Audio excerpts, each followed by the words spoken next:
With a deafening bang, Zhou Shiyi was sent flying by a speeding car.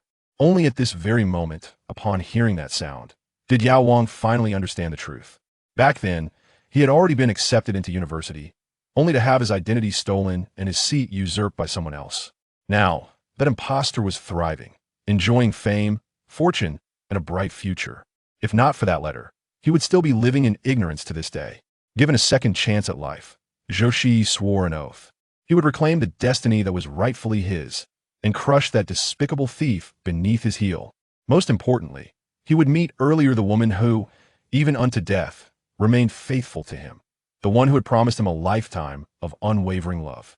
But why had she suddenly changed? Why was she now fawning over that man like a lovesick puppy? Ah, so she's one of those transmigrators from a novel, is she? Fine, I don't care who you are. Get the hell out of my wife's body. Watch as Zhou Shiyi delivers brutal justice to this so-called book soul girl and wins back his true love. In this era brimming with boundless opportunity, he will carve out a legendary life. Bold, brilliant, and unforgettable. Chapter 1. A death filled with hatred, reborn. Bang! A deafening crash echoed through the air, followed immediately by a chorus of panic screams. Someone's dead. Dead! Zhou Shiyi was flung high into the sky. The searing pain finally jolted his foggy mind into clarity. As his body slammed back to the ground, blood pooled beneath him, spreading like a river. Some bystanders, too terrified to stand, collapsed on the spot. Mouths agape, but unable to utter a single word. Hovering above, Zhou Shiyi watched the chaos below. Then, suddenly, a familiar figure appeared in his line of sight. Overwhelming hatred engulfed him. Remembering the letter he'd just received, Zhou Shiyi let out a furious, heartbroken roar. I won't accept this. I got into university, but that treacherous bastard stole my seat. If only I could live again. I make you all pay a terrible price. His voice faded as his spirit dissolved into the air. Not far away, the man smirked faintly and shook his head with a hint of mockery. Why not just live your life in peace? Why must you chase after answers? When Zhou Shiyi regained consciousness, every muscle in his body ached, especially the throbbing pain at the back of his skull. Dazed, he looked around. Pitch black. He was inside a cabinet. Nothing visible. With trembling hands, he pushed open the door. Piles of firewood and junk cluttered the space. The sight was painfully familiar.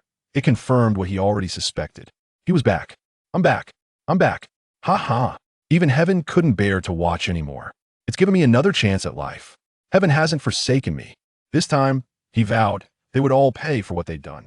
Clenching his fists, his eyes burned with rage. Just recalling what had happened sent violent shivers through his body.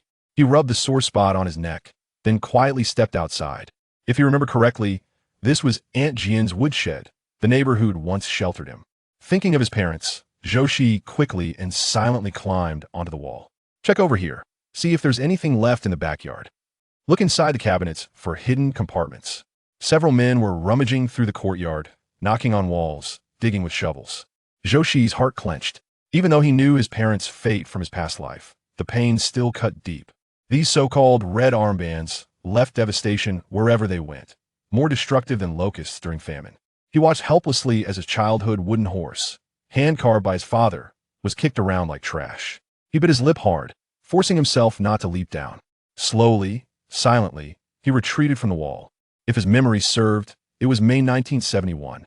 His parents had been framed and sentenced to be sent down to the countryside. Once respected, the director of a steel mill and a university Russian professor, they'd fallen overnight, with no chance to seek help or defend themselves. Their conviction had been rushed. If that wasn't conspiracy, Zhou Shiyi would chop off his own head and kick it like a ball. All they could do was publish a public notice severing ties with their children and send him to his maternal grandparents. At 17 or 18, Zhou Shiyi had been stubborn. He refused to leave his parents. His father had no choice but to knock him unconscious and hide him in Aunt Jian's woodshed.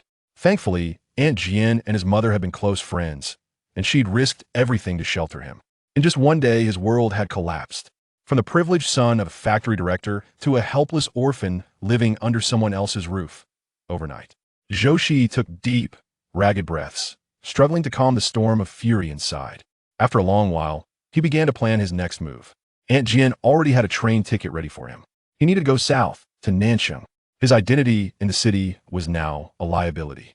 And more importantly, his enemy was there too. Ha! Xiao Beigua. This time, I'll make sure you rot in the mud. You wanted to steal my university seat? Fine. Watch how you, Qiao Beiwa, end up buried in disgrace. Having made up his mind, Zhou Shiyi gently knocked on Jian Nanqing's door. Her face was etched with worry. When she saw him, tears spilled uncontrollably. Zhou Shiyi's throat tightened. Aunt Jian, my dear boy, she said softly, wiping her eyes. Please don't cause trouble. Just listen to me. Go quietly to your grandfather's. Your mother left things for you. You won't suffer there. Her eyes brimmed with pity. Zhou Shiyi nodded firmly, voice hoarse. I know, Aunt Jian. I came to get the ticket. Good, good. I'll fetch it for you. She hurriedly packed a large backpack, stuffing in clothes, food, and something wrapped carefully inside. With effort, she handed it to him. This has what your mother left you, and some snack for the journey. The train leaves at 7 p.m. Go quickly. Zhou Shiyi took it, eyes stinging. Thank you, Aunt Jian. She waved dismissively, watching as he strode away. The moment he disappeared from view, Jian Nanqing wiped her tears with a handkerchief, then tossed it aside with a cold laugh. Outside the gate, Zhou Shiyi's smile vanished instantly. He glanced back at a rose bush by the door. A glint of ice flashed in his eyes. Fine, I'll deal with you gently for now. After all, I want you to witness with your own eyes how my mother returns in glory. In his past life, working in a factory, Zhou Shiyi had learned human nature all too well. Aunt Jian had always acted like his mother's closest friend, sweet and affectionate in public. But privately, she resented that his mother married a man of higher status than her husband, and that his father doted on his mother. Now, seeing them fall only fueled her spite. Zhou Shiyi suspected she played a key role in their downfall. But time is too short. He had no connections. Taking down Jian Nanqing wouldn't be easy. Her husband was deputy director of the textile mill, after all. Still, he slipped quietly to the school, borrowed paper and pen from the guardhouse, and swiftly wrote a denunciation letter. Reading it over, he sneered. You're getting off easy. The letter wouldn't destroy her family, but it might cost her the director position. At least they'd keep their house. Chapter 2. Arrival in Nanqing. Oh look, princes and princesses. Fancy meeting you again. The streets bustled with people rushing about. One family had just been reported and searched. Another was being sent down to the countryside. Fear hung thick in the air. Everyone avoided the red armbands like plague carriers. Unnoticed, Zhou Shiyi slipped the denunciation letter into the mailbox outside the Revolutionary Committee office. An old man sitting by the entrance glanced up, squinting at him. Zhou Shiyi pulled his cap lower. Unable to see his face, the old man shrugged and returned to his newspaper. Zhou Shiyi checked his wristwatch. 4 p.m., less than 3 hours until departure. He hurried toward the home of Jiang Guqing, his childhood friend, practically a brother. Outside the courtyard wall, he mimicked bird calls. Moments later, the door snapped open. Jiang Guqing peeked out anxiously, then yanked him inside. How are uncle and aunt? Warmth flooded Zhou Shiyi's chest. Whether in this life or the last, Jiang Guqing had always cared for him. They moved too fast. I couldn't stop them. Brother Shiyi, Jiang Guqing said urgently, pacing, your parents sent you away to protect you. Don't be reckless. Get settled first, then act. He added, I'll ask my dad to find out where they've been sent. Tears pricked Zhou Shiyi's eyes. In their current state, everyone else kept their distance. Only Jiang Guqing remained loyal. He clapped his friend's shoulder. I'll manage. Hand me the things I left with you. And I need one more favor. He unstrapped his prized wristwatch and pressed it into Zhang's hand. Sell this for me. Send the money once I reach Nanqing. Zhang's eyes reddened. He knew how much this watch meant to Zhou Shiyi. This was truly a last resort. When Zhou Shiyi walked away with a small brown suitcase, Zhang wiped his tears with a rough palm. Who knew when they'd meet again? The train rattled southward, taking a full day and night to reach Nanqing. By the time Zhou Shiyi stood before his grandparents' door, night had fallen. The elderly couple paced anxiously outside. The telegram only said trouble struck, and that Xiao Yi was coming. Why isn't he here yet? Maybe delayed. Let's wait a bit longer. Their worried murmurs reached Zhou Shiyi's ears. He tightened his grip on the suitcase. Grandfather, grandmother. His low, raspy voice made them tremble. Xiao Yi. His grandmother stumbled forward, tears streaming. He caught her gently, patting her shoulder to soothe her. My poor child, you've suffered so much, she sobbed into her handkerchief. Enough, enough. He's traveled so far. Let's get inside, the grandfather said, wiping his eyes and leading the way. Zhou Shiyi helped his grandmother follow, just as his aunt-in-law, Niu Zulian, emerged with a plate of warm flatbreads. Xiao Yi, come, you must be starving. He smiled politely, but his eyes stayed cold. He replied softly. In his past life, reeling from shock, that simple flatbread had shattered his composure. He'd clung to his grandmother, weeping uncontrollably, too distraught to notice the flicker of schadenfreude in Niu Zulian's eyes. Or perhaps it was 70 fake concern, 30 glee. Now, looking back, he felt foolish. His aunt had always resented his mother. The rivalry even extended to their children. Now that the golden child had fallen, Niu Zulian stood taller than ever, gleeful that her sister's family could no longer compare. Zhou Shiyi set down his suitcase, washed his hands, and ate the flatbread slowly and deliberately. Niu Zulian rolled her eyes when no one was looking. So fussy. After dinner, Zhou Shiyi sat with his grandparents and explained everything. This is a national tragedy, his grandfather lamented. Not just our daughter, even my old friends weren't spared. A man in his 60s dragged through the streets. Then Niu Zulian pulled up a stool, feigning concern, but her tone dripped with disdain. Zhou, you finished high school, right? But without a job, state policy says you'll have to go down to the countryside as a sent-down youth. The grandparents' faces darkened. Zhou Shiyi sat up straight, voice calm but sharp. Annie, I did consider going to the countryside, but before I left, Mother told me she'd already wired you money, so I could stay here peacefully. Niu Zulian shot to her feet, flustered. How dare that sister tell him everything? What money? I never received anything. Zhou Shiyi gave a faint, knowing smile. It might not have arrived yet, but Mother said the family savings were split 3 ways, between me, my brother, and sister. The portion sent to you is mine. Please hand it over once it arrives. Niu Zulian's face twisted as if she'd swallowed a fly, deeply satisfying to watch. In his past life, his mother had mentioned the transfer, but out of shame and politeness, he'd hesitated to ask. When he finally did, she'd snapped. You eat and live under our roof. Everything costs money. This life? To hell with politeness. What was his, he'd claim. After a long pause, Niu Zulian forced out. Of course I'll give it to you if I receive it. But you're just a child. So much money, you might lose it. Zhou Shiyi arched an eyebrow. Mother said it was over 600 yuan. I was thinking of buying a job placement here in Nansheng. Buy a job. Niu Zulian leapt up, voice shrill. Do you think jobs grow on trees? Chapter 3. The enemy shall meet at last. The protagonist had originally intended to secure a job for her son with the money. Niu Zulian had planned that her sister-in-law's family, being particularly concerned with face, would be easily dissuaded by a few casual words, rendering the request for her son's employment moot. However, much to her astonishment, he had chosen to disregard the unspoken rules, openly disclosing the matter in front of the elderly couple. What was she to do now? Zhou Shiyi looked up at his grandmother with a sense of grievance, his expression marred by hurt. I merely wished to be closer to you, he expressed. His mother and the elders had never before witnessed Zhou Shiyi in such a state, and they hurriedly reached out to console him. What your mother has left for you is yours alone. No one can take it away. We shall persuade your grandfather to contribute a little more money to help you secure a position in an office. Niu Zulian, however, was far from agreeable. She collapsed to the ground, wailing, a half-grown boy comes to our home, consuming our resources, and now expects us to pay for his job. She lamented. My own son is still unemployed, and who knows when he might be sent off to the countryside by the youth labor office. Her demeanor, reminiscent of a village woman throwing a tantrum, furrowed the brows of the 2 elders. Even Zhou Shiyi was taken aback, suddenly recalling her origins, which made her behavior less surprising. What nonsense. At this age, behaving like a shrew. In front of the child, no less. Grandfather Bai Zhengde slammed his hand on the table, startling everyone. Niu Zulian, akin to a chicken with its throat grasped, turned crimson and fell silent. Zhou Shiyi found a secret satisfaction in this, even managing a barely perceptible smile.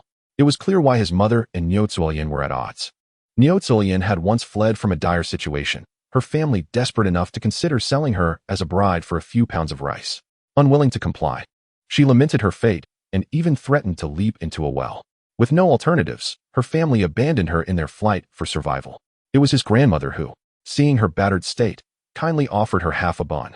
Little did they know that Niu Zulian would take to lurking at their doorstep every day. Although grandfather and grandmother Bai were educated individuals, they could not bring themselves to utter words of dismissal, opting instead to close the door and ignore her presence. This ordeal burdened Zhou Shiyi's uncle, who was blissfully unaware of the situation. One day, as he approached the front gate in broad daylight, he was unexpectedly embraced by a disheveled woman. The commotion drew the attention of the neighbors, and Niu Zulian, in a state of despair, created quite the scene. Ultimately, Grandfather and grandmother Bai had no choice but to accept this marriage proposal. Zhou Shiyi's uncle, Bai Qingzhu, was unwilling but had no recourse. However, ever since his wife became pregnant, he rarely returned home, spending most of his time in the office of the steel factory. Recalling his previous life, Zhou Shiyi felt a seething anger as he remembered how Niu Zuolian and her favored son had conspired against him, intercepting his acceptance letter and ultimately driving the elderly couple to their graves. In this life, he was determined not only to make Qiao Beigua pay for his transgressions, but also to ensure that Niu Zuolian and her son faced consequences as well. Nonetheless, given the involvement of the two elders, his methods would need to be more measured. After all these years, having little cats and dogs by his side has fostered a sense of affection. How much more for his own grandson? With a month remaining until the next group of educated youth is sent to the countryside, he intends to make Niu Zuolian heir and be expelled from this home. As for that cousin, since he struts around as if he owns the world, he might as well accompany them to the countryside for re-education among the poor and lower-middle peasants. Grandfather, please don't be angry. Aunt is just anxious about cousin S job, Zhou Shiyi said softly, his voice low. Compared to Niu Zuolian's tantrums, he evoked more sympathy. Observing the dark circles under his eyes, Bai Jingde felt a pang of sorrow, nodding in agreement as he urged his wife to take Zhou Shiyi to rest. He slowly made his way to his own room. Niu Zuolian glared hatefully at Zhou Shiyi's retreating figure, muttering, "Little brat, keep pretending. Who can outdo you?" The following morning, before Zhou Shiyi had risen, he was awakened by a cacophony outside. He straightened his clothes slightly and stepped out. "Mom, my classmates are coming over tomorrow. Please prepare some snacks, like osmanthus cake, peach crisps, and milk candies. Oh, and make sure to brew a cup of malted milk for them." Zhou Shiyi looked up to see Bai Yizhou, the only son of his uncle, who was ordering everyone around with a spoiled demeanor reminiscent of a young master. Niu Zuolian's face lit up with joy as she hurriedly nodded in agreement.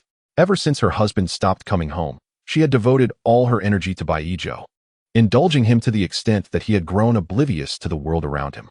After all, he had his mother to shield him from any consequences, leaving him unafraid of trouble. At that moment, Bai Yizhou turned and noticed Zhou Shiyi leaning against the doorframe. His gaze faltered for a moment before he approached with a smirk, recalling Zhou Shiyi's current predicament. He slapped Zhou Shiyi's shoulder with undue force. "Cousin, you're here? My mom mentioned your family has been. Ouch, that hurts. Let go." Zhou Shiyi's eyes turned cold as he swiftly twisted Bai Yizhou's hand behind his back. "Before you express concern for others, perhaps you should first temper the expression on your face. I usually tolerate you out of respect for grandfather. But do not overstep your bounds. What are you pretending for? Zhou Shiyi, whether you can stay in our house is entirely up to me," Bai Yizhou retorted, only to be met with Zhou Shiyi's response. "I advise you." Ouch. Mom. Bai Yizhou's face was soon smeared with tears and snot as he called for his mother in distress. Just then, Zhou Shiyi pushed him towards Niu Zuolian, causing the two to collide and fall in a heap. Niu Zuolian, having raised Bai Yizhou to be plump and healthy, found herself nearly breathless under the weight of her son, her eyes rolling back in exasperation. "Zhou Shiyi, I will tell grandfather to have you thrown out." Bai Yizhou exerted considerable effort to rise, disregarding his own mother, and with hands on his hips, he spoke to Zhou Shiyi in exasperation. Zhou Shiyi's expression was frigid, his gaze sharp as a blade directed at Bai Yizhou, causing a jolt of fear in his heart, leaving him at a loss for words. Caught in a dilemma of whether to speak or remain silent. "Go on, see whether he trusts you or me," Bai Yizhou choked. Having learned from a young age that whenever he quarreled with Zhou Shiyi, he was the one to suffer, though it was often he who instigated the conflicts. Surely his grandfather wouldn't resort to violence without cause? Zhou Shiyi, observing his cowardly demeanor, let out a scoff and made his way to the kitchen, retrieving 2 boiled eggs before departing without a backward glance. Reflecting on Bai Yizhou's earlier words, Zhou Shiyi managed to steady his slightly trembling body. Exhilarated by the thought, "Qiao Beigua, are we finally to meet?" Chapter 4, Mechanical Factory Examination Registration. After leaving, Zhou Shiyi headed straight to the post office to send a telegram to Jiang Guoqing, who resided far away in Jing City. Subsequently, he visited the mechanical factory. If his memory served him correctly, these days marked the recruitment period. However, most individuals were unaware of this, with the knowledge confined to the offspring of factory employees. Zhou Shiyi ambled to the entrance of the mechanical factory, glancing at the recruitment notice posted on the gate, his stern visage softening slightly. Just as an elderly gentleman at the entrance prepared to tear down the notice, he spotted Zhou Shiyi standing there. "Well, what a coincidence. It's only been up for 2 hours. If you wish to register, come over here," the man remarked. "Return here at 8 o'clock the day after tomorrow to queue for the examination." Zhou Shiyi rummaged through his pocket and produced a pack of Daqianmen cigarettes, offering one to the elderly gentleman.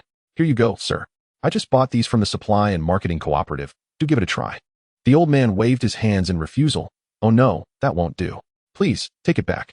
In those days, cigarettes were a precious commodity, and a pack of Daqianmen cost 35 cents, requiring a cigarette coupon. Given the average wage of 20 to 30 yuan, such an item was indeed a luxury. Zhou Shiyi smiled brightly. Come now, sir, don't be so polite. Cigarettes are meant to be enjoyed.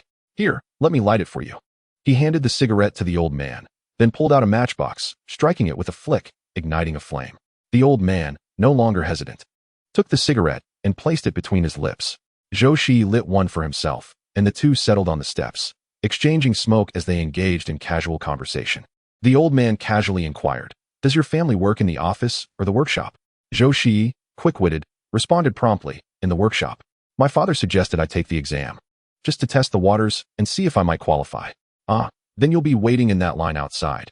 The ones inside are all children of office staff," the old man remarked, glancing around before lowering his voice. "The number of accepted candidates is low, and many have connections. Even if you go, it might be in vain." Zhou Shiyi assumed a look of understanding, which pleased the old man greatly. Over the years, he had witnessed such occurrences many times. Among those who aspire to occupy an office, brimming with pride, they often find themselves standing in line only to be unceremoniously pushed aside. Zhou Shiyi rubbed his hands together, feeling somewhat uncomfortable as he remarked, "Alas, I am uncertain if I will succeed in the examination.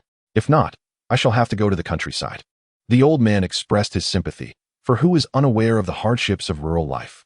Initially, everyone embarks on such a journey with fervent enthusiasm. Yet upon returning years later for a visit, they appear drastically changed, as though a decade had been added to their years.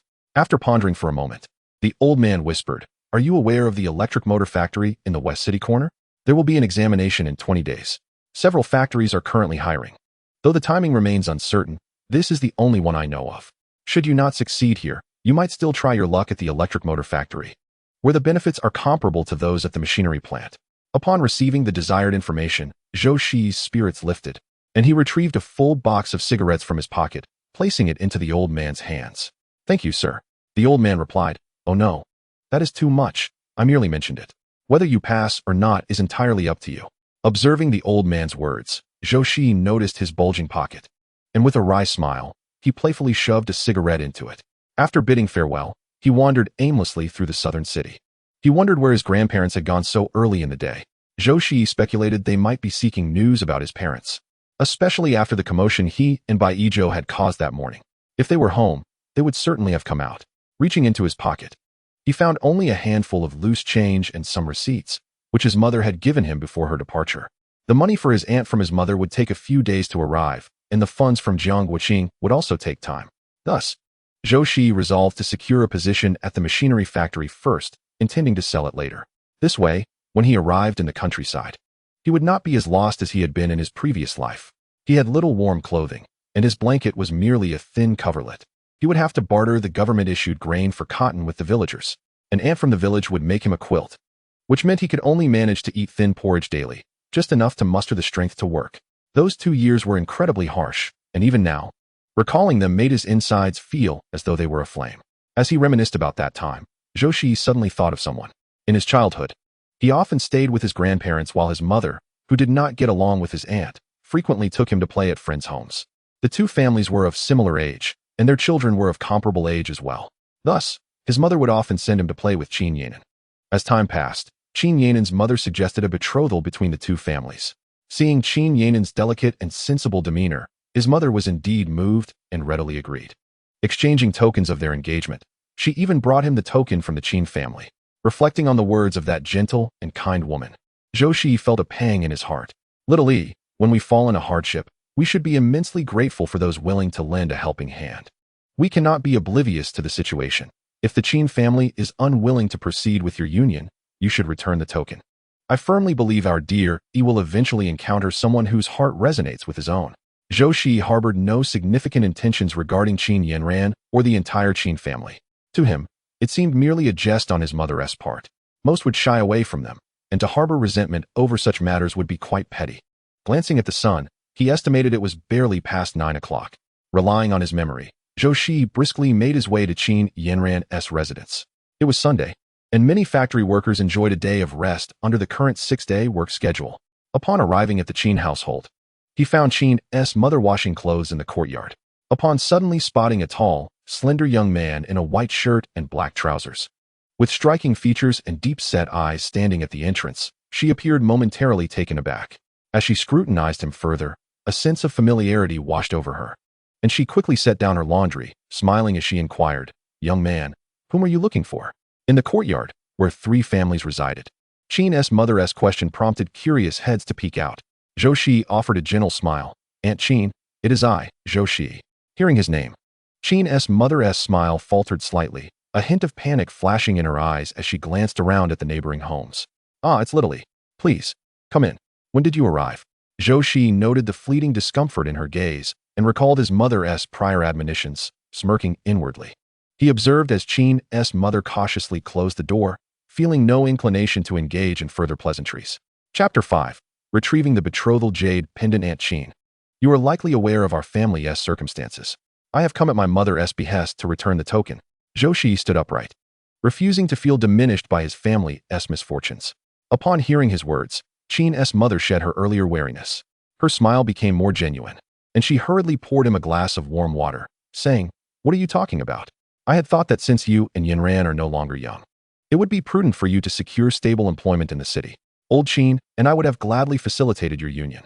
However, since you mention this, we cannot delay your departure."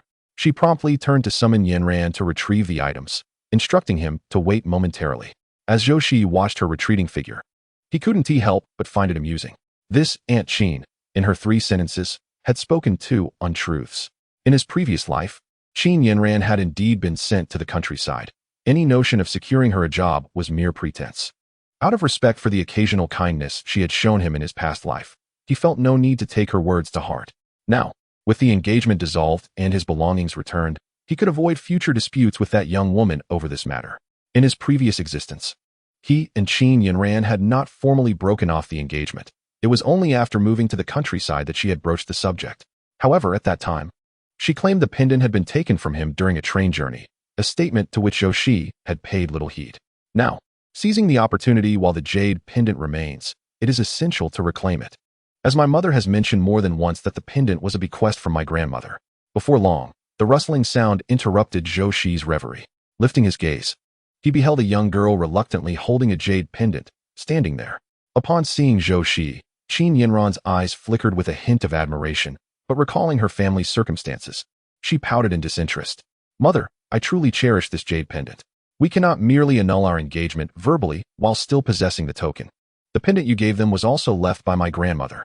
Zhou Shiyi looked at Qin Yanran in bewilderment, wondering how he had remained oblivious to her shamelessness in his previous life.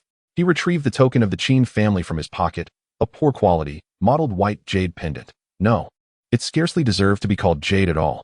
Qin Yanran also noticed the pendant on the table and was instantly engulfed in embarrassment, her face turning crimson, for the pendant in her hand could not be compared to the one before her. The jade in her grasp was a rich green, lustrous and finely textured, exuding warmth. Even without profound knowledge of jade, she could discern the difference between the exquisite and the inferior. Qin's mother felt a flush of shame as well. At that time, the family truly had little of worth to offer. She nudged Qin Yanran, urging, "Hurry and exchange it back." However, Qin Yanran found herself rooted to the spot, unable to move. Suddenly, her eyes shifted, and she feigned shyness as she stepped forward. In an unfortunate slip while handing the pendant to Zhou Shiyi, it nearly fell to the ground. Quick as lightning, Zhou Shiyi grasped the pendant in his hand. Qin Yanran's eyes were filled with regret as she exclaimed, "I'm sorry. I wasn't steady." Zhou Shiyi's gaze turned frosty as he slowly rose, inadvertently nudging the jade pendant on the table with his elbow, applying a slight force. The pendant was swiftly sent crashing to the floor, shattering into countless pieces with a resounding thud. Zhou Shiyi calmly remarked, "I apologize, it was an accident. You obstructed my light." Initially considering the bond from their past life and willing to extend her some courtesy, he now saw no reason to preserve appearances. Qin's mother fell to the ground, heartbroken as she picked up the fragments of the pendant, muttering incessantly, "Oh dear, this cost me quite a bit." Back then, the family had little of value to present, and unwilling to lose face before by Qin Wan, Qin's mother had hurriedly procured this pendant overnight. She had claimed it was a legacy from her mother-in-law, but now, gazing at the shattered remnants that could scarcely be reassembled, she felt a pang of sorrow. Meanwhile, Qin Yin ran, furious, flushed with indignation, raised her hand to point at Zhou Shiyi, trembling with rage. You. Zhou Shiyi shot her a disdainful glance and said, "The token has been reclaimed, Aunt Qin. I shall not impose further. I bid you farewell." With a cold dismissal, he strode toward the exit. But as he opened the door, 3 figures stumbled toward him.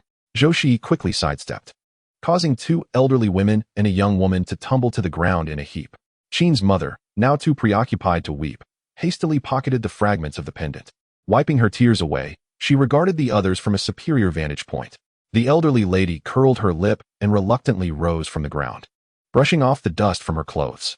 She muttered under her breath, "After being jilted, what pretense is left?" Upon hearing these words, Qin's mother was immediately dismayed. If such gossip spread, how would her daughter ever find a husband? She cast an imploring gaze at Zhou Shiyi, silently beseeching him to clarify the situation. However, Zhou merely shrugged, adopting an expression of helplessness, and hastily walked away, leaving behind a cacophony of idle chatter and Qin's mother's futile attempts at justification. Zhou Shiyi had initially intended to return home for a meal, anticipating his grandparents' imminent arrival. Yet, the clamor behind him compelled him to halt. Turning around, he beheld a throng of people, their voices resounding with shouts of "Down with the bad elements! Down with the parasites of the nation!" At the center of the crowd stood an elderly couple, a man and a woman, each adorned with wooden placards, being shoved forward unsteadily by the mob. Rotted vegetable leaves and eggshells rained down upon them, hurled by the agitated crowd. As the tumult drew nearer, Zhou instinctively took a step back. Despite his compassion, he felt powerless in the face of such a situation. Just as the crowd surged past him, a radical man seized a sharp stone, roughly the size of a fist, and hurled it towards the elderly man. Zhou's heart sank. Should such a projectile strike the elderly gentleman's head, it would spell disaster. In a moment of urgency, he kicked the man aside and raised his hand to intercept the stone. However, the projectile had already been launched, leaving him only the option to shield himself. The jagged rock instantly tore through his palm, blood droplets trickling down. This impulsive act laid bare Zhou Shiyi before the onlookers, and the crowd fell silent, their gaze fixated upon him. "Hey, what are you doing? You're obstructing our efforts and could be arrested." Zhou revealed his injured hand to the 2 individuals in red armbands, saying, "Look at the stone on the ground. If it struck someone's head, could they survive? I thought he was going to throw it at you too. In my desperation, I just reached out to stop him. I hope you won't hold it against me." Pointing to the stone, the 2 individuals in red armbands paled upon seeing the blood on Zhou's hand, gasping in shock. If that stone had hit them, they would surely have been left bruised.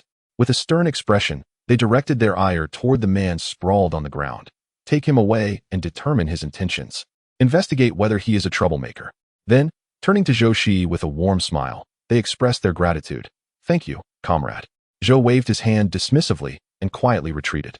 Chapter 6. A sudden appearance of space. Once he reached a deserted alley, Zhou Shiyi examined his palm, the sharp pain causing him to frown slightly. He turned to head home, and as he pushed open the door, Baijiu abruptly stood up from the living room couch. With a facade of bravado, he exclaimed, "Grandfather will be back soon. If you stir up trouble again, I will inform him." Zhou Shiyi paid no mind to him and strode directly into the house. Baijiu then noticed the blood still dripping from his hand and instantly felt he had found a leverage against him. He shouted at the top of his lungs, "Did you get into a fight? I shall inform grandfather. How could your identity be so careless?" The only response he received was the resounding bang of a door slamming shut. Baijiu rolled his eyes and hurriedly slipped on his shoes to chase after him. Meanwhile, Zhou Shiyi, seated on the bed, picked up a piece of paper from the table to gently wipe his hand. Observing the stains on his white shirt, he frowned and removed the garment. He casually retrieved the jade pendant from his pocket, and as a few drops of blood fell onto it, he was about to wash it clean when a wave of dizziness washed over him. Upon reopening his eyes, Zhou Shiyi was astonished to find himself in an empty wasteland, before a dilapidated thatched cottage. In front of the cottage stood a tree, its leaves entirely stripped away, leaving only a few bare branches. Having lived 2 lifetimes, Zhou Shiyi had never encountered such a scene. Was this not reminiscent of the mischievous spirits depicted in the illustrated tales of his youth, whisking him away to another realm? Just then, the jade pendant emitted a warm glow, causing his tense grip to loosen slightly. In a state of shock, he widened his eyes as he noticed that the blood on his palm had been fully absorbed by the pendant. Right before his very eyes, a streak of crimson within the jade vanished at a visible pace, reverting to its original jade hue. Could it be a space within the pendant? Zhou Shiyi murmured to himself, recalling the tales he had seen on a black and white television in his previous life, where the Monkey King possessed a bag that could contain spirits. Did this mean he had access to another realm? But how does one exit? Just as this thought crossed his mind, another dizzy spell struck him. Zhou Shiyi found himself standing unharmed in his original position. He hastily grabbed a cup of water from the table, taking several sips, exclaiming, "Goodness, this is quite terrifying." After much exploration, he finally grasped the usage of the space. Lying beneath the great tree within the realm, he pondered privately. In his past life, had Qin Yinran discovered this space? Hence her claims of losing the jade pendant? No wonder she seemed unmotivated at work, yet consumed an ample amount of food. With such a vast wasteland, even a modest cultivation would suffice for sustenance. Perhaps when she occasionally shared food with him, it was out of a sense of having taken from his own resources. The more he contemplated, the more he found his previous life lamentably foolish. In this life, he vowed to reclaim all that rightfully belonged to him. A series of knocks abruptly interrupted Zhou Shiyi's musings, prompting him to swiftly exit the space. Upon opening the door, he was greeted not by anyone else but his grandmother, Qin Yun. "Xiao Yi, it's time for dinner. Your uncle has returned, and he will help you bandage your hand." Zhou Shiyi was not surprised that his grandmother was aware of his injury, having caught a fleeting glimpse of the two elders in the crowd earlier. The individual parading about must have been a friend of his grandfather. He smiled in acknowledgement and followed Qin Yun into the living room. "Uncle," Zhou Shiyi softly called out. Bai Qingzhu gazed at the now grown-up Zhou Shiyi, unable to restrain the moisture that welled in his eyes. He placed a hand on Zhou Shiyi's shoulder and said, "You've grown into a fine young man. Come, let your uncle tend to that hand of yours. Afterward, we shall enjoy a drink together." As he observed Zhou Shiyi stepping outside, he noticed the boy did not refuse him, despite the fact that his palm, which had bled earlier, was no longer as terrifying. However, sensing that his uncle had something important to discuss, he chose to follow him. Indeed, just after stepping outside, the smile on his uncle's face faded. With a grave tone, he remarked, "Xiao Yi, I have inquired about your mother's situation, and it appears there is no solution at hand. However, fret not. Recently, we have completed hiring at the factory, and I will do my utmost to secure you a position. I must keep you close, so your mother can find some peace." Zhou Shiyi looked at his uncle, who exuded an air of exhaustion, fully aware of the sensitivity surrounding his uncle's position. Many eyes were likely fixed on him. Otherwise, Baijiu would have long since been sent to the factory for training. Thus, he spoke softly, "Uncle, I plan to go to the countryside. The people watching my father have not loosened their grip. I cannot be a burden to you. And as for Aunt," Bai Qingzhu shot him a disapproving glance, exclaiming, "What nonsense is this? I am your uncle, and who else should be concerned for you if I do not? Do not worry about your aunt. Stay here and be at ease." After much persuasion, Zhou Shiyi managed to dispel Bai Qingzhu's thoughts. Upon their return, the meal was already served at the table. As Baijiu reached for the braised pork, Bai Qingzhu barked, "Have you learned your manners from a dog? We haven't even gathered everyone yet. And you're already reaching for the food?" His sudden outburst startled Baijiu, who flinched and sought refuge behind Niu Zuilian. Though slightly intimidated, Niu Zuilian straightened her posture, bolstered by her son's pleading gaze, and retorted, "We are all family. Why make such a fuss? I'm sure Xiao Yi wouldn't mind, would he?" Niu Zuilian cast a warning glance at Zhou Shiyi. Not wanting to dampen the festive atmosphere on this reunion day, Zhou Shiyi nodded slightly and urged Bai Qingzhu, "Uncle, let us sit and eat." Bai Qingzhu's expression softened a bit as he rose to fetch a cherished bottle of rice wine from his room. Zhou Shiyi quickly took it from him, pouring a glass for his grandfather and another for Bai Qingzhu before filling his own. Baijiu opened his mouth, intending to ask for a drink as well, but upon meeting Zhou Shiyi's cold gaze, he silently swallowed the words back down. After several cups of wine, Bai Qingzhu placed a hand on Zhou Shiyi's shoulder, his voice choked with emotion as he spoke. Baijiu was taken aback, having never witnessed his father in such a state before. A pang of resentment welled up within him. His father seemed closer to an outsider than to his own son. Could he not see their mother's daily tears? Did he not realize how much his son longed for his affection? Why? An anguished cry echoed within his heart. He lifted Zhou Shiyi's wine cup and took a large gulp, then slammed the door behind him as he departed in haste. Chapter 7: The Truth of the Past Life. "Ijo, where are you going? Look at you, child." Niu Zuilian yelled anxiously from behind, hurriedly chasing after him. Baijiu paid no heed to the anguish reflected in Bai Qingzhu's eyes after his departure. Although he harbored resentment towards Niu Zuilian, believing she had ruined his life, the child remained innocent. Initially, she had welcomed Baijiu's arrival with joy. However, Niu Zuoyan treated him as her prized possession, preventing others from holding him.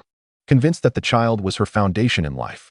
Whenever Bai Yizhou erred, even a mild reprimand led Niu Zuoyan to dramatic displays of distress. Over time, he became indifferent to her antics. The current situation was indeed his fault. Zhou Shiyi observed his cousin's expression with a twinge of sympathy, his feelings towards him being quite complex. In his previous life, it was he who had sent the letter, stating that he had received Zhou Shiyi's admission notice at the earliest opportunity. He had intended to hand it over to him upon his return from the capital. But little did he expect that his own mother would barter it for favors with the Qiao family. By the time he learned of this betrayal, it was already too late. Burdened by guilt for much of his life, he ultimately resolved to disclose the matter to Zhou Shiyi. Alas, Zhou Shiyi sighed heavily in his heart. Had he resolved matters with Niu Zuoyan, neither his uncle nor his grandparents would have met such a dismal fate. Bai Qingzhu continued to drink heavily, eventually collapsing onto the table. Zhou Shiyi exerted considerable strength to lift him and assisted him back to his room. Upon returning to the living room, he found his grandmother weeping on the sofa. "It's all my fault. I've ruined Qingzhu's life." Zhou Shiyi observed his grandfather sitting nearby, softly offering comfort, and chose not to intrude further, quietly retreating to his own room. Their current residence belonged to his grandparents. Despite his mother having married years ago, his grandmother had always kept a room for her. This was the very room Zhou Shiyi occupied. He lay on his bed, reaching for the jade pendant on the table, examining it closely. The faint moonlight illuminated the pendant, enhancing its translucent beauty. A shadow flickered on the wall, prompting Zhou Shiyi to instinctively glance up. The shape startled him, causing him to spring from his bed. Grasping the jade pendant, he swiftly entered the spatial realm. Hastening to the base of the great tree, his heart racing like a drum. Astonishingly, the shape of the pendant mirrored a groove in the tree trunk perfectly. He cautiously placed the pendant into the groove, and in an instant, the entire space began to tremble. Zhou Shiyi clutched the tree trunk tightly, barely managing to maintain his balance. The tree visibly rejuvenated, delicate buds gently unfurling, breathing life into the desolate land. Zhou Shiyi was momentarily dumbfounded. What fantastical tale was unfolding?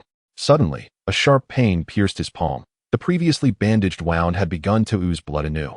He quickly withdrew his hand from the tree trunk, witnessing the bloodstains on the bark being absorbed by the great tree almost instantaneously. Recalling the jade pendant, a bold idea blossomed within his heart. He unwrapped the gauze and gripped his injured palm tightly, blood cascading down his hand. To his astonishment, he soon discovered that all the blood had been absorbed, and an inexplicable bond began to stir within him. Yet, in the next moment, a sharp pain struck his forehead like a piercing drill, rendering him unconscious. Zhou Shiyi thought, "Heavens! Could it be that I have just been reborn only to meet my end?" It was not until the following morning that Zhou Shiyi groggily awakened, hastily checking his body. Thankfully, he was still alive. Recalling the peculiar events of the previous night, he immediately focused his thoughts on entering the spatial realm. However, upon entering, he felt as if he had been ensnared by a spell, rooted to the spot. Eyes wide with disbelief at the scene before him, the barren land was divided into neatly cultivated plots. Around the large trees, it seemed as if a spring bubbled forth from the earth, flowing with crystal clear water. Zhou Shiyi vigorously wiped his face, forcing himself to regain composure, contemplating whether this spring water could be used for irrigation. In the next instant, the water flowed out as if responding to a command, evenly sprinkling across the barren land. Zhou Shiyi pressed down on his wildly beating heart, for even in his previous life until the year 2000, he had never witnessed such a sight. He endeavored to organize his thoughts. The space was now entirely under his control, meaning he merely needed a thought to sow seeds and nurture them. Wondering if he could also rear living animals, Zhou Shiyi resolved to visit the black market to see if chicks were available for sale. If he could indeed cultivate crops and raise animals, he would possess a vast mobile farm. No wonder Qin Yanran and Xiao Beigua thrived in their business endeavors, overshadowing several established enterprises. Initially, Zhou Shiyi believed Xiao Beigua had stolen his admission letter and, with his education and parental support, quickly established himself in Haiqing. Now, it seemed they had entirely usurped what was rightfully his life's admission letter. With this realization, Zhou Shiyi finally comprehended why Xiao Beigua was so eager to silence him. He chuckled to himself, finding the absurdity of his previous life amusing. When he was sent to the countryside, he and Xiao Beigua had not been assigned to the same brigade. After about a month, Xiao Beigua suddenly arrived in Lijiakan, suggesting that they could support each other if they were in the same brigade. This statement had deeply moved Zhou Shiyi, who was facing a calamity at home. Later, when Qin Yanran and Xiao Beigua became a couple, he said little, for feelings cannot be forced, and fortunately, he harbored no affection for Qin Yanran. It was not until the restoration of the college entrance examination that Zhou Shiyi, having failed to gain admission to university, watched as those around him returned to the city through various means. His mood grew increasingly agitated, and with his father just back on the job, he could not afford to be sensitive about his current status, so he arranged for someone to help him secure a job back in the city. Thus, when Zhou Shiyi bid farewell to Xiao Beigua and his companions, he was merely a worker at a machinery factory, while they were spirited university students. Books nestled under their arms.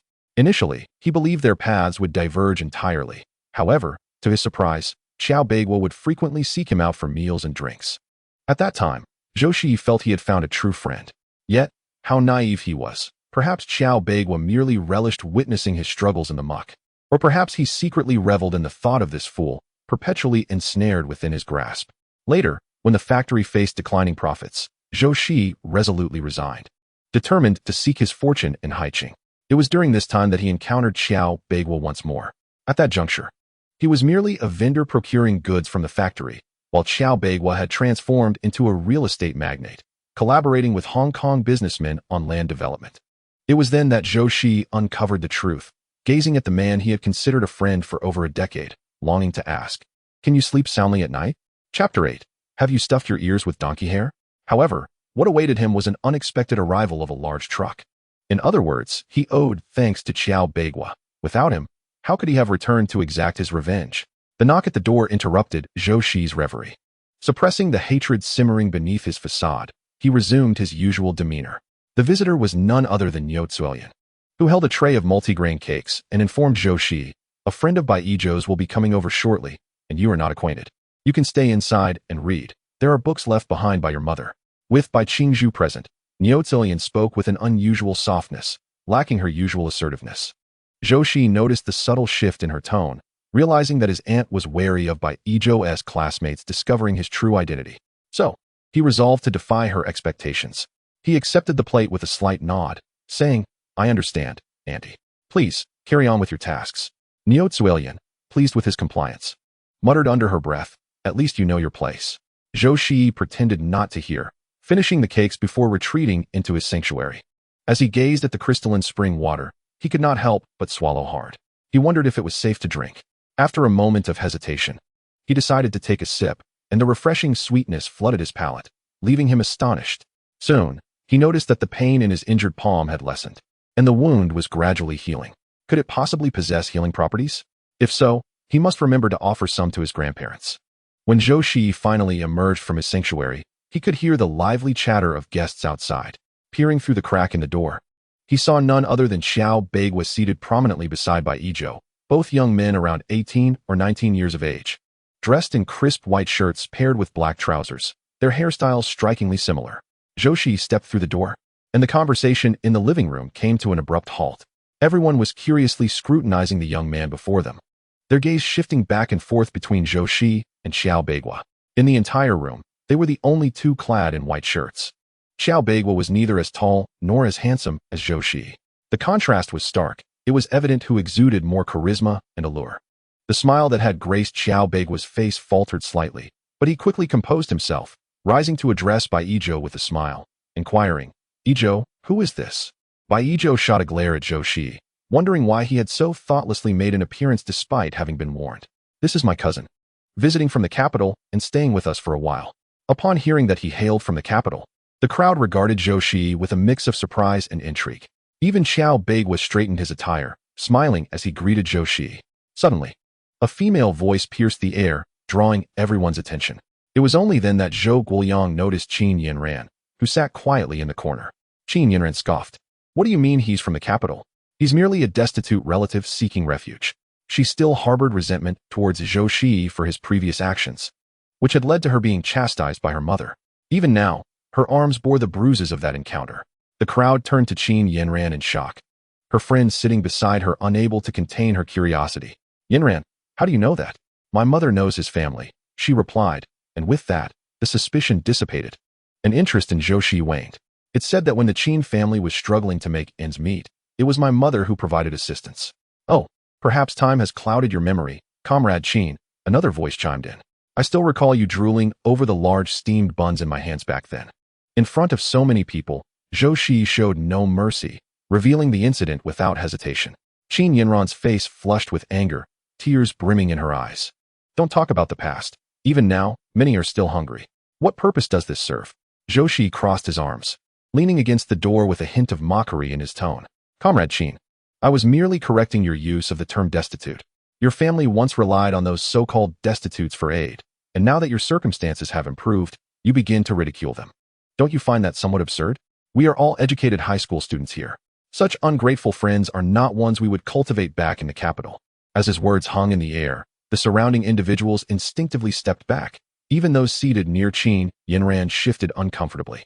In high school, Qin Yinran had garnered considerable attention due to her striking beauty and alluring figure. Now, witnessing the crowd's aversion, she could no longer contain her emotions. Tears streamed down her cheeks like pearls cascading from a broken string, evoking a sense of protectiveness in several young men. A stout-faced man straightened up, defiantly addressing Zhou Shiyi. As a man, don't you think it's rather excessive to speak to Comrade Qin in such a manner? Before Zhou Shiyi could respond, Bai Yizhou, slightly impatient, furrowed his brows and turned to the square-faced boy. Excuse me, have you stuffed your ears with donkey hair?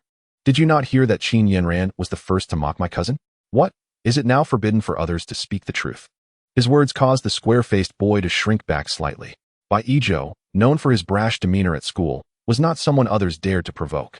Several men who initially intended to defend Qin Yinran silently abandoned their intentions. In Bai Yizhou's eyes, Zhou Shiyi was his cousin. Anyone claiming he was from a fallen household was essentially implying that their family was likewise diminished. What difference did that make from a blatant slap in the face? Qiao Beigua, who had been quietly observing Zhou Shiyi, noted the aura he exuded, suggesting that his family's circumstances were not lacking. He would have to inquire more about Zhou Shiyi from Bai Yizhou later. With a smile, he extended his hand to Zhou Shiyi. Hello, my name is Qiao Beigua. Zhou Shiyi slightly retracted the curve of his lips and extended his own hand. As he firmly grasped Qiao Beigua's hand, he clearly noticed the tension in Qiao Beigua's face. Subsequently, he looked in disbelief at their hands clasped in camaraderie. There was no need to exert such force. It was quite painful. Zhou Shiyi's heart seethed with resentment, and he couldn't help but increase the pressure of his grip. However, he did not anticipate Qiao Beigua's reaction would be so pronounced. Upon releasing his hand and observing Qiao Beigua's fingers reddened and pale, Zhou Shiyi felt a mixture of surprise and a strange sense of satisfaction. Chapter 9. If only I could land a punch on his teeth. One of Qiao Beigua's hands trembled incessantly, but to conceal any signs of distress from the onlookers, he discreetly tucked the other hand behind his back. Maintaining a composed smile, he resumed his seat. Comrade Zhou, it's nothing serious. Come sit here, have some sweet water, and chat with everyone. We're all around the same age, so there should be plenty of common topics to discuss. Zhou Shiyi observed the paleness of his lips and his forced demeanor, which piqued his interest. He pulled up a small stool to sit down, while Bai Yizhou secretly rolled his eyes, thinking how lacking in insight his cousin was. With him present, how could anyone brag? This time, the youth organization had announced that families with multiple children and no jobs were to support rural development. Have your families secured jobs for you? Qiao Beigua leisurely sipped from the ceramic bowl of sweet water and inquired. Instantly, many faces displayed concern. My father inquired for me. A workshop position at the steel factory pays 600 yuan. Indeed, and that's not even guaranteed. By the way, I remember, Yizhou, your father is a leader at the steel factory, right? Could you help us ask when they're hiring and if there are any available positions? A bespectacled boy slightly adjusted his glasses, his eyes shining with hope as he looked towards Bai Yizhou. Bai Yizhou, seeing the eager gazes of the crowd, felt a surge of warmth and was about to agree to inquire on their behalf when Zhou Shiyi interrupted him. With a cold glare directed at the bespectacled boy, he uttered, "Isn't your aunt's husband the director of the textile factory's office? Why not have him ask everyone?" The bespectacled man briefly exhibited a flicker of panic, bewildered by how this outsider seemed to possess such intimate knowledge of his family's circumstances. This matter was scarcely known within the school. How could Zhou Shiyi be aware? A sardonic smile crept across Zhou Shiyi's mind. Why did he know? The answer lay with his well-meaning aunt. Employed at a textile factory, she often found herself alone due to her husband's frequent absences, leading her to seek solace in an affair with the factory manager. It was only upon the passing of his grandparents that he uncovered this disheartening truth. His uncle was merely family, but the bond shared by Tongxue and his father superseded that. Zhou's indignation seemed excessive for such a casual inquiry. The bespectacled man, momentarily unsettled, pinched his thigh to regain composure. He He was not oblivious to the fervent gazes of several female classmates. For male students, there were numerous career opportunities. However, the textile factory was particularly suited for their female counterparts, offering a less strenuous environment. Moreover, the factory rewarded employees with flawed fabric each month. As he sensed several female classmates turning their attention towards him, the bespectacled man felt overwhelmed and hastily grabbed his backpack, preparing to leave. His demeanor prompted by Zhou to reflect on the foolishness of his earlier impulsive inclination to acquiesce. Should he agree, it was uncertain whether Bai Qingzhu would consent. Furthermore, the frequent visits to his home would undoubtedly attract the scrutiny of the more discerning. What if he were reported and suffered a fate akin to that of his aunt's family? The mere thought of enduring a life as arduous as Zhou Shiyi sent a shiver down Bai Zhou's spine. He lost all desire to engage in conversation, idly toying with a bottle of Northern Ocean soda in his hands. Xiao Beigua, typically regarded as a model student and class leader, sensed the looming tension and quickly attempted to redirect the conversation with a smile. Despite his animosity towards him, Zhou Shiyi could not help but acknowledge Xiao Beigua's innate leadership qualities. Yet, it remained uncertain whether he would ever fulfill that destiny. You all continue your discussion. I shall take a stroll, Zhou Shiyi declared as he exited the door, eliciting a collective sigh of relief from many inside. Oh, this fellow from the capital is distinctly different. I hardly dare to speak in his presence, fearing he might deem me a rustic. This line of thinking is misguided. Whether from the capital or our southern city, we all tread upon the soil of Huagua.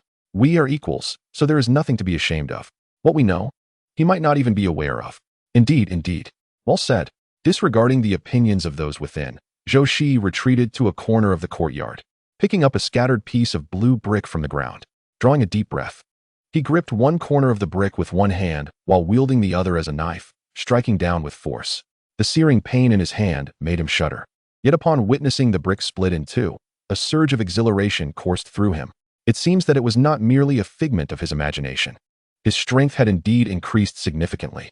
No wonder that a mere slight exertion from him had rendered Xiao Beigua's complexion as grim as if he had just lost a father.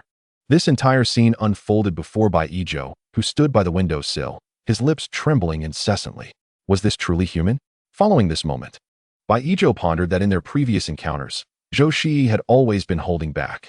If a punch were to land on his face, his teeth would likely shatter like the brittle bricks.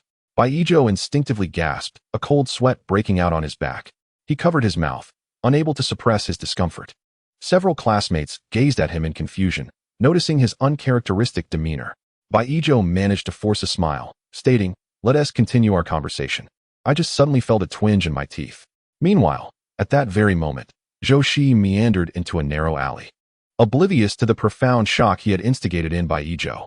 At the entrance of the alley, a few children were seated, playing with pebbles. He spotted a solitary child, retrieving 2 candies from his pocket and waving gently at him. The boy, with a runny nose, sniffled as he approached, his eyes lighting up at the sight of the candy in Zhou Shiyi's hand. Zhou Shiyi felt an urge to hand the boy a leaf to wipe his nose. "What do you need me for?" the boy asked, his gaze fixated on the sweets, even revealing a glimmer of something shiny at the corner of his mouth. In this era, a single piece of candy was a precious commodity. Even families with dual-income parents would hesitate to spare a treat for their children. More often than not, such indulgence was savored in secret at home. Moreover, Zhou Shiyi held not just any candy, but 2 large white rabbit milk candies. He pulled out an envelope, whispering, "You know the mailbox at the committee's entrance? Put this inside, and the candy is yours." The boy nodded eagerly, believing it to be an important task, and confidently asserted, "I've got this." Chapter 10. Finding the elder to buy grain, Zhou Shiyi tucked the candy into the boy's pocket, saying, "Go on. I'll be watching from a distance." The boy, feeling the candy in his pocket, swallowed hard, clutching the envelope to his chest as he hurried off. Zhou Shiyi leisurely followed behind, observing the boy glancing back at him repeatedly. He couldn't help but smile. The child was quite the little trickster. The boy, noticing that Zhou Shiyi was trailing him, sighed inwardly, resigned to his fate as he sprinted towards the committee. He thought to himself, since the man had given him candy, he could feign enthusiasm for the task. Who would know if he actually submitted it? After all, depositing a report into the committee's mailbox required some skill. One wrong move could lead to being caught, and others would assume he was creating mischief, summoning his parents to drag him home. Although he had grown accustomed to such situations, he still valued his pride.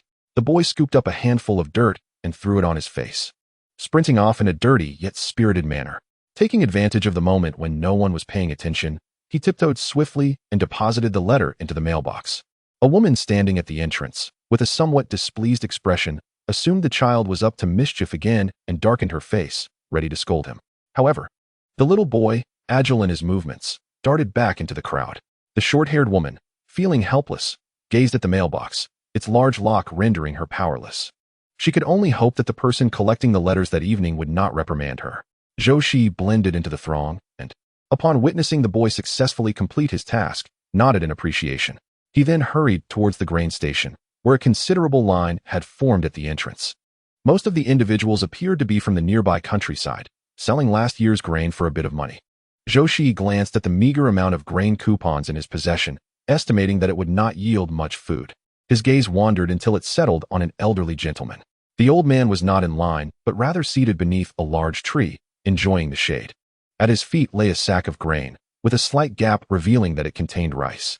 Beside the tree, a donkey was tethered, chewing on straw, its mouth moving rhythmically. Occasionally, a sudden bray startled the old man, prompting him to strike the donkey on the head with his pipe. "You scoundrel, you nearly frightened me." He scolded the foolish donkey before resuming his seat atop the sack of rice. Zhou Shiyi reached into his pocket and pulled out a box of matches, approaching the old man with a smile. "Good sir, why aren't you in line to exchange for grain?"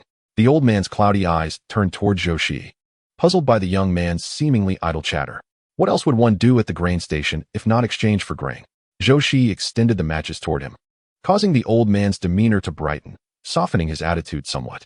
He took the matches and lit one, grateful, for he had discovered he had forgotten to bring firewood that day, which had left him quite anxious. There are far too many people here. Only a fool would stand in the sun waiting in line on such a hot day. I'll wait until the afternoon when the crowd thins out. It's the same. The rich aroma of the old tobacco wafted over as Zhou Shiyi observed the man enveloped in smoke. Speaking softly, "I must confess, sir, I wish to trade for some grain with you. This way, you won't have to wait in line, and I can save myself the trouble. Although I lack grain coupons, I can offer a few cents more than the grain station's price. What do you think?" Zhou Shiyi's offer was indeed generous. As typically, country folk would sell their grain to the station at a lower price and without coupons. The old man paused in his smoking, casting a cautious glance around before inquiring with a hint of intrigue, "Are you from the black market?" Zhou Shiyi shook his head. "Look at me. Would someone from the black market dress so conspicuously? I simply have a large family and not enough grain to feed them. So I thought I might buy some without the hassle of waiting. You seemed familiar, so I thought I'd take a chance with you. How much do you need?" The old man asked, pointing beneath the straw the donkey was eating, revealing yet another sack of grain. "I have 200 pounds here." Zhou Shiyi's heart brimmed with joy. Yet he feigned a look of difficulty as he spoke. "My dear sir, as you are aware, the purchasing price for rice at the grain station today stands at 14 cents. Since I promised to add a few more pennies, it must be at least 14 cents or more. 200 jin is somewhat excessive. I had intended to buy the entire amount to avoid returning later, but alas, my funds are rather insufficient." The old man's eyes darted about keenly as he vigorously tapped his smoking pipe against the ground. In a low voice, he replied, "Do not speak of a mere few more pennies. Let it be 15 cents, and you may take all of it, rounding it to 30 yuan. I assure you, the weight of this grain is indeed 200 jin." Zhou Shiyi pretended to hesitate for a moment before finally acquiescing. "Sir, it's rather conspicuous here. I shall wait for you in the alley over there." "Ah, go ahead first," the old man responded. Observing the man's adept mannerisms, Zhou Shiyi surmised that he must frequently engage with city folk. Zhou Shiyi waited in the alley for nearly half an hour before the old man arrived, guiding a donkey with a leisurely gait. Zhou Shiyi mused, "This old fellow is quite prudent." The man reached into his pocket and produced 3 10-yuan bills, which he had received from Bai Qingzhu the day before, who had been concerned he might not have sufficient funds, as he often faced hardships at home. The old man took the money, spat on his palm, and meticulously counted the 3 bills again and again. Finally, he gave the donkey a pat on its rear, prompting the creature to kneel down, allowing him to unload 2 bags of grain. With a smile directed at Zhou Shiyi, he said, "Come, weigh it. There is no shortage in quantity." Zhou Shiyi lifted one bag slightly and confirmed its heft, expressing his gratitude to the old man. He then hoisted one bag onto his shoulder and proceeded into the alley. The old man remarked, "Oh, do not be deceived by the lad's slender frame. He possesses considerable strength. Even the best workers in their village cannot so effortlessly carry 200 jin of grain." Once Zhou Shiyi slipped into an unoccupied alley, he swiftly entered his hidden space. In his previous life, during his time in the countryside, The local villagers had taught the youth how to cultivate and sow seedlings. Thus, Zhou Shiyi had acquired some knowledge. With a thought, he excavated a large pit near the spring and deposited the over 200 gene of rice into it, followed by a sprinkling of the magical spring water. Typically, rice paddies should be irrigated before transplanting the nurtured seedlings. However, the soil in his concealed space differed from that outside, requiring no fertilizer, merely the occasional application of the spring water. Zhou Shiyi estimated that this grain would thrive robustly. Thus, he awaited the seedlings to mature. Exiting the space, Zhou Shiyi found it was already noon. He set forth towards the state-run restaurant. After several days of toil, he had scarcely had the chance for a proper meal. Even the previous day's dinner with Bai Qingzhu had consisted mainly of copious amounts of alcohol. Upon arriving at the state-run restaurant, he noticed a few scattered patrons inside. His gaze quickly landed on a man in the corner, who let out a cold sneer. Ah, what a coincidence indeed. In this era, those who dined at state-run restaurants invariably possessed a certain quota of grain coupons. Families with many children often visited the restaurant not only for guests, but also to purchase a meat dish for appearance's sake. In everyday life, few would indulge frequently at state-run restaurants. However, the man before us is an exception. His wife works as a procurement officer in the kitchen of such an establishment. Every time he orders a dish, she ensures he receives generous portions. Any leftovers are taken home. This individual is none other than Li Weiguang, the head of the production department at a textile factory. It is worth noting that Li Weiguang is quite the clever one. His wife initially held a position at the textile factory, but he persuaded her that working at the same place limited their benefits. He suggested that if they switched jobs, they could access a broader range of benefits. Upon hearing this, his wife was convinced. Coincidentally, the daughter of the head chef at the state-run restaurant above was unwilling to continue in that role, leading to a job swap between the two. When Zhou Shiyi entered, he drew considerable attention.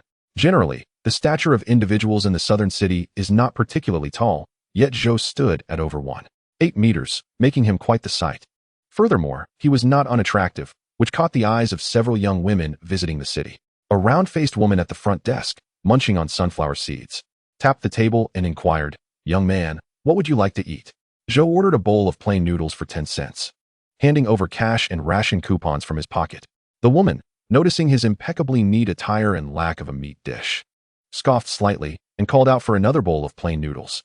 During this era, the demeanor of sales staff was often less than cordial, so Zhou paid it no mind and leisurely made his way to sit opposite Li Weiguang. Before Li Weiguang lay a generous bowl of braised pork and 2 assorted grain pancakes. The glistening pork elicited envious glances and audible salivations from many around. As the sounds of his feasting resonated, Zhou's expression momentarily flickered with disdain. This portly, balding man was a far cry from his own uncle. It seemed that Niu Zuolian was truly hungry, willing to eat anything. When Zhou's noodles were ready, he took 2 cloves of garlic from the counter. As the saying goes, noodles without garlic lack flavor. Observing this well-dressed youth relishing his plain noodles devoid of any meat, Li Weiguang couldn't help but let out a derisive chuckle. What use was good looks if, in the end, one could only watch others feast, longing for their morsels? However, Zhou's subsequent remark piqued Li Weiguang's interest. He pitifully fished out a few coins from his pocket, sighing softly, "Alas, I'm out of money.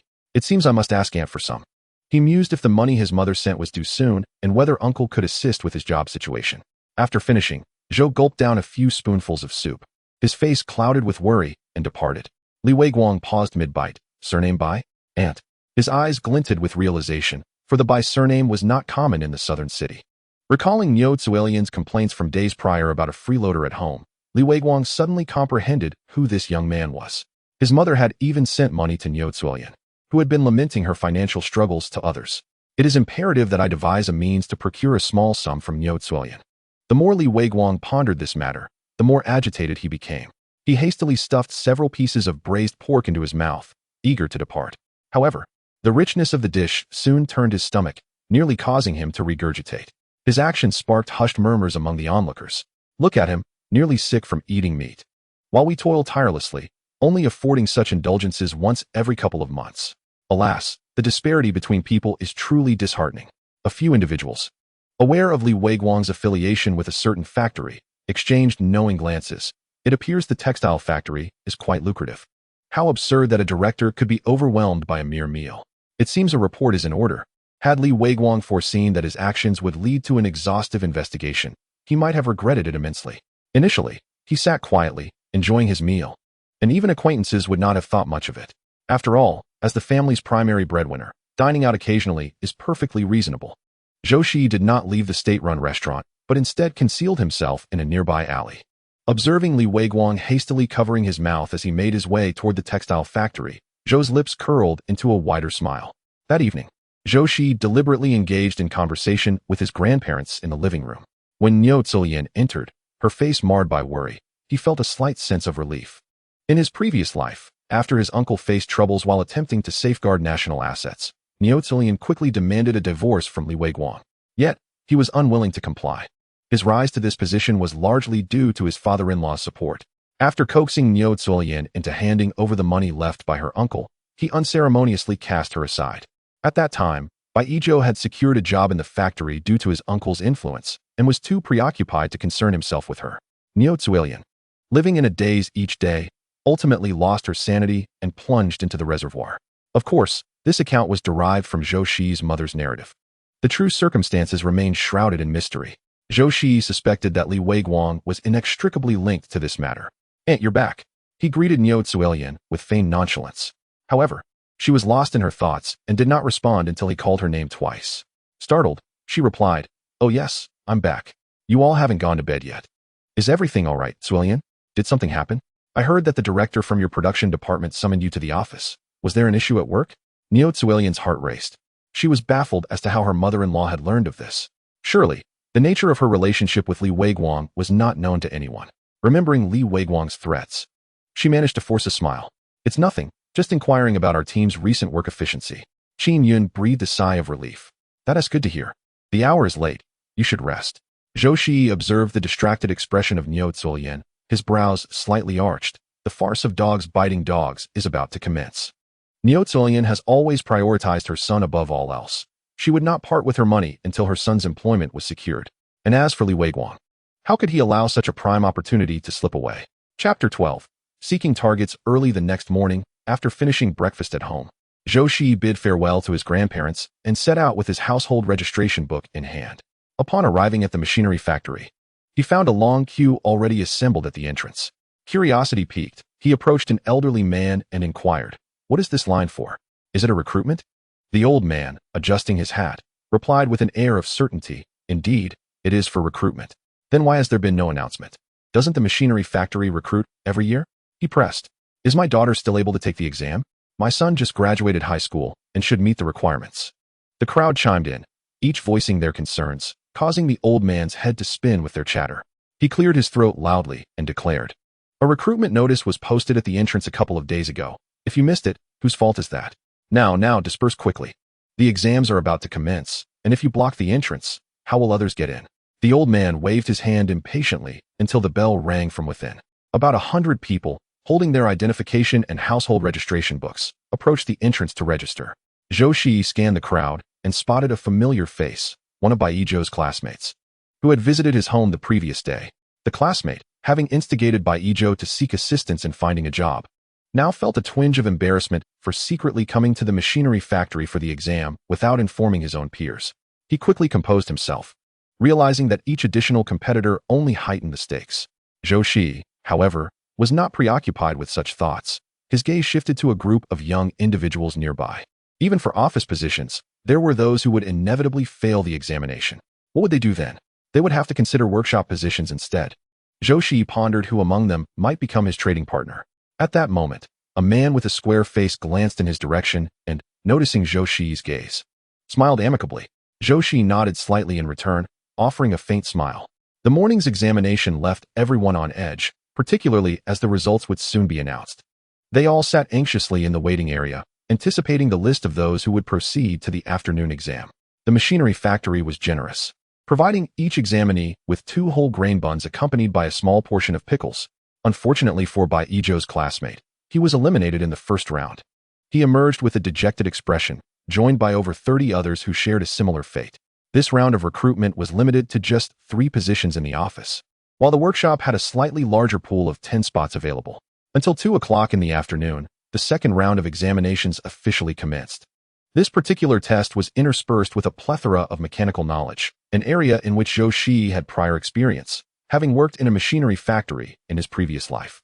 Naturally, he found the questions pertaining to this subject matter to be quite manageable. However, this posed a significant challenge for the others. Their understanding of the topic was limited to the occasional remarks from family members at home. They had no clue regarding the specifics of what needed to be done, as previous examinations had never included such questions. This year, however, was an anomaly. A chorus of murmurs arose within the examination hall, prompting the invigilator to rap the table several times to restore order. Once Zhou Shiyi completed his paper, he was the first to rise and submit it. He then settled himself in the corridor, awaiting the outcome. The examination rooms for their workshop and the office were adjacent. One by one, candidates emerged, and Zhou Shiyi's gaze was intently fixed on those exiting the office. His attention was particularly drawn to a man with a square face, who emerged with a furrowed brow and a troubled expression. A smirk crept onto Zhou Shiyi's lips. The target had appeared.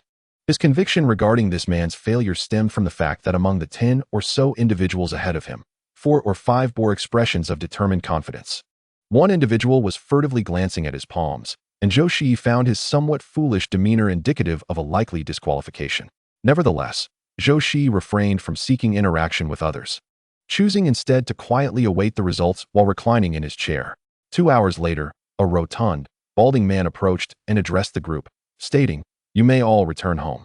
The list of successful candidates will be posted at the main entrance tomorrow." The crowd dispersed in compliance, but Zhou Shiyi gradually slowed his pace. He had already observed that the individuals from the office remained behind, likely to publicly announce the results. Once everyone had departed, he feigned a stomachache and ambled to the back of the line. It was only when the office personnel exited that he discreetly followed. Noticing Zhou Shiyi clutching his abdomen, the square-faced man kindly approached him to inquire. Zhou Shiyi forced a bitter smile and replied, "It might be the cold steamed buns I had for lunch. My stomach is a bit unsettled. Would you mind assisting me for a moment?" The man, seeing the sheen of sweat on Zhou Shiyi's forehead, quickly offered him support to a nearby tree for respite. "Are you all right? Shall I fetch you some warm water?" Zhou Shiyi shook his head, taking several deep breaths before managing to say, "It's nothing, just an old ailment. By the way, how did you fare on the exam?" Upon hearing this, the square-faced man visibly relaxed, but then vigorously wiped his face, lamenting, "Alas, I did not pass. My uncle suggested that if it doesn't work out, I should inquire about other factories. However, since my family qualifies under the rural relocation policy, if I remain jobless, I will have to go to the countryside." Zhou Shiyi sighed and shook his head in sympathy. Indeed, what a pity.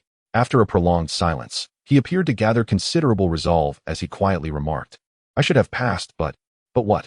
Isn't passing a good thing? We are of similar age and both meet the policy requirements. If we pass, we won't have to go to the countryside." The square-faced man was somewhat perplexed, unable to comprehend why Zhou Shiyi seemed discontent despite the prospect of success. Zhou Shiyi sighed for a considerable time before speaking. "I reside with my relatives, and if they were to discover that I have been accepted into the machinery factory, they would likely pressure me to relinquish my position for my cousin." The square-faced man appeared momentarily taken aback, yet he quickly regained his composure. Such occurrences were not uncommon in the city. He regarded Zhou Shiyi with a hint of sympathy. Zhou Shiyi clenched his fists, the turmoil on his face unmistakable. "Alas, I am aware that I cannot retain this job, hence I am preparing to sell it and move to the countryside. This way, I can avoid the disdain of my relatives and the burden of indebtedness." Upon hearing this, the square-faced man's eyes flickered, and his expression toward Zhou Shiyi became somewhat more earnest. "I am Meng Guoyang. May I ask your name?" "Zhou Shiyi. Brother, you appear younger than I. You mentioned selling your job. What do you think of my assistance? Rest assured, you will not lose a single penny. What do you say?" Zhou Shiyi hesitated, responding, "Brother Meng, I am merely estimating my acceptance. The workshop differs from your office. I am uncertain if I have truly been accepted." Meng Guoyang slapped his thigh and exclaimed, "I thought it was something significant. My uncle oversees this matter. Let us go and take a look." Chapter 13. Selling the job. Zhou Shiyi followed closely behind Meng Guoyang as they hurried inside. Lu Haitao, upon seeing Meng Guoyang enter, inquired with surprise, "What is going on?" Meng Guoyang whispered a few words conspiratorially in Lu Haitao's ear. Lu Haitao turned his gaze to the office entrance, where the youth stood quietly, intently focused on his shoes. Devoid of any prying demeanor, he cleared his throat and said to Meng Guoyang, "Call him in." Meng Guoyang, beaming with joy, pulled Zhou Shiyi forward, reminding him, "Do not be nervous, my uncle is quite affable." Zhou Shiyi nodded in acknowledgement, standing there with poise as Lu Haitao scrutinized him. "You are Zhou Shiyi, correct? Let me check the list of successful candidates to see if your name appears." Lu Haitao appreciated Zhou Shiyi's calm demeanor, He picked up a sheet of paper from the desk and meticulously verified. Zhou Shiyi, here it is. Indeed, you have been accepted. However, young man, are you certain you wish to sell this position?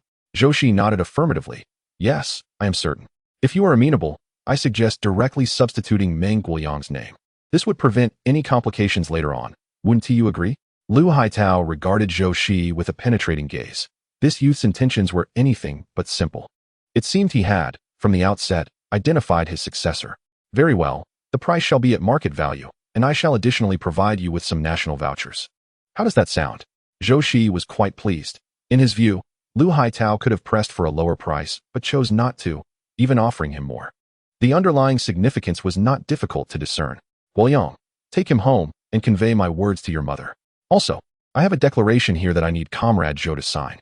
Rest assured, once Guoyang has successfully completed 6 months of employment, this document will become mere scrap paper, known to no one. Lu Haitao produced a notebook, waved his hand grandly, and presented a statement for signature. Without hesitation, Zhou Shiyi swiftly inscribed his name and pressed his seal. Lu Haitao nodded in satisfaction, took a sip of tea, and said, "You may go."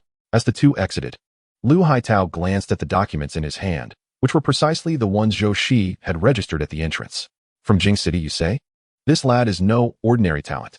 Lu Haitao muttered to himself, revising the prepared list and affixing a seal before placing it in the drawer. Meanwhile, Zhou Shiyi followed Meng Guoyang through a labyrinth of turns until they finally arrived at the residential compound. Upon closer inspection, Zhou Shiyi recognized it as the housing complex of the textile factory. It seemed Meng Guoyang hailed from a family of multiple workers. No wonder he could afford to pay such a sum for a job. However, the most amusing aspect for Zhou Shiyi was that Li Weiguang lived just above Meng Guoyang. Meng Guoyang's mother was anxiously waiting at home, fearing that her son might not pass the exam and be sent to the countryside by the youth office. "Mom, I'm back," Meng Guoyang called out, startling his mother, who leapt up from the sofa. "How did it go? How did you do?" Upon seeing the handsome young man accompanying her son, Meng's mother quickly straightened her clothes and tidied her slightly disheveled hair. "Guoyang, who is this?" Meng Guoyang recounted the events in detail and urged his mother to respond. It was as if Meng's mother had just awakened from a dream, murmuring, Oh, good. Just wait." She hurried to the inner room and retrieved a small cloth bag from the bottom of the cabinet. Carefully, she counted out 600 yuan and handed over several national vouchers. Zhou Shiyi did not count, simply accepting the money and placing it into his pocket. Meng Guoyang chuckled. "Why don't you count it? I trust the character of Brother Meng's family." Zhou Shiyi replied nonchalantly, eliciting laughter from both of them. Originally, Meng's mother had intended to invite Zhou Shiyi for a meal, but he declined, citing family matters, and strode out. Meng Guoyang thought to see him off, but Zhou Shiyi closed the door behind him, halting his steps. Zhou Shiyi glanced around. It was still early, and most people had not yet finished work. From his space, he retrieved paper and pen, hastily scribbling a few lines before swiftly making his way to Li Weiguang's doorstep. He slipped the note through the crack of the door and hummed a tune as he walked away. Zhou Shiyi was not concerned that Li Weiguang would discover the note first. After all, during this time, most women hurried home to prepare dinner as soon as they finished work. As the head of the production department, Li Weiguang was often occupied with reports from the various workshop leaders. By the time he returned home, it would be a miracle if he arrived before the family finished dinner. Imagining the chaotic scene that awaited Li Weiguang at home, Zhou Shiyi couldn't help but smile with delight. Upon his return home, Niu Zilian was busy preparing dinner. Upon catching sight of Zhou Shiyi, she exclaimed loudly, "Every day? I wonder what nonsense you are up to. Are there even familiar faces left in Nanjing?" Zhou Shiyi chuckled softly. "There are indeed a few acquaintances. Today I even met some newcomers from the textile factory.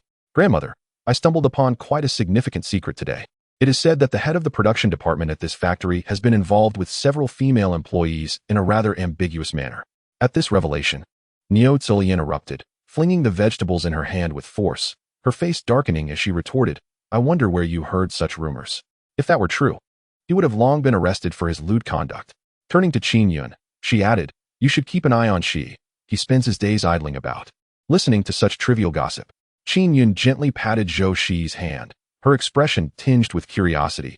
"Shi only aims to amuse me with his tales of the unusual." "Why such a strong reaction?" "Indeed, Aunt, why so agitated? Is there something you wish to share?"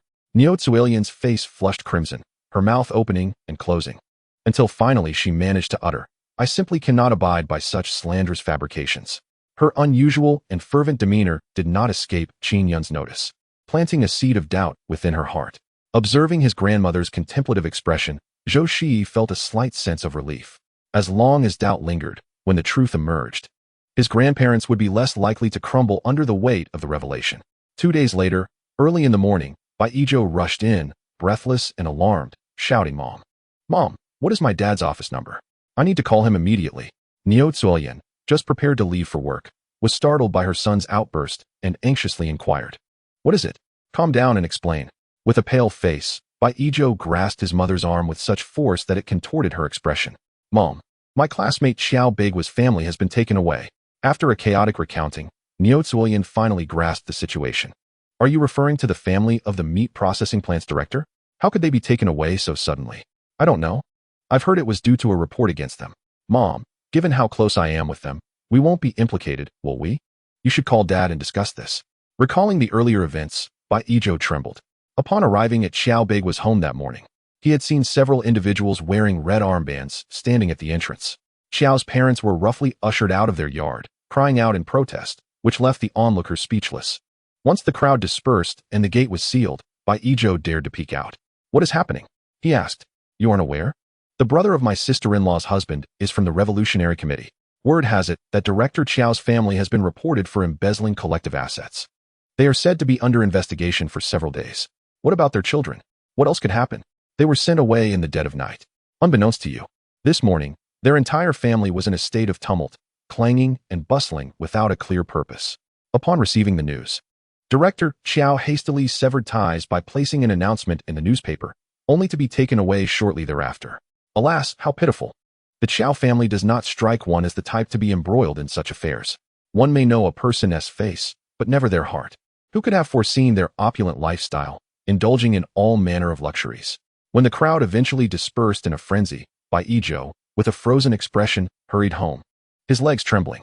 Niu Zuoyan, equally apprehensive, paced anxiously, hands on her hips.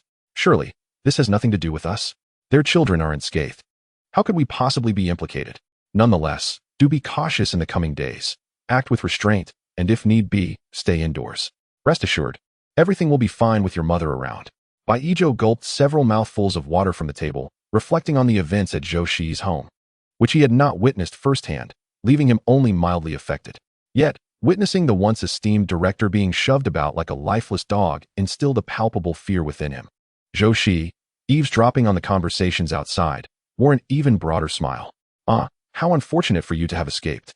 The news of Qiao Beigua being whisked away overnight did not surprise Zhou Shiyi. After all, one does not ascend to the position of director without being privy to certain whispers.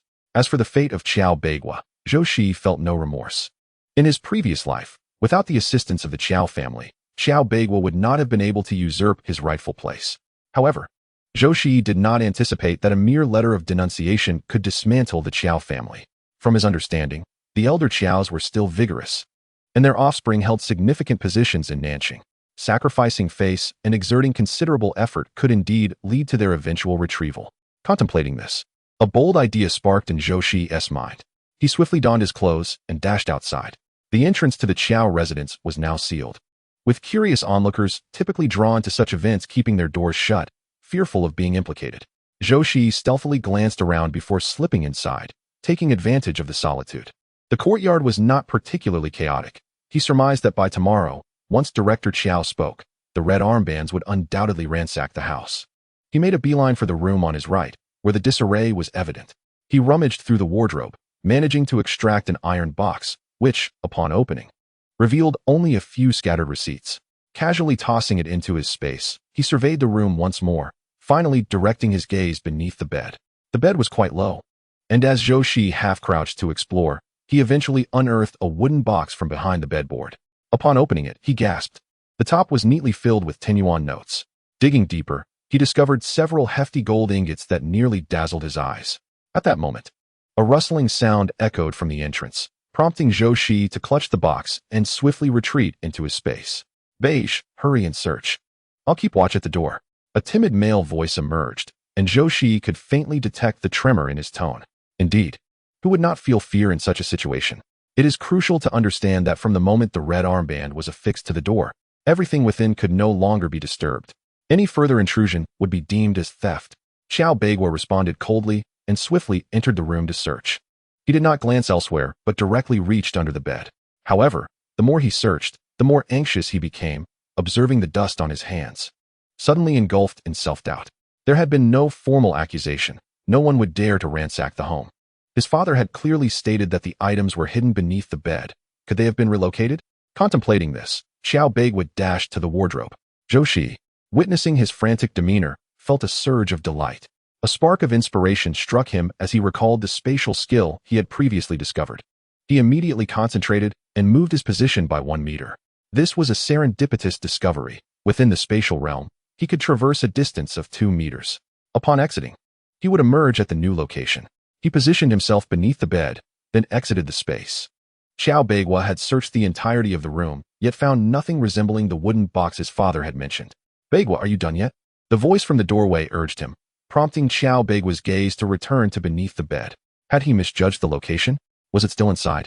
Pondering this possibility, Xiao Beiguo immediately prostrated himself, extending his arm to probe further. Zhou Shiyi reached out, and their hands collided. Zhou Shiyi could distinctly sense the shift in Xiao Beiguo, who seemed to disbelieve as he ventured deeper. Once he discerned the shape of an object beneath the bed, a piercing scream shattered the air. The person at the door rushed in, covering Xiao Beiguo's mouth. Observing Xiao Beiguo's bewilderment, his eyes rolling back while his mouth remained in a scream, the smaller man acted without thought, delivering a swift slap. This jolted Xiao Beiguo back to reality, recalling the hand he had just touched. Trembling, he uttered, "There is someone under the bed." At his words, the small man nearly collapsed in shock. Chapter 15. A severe beating of Xiao Beiguo, seeing Xiao Beiguo unable to rise. The diminutive man scanned the room and eventually found a flashlight. He cautiously urged Xiao Beiguo to lie flat on the ground and turned on the flashlight to peer inside. He too was gripped by fear. Zhou Shiyi swept his hair forward, smearing a bit of dust on his face, rolling his eyes upward with his tongue extended. Under the beam of the flashlight, the small man and Xiao Beiguo finally discerned the situation inside. The next moment, a scream louder than the last erupted. The flashlight was dropped, rolling beneath the bed. Zhou Shiyi, clutching the flashlight, entered the spatial realm, attentively listening to the commotion outside. Xiao Beiguo's eyes rolled back, and he fell backward.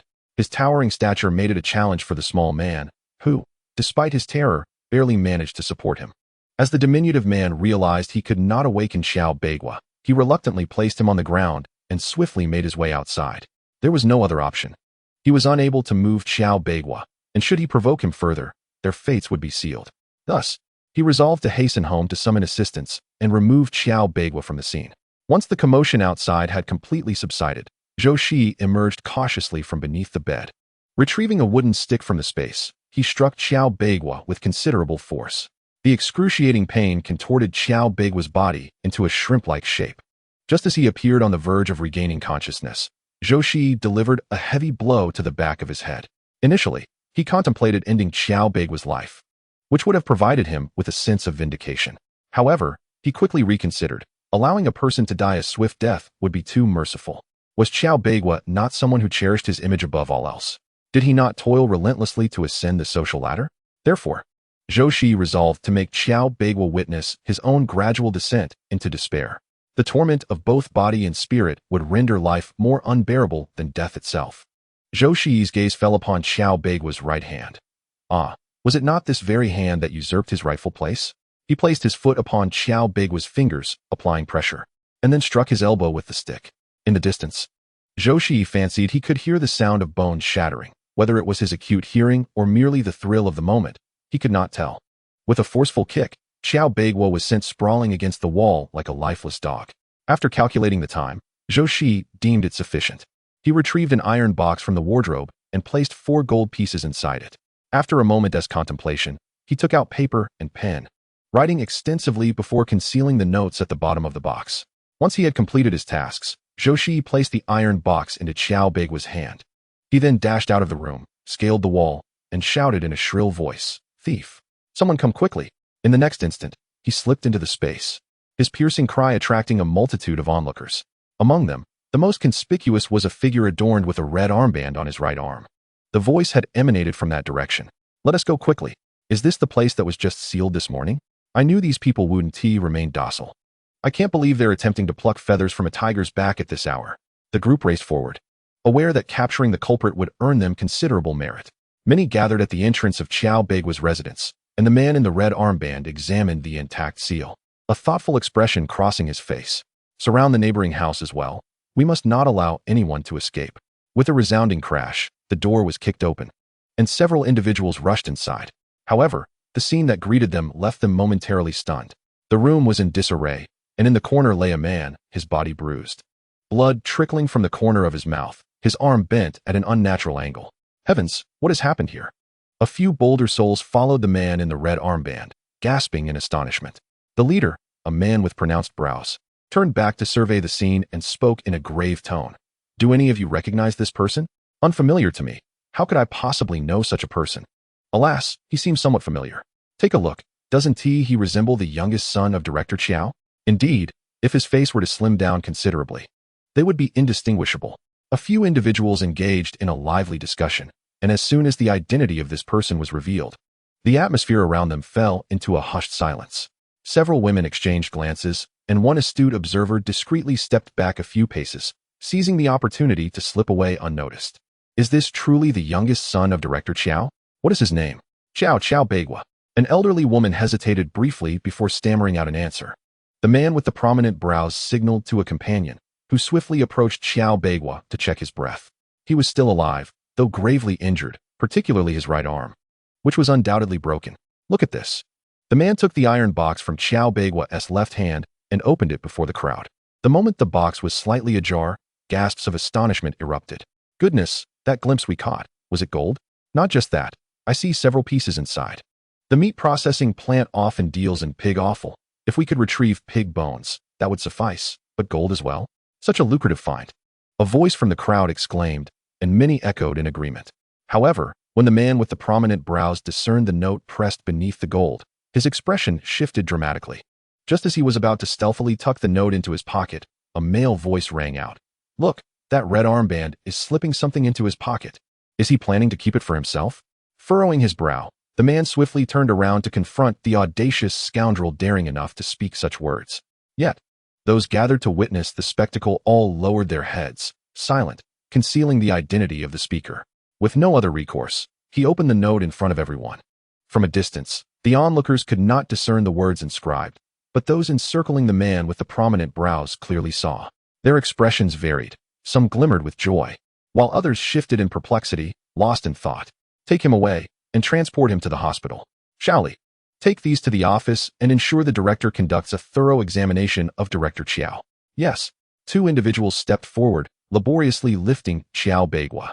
Unbeknownst to them, someone inadvertently brushed against his arm, causing him to involuntarily cry out in pain.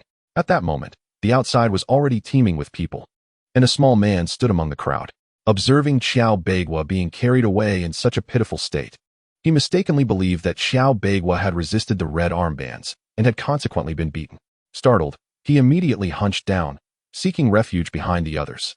He merely hoped that Qiao Beigua would not betray him, otherwise it would spell his doom, potentially implicating his family as well. Chapter 16. Revenge is best served promptly. Such is the way of navigating human affairs. The man with thick eyebrows resealed the door with a new seal, his expression icy as he addressed the onlookers. If anyone is caught sneaking inside again, the consequences will be borne by themselves. Should this lead to embarrassment for us all, do not expect us to be courteous. His words caused many to lower their heads sheepishly. In past instances, when a home was searched, who among them had not harbored thoughts of appropriating a few items under the guise of curiosity? Even a single tile from the roof could serve as a makeshift table leg at home. All right, disperse. The crowd scattered like startled birds, and Zhou Shiyi seized the opportunity to slip out. Observing that the sun was still high, he turned and headed towards the recycling station. Though he retained some knowledge from his past life, most had faded from memory, and he needed to procure a few books to take with him. He also hoped to find some useful items, as the place he was dispatched to in his previous life could only be described as impoverished, an abject poverty that was extraordinary. Although the annual harvests were decent, it could not compensate for the limited arable land and the large population. The living conditions at the youth commune were particularly dire, male youths in one room and female youths in another. During the incessant rain, a moment's inattention could leave their beds soaked from leaks. Since Zhou Shiyi intended to seek out Yunjila, he resolved to make his life more comfortable, Otherwise, it would be a disservice to his second chance at life to endure daily hardships like a fool. Upon arriving at the recycling station, he encountered a large truck unloading its cargo. As the truck bed tilted, chairs, tables, pots, and pans came crashing down, accompanied by the occasional shattering of porcelain, which caused the elderly man at the entrance to frown repeatedly. Be a little more careful. If those shards return to bite you, you'll be the one to clean it up. He banged his smoking pipe in frustration, but the truck driver paid him no heed, indifferent to his agitation. As the truck sped away, the elderly man's complaints echoed in the air. Zhou Shiyi, with a smile, offered him a cigarette and amiably said, "Sir, I wish to go in and look for some books." As the saying goes, one should not strike a smiling face. Noticing Zhou Shiyi's pleasant demeanor, the old man slightly tempered his ire.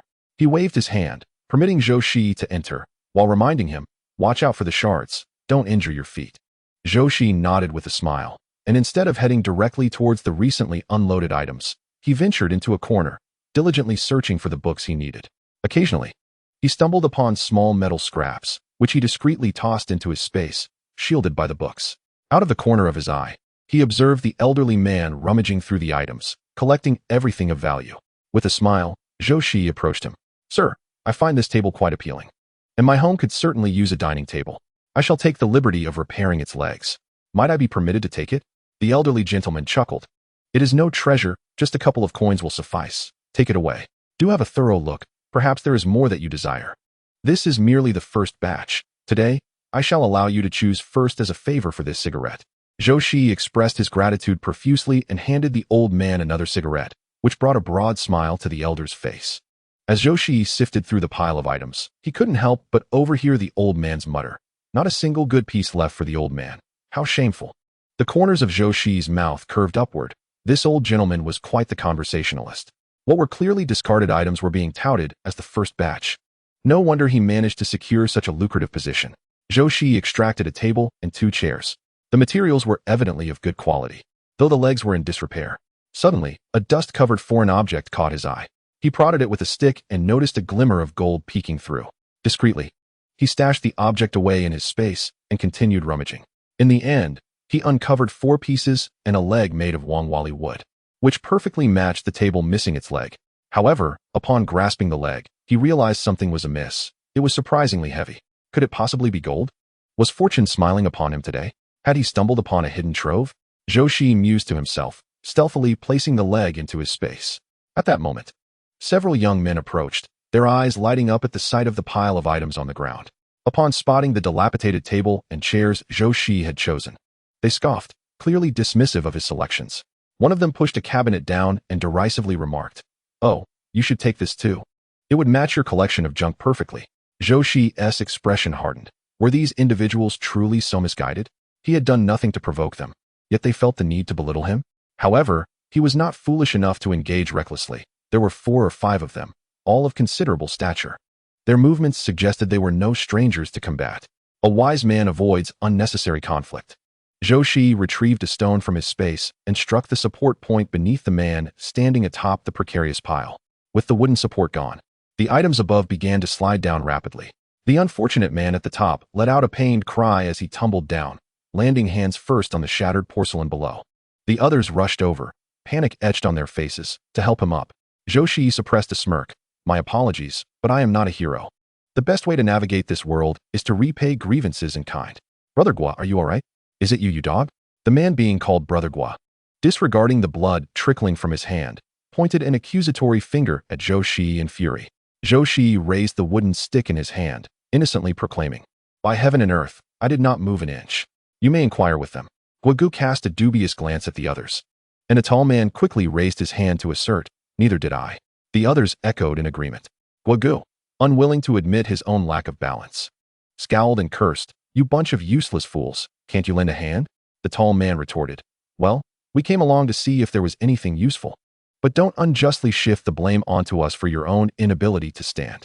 His earnest demeanor only incensed Guagu further, prompting an outburst of traditional invective. Zhou Shiyi, uninterested in their quarrel, exerted himself to stack the tables and chairs neatly, tucking them under his arm. With his other hand, he effortlessly lifted the cabinet that Guagu had tossed his way. The strength displayed left the onlookers speechless, and their bickering ceased. Guagu swallowed hard. repeatedly grateful that this man had not turned his wrath upon him. Chapter 17. A sounding blow. The elderly gentleman at the entrance, upon seeing Zhou Shiyi with such a considerable load, was taken aback. However, upon closer inspection, he noted that everything Zhou carried was damaged and incomplete.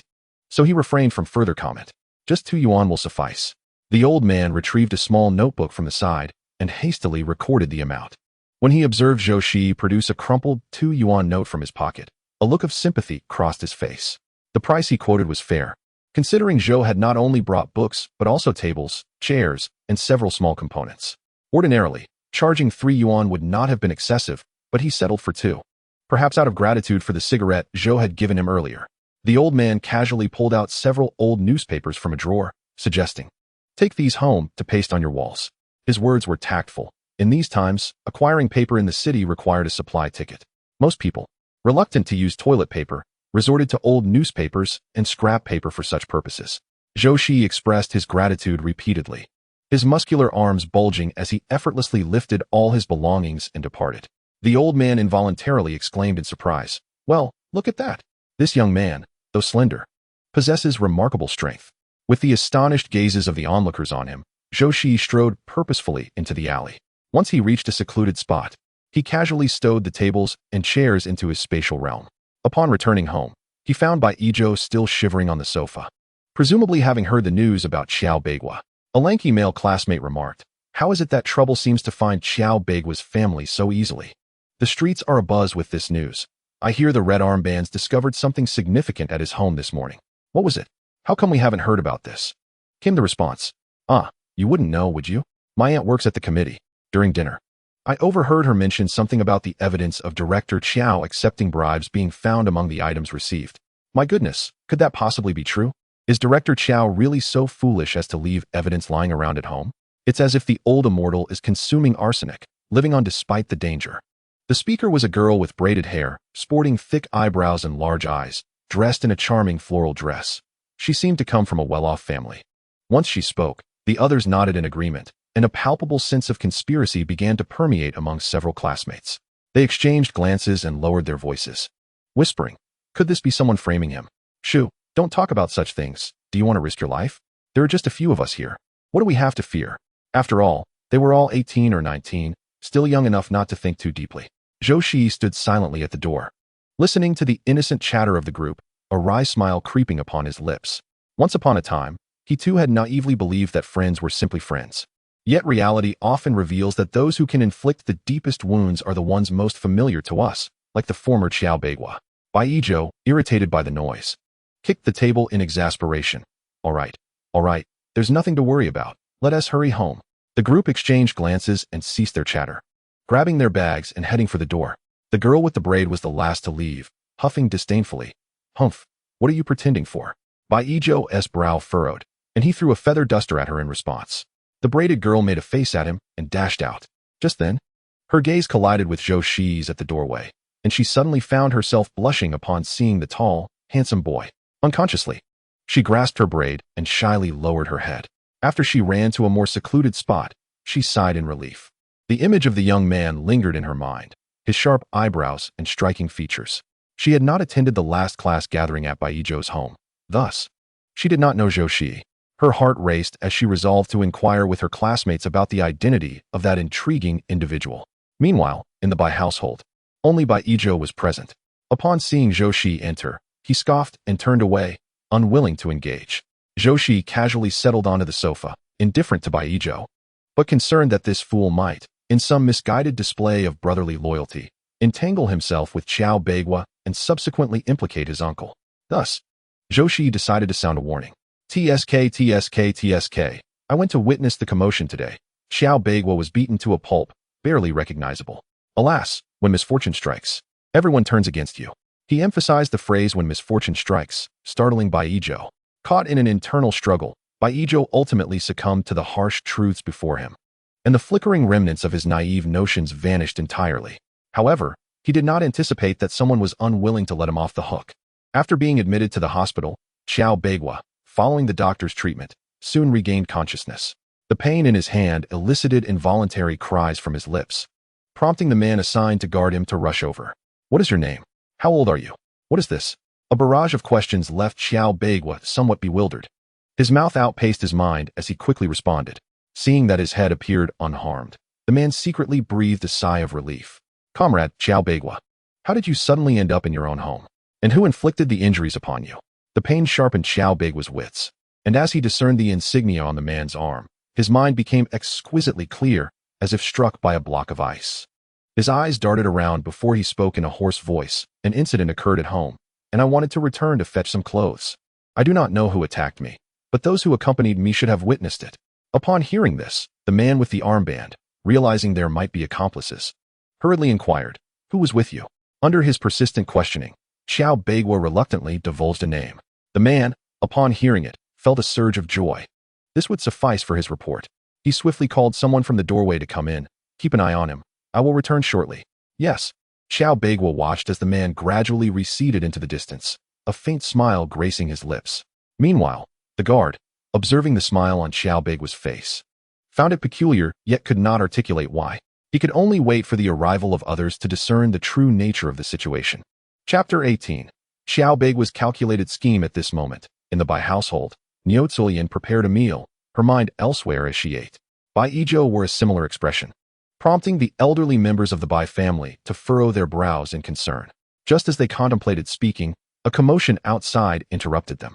Bai Qingzhu, puzzled, opened the door to investigate. Several individuals adorned with armbands, along with personnel from the Public Security Bureau, were pushing the door, preparing to enter the courtyard. Upon seeing Bai Qingzhu emerge, a man with whom he was somewhat acquainted smiled and said, "Director Bai, we have some matters we wish to discuss with your son." Bai Qingzhu's expression shifted. If it were merely the Public Security Bureau, it would be one thing. But what were the Revolutionary Committee members doing here? "Please come in. We shall not enter. We kindly request your son to come out and accompany us." Bai Yizhou, already rendered speechless by fear, trembled, incessantly retreating behind Niu Zulian. Niu Zulian steeled herself, spreading her arms protectively around Bai Yizhou, and spoke sharply. "What do you intend to take my son for? In these times, there must be a reason for such actions." Bai Yizhou, hiding behind her, nodded frantically in agreement. "Yes, yes. Recently, he has been obedient and has not stirred up any trouble."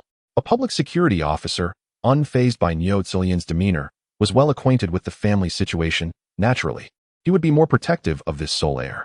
The Revolutionary Committee states that Bai Yizhou conspired with Xiao Beigua to retrieve items from the Qiao family's residence. The premises have already been sealed off, and regulations are clear.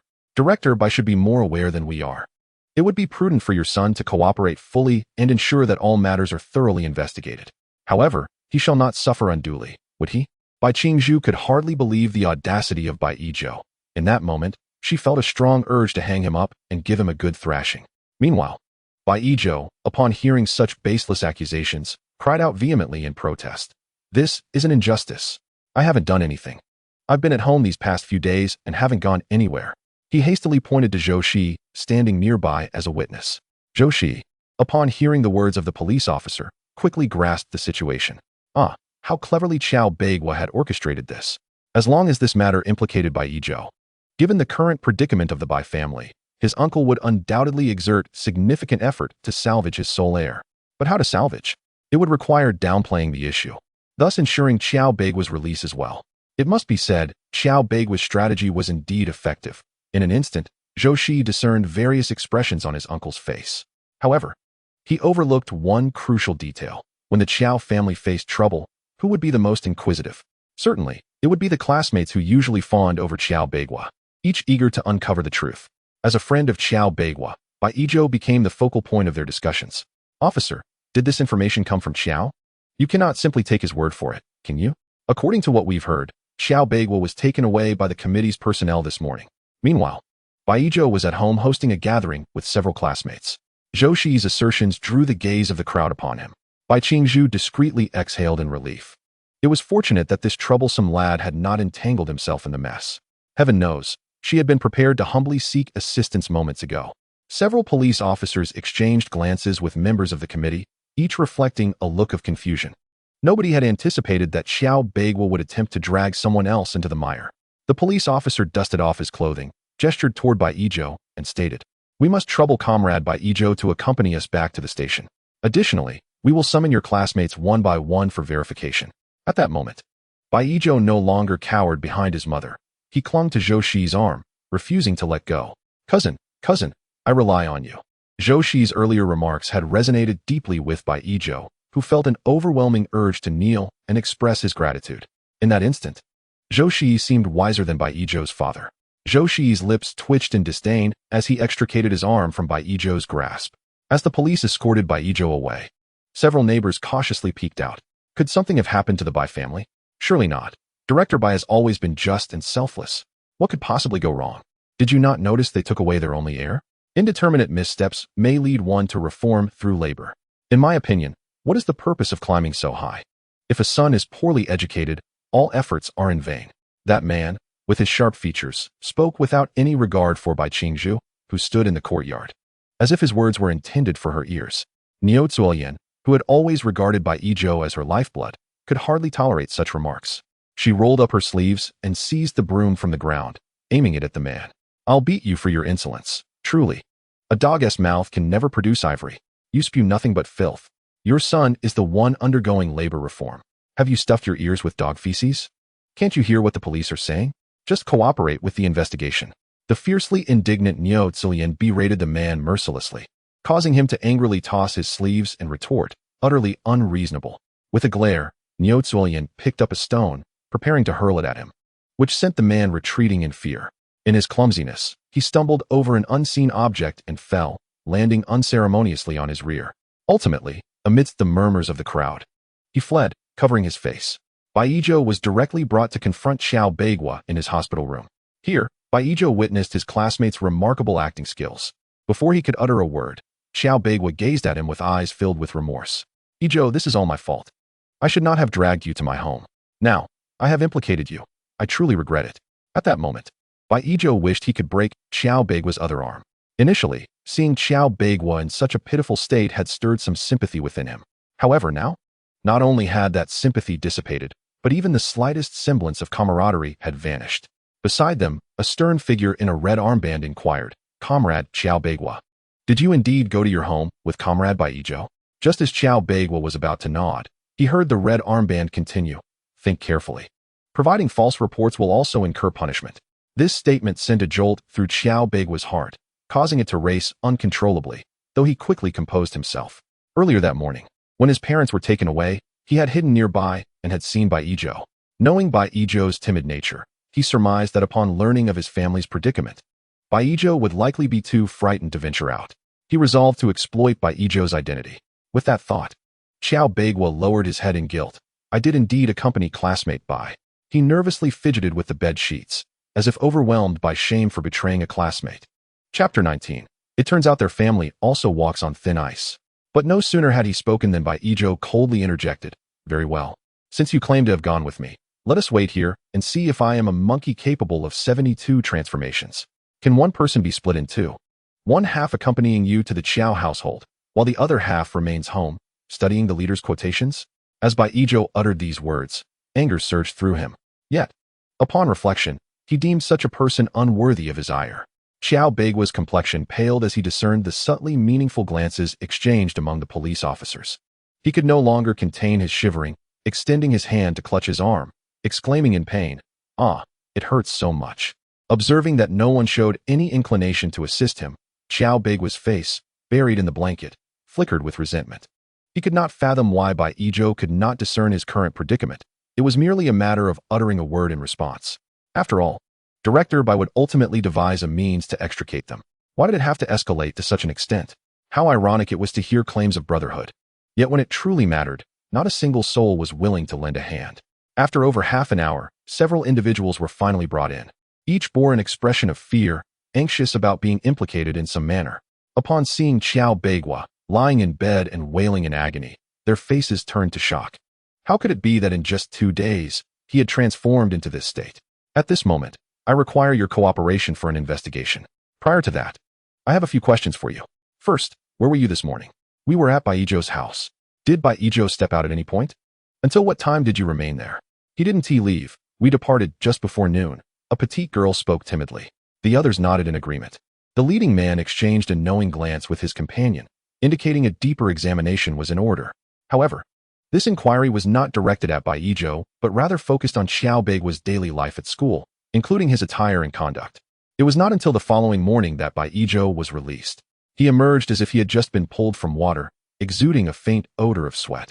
The previous night, not only had the public security personnel been present, but also members of the Revolutionary Committee, all of whom had relentlessly questioned him. After an extensive interrogation, he was drenched in layers of perspiration.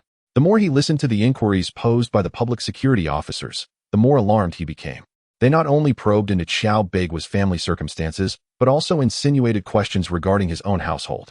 At that moment, Bai Zhou comprehended that despite his father's elevated position, it was precarious, akin to walking on thin ice.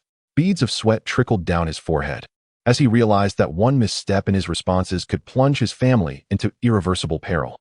Meanwhile, in the hospital, the wailing Xiao Beigua altered his narrative, claiming that the pain in his arm had muddled his thoughts, leading to a confusion of times. Given that Bai Zhou frequently visited Xiao Beigua's home, the public security officers reluctantly accepted his explanation. Moreover, thanks to the efforts of the elder Xiao Beigua faced merely a reprimand and was allowed to recuperate in the hospital. Upon Bai Zhou's return home, he found Niu Zulian sitting despondently on the sofa, evidently having spent nearly the entire night awake. The dark circles under her eyes were unmistakable. At the sound of the door, she sprang up from the sofa. Upon seeing Bai Zhou in such a disheveled state, her strained composure finally gave way, and she collapsed into his arms, weeping uncontrollably, rousing several others in the house. Bai Zhengde was assisted by Zhou Shiyi as he emerged, and the typically composed elder could not help but feel tears welling up in his eyes. Qin Yun, with tears glistening in her eyes, wore a smile as she exclaimed, "You're back. That's all that matters. Everything is all right." With that, she hurried to the kitchen to retrieve the boiled eggs she had prepared earlier, placing them on the table. "You must be hungry. Do have something to fill your stomach." At that moment, Bai Zhou, neglecting his grooming, grabbed an entire egg and stuffed it into his mouth, only to choke and roll his eyes in distress. "Look at you. Dear child, why the rush?" Qin Yun remarked, though her voice quivered with emotion. Bai Qingzhu quietly returned to his room and ignited several letters he had hastily penned the previous night. Although he was fairly certain Bai Zhou would be fine, he had prepared for all eventualities. Observing his father's retreating figure, Bai Zhou began to question his mother's assertions. She had claimed that his father possessed the means to secure him a job at the steel mill, but had refrained from doing so out of disdain for the work. Now, however, it appeared that the reality was somewhat different. Niu Zulian made a point of shouting in the courtyard, "My son has returned unscathed," she threatened. "If I hear anyone speak ill again, I shall not hesitate to silence them." Many peered out to gather information, while others, skeptical, scoffed.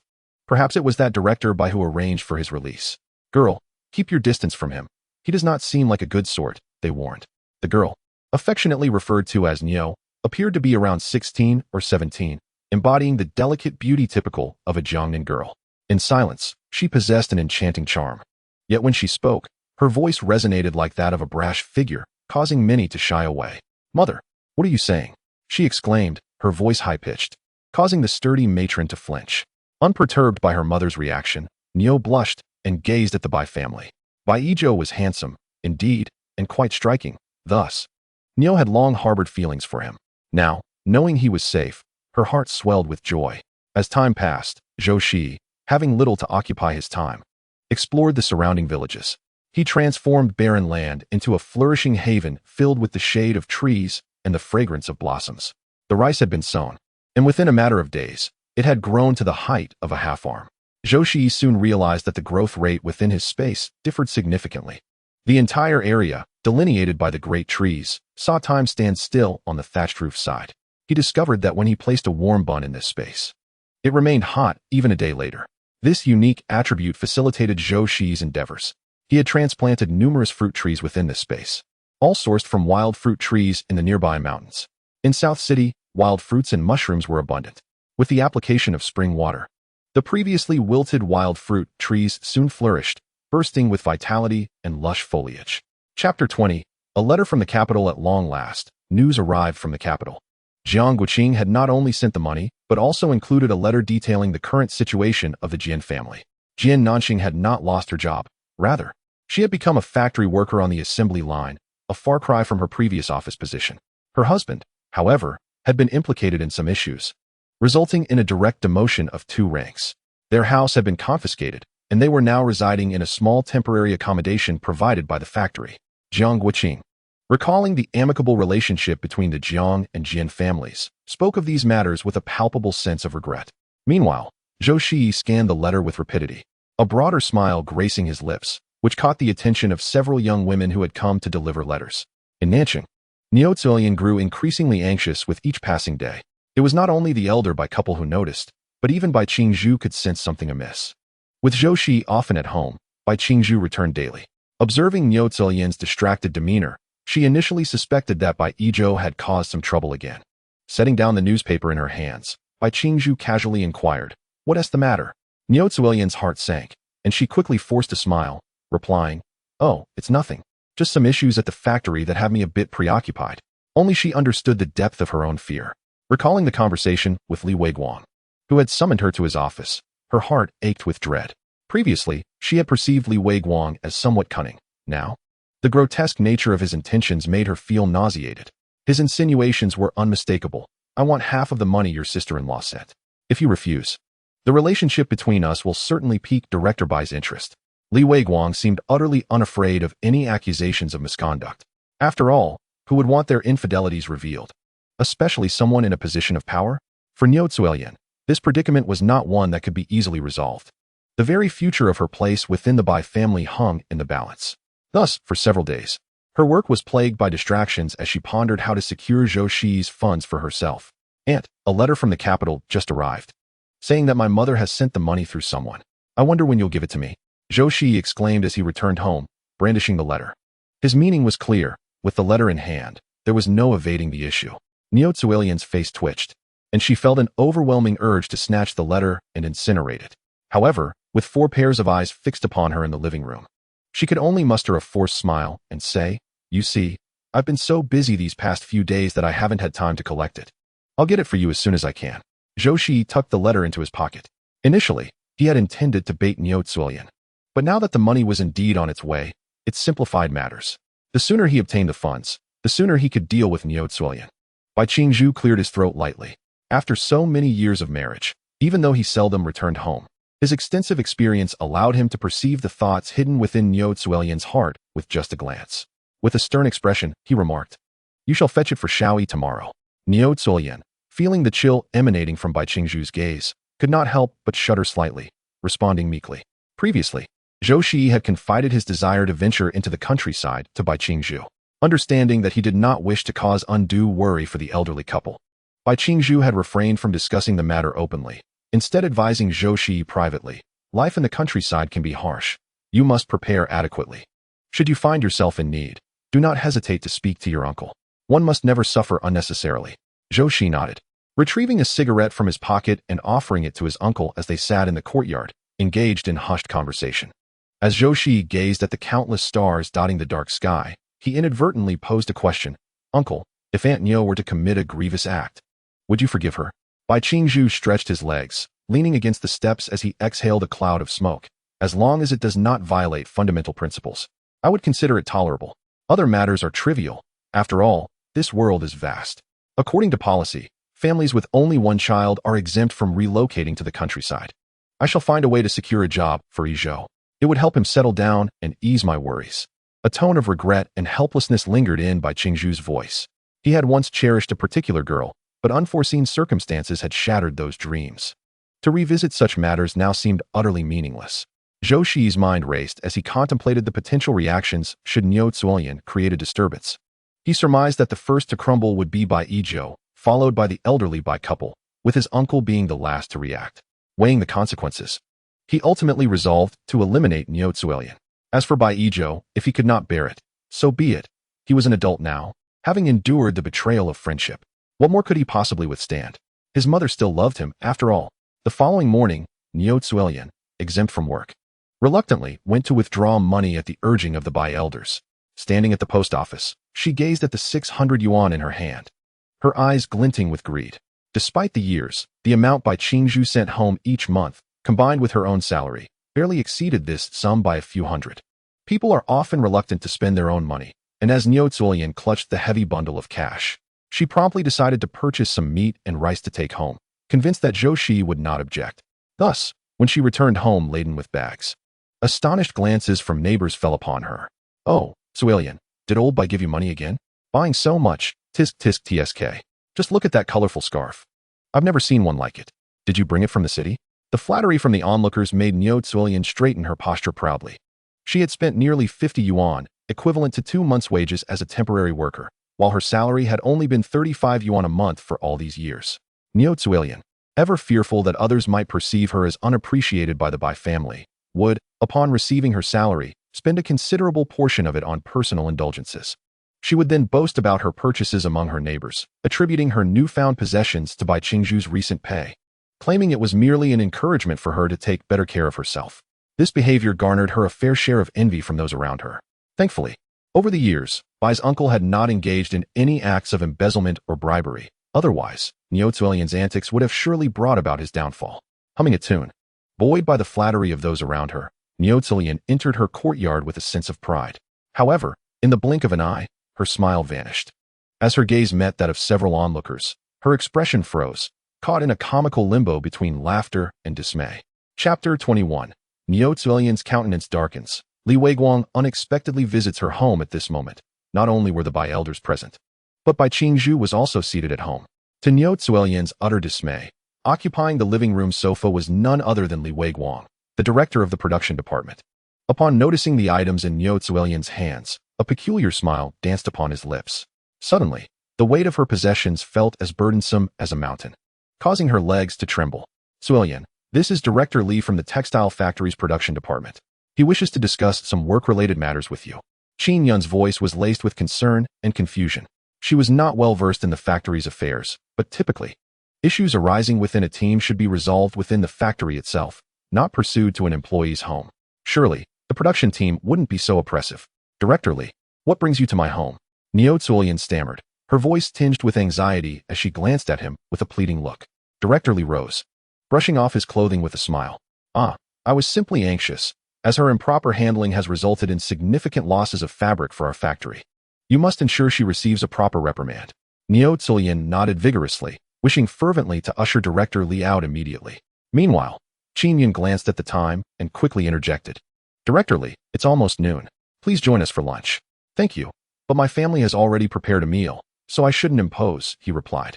"Ah well, take care then," she said, watching as he exited the courtyard. Only then did Niu Zuilian release a deep sigh of relief. Bai Qingzhu, observing the numerous bags in Niu Zuilian's hands, refrained from commenting but pointed to Zhou Shiyi, who was watching the scene unfold.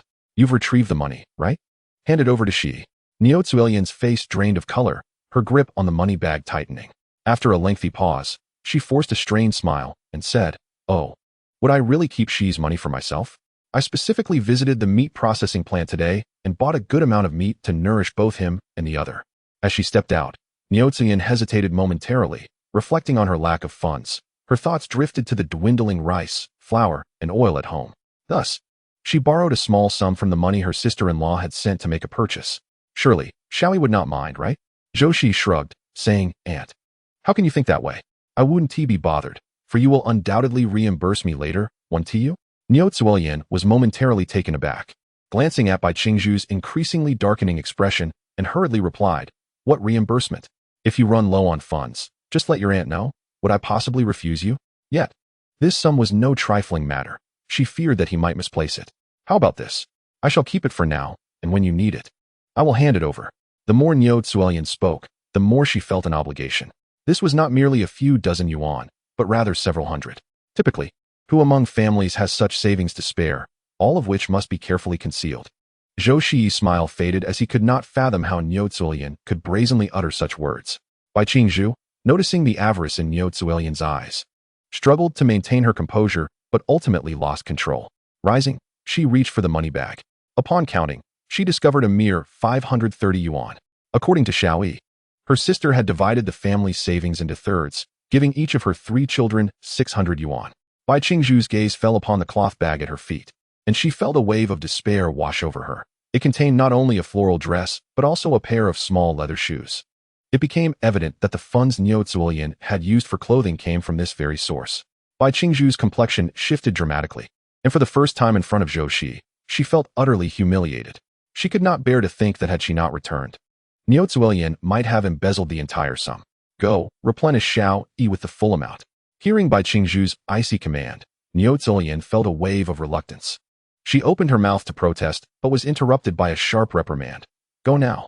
Startled, Niuzuelian trembled, her expression one of disbelief. Despite years of marriage, Bai Qingzhu had never been so fierce with her, even though she often remained away from home. Although the Bai elders were not particularly fond of her, they felt some guilt due to their son, and even Bai Yizhou, who rarely experienced paternal affection, exhibited a degree of indulgence. Thus, the elders often tolerated her. However, Bai Qingzhu's actions not only stripped Niuzuelian of her dignity as an aunt, but also humiliated her in front of her own son. Niuzuelian was on the verge of collapsing onto the ground, ready to wail, her demeanor resembling that of a shrew. Bai Qingzhu exhaled heavily and strode towards her room. The family's money and household registration booklet were kept together, making them relatively easy to find.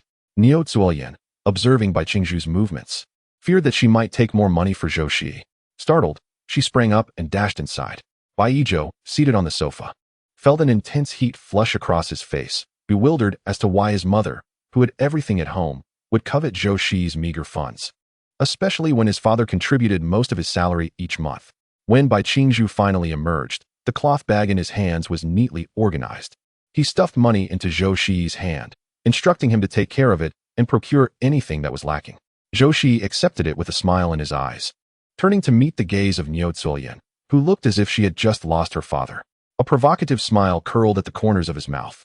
In an instant, Niuzuelian understood everything. So that was why Bai Qingzhu, who usually never returned home for lunch, was here. It was this little rascal's doing. How clever. Niuzuelian's teeth ground together audibly. Zhou Shiyi, anxious, asked, Aunt, do you have a toothache? Should we go to the hospital? All eyes turned to Niuzuelian's face. She could only force a smile, stiffening her body. Just an old ailment, nothing to worry about. She then clenched her fists and walked towards the kitchen. At that moment, a surge of frustration welled up within her, making her restless.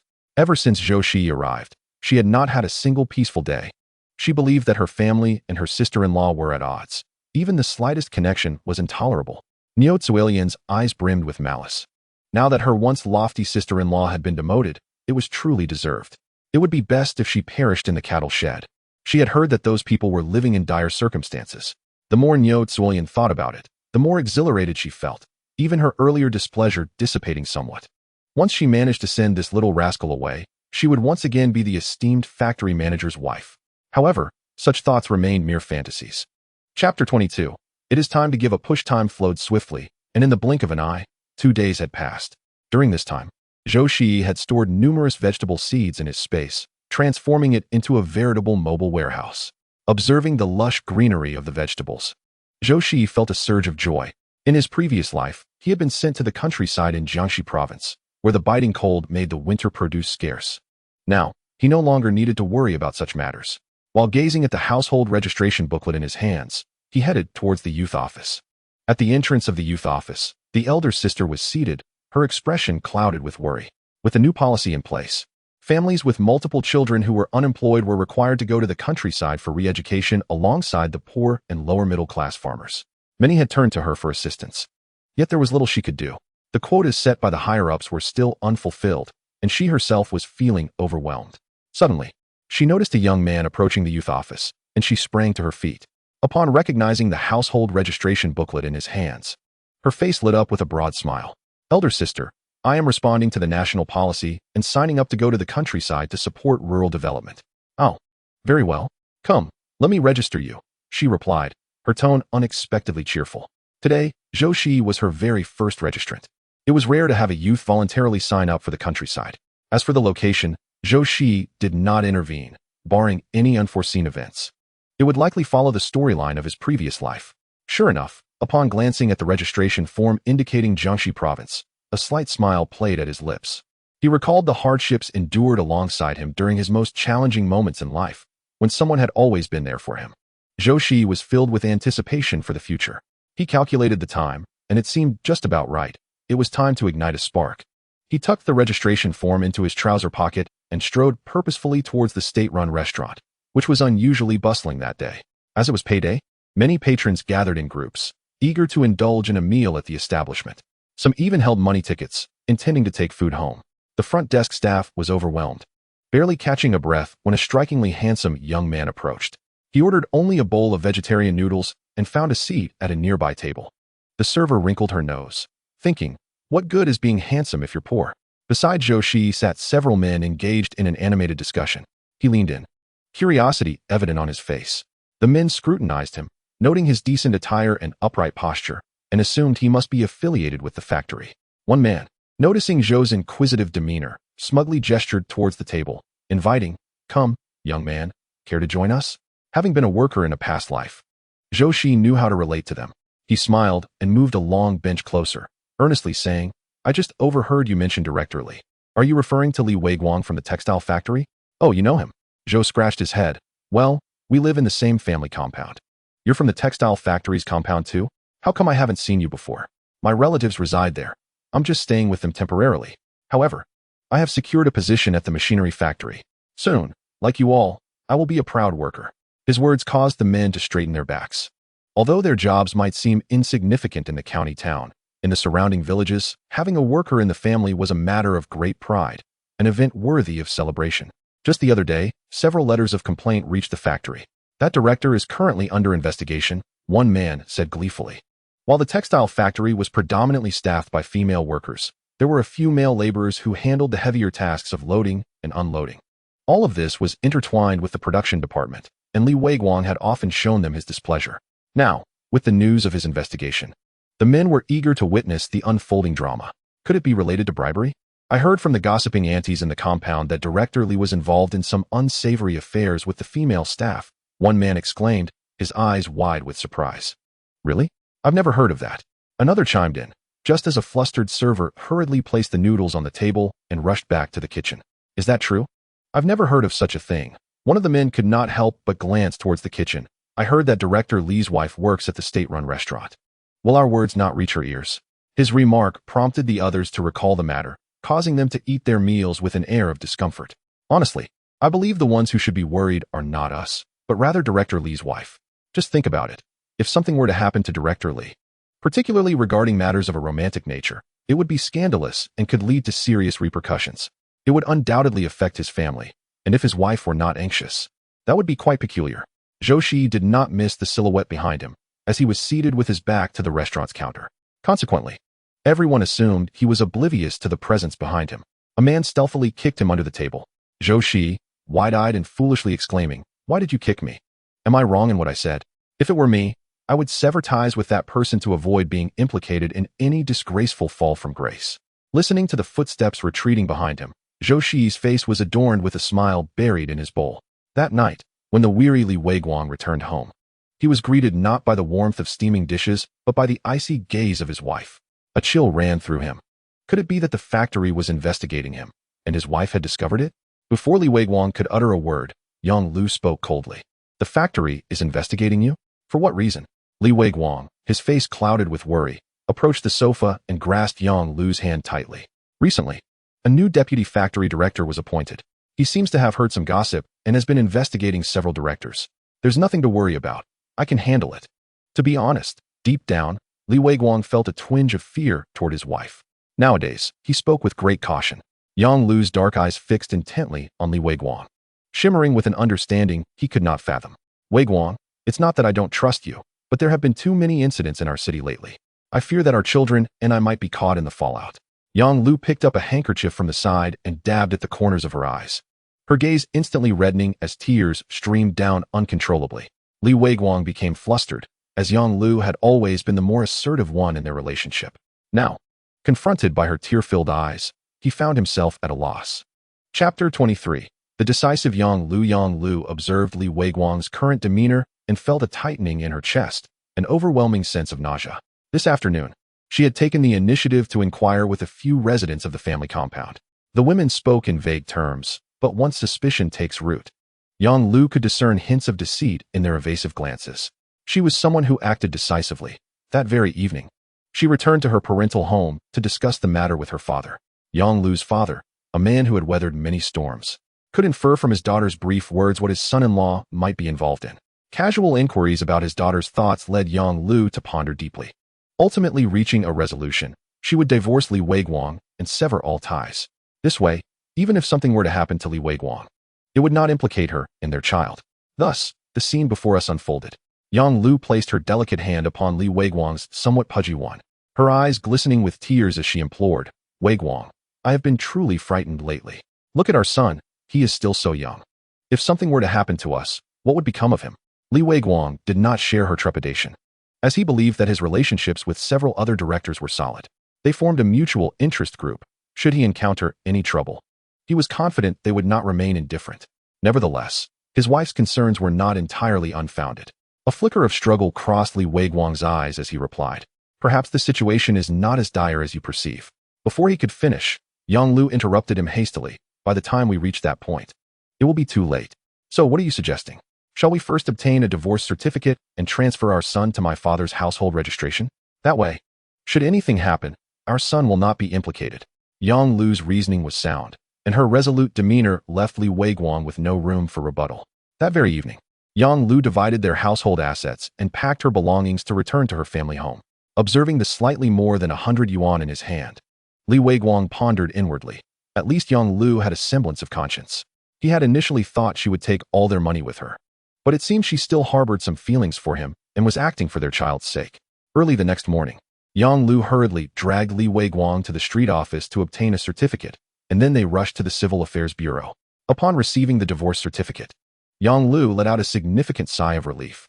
Without uttering a word to Li Weiguang, she mounted her bicycle and headed towards the state-run restaurant. As Li Weiguang returned to his office, he was abruptly pulled into a room by the director of the procurement department. "Old Li, what on earth is going on? Why has it attracted the attention of the Revolutionary Committee? There are people from the factory here this morning, and they are currently waiting in the director's office." The director, visibly anxious, paced in circles. Li Weiguang's complexion gradually turned pale. He pinched his thigh forcefully, compelling himself to remain calm. Grabbing the procurement director's arm with such intensity that it caused the latter to wince in pain, he pleaded, "Old Lu, you must help me. Plead with the director. Explain that this is an internal matter for our factory, and there is no need to involve outsiders. Even if it means demoting me. Just do everything you can to help me." "Old Li, it's not that we do not want to assist you," the procurement director replied, his expression stiffening. "But these individuals are heading straight for the director's office, clearly prepared. How can we?" "Old Lu," Li Weiguang interjected, his eyes narrowing with a hint of malice. "Let me make myself clear. Among us, who can escape the consequences of my actions? If I inadvertently let slip anything inappropriate, do not hold it against me." The procurement director's face froze, yet he forced a smile, saying, "Come now, you're exaggerating. Even if there are no such matters, having worked together for so many years, we ought to assist each other." Upon receiving his approval, Li Weiguang felt a surge of confidence. He straightened his attire and strode purposefully toward the factory director's office. "Director, you summoned me?" he announced, feigning formality as he rapped lightly on the partially ajar door before pushing it open.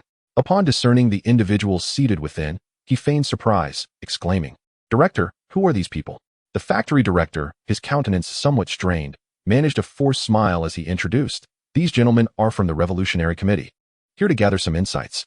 He continued, "You may converse. I shall take a brief tour." With that, he closed the door behind him, his expression darkening as he made his way to the offices of the various department heads.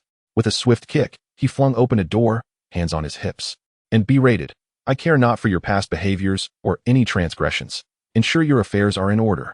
Do not let any more individuals through. It's time to cease these activities." The department heads hastily rose, approaching him with a conciliatory demeanor. "Director, we truly have no understanding of this matter. The accusations of embezzlement are utterly unfounded.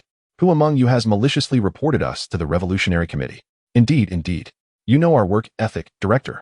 As the director observed their submissive postures, his expression gradually softened. Reflecting on the words from the Revolutionary Committee, he pondered deeply. If Li Weiguang were merely guilty of accepting bribes, it would still pertain to his factory's internal affairs. After all, he had managed to maintain his position for many years, adeptly navigating relations with both superiors and subordinates alike. As the director, he had been relatively content with Li's performance.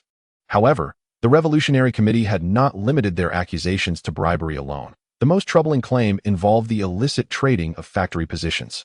While others had earned their spots through examination, Li Weiguang had audaciously secured a position for his niece. Now, a complaint had reached the Revolutionary Committee, alleging that her place had been unjustly acquired. Upon hearing this, the The committee promptly dispatched personnel to investigate. The director had also ordered a review of the examination papers, which indeed bore signs of tampering. "Director, should we provide protection for Li?" one of the heads inquired. "Let us assess the situation first," the director replied ambiguously, settling onto a bench to rest his eyes. As the Revolutionary Committee members departed, Li Weiguang emerged feeling as though he had been salvaged from the depths of despair, vaguely aware of a lingering odor. Recalling the words spoken before their exit, he steeled himself, a glimmer of hope igniting within him. If he could placate the concerned woman, preventing her from escalating matters to the committee, he would likely evade serious repercussions. Yes, it's imperative to reassure her. Wiping the sweat from his brow, he smoothed the creases from his attire and ambled back to his office with an air of nonchalance. Both the director and the department heads exchanged bewildered glances, questioning whether Li truly faced no repercussions. Chapter 24. A dual approach. He surveyed the bustling female workers in the production workshop, cleared his throat, and summoned Niu Zuolian. Initially lost in her task of inspecting reworked fabric, she was startled when someone tapped her shoulder. Turning to find it was the group leader from her workshop. She furrowed her brow and inquired, "What is it?"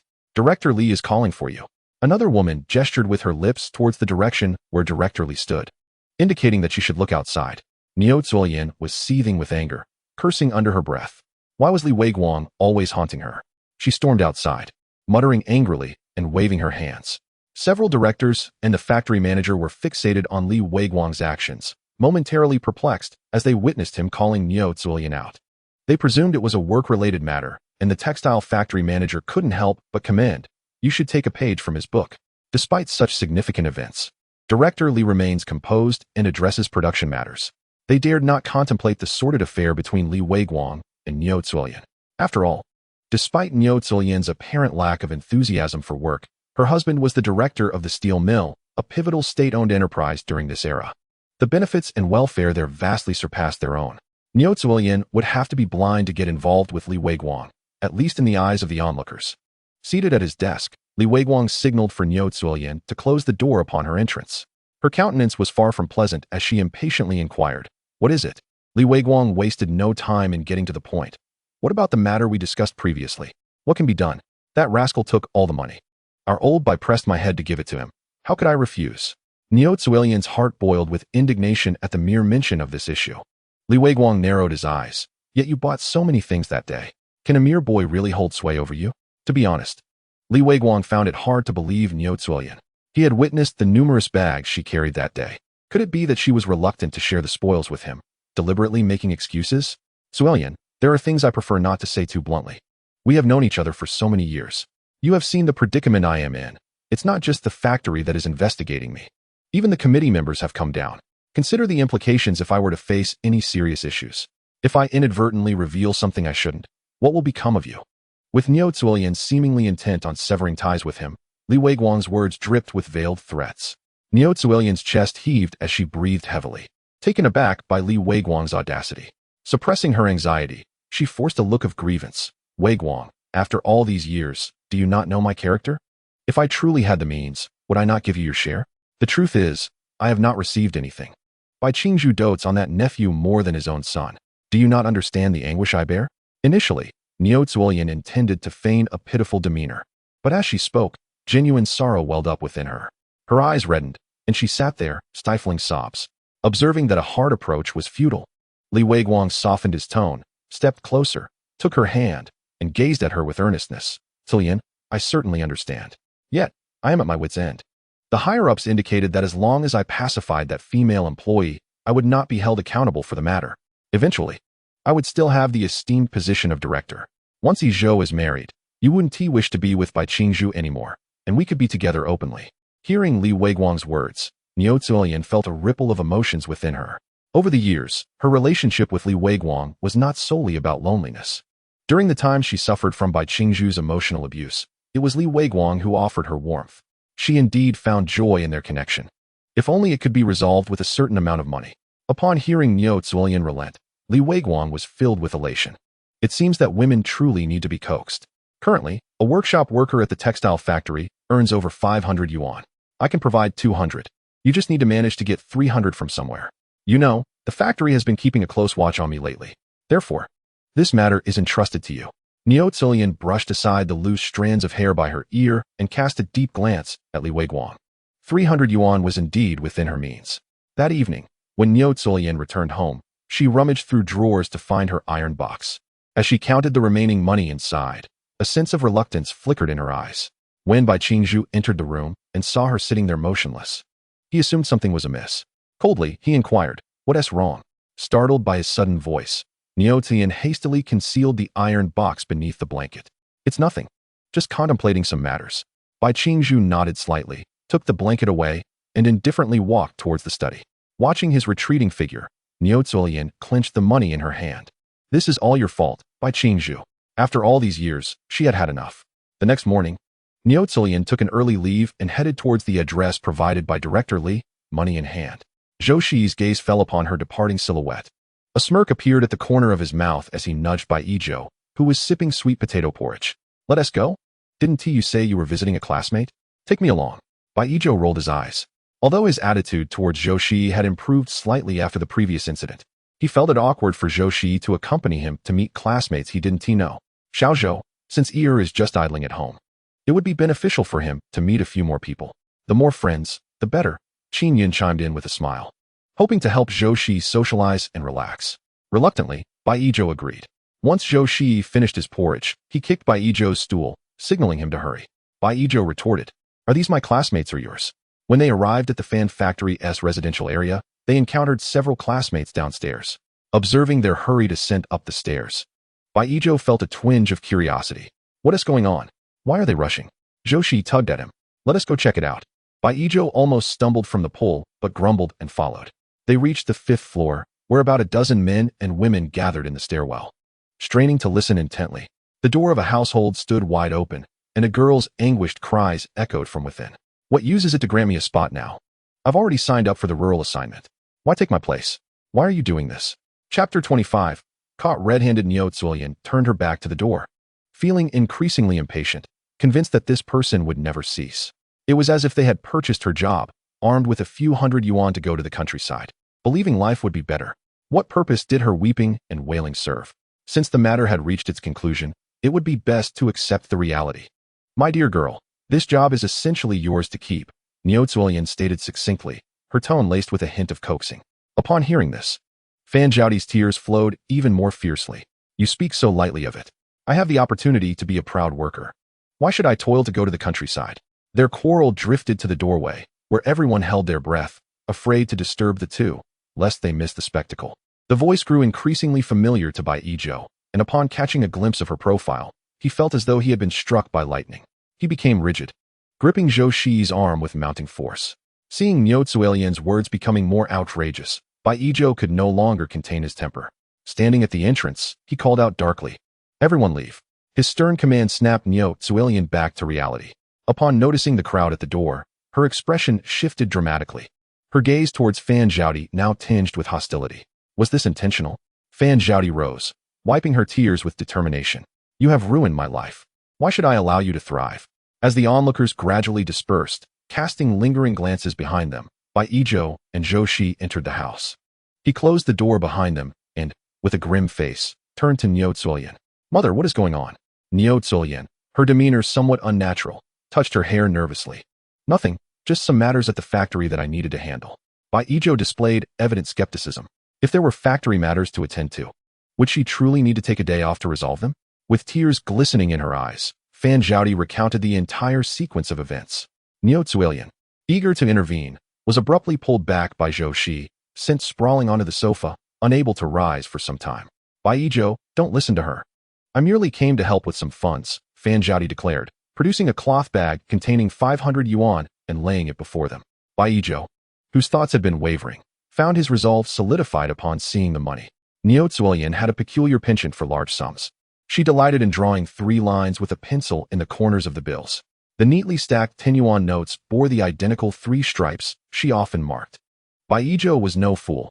He hardly needed to ponder the source of this money, realizing that most of it originated from his household. "Mother, why?" Bai Yizhou questioned, bewildered. Unable to comprehend why his mother possessed such a substantial amount of money to assist others.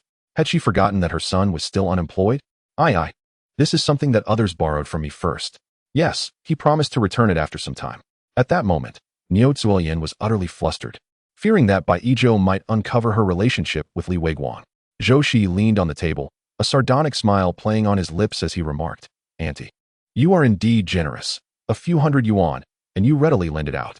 In this era, a few hundred yuan for a dual-income family raising children meant that they could hardly save a few coins throughout the year. This represented nearly half a lifetime of savings." Niu Zuilian shot a furious glare at Zhou Shiyi, thinking him a mere troublemaker reveling in the chaos. Just then, a knock echoed from the door, sending alarm bells ringing in Niu Zuilian's mind. She timidly stepped back. Fan Zhaodi opened the door, and several women wearing red armbands rushed in. Among them were members of the Revolutionary Committee and representatives from the youth office. Observing Fan Zhaodi's composed demeanor, Niu Zuilian instantly realized that she had likely walked into a trap. She straightened her clothes, stood up, and smiled at the leading woman, saying, "Sister Zhao, to what do we owe the pleasure?" Sister Zhao maintained a serious expression as she surveyed those present. "We are here to investigate the appropriation of employees' quotas. It has been reported that everything is connected to Director Li. I would like to ask, what brings Comrade Niu Zuilian here?" Niu Zuilian felt her body stiffen, her heart racing uncontrollably. Aye. Fan Zhaodi crossed her arms, relaying Niu Zuilian's intentions. Sister Zhao exchanged glances with the others, and in a swift motion, several women seized the money from the table. Niu Zuilian's mouth opened and closed, yet she could not utter a single word. One woman meticulously organized the money from her cloth bag, spat into her palm, and began counting.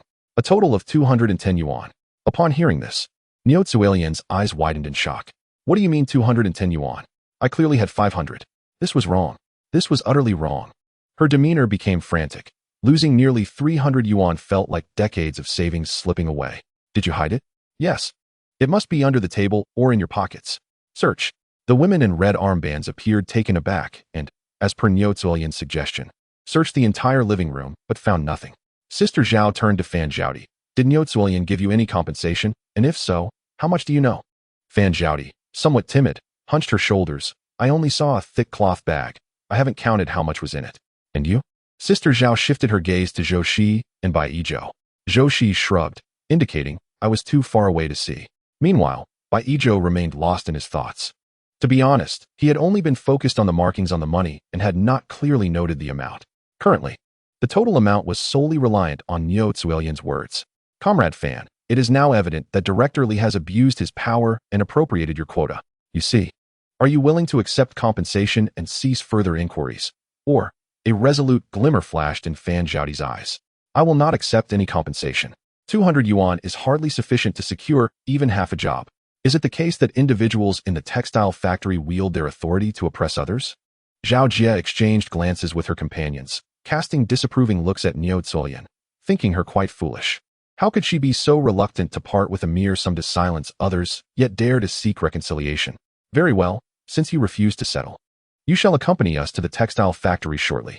Comrade Niu Zuilian, we must trouble you to come along as well. As for the two of you, you may return whence you came." Zhou Shiyi tugged at Bai Yizhou, nodding repeatedly. Their eyes inadvertently met, and he gave a barely perceptible nod to Fan Zhaodi. Chapter 26. Uncle Wants a Divorce. Bai Yizhou was utterly preoccupied throughout the journey, so much so that he did not even respond when Zhou Shiyi called his name. He was no fool. How could Niu Zuilian lend such a substantial amount to someone with whom she had no familial ties? Unless this person shared an exceptionally close bond with her. Yet, what kind of pure friendship could exist between a man and a woman? That evening, Niu Zuilian did not return home, and Bai Qingzhu sat in the living room, listening to Bai Yizhou recount the events with tears streaming down his face. Her expression remained unchanged as she silently retreated to her room. Some individuals in their factory were not particularly honorable, and she had heard whispers regarding Director Li's actions. Now, the proverbial green hat was firmly perched upon her own head. Bai Qingzhu let out a self-deprecating smile. It was not until the afternoon of the following day that Niu Zuilian was released. Fan Zhaodi remained unyielding, and her family, in pursuit of greater compensation from the textile factory, caused quite a commotion at its entrance. The factory manager, fearing the situation would escalate further, hastily promised to provide Fan Zhaodi with another position. Along with the 200 yuan that had been taken from Niu Zuilian by the Revolutionary Committee, the matter was finally settled. The charges against Director Li for accepting bribes and abusing his power were duly pronounced. As for Niu Zuilian's situation, he remained tight-lipped, merely stating that she had been asked to mediate. Upon hearing this news, Niu Zulian exhaled a profound sigh of relief. Yet, upon reflection, she realized that the more charges levied against her, the longer the potential sentence. Li Weiguang would surely not dare to take on the blame himself. Thus, Niu Zulian was released without any significant harm. Although she was not entirely unscathed, she would still be required to attend educational sessions at the street office each month. When she returned home, she felt as though she had been skinned alive. Upon seeing the somber expressions of those in the living room, her legs weakened, nearly causing her to collapse. Bai Qingzhu stood before her and coldly uttered, "Come with me to the room." This was hardly a dignified matter, especially in front of her own parents and son. Bai Qingzhu found it exceedingly difficult to voice her thoughts. Before long, anguished cries erupted from the room. "Now you decide to speak against me? Where were you all this time? Ever since we married, you routinely induced me to conceive. Yet you have not touched me since, nor have you even bothered to look my way. Are you without fault? Divorce? Huh. Divorce, don't even think about it." The frenzied voice of Niu Zulian echoed outside, causing Qin Yun to clench her clothing tightly at her chest in distress. It was all her fault. Her momentary kindness had led to this chaotic situation. Otherwise, things would not have escalated to such an extent. Zhou Shiyi watched her discomfort closely, alarm bells ringing in his mind. Seizing the opportunity to fetch a bowl of water from the kitchen, he discreetly summoned a bowl of diluted spirit spring water from his spatial realm. "Grandma, have some water, take a deep breath, and calm yourself," he urged. Beside them, Bai Zhengda anxiously patted Qin Yun's back, fearing she might suffocate from her distress. After taking several sips of the water Zhou Shiyi offered, Qin Yun gradually regained her composure. "I'm fine, no need to worry. It's just an old ailment." She managed to force a reassuring smile, though her gaze was filled with concern as it drifted towards Bai Qingzhu's room. Bai Yizhou shrank into the sofa, unable to comprehend how, in just one day, their family had undergone such a drastic transformation. Suddenly, the sound of crashing echoed from within, accompanied by Niu Zulian's muffled cries. Bai Yizhou could no longer remain seated and hurried toward the door. In his haste, he collided with Bai Qingzhu, whose eyes sparkled with an inscrutable light that Bai Yizhou could not decipher. Flustered, he averted his gaze from his father's and tiptoed to peer into the room. Niu Zulian sat on the bed, her hair in disarray, eyes wide as if she had lost her mind. The floor was strewn with overturned tables and chairs, and clothes lay in disarray. "Mom," Bai Yizhou called, prompting Niu Zulian to gradually regain her senses. Overwhelmed with emotion, she burst into tears, unable to contain herself. Bai Yizhou, unsure of how to console her, could piece together the situation from his parents' fragmented words. Though he did not wish for his parents to divorce, who would want to live under the shadow of infidelity? Yizhou, go talk to your dad. I was wrong. I truly realize my mistakes. Let us live well as a family of 3. You still need to get married, and I want to help raise your children," Niu Zulian pleaded desperately. Clutching Bai Yizhou's arm as if it were a lifeline, her grip so tight that her nails dug into his flesh. Bai Yizhou struggled to find the words, but nothing came forth. Niu Zulian's emotions erupted, and she shoved Bai Yizhou away. "What good is it having raised you all this time if you can't handle this?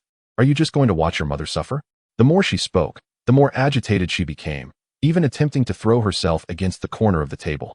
Fortunately, Bai Yizhou reacted quickly, pulling her back. "Niu Zulian, this is my decision." Pressuring Yizhou won't change anything. "You have 2 choices, either divorce amicably, and you can still be Yizhou's mother, or we can pay a visit to the Civil Affairs Bureau. I wouldn't mind if the street office came to investigate. After all these years, I've lost all face and dignity. If you want Yizhou to have a frivolous mother, then by all means, continue your commotion." After years of serving as the factory director, Bai Qingzhu understood the intricacies of human emotions better than anyone else. From the very beginning, the person who mattered most to Niu Zulian was not herself, but rather Bai Yizhou. As long as she could grasp this vital connection, she need not fear Niu Zulian's antics. Niu Zulian's face twitched violently, and she let out an incredulous scream. He is your son. He is also your son. How you choose is entirely your decision." Bai Qingzhu's words carried an icy chill, and it was evident that not only Niu Zulian, but even Qin Yun and the others felt that Bai Qingzhu had crossed a line. There was a complete disregard for Bai Yizhou's feelings. However, the few present were unaware that just last night, Bai Qingzhu had received news that someone intended to place all the discrepancies from the textile factory's accounts of previous years squarely on Director Li's shoulders. Seizing this opportunity would effectively bury Director Li and resolve several issues lurking within the factory. At that point, Li Weiguang might act out of desperation and turn to Niu Zulian, thereby entangling their family in the turmoil. He had to act decisively, lest he lose everything. Yet, such thoughts could not be shared with others. When Bai Qingzhu met her son's tormented gaze, she stifled her own anguish and delivered her final ultimatum in a cold voice. Tomorrow morning, I will be waiting for you at the Civil Affairs Bureau. Let us maintain some dignity. That is our best choice. Chapter 27. Bai Qingzhu and Niu Zulian's divorce. With that, Bai Qingzhu strode out, seemingly unprepared to return home that night.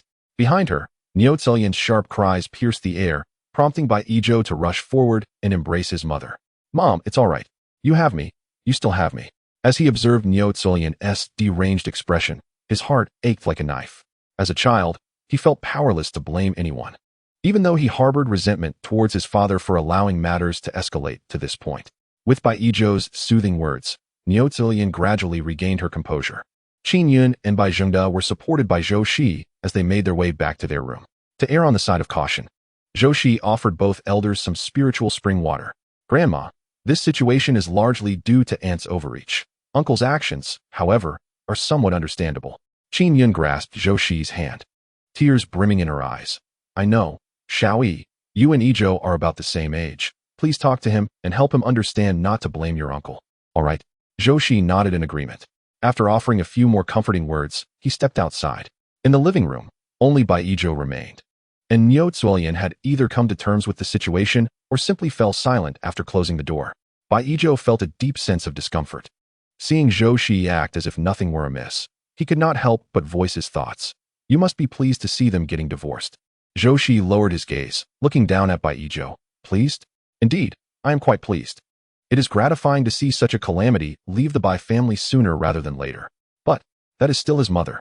Bai Yizhou's anger flared, and he raised his hand as if to strike Zhou Shiyi.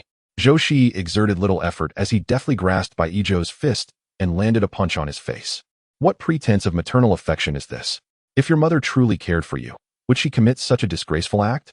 To speak plainly, she has done far worse than this. You ought to ponder whether the lessons she imparted were indeed wise. Your uncle is currently embroiled in controversy. If you possessed any sense, you would remain quietly at home. Bai Yizhou staggered from Zhou Shiyi's blow, his previously muddled thoughts now sharpening. He sat silently on the sofa, cradling his head. Zhou Shiyi, lacking the inclination to offer consolation, exited through the front door. At that moment, most had finished their meals, and the women gathered in the courtyard, engrossed in gossip. Nearby the fan factory's residential area, Zhou Shiyi stood concealed in a corner. After a lengthy wait, a frail young girl emerged. Thank you. Fan Zhaodi expressed her gratitude, looking at Zhou Shiyi. Had it not been for him, she would have remained oblivious to the fact that her position had been usurped, and she would have been unable to secure the 200 yuan compensation. Zhou Shiyi shook his head, extending the 300 yuan in his hand. Take this, it rightfully belongs to you. Fan Zhaodi was momentarily taken aback, having anticipated that Zhou Shiyi might keep the 300 yuan, as everyone believed that Niu Zulian had only given her 200. Even if he had chosen to keep it, she would have had no grounds for complaint. Thank you, but may I trouble you for one favor? Could you hold on to this money for me? When I go to the countryside, I will retrieve it. Zhou Shiyi was somewhat astonished. Did the textile factory not offer you a position? With her head bowed, tears glimmering in her eyes, Fan Zhaodi replied. My job was traded by my mother for my brother. I no longer wish to stay in this home. I fought tooth and nail to keep this 200 yuan. If my mother discovers that I possess 300 yuan, she will surely take it from me. So, may I entrust this to you? You need not worry. I will give you 10 yuan as a fee for holding it. Is that acceptable? Her voice was laced with concern, fearful that Zhou Shiyi might refuse.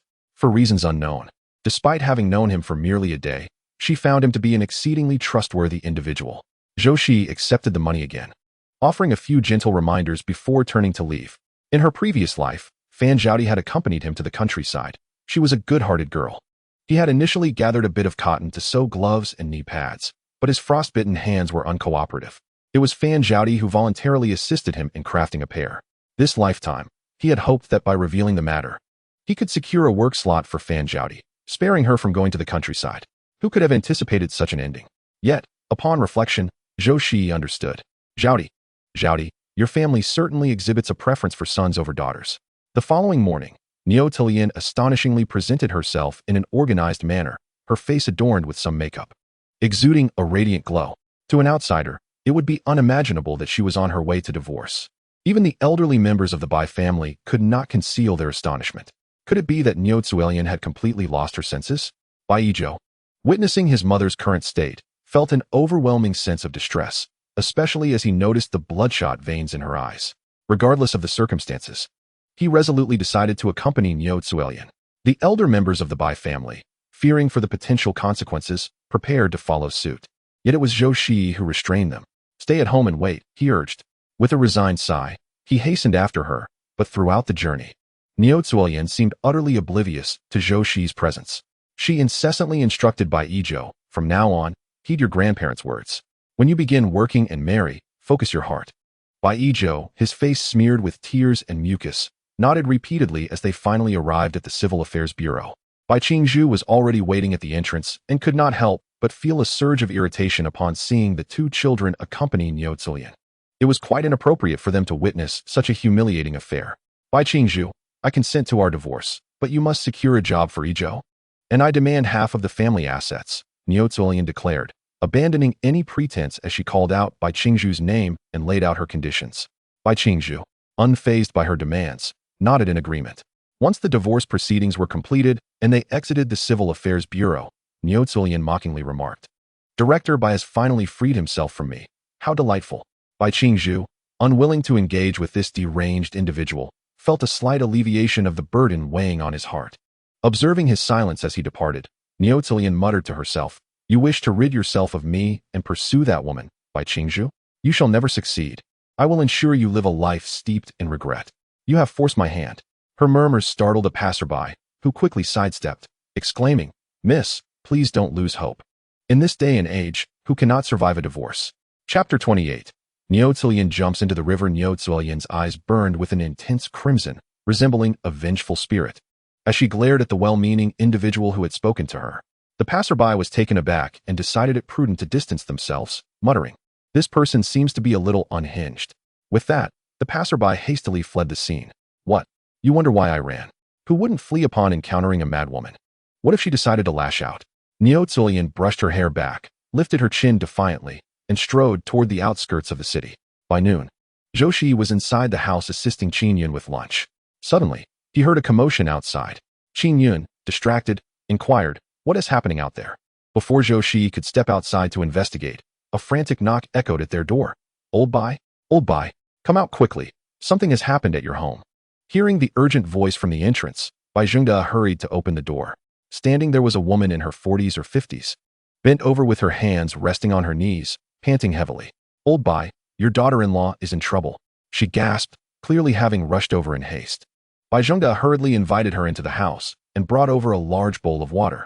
Aunt Zhao gulped it down eagerly, finally managing to catch her breath. "What has happened to my mother?" Bai Zhou's expression darkened as he grasped Aunt Zhao's arm with urgency, causing her to wince in pain. Let go."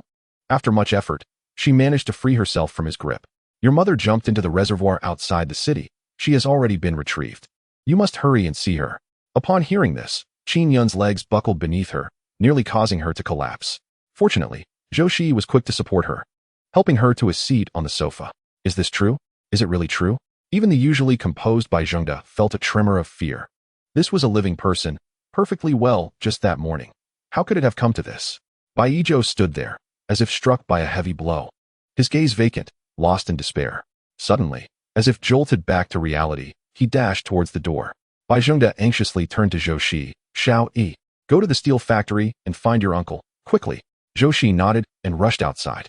His mind raced. He struggled to comprehend the situation, given Niu's temperament. Merely divorcing her uncle should not have led her to contemplate such a drastic act. No, there had to be something he had overlooked. Abruptly, Zhou Shiyi halted, noticing a snot-nosed child by the roadside. It was the same child who had delivered a message to him earlier. He waved the child over. "Go to the steel factory and find Director Bai. Tell him there has been an emergency at home and he must return immediately." Zhou Shiyi then pulled a dime from his pocket and handed it to the child. "Deliver the message, and you will receive another dime upon his return." The child's eyes sparkled with excitement as he snatched the coin and sprinted towards the steel factory. Seizing the opportunity, Zhou Shiyi dashed back home. Bai Zhengda and Qin Yun had already followed Aunt Zhao towards the reservoir, leaving the house empty. Zhou Shiyi pushed the door to Niu's room, only to find it locked. Something felt amiss. He found a piece of wire and skillfully manipulated the lock, opening the door with ease. The scene that greeted him was starkly different from the chaos of the previous day. The furniture was arranged neatly, devoid of the disorder that had once reigned. Zhou Shiyi's gaze fell upon the dressing table, where a letter lay perfectly placed. Upon opening it, he discovered it was a note from Niu Zulian addressed to Bai Yizhou. Clearly, she had made her decision the night before. Otherwise, she would not have left such a letter. Zhou Shiyi's instincts told him there was more to uncover. He began rummaging through the wardrobe, an impolite act perhaps, but necessity dictated his actions. Sure enough, he unearthed an iron box within the wardrobe. Opening it revealed a neatly stacked sum of 700 yuan, likely the savings accumulated by his uncle's family over the years. Beneath the money lay a piece of paper detailing the grievances Niu Zulian had endured during her years with the Bai family. Her despair was palpable in every word, clearly implicating her uncle as the catalyst of her demise. There was no mention of her initial scheming that led her into the Bai family or her infidelity with Director Li. Anyone who read this letter would undoubtedly perceive Niu Zulian as a tragically fated individual. In the concluding lines, she explicitly noted that her uncle's urgency to divorce her stemmed from his desire to be with another woman. Niu Zulian was intent on utterly destroying Bai Qingzhu. It was conceivable that the factory would investigate her uncle due to this scandalous affair. Even if her uncle emerged unscathed, he would remain shackled by the whispers of gossip. After all, the majority revel in scandal, indifferent to the veracity of events. Niu Zulian's ploy was indeed ruthless, trading her life for the guilt of her uncle's family, severing the bonds between Bai Yizhou and her uncle, knowing well that her grandparents valued their reputation above all. In the end, they would all bear the brunt of this disgrace. Zhou Shiyi tucked the letter away, restoring everything to its original state before locking the door and stepping outside. As he emerged, he collided with Bai Qingzhu, who was hastily riding her bicycle. Bai Qingzhu remained silent, lips pressed tightly together, signaling Zhou Shiyi to get on. The breeze stirred her clothing, mirroring the restlessness within her heart. Upon their arrival at the reservoir, a sizable crowd had already gathered. Several men in green police uniforms stood with their hands behind their backs, maintaining order. The sound of Bai Yizhou's weeping silenced the onlookers, as the gravity of death weighed heavily on their hearts. Spotting Bai Qingzhu approaching, Bai Yizhou reacted like a furious beast, shoving her with force, causing her to stumble. Zhou Shiyi quickly stepped forward to steady her. The crowd gasped, sensing a scandal unfolding. "Hello, Comrade Bai. Is this your wife?" asked a female police officer, pushing up her cap to scrutinize Bai Qingzhu. Bai Qingzhu's lips felt parched. Her voice tinged with hoarseness as she replied, "Yes." According to local residents, Niu Zulian had jumped into the river that morning. "May I inquire what transpired this morning?" the female officer asked, her gaze sharp, suspecting that the man before her must have done something to drive his wife to such despair. "We just finalized our divorce this morning," Bai Qingzhu said, closing his eyes momentarily, at a loss for words, his heart heavy with bitterness. Chapter 29. A sad life. The female officer's expression turned to one of disdain, having already presumed guilt without a thorough investigation. Convinced that Bai Qingzhu must have wronged his wife, leading to this tragic outcome, she deliberately raised her voice, her tone piercing as she inquired, "Did your divorce directly cause Comrade Niu to commit suicide by jumping into the river? Did you have any prior conflicts?" Her incisive questioning caught the attention of many onlookers, who leaned in to listen intently. Zhou Shiyi's gaze pierced through the eyes of the female police officer, and he spoke in a tone devoid of warmth. "Even if the police are to take a statement, it must be done at the police station to be deemed lawful and compliant, correct? Is it not somewhat inappropriate for this officer to hastily assign blame to my uncle?"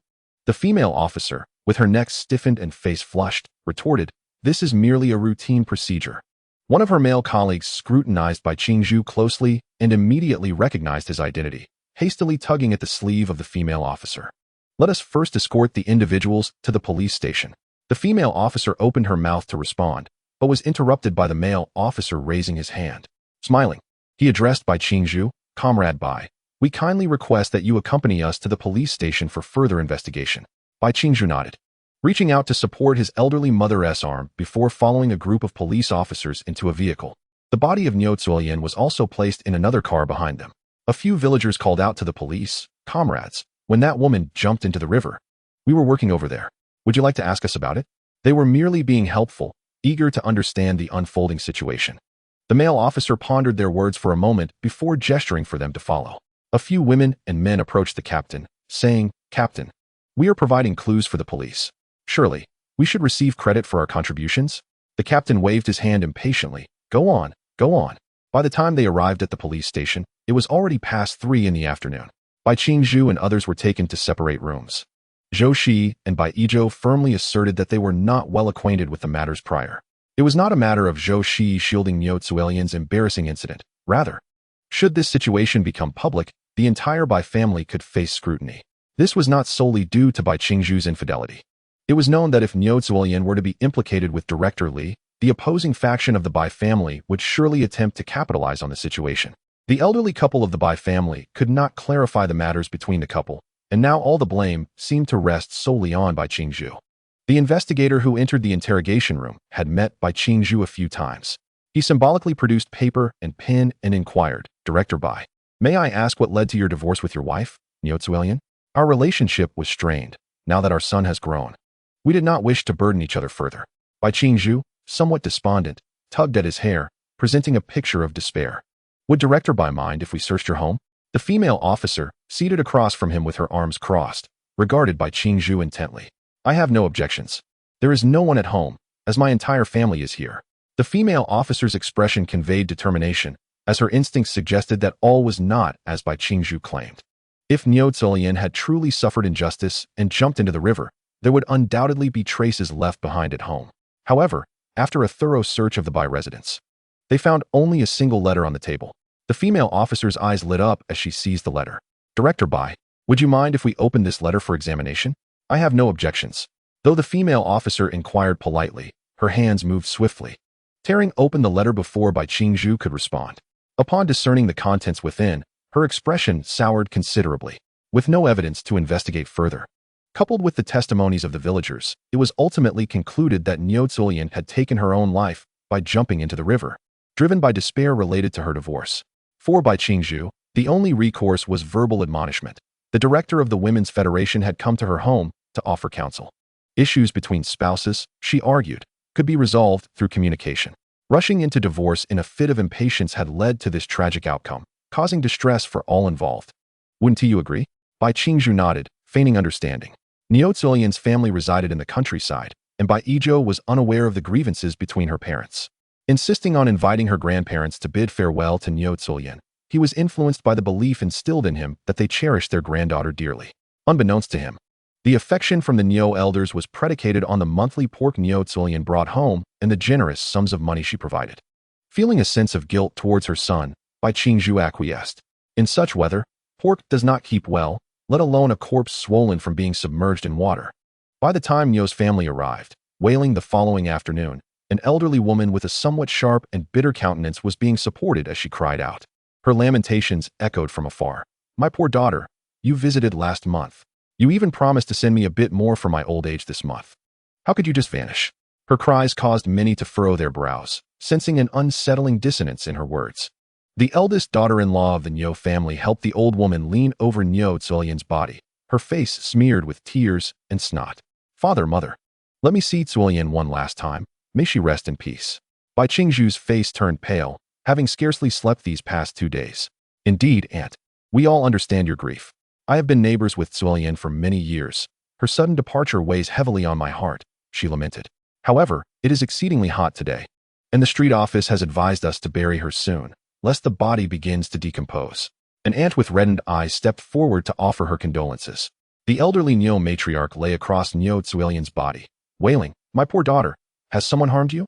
As the old woman's accusations grew increasingly absurd, the aunt hastily tugged at the eldest daughter-in-law's arm, signaling her to follow. The eldest daughter-in-law's eyes darted about, questioning the reason for this summons. Inside, Qingyun sat and offered a warm smile to the eldest daughter-in-law. "We are well aware of your relationship with Zuelian. I find it hard to believe that someone who once sold her daughter over a mere handful of millet could be so distressed. How about this? Niu Zuelian used to give you 5 yuan each month, correct?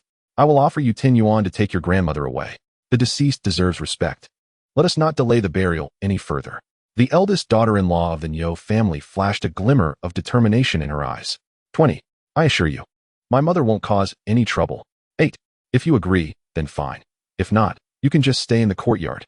Chapter 30. The current state of the Qiao family, the Niu family's eldest daughter-in-law grew impatient. "Why are you trying to bargain backward? How about this? 13. And I'll have my mother-in-law taken away right now." 6. Qingyun felt a bit dazed. The sharpness of the Niu daughter-in-law's voice made the veins on his forehead throb.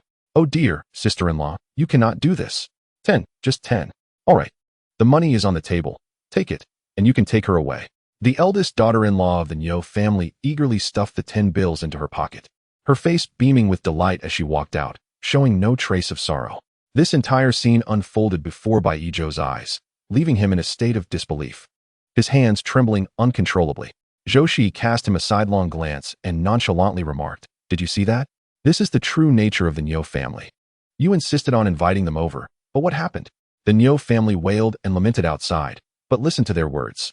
Who were they humiliating? In the end, they were sent away for a mere $10. No, it's not like that. This is just my aunt's private decision. I refuse to believe it. My mother said my grandmother dotes on her the most.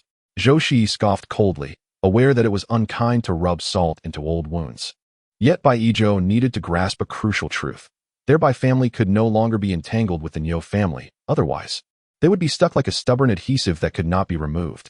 Since you don't believe me, go outside and see for yourself. I wager your grandmother will be persuaded by your aunt to leave within half an hour. Reflecting on his past life, Bai Yizhou recalled how the elderly Bai couple had been harmed by Niu Zuolian, eventually ending up in a hastily made coffin, buried with minimal ceremony. When his mother arrived after hearing the news, she found only 2 small mounds of earth, devoid of even a gravestone. Who wouldn't harbor resentment? Niu Zuolian was indeed pitiable, but she should not have brought misfortune upon him, causing the death of his grandparents. Bai Yizhou staggered towards the door, where he saw his aunt pulling his grandmother aside, whispering in her ear for a long time. Reluctantly, his grandmother nodded. An elder in the courtyard called for the coffin to be sealed, and several strong youths exerted a bit of force to close it completely. In this era, elaborate funerals were not permitted, so no paper offerings were made to send off the spirit. Dozens of people followed the coffin toward the back mountain outside the southern city. A few women from the textile factory, who had been close friends with Niu Zuolian, trailed behind, wiping their tears. Dressed in white mourning clothes, Bai Yizhou walked at the front, his expression somber, regardless of what others said about Niu Zuolian. She was ultimately his mother, the one who had soothed him with gentle words since childhood whenever he scraped his knee. Once all was concluded, Bai Qingzhu distributed a box of cigarettes to each person who had come to assist in the courtyard. This was a generous gesture. Many promptly declined. Bai Qingzhu, with a hoarse voice, insisted, "Please accept this. Bai expresses gratitude to you all once more. The household has become somewhat cluttered, so I shall not keep you all here. Once things settle, I will invite you for a meal." Logically speaking, there is no need for grand festivities at this moment, nor any lavish banquets. However, those who come to assist should at least be treated to a meal by the host. Bai Qingzhu's actions may deviate from tradition. Yet no one raised any objections since each person received a box of Diqianmen. For several consecutive days, Bai Yizhou secluded himself in his room, casting cold glances at Bai Qingzhu, concerned that he might be overwhelmed by his emotions. Qin Yun specifically summoned a few of his close classmates to offer some words of comfort to Bai Yizhou. At this juncture, Zhou Shiyi became aware of Qiao Beigua's circumstances. It appeared that Qiao Beigua's mental state had deteriorated somewhat. What transpired? And what about the Qiao family now? I heard from someone in our courtyard that Director Qiao has been demoted 3 ranks and has since moved into a modest residence of merely a few dozen square meters. After being reprimanded, Qiao Beigua emerged from the hospital seemingly unscathed. However, upon returning home and seeing his bed, he erupted into a fit of anguish, startling the comrades from the Revolutionary Committee, who speculated whether Qiao Beigua had suffered a brain injury. What happened next? A round-faced boy inquired with curiosity. A bespectacled classmate adjusted his glasses and continued, saying that the comrades from the committee, fearing for his well-being, had to take him back to the hospital for further examination. What did the doctor say? The doctor suggested that Qiao Beigua likely experienced previous trauma, but his physical pain had subconsciously caused him to forget about it. Only in a particular environment did those memories resurface. The bespectacled boy spoke earnestly, leaving the other students momentarily speechless. Zhou Shiyi nearly lost his composure, suppressing a smile with a fist to his mouth as he rose and retreated to his room, while the others continued to speculate about Qiao Beigua's predicament. Zhou Shiyi paid little attention to their conversation, estimating that Qiao Beigua was being sent to his aunt's home in a neighboring city. He anticipated that he would soon cross paths with Qiao Beigua again. Zhou Shiyi felt quite content with the current state of the Qiao family. When it comes to one's adversaries, what satisfaction lies in a swift demise? Much like in a previous life, where Qiao Beigua reveled in watching him struggle in the mire, this time around, Zhou Shiyi intended to make Qiao Beigua experience that same sensation. For the entire Qiao family, the transition from esteemed director to an ordinary employee is a profound fall from grace. Should Director Qiao manage to endure this, Zhou Shiyi would commend him as a true man. One must consider how few individuals offer assistance in times of need. Many are eager to trample upon you. Time swiftly passed, and in the blink of an eye, over half a month had elapsed. Bai Qingzhu returned daily, and almost as soon as he sat down, Bai Yizhou would rise and retreat to his own room. Zhou Shiyi did not miss the bitterness etched on Bai Qingzhu's face. After much contemplation, he finally spoke softly, "Uncle, there is something I wish to discuss with you." "What is it?" Bai Qingzhu replied in a gentle tone, drawing the attention of the elderly by couple nearby. "This matter pertains to my cousin, and I believe that continuing down this path is not a viable solution. The death of my aunt remains a persistent thorn in his heart. Rather than allowing him to linger in Nanqing, it would be more prudent for him to enlist in rural service. After a year or two of such experience, he could then return. This approach might help alleviate some of the emotional barriers he harbors and provide him with personal growth." Qin Yun could not suppress a gasp of astonishment. Can this truly work? Bai Qingzhu's expression flickered with contemplation. He was not particularly concerned about Bai Qingzhu's eventual return. Their family had only one child, which inherently disqualified them from the rural policy. After a year or two, securing a job placement would enable his return without issue. "Let me ponder this further," Bai Qingzhu said, rubbing his face, momentarily lost in thought. Chapter 31. A likely troubled past. To be frank, despite their years together, he and Niu Zuolian had never shared a deep marital connection, yet she was undeniably a living soul. Gazing upon her lifeless body stirred a profound discomfort within Bai Qingzhu.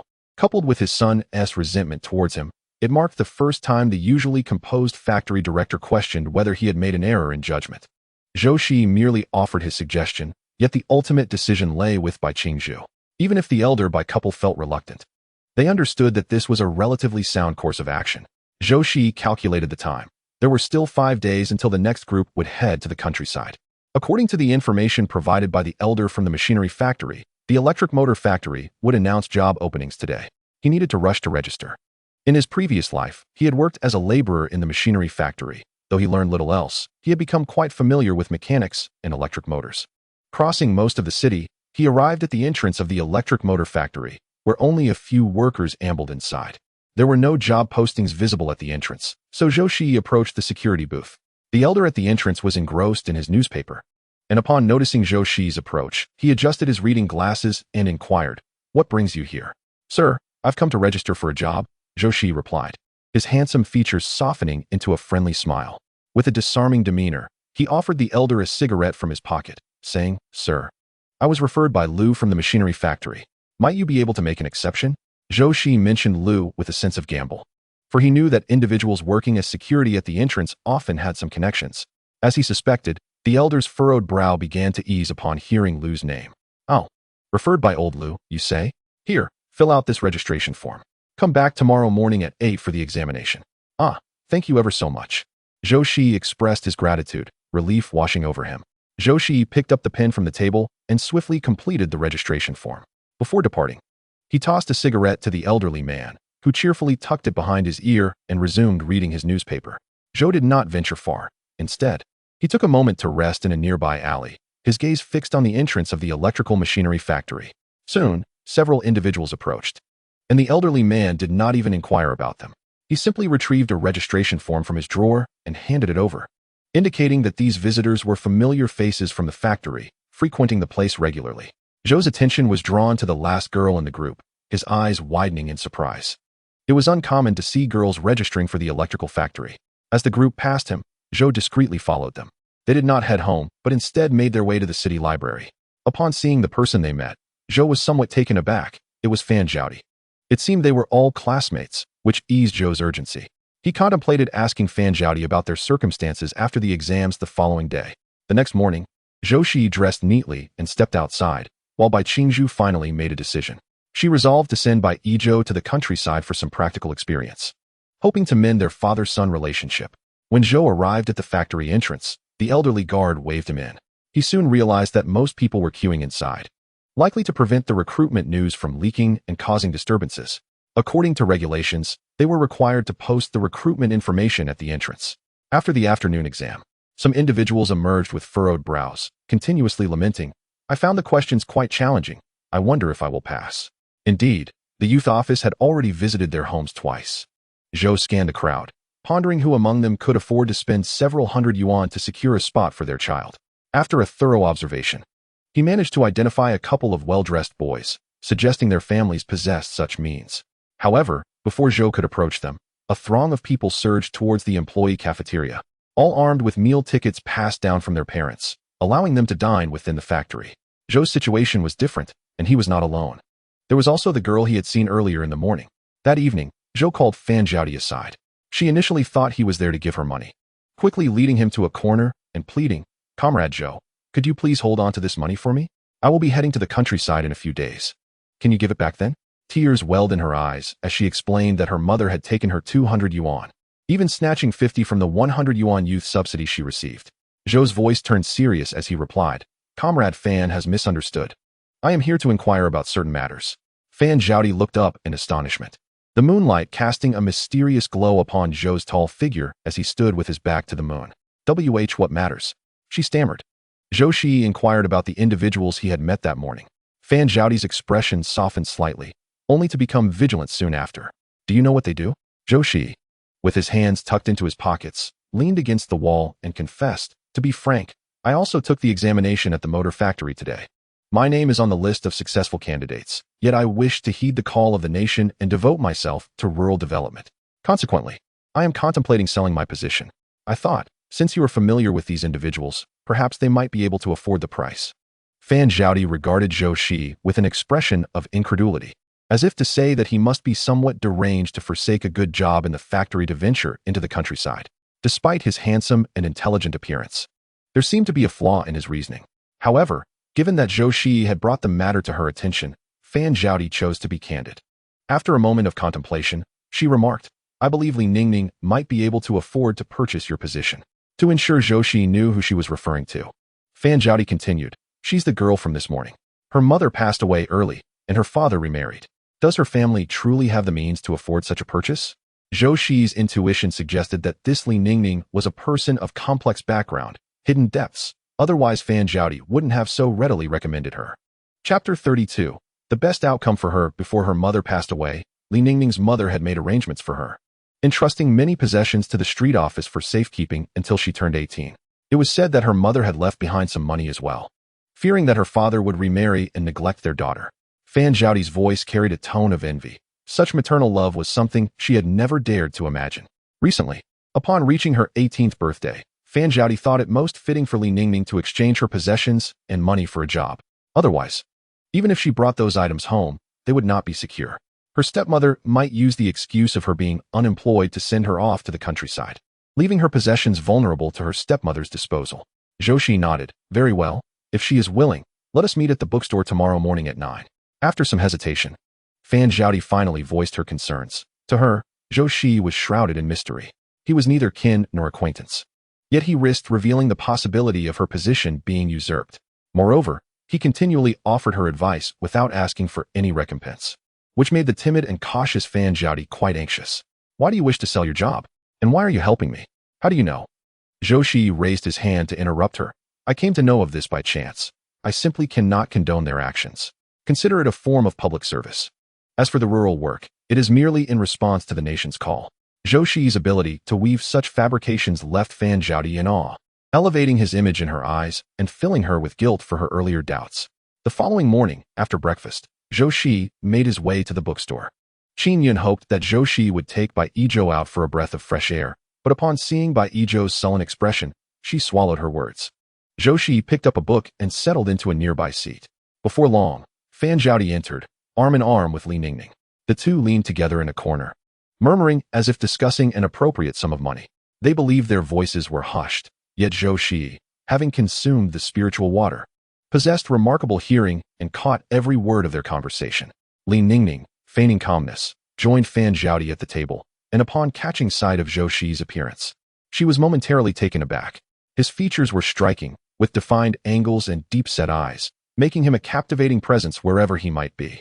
"Are you truly selling a job?" Li Ningning's voice was barely above a whisper, fearful of being overheard. Zhou Shiyi closed his book, clasped his hands on the table, and replied with a smile. "I'm certain Fan has explained everything clearly. Let us not beat around the bush. The announcement from the electric factory will be posted tomorrow. If you are willing to purchase, we can head to the factory this afternoon." Seeing his resolute demeanor, Li Ningning unconsciously exhaled in relief. I have 200 yuan, along with a sewing machine, a radio, and a dressing table. These were all provided by my mother. Her voice trembled slightly as she continued, if you would agree. I can exchange these for the job. What do you think? Li Ningning spoke cautiously, aware that the market price for a sewing machine ranged from 140 to 200 yuan, with a radio costing around 40 yuan.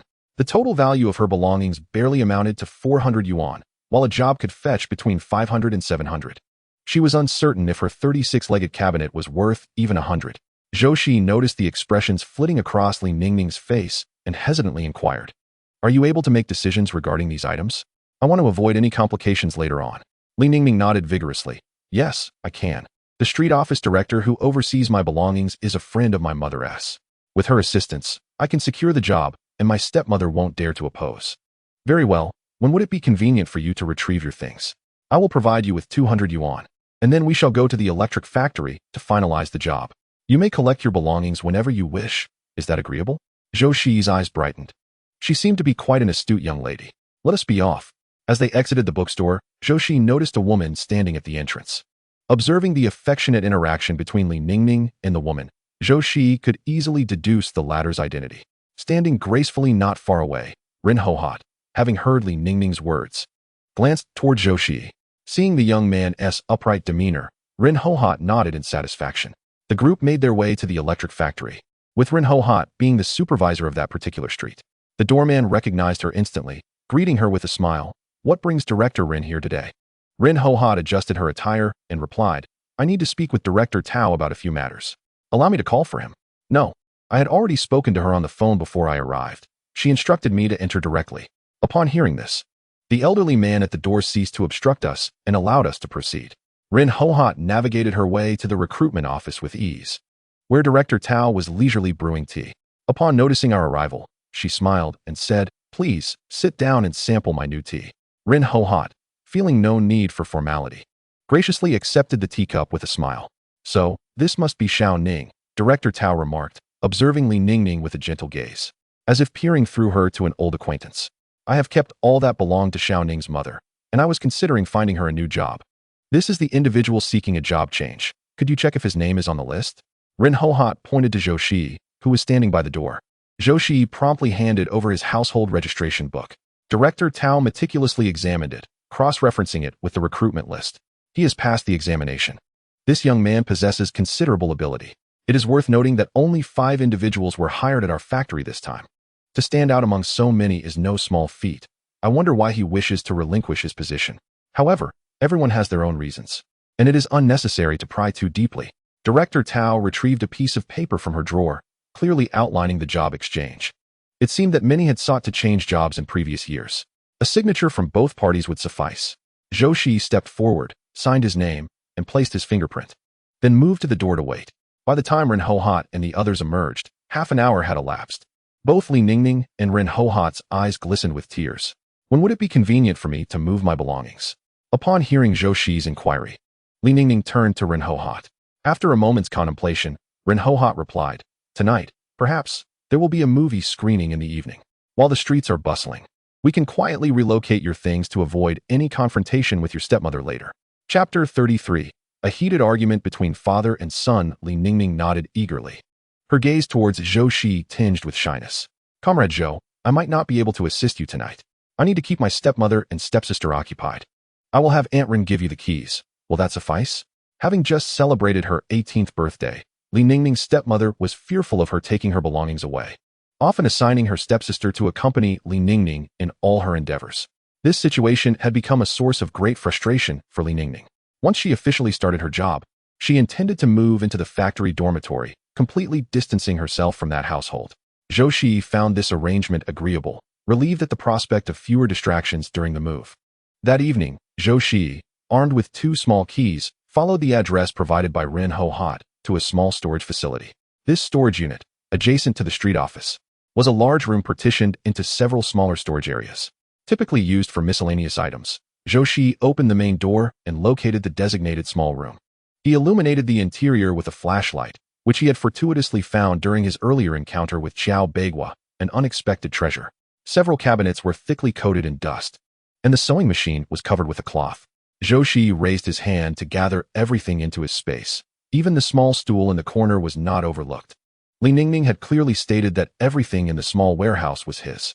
It seemed that Ren Hohat and Li Ningning's mother shared an extraordinary relationship, for this warehouse was not accessible to just anyone. At the very least, a certain annual rental fee was required. And Zhou Shiyi could hardly believe that Li Ningning possessed the means to pay such a sum. As he turned to lock the door, just as he was about to step outside, he heard footsteps approaching from the entrance. Zhou Shiyi swiftly retreated into his space and peered outside, where two furtive men were making their way towards him. They surveyed the room and ultimately fixed their gaze on the large door that Zhou Shiyi had just secured. Is this the one? Yes, my mother said it was the innermost one. Li Baolong, if we manage to take the items, do you think your sister will raise a ruckus and report us to the police? What if? Li Baolong replied nonchalantly. My mother mentioned that in a few days, she would use the excuse of being unemployed to send Li Ningning to the countryside. Besides, we're just moving one sewing machine. Let us be careful. At this hour, everyone is off watching a movie. Who would notice us? If anything goes missing, it would be because the warehouse staff weren't vigilant. Don't worry, it won't fall on us. Hurry, let us move quickly. Upon hearing this, the other boy sighed softly, pulling a piece of wire from his pocket and fiddling with the lock. After some effort, he finally managed to open the door. Hurry, and keep it quiet. Li Baolong rushed inside, but they hadn't brought a flashlight, and it was pitch dark within. They could only squint and feel their way around. In the next moment, the door slammed shut with a loud bang, startling the two inside. It's nothing, it's just the wind.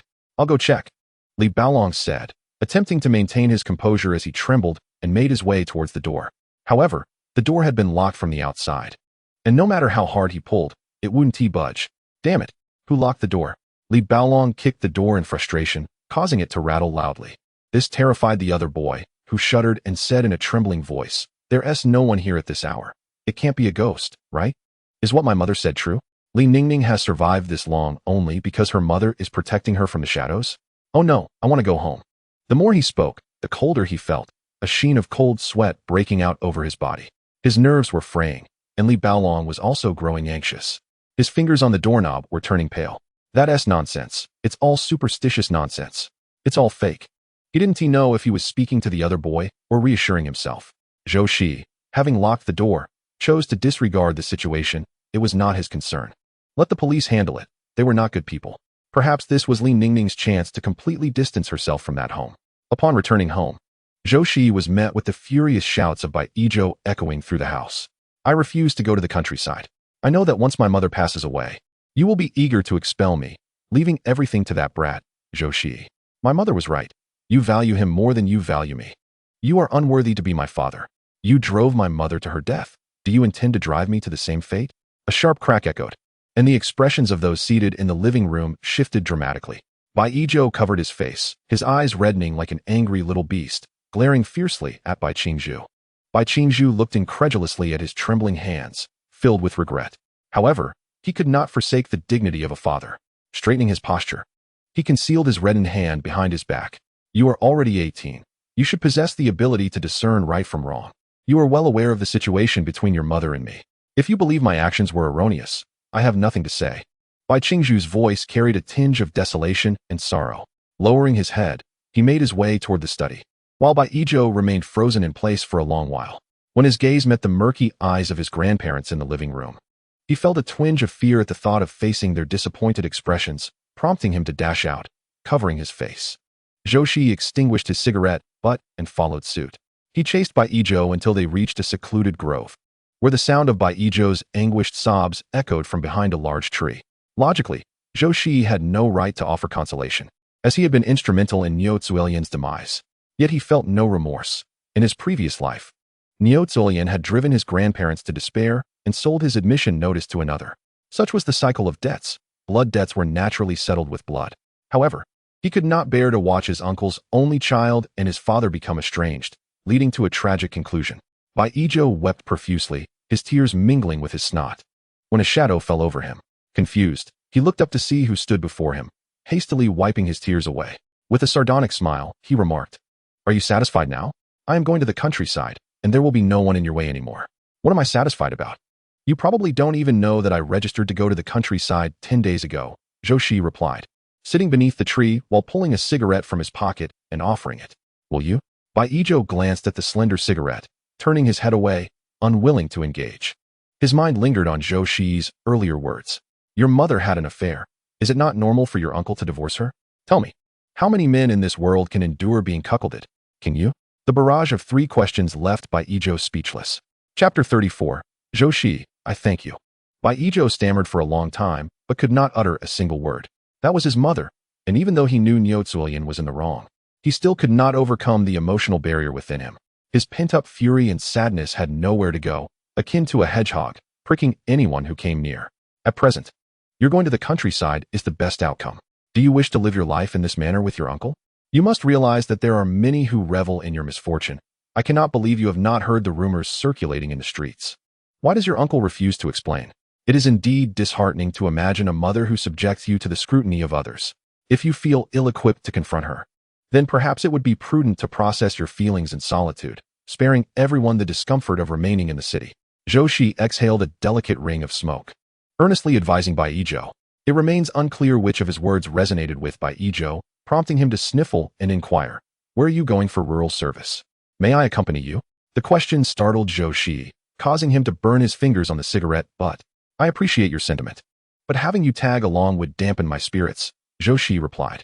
Observing Bai Zhou's pitiful expression, Zhou Shiyi swallowed his words, contemplating a different approach. The place I am headed is quite distant, and I've heard it is rather arduous. There are work obligations every single day of the year, and I fear you may not withstand it. Bai Zhou did not absorb much else, his mind fixated on the phrase, working every single day of the year.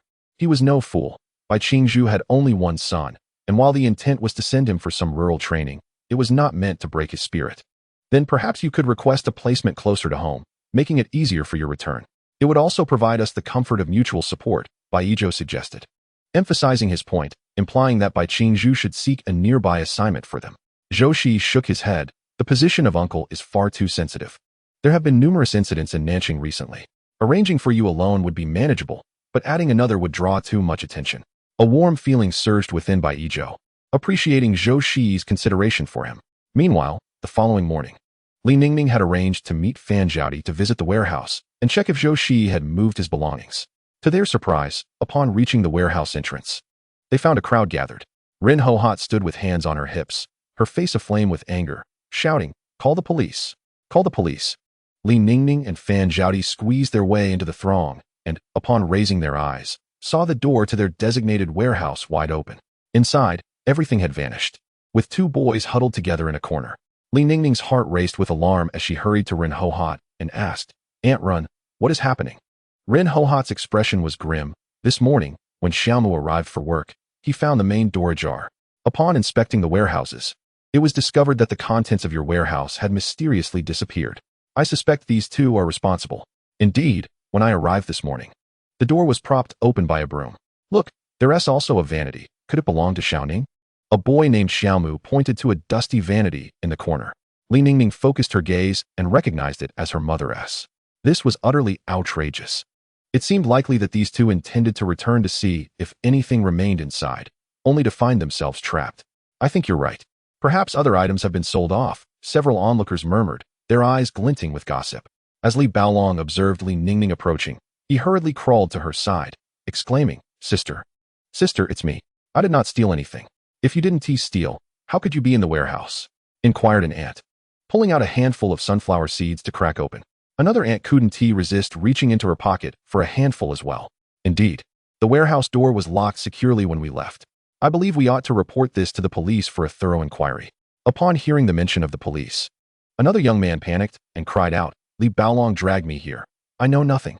Ren Hohat's gaze towards Li Baolong grew increasingly hostile. The Li family was exceedingly audacious. If it weren't for Ningning converting these matters into work, she feared this family would ultimately grind her down. Li Ningning's eyes flickered as she gazed at the dressing table in the corner. It was likely left there intentionally by Zhou Shiyi. Since they had presented her with a weapon, she too must extract a piece of flesh from the Li family. Leaning close to Ren Hohat's ear, she whispered a few words, causing a look of disapproval to surface on Ren Hohat's face. However, upon meeting Li Ningning's resolute gaze, she relented and nodded in agreement. All right, everyone hurry to work. What are you all doing here, creating a commotion? Xiaomu, gather a couple of people and let us head to the Li residence to inquire about the situation. Many of the ants reluctantly left. Glancing back 3 times as they walked away, while some inquisitive souls lingered behind the warehouse door. Xiaomu, wary of being accused of negligence, acted swiftly. Upon arriving at the Li residence, Li Ningning's father was preparing to leave for work, while her stepmother was distractedly washing dishes. A loud knocking echoed at the door, prompting Li's father to open it with a hint of impatience. "What is this, morning early in the morning?" As the door swung open, his gaze met Ren Hohat's icy stare, causing his heart to skip a beat. When he saw several officials from the neighborhood committee escorting two young men inside, a foreboding sense of dread washed over him. "Director Ren, what brings you here?" Li's father forced a smile, hastily ushering them into the house. The small dwelling quickly filled with the presence of several people. Li Baolong, wailing, clung to his mother's leg, crying, "Mom, Mom." Sun Alian, distressed at the sight of her son covered in dust, sharply shouted, "Ren Hohat, what do you mean by this? What crime has my son committed for you to treat him this way?" "Oh, what crime? He has committed theft. We've reported it to the police, and he could face severe consequences." Ren Hohat crossed her arms with a cold sneer, her gaze piercing like daggers directed at Li's father. "Your dear son attempted to steal Ningning's dowry and ended up locked in the warehouse, where all the dowry has mysteriously vanished. It is highly likely that they have stolen it and sold it off. What do you propose we do? After all, the items were lost from our neighborhood committee's warehouse, and we must report it to the authorities. However, considering Ningning's feelings, we decided to come and clarify the matter first. Indeed, I have meticulously inspected all the warehouses, and the items from the previous day remain untouched. They must have been stolen and sold." Xiaomu exclaimed with righteous indignation. Chapter 35. An unintentional action disturbs a tranquil spring. Li Baolong hid behind his mother, arguing vehemently. "When we entered, there was nothing inside. It is impossible. I inspected everything beforehand." Xiaomu echoed his conviction with fervor. Ren Hohat exchanged a subtle glance with Li Ningning, both of them privy to the true circumstances. However, to extricate Li Ningning entirely from this household, they had to pin the blame squarely on Li Baolong. As the situation teetered on the brink of a stalemate, Ren Hohat, visibly displeased, interjected, "Since we are at an impasse, let us involve the police to investigate." Upon hearing this, Sun Alian felt a pang of panic. It had been her suggestion for her son to remove the valuables from Li Ningning's room. Now, she found herself uncertain if her son had indeed sold the items. No, this matter is Baolong's fault. Ningning is part of our family. Her belongings are ours. This is a domestic affair that need not involve the police," she pleaded. Ren Hohat scoffed at her words. "Comrade son, your reasoning is rather amusing. Ningning's mother entrusted those items to our community office for safekeeping. Now that they are missing, it is our duty to ascertain the truth. It is not easy for a young girl like Ningning to endure such neglect. We owe it to her mother to investigate." Sun Alian, now flustered, turned desperately to Li's father. Yet, Li's father had always been somewhat intimidated by Ren Hohat's assertive nature. Under her piercing gaze, he shrank back, rendered speechless. With no other recourse, Sun Alian gritted her teeth and implored Li Ningning. "Ningning, your brother was in the wrong. I understand that these items were left by your mother. Look at how many are missing. I will compensate you. Let us not pursue this matter any further." Sun Alian's teeth clenched audibly. It was the first time in years she had humbled herself so profoundly, particularly before the girl who had grown up under her watchful eye. Had she known earlier, she would have sent her far away, out of sight and out of mind. Li Ningning suppressed her elation, feigning a troubled expression as she turned to her father. "Dad, what do you think we should do about this?" Li's father was about to suggest they let the matter lie, but upon meeting Ren Hohat's gaze, he faltered. "You decide how to handle it." With her father's tacit approval, Li Ningning no longer hesitated. "Auntie, the items my mother left behind must be worth at least 400 to 500 yuan. How about this? I will not ask for much, just 300 from you. And I intend to transfer my household registration. I will be staying at the dormitory of the electric machinery factory." Her abrupt statement left Sun Alian bewildered, and Li's father was equally perplexed. "You think you can simply transfer your registration to the electric machinery factory? You're not even an employee there. How can you expect to stay in their dormitory?" Li's father exclaimed, his voice tinged with impatience. His daughter truly seemed unaware of the world around her, boldly speaking without understanding the implications. Li Ningning stood upright, her gaze fixed intently upon her father. "Li, I have been accepted into the electric machinery factory. My name is on the recruitment list outside. If you do not believe me, you may go and see for yourself." Sun Alian's eyes darted about. Her daughter was yet to find employment. If this impudent girl truly secured a position at the factory, she could be persuaded to relinquish her spot for her own daughter, thereby sparing her daughter from rural service. The more she contemplated the situation, the more feasible it appeared. Sun Alian hastily smiled at Li Ningning. Ningning, such splendid news. Why did you not inform us earlier? The factory dormitories are crowded and uncomfortable. Nothing compares to the comforts of home. Wouldn't you agree? How about this? I shall compensate you with 300 yuan if you choose not to stay in the factory dormitory. We wouldn't want your money to be pilfered. With a broad grin, Sun Alian sought to finalize her proposition. Li Ningning, with tears of grievance welling in her eyes, turned to her father. Dad. Ever since my sister moved in with us, I have had no room of my own. Now that the factory has accepted me, I wish to immerse myself in learning there. She expressed her request, knowing that Auntie had no intention of resolving the matter. If that were the case, she would have to report it to the authorities. In just a few words, she left her father feeling ashamed. He recalled how, when her mother was still around, Li Ningning was the envy of the entire neighborhood, adorned with unique headpieces and the most vibrant skirts. Now, she found herself without even a room to call her own. Li's father could scarcely bear to meet Ren Hohat's gaze, as he felt a twinge of guilt upon seeing his daughter's distressed expression. Then, let us proceed as you suggest. He stammered, and with that, he took his leave from the Li household under the pretense of heading to work. Ren Hohat, relieved that the matter had been resolved, instructed Xiao Mu, turn back and take Ningning to the street office to complete the formalities. Understood, Director Ren. Sun Alian, you must promptly fulfill your promise to Ningning. Let us resolve this swiftly. We have to return to work. Ren Hohat observed Sun Alian's flustered state with a composed demeanor. The implication was clear. They would not depart until the money was provided. Sun Alian felt as though her heart was bleeding. Over the years, their family had only saved 600 yuan. To part with half of it for this insufferable girl felt like a death sentence. Trembling, she entered the inner room to fetch the money. When Li Ningning made her first attempt to withdraw the funds, she hesitated, but then, with a forced smile, she tugged hard, nearly causing Sun Alian to stumble. Once everything was resolved and the street office personnel departed, Sun Alian glared at Li Ningning with an expression of deep frustration. Li Ningning linked arms with Fan Zhaodi, smiling as she remarked, I am now 18. I can open an account to save my money. Come, let us visit the post office. After the two left, Sun Alian, fuming with indignation, kicked the sofa, only to grimace in pain the next moment. Damn it, I kicked my ingrown toenail. Sitting beside her, Li Baolong dared not speak, seizing the moment when Sun Alian was distracted to make a hasty exit. As Li Ningning and Fan Zhaodi walked down the street, they could no longer suppress their laughter.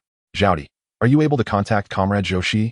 I wish to express my gratitude to him in person, Li Ningning said, her cheeks tinged with a rosy hue, speaking with both shyness and trepidation. Unbeknownst to Zhou Shiyi, his unintentional actions had stirred the tender emotions of a young girl. Fan Zhaodi, perceptive since childhood, recognized the thoughts behind Li Ningning's expression. She gently patted her shoulder and remarked, he will soon be going to the countryside.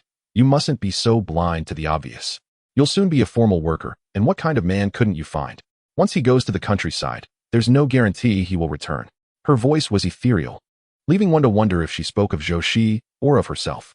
Chapter 36. Going to the countryside. Li Ningning suppressed her disappointment and forced a laugh. Oh, I was just saying that. Where did your mind wander off to? By the way, when do you leave for the countryside? Where are you headed? Fan Zhaodi's gaze fell upon a nearby small square, her voice subdued. I'm going to Jiangxi province. I leave the day after tomorrow. I don't know if we'll ever see each other again. Li Ningning was at a loss for words, fully aware of Fan Zhaodi's family circumstances, 3 daughters, all sacrificing for the youngest son. Fan Zhaodi had become entirely disillusioned with her family. On the eve of their departure to the countryside, Bai Qingzhu led Zhou Shiyi and Bai Yizhou to the youth volunteer office.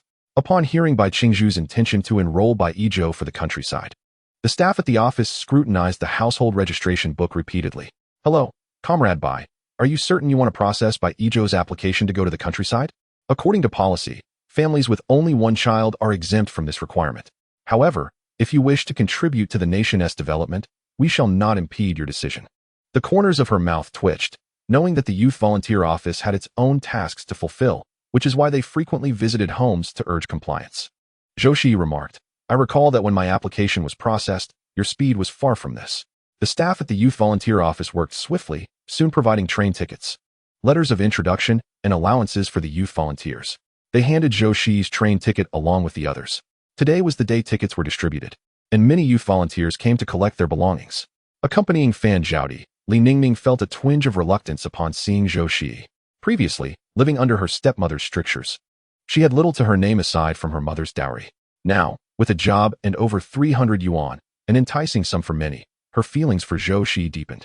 After witnessing his success in being accepted by the electric machinery factory, she deemed him a remarkably capable individual, and her gaze frequently drifted in his direction. Just as Zhou Shiyi prepared to leave after receiving his train ticket, Li Ningning finally mustered her resolve. She stepped lightly towards him. "Comrade Zhou," her crisp, youthful voice caused Bai's father and son, as well as Zhou Shiyi, to pause. Zhou Shiyi gestured for his uncle and cousin to proceed ahead, indicating that he would return home shortly on his own. He assumed that Li Ningning had some matter to discuss with him, furrowing his brow as he gazed at her. "What is it?" Li Ningning's hands clutched her trousers tightly, the blush on her face causing a pang in Zhou Shiyi's heart. He was not an inexperienced youth. He discerned her feelings almost instantly. Pressing his lips together, he yearned to hastily rid himself of this burdensome situation. "Comrade Li, I have already completed the necessary procedures for my rural assignment and must return to pack my belongings. If you have nothing important to convey, I shall take my leave." Li Ningming's hands twisted nervously, and Zhou Shiyi's words struck her like a heavy blow to the heart. Indeed, Zhou Shiyi was leaving for the countryside. It was unnecessary for her to let her ephemeral emotions disrupt the harmony. "It's nothing. I merely wanted to thank you for the dressing table you left at the warehouse," she said, referring to the piece Zhou Shiyi had left at the entrance. "Since I cannot take it with me, let it serve as a cherished memento from your mother." Upon uttering this, Zhou Shiyi strode decisively toward the supply and marketing cooperative. His uncle had provided him with numerous tickets, albeit all for the South City area. They were not universally accepted, and some were set to expire soon, necessitating their prompt use.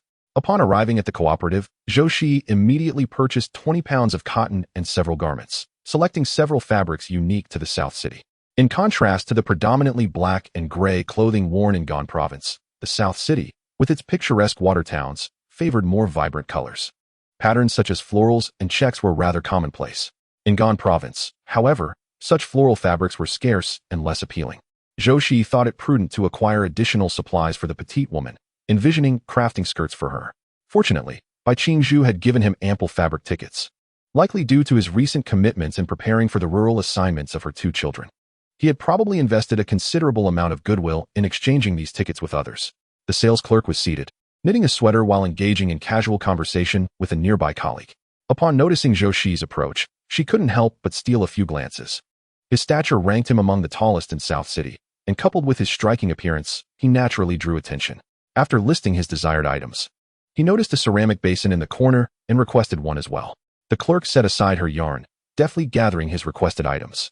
The floral fabric is 39 cents per foot, cotton is 12 cents per pound, and garments are 6 yuan each. Would you like undershirts? 80 cents each.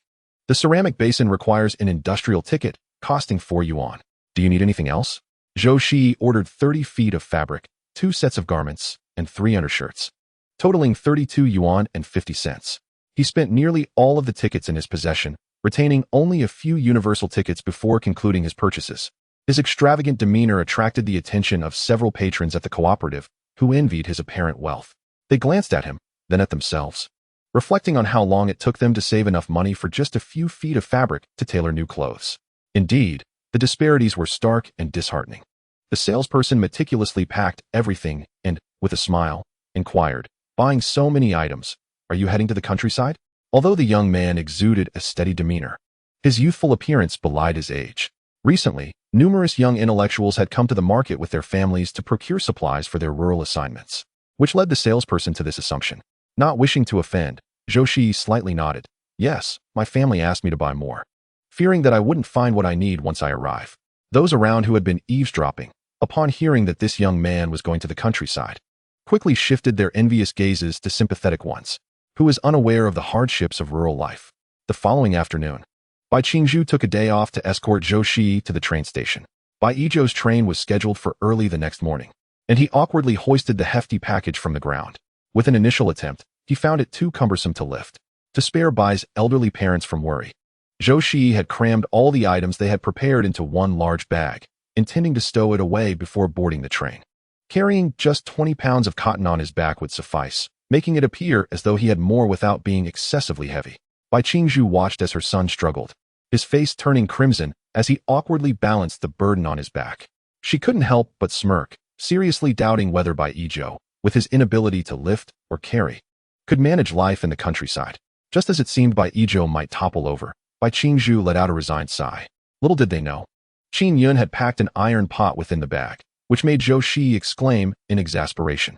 Chapter 37. An unexpected encounter on the train. By Qingzhu's face flushed as she exerted effort to place the items atop the vehicle. The group hurriedly made their way to the train station. Along the way, they encountered numerous individuals, all preparing to venture to the countryside. Some were accompanied by their entire families, while others trudged alone, burdened with an assortment of packages.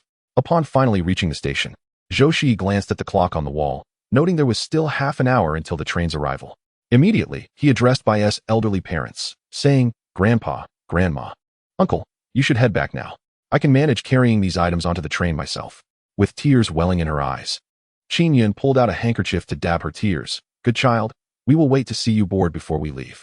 Zhou Shiyi, looking down at the large packages, felt a twitch at the corner of his mouth. How could he possibly stow them away? Ultimately, unable to resist their insistence, Zhou Shiyi nodded in agreement. Fortunately, as this was the starting station, the train arrived early. In this era, it was permissible to accompany passengers to the platform. Zhou Shiyi hoisted the 20-pound cotton onto the train, while Bai Qingzhu and Bai Yizhou maneuvered the oversized package through the window. Being among the first to arrive, the compartment was still unoccupied. He casually tucked the enormous package into the designated space, leaving only the cotton quilt outside. Sitting by the window, he watched his tearful grandparents on the platform, feeling a bittersweet pang in his heart. Bai Qingzhu earnestly advised, "If you run out of money, just give me a call. You mustn't suffer down there." Zhou Shiyi nodded, reflecting on his uncle's recently sprouted white hairs, filled with an overwhelming sense of emotion. He hoped that in this lifetime, his family would find completeness and happiness. One by one, passengers boarded the train, and Fan Zhaodi carried her various bags onto the vehicle, instantly spotting Zhou Shiyi.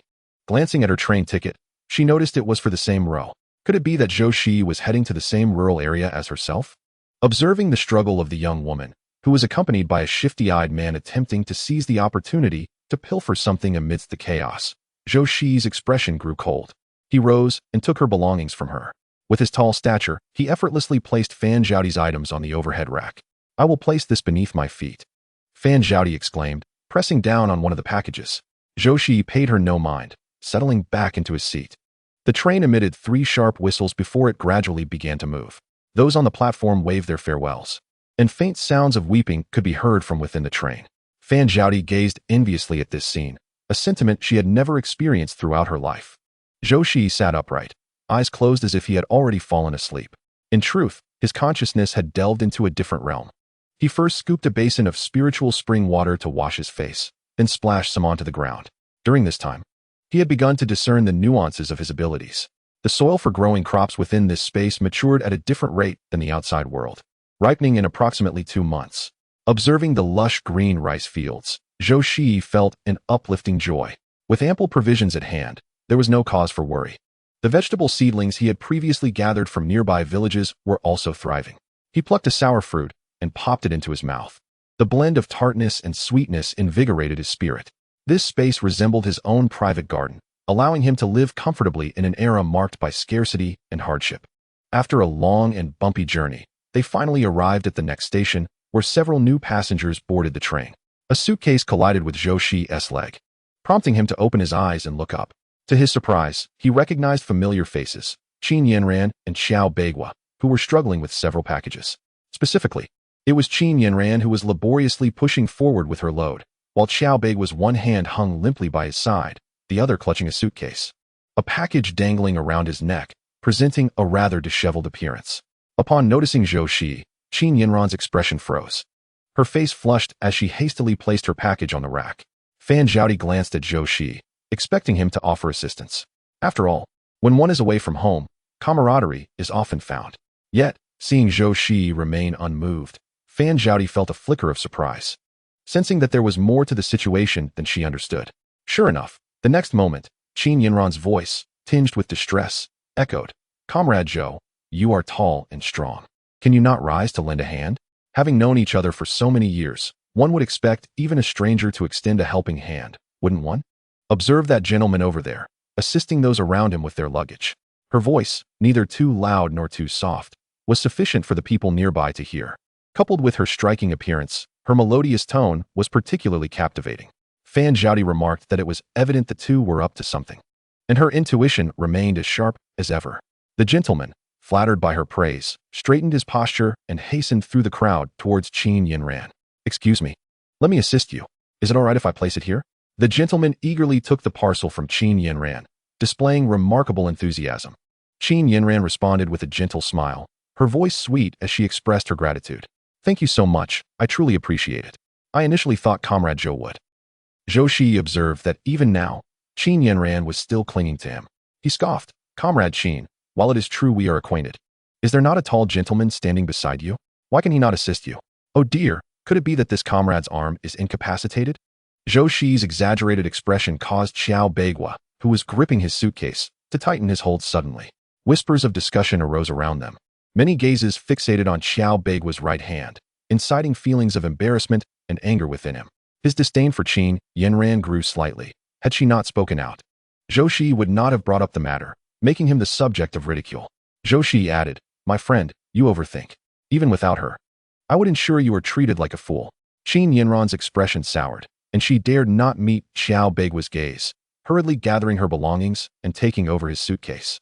However, in the next moment, a woman in the carriage, while cracking sunflower seeds, called out dismissively, "This young man has only one functioning arm. How does he seem half paralyzed? He can't even manage his own bag without the help of a lady. TSK, back in my village, there was a man who limped but still worked in the fields." Her words turned Xiao Beigua's complexion a striking shade of blue and white. Qin Yinran quickly stood and shot a glare at the woman. "Comrade Xiao's arm has yet to recover properly. He is simply lacking strength." The woman scoffed, unconvinced. Xiao Beigua, with one hand, removed the small bag from around his neck with a grand motion, the strap accidentally whipping across Qin Yinran's face, leaving a red mark.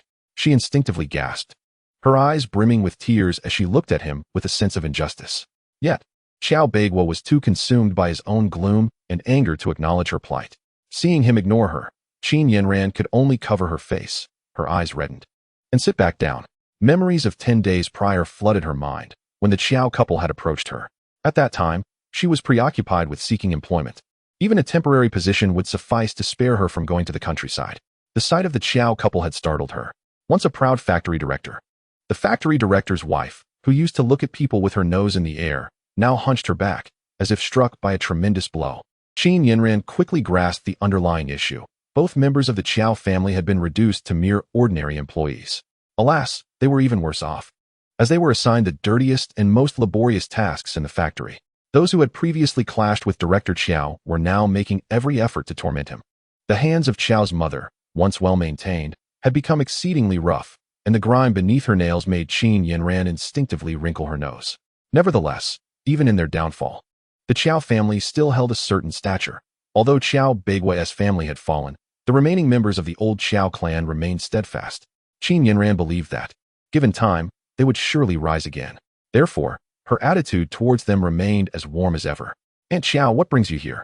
Xiao's mother gazed at the innocent young girl, silently appreciating her discernment and character.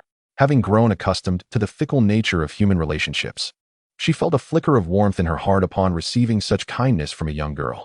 "Yinran, I have a favor to ask of you. Please, Aunt, speak freely. I shall not refuse if it is within my capacity." Xiao's father regarded Qin Yinran with admiration. "The situation with Beigua is not conducive for him to remain in the city. We are considering having him go to the countryside to recuperate both physically and mentally. After a year or two, we can find a way to secure a job for him and bring him back. However, we are quite concerned about his well-being, and we thought you might accompany him to the countryside, given your close relationship with him. Of course, Aunt would not send you off without compensation. Here is 100 yuan specifically for you. After 2 years, we shall devise a plan to reunite you both. What do you think?" Xiao's mother felt a twinge of anxiety, fearing that Qin Yinran might decline. Yet, every time Xiao Beigua saw them, he would scream in terror, causing the entire family to be utterly exhausted. They could only temporarily send him to his aunt's house, but everyone knew this was not a sustainable solution. The doctor had suggested that a change of environment might aid in his mental recovery, which is why the couple contemplated sending him to the countryside. At that moment, Qin Yinran was weighing her options. Just days ago, her mother had made it clear that if she could not find employment, she would have to go to the countryside, leaving her brother behind. She had faced numerous obstacles over the past few days, not only failing to secure a job, but also spending a considerable amount on meals for others. Thus, Xiao's mother's proposal presented itself as a potential escape for her. 2 years was merely a fleeting moment. She could always return. However, Qin Yinran was calculating her approach.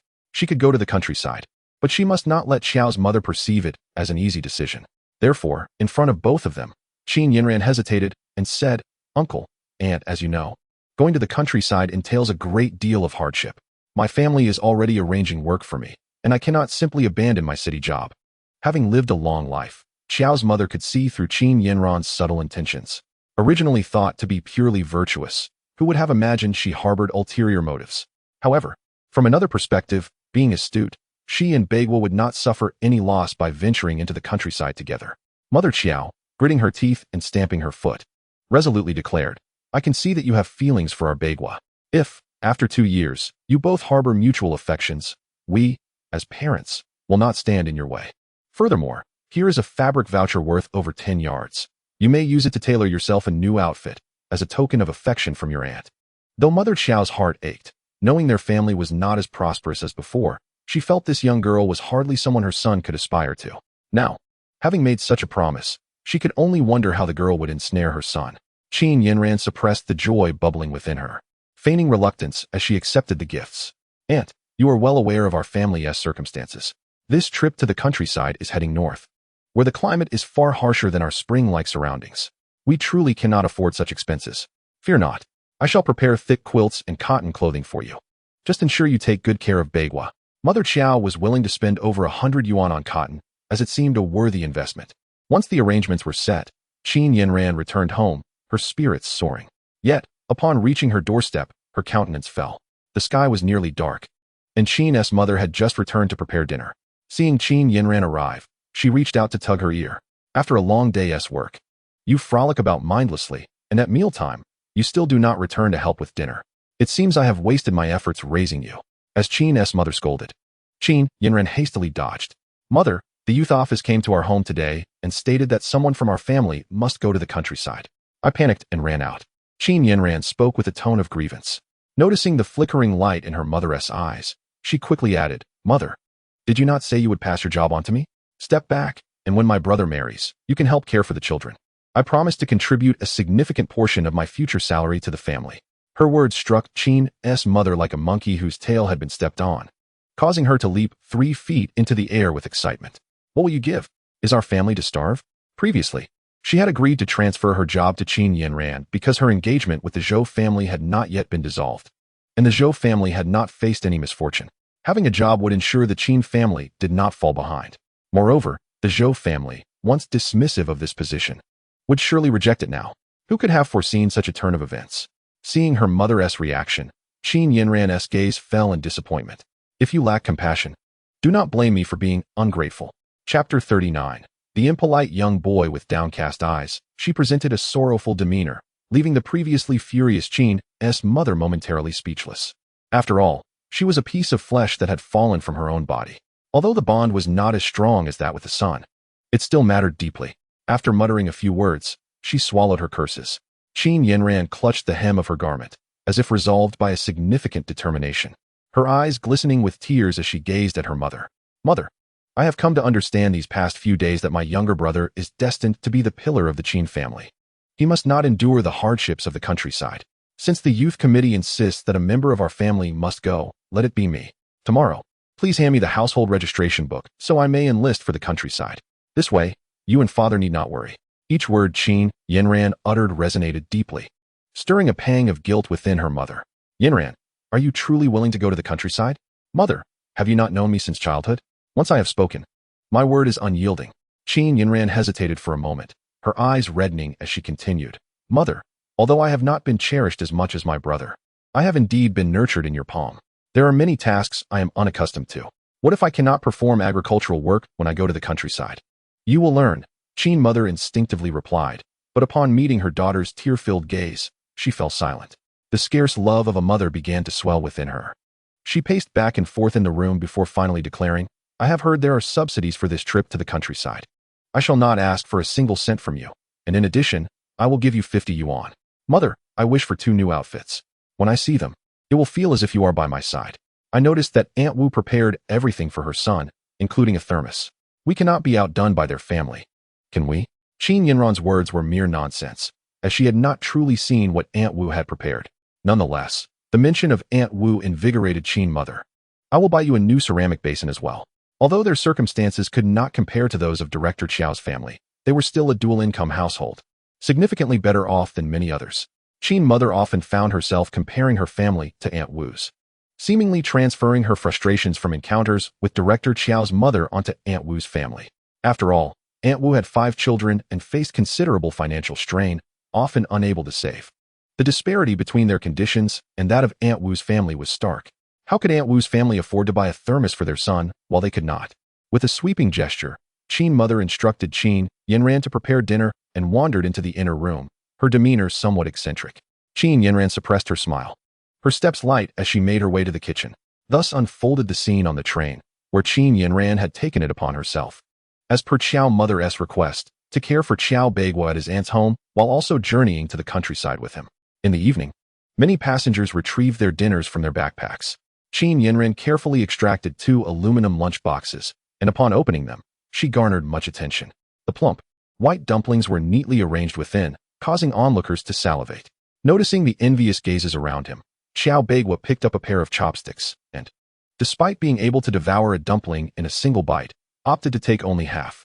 The enticing filling was deliberately exposed, causing many onlookers to involuntarily swallow. Qiao Beigua cast a glance towards Zhou Shiyi, who promptly found the situation rather dull. Was this truly amusing? Could it incite envy in others? How juvenile. Before long, Zhou Shiyi retrieved 2 aluminum lunchboxes from his backpack and opened them. One contained glistening braised pork, while the other held a box of dumplings. Observing the extravagance of those around her, Fan Zhaodi quietly took out her own lunchbox. Inside were 2 whole grain buns and a portion of spicy stir-fried meat. Though less attention-grabbing than the others' meals, the succulent slices of meat still elicited salivation. In the past, Fan Zhaodi would have hesitated to be so brazen, adhering to the wisdom of not flaunting wealth, especially as a young woman venturing out alone. However, seated at the back with her backpack hugged close and facing Zhou Shiyi, she felt a profound sense of security. The aroma enveloped the entire carriage, prompting several passengers to discreetly nibble on their whole grain buns, their gazes lingering on the enticing dishes before the trio, as if they were partaking in the delightful feast themselves. Qiao Beigua's expression fluctuated between green and pale, the dumplings in his mouth losing their appeal. Zhou Shiyi scoffed quietly, devouring his meal without lifting his gaze. Just then, a woman with a small boy passed by in the aisle. The boy, transfixed by the dumplings in front of Qiao Beigua and Qin Yanran, swallowed hard. Suddenly breaking free from the woman's grasp, he reached out his grubby hands towards the little table. As Qin Yanran picked up her chopsticks, she was startled by the boy's abrupt lunge and screamed in alarm, "Get your filthy hands away!" Momentarily losing her composure, she stood up, while Qiao Beigua, equally startled, instinctively pushed the boy away. Zhou Shiyi observed the unfolding chaos with a detached amusement, noting the 2 plates of dumplings remained unscathed on the table. With a gentle tap beneath the table, he caused the lunch boxes to shift precariously. In a moment of anger, as Qiao Beigua raised his arm, he inadvertently struck one of the boxes. Both containers toppled towards the ground, scattering dumplings everywhere. Qin Yanran could no longer maintain her composure, her gaze sharp as she seized the boy's hand. "What right do you have to touch our food, you little brat? Are you even cared for properly? This portion of dumplings costs 1 yuan at the state-run restaurant. You owe us." Qiao Beigua, breathless with rage, glared at the woman. The woman appeared flustered, instinctively swatting at the boy's back. The sound of the slap echoed, and the boy began to wail, though his tears came without the usual cries of a child. Zhou Shiyi, noticing the bruises on the boy's arm, straightened in his seat. "I don't care, you owe us money. Or go buy us 2 new portions." If he hadn't lunged at us, our food wouldn't have fallen. Qin Yanran, watching the boy's sorrowful tears, felt a growing irritation. Despite being the victims of the situation, it seemed as though she and Qiao Beigua were the ones bullying the child. The murmurs of the bystanders prompted the woman to take a few steps back, her frustration boiling over as she attempted to strike the young boy. However, she was halted by Zhou Shiyi, who raised his hand to intervene. Damaging someone else's belongings warrants compensation. Why resort to violence against a child? Zhou's voice was cold and detached, his stature towering over the woman, casting an imposing shadow that intensified her unease. The young boy broke free from her grasp, instinctively retreating behind Zhou Shiyi. Observing his actions, Zhou's suspicions were confirmed, and he instinctively shielded the boy with his own body. Qin Yanran, under the impression that Zhou was stepping forward to defend her, straightened her back with a sense of pride. She reached out to grasp the boy's ear, preparing to impart a lesson. Yet, Zhou Shiyi swiftly pulled the boy away. Leaving Qin Yanran momentarily stunned, her eyes wide with disbelief. Her accusatory gaze turned towards Zhou, her lips parted as if to speak. But the icy chill in Zhou's eyes silenced her words before they could escape.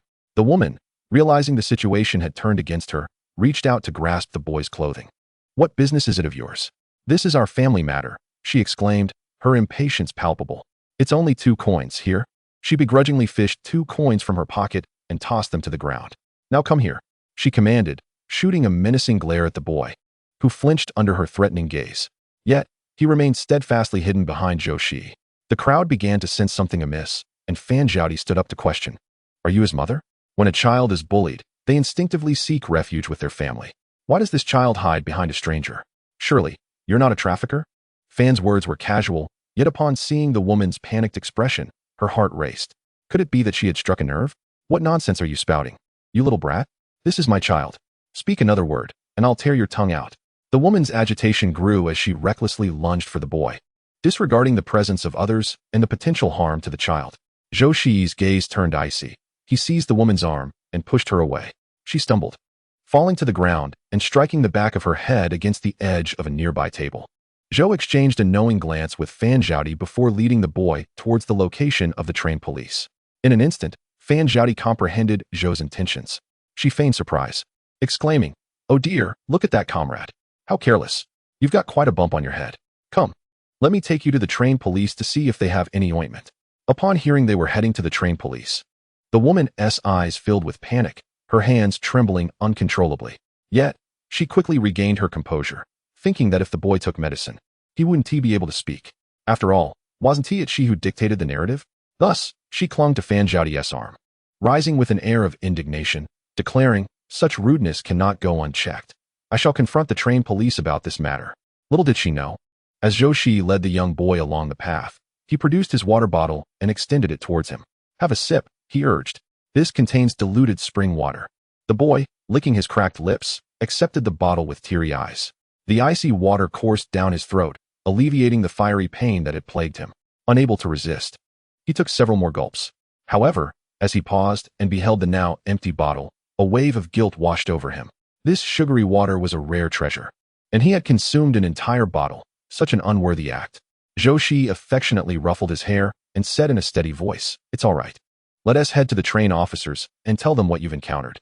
They will assist you. You need not worry."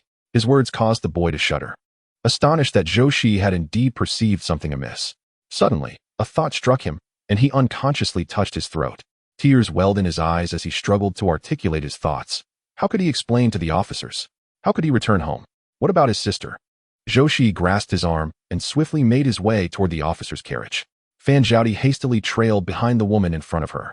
Qin Yanran sensed that there was undoubtedly something sinister at play, and she too urged Xiao Beigua to follow suit. The passengers in the carriage began to murmur among themselves, while the aunt who had previously humiliated Xiao Beigua watched with keen interest. Seizing the opportunity, she stealthily retrieved a cloth bag from her pocket and, crouching low, scurried towards their seats. With nimble fingers, she gathered all the dumplings that had fallen to the ground, even salvaging the few that had been crushed. After rinsing the dusty dumplings, she kindly cleaned Xiao Beigua's lunchbox and delivered it back to them. "Oh dear, those that fell on the floor can still be eaten. Truly, who cares about cleanliness?"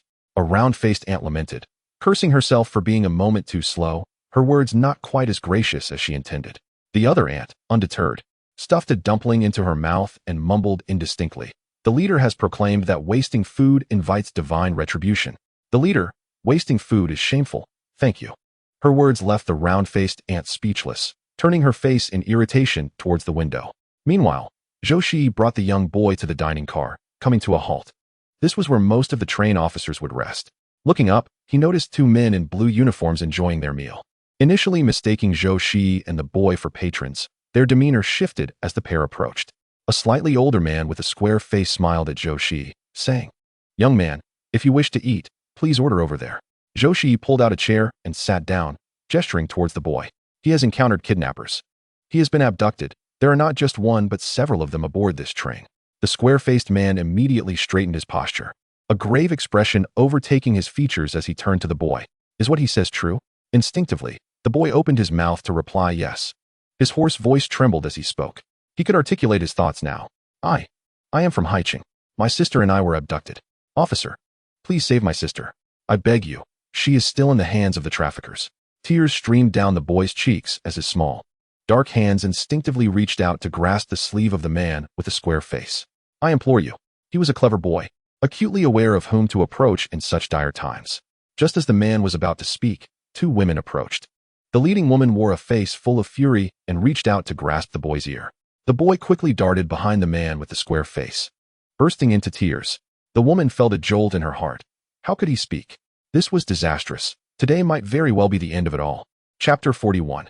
Encountering the abductor, the woman stealthily withdrew a leg, hoping to turn and flee unnoticed, at least allowing the others to escape amidst the chaos. Just as she was about to move, Zhou Shiyi swiftly positioned himself in front of her. Madam, come sit and have a chat with us. The woman's eyes were filled with malice, wishing to claw at Zhou Shiyi's face.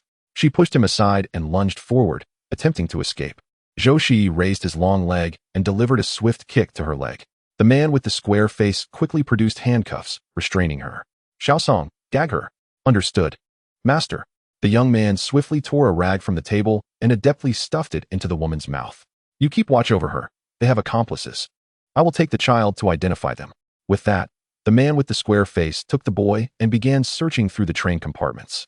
Realizing Zhou Shiyi was skilled, he had specifically called him for assistance. They traversed several compartments without spotting the individuals the boy had mentioned.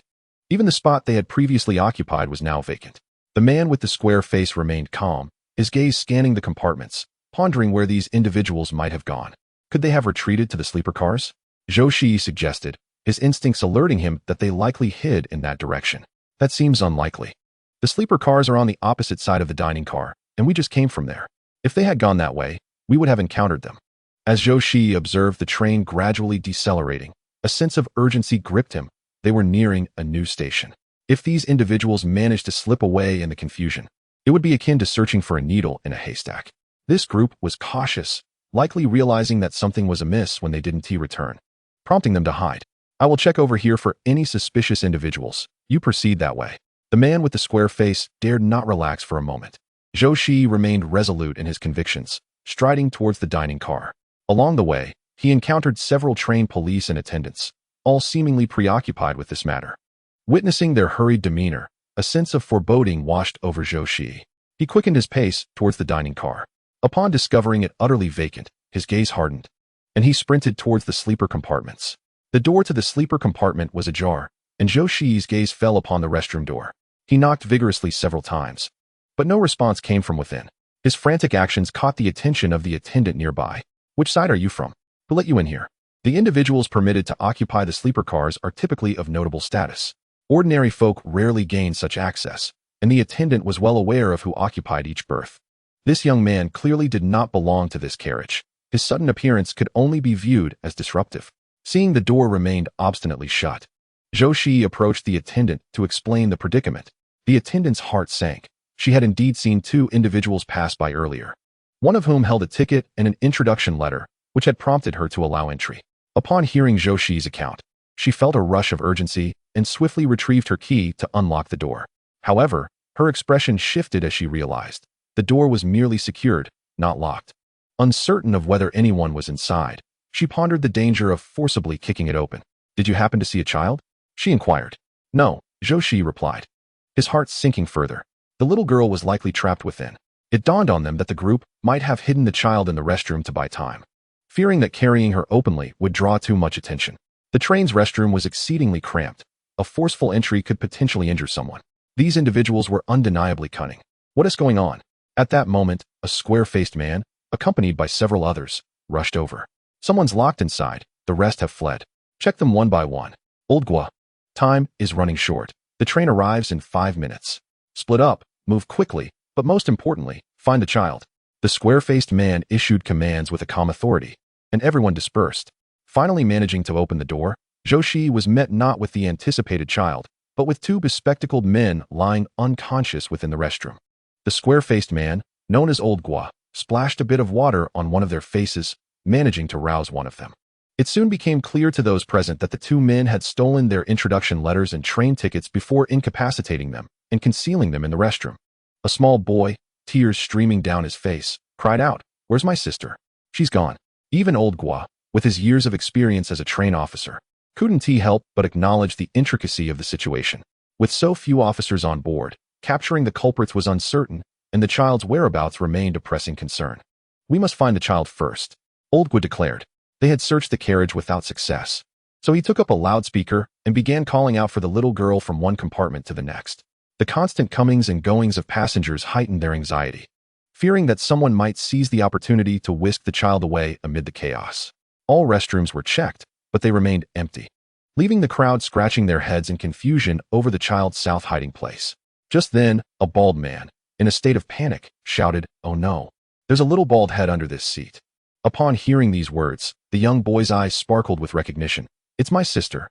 They shaved her head. "It's my sister." Old Gua hurriedly rushed over, and those seated anxiously stood up, making way for him.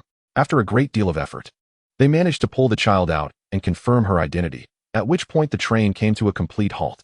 "Xiaosong, take the child off the train and ensure you coordinate with the local authorities to return her home safely." A young man reached out and took the child, his gaze resolute as he declared, "I will accomplish this mission." The young boy grasped Zhou Shiyi's arm, his eyes glistening with tears as he said, "Brother, I am sure Jianhua, I will never forget you." "Thank you." Zhou Shiyi gently ruffled his hair and smiled. "You are a brave child." It was evident from the boy's audacity in taking what belonged to others that he possessed considerable intelligence. At critical moments, only when one's interests are at stake will others act. The woman involved in the abduction was also being escorted toward the local police station. Old Gua expressed his gratitude to Zhou Shiyi and hurried off to check on the status of the others who had been apprehended. Chapter 42. These two might be involved. Zhou Shiyi brushed the dust from his clothes and swiftly made his way back to his seat. Qin Yanran and the others had already returned to their places, with a group surrounding Fan Zhaodi, peppering her with questions. Fan Zhaodi spoke animatedly, her hands gesticulating passionately. As Zhou Shiyi returned, the crowd instinctively recoiled, having just heard from the young girl how he had effortlessly subdued the assailant. Who would dare to provoke him? A single punch from him could easily knock someone's teeth out. Even Qin Yanran and Xiao Beigua found themselves instinctively shifting away. Unbeknownst to Zhou Shiyi, his seemingly casual actions had been exaggerated by Fan Zhaodi into a tale of him as a hero akin to Wu Song slaying a tiger. Were he to learn of this, he would undoubtedly earn the title of storyteller in her eyes. At that moment, Zhou Shiyi sat quietly in his seat, and the previously boisterous atmosphere transformed into an eerie silence.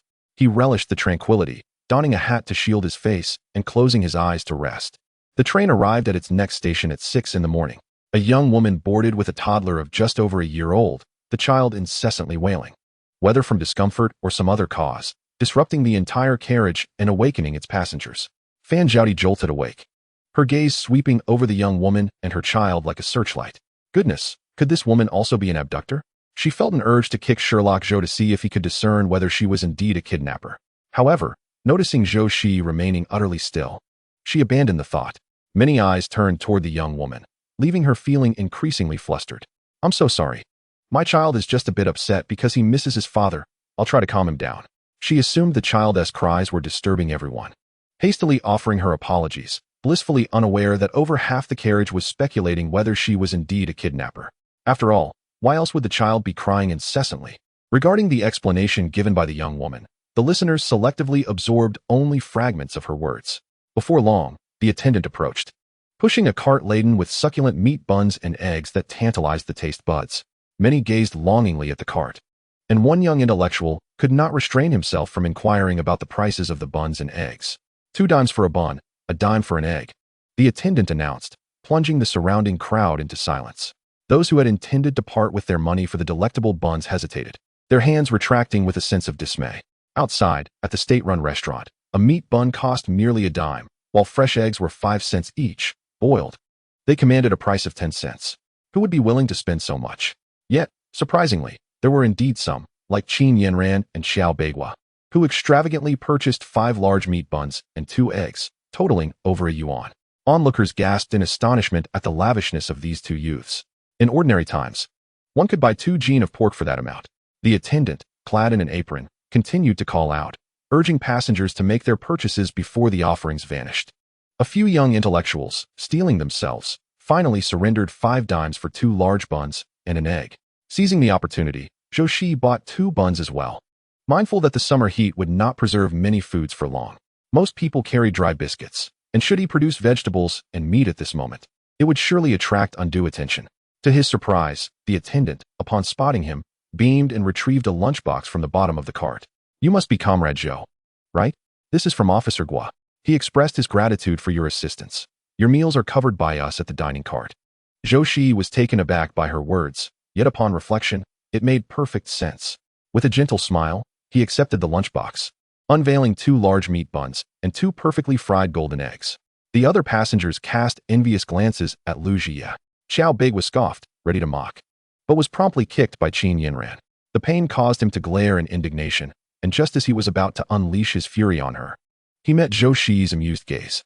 Xiao Beigua resembled an inflated balloon suddenly punctured by a pin, deflating into silence, undoubtedly reminded of Zhou Shiyi's heroic deeds. Once the attendant departed, the carriage returned to its previous clamor. Some refrained from spending money on buns, closing their eyes in an attempt to endure their hunger. However, the aroma of food wafted around them, causing their stomachs to protest audibly. At that moment, a small child began to wail loudly, providing an outlet for those who might have otherwise held their peace. "Is this never-ending? Do you not realize your incessant crying is disturbing my rest?" A man with a buzz cut impatiently rapped the table. The loud noise drew the attention of many. The young woman's expression soured. Her child, barely a year old, was at an age where comprehension eluded him. Despite her earnest attempts to soothe him, the child continued to cry. "Alas, comrade, your words are misguided. Children are not like adults. They cannot comprehend reason and will whine at the slightest discomfort. As we venture into the world beyond our homes, let us extend our understanding and patience towards one another. After all, who among us has not grown from childhood? It is not as if the child's mother is neglectful. Is it fair to cast blame upon the child? There are those with discerning hearts who speak in defense of the child's mother. Your words may sound pleasing, but which mother can fully control her child?" The child's loud cries raised doubts. The identity of the woman as the child's mother remains uncertain. A single stone cast into the water stirs up ripples of speculation. The anxious young woman, simultaneously soothing the child, retrieved her identification.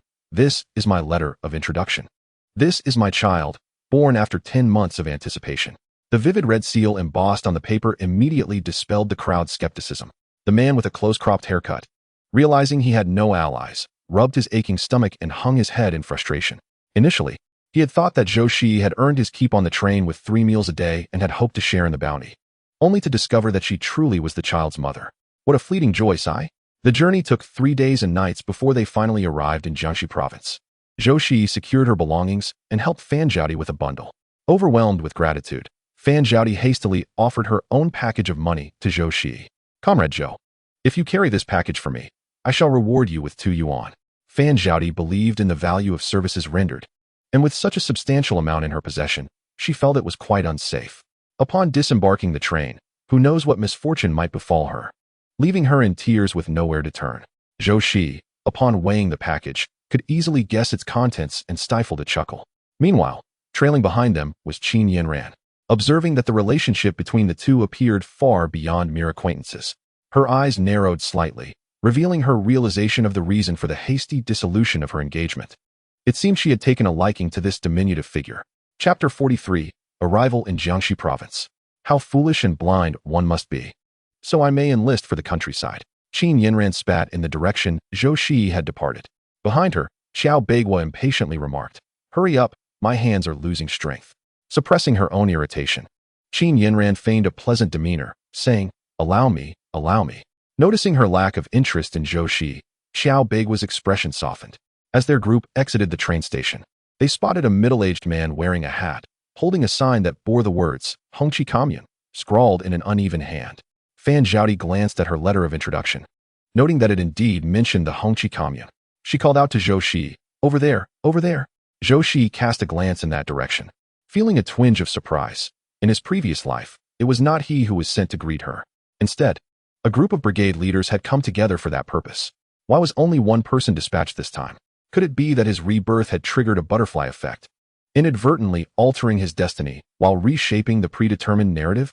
Contemplating this, Zhou Shiyi lifted his foot and approached the newcomer, who was clad in a Zhongshan suit, a pin tucked into his pocket, suggesting he had made a special effort to present himself. As several men and women approached, he hurriedly fished out a piece of paper from his pocket calling out names one by one to Zhou Shiyi and the others. I am Zhao Jianxi. You may address me as Brother Zhao. There are a total of 36 educated youths here, but one, Su Jingjing, has not responded. Has anyone seen her? His thick rural accent left many of the educated youths puzzled, though a few caught the name Su Jingjing. A female educated youth quickly raised her hand to respond. She has a bit of a stomachache and went to the restroom. She will be here shortly. All right, the tractor is outside. Let me take you all on board. The youths exchanged glances, still somewhat confused. Zhou Shiyi, having lived in Jiangxi province for several years, could understand some of it. He was the first to follow the man outside, with Fan Zhaodi briskly hurrying to keep up, as she still had her money with Zhou Shiyi. Observing this, the others quickly shouldered their bags and followed suit. A few members of the commune were waiting outside to receive the educated youths. Zhao Jianxi approached a tractor and roused the man dozing on the seat. Everyone's here, wake up. The occupants of both tractors stirred awake, their eyes widening at the sight of more than 30 neatly dressed, bag-laden youths. They quickly jumped down to assist the female educated youths in placing their parcels onto the tractor. Zhao Jianxi then rushed back into the train station to fetch Su Jingjing. Once all the parcels were loaded, Fan Zhaodi wiped the sweat from her forehead and sighed. Why does it feel hotter here than back home? Qin Yanran let out a scoff, muttering quietly, such a delicate creature. Fortunately, Fan Zhaodi did not hear, or else a quarrel might have ensued. In those days, calling someone delicate could lead to being branded as a bourgeois young lady, which was a serious offense. After a long wait for everyone to gather, Zhao Jianxi beckoned the group to board the vehicle. Each individual wished to stay close to their own parcels, but that was an unrealistic expectation. With so many people and packages, it was a small victory to secure one relatively valuable parcel close by. Please do not sit on my parcel. If the contents are damaged, you will be liable, a sharp female voice rang out. Everyone turned to see that it was Fan Zhaodi, seated at the front. Her face flushed with anger. If you don't want anyone sitting on it, carry it in your arms. We have no space in front. If we don't sit on the parcel, are we expected to sit on your face? The other female educated youth was equally fierce, glaring as she shouted. Give me my parcel back. I will carry it myself. Fan Zhaodi rolled her eyes and tossed the parcel back. It brushed past several youths' noses, and a faint, unpleasant odor wafted through the air. Qin Yanran instinctively wrinkled her nose. Ugh, did you pack feces in there? Her words left the other female educated youth looking quite distressed, but they earned approving nods from the surrounding youths. They had all caught a whiff of the odor but had refrained from voicing their thoughts for the sake of appearances. It was this brave educated youth who dared to speak up. The rustic peasant scoffed. What do you know? This is a foul salted fish. Have you ever tasted it? Perhaps you've never encountered it in your life. The young female intellectual, with a scowl on her face, retorted, we are all newcomers here, none willing to yield to the other. Especially since Qin Yanran was quite attractive, many male intellectuals cast their glances her way, inciting waves of jealousy among several female peers. Qin Yanran feigned a dramatic gesture, waving her hand in front of her nose. TSK, your salted fish must be spoiled. Even calling it foul-smelling is a compliment. The young woman glared, her eyes wide, just about to retort when the tractor suddenly roared to life and accelerated. Unaware and seated with her back to the tractor, Qin Yanran was caught off guard and stumbled forward. Coincidentally, she collided directly with another female intellectual's bundle of salted fish. The vehicle surged forward, and everyone was preoccupied with their own packages and maintaining their balance, completely neglecting Qin Yanran, in full view of the onlookers. This way, you and father need not worry. Her face was completely buried in the salted fish package. For a fleeting moment, her complexion shifted from green to pale, then to red, wishing desperately to immerse herself in a pool to wash away the pungent odor from her nose. Xiao Beigua swiftly extended his hand to pull her up, while many female intellectuals regarded Qin Yanran with expressions akin to mourning. They struggled to suppress the slight upturn of their lips, but to no avail. Suddenly, someone burst into laughter, and Qin Yanran, overwhelmed with embarrassment and indignation, buried her face in her lap, refusing to lift it again. Another female intellectual, dismayed that her salted fish had been sullied by Qin Yanran, disdainfully smacked her bundle. The tractor had been on the move for the entire morning, yet they had not yet arrived. The intellectuals wore ashen faces. The jolting of the tractor was far worse than that of a train. As soon as the vehicle came to a halt, several intellectuals hastily jumped down and squatted by the roadside, retching uncontrollably. Zhao Jianxi couldn't help but feel disheartened, observing that nearly half of those retching were male intellectuals. How would they manage to work in such a state? After they finally finished, Zhao Jianxi picked up a scarf to dust off the dirt from his clothes and said with a smile, everyone, Let us head to the state-run restaurant for a meal first. We shall continue our journey in the afternoon. Just let those two keep an eye on our things. Brother Zhao, when will we arrive? Inquired a pallid male intellectual. Zhao Jianqi scratched his head. We've been driving the tractor all day just to reach the train station. We estimate we'll arrive at the commune by evening. Suddenly recalling something, Zhao Jianqi quickly added, if we don't make it, it's all right. The commune leaders mentioned that we can spend a night at the state-run hotel in the county town. Hearing that they could rest, the intellectuals collectively sighed in relief, helping one another as they made their way into the state-run restaurant. At this hour, which coincided with mealtime, though most were reluctant to dine at the state-run establishment, the restaurant was still bustling with patrons. With no other option, the intellectuals each purchased 2 meat buns and emerged. Zhou Shiyi glanced around and directly retrieved 2 lunchboxes from his bag. Addressing the receptionist, he said, I would like 2 portions of spicy stir-fried pork and 2 multi-grain buns, please. Everyone appreciates kind words, especially upon noticing Zhou Shiyi's pleasing appearance coupled with his courteous demeanor. The waitress, her previously impatient expression transformed, beamed with a radiant smile as she filled a takeout box for Zhou Shiyi. He handed over the money and receipt with a smile of gratitude before departing. In the state-run restaurant, a regular patron, a bald man, could not contain himself and shouted, Why don't you ever serve us more dishes, woman? Just a word with you, and you wear a long face. I spit on it. Whatever grain tickets you have, that is how much I'll take. That young man even thanked me. You, on the other hand, talk as if you were blind and pulling noodles, just idle chatter. Nothing more. The waitress was not inclined to indulge these old gentlemen, each of whom spent money in the state-run restaurant while showing little regard for their households. Meanwhile, Zhou Shiyi paid no heed to the commotion behind him. He strode confidently towards Zhao Jianqi, presenting the takeout box in his hands. Zhao Jianqi gazed at the generous slices of pork within the box, swallowing hard. He quickly waved his hands in refusal, saying, Please take it back. I have my own bread. I cannot accept your meal. Zhou Shiyi lifted his takeout box slightly and smiled. Brother Zhao, let us not stand on ceremony. I also have something I wish to inquire about. Upon hearing this, Zhao Jianqi pondered for a moment before accepting the box. Brother Zhao, I noticed that other educated youths are all picked up by the brigade leaders. Why have we only dispatched 2 tractors from our commune? Zhao Jianqi took a bite of the spicy dish and replied, his words somewhat muffled. The brigade leaders from each team are waiting at the commune. It was not easy to swallow this mouthful of food. He furtively glanced around and continued in a hushed tone. Recently, 2 educated youths ran away due to the hardships of labor. The commune specifically summoned the brigade leaders for a meeting. That's why we 3 were sent to pick you up. There are more educated youths this time, and the higher-ups are paying close attention. Zhou Shiyi's gaze deepened. It appeared he had indeed altered the preordained narrative. In his previous life, such events had not transpired. It seemed that while some individuals remained familiar, the future still held uncertainties. He took a tasteless bite of his meal, pondering about her. Had her fate also changed? Zhou Shiyi, Zhou Shiyi.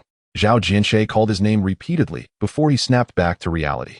Zhao Jianqi handed back the empty takeout box, apologetically saying, There's no water to wash it. Zhou Shiyi smiled gently and shook his head. No matter, I will wash it all later. Seeing him generously provide a meal, Zhao Jianqi felt a twinge of guilt for asking a trivial question. Fidgeting with the hem of his clothing, he leaned closer to Zhou Shiyi and whispered, Zhou Shiyi. Before I came, I glanced at the personnel allocation. You have been assigned to Dayu village. Their brigade leader is quite amicable. However, the secretary may be difficult to deal with, so do take care.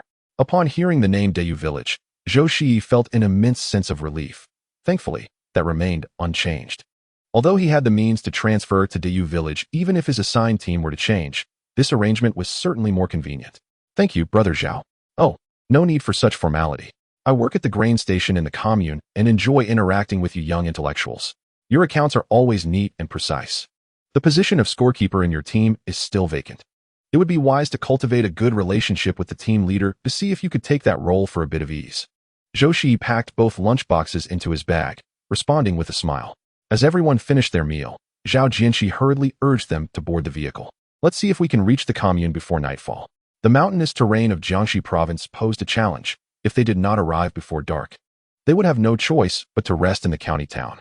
Otherwise, navigating the tractor along the mountain roads could lead to disastrous consequences. The lives of dozens of young intellectuals were not something he could bear to jeopardize. The tractor sputtered, emitting black smoke. It had been empty on the way there, hence its swift pace.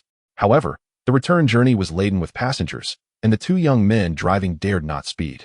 As the sky dimmed, They reluctantly opted to stay overnight at the state-run hotel in the county town. Zhou Jianxi made it sound appealing, claiming the commune would cover the expenses. But little did he know that the commune's leadership was rather frugal. Such costs were deducted from the subsidies of the young intellectuals. Several female intellectuals decided to dine together at the state-run restaurant. Zhou Jianxi offered a few words of caution but did not intervene. Zhou Shiyi chose not to join them. Instead, he retreated to his space to eat before lying down for a deep slumber. With 4 individuals sharing a room, it felt somewhat cramped. The other 3 male intellectuals only stepped out to purchase a few buns before returning. The sounds of snoring filled the air, as they all agreed that traveling was the most exhausting endeavor. Even if one managed to sleep on the vehicle, the moment they hit the bed, fatigue overwhelmed them. Zhou Shiyi was awakened by the ruckus at the door. The sound of a girl weeping stirred the 4 individuals awake. He got out of bed, put on his shoes, and stepped outside. As he opened the door, he saw Zhou Jianxi pacing anxiously. A female intellectual, in tears, exclaimed, "We searched everywhere and could not find Su Jingjing. She mentioned feeling unwell and went to find a nearby restroom. We waited for ages, yet no one has returned." Upon hearing the name Su Jingjing, Zhou Jianxi's heart sank. He had anticipated trouble from this young woman. He called upon the male intellectuals to rise, and they all dispersed to search for her. If they still could not find her, they would have to report it to the police. At the mention of involving the authorities, a glimmer of alarm flickered in one of the female intellectuals' eyes. The male intellectuals grumbled. Yet they understood the gravity of the situation and resigned themselves to don their clothes and venture out. The manager of the state-run hotel kindly lent them 2 flashlights, prompting Zhou Jianxi to express his gratitude profusely. Chapter 45. Finding Su Jingjing. Zhou Jianxi organized everyone into teams of 4, dispatching them to search for her. They first ventured to the place where the person had gone missing, calling out several times, but received no response. They proceeded further. Approaching the urban construction area, Zhou Jianxi could not suppress his frown. "It's dark and deserted here. Why did you think to come to this place?" His words caused several female educated youths to sob quietly. "We took this route from the state-run hotel to the restaurant. We thought it would be shorter to return this way and didn't think much of it." The male educated youths, observing the pitch-black night and the desolate streets, felt a sense of foreboding. Zhou Jianxi, more troubled than ever, continued to scratch his head in despair while wielding his flashlight. Meanwhile, Zhou Shiyi's gaze remained fixed on the female educated youth whose eyes had glimmered a moment ago. Suspecting that she might know the whereabouts of Su Jingjing, but was perhaps withholding the information for some reason. After a fruitless search, Zhou Shiyi turned to the female educated youths and requested, "Please recount what happened earlier in detail. Let us see if any details have been overlooked. Speak one by one." Zhou Jianxi looked at the female educated youths with hopeful anticipation. "Yes, I remember now. Li Lili had gone along too. But she returned first, didn't she?" Yes. I recall that as well." The earlier panic had caused them to overlook this crucial detail. Li Lili was indeed the female educated youth with the flickering gaze. Flustered, she stood there, stammering, I don't know. I went along. But Jingjing said she had a severe stomach ache and asked me to go ahead and regroup. She said she would join me shortly, but who knew she would completely vanish?" Li Lili explained anxiously, striving to prove her innocence. Just as the group, at a loss, returned to the hotel, the receptionist awaited them at the entrance. "Oh, you're back. The police department came by earlier and said that the female educated youth is now at the police station. You should hurry and check on her." Zhou Jianxi's face lit up with relief. Thankfully, nothing serious had occurred. He quickly selected a few individuals to accompany him to the police station. Li Lili, somewhat frightened, each word Qin Yanran uttered resonated deeply, took a step back. "Oh, Lily, why are you hesitating? Su must be terrified. We should go comfort her." The words of another round-faced educated youth drew the group's attention. Li Lily's face flushed with embarrassment. I suddenly feel a bit unwell." Even the dullest of the round-faced youths could sense that something was amiss with Li Lili. Zhou Jianxi's expression grew solemn, realizing there were undisclosed matters at play. "Li Lili, if your stomach is bothering you, we can wait for you." Seeing no way to escape, Li Lili could only force a smile and say, "Oh, it's more important to bring Su back. I'm fine, let's go together." When Zhou Jianxi and the others arrived at the police station, they could vaguely hear Su Jingjing's cries from the entrance. Zhou Jianxi's heart sank, and instinctively, his steps slowed. Heavens, if anything scandalous has happened to this female educated youth, I might be held accountable. Inside, upon seeing familiar faces, Su Jingjing cried even harder. "Jingjing, are you all right?" The round-faced youth, filled with concern, stepped forward, his gaze incessantly flitting over Su Jingjing's disheveled appearance. Noticing her untidy attire, and the loosely woven braid. He felt a wave of dread wash over him. Goodness, could something terrible have transpired? Zhou Jianqi hurriedly approached a nearby police officer and cautiously inquired, "Comrade, what is the situation here?" The officer, Zheng Tian, grew solemn upon hearing that these were new arrivals to the countryside. Yet, before he could respond, Su Jingjing's eyes fell upon Li Lili, who lingered at the back, causing her composure to unravel. She dashed towards Li Lili and delivered a sharp slap across her face. Amidst the astonished gazes of the crowd, she vented her rage with several kicks directed at Li Lili. "I truly misjudged you," Su Jingjing cried out, her voice strained with emotion. "It was I who shielded you. And you took the opportunity to call for help. And what was the outcome?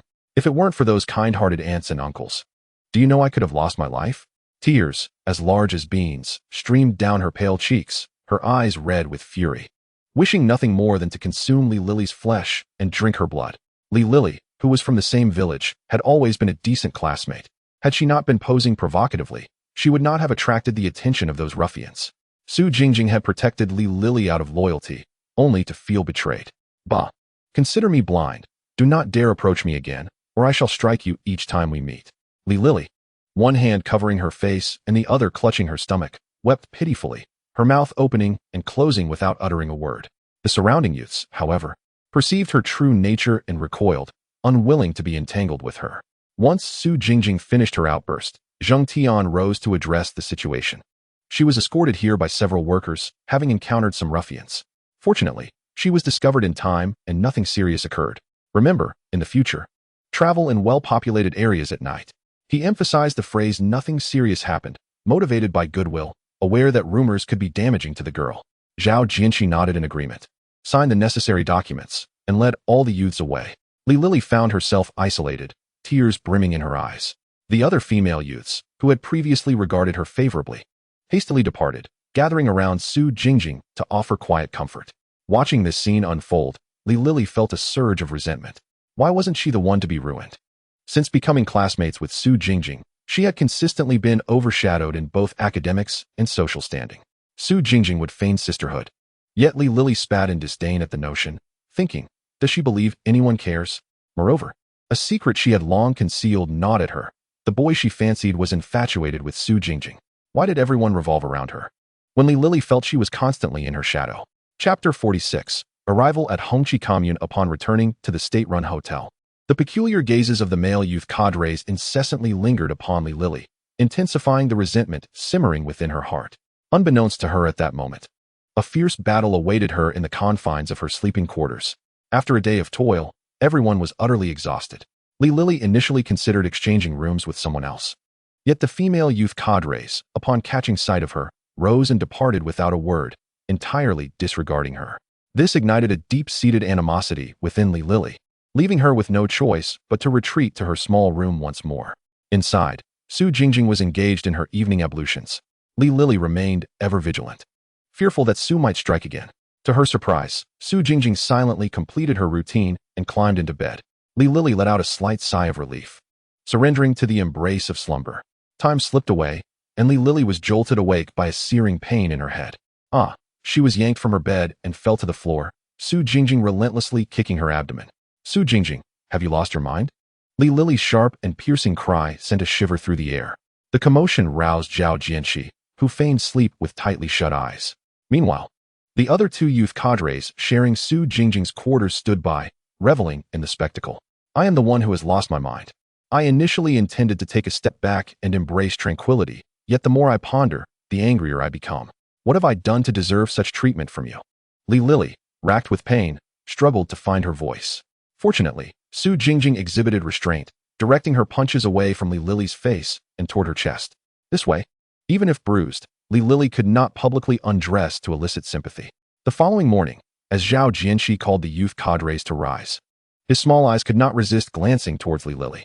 Not just him, but nearly everyone's gaze inadvertently fell upon her. Li Lili yearned to voice her grievances, yet her modesty rendered her unable to speak of her private suffering. Zhou Jianqi cleared his throat, urging, "Everyone, hurry to breakfast. After we eat, we shall return to the commune. The team leaders are awaiting us at the commune." The youth cadres loaded their belongings onto the tractor and rode towards the state-run hotel. By the time they arrived at Hongqi Commune, it was already 10 o'clock. The mountainous roads were arduous. Typically, Each brigade would spend an hour traveling by tractor to the county town, while ox carts took between an hour and a half to 2 hours. At the entrance of the commune, Secretary Kai Guowei was leading all the brigade leaders. He preferred to avoid grandiloquent speeches. After briefly listening to Zhou Shiyi's report, he instructed the brigade leaders to take their respective teams away. Yun Jianfu, the brigade leader of Dayu village, scrutinized the list in his hands, his face etched with worry. Damn it! This time, our brigade has been assigned 7 youth cadres, 4 females and 3 males. Our already impoverished brigade is now burdened further. Secretary Kai, could you consider swapping some of these assignments?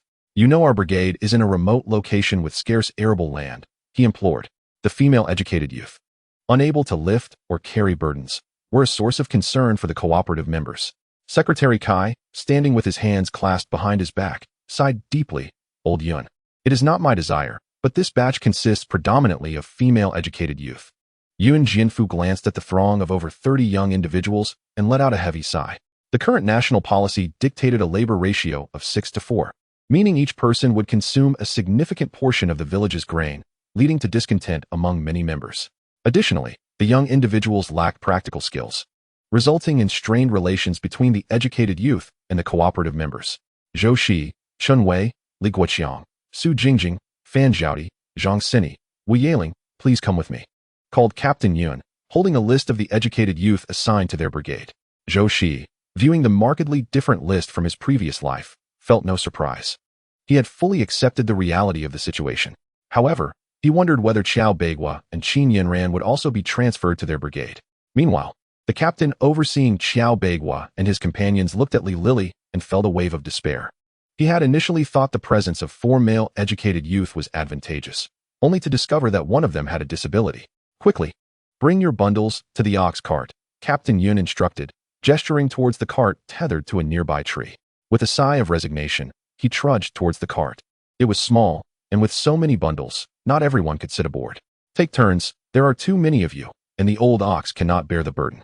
Captain Yun lovingly patted the ox's tail, considering it a treasure of their brigade that must not be overworked.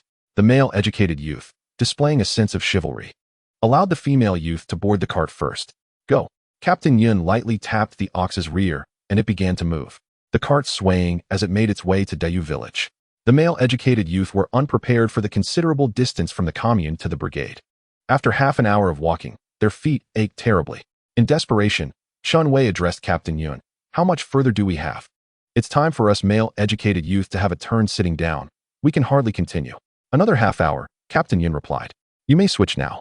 The female educated youth, not one to dither, nimbly jumped off the cart, grateful to escape the jostling that had nearly made them ill. Zhou Shiyi settled into the back of the cart, his gaze wandering over the familiar landscape. The smile that played on his lips drew several glances from Fan Zhaodi and others. Zhang Sini felt her cheeks flush, remarking, Zhou's smile is quite charming. Finally, the cart arrived at Dayu village, where numerous women sat chatting at the entrance. The sudden arrival of so many educated youth sparked a flurry of gossip. A few outspoken aunts, feigning loudness, remarked, here come more who will eat without working. Indeed, many of the educated youth from the points were often unmotivated in their tasks. Yet they still received a significant share during the grain distribution. The words of the members left Yun Jianfu with a dark expression. Is there no work left for us? Day after day, idling here with idle chatter. The educated youth who came to the countryside are part of our brigade. Let us cease to speak words that undermine our unity. The brigade leader's authority instilled a certain fear among many villagers. With a dismissive curl of his lip, he fell silent. Yun Jianfu escorted the educated youth to their designated point, instructing them to come to the brigade office shortly with their identification and letters of introduction. He uttered this phrase and hurriedly departed, leaving 7 educated youth staring at the dilapidated house before them. Chapter 47. The crumbling educated youth point Fan Zhaodi gazed at the house before her, at a loss for words. This is merely 2 rooms. How can we possibly live here? Zhou Shiyi's gaze drifted to the roof. The predicament of having only 2 rooms seemed manageable, but the leaky roof posed a far greater challenge. The veteran educated youth had attempted various repairs, yet to no avail. The house was so decrepit that whenever it rained, water cascaded through the crevices. A musty, damp odor permeated the interior. In the courtyard, the educated youth busied themselves preparing a meal. With the autumn harvest approaching, Brigade Leader Yun had granted everyone a 2-day break to rest and recuperate. Thus, at this hour, the educated youth were seated in the courtyard, engrossed in their books. Upon hearing voices at the entrance, Zhou Shiyi, the small team leader of the educated youth point, quickly set his book aside and emerged. "Oh, you must be the new educated youth. Come in." He welcomed the newcomers warmly, a glint of excitement in his eyes. Finally, new faces to share in the scolding. The seasoned educated youth often faced reprimands for their lack of efficiency in work, and the arrival of new recruits would certainly help divert some of the ire. The educated youth in the courtyard, upon seeing their entrance, all stood up, greeting them with smiles. Fan Zhaodi and the others hastily set down their belongings and began introducing themselves. Zhou Shiyi, succinct in his approach, merely stated his name. Unlike the effusive Chen Wei, his striking features and tall stature nonetheless drew the attention of several curious gazes. "I am Zhou Shiyi, the small team leader here at our educated youth point. This side is the male dormitory, and this side is for the females. Please set your things down. Once you are settled, I will take you to the brigade office to collect your rations." As the small team leader, Zhou Shiyi bore a sense of responsibility. Zhou Shiyi carried his parcel into the boys' dormitory. Upon entry, he was greeted by an expansive calm, large enough for approximately 10 individuals to sleep. He placed his belongings in an available spot on the outer edge. While Chen Wei and the others organized their things, he discreetly pretended to retrieve a thermos from his large package when, in fact, he had drawn it from his concealed space. Chen Wei chose a spot deep within the dormitory and counted quietly. Subsequently, he sighed. "With us included, there are now 8 educated youth living here. It will be quite cramped, making it challenging to even turn over." "Indeed," another chimed in. "You two are tucked into the corners, and look at me. Sandwiched between 2 others. How can one possibly sleep well?" Li Guoqiang engaged in a brief conversation with Zhou Shiyi outside. Upon entering, he noticed that the two had already chosen their seats, leaving him with no option but to occupy the one in the center. It was quite surprising to see how much he had managed to fit into his package. Chen Wei, a sociable individual, curiously gazed at the items placed atop the con cabinet by Zhou Shiyi. Zhou Shiyi merely smiled in response, remaining silent, which Chen Wei did not mind. Having discerned from the outset that Zhou was not particularly talkative, once the 3 had tidied up, Zhou Shiyi instructed a few female educated youths to prepare a meal and retrieved a small cart from the wood storage of the educated youth point. "Let us go. The team leader must be waiting at the brigade headquarters," he said. The others nodded in agreement, and Chen Wei promptly took the cart, cheerfully stating, "I'll handle it. Just lead the way, Zhou." Zhou Shiyi cast an appreciative glance at him, recognizing him as a perceptive young man. At this hour, the people of Dayu village were gathered in small groups, some mending old clothes while others crafted shoes, their voices filled with gossip about various villages. When they noticed a group of 10 or so individuals passing by, the ants paused their tasks, intrigued by the presence of the educated youths. Fan Zhaodi was experiencing such attention for the first time, nearly stumbling over her own feet. In contrast, Zhang Xini walked with confidence, her charming demeanor capturing the attention of several young men in the village. Zhou Shiyi, tall and handsome, stood out among the crowd, particularly since he had taken the time to style his hair with mousse before leaving. The thought of soon meeting Yunjila made his heart flutter. After all, it was their first encounter in this lifetime, and Zhou Shiyi was keenly aware of his appearance. Reflecting on the hardships endured by the petite woman who had accompanied him in his previous life, Zhou Shiyi felt a warmth in his eyes. This time, he vowed to ensure that Yunjila would lead a good life, reclaiming all that belonged to them. The brigade headquarters was located at the edge of the village, occupying a considerable area adjacent to the grain storage. Brigade leader Yun was seated at the entrance, leisurely smoking a pipe. Beside him sat Wang Qingsong, the village secretary. Upon their arrival, Wang Qingsong greeted them with a broad smile. "You must be the new educated youths. I am Wang Qingsong, the village secretary." "Greetings, Secretary Wang." Li Wei quickly stepped forward to introduce himself. The other educated youths also greeted him with smiles. Brigade leader Yun cleared his throat and said, "Come in. It's time to collect your rations." He stepped into the courtyard, pointing to a nearby sack. "This is your grain. According to the educated youth subsidy, you will receive 30 jin per month, which amounts to half a year's supply.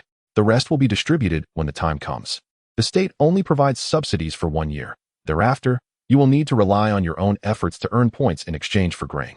As soon as he finished speaking, Chen Wei eagerly responded, "We will certainly follow the lead of the Daba Village Brigade." Under the guidance of Brigade Leader Yun and Secretary Wang, his flattery was skillful, bringing a broad smile to Secretary Wang's face. Yun Jianfu let out a faint sigh within, pondering the futility of mere words. Meanwhile, Zhou Shiyi's eyes flickered with a cunning thought. Wasn't this a splendid opportunity for a social butterfly? He could deftly delegate the responsibilities of the squad leader to Chen Wei, thereby relieving himself of the burdensome task of facing reprimands every few days.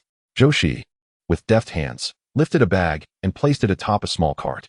Chen Wei, who had been holding onto the cart's handle with a beaming smile, found himself abruptly lifted off the ground, his legs dangling in midair. His face flushed crimson as he called out, "Zhou Jiqing, why didn't you inform me before unloading the grain? Hurry, take it off. I can't get down." His outburst drew the attention of the others. Upon witnessing Chen Wei's comical predicament, Fan Zhaodi couldn't stifle a chuckle, further reddening Chen Wei's face. Being from the south and not particularly tall, he barely reached 1.7 meters, a stark contrast to Zhou Shiyi, who towered at over 1.8 meters, leaving Chen Wei feeling rather intimidated. Zhou Shiyi nudged the grain bag towards the center, allowing Chen Wei to finally plant his feet back on the ground. As Zhou resumed moving the bags, Chen Wei shot an irked glare at the back of Zhou's head. Captain Yun observed Zhou Shiyi's well-defined muscles with newfound admiration. Chapter 48. Look at your worthless countenance. My goodness, this educated youth is impressive. Just look at those muscles and that robust physique. Truly, a gem among the shorter ones, a remarkable find indeed. Captain Yun beamed at Zhou Shiyi, his grin stretching almost to his belt line. Secretary Wang Qingsong cast a disapproving glance at Captain Yun, remarking, "Look at you, acting so foolish." Zhou Shiyi formed a fist with one hand and cleared his throat. "Captain Yun, all the grain is loaded onto the cart. If there are no further matters, we shall take our leave." Noticing the gleeful expression on Captain Yun's face, Zhou Shiyi struggled to suppress a smile, feeling he had made quite the impression before his future father-in-law. Unbeknownst to him, his bulging muscles had nearly captivated Captain Yun. Meanwhile, Chen Wei, eager to salvage his dignity, volunteered, "Everyone, don't move, I'll pull the cart." Zhou Shiyi shrugged and deliberately stepped back. The other educated youths instinctively followed suit. Chen Wei's face turned a shade of deep red as he struggled to budge the cart, even slightly. This spectacle had Captain Yun clapping his thighs in amusement. Zhao Qingshi, noticing Chen Wei's impending embarrassment before the captain, quickly tugged at Zhou Shiyi's arm. "Zhou Jiqing, it's not fair to let Chen Jiqing do all the work alone. Let us lend a hand." As they spoke, they surrounded the cart. Suddenly, the cart surged forward, leading Chen Wei to mistakenly believe it was due to his strength, prompting him to turn and share his joy. However, upon meeting 7 pairs of eyes, he sheepishly rubbed his nose. Realizing the futility of boasting, they all joined forces to haul the grain back to the educated youth's point. Zhao Qingshi, once filled with joy, now fell into silence. Chen Jiqing seemed adept at flattering and pleasing the leaders, yet appeared somewhat lacking in intelligence. Alas, what a dilemma. On the way back, Zhou Shiyi deliberately slowed his pace, his gaze wandering restlessly around the village, yet he did not catch sight of the person he longed for. Disappointment inevitably crept into his heart, and the corners of his lips, which had been slightly upturned, were now drawn downwards. At noon, all the dishes were provided by the veteran youth. This had almost become a tradition, a means for the seasoned youth to welcome the newcomers. Sweet potato rice accompanied by greens, along with a large bowl of pork and vermicelli with cabbage, constituted the best fare that these youth could muster. Zhao Qingshi rose and lifted the ceramic jar in his hand, filled with hot water, proclaiming, "Today, we shall substitute tea for water to welcome the arrival of the new youth. Welcome, may we strive together from now on," thus thoroughly embodying the spirit of the leader's pronouncements. The educational level among the youth was generally above that of junior high, which rendered their dining and conduct rather refined, though this was only in the context of their still unfamiliarity. "Captain Zhao, how many batches of youth have we had this year?" Fan Zhaodi gently inquired. Setting down her utensils, Zhao Qingshi pondered for a moment. "I have been here for 4 years. According to our usual practice, we generally receive 2 batches a year. By October, there will be more youth coming to the countryside. However, with so many newcomers this time, I am uncertain if our brigade will allocate more youth to us. If more youth do arrive, we shall have no space in our quarters." Chen Wei's remark plunged the group into silence. Currently, the male youth dormitory was filled to capacity, with only one position remaining in the female dormitory. The prospect of the brigade funding the construction of additional housing for the youth was nearly impossible, as Dayu village was renowned as one of the poorest in the vicinity. After paying their grain taxes, the villagers lived frugally. Seeing an opportunity, Zhou Shiyi also set down his bowl and inquired, "Can we, the youth, build our own houses?"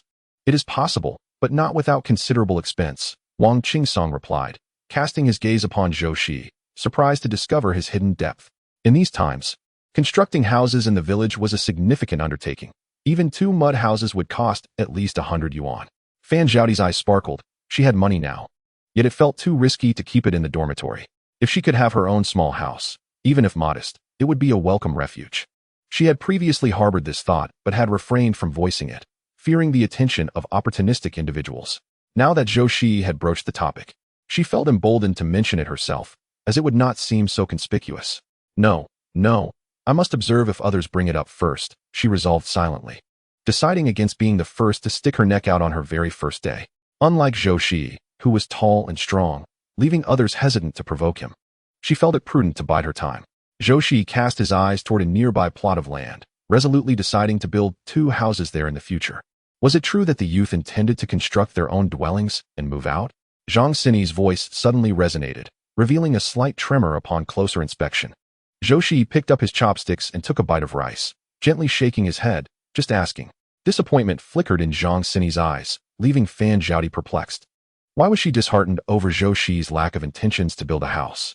In the afternoon, Zhao Qingxi took a few individuals to the old Zhao family at the village entrance. Both men shared the surname Zhao, and the eccentric old Zhao, upon seeing Zhao Qingxi, unexpectedly offered a rare smile. The old craftsman, known for his artistry, had fashioned every cabinet and small stool in the village. Look at what you need. You may exchange goods. In this era, aside from the supply and marketing cooperatives, transactions were largely based on barter. If it were to be considered a purchase, it would be tantamount to illicit trading, which could lead to public shaming. Even if the educated youth possessed money, they would not dare to claim they were buying a cabinet. Fan Zhaoti specifically requested a double-decker con cabinet. Although their educated youth station consisted of only 2 rooms, the spaciousness of each allowed for her cabinet to fit unobtrusively in the corner. Zhou Shiyi also requested a cabinet and 2 small stools. The prices were well known among the educated youth. They could take whatever was available in the yard immediately, with labor and materials included. The old Zhao recognized that these educated youths were introduced by Zhao Qingxi, and he forced a stiff smile, as he was not particularly adept at interacting with them. His usual passion lay in diligently crafting cabinets at home. After Zhao Qingxi confirmed what each person wanted, he cheerfully handed the list to the old Zhao. The old man smiled gratefully at Zhao Qingxi and stood up, leaning against a nearby piece of wood.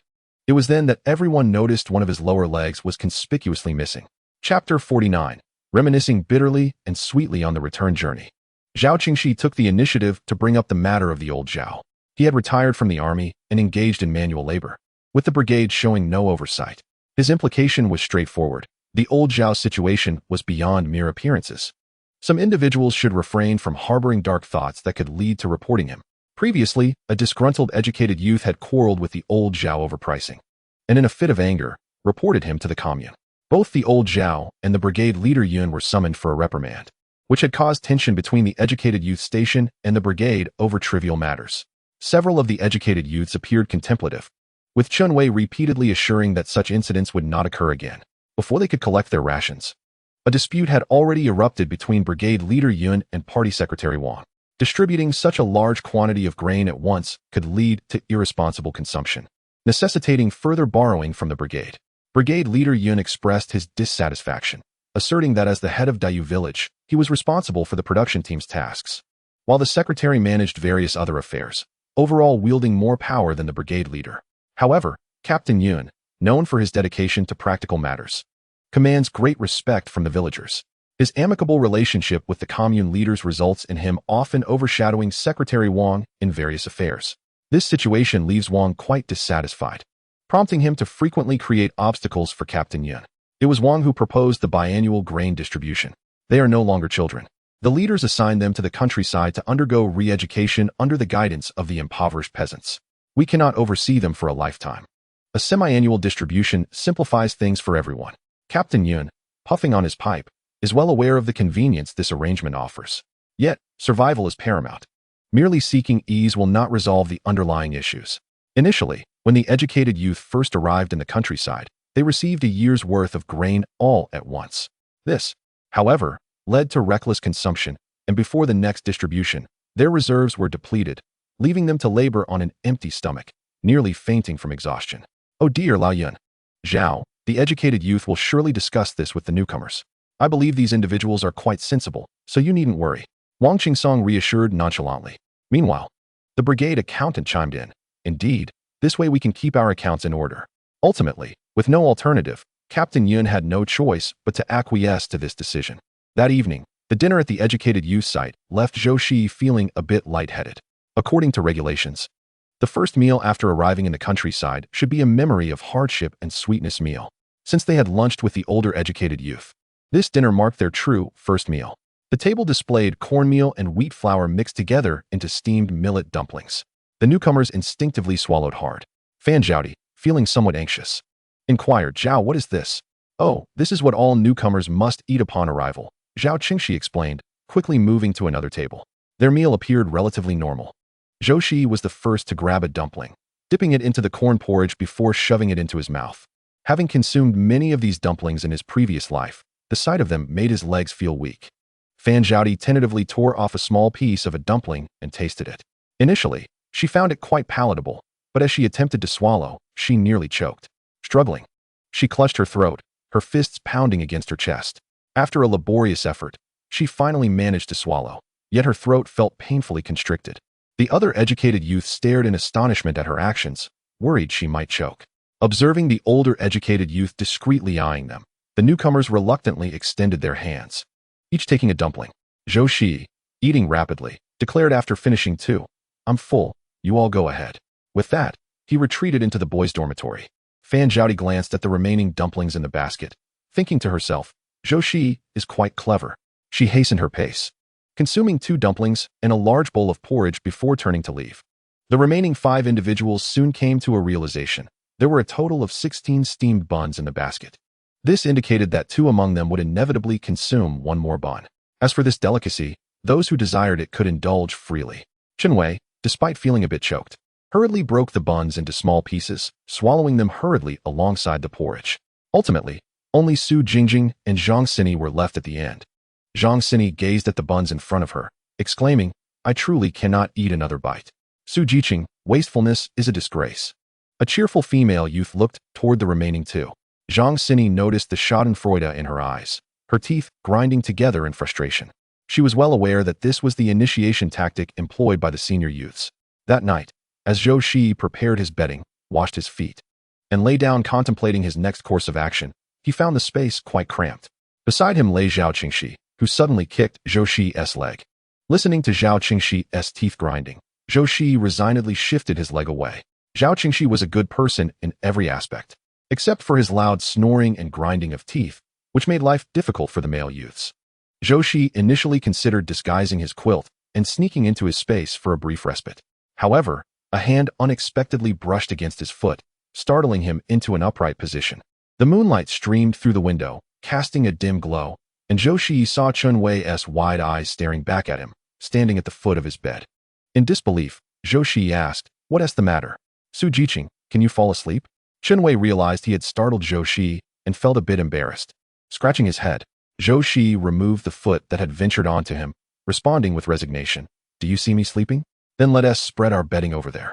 I'll go sleep alone, it's too frightening here." Chenwei quickly voiced his thoughts, explaining that he was cramped next to a chubby male youth who made it difficult for him to turn over. Zhou Shiyi, noticing the leg that was still stretching toward him, nodded in agreement.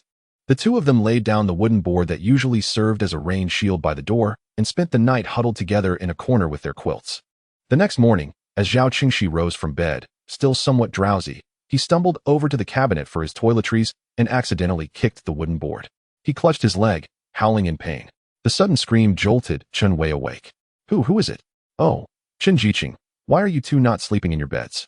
What have you done to my foot?" Zhao Qingxi's eyes welled with tears, the pain in his toes piercing his head. Chenwei repeatedly apologized, while Zhou Shiyi felt slightly embarrassed. They gathered their quilts and placed them back on the large kong, then set the wooden board upright once more. Meanwhile, in the female youth dormitory, Zhang Xini and Fan Zhaodi were also roused from their slumber.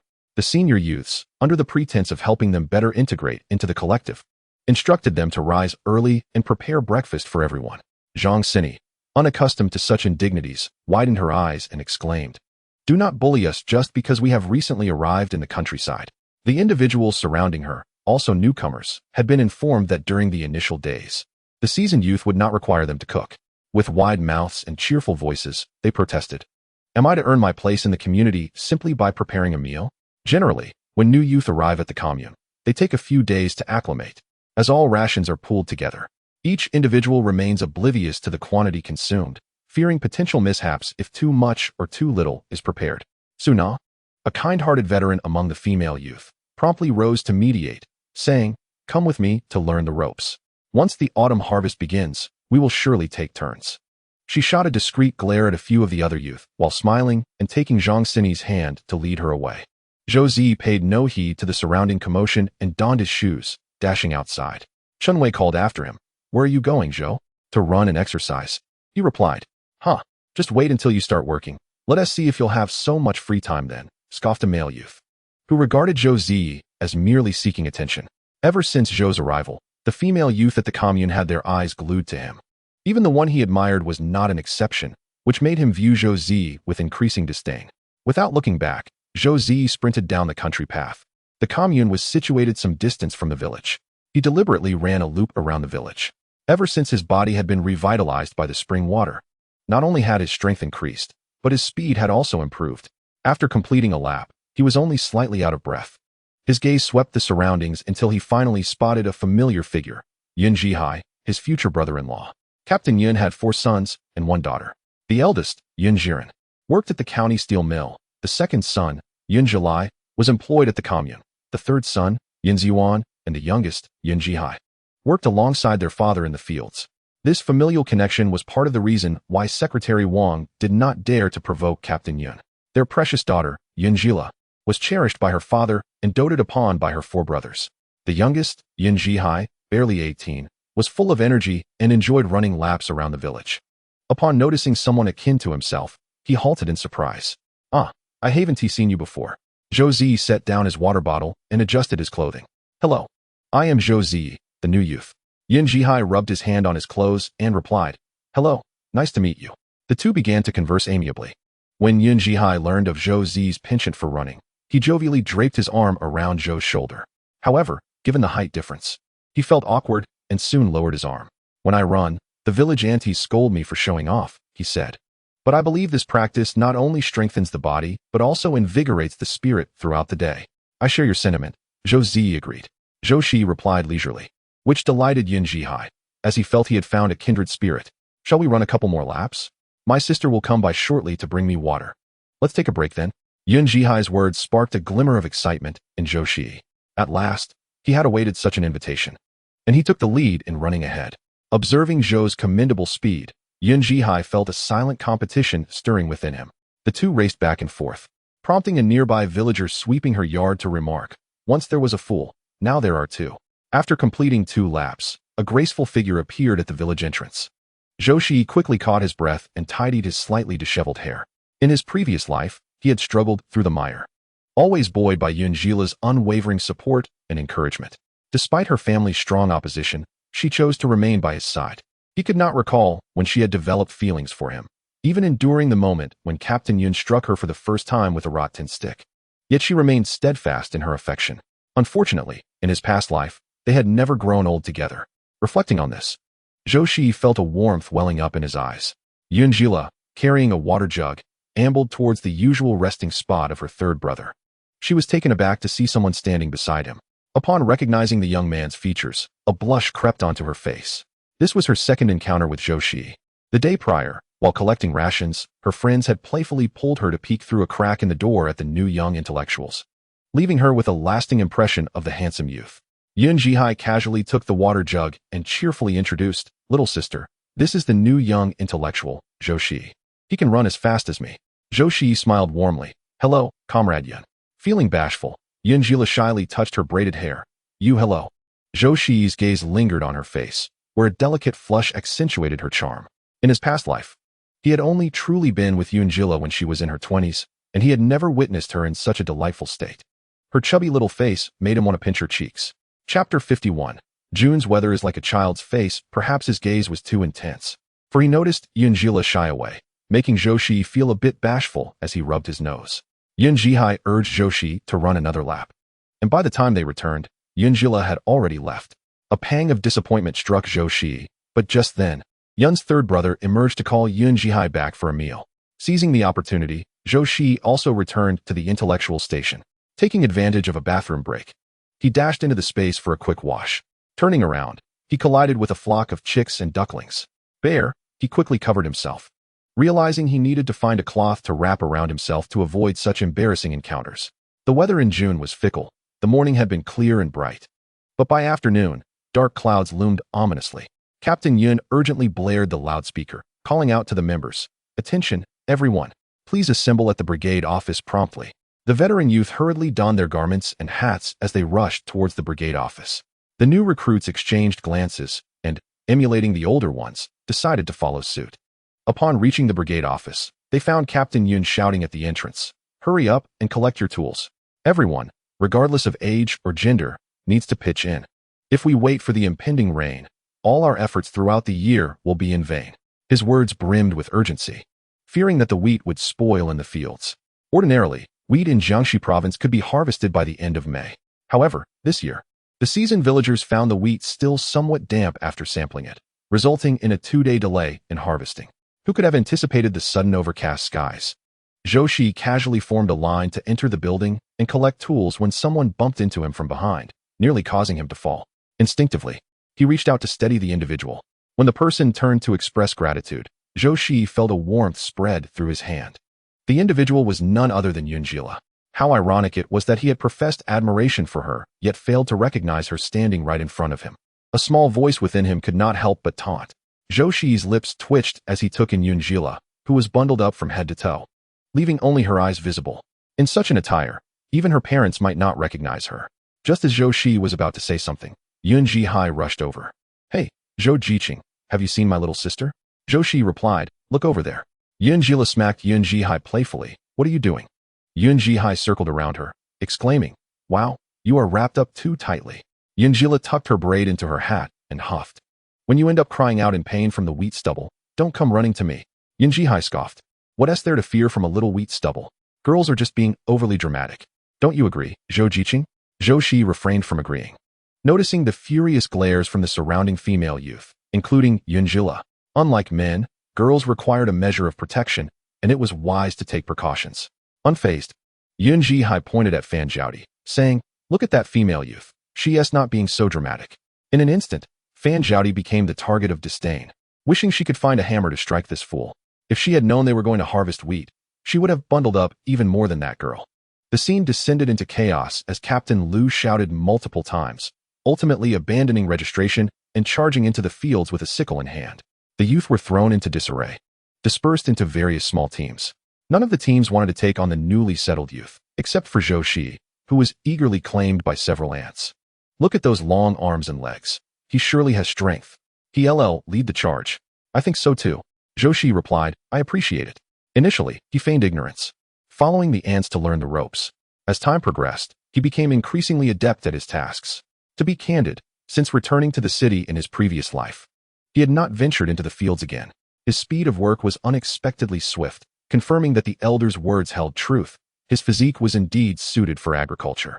Observing Zhou Shiyi reap with growing efficiency, he grasped a handful of wheat, the sickle rising and falling with remarkable ease, much to the delight of the ants around him, who nodded in approval. Conversely, the other young intellectuals lacked the seasoned experience of the older ones. With bare arms, they ventured into the fields, which left Zhang Xini feeling quite flustered, her hands trembling as she held the sickle. Unable to bear the sight of her distress, her team leader intervened, demonstrating the technique with hands-on instruction. However, Zhang Xini's exaggerated expressions of surprise were quite vexing, prompting her leader to hastily depart once he was assured she had grasped the basics. Her shrill voice pierced the air, nearly deafening him. Finally, they endured until mealtime, and a collective sigh of relief escaped the group. They hurried home, clutching large bowls as they raced to the team's headquarters. Once the autumn harvest commenced, aside from breakfast, lunch and dinner consisted of communal meals prepared in large pots. Arriving late meant only broth would remain. The newly arrived young intellectuals had learned their lesson well. Even those with aching backs hurried towards the canteen with renewed vigor upon witnessing the older members speed away. When Zhou Shiyi reached the team office with his lunchbox, he even outpaced some of the seasoned workers. He quickened his pace, not out of a craving for the meager fare, but to blend into the collective atmosphere and avoid feeling out of place. The 4 ants serving food, seemingly trained in an erratic manner, trembled as they dished out the portions. One villager, dissatisfied, called out, "Give us more. We can't fill our bellies without nourishment." Where will we find the strength to work? His complaint resonated with those nearby, prompting the serving ants to glare back. There's not enough for everyone. Are you suggesting you fill in the gaps? Why can't we prepare a bit more? Comrade Yun, can you intervene? They implored. The autumn harvest demanded arduous labor, and without adequate sustenance, how could they perform their duties? Comrade Yun, puffing on his pipe, approached, and the ants instinctively averted their gazes. Comrade Yun quickly assessed the situation, realizing that the extra provisions had likely been pilfered by a few individuals. He shot a glare at Wang. The secretary, this is your doing. If you can work, stay. If not, leave. After laboring for most of the day, tensions ran high among the workers, exacerbated by the oppressive darkness of the sky. Comrade Yin showed no leniency towards the women. Typically, meal preparation rotated among households, and those cooking would set aside a large portion for themselves. While Comrade Yin often turned a blind eye to such practices, openly skimping on food was intolerable. The ants trembled at his reprimand, their hands steadying as they filled each bowl generously. As the last of the food proved insufficient, they hurriedly prepared more. Those who had missed out on meals voiced their grievances loudly. The expressions on Comrade Yun's and Wang's faces reflected the grim mood of the gathering. He took it upon himself to handle the matter, and as a result, these women found themselves in an embarrassing situation. Inside the brigade headquarters, those who had not yet received their meals waited anxiously. Meanwhile, those who had finished collecting their food leisurely made their way home. With such an abundance of dishes, adding a few radishes and cabbages at home would suffice for a sumptuous feast, enough to satisfy the entire family. The educated youth also returned with their meals, discussing the idea of combining everyone's food. They planned to set aside a portion in the well to keep it cool, ensuring that everyone could enjoy a hearty meal the next morning.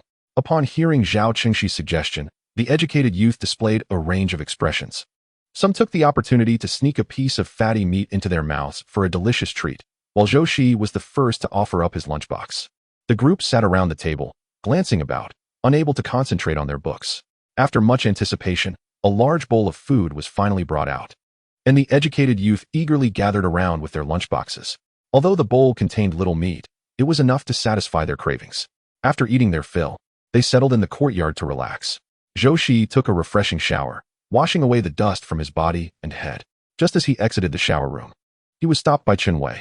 Zhou, shall we sleep on the boards again tonight?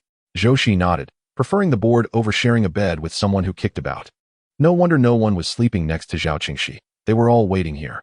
The male educated youth had tidied themselves up and were ready to rest. Suddenly, a sharp female voice pierced the air. Who?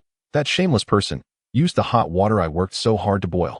Zhao Qingshi quickly wrapped himself in a garment and opened the door, asking, what is the matter? Zhang Xini, with tears streaming down her cheeks, expressed her grievance. She had intended to bathe last, but someone had used her water, leaving her cold. Upon seeing the empty bucket, Zhao Qingshi's anger flared. Clearly, someone had done this deliberately. Under normal circumstances, if anyone borrowed water, they would not leave it completely empty. Zhao Qingshi was furious, wishing to reprimand the older educated youth who often caused trouble. Everyone was exhausted. Who had the energy to deal with such petty matters? Moreover, Zhang Xini had just arrived. Why had she already become a target for their displeasure? You all come out. Zhao Qingshi's expression darkened, and he spoke with authority. The female educated youth, with their hair down, emerged, one of them forcefully pushing the door open. The loud noise drew everyone's attention. What is all this fuss about? It was just a little water I used. I needed it for my hair. You could just boil another bucket. Was it necessary to wake everyone up? The speaker was a girl with long hair and an oval face named Lu Xiyu. Her nonchalant remark infuriated Zhang Xini further. Lu, since my arrival, you've taken a dislike to me, even tossing aside my things that I left on the shelf. Where have I wronged you to deserve this treatment? Zhang Xini complained, pointing an accusatory finger at Lu Xiyu. The male youth from the countryside were taken aback. They had not anticipated such a scandal emerging from the female dormitory. In an instant, they cast disapproving glances towards Lu Xiyu. Lu Xiyu rolled her eyes dramatically. There are so many compartments in the trunk. Why must you choose to share one with mine? Do you have any idea that I am averse to filth? Looking at your flirtatious demeanor makes me feel nauseated. Her words left the onlookers wide-eyed, bewildered by the sudden outburst.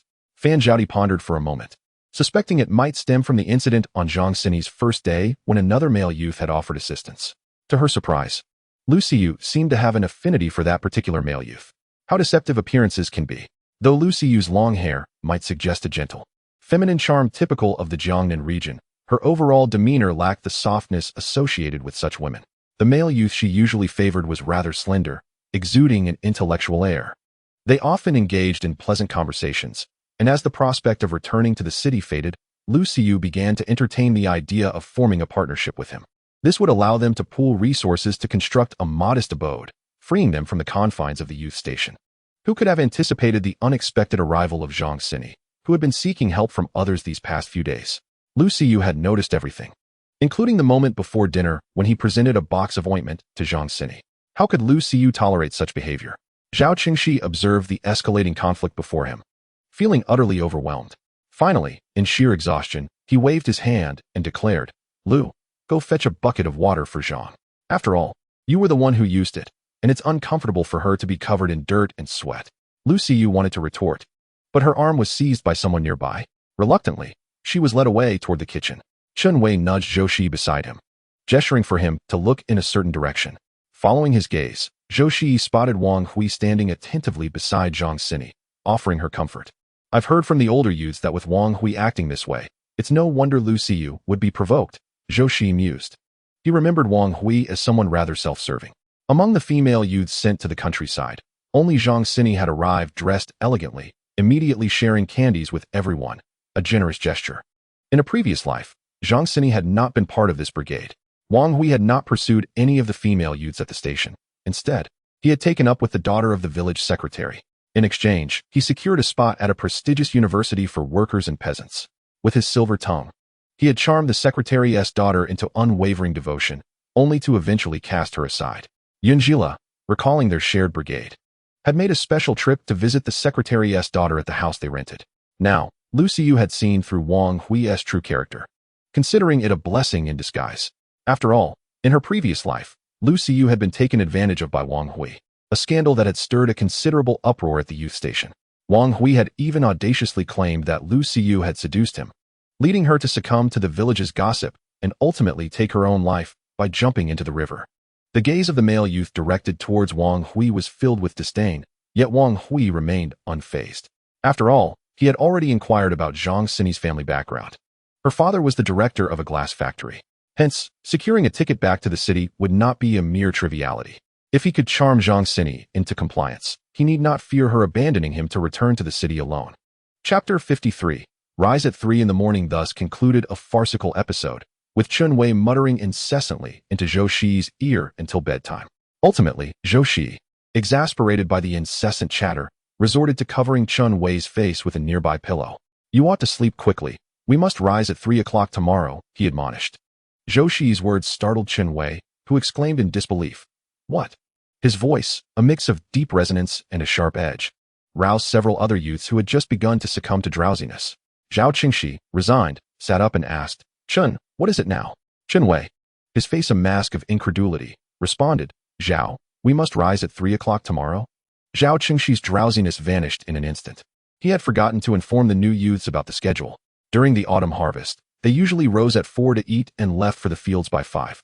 However, due to the current exceptional circumstances, Captain Yun had specifically arranged for them to commence work at 4. In these trying times, had it not been for concern over the well-being of the group, they would have likely worked through the night. The fields were already bustling with activity, and it was imperative to get some rest. Chen Wei had never experienced such hardship. Today, he had nearly been injured by the sickle, his body covered in red, itchy welts. Even his toes were blistered, and he looked at Zhou Shiyi with tearful eyes. Zhou Shiyi shrugged, indicating he was equally powerless to assist. As dawn broke, the village was abuzz with activity. Numerous men returned from the fields, while another group prepared to take their place. Captain Yun had only managed a brief nap in the fields before rising to call for more workers. Zhou Shiyi, having slept merely 3 or 4 hours, found himself unable to rest further. He retrieved a sickle from the woodshed and strode purposefully towards the fields, with the matter of sustenance at stake. Zhou Shiyi felt a twinge of anxiety. In his previous life, rain had caused many villages to miss the harvest, leaving wheat soaked and sprouting. In the end, farmers could only watch helplessly as their crops perished. The toil of farming always fell heavily upon the farmers. Captain Yun, upon seeing Zhou approach, felt both surprised and gratified. "Zhou, you are commendable," he remarked.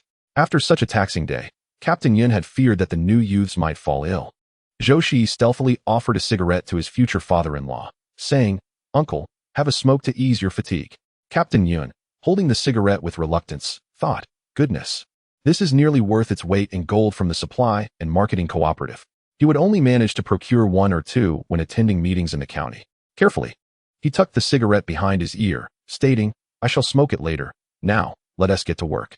Zhou Shiyi made his way to the largest plot of land, accompanied by the 4 Yun brothers, whom Captain Yun had specifically summoned for their strength and capability. Yun Zhihai bent over, harvesting swiftly. Initially, he felt a sense of pride, believing he outpaced his brothers.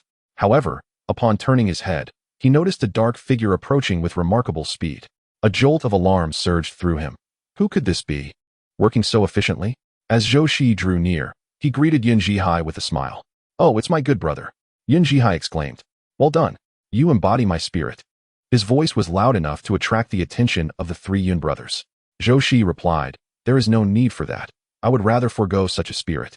Observing Zhou Shiyi's swift movements, Yun Zhihai refused to be outdone. Despite the stiffness in his waist, he remained resolute. After finally finishing a small patch of land, Zhou Shiyi estimated it was around 3 o'clock. He had intended to return to the youth station to make an appearance and have a bite to eat. Suddenly, a clear female voice rang out from the edge of the field. "Brother, come and have some water and food." The sound was melodious, like a yellow oriole emerging from the valley, particularly clear in the stillness of the night. Yun Zhihai glanced at Zhou Shiyi and asked, "Have you brought any water or food? If not, join us." Zhou Shiyi silently stowed his water bottle into space. "Youth station? What is that?" He pondered. "Is this going to be troublesome?" "Ah, my brother, what trouble could there be over a meal?" Yun Zhihai playfully nudged him, draping an arm around Zhou Shiyi's shoulder as they walked toward the field. Zhou Shiyi followed with a beaming smile, secretly sighing. This good brother was worth his friendship. Although he did not understand why, a simple run with Yun Zhihai had forged their bond. The other 3 Yun brothers looked at Zhou Shiyi with confusion. "Fourth brother, who is this?" the eldest asked. "This is the new youth. We hit it off quite well. He arrived in the dead of night. And going back to the youth station would be too much trouble. I thought he'd join us for a meal." The eldest brother cast a disapproving glance at his sibling.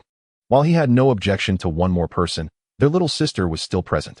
Given that this youth was rather handsome and courteous, what if she took a liking to him? What would happen if he abandoned her for the city later? It must be said, the eldest Yun brother was quite thoughtful. However, since the youth had already arrived, he could not send him away with a cold demeanor. He greeted them warmly and called his little sister over to sit beside him. Yun Zhihai secretly stole a glance at Zhou Shiyi, her cheeks gradually flushing. Having grown up surrounded by rough men like her brothers, she had never encountered a young man as handsome and refined as Zhou Shiyi. "Zhou Shiyi, these are the pancakes my mother made. Please have a try," Yun Zhihai offered, pushing the basket of pancakes forward. Zhou Shiyi promptly reached for one. "Thank you. I have some cured meat from home. I will bring it for you to taste later," he replied.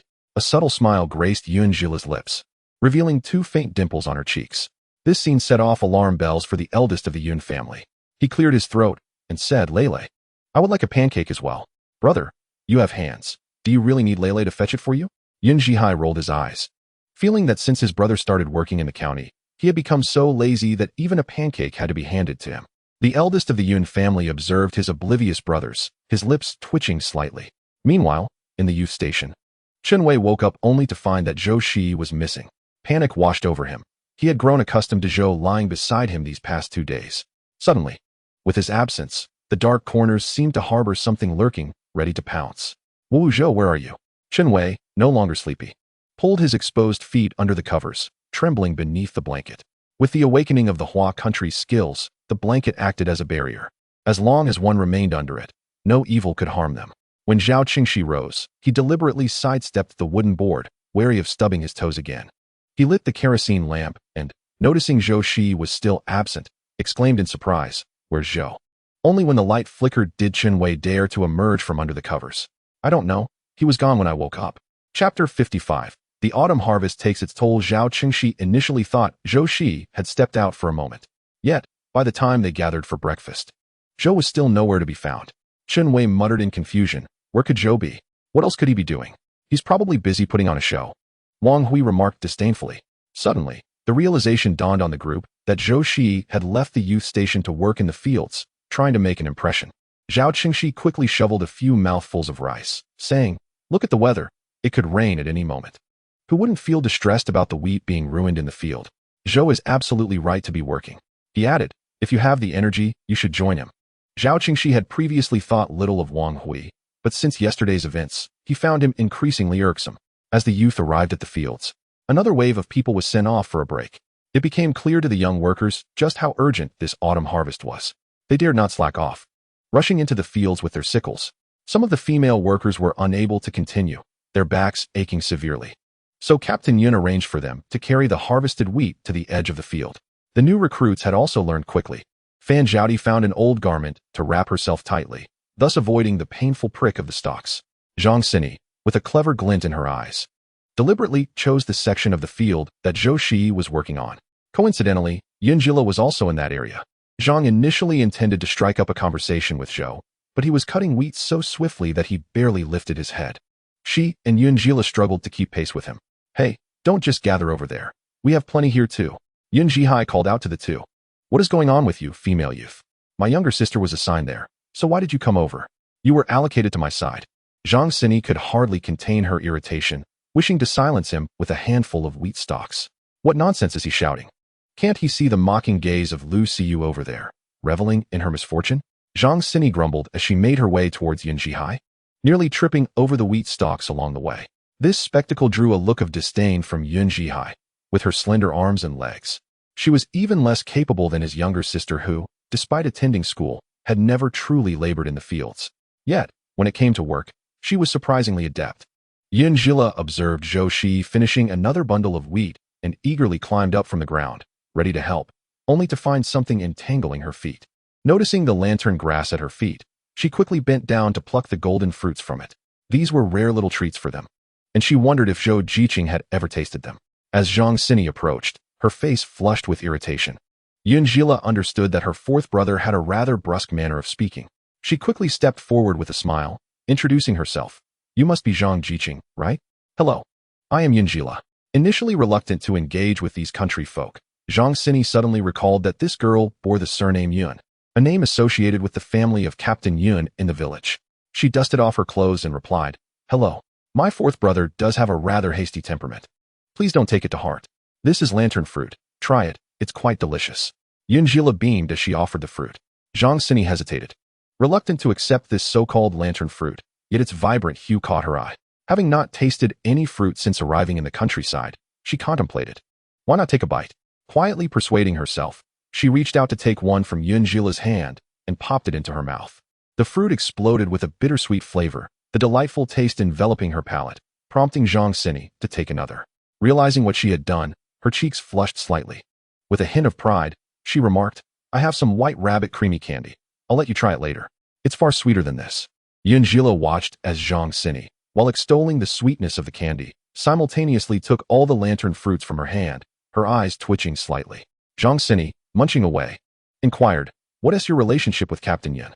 "He is my father, and that was my fourth brother," Yun Jila replied candidly, as everyone in the village knew this. Zhang Sini scoffed, "You seem quite gentle, and Captain Yun has a good temper, but your fourth brother is as explosive as a firecracker." TSK. Yun Jila smiled awkwardly, thinking to herself that this girl was rather thoughtless, openly criticizing someone in front of their family. She offered a few perfunctory replies before heading back to the fields. After finishing the lantern fruit, Zhang Sini dusted off her hands, holding her head high as she strode towards Yun Jihai. This stubborn fellow claimed he couldn't work. She was determined to show him otherwise. The bell signaling the end of work rang at 7 o'clock in the morning. The group of young intellectuals, assisting each other, returned to their dwelling. A few of the young women retrieved the leftover food from the icy well and warmed it up. At last, they could consider this a proper breakfast. With some sustenance in their bellies, they would have the strength to labor. The autumn harvest was grueling, demanding much from their bodies. And it was fortuitous that Zhou Shiyi and his companions arrived just in time for it. Fan Zhaodi, with her cracked lips, approached the large vat, scooped a bowl of water, and drank heartily. Chun Wei felt an overwhelming ache throughout his body, as if his legs belonged to someone else. The others, similarly fatigued, noticed Chun Wei lying motionless on the wooden plank and joined him. Trembling, Chun Wei removed his shoes, horrified at the blisters he observed. He gasped sharply, struggling to peel off his socks. Zhou Shiyi brought over some plant ash, causing Chun Wei to exclaim in fear, "What are you doing?" In their village, anyone injured would have plant ash applied to their wounds. If you let it run, it will only hurt more when it sticks to your socks. Upon seeing Zhao Chengxi nod in agreement, Chun Wei hesitantly extended his foot. Zhou Shiyi tossed the plant ash onto his foot, prompting Chun Wei to grimace in pain. Zhao Qingxi was astonished that Zhou Shiyi, fresh from the city, possessed such knowledge, even understanding that villagers used plant ash to staunch bleeding. Little did Zhao Qingxi know that Zhou Shiyi had endured considerable suffering while harvesting wheat before, having learned this remedy from a kind villager who couldn't bear to see him limping. Zhou Shiyi gazed up at the darkened sky, sighing heavily. After a day of frantic wheat cutting, everyone felt a sense of relief, thinking the thunderous storm would yield only light rain. Suddenly, a torrential downpour began to fall. Chapter 56. The collapse of the young intellectual's quarters. Meanwhile, chaos ensued at the young intellectual's quarters. The rain fell overnight, and everyone was exhausted, lying in bed asleep. Suddenly, a shout from the girl's side roused everyone. Zhao Qingxi noticed that the beds around him were soaked. If Zhou Shiyi had been sleeping there, he would have been drenched like a drowned rat. Observing the torrential rain outside, Zhao Qingxi surmised that the girls' quarters were likely leaking as well. He hurriedly awakened the male intellectuals, urging them, "Quick, catch the water with bowls." The young women were equally frantic, scrambling to gather their belongings. Zhou Shiyi glanced at his bed, his eyes flickering with thought. It seemed he could move out. By doing so, he would not attract undue attention. There was hardly any space left in the house to sleep, and ultimately, Zhao Qingxi's gaze fell upon the wooden plank where Chun Wei lay asleep.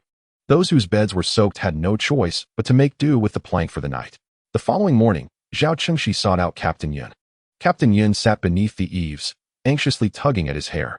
Upon seeing Zhao Qingxi approach, he quickly tidied his hair and clothes. "Captain Yun, our quarters are leaking profusely, and we can't even sleep on the big Kong. What are we to do?" As soon as Zhao Qingxi mentioned it, his eyes brimmed with tears. The leaks this time were more numerous than before, and even the area by the cupboard was affected. The thick cotton quilt he had just laid out was drenched before he could even cover himself with it, leaving him shivering with cold. Captain Yun felt as if his hair would turn white from worry. This was truly a situation where one problem had yet to be resolved before another arose. An endless cycle of misfortune. "For now, let us move our belongings into a room that isn't leaking," he suggested. "Everything is leaking, even the kitchen." Zhao Qingxi's words momentarily left Captain Yun speechless, nearly at a loss for a response. "Find a dry place to store them. I will discuss with Secretary Wang whether you can temporarily stay with the villagers. If that works out, you can settle in while I arrange for repairs." Zhao Qingxi's expression resembled one of constipation, as he longed to say, "Is there really any need for repairs at the youth station?" All afternoon, muddy water streamed down the walls into the house, and he felt it wouldn't be long before the youth station would collapse. However, he could only agree for the time being. At dawn, Captain Yin sought out several families with vacant rooms and arranged for them to stay. Zhou Zi, Chen Wei, Zhao Qingxi, and Wang Hui were allocated to the home of an aunt at the village entrance. This aunt only had her elderly husband and herself at home. Her son had tragically died years ago in a fall while repairing a reservoir, leaving behind only a small grandson to stay with the elderly couple. As the daughter-in-law had left, with 2 rooms available, Captain Yin decided to place the 2 male youths in one room. Chen Wei, looking quite glum, wondered if he could escape from Wang Hui. To avoid sharing a room with Zhao Qingxi, Zhou Zi spoke up first. "Chen Wei, let us stay in this room." Chen Wei nodded vigorously, thankful not to be paired with Wang Hui, realizing that Zhou had the same thought. The heavy rain persisted for 3 consecutive days, and as soon as the sky cleared, Captain Yun prepared to inspect the fields. However, an unforeseen event obstructed his path. The youth station had collapsed. That day, seeing the rain had ceased, Zhao Qingxi hurriedly gathered Zhou Zi and a few others to check the youth station, as many of their belongings were still there. Wading through the muddy water, the 4 finally arrived at the youth station. Just as Zhao Qingxi opened the door and sorrowfully peered into the cupboard at his precious quilt, Zhou Zi noticed the walls cracking and swiftly pulled Chen Wei and Zhao Qingxi towards the exit. Chen Wei, still clutching his stool, was yanked out by Zhou, his feet barely touching the ground. Spotting Wang Hui lingering in a daze, Zhou had no hand free to pull him along. Although Wang Hui was not a good person, he could not bear to watch someone perish before his eyes. With a strong heave, he tossed the lighter Chen Wei out, then kicked Wang Hui outside with a swift motion. The stunned Wang Hui felt as if he had been struck by a bull. Just as Zhou Zi steadied Zhao Qingxi, the building behind them collapsed suddenly, as if struck by cannon fire. The 4 stood frozen, hearts racing as they beheld the scene unfolding before them. Zhou Shiyi was utterly astonished. The house at the youth commune from his previous life stood resilient until his departure. This time, however, everything had changed. Chen Wei hastily scrambled to his feet, thumping his chest. "Goodness gracious, I nearly lost my life here." Suddenly struck by a thought, he quickly placed the bench he had been holding behind Zhou Shiyi. Brother Zhou, please, have a seat. You have saved our lives. His exaggerated expression bore no hint of pretense. Zhou Shiyi also patted his chest in relief. Thank you, Comrade Zhou. Yet, it was a pity about his large cotton quilt. Oh, how tragic. Wang Hui, equally terrified, nodded his gratitude toward Zhou Shiyi. When the female youths rushed over upon hearing the news, Fan Zhaodi dashed in, digging through her belongings with her bare hands. After considerable effort, she unearthed a box and sighed in relief as if she had discovered a treasure. As she opened it before the crowd, the villagers expected something of value. Straining to look inside, they were disappointed to find only a few yards of flawed fabric and a handful of loose change. Their hopes dashed. They had anticipated something far more significant given her frantic demeanor. With her head bowed, Fan Zhaodi caught a glimpse of the crowd's expressions, and a smirk crept onto her lips, especially upon observing the disdain on the face of the aunt with whom she was staying. She felt a surge of satisfaction, for she understood the wisdom of keeping one's wealth concealed. Ever since they had taken refuge in that aunt's home, she had discreetly inquired about how much money they had brought along. Unlike Zhang Xini, who was blissfully naive, she had not disclosed her circumstances in exchange for sweet potatoes. The sinister thoughts of some individuals were truly alarming. When Captain Yun received the news, he felt a wave of weakness wash over him. No one was injured, right? No. Everyone was rescued by Comrade Zhou. Captain, you must go and see for yourself. The youths at the commune are in an uproar, demanding an explanation. By the time Captain Yun arrived at the commune, a throng of people had already gathered around. Zhou Shiyi refrained from stepping into a leadership role this time, allowing the female youths to voice their grievances. Our thermoses were crushed inside the house, and the cabinets we paid for. How are we supposed to live now? Indeed, Captain Yun. We came to support rural development. With such leaking roofs and collapsing houses, who would dare to reside here? Do you not care about our lives at all? The accusations from several youths caused Captain Yun's face to turn an array of colors, from pale to flushed. He too wished to provide decent housing for the youths. But the brigade's coffers were woefully inadequate. The entire Hongqi commune was the most remote and impoverished. While other brigades could reach the county town in an hour by ox cart, they had to navigate nearly 2 hours through winding paths. This was under favorable conditions. If they encountered wind or rain, the roads became impassable. Zhou Shiyi cast a glance at Wang Qingsong, who stood nonchalantly at the back, showing no inclination to step forward. The scene resembled that of a brigade secretary, for these matters were indeed under his purview. Zhou Shiyi stood upright and stepped forward, speaking with deliberate calmness. Captain Yun, this house is no longer habitable. Might we consider establishing a new youth station? Captain Yun, who held a favorable impression of Zhou Shiyi, felt his irritation rise as he sensed the pressure being applied. What a grave misjudgment, he thought.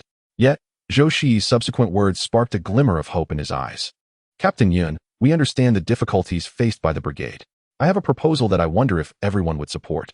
Speak quickly, Zhou, urged Chen Wei. We have no place to stay. This matter must be resolved. Chen, perceptive and astute, recognized that Captain Yun and his colleagues were attempting to postpone the issue, likely arranging for them to stay with local villagers. This would benefit the villagers financially while addressing the youth's accommodation dilemma. However, residing with others posed its own challenges. At mealtimes, some villagers seemed eager to deplete their grain supplies. Zhou Shiyi nodded slightly, suggesting, since we must rebuild the youth station, why not have each of us construct a room? The brigade could cover half the cost, and we youths would contribute the other half. This proposal would afford the youths their own spaces, and should anyone return to the city, the brigade could reclaim the houses. As Zhou Shiyi's words echoed through the room, the atmosphere grew tumultuous. Wang Qingsong, with a stern expression, interjected, Zhou, your words are easy to say. We have 15 youths, at 40 yuan per room. That's 600 yuan. Adding in the costs for the woodshed and kitchen, it far exceeds the expense of building a larger room. With his background as a part-time accountant, Wang was particularly adept at financial matters. The youths were also hesitant. Splitting the cost of 40 yuan per room meant each would have to contribute 20 yuan. Who would be willing to part with such an amount? Yet some, like Fan Zhaodi, expressed agreement. Meanwhile, Captain Yun's emotions swayed as he calculated the implications. If the youths were determined to return to the city, the houses would ultimately belong to the brigade. However, he refrained from immediately expressing his stance, mindful of the presence of Secretary Wang, who would expect him to maintain a facade of authority. Clearing his throat, Captain Yun remarked, Zhou, I acknowledge your proposal, but this matter must be decided in a brigade meeting. Furthermore, it seems there are several youths who are not entirely in favor. We should establish a unified agreement before making a decision. Zhou Shiyi nodded with a smile, replying, of course. Now then, Gather your belongings and sift through what can be salvaged inside, Captain Yun stated, turning to leave for the brigade office. The youths cast disapproving glances at Zhou Shiyi. A female youth could no longer contain herself. Zhou, we are not like you, freshly arrived with some money. All our possessions combined may not even amount to that. Exactly. We shouldn't have to pay. The brigade must rebuild the youth station since the house has collapsed. Who could deny it? You speak without thought. Declaring your intentions to construct a house, demonstrating a complete lack of foresight. The village chief cannot simply allow us to reside in the homes of villagers indefinitely, can he? Surely, he will allocate funds for our housing. Why should we bear the expense? With the first voice raised in protest, others quickly joined in their grievances. 20 yuan is no trivial sum. As educated youth, after toiling for a year, what remains to us, after the rations are deducted, is but a few dozen yuan. Zhou Shiyi opened his mouth, eager to articulate the pros and cons, but was interrupted by Chen Wei, who fervently exclaimed, "For whom does Zhou, our fellow educated youth, labor? Is it not for us? Your words may sound pleasant, but do you truly believe that the village will provide us with a youth center?"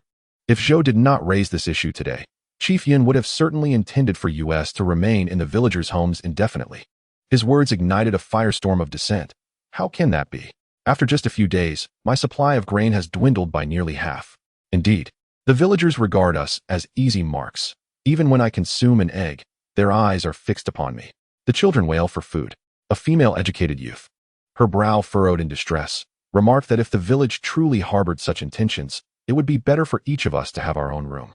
This is indeed the case. The newcomers may be unaware, but we seasoned, educated youths understand well. The harvest is not promising, and fulfilling grain quotas has become a significant issue. Where will the village find the funds to build us houses? If each of us contributes half the cost, it would provide the village with a reasonable explanation to the villagers, and the remaining funds could be postponed. Zhao Qingxi stroked his chin, his eyes sparkling with wisdom. The crowd recognized the validity in his reasoning. Indeed, wouldn't you prefer your own room? When the door is closed, one can enjoy a measure of privacy. How convenient. Fan Zhaodi, seeing that the mood had lightened, eagerly added fuel to the fire. Zhou Shiyi noted that while he had yet to make a move, others had already swayed the sentiments of the youth. He shrugged, relieved to conserve his breath. I agree to build my own room. To everyone's surprise, the first to voice agreement was Wang Hui, who raised his hand and nodded subtly at Zhou Shiyi.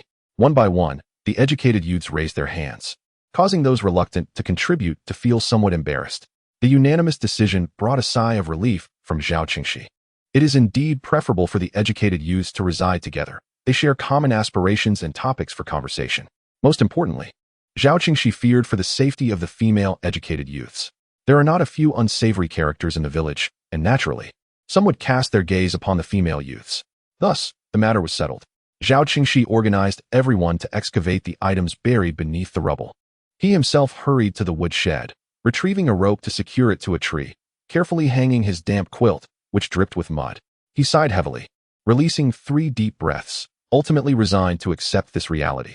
Chapter 58. The new house completed. The sun blazed fiercely, and in just 2 days, the wheat in the fields had dried. Captain Yun gazed at the sprouting and moldy wheat ears, his hair graying with worry. Captain, can we harvest this?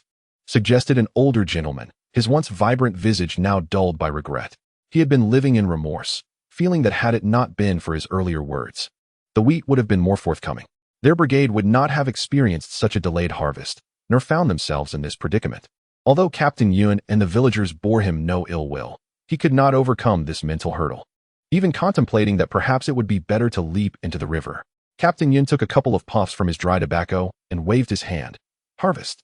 With little wheat remaining, they finished the task in just 2 days. Next came the favorable weather, allowing them to thresh the wheat, bag it, and store it in the granary. The old ox unloaded the cart, affixing a large stone roller behind, laboriously circling the threshing yard. Meanwhile, the men, clad in sleeveless shirts, wielded their flails, rhythmically striking the grains. The children, filled with exuberance, dashed into the fields, marking the official conclusion of the wheat harvest. Although remnants of scattered grains lingered behind, youngsters and some older villagers, equipped with woven baskets, ambled into the fields. Those quick of hand and I returned with nearly half a basketful after a brief search. Meanwhile, the educated youth at their station reached a consensus. They decided to follow Zhou Shiyi's suggestion, dispersing part of the wages to the villagers first, deferring the brigade's portion. Captain Yun and Secretary Wang, armed with a length of rope, delineated additional spaces based on the existing boundaries of the youth station.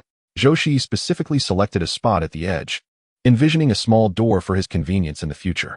They constructed 15 rooms, arranged in 3 rows of 5, ultimately encasing the entire courtyard with earthen walls. A substantial area was left in the front courtyard, as Captain Yun contemplated allowing new educated youth to build their homes there. When it came time to construct the large kong, a traditional heated bed, Captain Yun invited a few individuals to assist. Originally, no one in the village knew how to build a kong. They relied solely on their vitality during winter. However, a family fleeing from the Black Province had come and, unable to endure the cold, built a kong in their home. Villagers visiting them found it pleasantly warm and inquired about the method. Thus, the skill of kong construction spread throughout the village. Yet, if one were to ask who built it best, it would undoubtedly be that family of brothers. Now was the time to showcase these skills to the educated youth. Those brothers called upon several male youth to venture to the back mountain to dig yellow clay for bricks. In those times, constructing houses required making one's own bricks.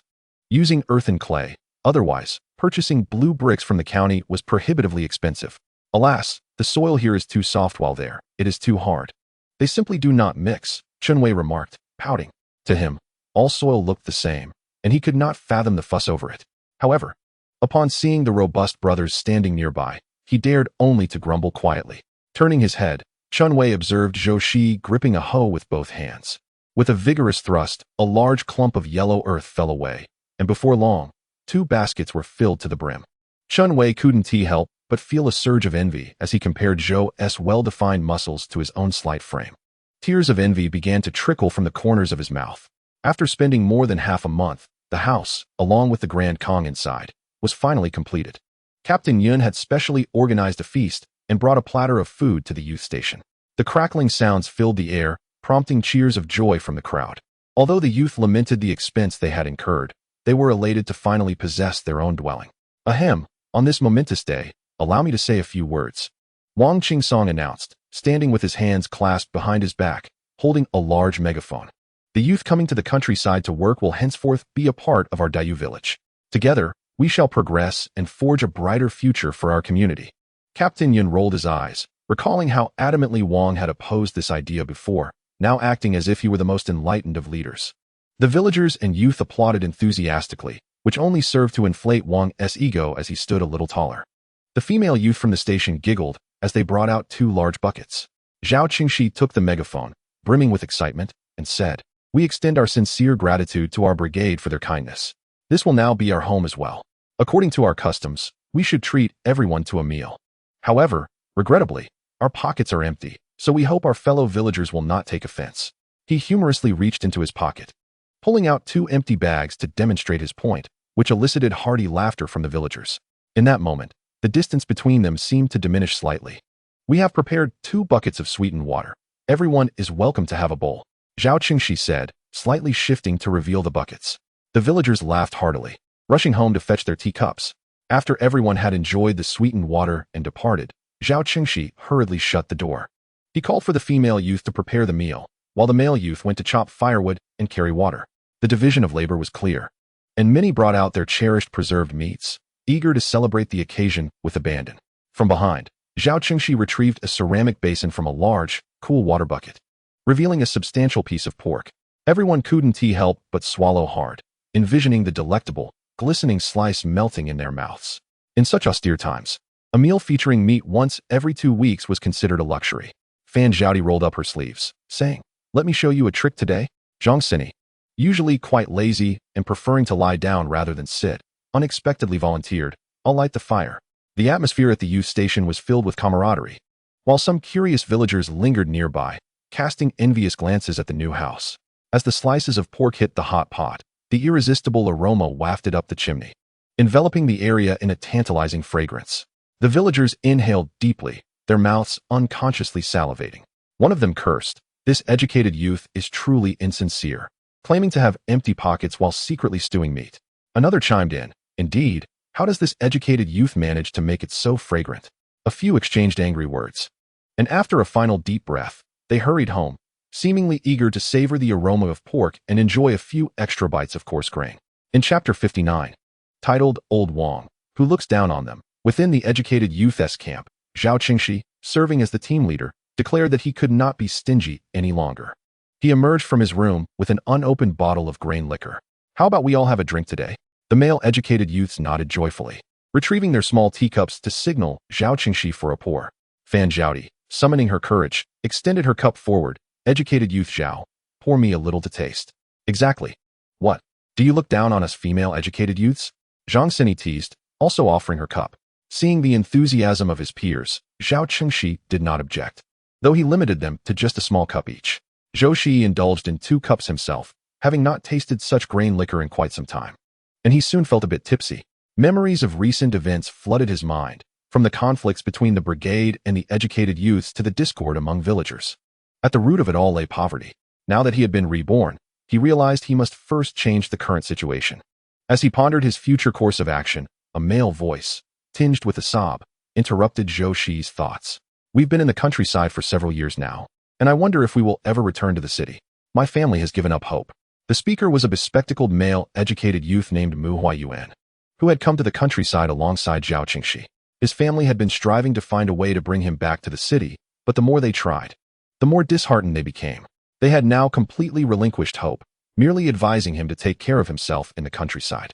Mu Huayuan's words cast a shadow over the previously cheerful atmosphere. Zhou Shiyi's hand holding the cup faltered slightly, but he was inherently an optimistic person. "Our motherland needs to be built. Wherever we are needed, we shall go. I believe that in the near future, we will shine in our respective roles." His voice was strong and reassuring, instilling a sense of stability. Zhou Shiyi felt unable to address the matter. There were still 6 years until the restoration of the college entrance examination. Time would dull the light in people's eyes. Speaking too much might provoke complaints. Recently, the weather had been dry, and newly constructed houses could be occupied after just a few days. After finishing their meal and tidying up, Zhou Shiyi and the others began to return to their rooms to rest. Zhou Shiyi drank a cup of spring water to clear his head, then turned to examine the items in the space. The rice and wheat were now ready for harvest, and several baskets filled with vegetables were piled in the storage area. Zhou Shiyi harbored the intention of gathering all the grains, yet he overestimated his mental fortitude. After collecting merely half of the harvest, he was already left feeling dizzy and disoriented. Even the refreshing spring water proved ineffective. Hence, Zhou Shiyi exited the space and reclined on his bed for rest. The cabinet he had ordered from old Zhao had already arrived, allowing Zhou Shiyi to stow away his clothes and bedding within it. He also discreetly placed a considerable amount of miscellaneous grains atop the cabinet to conceal them. Once everything was tidied up, he succumbed to a sleepy haze. The following day, no one ventured to work, as a persistent misty rain fell continuously. A series of knocks echoed at the door, prompting Zhou Shiyi to change his attire before stepping outside. "What's the matter, Chen Jiqing?" Chen Wei, feeling a bit sheepish, scratched his head and replied, "Zhou Jiqing, I plan to visit the county's recycling station to gather some old newspapers to paste on the walls. Otherwise, the soil keeps falling off. Would you care to join me?" Zhou Shiyi nodded. "I happen to need to go to the county as well. My family has sent some items, which should be arriving soon." "That is splendid. We can go together, and I can help you carry some things back," Chen Wei exclaimed. Ever since Zhou Shiyi saved Chen Wei's life, he had become like a devoted shadow, eager to be by Zhou Shiyi's side at all times. Their commotion caught the attention of other young intellectuals. "Alas, we're also planning to head to the county since we have nothing else to do today. Let us go together," Zhang Xin said with a smile. Through this period of trials, she had shed the sharpness she possessed upon her arrival and gradually became more amiable in her interactions with others. Upon hearing Zhang Xin speak, Wang Hui eagerly raised his hand, indicating his desire to join. Lucy rolled her eyes dramatically, exclaiming, "You're so obvious." When they reached the village entrance, a considerable number of villagers were already seated on the ox cart, each with a carrying basket in front of them, some filled with vegetables, others with eggs. Upon noticing the young intellectuals approaching, they instinctively covered their baskets with cloth. The driver, old Wang, missing 2 front teeth, grinned at the young intellectuals and said, "Zhao Jiqing, this cart is full. You'll have to wait for the next one." Zhao Qingshi glanced at the empty spots on the cart and pursed his lips. "Old Wang, please let 1 or 2 of us on. We can all squeeze in, can't we? Otherwise, we won't fit on the next cart either." Old Wang maintained his jovial demeanor, yet those familiar with him could discern the impatience in his eyes. "I've already said their ISNT room. If the ox gets tired, will you young intellectuals take responsibility?" His words left the young intellectuals speechless, for everyone in the village knew that these oxen were treasured assets. The plowing and land cultivation relied heavily upon these prized old oxen. Zhou Shiyi stood at the back of the crowd, gazing up at old Wang and quickly grasping the situation. This old Wang was the second uncle of the village secretary, who had previously expressed numerous grievances regarding the young intellectuals' housing project, insinuating that they had siphoned off resources belonging to the villagers. This had led to old Wang's disdain for the young intellectuals. Zhou Shiyi emerged from the back of the crowd, his tall stature rendering the seated old Wang considerably less imposing. With a light chuckle, Zhou looked down at him and remarked, "Grandpa Wang, not long ago, the youth office held a meeting urging us to swiftly integrate with the villagers. Now, with such a splendid opportunity at hand, you deny us the chance to do so? Are you treating the leader's words as mere whispers in the wind? If this were to spread, it would surely tarnish Secretary Wang's reputation. Don't spout nonsense. Who isn't heeding the leader's words?" Old Wang retorted, his agitation prompting him to leap down from the ox cart, puffing out his chest and gazing defiantly at Zhou Shiyi. Zhou maintained a nonchalant expression, leisurely surveying the individuals on the cart. I noticed there are still spaces beside those two ants. Could you perhaps shuffle over and make room for us?" The ants, having been chastised by his earlier comments, dared not be labeled as those who ignored the leaders.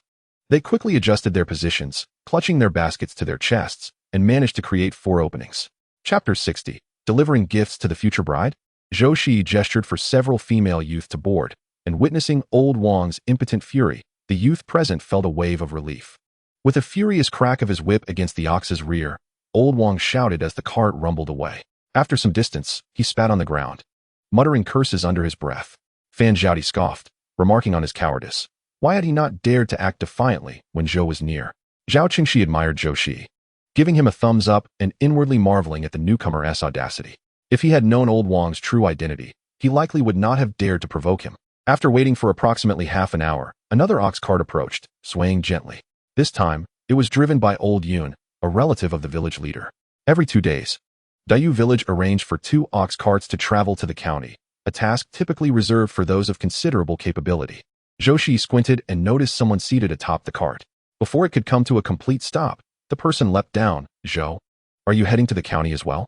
Yun Zhihai greeted Zhou Shiyi with a friendly smile, his familiar demeanor prompting exchanged glances among the other youth. Zhao Qingxi remarked, "No wonder Zhou isn't afraid. He has someone backing him."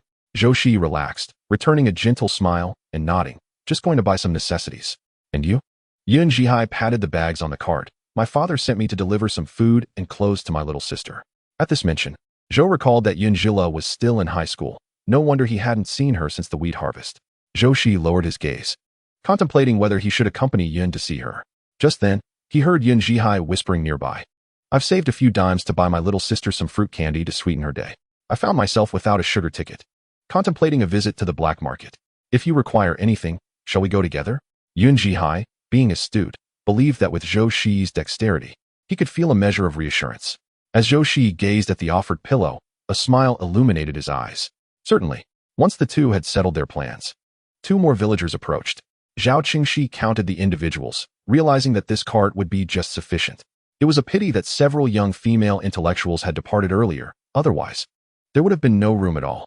Once everyone was seated, old Yun waved his whip with a cheerful grin. A certain ant on the cart kept glancing at Zhou Shiyi, her eyes darting with curiosity. It was inevitable. His demeanor was striking and his appearance commendable. Standing at over 6 feet tall, with a well-proportioned and robust physique, it was no wonder that many young girls in the village were making a fuss at home. The sun blazed fiercely, prompting the ant to pull a red scarf from her pocket and place it atop her head.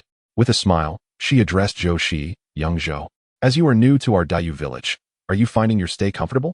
Out of courtesy, Zhou Shiyi nodded slightly, replying, "Quite comfortable." The ant, delighted to have engaged him, promptly nudged Yun Zhihai aside. "Oh dear, young Zhou, how old are you this year? Has your family arranged any suitors for you?"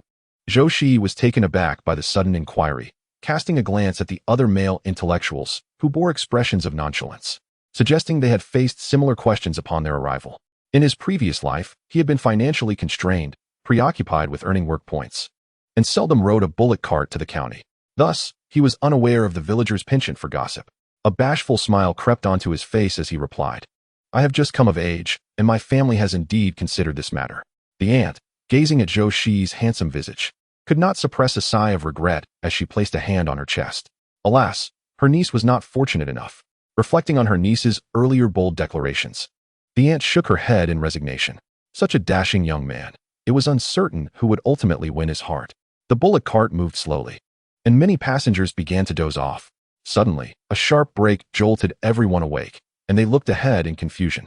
A tractor was halted in the middle of the road, with a person lying beneath it. Old Yun, startled by the sight of the man's unmoving legs, feared an accident had occurred. Trembling, he leaped from the cart and gently kicked the man's legs. "Hey, who are you? What are you doing?" A gruff male voice responded, allowing Old Yun to exhale in relief. Thank goodness he was alive. The individual beneath the tractor crawled out, his face smeared with grease, rendering it difficult to discern his features. Zhou Shiyi, observing the furrowed brow of the man, surmised that there might be a malfunction with the engine. "Sir, it's not that I wish to block your way. The vehicle has broken down and cannot move. Could you perhaps find an alternate route? This way, we would all avoid delays." The driver wore a cheerful expression and proposed a sensible solution. With no other choice, the old man reluctantly acquiesced. Zhou Shiyi leaped from the ox cart, smiling as he said to the old man, "We're not far from the county. I can walk there." Upon hearing this, Yun Jihai quickly followed suit, exclaiming, "I'll go with you." Once the ox cart had moved on, Zhou Shiyi circled the tractor twice, then turned to the driver and inquired, "Would you mind if I took a look?" Dahu raised his eyebrows in disbelief. "You can repair tractors?" Yun Jihai was equally astonished, not anticipating Zhou Shiyi's skills. Accepting the wrench from Yun Jihai, Zhou Shiyi explained, "I have family working in a machinery factory. I've seen a lot since childhood and learned a bit." Dahu scratched his head. "If you can fix this, it would be a tremendous help." After about the time it takes to burn an incense stick, Zhou Shiyi emerged from underneath, dusting his hands. "Shall we give it a try?" Dahu skeptically retrieved the crank handle and gave it a vigorous shake. The engine roared to life, filling the surroundings with sound, and Dahu's joy was palpable. He instinctively reached to pat Zhou Shiyi on the shoulder, but Zhou Shiyi deftly sidestepped. Realizing the state of his hands, Dahu chuckled awkwardly. "Thank you so much, comrade. I'm Dahu, from our county's agricultural machinery station. Come, let me take you to the county." Yun Jihai hopped onto the vehicle first, muttering, "I feel so embarrassed." Dahu's lips twitched. "If you're embarrassed, why did you jump up so quickly?" Zhou Shiyi caught his remark, his eyes glinting. He stretched his long legs and settled into the back of the truck. Yun Jihai, gleefully touching the tractor's cargo bed, remarked, "When will our village have a tractor? Just look at how impressive this is. It's bound to be faster than an ox cart." Zhou Shiyi chuckled but remained silent, knowing that within the entire commune, there were few villages with tractors, particularly the impoverished Dayu village. Chapter 61. You are entirely responsible for this recruitment. The vehicle did not head straight to the county, but instead stopped at a nearby village. "Brother Zhou, you two wait here for a moment. I'll go inside and call someone. It won't take long." Zhou Shiyi nodded gently. When they emerged, a man clad in a Zhongshan suit walked ahead, with Dahu trailing behind, carrying 2 large bundles. "Dad, this is Zhou, the brother I mentioned. He is quite capable. I fiddled with the tractor for ages without success, but he fixed it in no time. I think he is even more skilled than you." Dahu's father shot a stern glance at his son. "You're boosting someone else's ego while diminishing your own. Truly, you are my dear son." Yet, he wore a warm smile as he greeted the two. Zhou Shiyi extended his hand for a self-introduction. "I am Zhou Shiyi, a young intellectual from Dayu village." Yun Jihai, imitating him, rubbed his hands together and grinned. "I'm Yun Jihai, a villager from Dayu." Son Jianxi smiled as he shook hands with both and beckoned them to board the vehicle. Yun Jihai observed the attire of the man before him, resembling the formal garments his father would don solely for meetings, now worn casually. A sense of unease fluttered within him. Could this individual perhaps be a figure of authority? As anticipated, upon entering the vehicle, Son Jianxi commenced his self-introduction. When Zhou Shiyi learned that he was the head of the agricultural machinery station, he understood the situation clearly. No wonder a car had been dispatched for them. Throughout the journey, Zhou Shiyi's theoretical knowledge regarding machinery left Son Jianxi profoundly impressed. It seemed his son was indeed correct. This young man possessed remarkable capabilities. Meanwhile, Yun Jihai found himself bewildered, filled with admiration for Zhou Shiyi. How did this lad seem to grasp everything? Upon arriving at the agricultural machinery station, Dahu placed his father's package on the ground. "Zhou Jiqing, where are you headed? Allow me to escort you." Zhou Shiyi hastily gestured. "No need, we'll walk a short distance. It's not far." Utilizing a public bus for personal matters in the city could lead to unwanted scrutiny. Once Zhou Shiyi and his companion had walked away, Son Jianxi retrieved a cigarette from his pocket and placed it between his lips. "Aren't various teams arranging for individuals to come and study? You should go and select someone." Dahu's eyes brightened as he dashed to his father. "Really, can I go?" Son Jianxi shot him a stern look. "Have I ever deceived you with mere words? Dahu, elated, drove the tractor towards the courtyard. Such a promising candidate was not to be overlooked. Just look at those powerful muscles. He surely could hold his own. Meanwhile, Yun Jihai led Zhou Shiyi through a series of winding alleys. He remained vigilant, casting wary glances, which prompted Zhou Shiyi to facepalm in exasperation. Who would not suspect something amiss, given such behavior? As expected, they had not yet reached the entrance of the black market when two individuals blocked their path. The pair remained silent, standing resolutely before Zhou Shiyi and Yun Jihai. Mistaking their intentions, Yun Jihai shouted defiantly, "Who are you? What do you want?" The two men continued to say nothing, prompting Zhou Shiyi to urgently pull Yun Jihai towards another alley. Yun Jihai turned back, grumbling, "What is the meaning of this? What do they want?" Zhou Shiyi replied, "What do you think it means?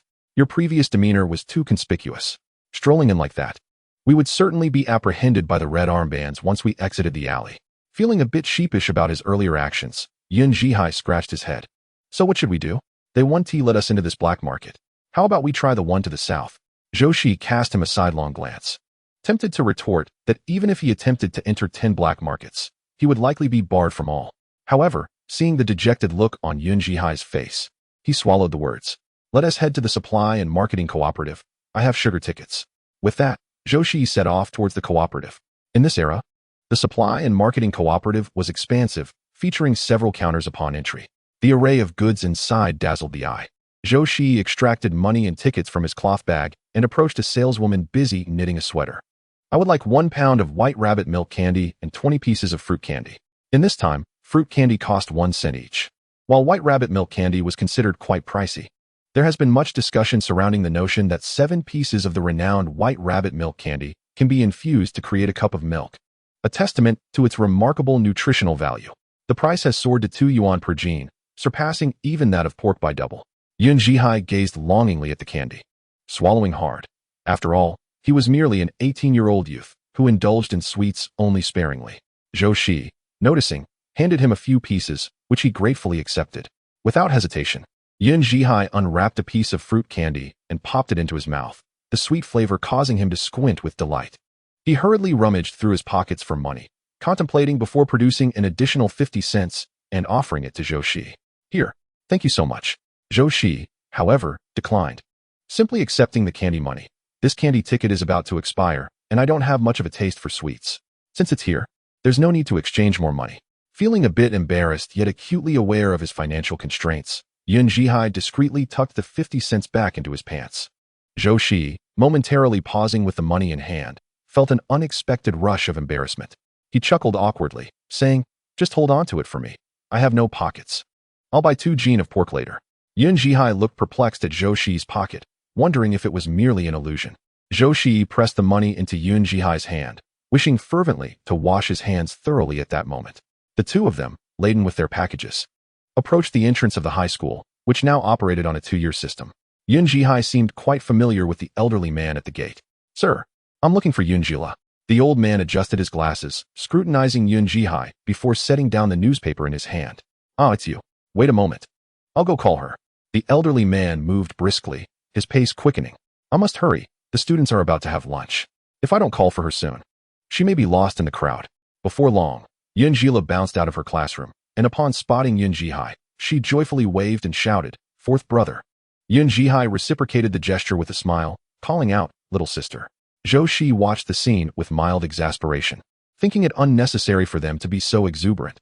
Their reunion was merely a few steps away. Yun Jihai's smile was bright, her steps quickening. However, upon noticing Zhou Shiyi standing beside Yun Jihai, she suddenly felt a bit shy, nervously adjusting her braided hair. Her confident strides transformed into shy little steps. "Zhou Jiqing," she greeted, her voice barely above a whisper and her cheeks tinged with color. Zhou Shiyi smiled and nodded, suppressing the urge to touzle the young girl's hair. Chapter 62. The path to paradise awaits you. It turned out that at this age, Yun Jihai was as lively and charming as ever. Yun Jihai presented the package and candy he held, stating, "This was purchased with money I saved for a long time. You should express your gratitude." "Thank you, my tall, mighty, and handsome fourth brother." Yun Jihai beamed, her smile radiant. Playfully, she lifted the package, teasingly holding Yun Jihai's foot.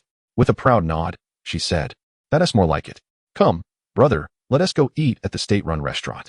Yun Jihai hesitated, shaking her head. "I have an exam this afternoon." I need to review. Go with Zhou Shiyi. I will return home in 2 weeks, Yun Jihai said, his eyes betraying disappointment. Yet he understood the importance of his sister's examination. After offering a few more reminders, he reluctantly turned back, casting glances over his shoulder. Zhou Shiyi watched the young girl depart, his fingers twitching slightly, lamenting that he still could not frighten her. He decided to first deal with his younger brother-in-law. Zhou Shiyi, what did you say you were going to do? I plan to visit the post office first. I suspect there are items sent from home awaiting me. Then I shall head to the recycling station to procure some old newspapers and perhaps a discarded table, she replied. Yun Jihai paused. The ox cart will soon return to the village. If you keep running back and forth, you might not make it in time. How about this? I will go to the recycling station and look for the items you need. You can go to the post office to collect your package first. Yun Jihai felt quite pleased with his own cleverness, unaware that every word he spoke was falling into Zhou Shiyi's trap. There was no package awaiting him at the post office. At most, there were letters from his uncle. And he intended to use this opportunity to send a letter back home to reassure his family. He needed to retrieve items from his spatial storage without anyone else around him. As for old newspapers and discarded tables, he already had plenty in his possession, so there was no need to make an extra trip to the recycling station. That sounds splendid. You are indeed a great help. Zhou Shiyi seized the chance to flatter Yun Jihai, who trotted away to the recycling station in high spirits. Upon reaching the post office, Zhou Shiyi coincidentally encountered Qiao Beigua and Qin Yanran. Qiao Beigua bore bruises on his face and limped as he walked, evidently having suffered some indignity. Zhou Shiyi could not help but smirk at the pitiable sight. Qin Yanran clutched a large package, seemingly just received, and purposely strutted before Zhou Shiyi, oblivious to the steps beneath her. In a moment of carelessness, she stumbled, falling along with her package in a comical heap. This spectacle embarrassed Qiao Beigua, who disdainfully ignored her plight and strode away with a scoff. Zhou Shiyi paid no heed to Qin Yanran, focusing instead on announcing his name at the window. Eventually, a female cadre, unable to bear the sight, reached out to help the sobbing Qin Yanran to her feet. Qin Yanran cast a resentful glance at Zhou Shiyi, her eyes filled with uncontainable accusations. However, Zhou Shiyi merely presented her with the back of his head. Qin Yanran's next words caused Zhou Shiyi's lips to curl into an irrepressible smile. Zhou Shiyi, Comrade Qiao Beigua has already sent a telegram home. He wishes to find a way to transfer to your team. We shall be comrades in the same trench from now on. It is truly disheartening that you are unwilling to lend me a hand. Her statement piqued the interest of those around them, as even the youth who had originally signed and intended to leave slowed their pace. What an astonishing drama. Zhou Shiyi tucked the letter into his pocket and replied with a grin. Oh, it seems Comrade Qiao Beigua's family possesses quite a bit of influence. On behalf of the youth of Dayu Village, I extend a warm welcome to you in advance. You choose not to tread the path to heaven, yet you boldly intrude upon the gates of hell. Initially, Zhou Shiyi felt a twinge of regret that Qiao Beigua and his companions had not arrived, as he could not bear to watch them struggle in the mire. However, he no longer needed to concern himself. The thrill of a cat playing with a mouse, relishing the sight of the rodent's frantic escape, was far more enjoyable. Zhou Shiyi stepped over Qin Yanran's belongings with a long stride, eliciting envy from those around him. He found an unoccupied alley and retrieved a large burlap sack from his space, filled with items he had prepared in advance. Today, he planned to bring everything to the youth station, ensuring it was all visible. Anything he produced later could be easily explained away as being sent from home. By the time Zhou Shiyi returned to the ox cart, the first cart was already nearly full of people, while Zhao Qingxi and his group had yet to return to the second cart. The villagers, upon seeing Zhou Shiyi carrying such a large bundle, could not suppress their astonishment. A particularly gregarious lady, her face crinkling with delight, exclaimed, "Zhou, is this all sent by your family? My, what an abundance! The postage must have cost quite a bit." Others chimed in, expressing their admiration and concern about whether he could manage the load, suggesting he place it on the cart. Their chatter only served to darken old Wang's expression, who had just had a dispute with the young man earlier that morning. Though many villagers had a strained relationship with the youth station, some shamelessly approached the young people to trade for ration coupons, such as sugar and cloth tickets, which families often sent. This young Zhou, with his bulging bags, clearly came from a well-to-do background, prompting several villagers to consider befriending him. Zhou Shiyi placed his bundle on the second ox cart and smiled, "It's from home." As he spoke, he reached into his pocket and pulled out a large meat bun, offering it to old Yun. Upon seeing the bun, many could not help but swallow hard. Old Yun repeatedly waved his hands. "Oh no, I couldn't possibly accept this."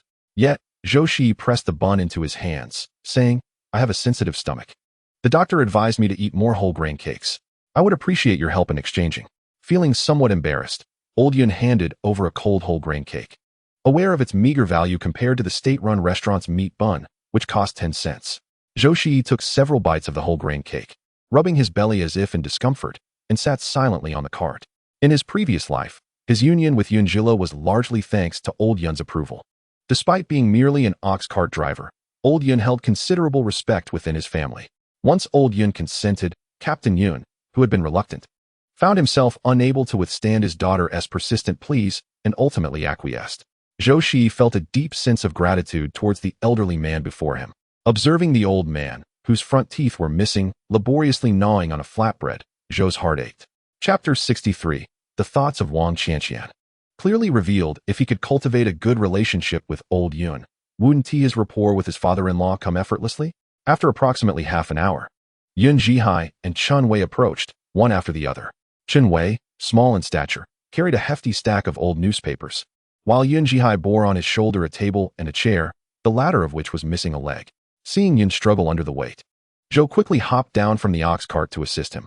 Chen Wei wore a proud expression, declaring, "Zhou Jiqing, I chose these 2 tables myself. They are the finest from the recycling station." Zhou examined the items and indeed found them to be of good quality. With some woodwork, they could easily be transformed into sturdy square tables, perfect for studying and dining. Old Yun gazed at the numerous tables and benches with a furrowed brow. Managing 1 or 2 was feasible, but with so many educated youths, nearly every person would require a table or a bench. The ox cart simply could not accommodate them all. Just as Old Yun was at his wit's end, Chen Wei proposed a solution. Everyone could crawl beneath the tables. This way, they could sit comfortably, and the tables and benches could be secured with twine, ensuring stability. Observing this arrangement, 2 other villagers hurriedly leaped onto Old Wang's ox cart. This cramped seating method was left to each individual's discretion. Zhou felt a twinge of discomfort. While he was of considerable height, others were not. He glanced at the space next to Old Yun and quickly remarked, "I shall sit at the front. Or else there won't be enough room." Chen Wei contemplated this and agreed. Thus, the ox cart set off, swaying gently towards Dayu village.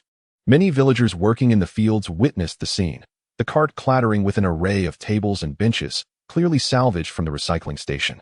A few men exchanged glances and stealthily approached the cart, hoping to snatch a few tables amidst the commotion. However, just as they leaned down to inspect which table was easiest to take, they were met with the startled eyes of several educated youths. This unexpected encounter startled the men. Ah, how unfortunate! Who would hide tables beneath them? Upon hearing the commotion behind him, Zhou seized a nearby wooden stick and jumped down. The men, taken aback by Zhou's height and the assertive air he carried, retreated sullenly. At last, the cart arrived at Dayu village, where several villagers sat at the entrance, cracking open aged sunflower seeds and animatedly discussing recent happenings in the neighboring villages. They were taken aback by the sight of the large load being brought in. As Zhou unloaded the items, they could not help but exclaim in admiration, "This newly arrived educated youth is truly remarkable. Just look at all those bundles. He must have brought a considerable amount." Indeed, another villager chimed in, "I have yet to see Zhou Jiqing wearing patched clothing." "Ah, from the Liu family. You observe so meticulously, don't you? It seems that the Liu household has taken a liking to the young man, Zhou Jiqing. Your daughter is already 19 this year. ISNT TSK. The whispered comments of the women caused the young girl nearby to blush, and she shyly reproached the elderly aunts. "Oh, that is not true." Though she uttered those words, her gaze persistently wandered towards the several young intellectuals, particularly lingering on Zhou Shiyi. Beside her sat several young girls, their hands busy weaving thick ropes from straw. A round-faced, fair-skinned girl scoffed disdainfully. "With your looks, do you really think anyone would be interested in you?" Another chimed in. "Indeed, if anyone were to be worthy of Zhou Jiqing, it would have to be our Qianqian."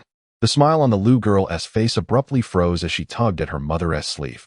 Yet, Aunt Liu was engrossed in a conversation with others, oblivious to her daughter's plight. Tears welled in the Liu girl's eyes, but she recognized the truth in Wang Qianqian's words.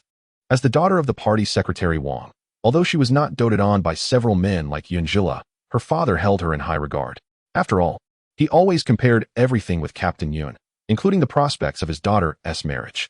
Wang Qianqian adjusted her braided hair, rising with a smile as she brushed off the dust from her clothes. With confidence, she approached the group of young intellectuals.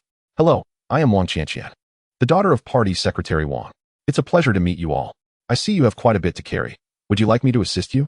Her poised demeanor drew the attention of several young intellectuals, particularly Wang Hui, whose gaze seemed to hang on Qianqian, filled with fervor and affection. This only boosted Qianqian's confidence, enhancing her smile. Meanwhile, Zhou Shiyi lowered his head, meticulously organizing his belongings. He placed the table upside down, stuffed his pack inside, and laid a chair across the top. Testing the weight, he prepared to lift it. Wang Qianqian hurried forward. Zhou Jiqing, it's not safe to leave the chair like that. Let me help you. Zhou Shiyi sidestepped her outstretched hand, coldly retorting, no need, I can manage on my own. With a firm grip, he effortlessly lifted the table and carried the load forward. Wang Qianqian stomped her foot in frustration. However, upon noticing a hint of red on Zhou Shiyi's ears, she smugly adjusted her braid, secretly amused. I knew Zhou Jiqing was shy. Look, his ears are all red.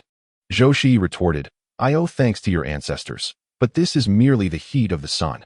Nearby, Wang Hui, with a mischievous glint in his eye, draped his package over his arm, striking what he believed was a charming pose. He smiled at Wang Qianqian and said, Comrade Wang, I have quite a bit here. Could you possibly help me carry one?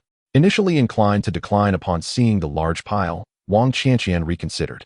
By assisting, she could present herself as helpful in front of Zhou. Clearing her throat, she declared, hand it over to me. My father often emphasizes the importance of facilitating the integration of the educated youth into the community, urging everyone to extend their help to them. This can be regarded as my adherence to his directive. Wang Qianqian intentionally mentioned her father, mimicking the speech patterns of the educated youth to convey her own cultured status, distinct from the rustic demeanor of the villagers. A few educated youth around her showered her with flattery, eagerly carrying their bags towards the youth center. Wang Qianqian glanced at the package in Wang Hui's hands and scoffed, dismissing it as merely a small bundle, yet acknowledging that this male youth possessed a modicum of perceptiveness. Little did she expect that as soon as she took the package, it would plummet heavily, almost slipping from her grasp. The smile on her face faltered as she inwardly raged, wondering what on earth this rascal had stuffed inside. Chapter 64. The envy of Yun Jihai dashed towards the youth center, clutching an old newspaper, his heart swelling with envy upon seeing the independent rooms. When would he ever have a space of his own? Throughout his life, he had always shared a room with his third brother. In this era, the home of the Yun family was considered quite spacious. Originally, the eldest and second brothers shared one room, the third and fourth shared another, while Yun Jila had his own, and their parents occupied yet another. In total, there were 6 rooms, including the firewood shed and kitchen.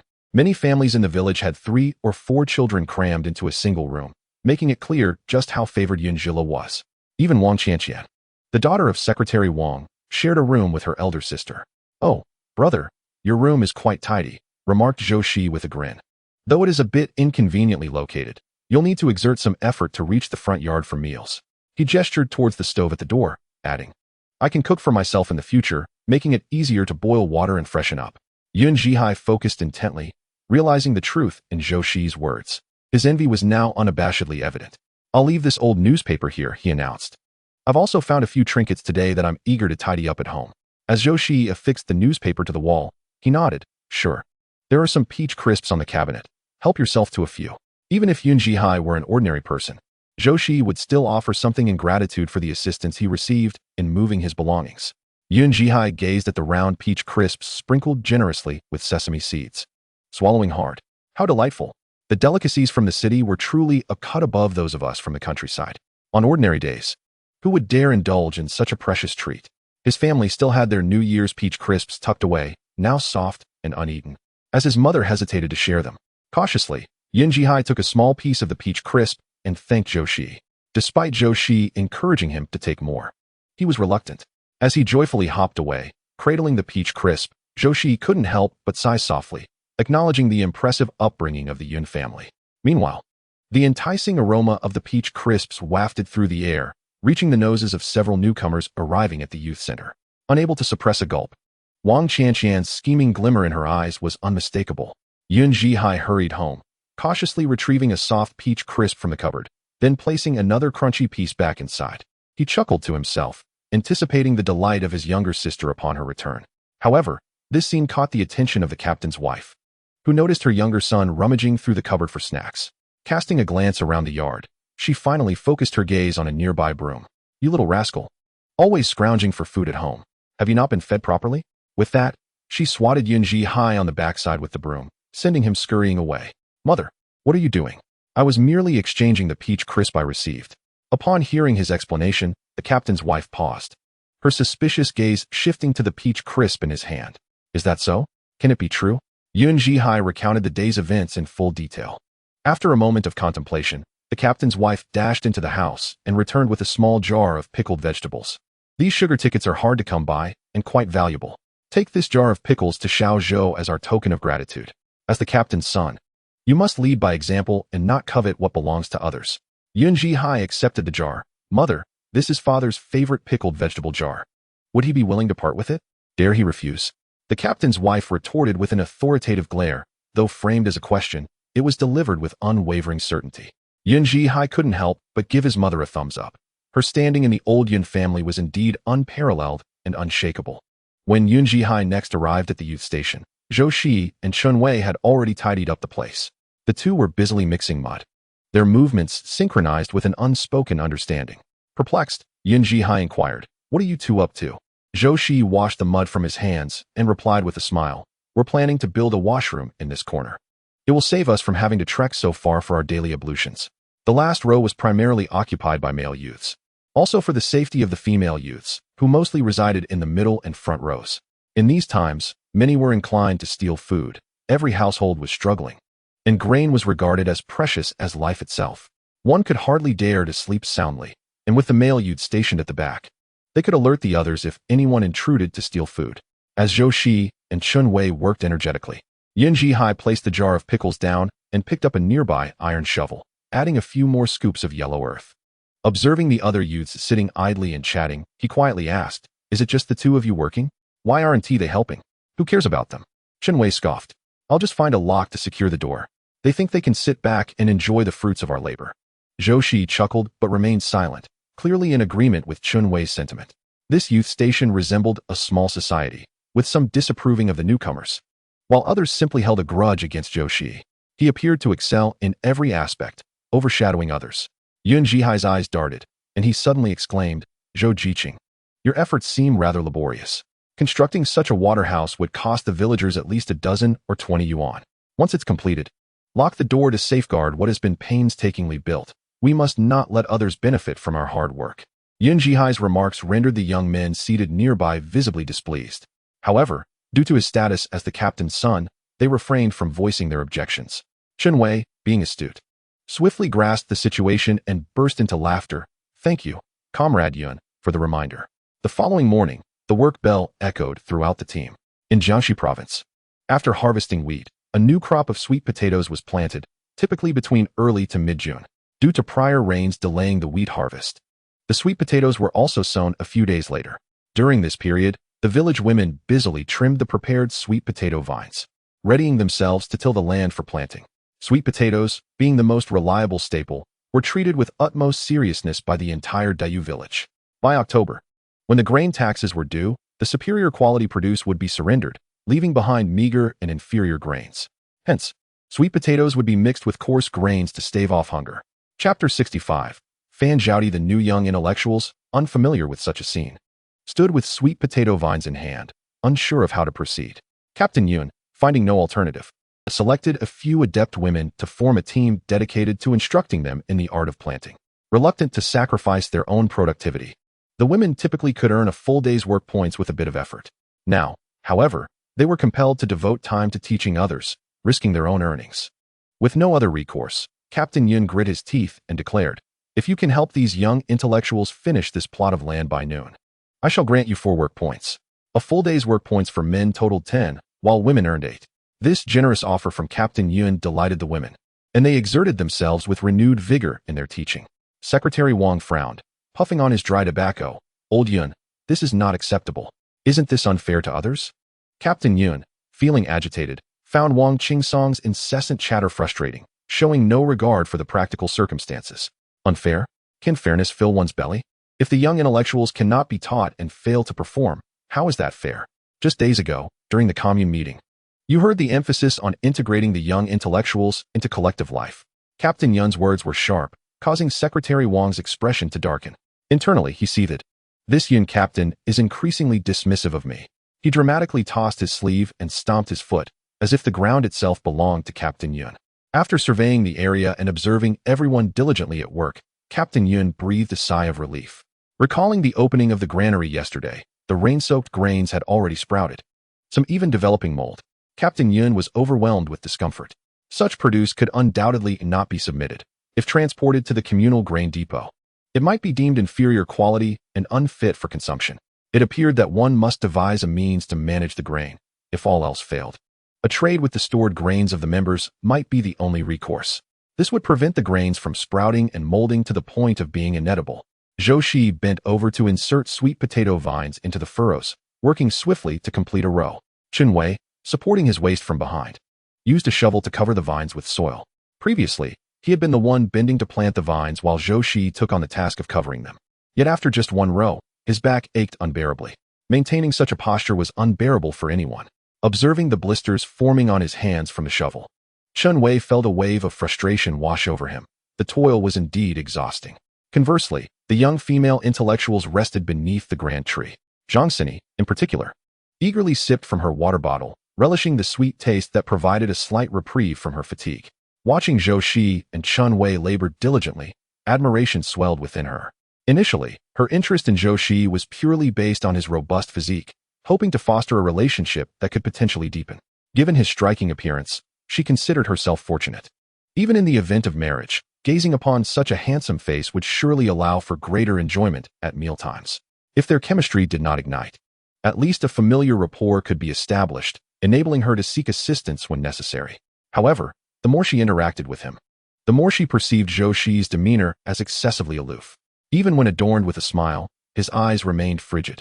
Such a person, Zhang Xini mused, was beyond her reach. Her mother had always advised that one should seek a partner who reciprocates affection. As Zhang Xini's thoughts meandered, Wang Hui approached with eager attentiveness, offering her a large white rabbit candy. "Zhang, you must be tired. Have a sweet to brighten your spirits. When I first arrived, I found it hard to adjust, but with time and effort, it became easier." Zhang Xini rolled her eyes in response, initially believing he had come to assist her with her tasks. Instead, he seemed to be offering platitudes. "I appreciate the gesture, Wang, but I've been experiencing a bit of a toothache and cannot indulge in sweets. Fan has already called for me. I must return to work." With that, she donned her hat and smiled at Wang Hui. Across the tree, Fan Zhaoti's lips twitched in amusement at the scene. She had not uttered a word just moments before. Wang Hui's eyes darkened with resentment. Zhang Xini had initially shown him some warmth, but for reasons unknown, her demeanor had cooled considerably. Now, she was outright fabricating excuses in his presence.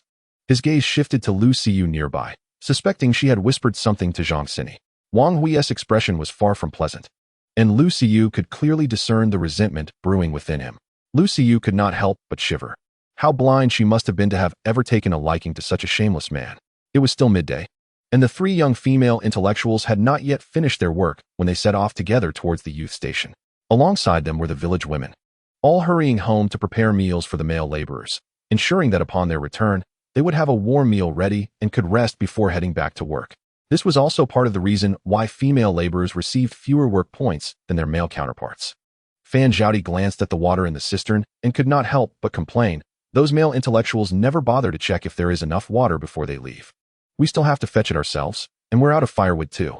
Zhang Xini peered in and confirmed her observation, volunteering, "I'll go fetch a bucket of water. Let us get cooking." Fan Zhaoti did not try to stop her, and she and Su Jingjing struggled to split the firewood. They hurriedly steamed the rice, each person having their own lunchbox, and the cooking female intellectuals knew precisely how much each would eat. 2 tiers of steamers sat atop the large pot, perfectly suited for the task. When the male intellectuals returned, the meal was not yet ready, prompting one of them to complain. "You all have been back for quite a while. Why isn't the food ready yet?" Zhang Xini, not one to back down, threw the water bucket to the ground and retorted, "How can you even say that? You were supposed to fetch water today, right? We came back to find neither water nor firewood. I struggled to make 3 or 4 trips just to gather enough. How dare you stand there and complain?" The male intellectual's face turned a mix of blue and red as he realized everyone was watching him. He couldn't help but defend himself. "I've been so tired these past few days that I forgot." "If you forgot, then hurry up and fetch it. What good is complaining here?" The 3 male intellectuals, their faces flushed with embarrassment, grabbed the nearby water buckets and dashed outside. Lu Xiyu looked at Zhang Xini, who resembled a firecracker, and for the first time, found her less irritating. Chapter 66. Yunjila's injury time flew by, and soon half a month had passed.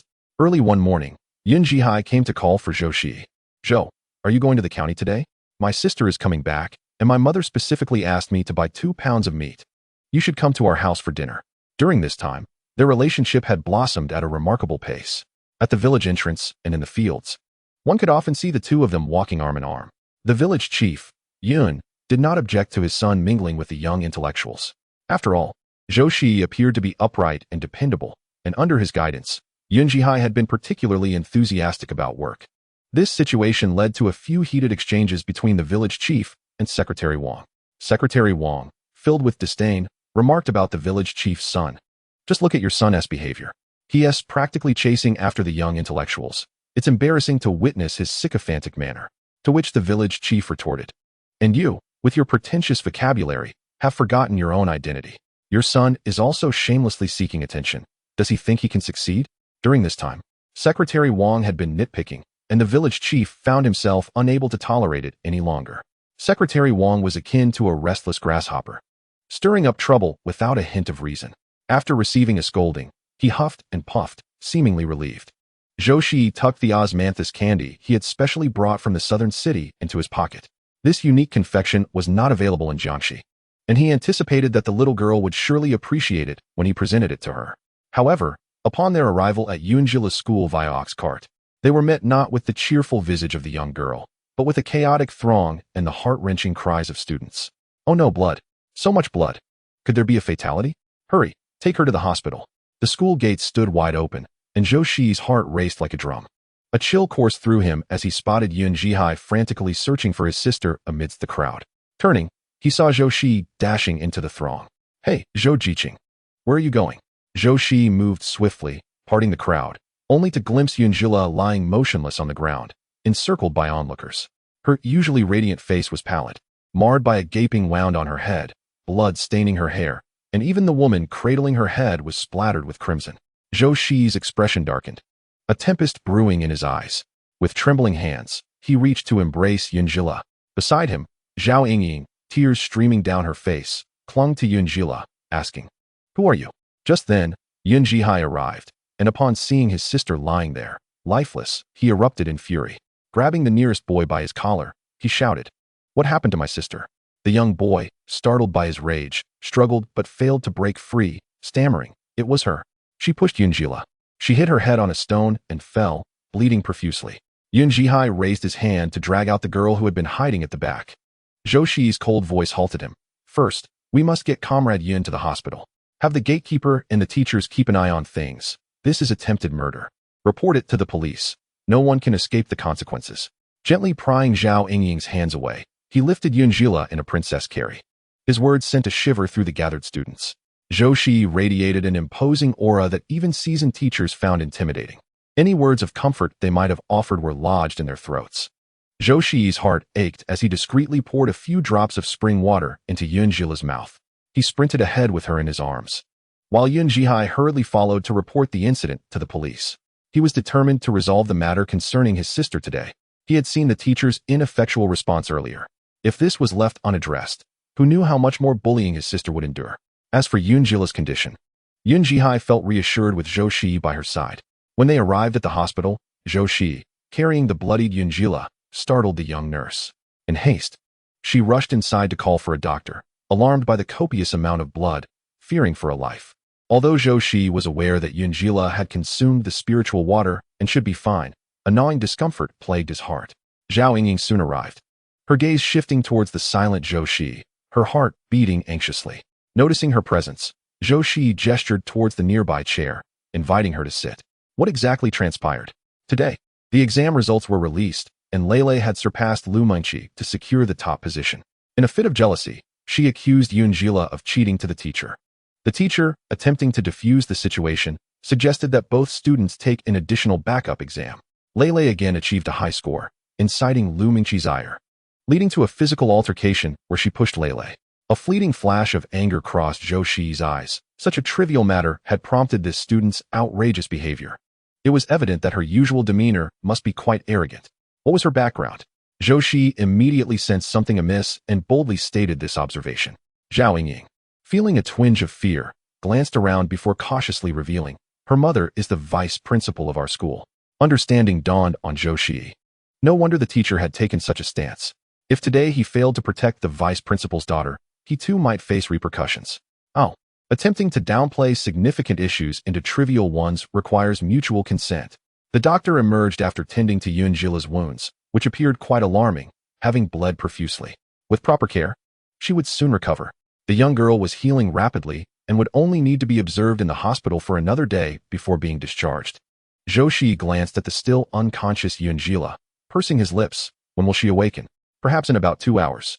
It is normal for her to feel dizzy and nauseous upon regaining consciousness, the doctor replied, though his casual tone belied the tremor in his hands while treating the injury.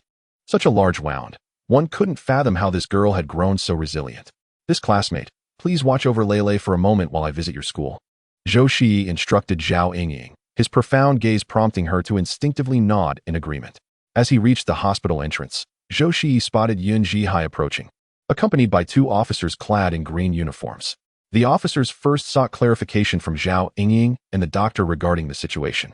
The physician who had treated Yunjila noted the dark intensity in Zhou Shiyi's eyes and exaggerated the girl's condition slightly, stating, "Officers, you have no idea. If this young lady had arrived, even a moment later, the outcome could have been dire. Indeed, we are fortunate for our skilled doctor. Otherwise, this girl might have been left with a significant scar. One must wonder who could be so cruel," chimed in a nearby nurse. Her words intended to compliment the doctor rather than exaggerate the situation. Their remarks caused the 2 officers to stiffen with concern. This unfortunate incident appears to validate Yun Jihai's suspicions. Could it not be regarded as a deliberate act of murder? Let us proceed to the school to investigate further. Zhou Shiyi instructed Zhao Yingying to keep a close watch on Yunjila, while he followed Yun Jihai to the school premises. Inside the school, LV Mengqi was sobbing uncontrollably. Upon spotting her mother approaching, she rushed into her embrace, exclaiming, "Mom, it was not intentional. I never expected her to collide with the stone. She provoked me on purpose." Indeed, she instigated the argument. LV Mengqi's words tumbled out in a disjointed manner. The vice principal, wearing glasses, could not conceal the sharpness in her gaze as she surveyed the surrounding students, teachers, and parents. Suddenly, the vice principal forcefully pushed LV Mengqi away and struck her across the face. "How have I taught you? To foster unity and friendship among classmates, to temper your temperament. Just wait until we get home. You shall see." LV Mengqi, stunned, clutched her face, incredulous at her mother's reaction. Though her mother had always been strict, she had never resorted to physical punishment throughout LV Mengqi's life. Now, for the sake of another student, her tears flowed even more freely. A flicker of compassion flashed in the vice principal's eyes as she turned to LV Mengqi's teacher. "Teacher Zhang, this child has indeed erred. I shall take her home for further instruction. Once school resumes, I will personally accompany her to apologize to that young girl." As she spoke, she grasped LV Mengqi's arm, intent on leaving. Teacher Zhang, visibly troubled, interjected, "Vice Principal, Yunjila's brother has already reported the incident to the authorities. I fear we cannot leave until the police arrive." Internally, Teacher Zhang cursed under her breath, exasperated that the vice principal wished to flee while her daughter was embroiled in trouble. A hint of embarrassment crossed the vice principal's face. Yet she managed to force a smile. Children often engage in playful scuffles. Why escalate this to the authorities? The implications for our school would be dire, wouldn't you agree? Moreover, there are many students waiting to return home. We cannot simply linger here. How about this? All of you students may head home first. Who dares to leave? A cold, commanding voice resonated, drawing the attention of all present. Zhou Shiyi, leading the group, exuded an aura akin to the King of Hell, his presence startling even the officers behind him. Until the matter concerning Yunjila was resolved, none were permitted to depart. Yunjila lay unconscious in the hospital. Her blood staining the stone tablet inscribed with "Knowledge is power" at the entrance. "You are all witnesses. The police require your statements. No one is allowed to leave," pronounced the lead officer, his expression stern. The vice principal quickly pulled LV Mengqi forward, smiling as she spoke. "You see, this is merely a child's playful dispute. I have already spoken to my child. She understands her mistake. We were just about to visit classmate Yunjila in the hospital." She deliberately positioned LV Mengqi in front of her, revealing the mark on her face as proof of her claims. The police officers turned their attention to Yun Jihai and Zhou Shiyi.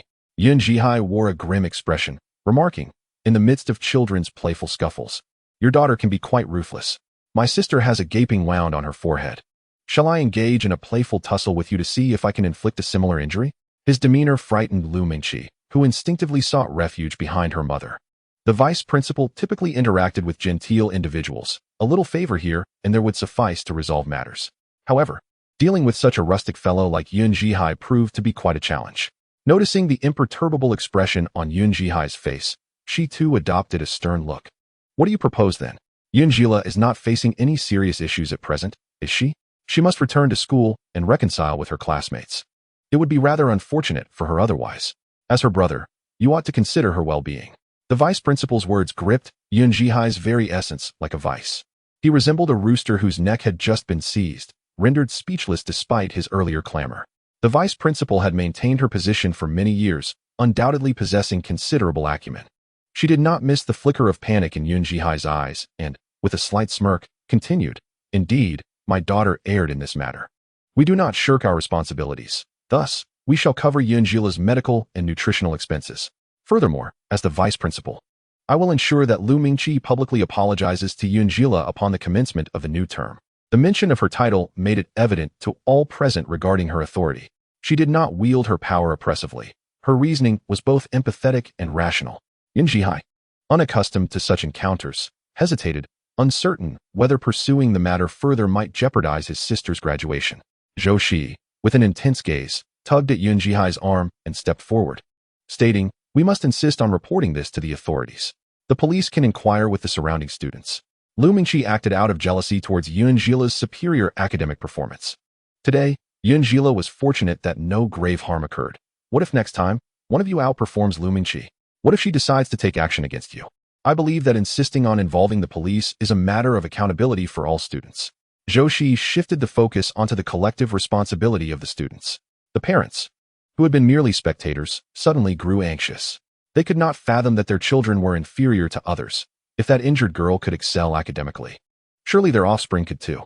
Yes, officers, we cannot allow our children to remain in a school with such a malicious girl, exclaimed a robust woman, her voice tinged with apprehension. Her words elicited smirks from those familiar with her son's lackluster academic record. With his dismal grades, does he even dream of being at the top? Zhou Shiyi suppressed a smile amidst the cacophony of parents voicing their grievances.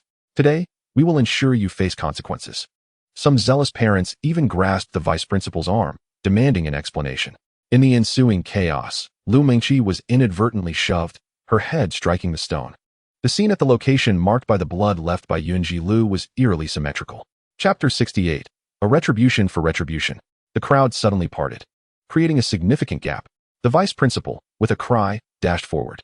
Lu Mingqi, her vision blurred, saw the blood on the stone and fainted, trembling. Parents instinctively raised their hands to shield their children behind them. The police quickly approached, inquiring if there was any issue. The vice principal, a slender woman, struggled to lift such a large girl.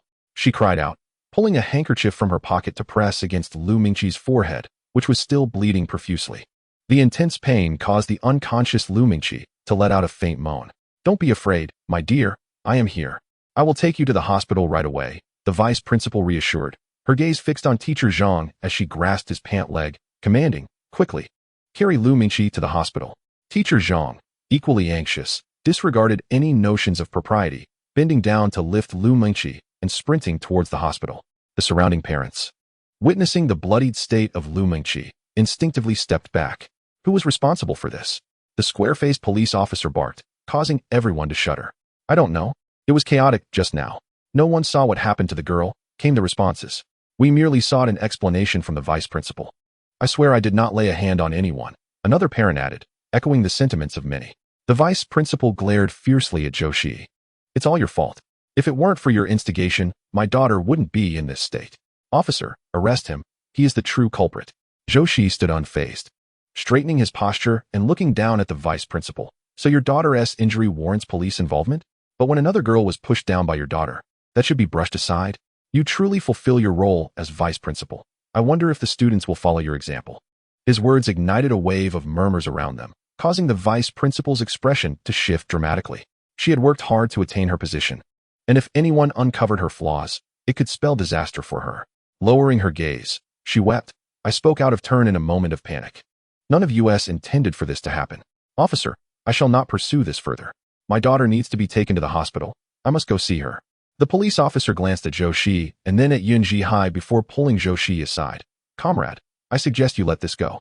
The young girl has already suffered enough, and the teacher's words do hold some truth. After all, your daughter will still need to attend this school. In this day and age, the police often favored private resolutions. Zhou Shiyi was not surprised, observing the pool of blood beneath him. A subtle smile played at the corners of his lips. Let us proceed as the officer suggests. I truly appreciate your assistance today. The square-faced officer was pleased with Zhou Shiyi's demeanor. Thus, the matter concluded in this manner. However, Zhou Shiyi was aware that it would not be so easy. The parents left the school, glancing back at their children with reluctant hearts. Zhou Shiyi and Yun Jihai made their way to the hospital. The same doctor who had treated Lu Mingqi was present once more. He had been seated in his office, savoring tea from a ceramic cup, when he was suddenly alerted by a young nurse exclaiming, "Doctor, this patient is covered in blood." He initially thought that Yun Jila's wound had reopened. Hastily, he set down his cup and rushed out, only to see a man carrying a young girl approaching rapidly. "Goodness, that looks like quite a serious injury," he remarked. Indeed, the blood dripping onto the floor suggested that scarring was a real possibility. A few patients waiting for medication stood nearby, craning their necks to catch a glimpse of the injured girl. She was quite a beautiful young lady, and it would be a great pity if she were to be left with a scar. An older woman nearby clucked her tongue in dismay. When the vice principal arrived, she found her daughter's head tightly bandaged, being ushered into the ward by a nurse. Doctor, how is my daughter?" she implored, grasping the doctor's arm in anxiety, causing him to instinctively flinch from the pain. "The wound is somewhat deep, and your daughter's healing capacity is not particularly robust. It is likely that she will bear a scar," he replied.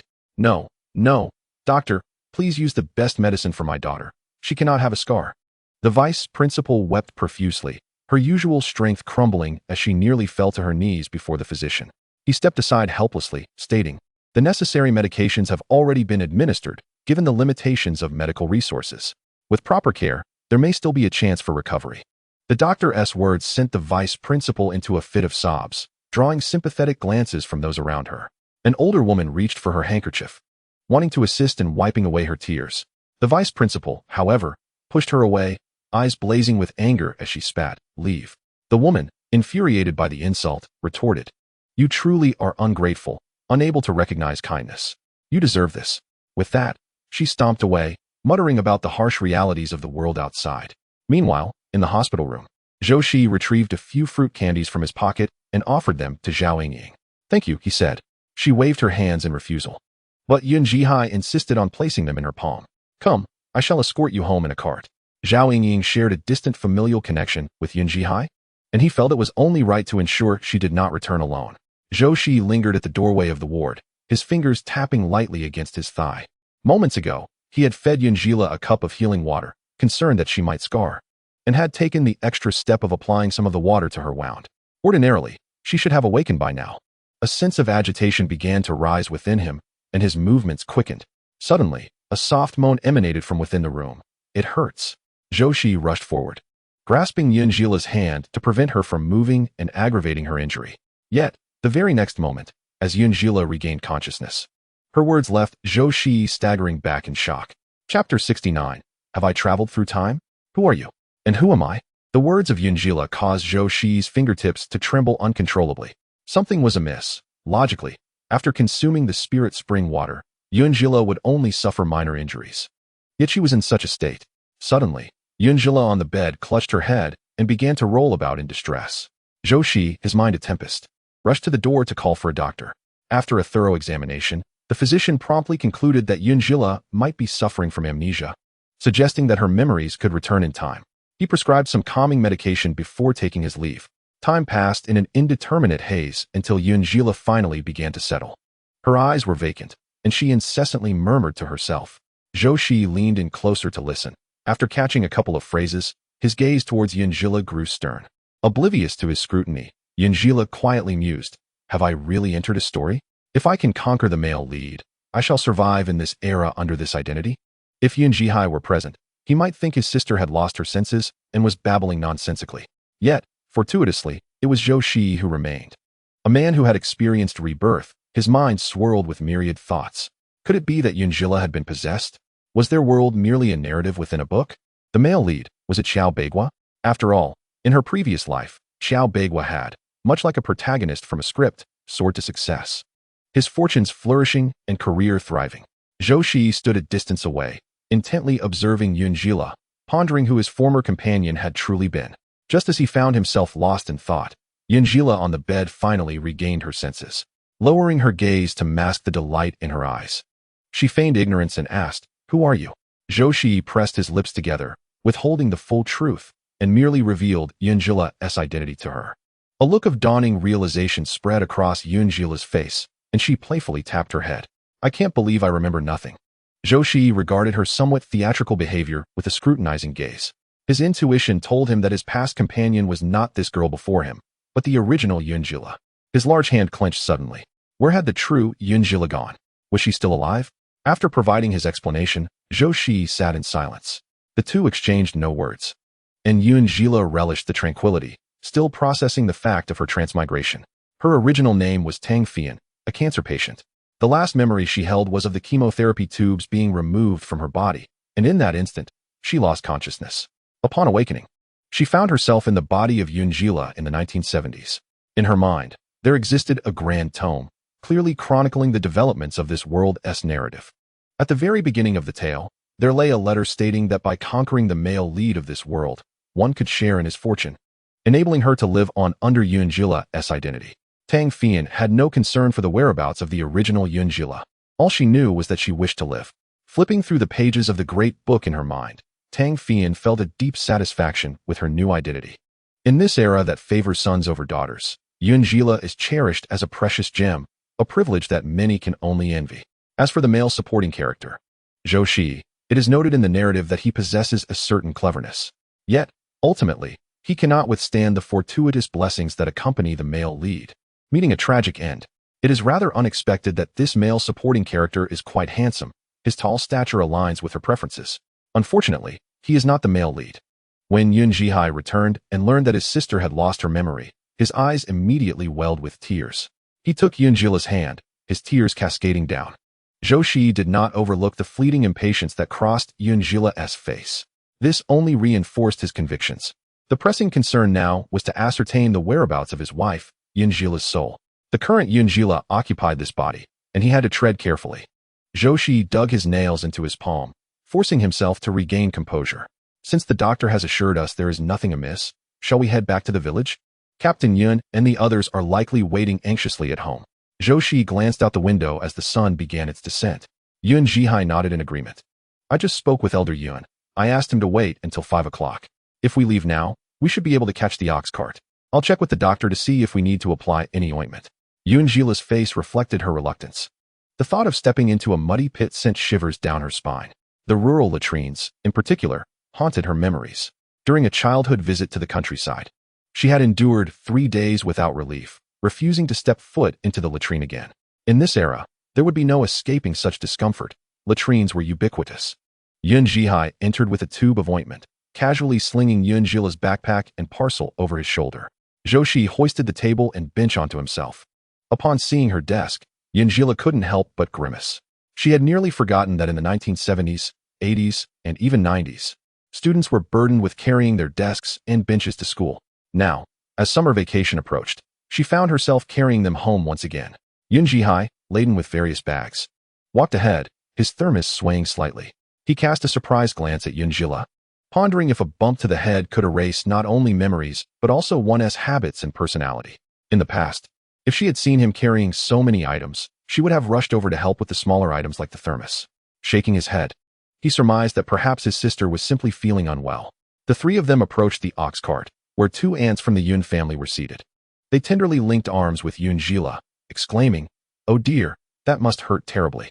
Let me have a look." Their incessant chatter began to grate on Yunjila's nerves. These country folk truly lacked a sense of personal boundaries, rushing over to her, all sweaty and bothersome, to avoid revealing her true feelings. Yunjila forced a smile onto her face. Old Yun, filled with concern, gazed at Yunjila, wishing fervently to rush to the school and deliver a sound reprimand to that girl. The ox cart swayed gently as it made its way towards the village, causing Yunjila to feel a wave of nausea. Observing the indifferent expressions of those around her only intensified the discomfort in her heart. Wasn't it said in the book that Yunjila's father was the captain of the brigade? Surely, they must be living comfortably. She could persuade her father to buy her a bicycle, thus avoiding the need to jostle with these sweaty individuals. The more she contemplated this notion, the more she found it appealing, and an involuntary smile broke through her pallid complexion. Yet she failed to consider that despite Captain Yun's affection for his daughter, with 4 sons in the family, 3 of whom were still single, who would be willing to spend over 100 yuan on a bicycle? Moreover, acquiring a bicycle ticket was no simple matter. Wang's family had a bicycle, and they practically flaunted it. As the thoughts of the people on the ox cart diverged, the village of Daiyu welcomed 2 unexpected guests. Captain Yun wore a troubled expression, casting furtive glances at Xiao Beigua. The commune leaders had convened a meeting, declaring that their village was too impoverished and thus necessitating the arrival of 2 new educated youths dedicated to rural development. Initially, he felt a sense of joy, believing that the commune would send 2 robust young men. However, when the commune arranged for a tractor to deliver the newcomers, the faces of the villagers turned pale. Not only did they receive a female educated youth, but also a disabled one. Wasn't this tantamount to burdening their brigade with yet another mouth to feed? No wonder the other brigade discreetly set off a few firecrackers when sending them over. Captain Yun thought to himself that if he could send them away, he would certainly celebrate with a few more firecrackers. Welcome, welcome, Xiao educated youth, Qin educated youth. Allow me to show you around our Daiyu village and help you settle in. Xiao Beigua did not miss the unnatural expression on Captain Yun's face. A flicker of gloom passed through his eyes, but was quickly suppressed as he smiled and followed Captain Yun toward the educated youth station. Xiao Beigua and Qin Yinran arrived at Daiyu village in succession with Zhou Shiyi. As the ox cart came to a halt at the village entrance, an auntie cheerfully called out, "Zhou educated youth, 2 new educated youths have just arrived at your station. You should go take a look." Before Zhou Shiyi could express his gratitude to the aunt, Yunjila was the first to leap from the cart, inquiring with curiosity, "New educated youths? What are their names?" The villagers seated at the entrance exchanged surprised glances, noting the bandage wrapped around Yun's head. Had she been injured? Though she typically greeted others with a smile, she had never shown such a penchant for gossip. "We heard your father call him Xiao educated youth. We really don't know their names," replied one villager. Zhou Shiyi's gaze remained fixed on Yunjila, and as expected, a flicker of delight crossed her face. It appeared she was quite pleased with the news. This only solidified Zhou Shiyi's suspicion that Xiao Beigua was the so-called male protagonist. How ironic that a person who had pilfered someone else's admission notice had now become the leading character in this unfolding drama. Zhou Shiyi assisted in delivering Yunjila's desk to the Yun residence, his fingers incessantly tracing the engraved name upon it. "Wait for me. I shall certainly find you and ensure that this so-called time-traveling girl is sent away." Upon returning to the youth station, he found Xiao Beigua conversing with Secretary Wang at the entrance.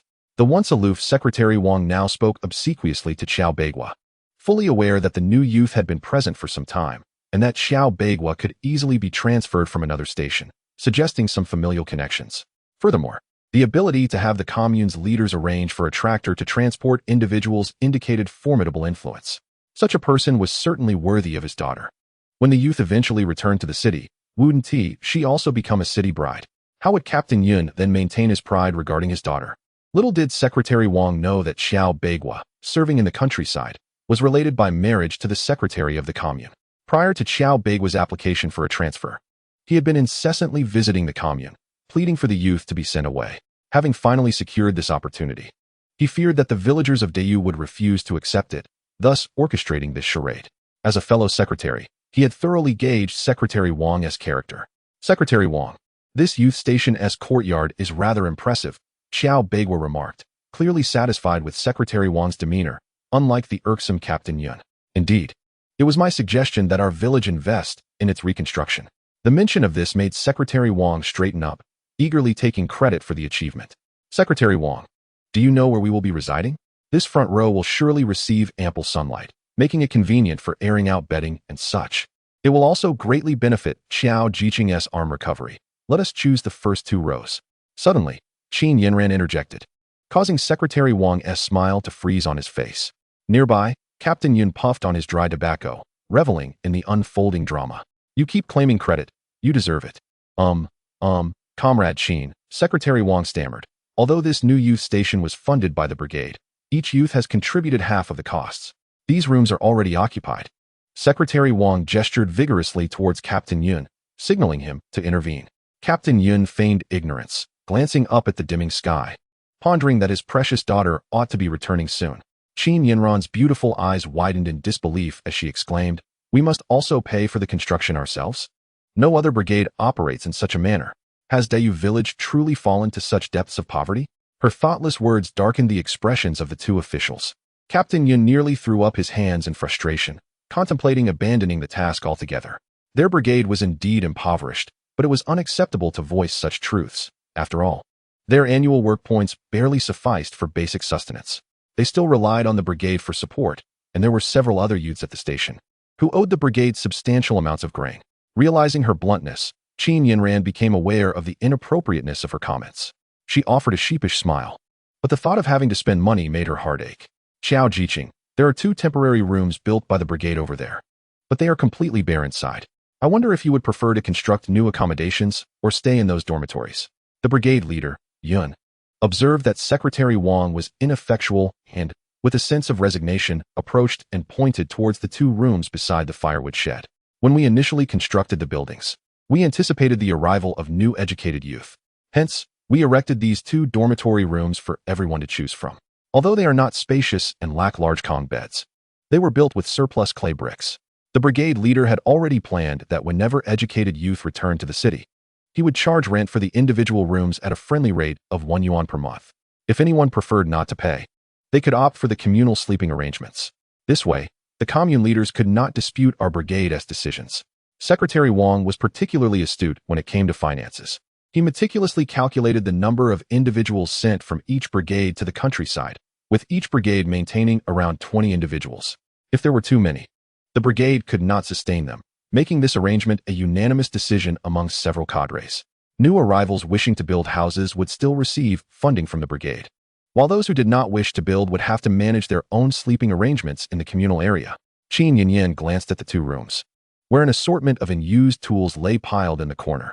The emptiness was palpable. There were no tables or chairs in sight. Her expression mirrored her discomfort. This, we can't possibly sleep here.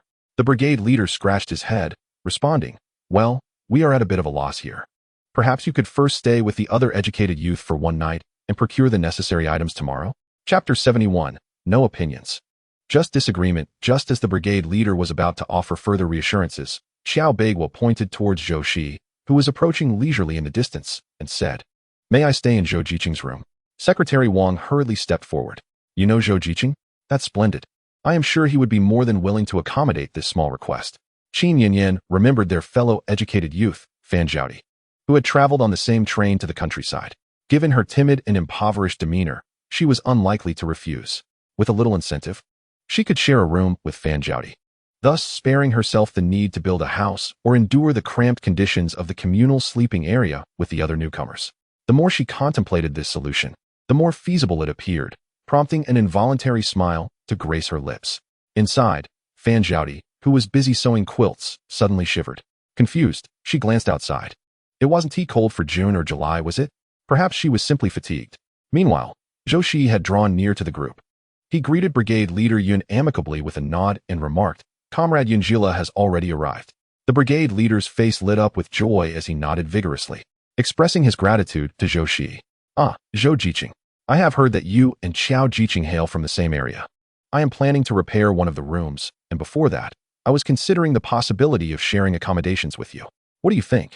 Secretary Wang straightened his posture, assuming the authoritative demeanor befitting his position. Zhou Shiyi shrugged nonchalantly and replied, I have no particular opinion, simply disagree. The absence of dissent was sufficient. But Secretary Wang, initially beaming with joy, suddenly felt a grip on his throat.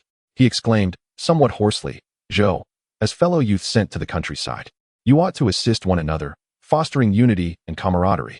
Now that Xiao and his peers find themselves in a predicament, how can you possibly refuse? Captain Yun, unable to bear the scene any longer, regarded Zhou Shiyi with a favorable impression. Zhou was typically thorough and amiable in his dealings. If he had declined, there must be a valid reason. How could a village official insist on compliance without consideration? Captain Yin tapped his tobacco pipe and coughed lightly, saying, Old Wang, everyone possesses their own convictions. Even as village officials, we should not interfere excessively.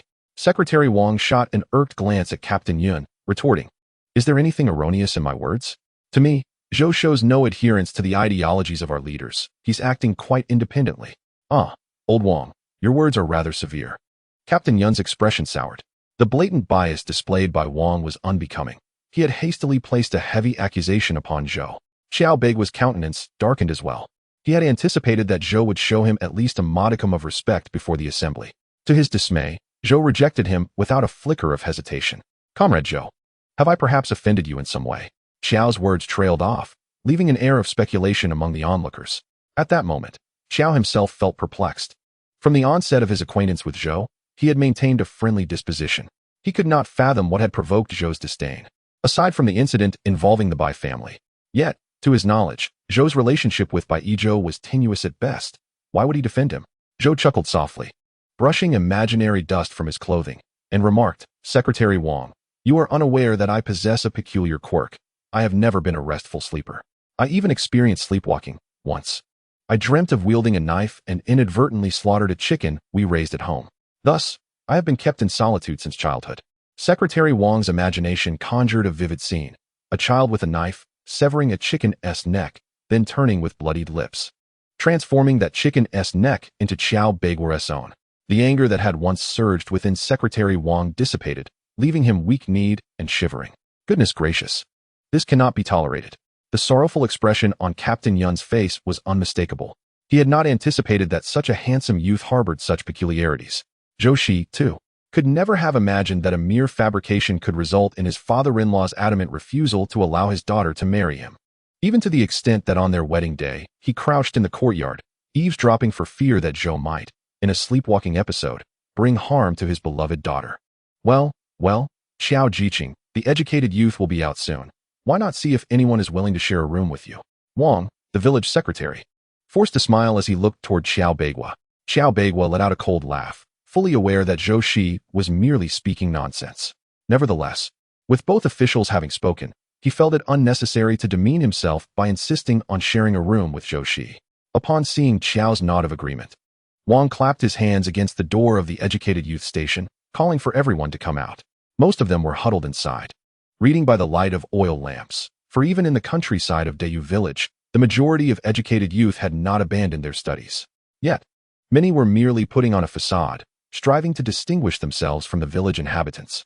Chun Wei, bleary-eyed, emerged and circled Xiao Beigua twice, exclaiming, "So, you are Xiao Beigua. What brings you here?" Xiao Beigua responded with fervor, "I have applied for a transfer to this brigade to better support the construction of impoverished villages." His impassioned words sent shivers down Chun Wei's spine. After so much time in the countryside, what had they truly built aside from working alongside the villagers? Why engage in such superficiality? Well, the two collective dormitories lack even basic bedding. The ground hasn't even been properly leveled. Currently, they are uninhabitable. Xiao Jiqing and Qin Jiqing are prepared to manage for a while. Who among you would be willing to assist them?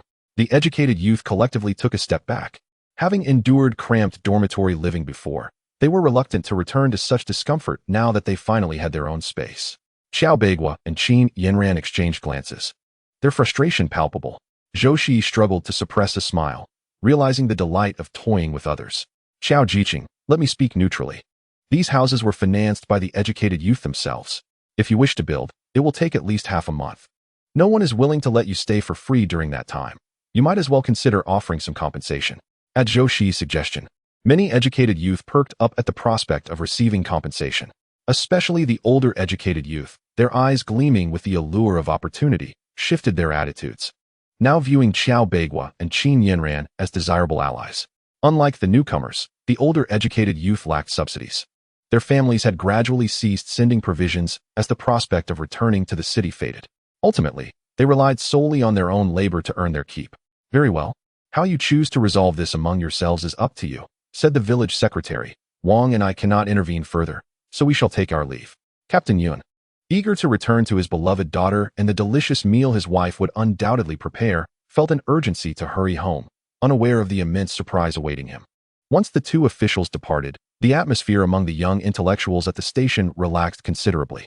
A bolder youth, Shi Chaoxing, took the initiative and stepped forward, saying, "Xiao, if you are willing to pay 1 yuan a month, I can share my bed with you.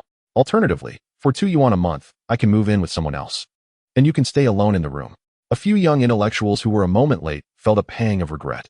Naturally, Xiao Beigua desired a room of his own. However, he was no longer the naive newcomer who knew nothing of rural life. After being swindled out of a considerable sum in another brigade, Xiao Beigua had gradually familiarized himself with the local prices. 1 yuan and 50 cents. I will rent your room. Sure, Chaoxing gritted his teeth and countered, 1 yuan and 80 cents, and you can freely use the table and stools inside. The deal was struck. Xiao Beigua signaled for him to lead the way, carrying a small bundle in one hand as he made his way to the last row of houses. Only Qin Yinran remained with several large packages. With a gentle smile, she spoke little during the entire exchange, leaving a favorable impression on many. Comrade Fan, what a coincidence. We meet again.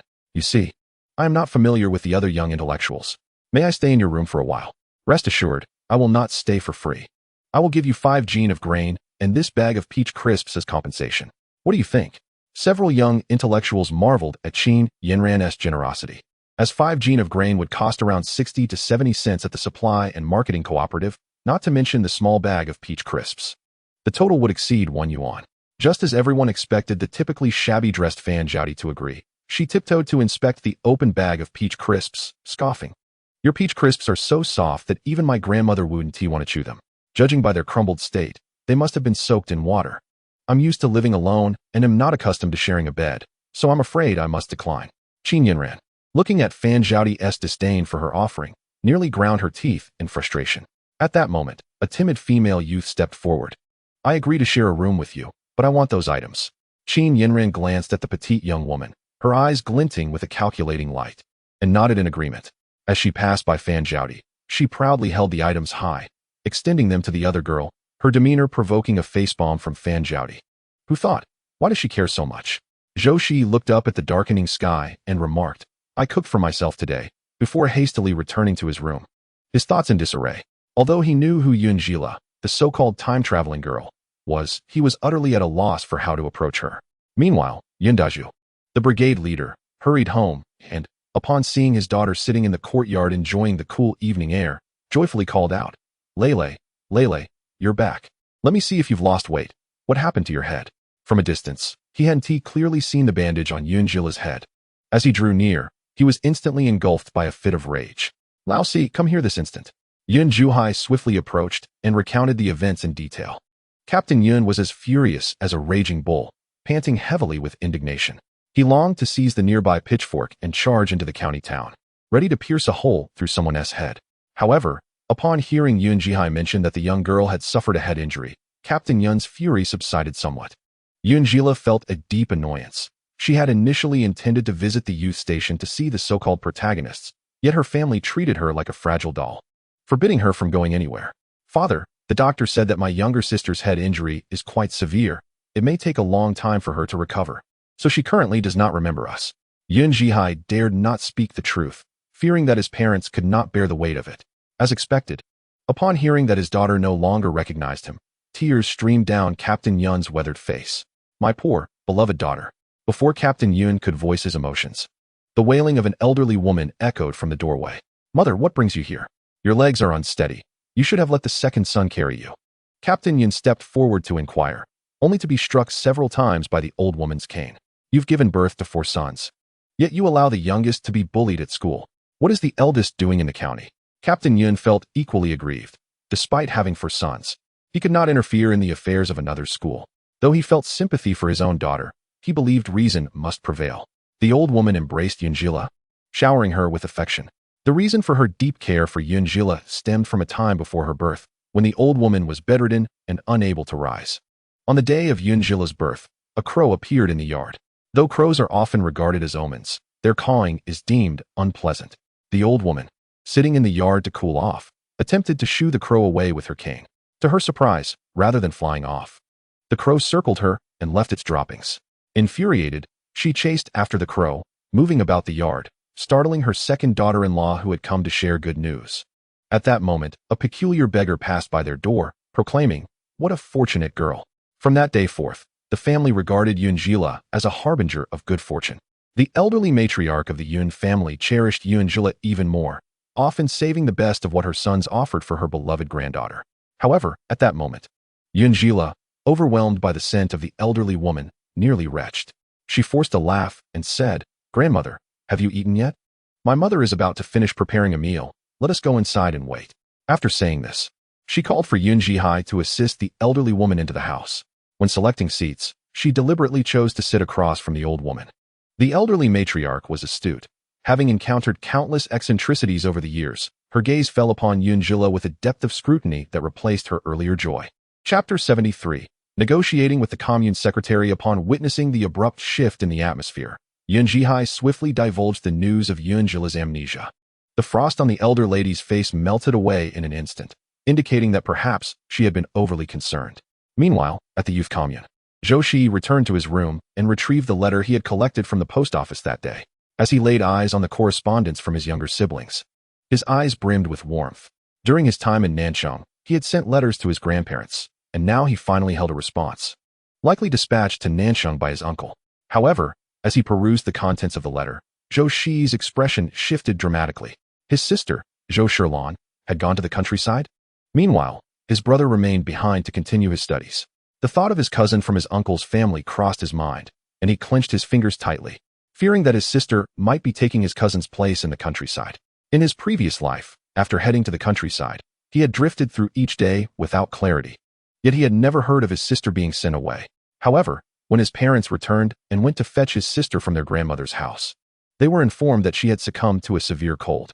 In this lifetime, his sister's journey to the countryside might indeed be a blessing. As he discerned the location mentioned in the letter, a glimmer of joy surged within him. His mind raced as he contemplated how to arrange for his sister to be brought back. Coincidentally, the site where Zhou Shiyi had been sent was merely adjacent to their commune. He pondered whether she had deliberately chosen this place. Calculating the timeline, she should be arriving at her destination soon. The next morning, as the work bell rang, Zhou Shiyi specifically requested leave from the brigade. He set off towards Hongqi commune, walking for over an hour before finally catching sight of the commune. He mused that he would need to procure a bicycle upon his return, otherwise, the endless walking would be utterly exhausting. Arriving at the entrance of the commune, he brushed off his clothes and walked inside. The elderly guard, noticing the youth's remarkable presence, assumed he was a child of some influential family and did not impede his entry. Following the memories from his previous life, Zhou Shiyi made his way directly to the secretary's office. The sound of his knocking elicited a hint of impatience from the man inside, who called out curtly, "Come in." As Zhou Shiyi stepped through the door, he was met with the sight of Secretary Fong, his head bowed, emanating an air of low pressure. Upon seeing Zhou Shiyi, Secretary Fong looked up with a puzzled expression and inquired, "Who are you?" Assuming him to be a recent recruit, he impatiently retorted, "If you have business, go see your superiors. Is the secretary's office open to just anyone?" Zhou Shiyi closed the door behind him and replied with a smile, "Secretary Fong, I am a previous youth sent to the countryside."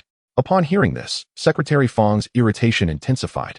"Youth should approach your brigade leader for matters concerning you. If not, consult the youth office. I wonder how old Zhao at the entrance is managing things, allowing anyone to waltz in."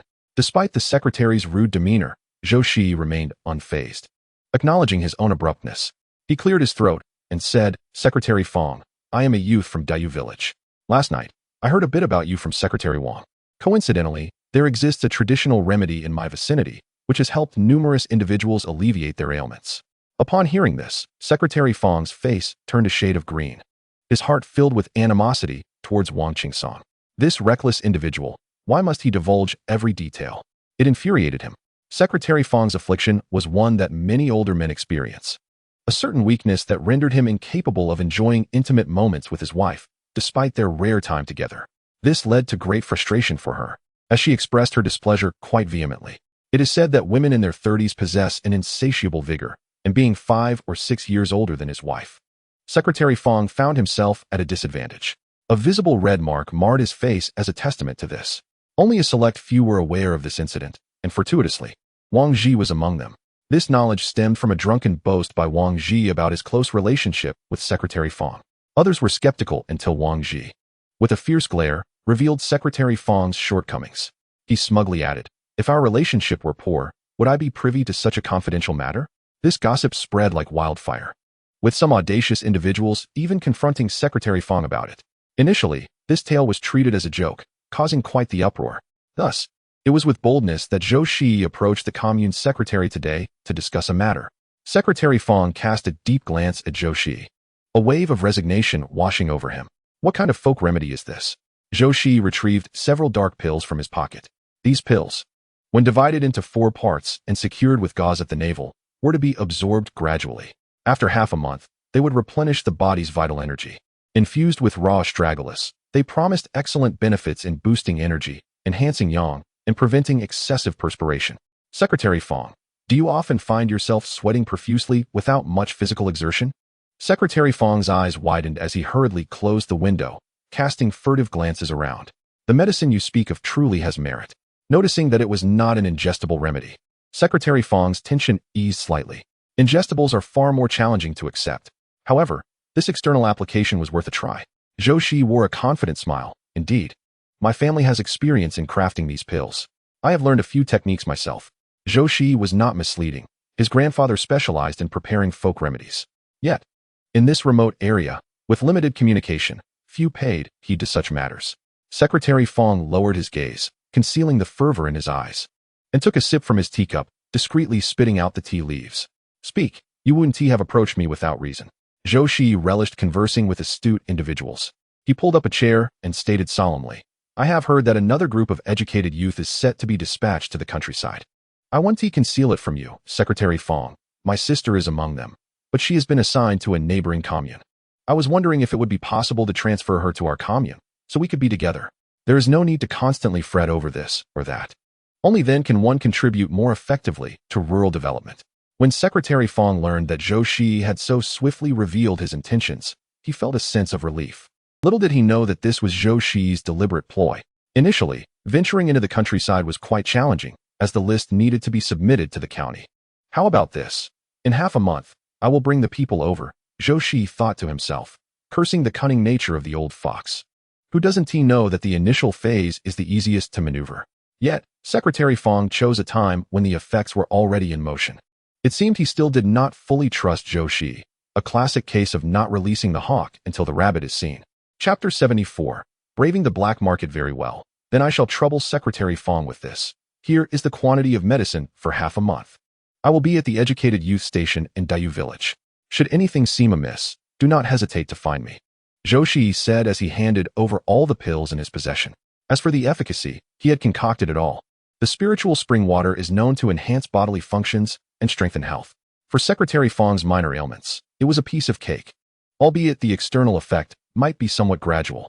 Thus, he mixed the spiritual spring water with the earth to form pill-like shapes. Secretary Fong feigned impatience, saying, all right, I understand. You may leave now. As soon as Zhou Shiyi exited, Secretary Fong eagerly seized the pills, dividing them into quarters and placing one in the palm of his hand. He pressed it against his navel and opened a drawer to retrieve some white tape, wrapping it around his waist, fearful that the medicine might fall out. Having completed this ritual, Secretary Fong reclined in his chair, savoring a sip of tea. Meanwhile, Zhou Shiyi did not return to Dayu village immediately. Instead, he took a bullock cart from the commune to the county. His first stop was the black market, where the grain in his possession had ripened, and it was time to make a trade for some cash. If given the chance, he also wished to acquire a bicycle. Zhou Shiyi disguised himself, dressing in tattered clothes and carrying a large basket filled with grain as he briskly made his way to the black market.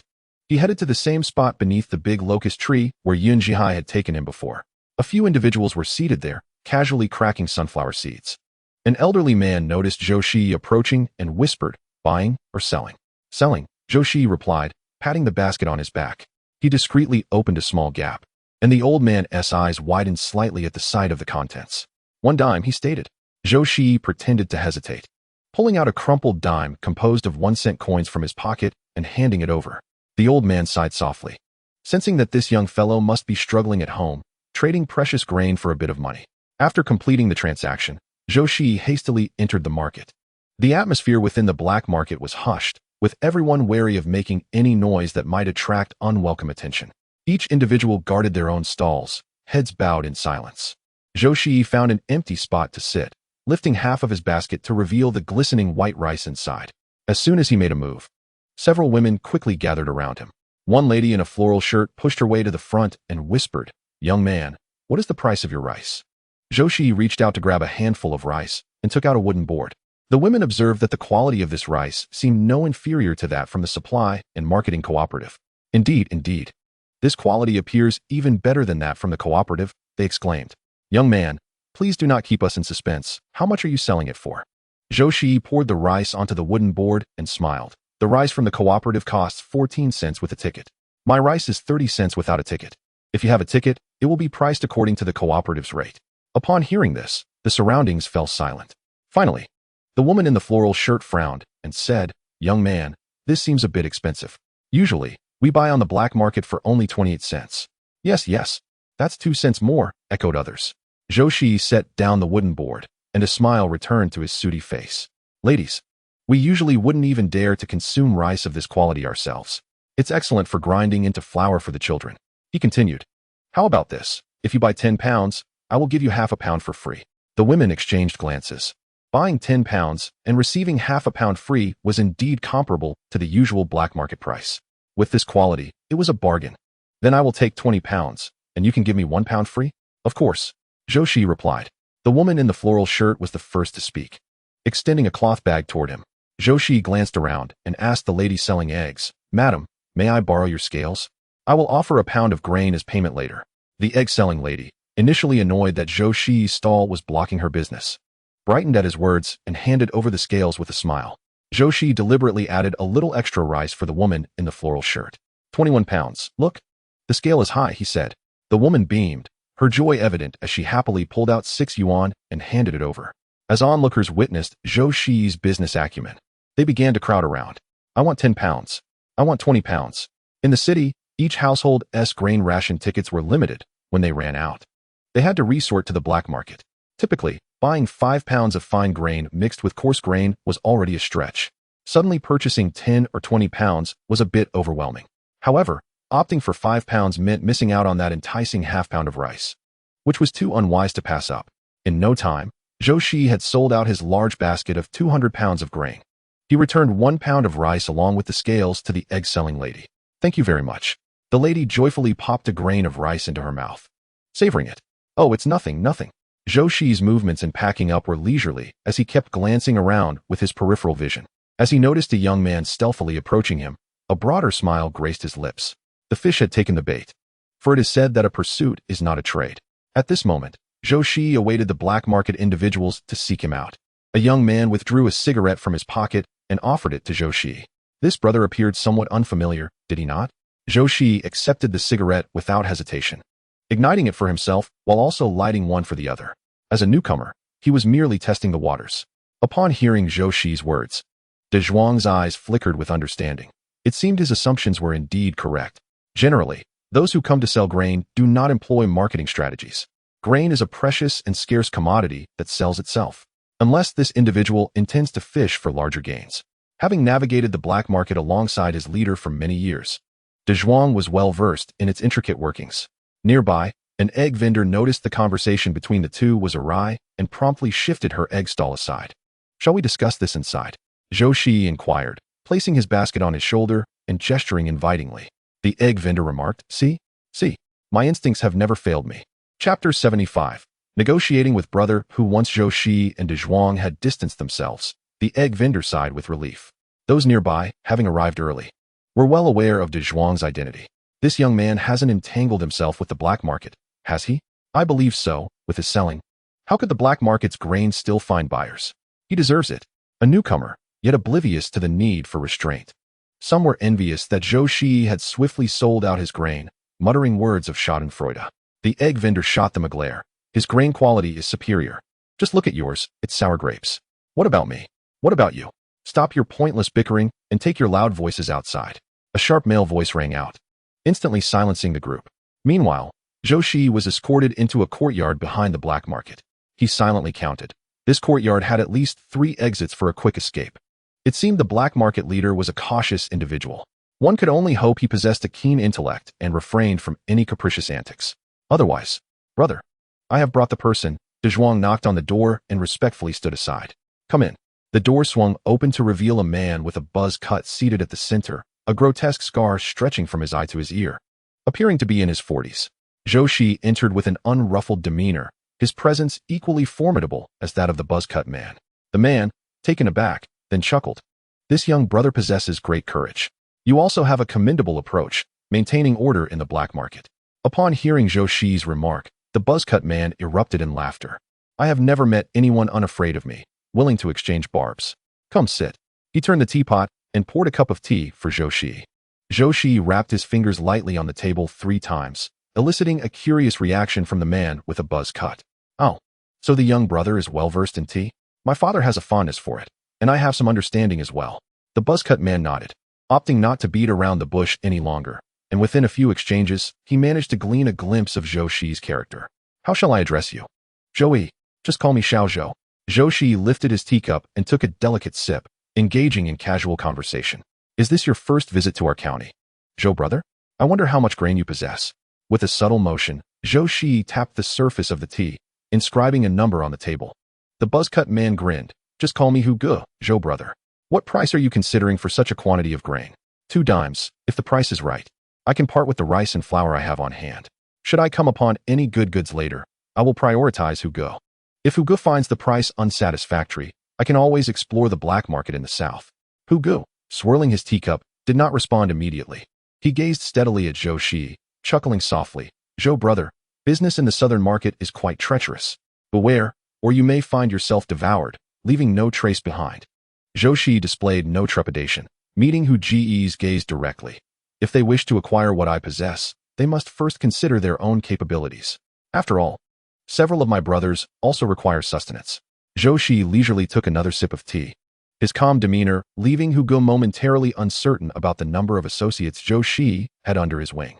2 dimes is too steep. The market is favorable, with the black market selling at 2 dimes 8.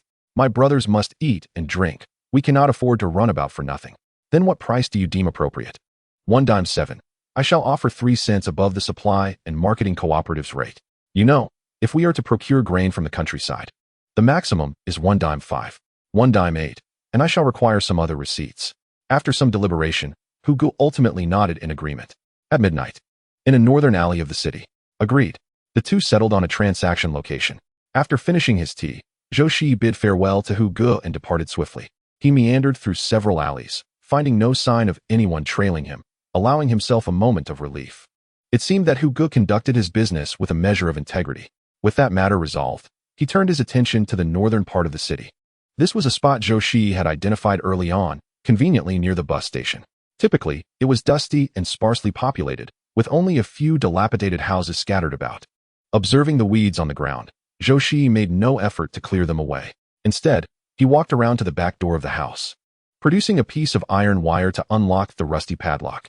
After tidying up the disarray and cobwebs inside, he left several footprints. He then retrieved his homemade cart from his storage, placing around 100 pounds of grain atop it. With a grunt, he maneuvered the cart out into the yard. Once everything was prepared, Zhou Shiyi took some firewood from his storage, stacking a few bricks in the corner and igniting several pieces of wood. After finishing, Zhou Shiyi swiftly entered the spatial realm, cleansing his face of the soot and grime, and donned a fresh set of garments before striding towards the recycling station. Within, he heard the clattering of metal as he rummaged through the discarded items, ultimately discovering 2 worn bicycle tires. After further searching, he managed to gather all the necessary components for the bicycle. The elderly gentleman at the entrance, upon seeing the multitude of items Zhou had collected, chuckled. "Are you attempting to assemble a bicycle? I advise against it. You see all those discarded items in the yard? They are all incomplete. Many have tried to piece one together, only to end in futility." Zhou Shiyi placed the parts on a vacant patch of ground at the entrance, gesturing for the elderly man to quote a price. "Alas, why is this young man so stubborn and unwilling to heed my words? You'll be the one lamenting later. For these items, I'll offer you $1. Only that chain holds any value, and I never expected you to uncover it." The old man, grumbling, picked up a newspaper from the side, rolled a cigarette, and sat back with a sigh. Zhou Shiyi paid the sum and began assembling the bicycle right there in front of the elderly man. During his initial attempt, he realized he was missing a part, prompting the old man to gloat. "Once you mount it, it will surely fall apart." Zhou Shiyi pretended to dismantle all the parts, discreetly retrieving the components he had previously found at the recycling station in Nanjing. After approximately half an hour, to the astonishment of the old man, the bicycle was fully assembled. Zhou Shiyi deliberately rode it for a couple of laps, waving cheerfully at the old man. "Disappointed, are you? It hasn't fallen apart." He then gradually rode away, leaving the old man with a look of regret. The mere thought of the old man's expression made Zhou Shiyi chuckle uncontrollably. It turns out that such moments of vindication are immensely gratifying. Chapter 76. Obtaining a bicycle license. Zhou Shiyi, now riding his bicycle, turned towards the street office. Presently, Whether assembling or purchasing a bicycle, one must visit the designated office at the street office to obtain the necessary stamps and documentation. Upon arriving at the office, he found a young woman casually snacking on sunflower seeds. Her job was notably relaxed, yet she had toiled considerably to secure such a position. In these times, the few bicycles at the supply and marketing cooperative remained gathering dust in the warehouse. The price of a bicycle ranged from 150 to 180 yuan. After accounting for basic necessities, a family could scarcely save such an amount throughout the year. Furthermore, the bicycle permits were exceedingly rare. Thus, it was quite remarkable to see someone applying for a bicycle license every few months. Upon noticing Zhou Shiyi approaching on a dusty bicycle, the young woman immediately understood its origins. She retrieved a ledger from her drawer and smiled at Zhou Shiyi. "Come, please register here." Zhou Shiyi complied, recording his name, the corresponding brigade, and the source of the bicycle before handing the ledger back to her. Upon seeing that he had written it was assembled from materials found at the recycling station, her expression shifted. With a hint of surprise, he widened his eyes and exclaimed, "Well, in this day and age, you managed to procure a bicycle from there. You certainly possess some remarkable skills." Zhou Shiyi replied in a low voice. "It was merely a stroke of luck. This candy is to sweeten the sister's palate." He placed 2 large white rabbit milk candies on the table, making the sister beam with delight. Swiftly, she stamped the bicycle with a steel imprint, filled out the bicycle registration, stamped it, and handed it over. "Here you go. Take care of it. The tax fee is 1 yuan. Remember to carry this document whenever you go out. Otherwise, you risk a fine if caught." Zhou Shiyi nodded and retrieved a yuan from his pocket to give to the sister. After he left, the sister gleefully unwrapped the candy and popped the creamy white treat into her mouth. She then carefully tucked the wrapper away, planning to keep it on her bedside to savor the lingering sweetness. Upon returning to the courtyard, Zhou Shiyi slipped into the space, eagerly awaiting the arrival of nightfall. At 11 o'clock, he awoke and meticulously arranged bags of grain within the room, even scattering some rice grains on the floor. Shortly thereafter, he made his way to the corner to wait. In no time, Brother Hu arrived, accompanied by a dozen individuals towing a cart. Instead of bringing the cart closer, they left it at the intersection, seemingly intent on carrying the large bundles over manually, to avoid drawing attention to their comings and goings. Zhou Shiyi nodded in satisfaction. Conducting business with such cautious and capable individuals was indeed a relief. Brother Hu, spotting Zhou Shiyi, approached with a grin and offered him a cigarette. Zhou Shiyi accepted it and tucked it behind his ear, mindful of the surrounding dry grass that could easily ignite. Brother Hu chuckled, patting Zhou Shiyi on the shoulder. "You always think ahead, my little brother. You all keep watch here while these 2 come inside." Brother Hu draped his arm over Zhou Shiyi's shoulder as they entered, and upon seeing the room full of grain, he stroked his chin. "Aren't you afraid that I might take advantage of you?" Inside, Zhou Shiyi struck a match to light Brother Hu's cigarette, exhaling a smoke ring with a smile. "If I dare to do business with you, it is because I trust your character. Moreover, my brothers are waiting over there. Without their help, I wouldn't have the means to transport such a large quantity of grain." He first praised Brother Hu before revealing his own cards, making it clear that even if Brother Hu considered cheating him, he should weigh the consequences. Brother Hu laughed heartily. "As for my integrity, I, Huzi, am renowned for it. Besides, who would willingly engage in such a risky endeavor if they weren't desperate for food? Indeed, indeed. I admire your methods, Brother Hu." After the other 2 inspected the grain with a probe and whispered a few words to Brother Hu, his eyes sparkled with delight. With a grand gesture, another person produced a large package from behind. "Count it. This is 3,600 yuan, along with some receipts." Zhou Shiyi placed the cigarette between his lips, accepted the package, and slung it over his back.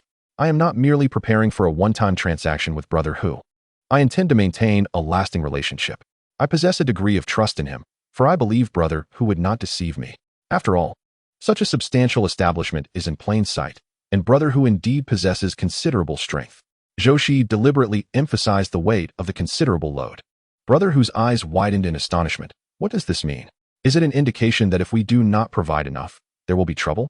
Once the inventory was complete, Zhou Shiyi was the first to hoist 2 large bags and walk out. This scene left Brother Hu utterly astonished. Goodness, these must weigh over 400 pounds. Even someone like him, accustomed to agricultural labor from a young age, could manage only 200 pounds at a time. No wonder these individuals dared to conduct transactions with just one person. Brother Hu noted that Zhou Shiyi walked steadily, while his accompanying underlings struggled to lift a 200-pound bag, feeling as though their calves were spinning. Brother Hu, attempting to mimic Zhou Shiyi, grabbed a large bag, but nearly faltered when trying to lift the second. He quickly scanned the surroundings, relieved that no one was watching. Zhou Shiyi tossed the 2 bags of grain onto a small cart and bid farewell to Brother Hu. He was merely selling goods and didn't see the need to exert himself carrying heavy bags for others. These 2 bags were merely a demonstration of his capabilities to Brother Hu. Brother Hu gazed at Zhou Shiyi with a look of regret, thinking that if this were one of his men, the task would have been resolved in no time, sparing them the effort until the late hours. After a great deal of effort, Brother Hu and his men finally transported all the grain. He shone a flashlight at the entrance, and as expected, there were scattered grains. Ultimately, Brother Hu resigned himself to picking up the spilled grains. Every time he engaged in grain transactions, it was he who ended up carrying the grain home, returning with pockets full of dirt, only to face scolding from his wife. Alas! Meanwhile, Zhou Shiyi leisurely rode his bicycle toward Dayu village. The mountain path was arduous, and his backside ached from the discomfort. However, this was far more pleasant than walking for an hour or two. After a long journey, he finally returned to the educated youth's site, only to find the gate locked. He swiftly stored his bicycle in the space and turned to head toward the back door. With a running leap, he climbed onto the wall but hesitated to jump down immediately. At that moment, a figure stood at his entrance. Zhou Shiyi's gaze turned icy, and he inwardly cursed. Who was trying to frighten someone in the middle of the night? Chapter 77. A failed scheme. Upon recognizing the person before him, Zhou Shiyi felt an overwhelming urge to kick him. He bent his long legs on the wall and jumped down directly. The sudden movement startled Chen Wei, causing him to open his mouth to shout. Zhou Shiyi quickly dashed to his side and covered his mouth. "It's me." Chen Wei struggled to tap Zhou Shiyi's arm, signaling that he could release him. Zhou Shiyi opened the door and ushered Chen Wei inside. "Why are you loitering in front of my door at this hour?" Upon hearing this, Chen Wei began to slap his thigh in frustration. "Brother Zhou, you have no idea. That Xiao Beigua has been lurking around here several times. He seemed to harbor no good intentions, especially with so many belongings in your room. I feared he might stealthily take something away, so I lingered at the door for a while. Just a moment ago, he slipped over." When Zhou Shiyi heard Chen Wei's words, he felt a mix of gratitude and helplessness. It wasn't that he underestimated Xiao Beigua, even in his state with a severed arm. He could not break into his room overnight. Furthermore, according to Zhou Shiyi's understanding of Xiao Beigua, he might simply be checking if he had returned, attempting to catch him in the act after all. He had only taken a day off, and he needed to return to work the following day. If the team discovered that he had not returned overnight, it would surely result in a reprimand. Zhou Shiyi's mind raced, and he whispered a few words in Chen Wei's ear. Though Chen Wei was somewhat perplexed, he listened intently to whatever Zhou Shiyi had to say. Ever since Zhou Shiyi saved his life, Chen Wei had become like a shadow, following him closely. Yawning, he stepped outside and locked the door as instructed by Zhou Shiyi. As Zhou Shiyi lay on his bed, he surveyed the neatly arranged items in the room with satisfaction. Since he aspired to be the first to venture into uncharted territory, having sufficient funds was imperative. After all, with the advent of reform and opening up, the country had welcomed numerous foreign enterprises, and individuals from the port city would also seek a share of the pie. Without some capital, one could only engage in trivial matters. For larger ventures, one would find themselves unable to participate. In his previous life, Zhou Shiyi had endured his share of struggles, and in this life, he was determined to plan ahead. The next morning, Xiao Beigua rose early, and upon seeing the large lock at Zhou Shiyi's door, he sneered. He hurried towards the front yard, where he promptly found Zhao Qingxi, unable to hide the glee on his face. "Captain Zhao, it's almost time for work, and Zhou Jiqing has yet to return. Do you think something might have happened?" Zhao Qingxi was taken aback, his voice cracking slightly. "Zhou Jiqing hasn't returned?" Xiao Beigua pointed towards Zhou Shiyi's room and continued. "This morning, as I was about to relieve myself, I noticed the door was still locked. If the team leader finds out, our youth station will surely face a scolding, won't it?" Xiao Beigua felt triumphant. If the youth station faced consequences due to Zhou Shiyi, his standing there would certainly be compromised. Zhao Qingxi hurriedly made his way to Zhou Shiyi's room, and upon reaching the door, he encountered Chen Wei, who was yawning as he exited. Upon seeing Xiao Beigua trailing behind Zhao Qingxi, Chen Wei rolled his eyes. "Did you hear any noise yesterday, Chen Jiqing? Zhou Jiqing really hasn't he returned?" Chen Wei's eyes darted around as he realized the reason Zhou Shiyi had instructed him to act. "Who said Zhou Jiqing hasn't he returned? I locked the door for him." "Yes, inside." Zhao Qingxi breathed a sigh of relief, though his lips twitched in annoyance. "What were you doing locking someone else's door for no reason? Isn't Zhou Jiqing known for his sleepwalking? I specifically arranged for the lock to prevent him from wandering out and frightening anyone." A few onlookers also recalled this peculiar detail. Hastily urging Chen Wei to unlock the door, someone exclaimed, "What if we need to use the restroom at this late hour? What else can we do?" "We'll just stay inside," replied a male, educated youth. waving his hand dismissively. He had always found Zhou Shiyi displeasing, and with this newfound opportunity to witness his misfortune, he would not let it slip by. Snatching the key from Chun Wei's hand, he opened the door. Zhou Shiyi was sitting at the head of the bed, engrossed in a book. Upon seeing several individuals enter, he feigned surprise and looked up. "Oh, what brings you here?" Xiao Beigua observed Zhou Shiyi's nonchalant demeanor, feeling as if he had swallowed a fly. He couldn't believe that with all the commotion outside moments ago, Zhou Shiyi hadn't heard a thing. What pretense was he putting on? The youth who had opened the door widened his eyes, searching the room, but finding nothing of interest to him. Instead, gazing enviously at the belongings within Zhou Shiyi's space. Zhao Qingxi, noticing the awkward situation, quickly stepped forward to diffuse the tension, saying, "Qiao, the educated youth was merely concerned for your safety, so he asked me to check on you." With the assurance that Zhou Shiyi was unharmed, he added, "Let us hasten to our meal and then to work." Zhou Shiyi nodded, a knowing smile playing on his lips as he regarded Xiao Beigua. "It is truly considerate of you to be so concerned for my well-being." Xiao Beigua forced a laugh. "I believe that since we hail from the same place, we ought to look out for one another." After finishing their meal, the group made their way to the fields. The corn had already been sown, with the women and children assigned to weeding, while the robust young men were tasked with clearing new land. In these times of scarce land and abundant population, one must cultivate if they wish to stave off hunger. The educated youths were allocated a vast expanse of uncultivated land. The morning had been tolerable, with the sun not yet scorching. However, as the sun blazed down, it became overwhelming, causing a sense of dizziness. While the youths wore straw hats for protection, their arms were still scorched and stung painfully. Zhao Qingxi suggested they rest beneath a large tree to avoid heat exhaustion, which would only complicate matters. Seated under the tree, the educated youths fanned themselves with their hats, finally beginning to feel some relief. Suddenly, a bright, melodious voice rang out. "Qiao, the educated youth." Zhou Shiyi's expression darkened as he heard the voice. Looking up, he saw Yunjila approaching, dressed in a floral dress and carrying a small wooden bucket. With a radiant smile, she addressed Xiao Beigua. "Qiao, my father mentioned that since you and Qin have just arrived, you might not yet be accustomed to the labor intensity in the village. He insisted I look after you. Thus, I specially prepared some sweetened water for you." Upon seeing Yunjila, Qin Yanran felt a surge of alarm.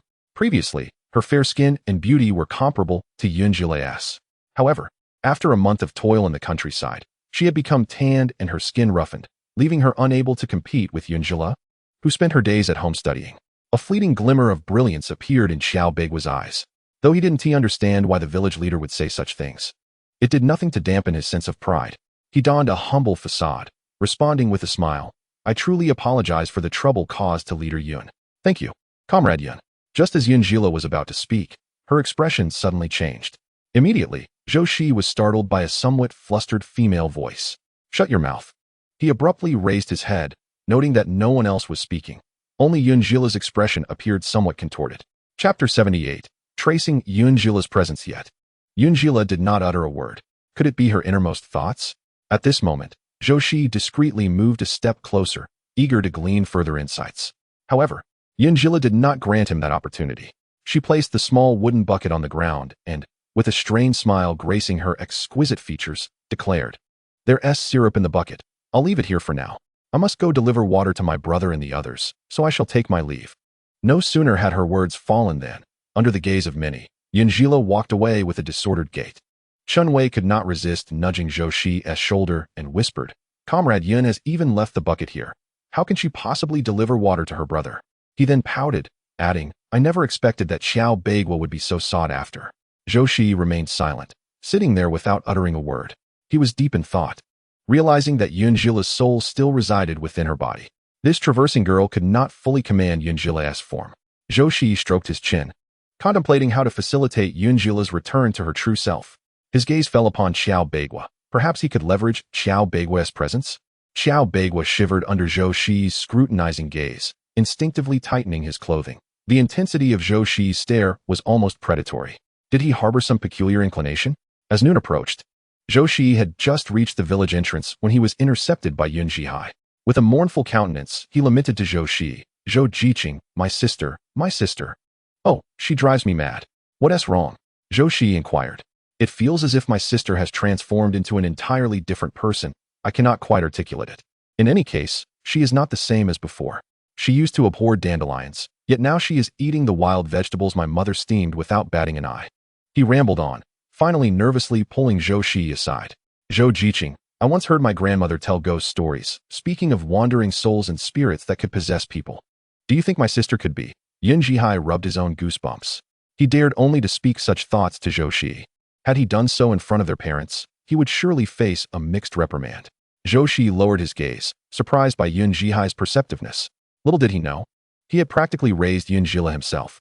When the adults went to work, the newly walking child would wail beside Yun Jila's small bed. Perhaps the captain of the team did not understand Yun Jila as well as Yun Jihai did. Surely not, right? In this day and age, discussing such matters between us is permissible, but it must not be overheard.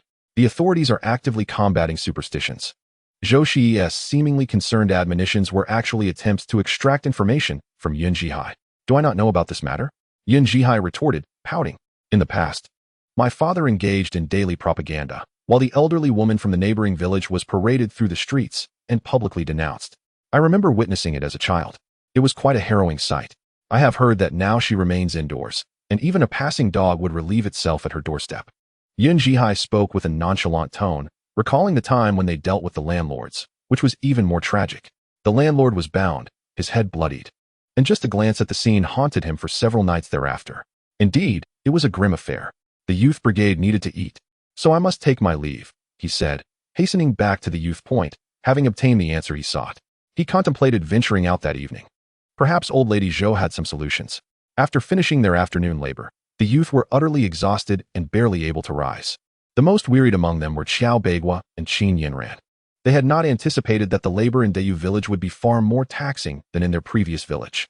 Upon mentioning this, Captain Yun could not help but shed tears. The poverty of their village was not without reason. Limited land was one factor, and the low yield of crops was another. In other villages, a yield of 400 jin of wheat per mu was considered high. In their village, a yield of 350 jin per mu was already deemed impressive. There was no choice but to cultivate more land and plant more crops to barely sustain themselves. Once dinner was over, everyone eagerly washed up and prepared for sleep. However, tensions arose. Chun Wei and others became embroiled in a heated argument. This water house was constructed by me and you've show brick by brick. You all do nothing to assist and expect to use it freely. Your audacity is thicker than city walls. Qiao Beigua's expression soured. Chun, your accusation is quite severe. With nearly 20 youth sharing a single water house, how long do you expect it to last? Everyone is exhausted. Can't we just borrow it and clean up quickly? He believed he stood on a moral high ground, continually chastising Chun Wei for lacking unity and camaraderie. Zhou Shiyi let out a cold laugh, pushing Chun Wei aside and pointing at his shoulder. Do you see these dark marks? That's the result of our labor, carrying soil basket by basket. As for those shameless individuals wanting to use the water house, they are idly sitting in the courtyard, snacking on seeds. If you wish to use it, you can either build your own or pay 5 cents at a time. We might consider allowing you to use it then. It would at least compensate for our labor. Upon hearing about the money, Chun Wei's eyes brightened, and he straightened his posture, proclaiming loudly, Yes, you have a choice. Qiao Beigua glared at Zhou Shiyi, who was always trying to extract money from him, nearly grinding his teeth in frustration. With a huff, he tossed his sleeves and strode toward the front courtyard. Chun Wei, noticing several had departed, shook his head in lamentation. Such a pity. It was evident that the other youths were encouraging Qiao Beigua to take the lead, and flattery had made him lose his bearings. After Chun Wei and the others finished washing up, he deliberately locked the door of the water house with a padlock. As the night deepened and tranquility enveloped the surroundings, Zhou Shiyi stealthily scaled the wall and ventured outside. He retrieved a bicycle from his concealed space and pedaled swiftly towards the neighboring village. If Dayu village was renowned as the most impoverished, then Dazhou village next door would surely claim the second spot. Both villages were situated in remote locales. It was said that even during the war, the Japanese forces had struggled to locate them.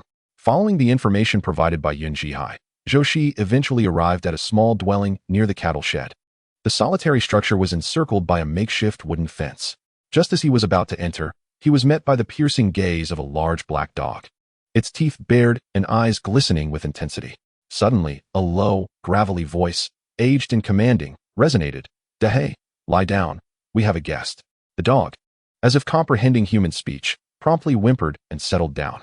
Suppressing his astonishment, Zhou Shiyi cautiously stepped into the house. Upon entering, he was greeted by a square table. The room, though small, was well equipped and immaculately tidy. The elderly lady was slender, yet possessed a kind and gentle demeanor. Beneath the flickering light of the kerosene lamp, she smiled warmly and poured Zhou Shiyi a glass of warm water, inquiring, "I sensed a visitor today, yet I did not expect a young man." Zhou Shiyi quickly rose to accept the cup, taking a small sip before responding, "Aunt Zhou, to be frank, I have some matters I wish to inquire about." The old woman, appearing fatigued, leaned back in her chair, signaling him to continue. Zhou Shiyi fabricated a character and recounted the events surrounding Yunjila. The initially languid posture of the old woman straightened at once. "Young man, this surely cannot be a tale from a mere storybook, can it?" Zhou Shiyi's gaze darkened. His hands clenched tightly at his sides. "I happened upon a book by chance and discovered such occurrences within its pages. I am a person who seeks to unearth the truth, and this question has plagued me for several days. I came to ask if such things truly exist. If so, how might they be resolved?" The old woman pressed her lips together and sighed. "Very well. If you choose not to share, I shall not press you. Such incidents have occurred in the past, but since the founding of the nation, efforts to eradicate superstitions have rendered them rare. According to your description, the existence of dual souls is indeed plausible. The one with the stronger will can dominate the original body. With sufficient stimulation, it is possible to restore everything to its rightful place." After imparting her wisdom, the elderly lady shakily made her way to the bedside. She rummaged beneath her pillow and eventually produced a yellowed, tattered book, its cover long since torn away, bearing the scars of time. "This book contains tales of such matters. I have no use for it any longer, so take it and peruse at your leisure. Just be cautious not to let others discover it. Once you have finished, it is best to burn it." Zhou Shiyi hastily accepted the book, tucking it into his pocket. He then retrieved 2 pounds of grain and approximately 10 eggs from the backpack slung over his shoulder, placing them upon the table. Zhou Posey, somewhat taken aback, nudged the egg forward. "A mere pound of grain would suffice. I do not require such an abundance." A gentle warmth crossed Zhou Shiyi's face as he implored Zhou Posey, "I kindly ask you not to speak of this matter, including my visit today."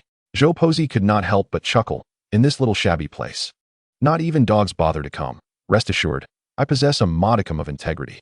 Zhou Shiyi expressed his gratitude and hastily departed, tossing a mixed flour bun to Dehei as he left. This time, he opted not to ride his bicycle along the main road, for he discovered that traversing the paths forged by others was swifter. He meandered along the foot of the mountain, delving deeper into the woods. After a short distance, he was startled by a faint sobbing.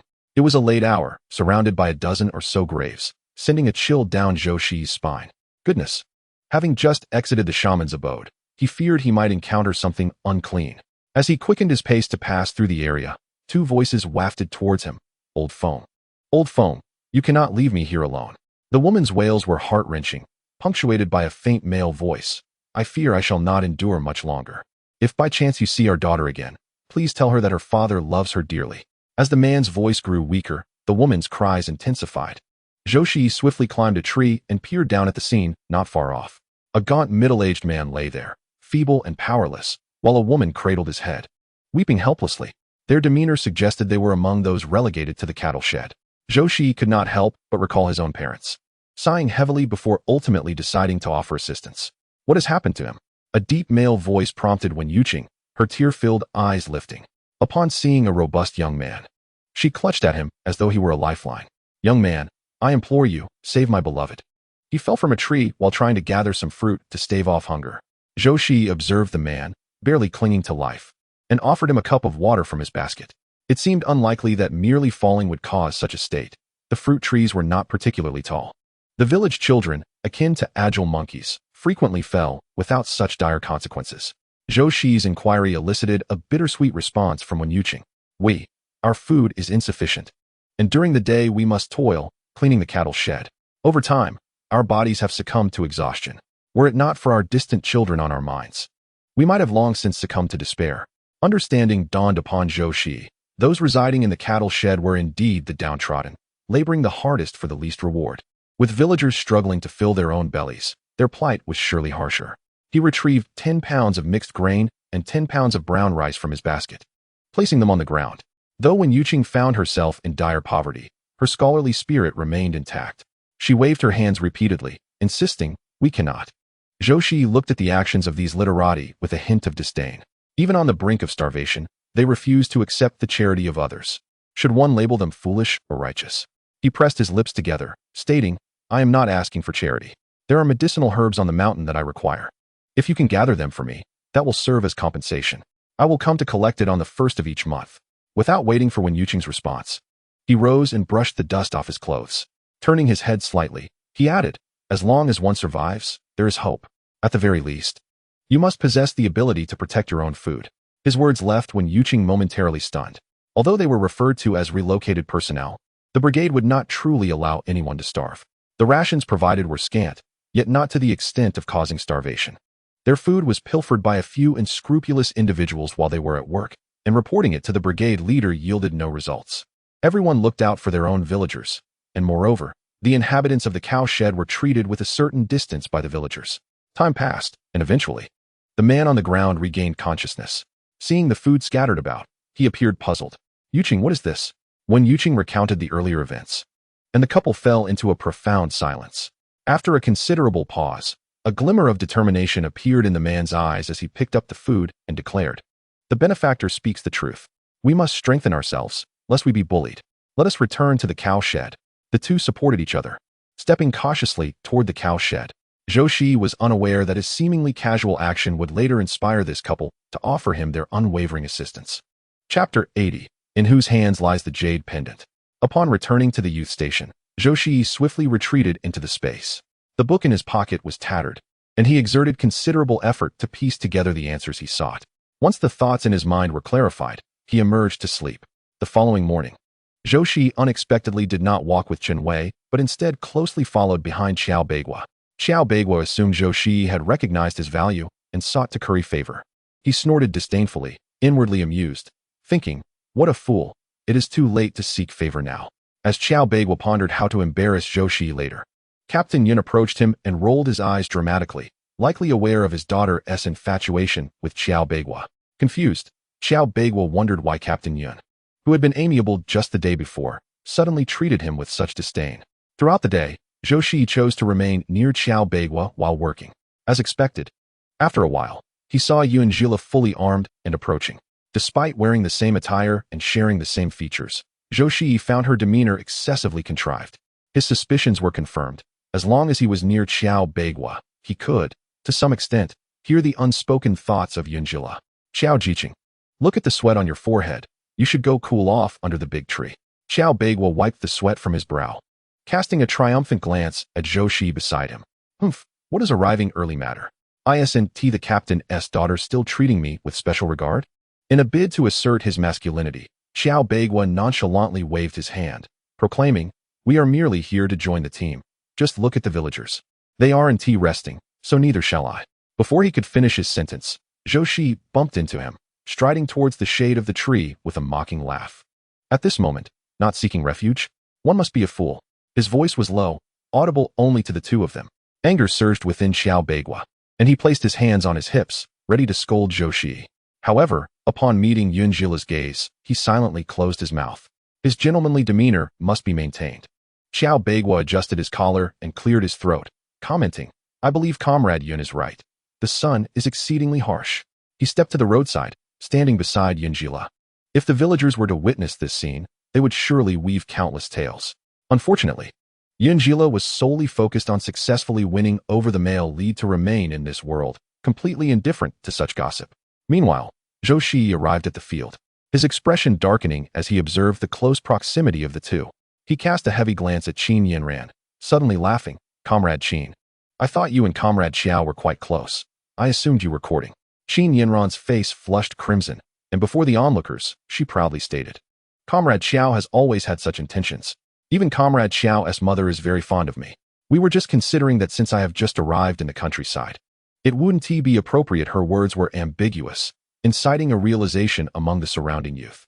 "So, Comrade Qin and Comrade Xiao are childhood sweethearts? How enviable. Comrade Xiao is truly fortunate. Comrade Qin is gentle and beautiful.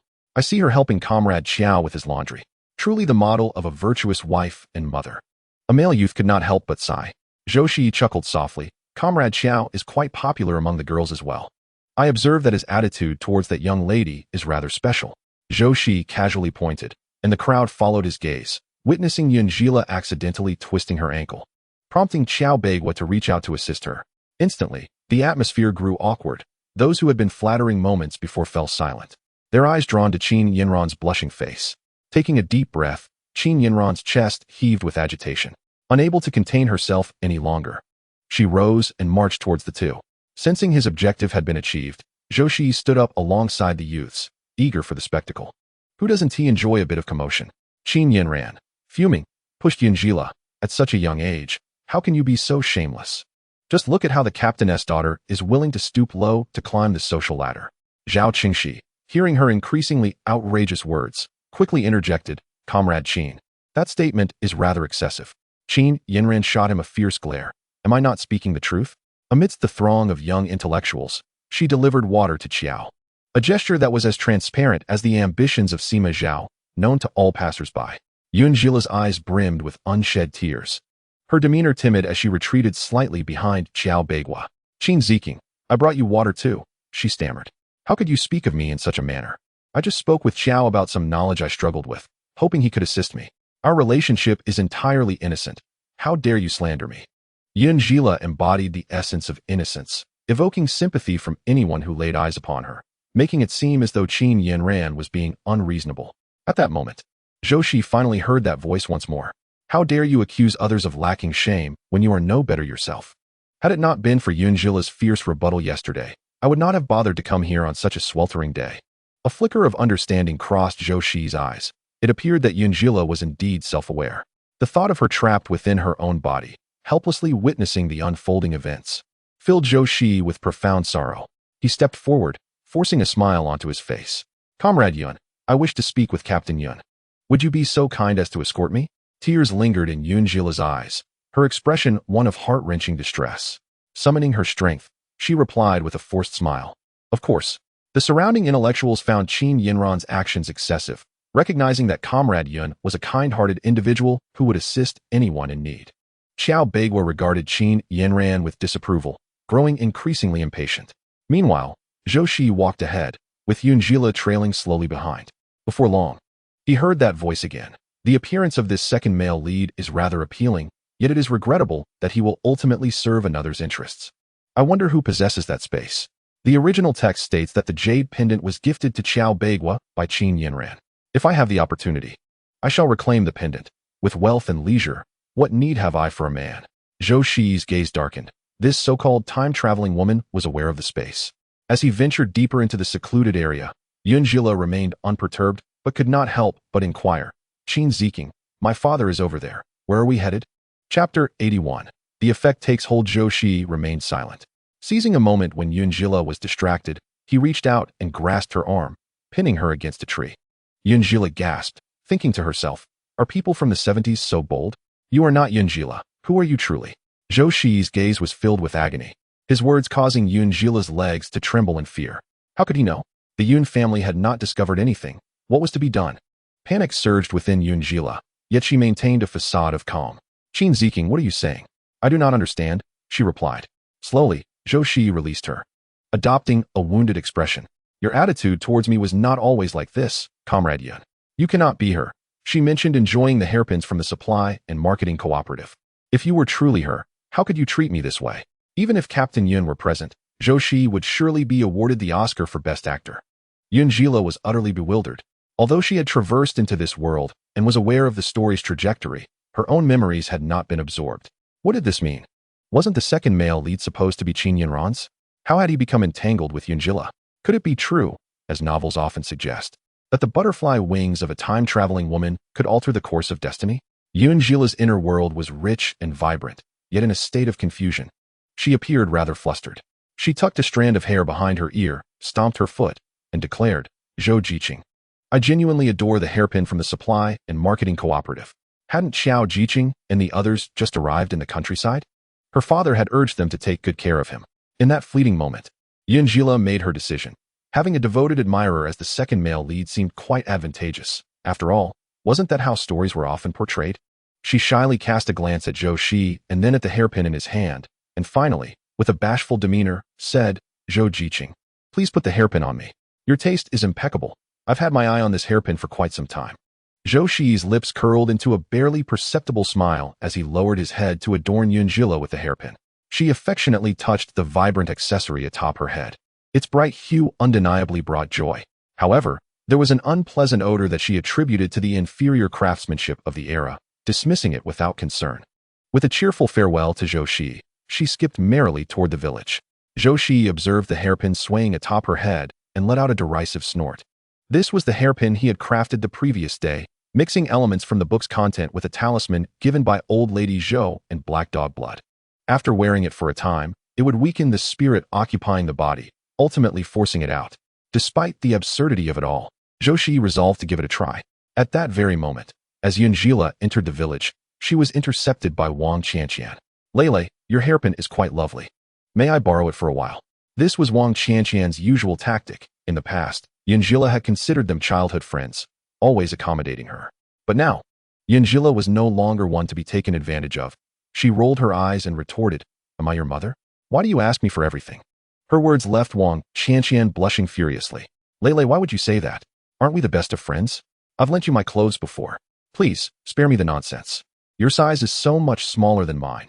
I doubt I could even fit into your clothes." Yunjila shot back, pointing at Wang Qianqian's chest.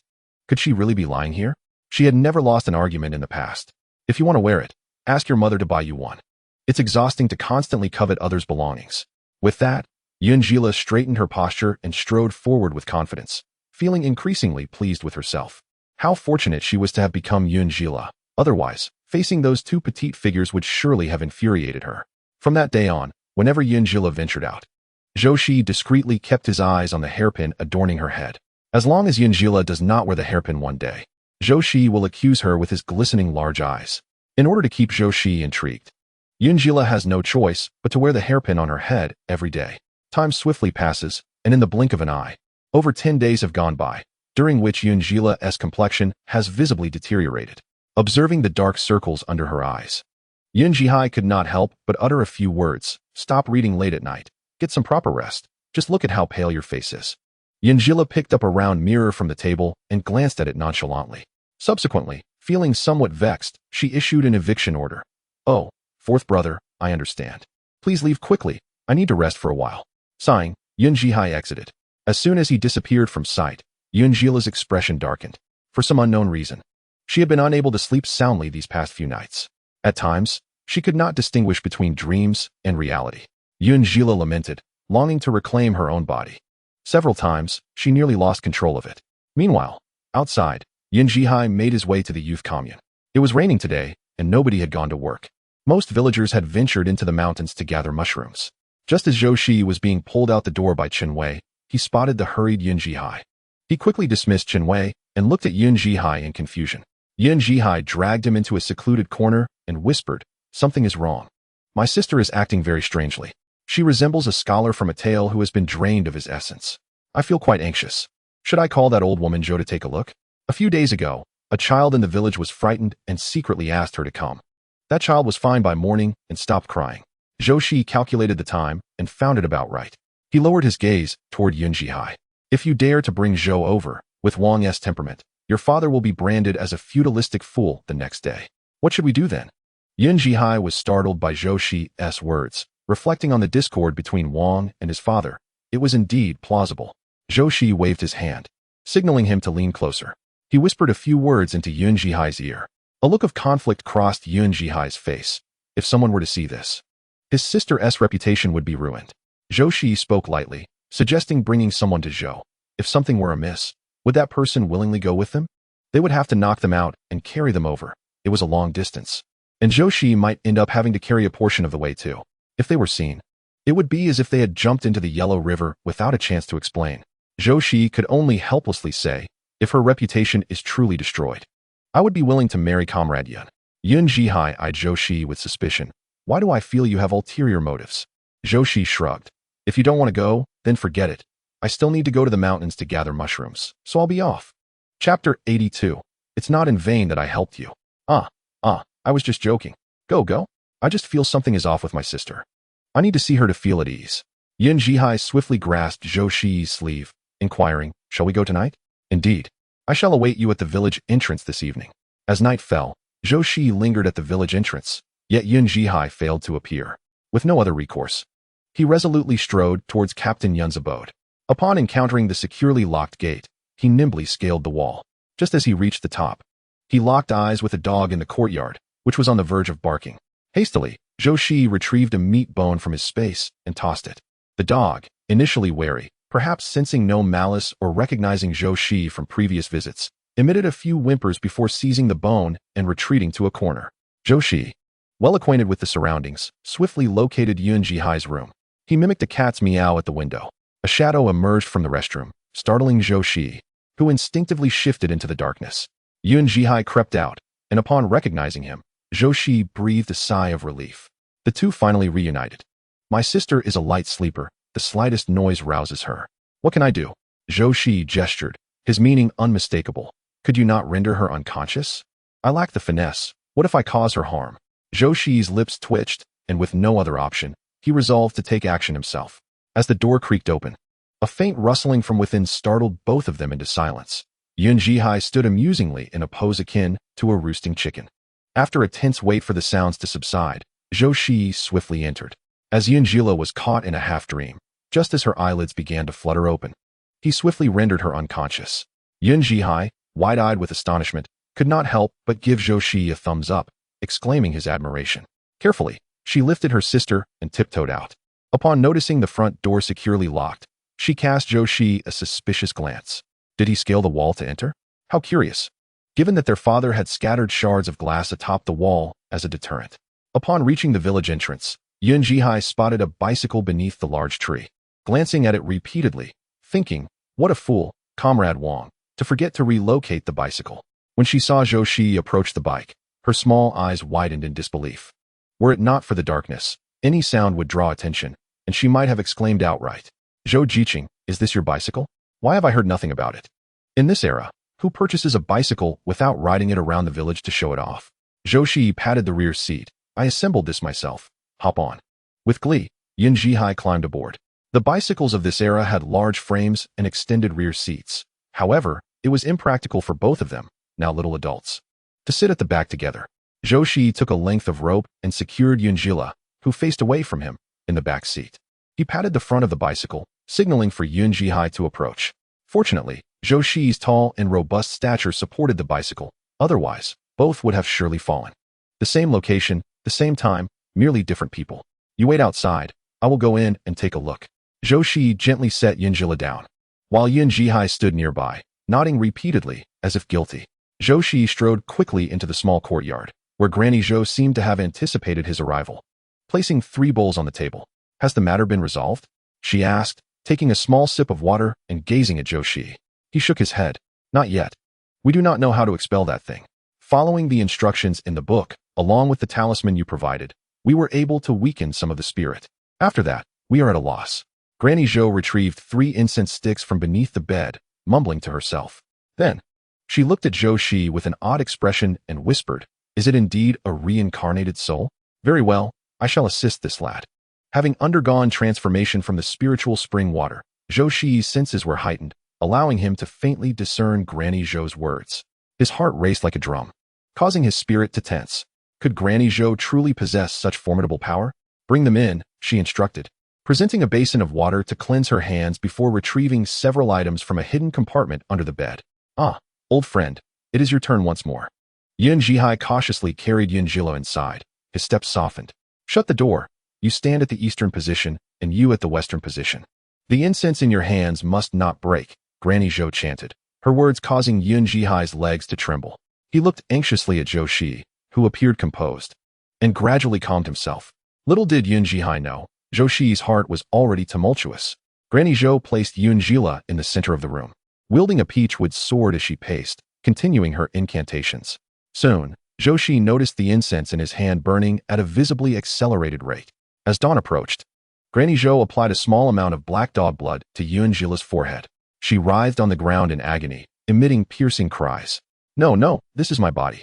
As long as I conquer the male lead, it is my body. I do not want to die. I do not want to die. Ah, get away. It hurts so much. Her words sent a chill down Yuan Jihai's spine, causing him to break into a cold sweat. He thought, good heavens. My sister is truly possessed by some malevolent spirit. Had he not witnessed this with his own eyes, who would believe such a scene? With the final talisman cast by Granny Zhou, Yuan Jihai fell into a complete calm. Granny Zhou swayed slightly, nearly losing her balance. Zhou Shiyi hurried to support her, helping her to a chair. Granny, is my sister all right? What exactly happened? Yun Jihai trembled like a sieve, his voice imbued with profound fear. Granny Zhou smiled gently, assuring him, it is nothing grave, akin to a child being startled. She might have been injured previously, perhaps possessed by something. But that has been resolved now. This is a talisman I have drawn. Let her wear it on a red string around her neck for 49 days, and all will be well. During this time, be mindful that her vital energy is weak. She should bask in the sun and refrain from staying cooped up indoors. Zhou Shiyi diligently noted Granny Zhou's words, observing her fatigue as she spoke, taking a breath between sentences. He bit his lip and finally retrieved 20 caddies of rice from his backpack, along with a water flask. After they departed, Granny Zhou dipped a finger into the water from the flask and brought it to her lips, her eyes sparkling with joy as she murmured, "It is worth my effort to assist you." Chapter 83. Could Zhou Jiqing help us assemble the bicycles? Upon their return to the village, they discovered that an ant had already begun sweeping the yard. Yun Jila gradually regained consciousness, while Yun Jihai watched his sister intently, searching for any signs of change. Yun Jila pushed her brother's face away with a hand, exclaiming in disdain, "Yun Jihai, what are you doing here? Shouldn't you be out running instead of lingering in front of me?" Hearing her words, Yun Jihai's eyes brimmed with tears. Indeed, this was the sister he knew so well. Zhou Shiyi tightened his grip on the bicycle handlebars, a smile flickering in his eyes. He cleared his throat softly, saying, "Comrade Yun, I must take my leave." Only then did Yun Jila notice Zhou Shiyi standing nearby. She straightened up quickly, her eyes bright with a smile as she said, "What brings Comrade Zhou here?" Zhou Shiyi exchanged glances with Yun Jihai and replied with a chuckle, "Let your brother explain the details. I must return to the youth station." As far as he knew, when the girl from another world occupied Yun Jila's body, she retained her self-awareness. Now, her feigned madness likely stemmed from a desire to keep her secret hidden. Watching Zhou Shiyi walk away, the smile on Yun Jila's lips faded abruptly. With reddened eyes, she turned to Yun Jihai, saying, "Brother, you have no idea. I was trapped in a place where I could call out to you, but you couldn't hear me. No one could see me." Woo-woo. Yun Jihai tenderly patted Yun Jila's head. That was merely a nightmare. There, it is all behind us now. You see, I discovered that person was not you. Let us keep this from mother and father to spare them worry. Come now, let us say I went out for a run, and you accompanied me. Don't let anything slip." Yun Jila nodded repeatedly, hastening to follow him. Meanwhile, Zhou Shiyi approached with the bicycle, and the others at the youth station were already preparing for their meal. Upon seeing Zhou Shiyi's bicycle, they gathered around in astonishment. "How did you return from outside? Zhou Jiqing, is this bicycle yours?" they exclaimed. "Indeed, it looks quite new." The youth exchanged banter, while Qiao Beigua and Qin Yinren scoffed. "So that's where you disappeared to all morning, off buying a bicycle? If you were to purchase legitimately from the supply and marketing cooperative, would there be any need for clandestine dealings? I suspect that bicycle was procured from the black market." Upon hearing Qiao Beigua's remark, the educated youth instinctively recoiled several paces. While they sometimes did resort to the black market for certain items, they would never openly admit to such actions. To utter those words would inexorably link them to speculation and illicit trade. I believe it was indeed acquired surreptitiously from the black market. After all, how precious is a bicycle ticket nowadays? Some of our cadre have not even received one.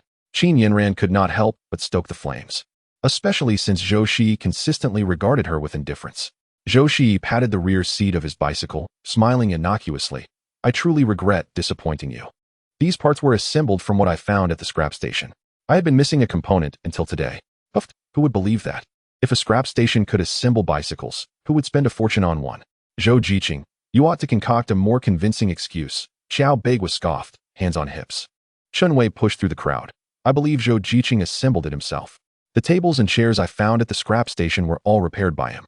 "Zhou Jiqing is nothing like some people," he said, deliberately glancing at Qiao Beigua's injured arm. This instantly flushed Qiao Beigua's face with anger. "What use is your belief? We do not believe it. Right, everyone?" Qiao Beigua turned to the other male, educated youth, who quickly nodded in agreement. "Exactly. We all doubt it. Let us call the secretary over to take a look. If this is speculation and illicit trade, it could lead to serious consequences." During this time, Qiao Beigua had been generous, quickly garnering the favor of several male, educated youth. To be precise, they regarded Qiao Beigua as a gullible fool. While he reveled in the attention, "I possess the proper documentation and a steel seal. Whether you believe it or not is irrelevant to me." Zhou Shiyi waved at Chen Wei. "Chen Jiqing, come, I will take you to the county. Just the other day, I saw enough parts to assemble another bicycle. Chen Wei, brimming with excitement, responded, really? I could have a bicycle too? The educated youth leaned forward, their envy barely concealed. Zhou Shiyi, may I accompany you to the county as well? If it's convenient, please help me assemble one too. I will compensate you for your labor. How about that? In an instant, several educated youths surrounded him. Indeed, Zhou Shiyi, if each of us had a bicycle, how impressive that would be. The leaders have told us to unite. Support one another. Surely, Zhou Shiyi cannot deny such a modest request. Shi Chaoxing, who lent his house to Qiao Beigua, had a glimmer of ambition in his eyes. If he acquired a bicycle and sold it for 80 yuan, he would make a considerable profit, especially since he rarely had that much money left at the end of the year. Zhou Shiyi cast a glance at the pallid-faced Qiao Beigua and remarked, I fear the collection station lacks sufficient parts. It took me quite a while to assemble just one. Before he could finish his sentence, he was interrupted. Zhou Shiyi, let us go together and search. Many hands make light work, don't they?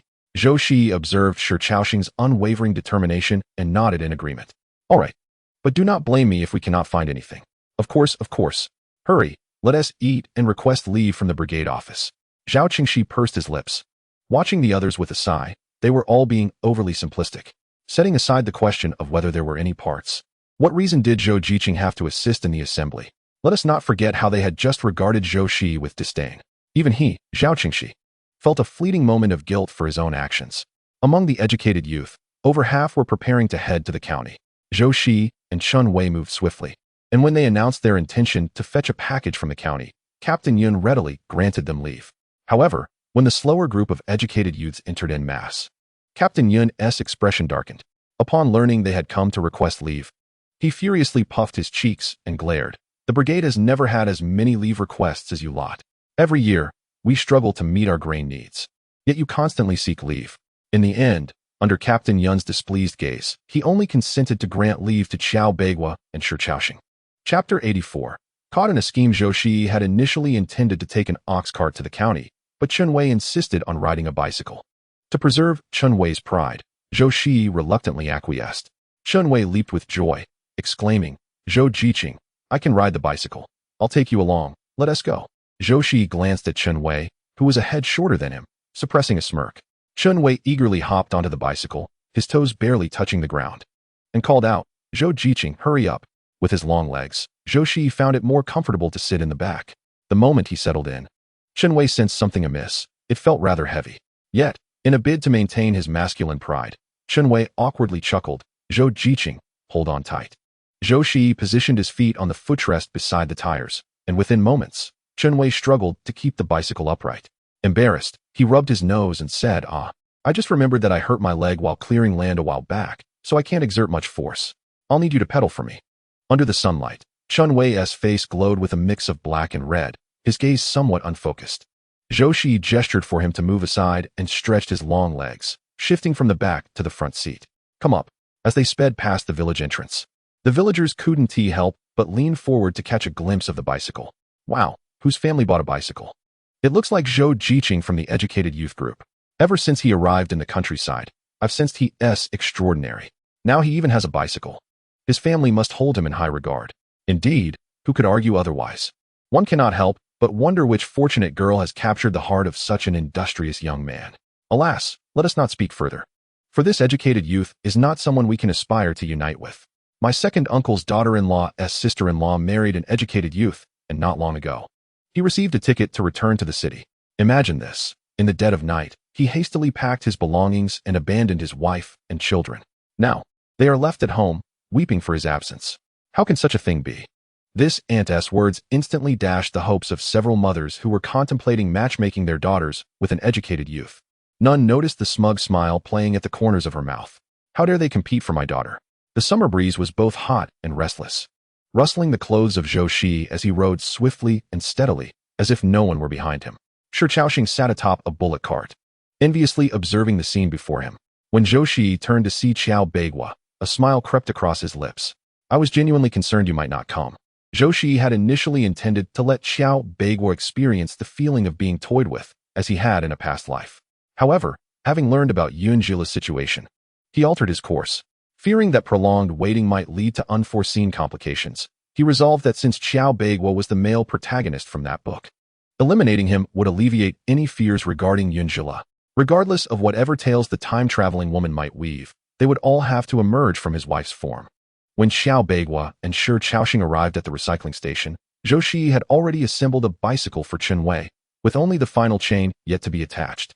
The elder nearby lamented, slapping his thigh in regret. Upon their arrival at the station, they fortuitously encountered 2 carts laden with goods. The elder had barely begun to organize when 2 figures burst through the entrance. Upon recognizing Zhou Shiyi, his demeanor darkened, resolutely refusing them entry, as he had intended to seize the opportunity to assemble a bicycle himself.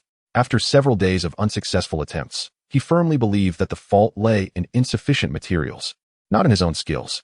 As the prospect of losing his bicycle loomed, Chen Wei grew increasingly anxious, stamping his feet in distress.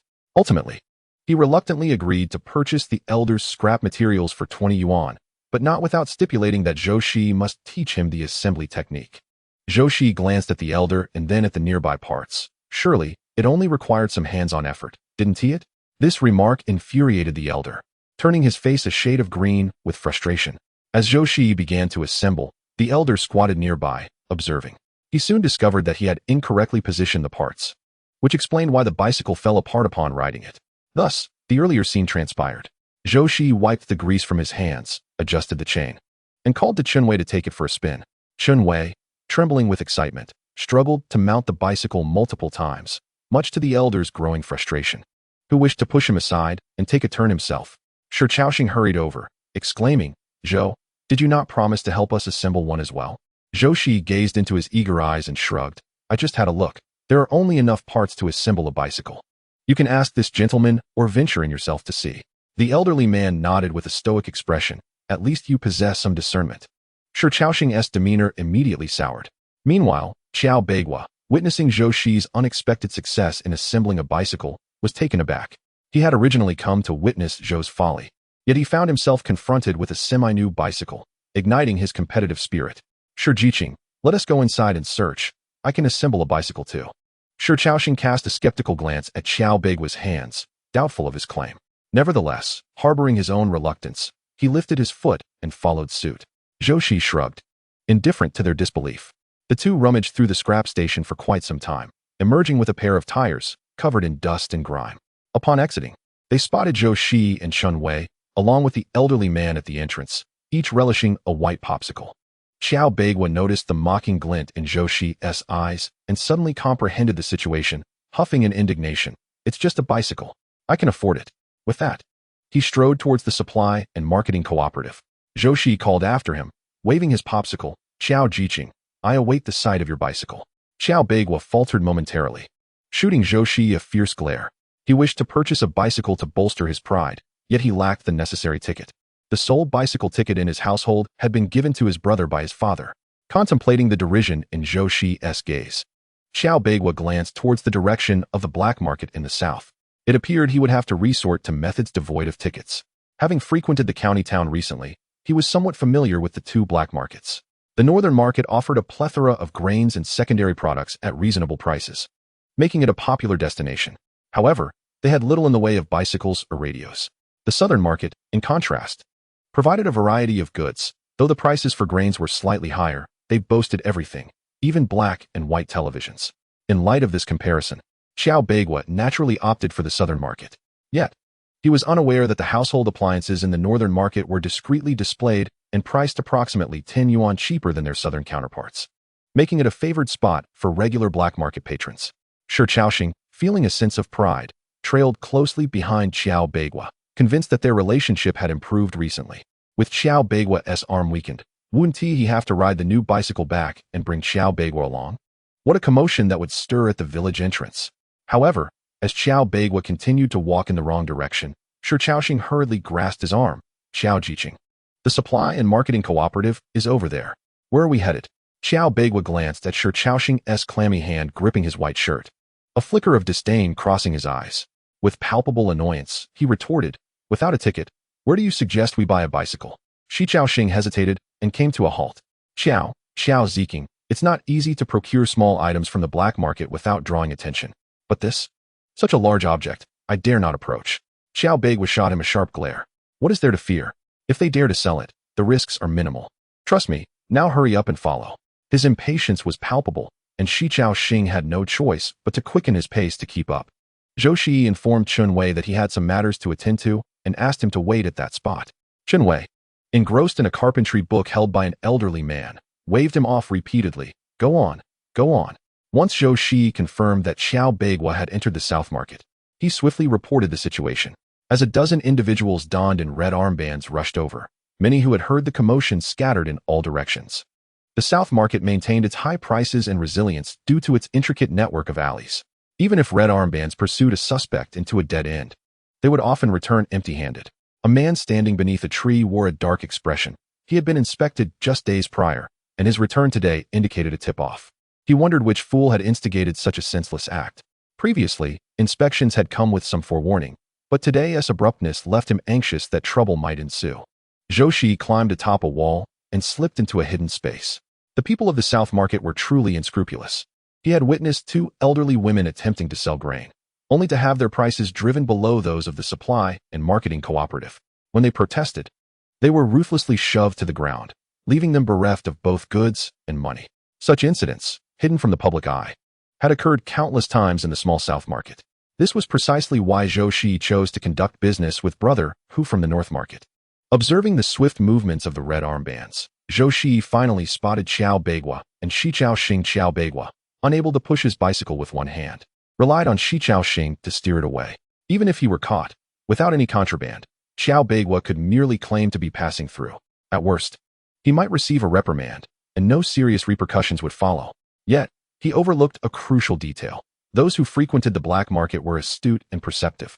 They understood that if someone was apprehended, it could slow down the red armbands, granting them a chance to escape unscathed.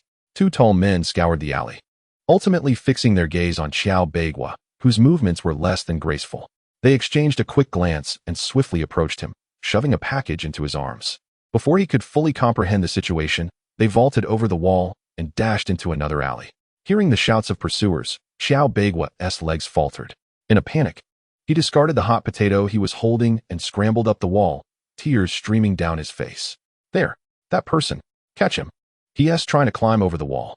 As the sounds of pursuit grew nearer, Xiao Beigua propelled himself upwards with all his might. Though an ordinary person would struggle with both hands, for him, using a single hand proved to be an even greater challenge. Ultimately, he was overtaken and forcefully subdued to the ground. Zhou Beigua's face was smeared with a mixture of snot, tears, and dirt, as he shouted, "It's not mine. I was merely passing through. It doesn't belong to me." The leading woman picked up the package from the ground and opened it, exclaiming in surprise at the sight of brand new clothing, both men's and women's. She shook the package and declared, "Caught red-handed. Take him away." Several individuals escorted Zhou Beigua out of the alley, while those hiding nearby breathed a sigh of relief. Meanwhile, Xiaoxing, pushing his bicycle in a daze along the street, was startled by the commotion behind him. Assuming he had been discovered and pursued, he hurriedly prepared to flee, but the words of a nearby individual abruptly halted his steps. Someone was apprehended in the black market. I hear he was dealing in clothes. What terrible luck.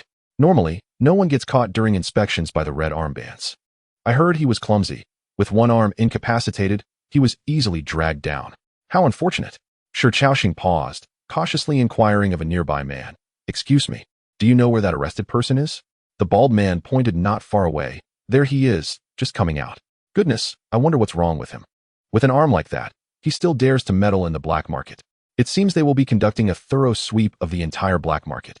Indeed, it's best to stay away from the black market for the next few days." Following the direction indicated by the bald man, Xiaoxing caught sight of the disheveled Zhou Beigua, being restrained and gagged as he was pulled away. A wave of weakness washed over Xiaoxing, causing his hands to tremble uncontrollably on the bicycle handlebars. He nearly lost his balance, almost toppling himself and the bicycle to the ground. The bald man kindly offered assistance, reassuring him, "He's just an exception. When buying things in the black market, who isn't vigilant. A little haste isn't a problem." As Zhou Beigua was taken away, the crowd gradually dispersed, and Xiaoxing began to recover from his fear.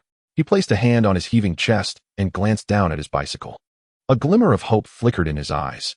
If Zhou Beigua had been captured, then this bicycle would rightfully belong to him. It is worth noting that being caught for speculation and profiteering carries severe consequences. A thug could spend a significant portion of his life in prison, let alone for the serious crime of speculative trading. The more sure Chaoxing pondered, the more exhilarated he became, ultimately straightening his back and riding away on the bicycle. Filled with satisfaction, Zhou Shiyi observed the comical scene before him and couldn't help but chuckle softly. While everyone assumed Zhou Beigua would face retribution for his crimes, Zhou Shiyi knew that the people of Nanshi would not easily let Zhou Beigua slip away. Chapter 86. The self-deluded old Wang. During inspections, no one had been apprehended, and everyone acted as if nothing had happened. But with someone suddenly caught, the stability of the market in Nanshi was at risk. How much loss would this incur day by day? The leader of the black market, unwilling to swallow his pride, was left in a state of discontent. Zhou Shiyi, satisfied, sprang from his hidden space and hurried towards the scrap collection station. With Zhou Beigua apprehended, his possessions must not fall into the hands of others. Zhou Shiyi called out to Chen Wei to hasten his return. Chen Wei, engrossed in his reading, was reluctantly pulled away by the shout. The elderly gentleman at the scrap station glanced back and forth between Zhou Shiyi and Chen Wei before generously stating, "You may take your books back to read. Once you have finished, simply bring them back to me." Upon hearing these words, Chen Wei was filled with uncontainable joy, and even Zhou Shiyi was taken aback by the unexpected generosity of the usually frugal old man. The two young men, each riding their bicycles, attracted considerable attention as they traversed the sunlit streets, their youthful exuberance radiating brightly. Zhou Shiyi, however, chose not to accompany Chen Wei to the street office to obtain a bicycle permit. Instead, he turned towards the supply and marketing cooperative. There, he purchased a selection of white rabbit milk candies and brown sugar. Noticing several beautiful hair flowers at the counter, he casually requested the sales clerk to wrap them up as well. Recently, Hugo had provided him with a considerable number of tickets, each for various items, some of which were nearing expiration, prompting Zhou Shiyi to spend them all. The cooperative featured 4 counters, each manned by a diligent sales clerk. A woman with curly hair, upon seeing Zhou Shiyi's substantial purchases, smiled broadly until her eyes nearly disappeared. "Young man, you've bought quite a lot. What is the occasion? Are you celebrating something at home?" Zhou Shiyi chuckled softly, pointing to the black fabric at the counter, and replied, "Madam, I would like 20 yards of that cloth. Since I just moved to the countryside, there are many things I have yet to acquire. It's a bit of a journey, so I thought I'd destock up a little. And I'll take 40 yards of that floral fabric as well." "Oh my, young fellow, you're certainly purchasing a great deal. But you must first present your tickets before I can cut the fabric for you." Upon realizing he was a young intellectual, the curly-haired woman understood and fetched a measuring tape to measure the fabric. Zhou Shiyi produced the fabric tickets from his pocket and placed them on the counter. After a meticulous count, she began to cut the fabric for him. The sound of the scissors echoed, capturing the attention of several onlookers at other counters. Whispers of astonishment circulated as they noted the young man's considerable purchase of fabric. "Such a quantity, it must cost quite a bit," they murmured. "Indeed, the cooperative's fabric is priced at 4 dimes per yard. He must have bought around 40 or 50 yards, totaling over 20 yuan. Amidst the envious and astonished gazes, Zhou Shiyi stuffed all his purchases into a woven backpack. With his younger sister's impending visit, he was determined to prepare everything meticulously. As he walked away with his backpack, discussions lingered in the cooperative. Zhou Shiyi concealed the heavier items within his space, leaving only a small amount of fabric atop his backpack. Standing alone beneath a large locust tree near the ox cart, he smiled and offered a large front door cigarette to the elderly Yun. The old man rubbed his hands on his clothing, carefully extending his hand to accept it. "Oh, I couldn't possibly." Zhou Shiyi struck a match to ignite a cigarette for old Yun, chuckling as he remarked, "Purchasing it is merely for others to enjoy. There's no need for embarrassment." I felt an instant camaraderie with Comrade Yun Jihai and, rather audaciously, addressed him as Grandpa Yun. "Would that be acceptable to you?" Old Yun beamed, his joy evident as he displayed his teeth, delighted that a city youth would show him such courtesy, which indeed made him feel a bit elated. Meanwhile, on the other side, old Wang was eavesdropping, his ears perked up at the sight of Zhou Shiyi offering a cigarette to old Yun. His eyes brightened. He cleared his throat and adjusted his attire, eagerly awaiting Zhou Shiyi to extend the same gesture to him. Yet, after a prolonged wait, as old Yun's cigarette neared its end, Zhou Shiyi had yet to offer him one. Old Wang's expression darkened, and with a disdainful huff, he attempted to draw attention to himself. However, Zhou Shiyi paid him no mind, as a nearby child began to wail for sweets. Old Wang slapped the child's back, chiding, "At such a tender age, you possess no sense at all. Craving sweets? Go home and have your father buy you some." His slap was both angry and forceful, causing the child to wail even louder. Typically indulged at home, the child pushed old Wang back, exclaiming, "Bad grandpa, I want to come out with you again. Old Wang stumbled, nearly losing his balance. Cursing under his breath, he removed his shoes, ready to retaliate against the child. Villagers hurried over to intervene, saying, Old Wang, why stoop to the level of a child? What a minor issue. Look how frightened you've made him. However, one must say, this little one should not have pushed his grandfather. If he were to lose his footing, who knows what might happen? The villagers noticed Old Wang's displeasure and quickly ceased their remarks. Zhou Shiyi stood aloof, seemingly indifferent, which only intensified Old Wang's frustration. At last, Chen Wei arrived, and everyone gathered around him, astonished to see him riding a bicycle. Oh, Comrade Chen, you've bought a bicycle too, they exclaimed. Can we take a ride? Oh, go on, you want to ride it just because you opened your mouth? It's freshly bought. A woman, animated in her speech, patted the back of Chen Wei's bicycle, suggesting, Comrade Chen, why not take me for a spin instead? Chen Wei glanced at the woman's ample figure, then at his own lean form, his lips twitching. Auntie, I can't manage that.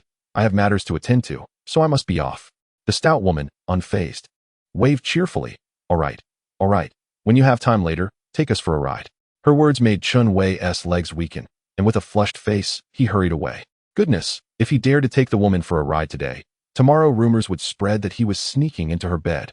The stout woman, realizing her words may have been misinterpreted, blushed deeply. In truth, men of this era tended to be slender, while women, especially middle-aged ones, often had fuller figures, not due to abundant food, but rather the toil of life. Overwork-induced obesity, compounded by the burden of a family with 3 or 4 children, has led to a significant depletion of vitality, resulting in a state of feigned plumpness.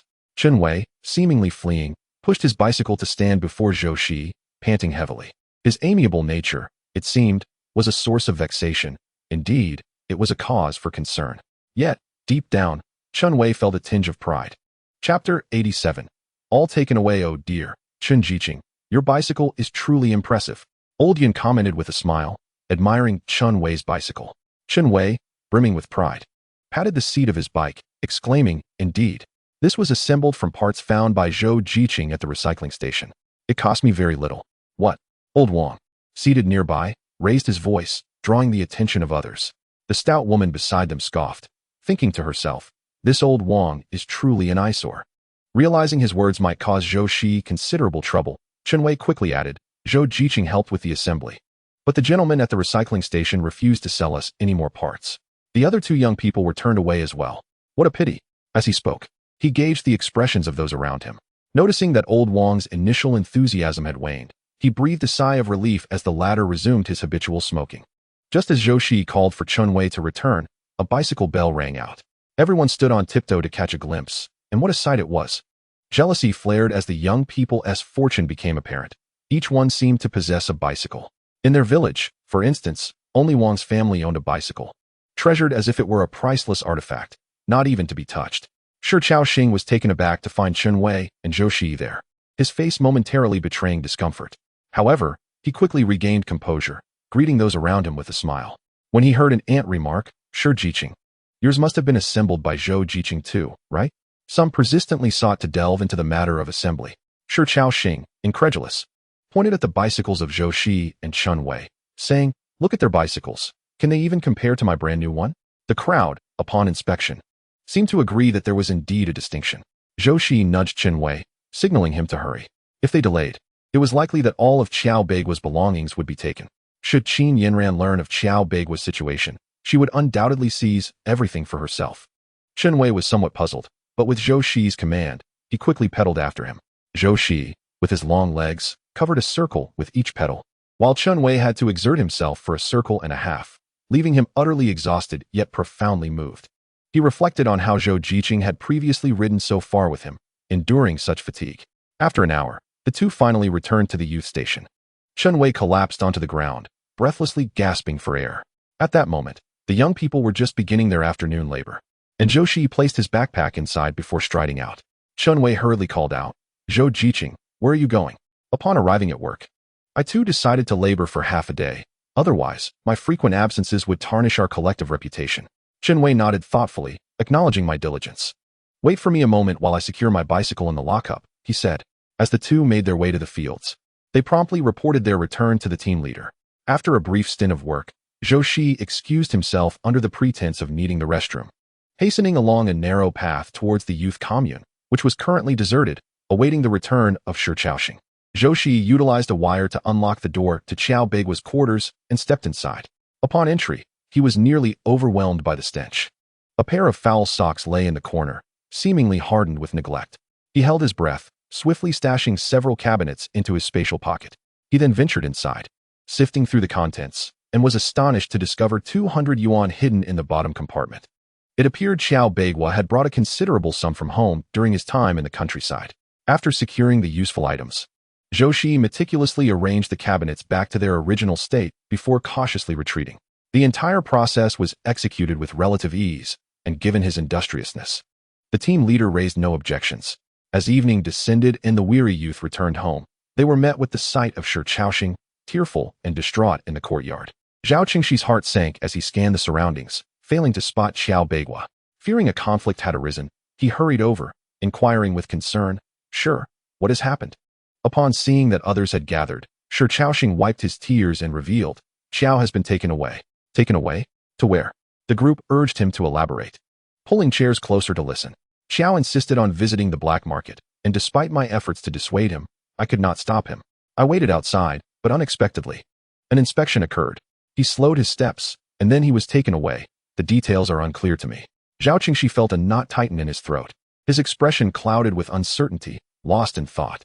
At that moment, Qin Yinran appeared particularly anxious, asking, "What did the authorities say?" Usually, getting caught at the black market for small purchases only warrants a warning. Why is this so serious?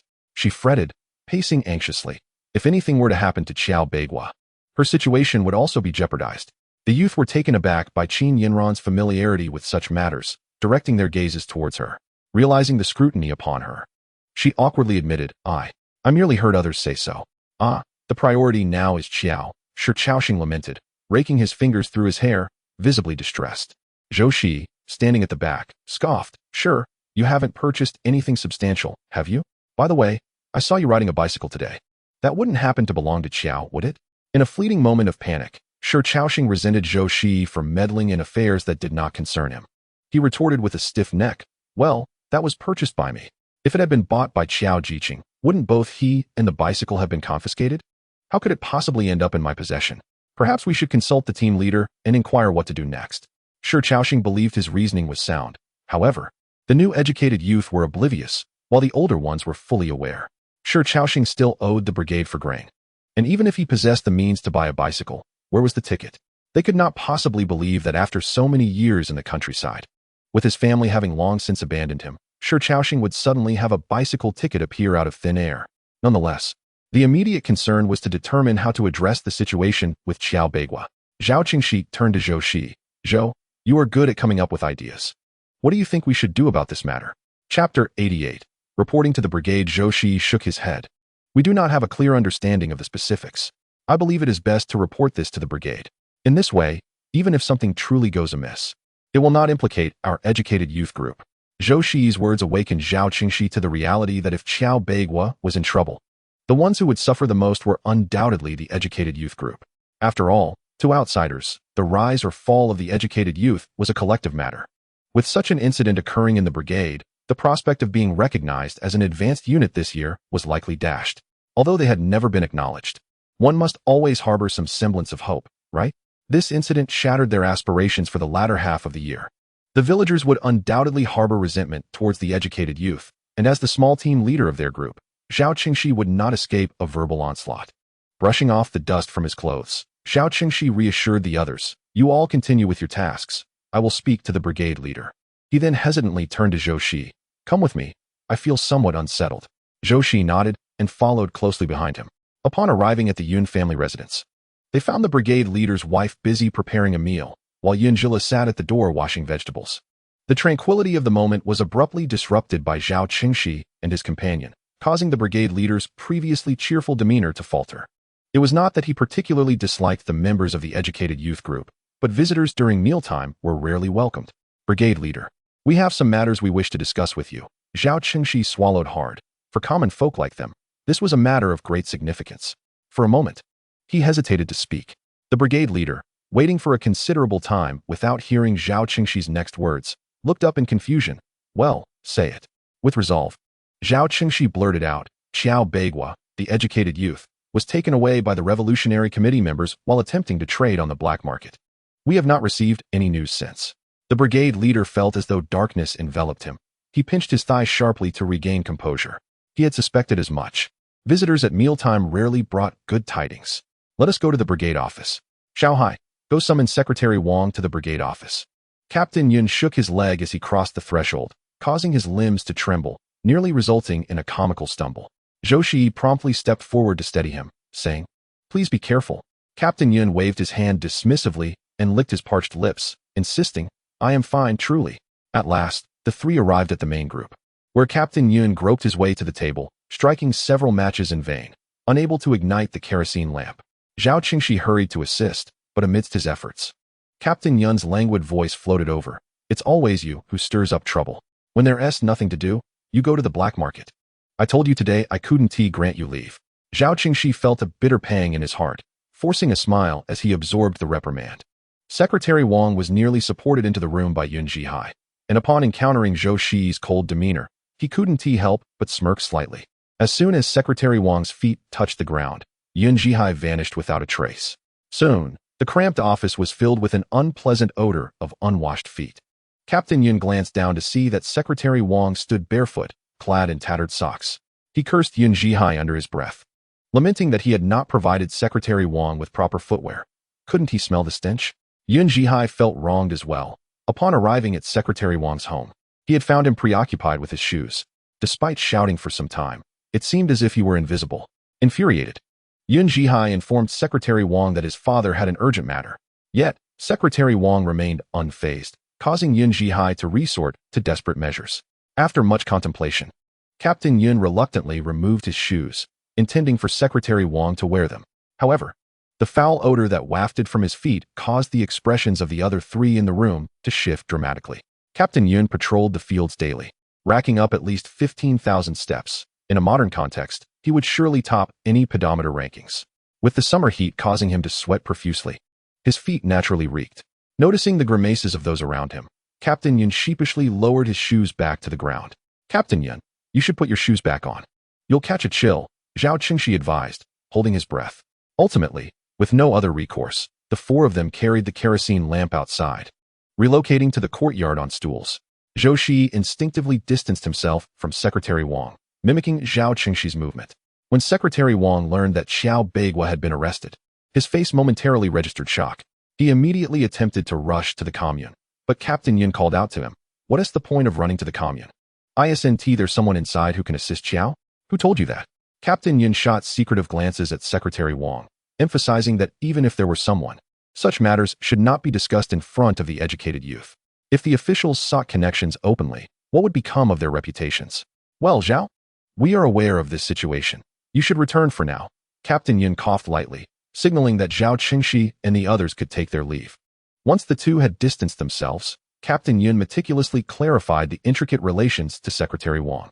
When Secretary Wang learned that Xiao Beigua had no connection with the commune's leadership, he felt utterly embarrassed for having previously gone out of his way to ingratiate himself. "What shall we do now?" Wang's secretary stammered. Captain Yun glanced at the sky and, with a sense of resignation, suggested, "We should make a trip to the county tonight to ascertain the situation." Now, Wang's secretary hesitated, reluctant to act. "If we delay, he might be taken away, and we won't be able to explain ourselves to the youth office. If they label us as indifferent to the unity of the educated youth, we will have no place to lament our plight." After a moment of reflection, Wang's secretary recognized the gravity of the situation. Captain Yun, observing Wang's secretary's habitual sluggishness, couldn't help but question how he had ever been elected as secretary. With such a demeanor, how could he even face anyone? The two of them hurriedly rode a bicycle toward the county seat. At that moment, Xiao Beigua, confined and on the brink of despair, was not a fool. He insisted he was merely passing by and that the item in question had been thrown at him by someone else, daring not to mention the purchase of a bicycle. He understood all too well that while small infractions like buying food from the black market might lead to mere reprimands, acquiring a significant item could incur charges of speculation and profiteering. Captain Yun first visited the Revolutionary Committee and learned that Xiao Beigua had already been taken away by the Public Security Bureau, causing his heart to sink. It was over. He seemed to have already been convicted, and there must have been events unfolding that they were unaware of. Chapter 89. who was targeting Qiao Beigua's belongings. When Secretary Wang and Captain Yun returned to Diyu village, dawn had already broken. Each bore the unmistakable signs of sleeplessness, standing beneath the village's grand tree, feeling an unsettling chill in their hearts. That educated youth, Qiao, I sensed he wasn't a good egg from the moment he arrived, Wang's secretary lamented. And now look what has happened. Instead of striving for excellence, we might well find ourselves called out at a public meeting for our failures. Wang's secretary removed his shoes, placing them beneath him as he slowly sat down. His words provoked a twitch at the corner of Captain Yun's mouth. If memory served him correctly, Wang had not expressed such sentiments earlier. Alas, who could have anticipated such an outcome? Let us wait a couple more days to see how things unfold. If it comes to naught, I shall return home for a nap. Captain Yun patted his backside and prepared to leave. Wang's secretary, enveloped in a haze of smoke from his pipe, sighed repeatedly, lost in his sorrowful thoughts. When early rising villagers greeted him, he paid them no mind, consumed by his own melancholy. Meanwhile, chaos reigned at the youth station. Qin Yinran, realizing Qiao Beigua would not be returning, rummaged through her room.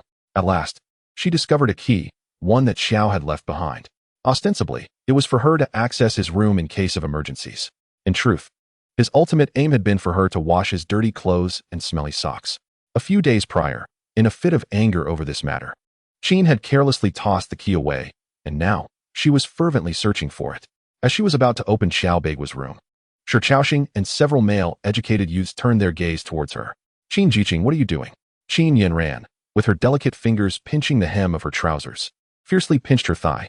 After a moment, her eyes reddened as she looked up and said, Comrade, Qiao Beigua's current situation is unknown. I need to go in and tidy up his clothes and belongings. If he is truly taken away for re-education, I must send him some clothing. Her words resonated with a female educated youth who felt that Qin Yinran was a person of deep feeling and loyalty. Qin Jiqing, you are absolutely right. I will help you with the tidying up, the round-faced female youth said as she rolled up her sleeves and approached. Fan Zhaodi snorted coldly. After days of interaction, she was well aware of Qin Yinran's little schemes. Qin Yinran's expression stiffened, and she hurriedly declined. That would be too embarrassing. I have known Qiao Jiqing since childhood. It's no issue for me to enter his room, but if you go in to help tidy up, it might tarnish your reputation. This statement made the round-faced female youth halt in her tracks. After a moment of hesitation, she dared not step forward to assist again, but she remained at the door, watching the scene unfold. The other male educated youths also gathered around. Qin Jiqing, we will help you tidy up. We are not afraid of any rumors. Shi Chaoxing took the lead in speaking. Ever since he brought his bicycle back yesterday, he had garnered unprecedented attention at the educated youth camp. Qin Yinran forced a smile. No need. It would trouble you too much. As she spoke, she opened the door, but upon entering, she nearly retched. The other male educated youths also caught a whiff of the odor and retreated a few steps, exchanging glances. This Qiao Jiqing, though outwardly polished, is quite untidy. Indeed, indeed. What is that foul smell? What must those socks look like? Qin Yinran held her breath and reached towards the cabinet. However, as soon as her hand touched it, she sensed something was amiss. The cabinet felt unusually light. She had moved Qiao Beigua's cabinet before, and it had always felt heavy and substantial, unlike now, which felt like an empty shell. Qin Yinran lifted the cabinet, and with a single motion, she felt a surge of anger coursing through her. After weighing the cabinet below, it was still completely empty. She glared furiously and dragged both cabinets outside. Those around her exclaimed in surprise. Wow, who would have thought Qin Jiqing had such strength? Zhang Sini stood there with a mocking smile. It seems Qin Jiqing has been pretending all along. With such strength, she might even surpass Chen Wei. Chen Wei interjected. I'm just fine. I haven't provoked any of you. Please refrain from making unfounded connections. Qin Yinran, with reddened eyes, slammed both cabinets down with a sharp sound. When the cabinets were opened, they were utterly bare. There was not a single grain of food, let alone a tattered piece of clothing. What on earth is happening? Has our educated youth camp been robbed? Zhao Qingxi was also called over, and upon witnessing the scene before him, he felt a splitting headache. Since the arrival of these two young intellectuals, there has been no peace in the courtyard. I believe the issue at the youth station is not merely theft, but rather that it has always been a den of thieves. At this moment, Qin Yinran ceased her pretense, crossing her arms and coldly observing the crowd. Ultimately, her gaze settled upon Shi Chaoxing, whose expression darkened immediately. What do you mean by that? He retorted. Qin Yinran, unlike you, I do not possess the key to Qiao's room, nor do I have the skill to pick locks. Do not slander me without evidence. Qin Yinran kicked the cabinet at her feet, stating, Just yesterday, before Qiao left for the county, the cabinet was completely full. How is it that in just one day, everything has vanished? Who was present in the courtyard yesterday afternoon and did not go to work? Chen Wei promptly raised his hand, declaring, yesterday, after returning, Zhou and I went straight to work. The team leader can vouch for us. A dozen pairs of eyes turned in unison towards Shi Chaoxing, who had indeed been in the courtyard when they returned last night. What transpired during that time remained a mystery to all. Shi Chaoxing felt the weight of an unjust accusation, trembling with fury. He pointed angrily towards the room he shared with another male youth, exclaiming, my belongings are inside. If you do not believe me, feel free to search. Zhao Qingxi, witnessing the escalating conflict, quickly intervened. Enough. We all share the same roof. Let us not make a scene. Chen Wei, you and your companion go check Shi Chaoxing's room. If the items are truly missing, Qin Yanran, you must cease your uproar. To put it bluntly, these do not belong to us. What do you mean they are not ours? It seems you are protecting the old intellectuals and bullying us newcomers. Things have gone missing, and if we cannot find them, we must report it to the authorities. In Xiao's possession are not only his funds, but also mine. Qin Yanran glared with eyes like a vengeful spirit, instilling fear in those around her. Chapter 90. Qin Yanran's scheme. Only then did the crowd realize Qin Yanran's urgency. It was understandable. After all, she was a delicate young woman, and possessing such a significant sum of money was undoubtedly precarious. Entrusting it to Qiao Beigua for safekeeping was reasonable. Zhou Shiyi observed the anxious Qin Yanran, thinking she was quite the actress. In Qiao Beigua's room, there was only a little over 200 yuan. Given Xiao's mother's affection for him, it was plausible that he might have received 300 to 500 upon coming to the countryside. Qin Yanran sought to seize the opportunity to obtain all of Qiao Beigua's money for herself. Little did Zhou Shiyi know that Qin Yanran had previously divided the funds given to her by Qiao Beigua's mother, sharing half with him to deepen their relationship. Now that Qiao Beigua had been apprehended, her own money had vanished as well, leaving her with nothing. How could she not be infuriated? Shortly thereafter, Chen Wei and another young man returned. There was little money and few belongings in Shi Chaoxing's room, and certainly nothing belonging to Qiao Beigua. Given his adamant assertions, Qin Yanran remained unconvinced. In a frantic rush, they barged into the house to search. Chen Wei's expression was one of indescribable dismay as he noted the pitifully scant contents of the cabinet belonging to Shi Jiqing. Counting the money revealed a mere 20 yuan, leaving him perplexed as to how a bicycle had been purchased. A sudden realization struck him, as if he had unearthed a grave secret. The onlookers, observing the frenzied Qin Yanran, instinctively took a step back, fearful of her potential wrath. Their concerns were not unfounded. As Qin Yanran found nothing of value in Shi Chaoxing's room, her suspicious gaze fixating on the assembled crowd. Zhao Jiqing, the matter of identifying the thief must be reported to the police. However, before they arrive, we must first eliminate our own suspicions. Wouldn't it be prudent to resolve this internally if it turns out to be an insider? Qin Yanran believed she was acting in the best interest of everyone, scanning the faces around her for signs of guilt. Yet, after a thorough inspection, she withdrew her gaze in disappointment. Zhao Qingxi, growing increasingly impatient with her erratic assertions, interjected. Qin Jiqing, if you accuse others of theft, you must provide evidence. Otherwise, your baseless accusations leave us feeling sullied. Why should I allow you to rummage through my belongings? Zhang Sini crossed her arms, furrowing her brow in discontent as she directed a disapproving glance at Qin Yanran.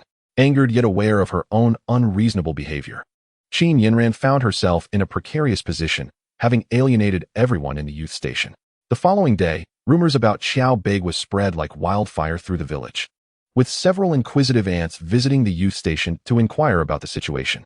Zhao Qingxi, wearing a troubled expression, sent them away, leaving the station tightly shut except for work hours.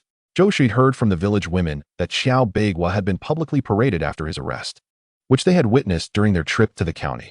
Public parade? This is merely the beginning. About a week later, two unexpected visitors arrived at the youth station.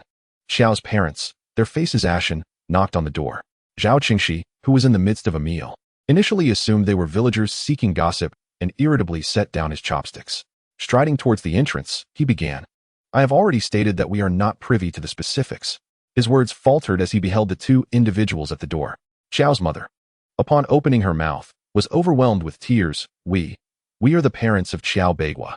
Zhao Qingxi, feeling a pang of empathy for the weary couple, quickly ushered them inside. Please, come in. Realizing their identities, the other youths also set down their chopsticks. Qin Yanran, ever eager to please, hurriedly poured 2 cups of water for them. However, as she exchanged a glance with Qiao's mother, The cup in her hand was accidentally knocked over, spilling water across the floor and splattering onto Qin Yinran's feet. I entrusted you with the care of Beigua, and this is how you attend to it? Mother Qiao exclaimed in indignation, raising her hand, only to be restrained by Father Qiao. Remaining relatively composed, Father Qiao cast a serious glance at Qin Yinran and inquired, "Has Beigua ever ventured into the black market?" Qin Yinran, quaking with trepidation, took a step back, biting her lip and shaking her head gently. "Has he ever trafficked in any of those items? The authorities have stated he was involved in selling clothing. Have you ever seen him bring any of that home?" Father Qiao, having once served as a factory director, exuded an imposing aura that instinctively caused the young men present to lower their heads. Zhao Qingshi pondered for a moment before responding. "No. Usually, Qiao Jiqing only goes to work and then returns to study with us." Father Qiao let out a heavy sigh of relief, a faint smile gracing his face. "Would you be so kind as to testify for us at the Public Security Bureau? Considering the camaraderie shared during our time working together in the countryside, I implore you to assist him." Father Qiao, embodying the image of a devoted parent, bent slightly and bowed deeply to the crowd. Zhao Qingshi quickly stepped aside, extending a hand to help him up. "If the authorities require our presence, we will certainly comply." Father Qiao nodded in satisfaction. For the next few days, they took residence in Qiao Beigua's home, believing that with the testimonies of the educated youth, Qiao Beigua would not face a lengthy sentence. However, he overlooked the cunning individuals of the black market. The leader of the southern market, astute as he was, orchestrated a scenario during a subsequent inspection by the authorities, deliberately implicating Qiao Beigua and exacerbating his charges. During the public humiliation, the black market leader feared that Qiao Beigua might expose their dealings involving bicycles. He incited chaos, hurling rotten eggs and vegetable scraps mixed with small stones at Qiao Beigua, who was engulfed in the crowd's commotion, crying out for help. When the authorities finally located him, he lay there, barely clinging to life, his head resting upon a large stone, evidently having fallen after being shoved. Blood pooled around him, shocking onlookers into retreat. Among the crowd, a small figure, witnessing the scene, smirked and discreetly slipped away. By the time the authorities transported Qiao Beigua to the hospital, he had already succumbed. Chapter 91.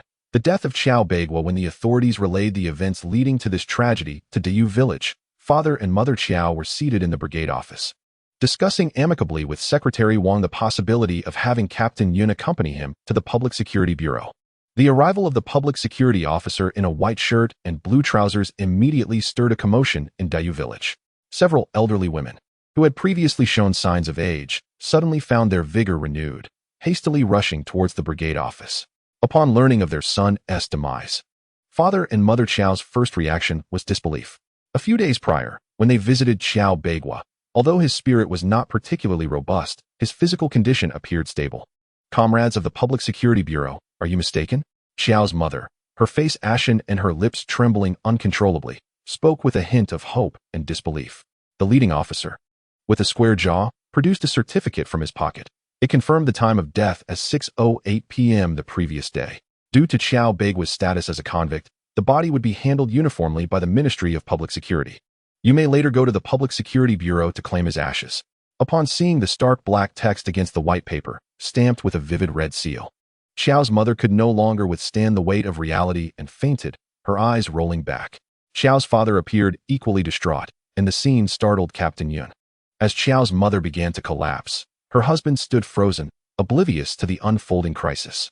Frustrated, Captain Yun stamped his foot, and ultimately had no choice but to brace her falling form with his hands. Secretary Wang stood in a daze, having just engaged in discussion. Now, the news of death struck him like a thunderbolt. A shiver passed through him as he realized the gravity of the situation. Captain Yun, after gently laying her on the ground, forced a smile and addressed the officers. "We are already aware of this matter. We truly appreciate your assistance." He glanced at the clock, noting it was mealtime, and urged, "Please stay for a meal. You've traveled a long way." The square-jawed officer waved his hand dismissively, stating, "We cannot stay. We must return to our duties." With that, they handed over the paperwork and departed with purpose. Qiao's father clung to the doorframe, barely able to stand, tears glimmering in his eyes. Captain Yun beckoned for the nearby elderly women to assist. One of them, with dark, pointed nails, pressed down on Qiao's mother's acupoint. And after a prolonged moment, she finally stirred back to consciousness. Upon waking, she remained eerily silent, sitting vacantly, which unnerved both Captain Yun and Secretary Wang. Let us go to the youth station to gather our belongings and prepare to head to the county, Xiao's father called to his wife. It was unclear which words triggered a response in Xiao's mother, but she trembled, rose from the ground, and silently made her way to the youth station, her head bowed. Captain Yun and Secretary Wang exchanged glances, sensing something was amiss, and quickly followed her. They were not alone. Even the ants at the doorway abandoned their cooking to pursue her. When Xiao's mother arrived at the youth station, Qin Yanran was there gathering vegetables. Since Xiao's parents had arrived, she had been the one orchestrating the meals, all of which came from her share of provisions. "Aunt Xiao, you're back. I'm preparing to steam corn buns today. Xiao Zhigao especially loves these. When you go to the county this afternoon, please take a couple for him." Qin Yanran lifted her hand to show Xiao's mother the wild vegetables she had collected. At the sight of Qin Yanran, Xiao's mother's eyes turned crimson, as if she had found an outlet for her grief. "That's right. Take them to Beigua. Look after him." Qin Yanran had yet to comprehend the latter half of Mother Qiao's statement when a pair of large hands seized her throat with ferocity. Since the incident that occurred previously, Mother Qiao had been demoted to grassroots labor, spending her days dividing meat and chopping bones. Over time, her grip had grown remarkably strong. The atmosphere at the commune was one of chaos. The first to sense something amiss was Su Jingjing. "Ah, Aunt Xiao, what are you doing?" Her piercing scream drew everyone's attention. Su Jingjing and Zhang Xini rushed forward to pry the powerful hands from Qin Yanran's neck. Although they had never been particularly fond of her, they could not stand idly by while she was choked before their eyes. Qin Yanran's face turned crimson, her eyes rolling back as she struggled for breath. Zhao Qingxi and others hurried to assist, disregarding any notions of gender. Some grabbed at Mother Qiao's arms, while others tugged at her shoulders to pull her away. Outside, Captain Yun rushed in, and upon hearing Su Jingjing's scream, felt a wave of darkness wash over him. Indeed, it was as he feared. After all the effort to bring her here, the marks of hands were starkly visible on Qin Yanran's neck. She lay on the ground, coughing violently, while Su Jingjing quickly fetched a glass of water, gently patting her back and offering comfort. It's all right. Qin Yanran trembled uncontrollably, sobbing as she recalled her great-grandmother. Captain Yun's expression turned stern as he turned to the silent Father Qiao. "Comrade Qiao, none of us wish to witness such an event. However, do you not think your actions were a bit excessive? They are, after all, young intellectuals sent to the countryside. My son is also a young intellectual in the countryside. What has become of him? Did your brigade fulfill its responsibility in supervising them? When my son arrived, he was perfectly fine, and now look at the situation. Does your brigade bear no responsibility?" Listening to Father Qiao's shameless words nearly made Captain Yun's anger explode. His chest heaved with fury. "Since you are so brazen, do not blame me for speaking harshly. Comrade Qiao, your words are truly absurd. Did our brigade send him to the black market? Did we hold a knife to his throat and force him to go? It's laughable. Akin to an old woman crawling under the covers. Initially, he had thought them to be educated individuals capable of discerning right from wrong. Fortunately, the police had not yet departed. They could inquire as to the extent of the brigade's culpability. Secretary Wang looked on, astonished, realizing just how eloquent Captain Yun was. When it came to reason, he had a way with words. Captain Yun snorted. In his youth, he had never lost a verbal battle. His wife had been drawn to his sharp tongue. Father Qiao was left speechless by Captain Yun's retort, the anguish in his eyes impossible to conceal. Meanwhile, Mother Qiao sat on the ground, wailing inconsolably. "My son, how could you bear to leave your mother behind?"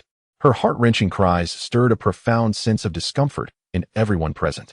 Chapter 92. Mrs. Qiao aims to ruin Qin Yanjin felt a surge of anxiety. The death of Qiao Beigua left her feeling timid and uncertain about enduring the hardships of rural life. When Qiao Beigua was alive, she at least had a glimmer of hope. Now, the path ahead appeared utterly obscure. The villagers murmured in hushed tones, recalling how favorably they regarded Qiao Beigua upon his arrival.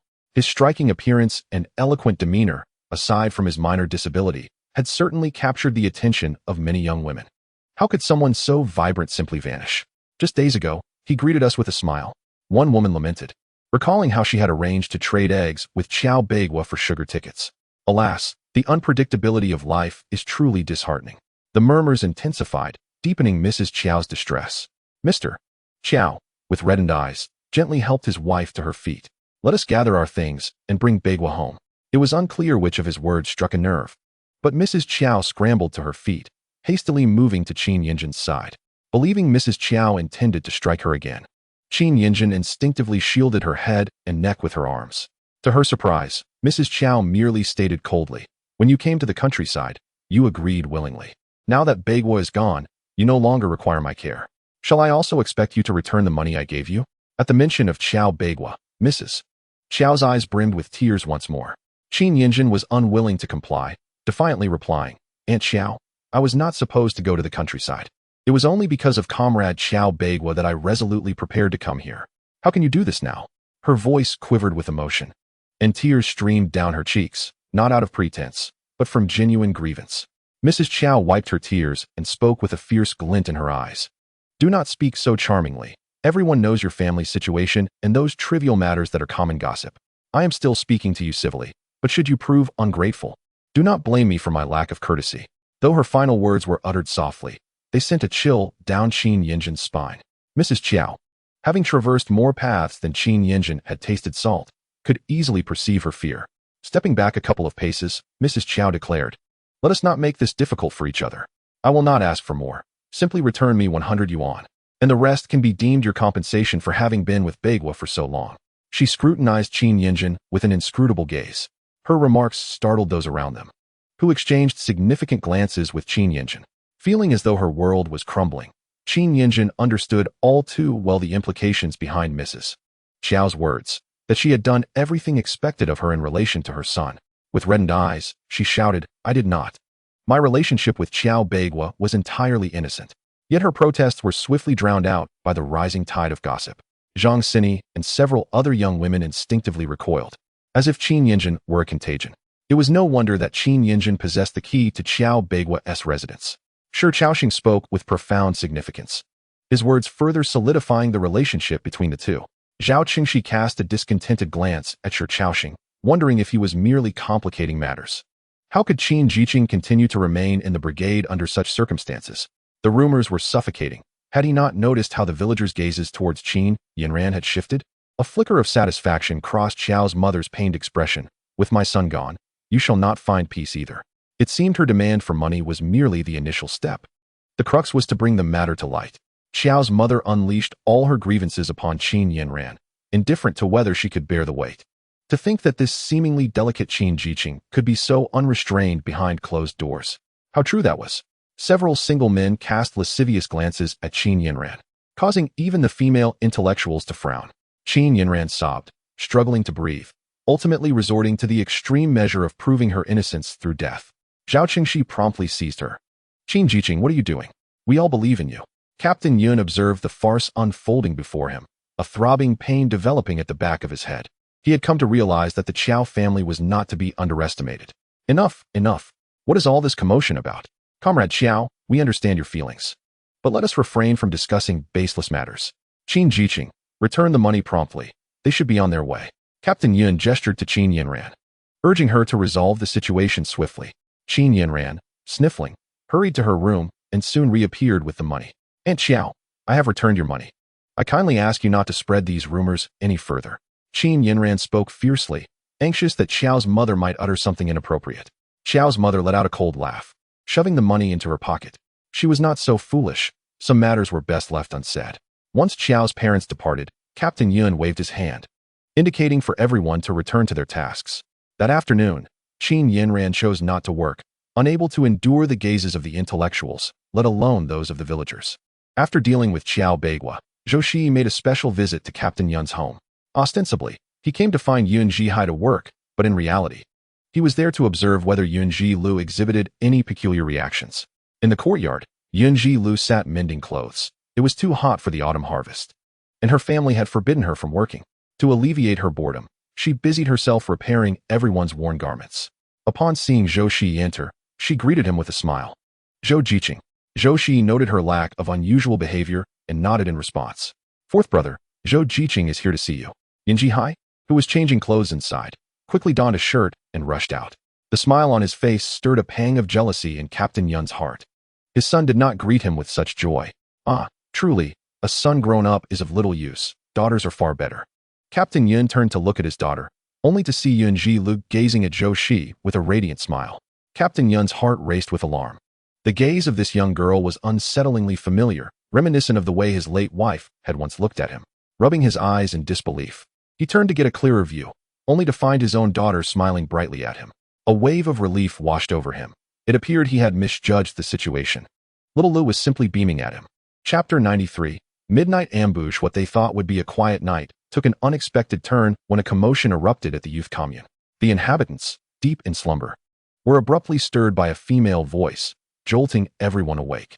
Zhou Qingxi quickly rose, flashlight in hand, and ventured toward the sound.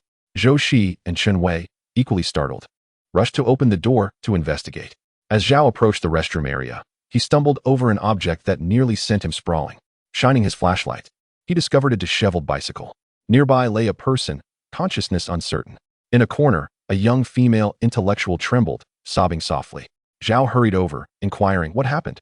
To his shock, it was Su Jingjing, tears streaming down her face as she clutched his sleeve, exclaiming, "I came out to use the restroom and saw someone here. I was terrified." "Zhao, is that person dead?" Zhou Shiyi cautiously approached the figure sprawled on the ground, illuminating the face with his flashlight, recognizing it to be Shi Chaoxing. Observing the scattered bicycle parts, understanding dawned upon him. It was evident that those from the black market had come looking for him. The chaos had escalated, and it was only a matter of time before they traced it back to Shi Chaoxing. If they intended to pin the blame on Xiao Beigua, it was imperative to resolve the matter of the bicycles discreetly. Any loose talk from another could spell trouble. Initially, Zhou had believed that the people from Nanshur were merely unscrupulous in business dealings. He had not anticipated their utter disregard for human life in pursuit of their selfish interests. Checking Shi Chaoxing's neck, he was relieved to find a pulse. "Let us bring him inside and fetch the barefoot doctor at the village entrance."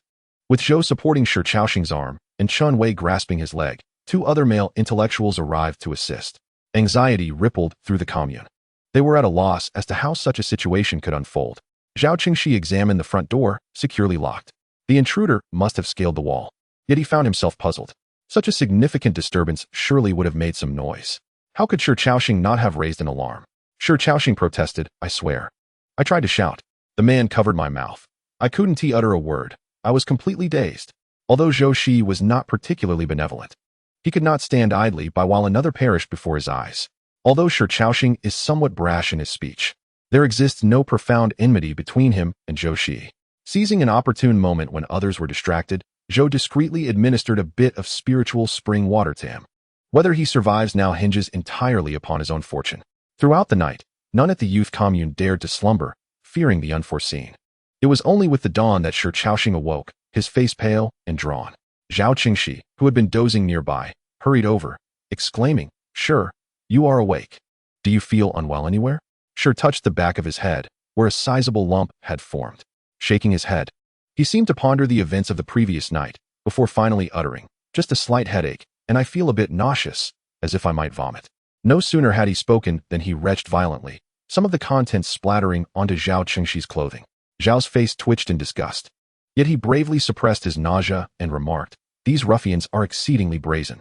Rest assured, I have already reported this to the brigade."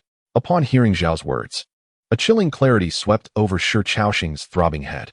The harsh words of the man from the night before flashed through his mind, causing him to shudder. He quickly forced a smile and replied, "It's nothing. I merely took a tumble. There's no need to trouble the brigade leader over this." Zhao, puzzled, noted that the bicycle's wheels had been removed. Was that not the work of ruffians? However, seeing Shi's reluctance to pursue the matter, he suppressed his astonishment and nodded in agreement. "Very well, I shall inform the brigade leader later. You take care and rest well." With that, he hastened outside, his mind racing with apprehension.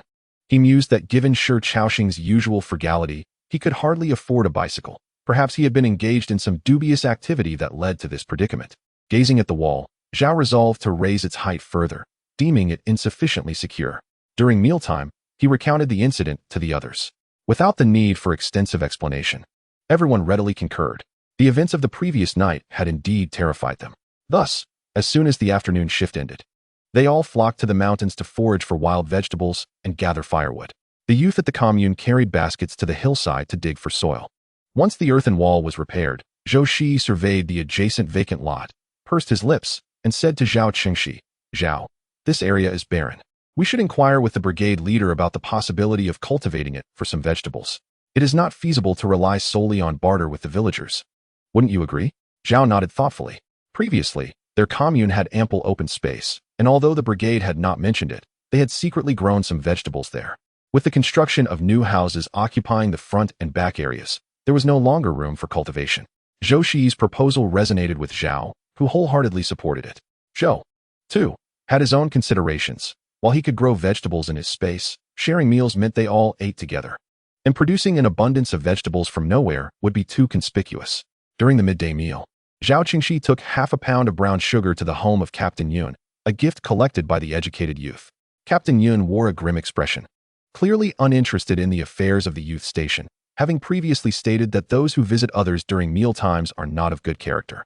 Zhao Qingxi felt somewhat embarrassed under the scrutiny of 6 pairs of eyes, making him quite uncomfortable. Had he known, he should have invited Zhou Shiyi, whose thick skin would have made things easier. Captain Yun, are you having lunch? Zhao Qingxi asked, to which Captain Yun replied curtly, can't you see? Zhao Qingxi forced a smile. We were hoping to cultivate the nearby wasteland to grow some vegetables. You know, there are so many of us at the youth station. Captain Yun, thinking it was a significant matter, waved his hand dismissively. That's considered your private plot. Didn't Secretary Wang inform you? I thought you all had been too tired lately to tend to the land. Zhao Qingxi, taken aback, exclaimed, no, not at all. Hearing this, Captain Yun unleashed a torrent of curses aimed at Secretary Wang. In truth, Captain Yun had misunderstood Secretary Wang, although he had forgotten about the matter. It resurfaced when Qiao Beigua arrived. To appease Qiao Beigua, he had made a point to explain, this is something I fought hard to secure for your youth station. You won't need to spend money or trade with others. Just have Qiao Beigua communicate with the youth. However, Qiao Beigua never had the chance to convey this, as he was overwhelmed by the arduous task of land reclamation. Having achieved his desired outcome, Zhao Qingxi left, though not before feeling the weight of 6 accusatory gazes upon him. Once he departed, Captain Yun's wife eagerly lifted the plate that had been set aside, revealing a sumptuous dish of chicken stewed with mushrooms that made one's mouth water. The elderly matriarch of the Yun family thoughtfully placed a large chicken leg into the bowl of Yun Jila, saying, Lele, you've lost weight lately. Do eat a bit more. In other households, a chicken leg would typically be contested among the boys, but in the Yun family, the 2 brothers, though tempted, would never snatch food from their sister. Yun Jila smiled as she carefully removed the meat from the chicken leg, offering a generous portion to her grandmother. Grandma, let us share this together. The grandmother beamed with joy, her previous irritation towards her granddaughter now forgotten. Perhaps due to Yun Jila's recent visits and her thoughtful gesture of crafting a pair of shoes for her. The elderly matriarch felt a sense of belonging and returned to the Yun household for the meal. The cultivated land conveniently aligned with the back door that Zhou Shiyi had opened. Zhang Sini, observing the position of the back door, smiled brightly, saying, Zhou, you truly have foresight. This back door makes it so much easier for us to water the crops. Zhou Shiyi smiled quietly, opting to remain silent as he picked up a hoe and began to carve a path at the corner. This arrangement facilitated his comings and goings, and he gathered a few sturdy wooden sticks to enclose their private plot. As others observed his actions, they too began to emulate him with a semblance of earnestness.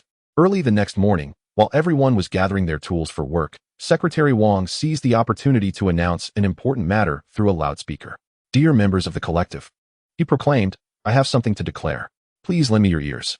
His lengthy preamble elicited impatience among the villagers gathered below. Ahem, as you know, the rice harvest is upon us, and the commune has specially dispatched additional tractors to assist each brigade. Due to a shortage of operators at the agricultural machinery station, selections would be made from the various brigades. Rumor had it that those who excelled might even secure a position as a driver at the station. As soon as he finished speaking, the crowd erupted like water splashing into hot oil. Is that true? What a fortunate opportunity. Can our De Zhuang go to learn? Let's take Xiao Zhuang too. He's quite clever. Yes, Secretary, look at my strength. May I also have the chance to learn? Secretary Wang reveled in the commotion he had stirred. He patted the microphone, causing it to emit a sharp, crackling noise, which silenced the crowd, drawing their gazes toward him.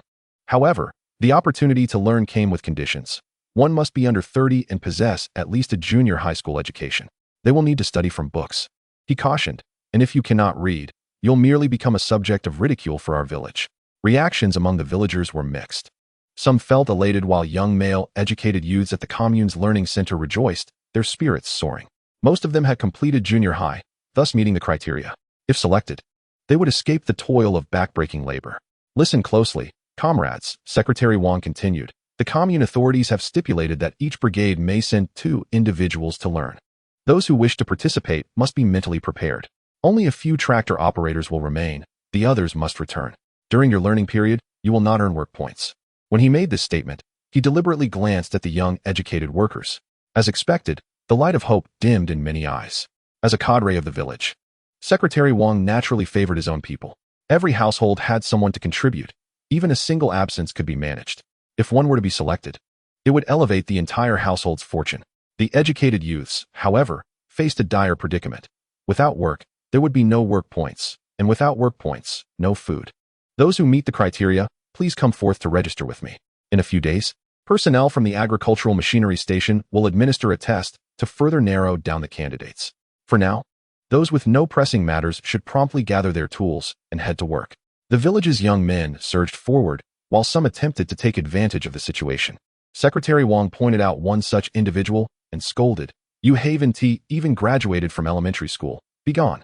Among the educated youths, only Zhou Shiyi stepped forward. Others hesitated, fearful of ending up with nothing in the end. Upon seeing the burly Zhou Shiyi approach to register, Secretary Wang stammered slightly, unsure of what to say. For Zhou stood at over 6 feet, while Wang was only 5'7". Two individuals stood side by side, and even Wang, the village secretary, felt that a single punch from Zhou Shiyi could send him flying. Although Zhou, a young intellectual, was not particularly violent, the following days saw a growing restlessness among the 10 or so applicants. Most of them were young men, while among the few girls, only Wang Qianqian, the secretary's daughter, had signed up. This sparked discontent among several young men. Secretary Wang, surely you can't let your daughter participate just because she's your child? Indeed, this is a matter for boys. What business does a girl have in this? With her hands on her hips and a fierce glare, Wang Qianqian retorted, "What's wrong with me? Don't I meet the criteria? I have a high school education. Leaders have said that women can hold up half the sky. Why shouldn't I be allowed to register?" As she spoke, she discreetly cast a glance towards Zhou Shiyi. Captain Yun was anxiously stomping his feet. "Secretary Wang, this is no trifling matter. The tractor must be put to work. Can your daughter endure this hardship?" Wang, feeling a tinge of worry, contemplated the resolute assurance of his daughter. Gritting his teeth, he ultimately decided, if the girl wishes to try, let her try. At last, the villagers awaited the arrival of personnel from the county's agricultural machinery station. The leading figure, donning a straw hat and driving a tractor, emitted a rumbling sound that instinctively drew the villagers' attention. Secretary Wang donned his finest attire, clutching a notebook and with a steel pen tucked into his pocket. With a cheerful demeanor, he approached the newcomers, exclaiming, "Welcome, welcome. Here is the list of applicants. They are all waiting at the team headquarters." The man at the forefront surveyed the crowd, casually nodding in acknowledgement. Upon reaching the team headquarters, Niu Dahu scanned the room until he spotted Zhou Shiyi in the last row. He was engaged in conversation with Yun Zhihai, whom Niu had hoped would also register for the training. However, Yun was adamant against it, claiming that reading made him drowsy and unable to keep his eyes open. Niu, exasperated, lamented that all of his intelligence had evidently been inherited by his daughter, leaving his sons lacking in academic prowess. To prevent anyone from taking advantage of the situation, a few test papers were distributed for everyone to complete. Given the large number of applicants, it was essential to prioritize those with some theoretical knowledge. Upon hearing this, the crowd protested, "Why impose additional conditions? We haven't studied this before, so of course we won't do well. Isn't this unfair?" "Exactly. We can learn what we don't know. We can't be dismissed right from the start." The young men, their faces flushed with indignation, voiced their dissatisfaction. Niu Dao, glaring at them, demanded, "Then tell me, with so many candidates, how do we choose just 2? The young man hesitated, unable to articulate a response. Naturally, he wished to be selected, but with so many eyes upon him, he feared that any bold claim would lead to retribution against his family. Secretary Wang raised his hand to quiet the crowd. "This is how selections are made in all villages. We must adhere to the process." Dahu cast a discreet glance at the young man who had approached him, signaling him to distribute the examination papers. This test was crafted with the assistance of a teacher from their agricultural machinery station. As he observed the questions, which seemed almost rudimentary, Dahu could not help but smirk. The residents of Du village were rather unrefined. Zhou Shiyi swiftly seized the pen on the table, writing with remarkable speed, leaving the nearby young man in awe as he craned his neck to sneak a glance at Zhou's answers. However, he was soon yanked by the ear and escorted away by Secretary Wang. Wang Qianqian, on the other hand, was filled with confidence as she began to write. Having graduated from high school, she found these elementary questions to be exceedingly simple. The last 2 complex problems posed a challenge, yet Wang Qianqian believed that, aside from Zhou Shiyi, none could outperform her. Yun Zhihai sat nearby, admiring Zhou Shiyi and envying those who could read without feeling dizzy. When Secretary Wang collected the examination papers, he straightened his back upon seeing his daughter's paper filled to the brim. It was evident she was well prepared. After gathering the papers, they transitioned to the question and answer segment. Dahu's inquiries were not particularly difficult, and many from various villages were able to respond. After all, their team had tractors, and they had a modicum of experience with them, unlike the villagers of Diyu who had never even laid eyes on a tractor. Consequently, many stuttered through their answers. When it was Wang Qianqian's turn, she was utterly lost, her eyes glistening with unshed tears as she gazed at Dahu, silently pleading for leniency. After all, she was the only girl present, hoping to leverage that to her advantage.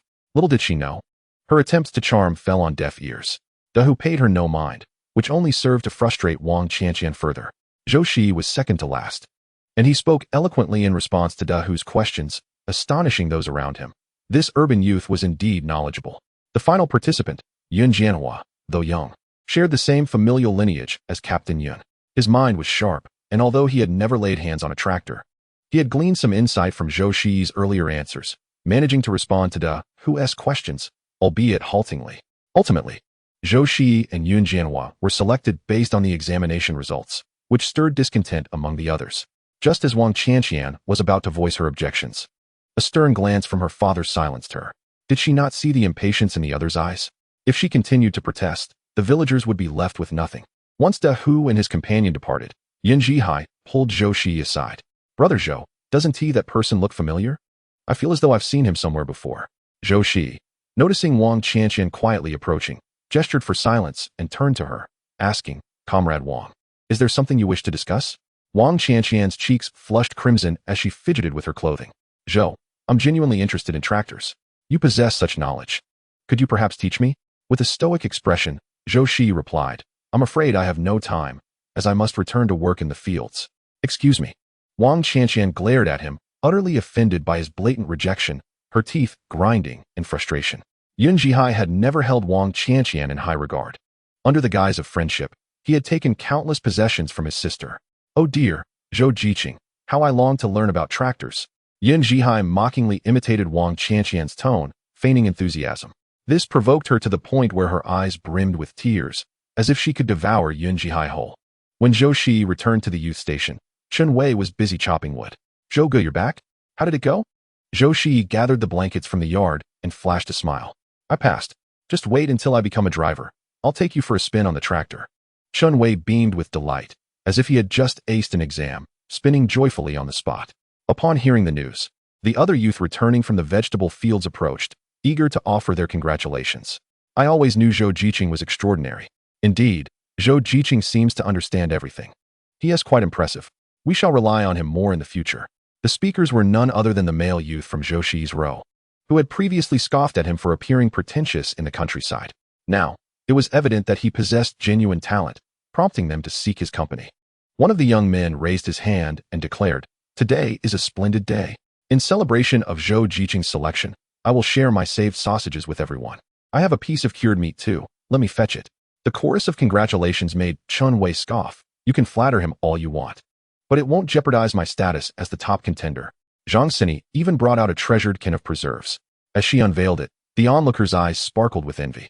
Zhang Jiqing, what is this? Some had never encountered canned goods before, for in this era, they were exceedingly rare. Even in the capital, one had to rely on luck to find canned food at the supply cooperative. Arriving late meant it was all gone. This is canned fruit. I've been reluctant to eat it for so long. This tiny jar cost over $1. Zhang Sini poured out the contents, scooping a spoonful of syrup that made her eyes glimmer with joy. She meticulously divided the yellow peaches into small pieces, ensuring everyone could savor a taste, and poured the syrup back into the glass jar. Su Jingjing eyed the delicacy with envy but refrained from demanding a taste. Zhang Sini initially intended to take the glass jar and syrup inside, but seeing the longing expressions around her, she bit her lip, reluctantly setting it down to allow everyone a taste. During mealtime, the canned fruit undoubtedly became the highlight of the gathering.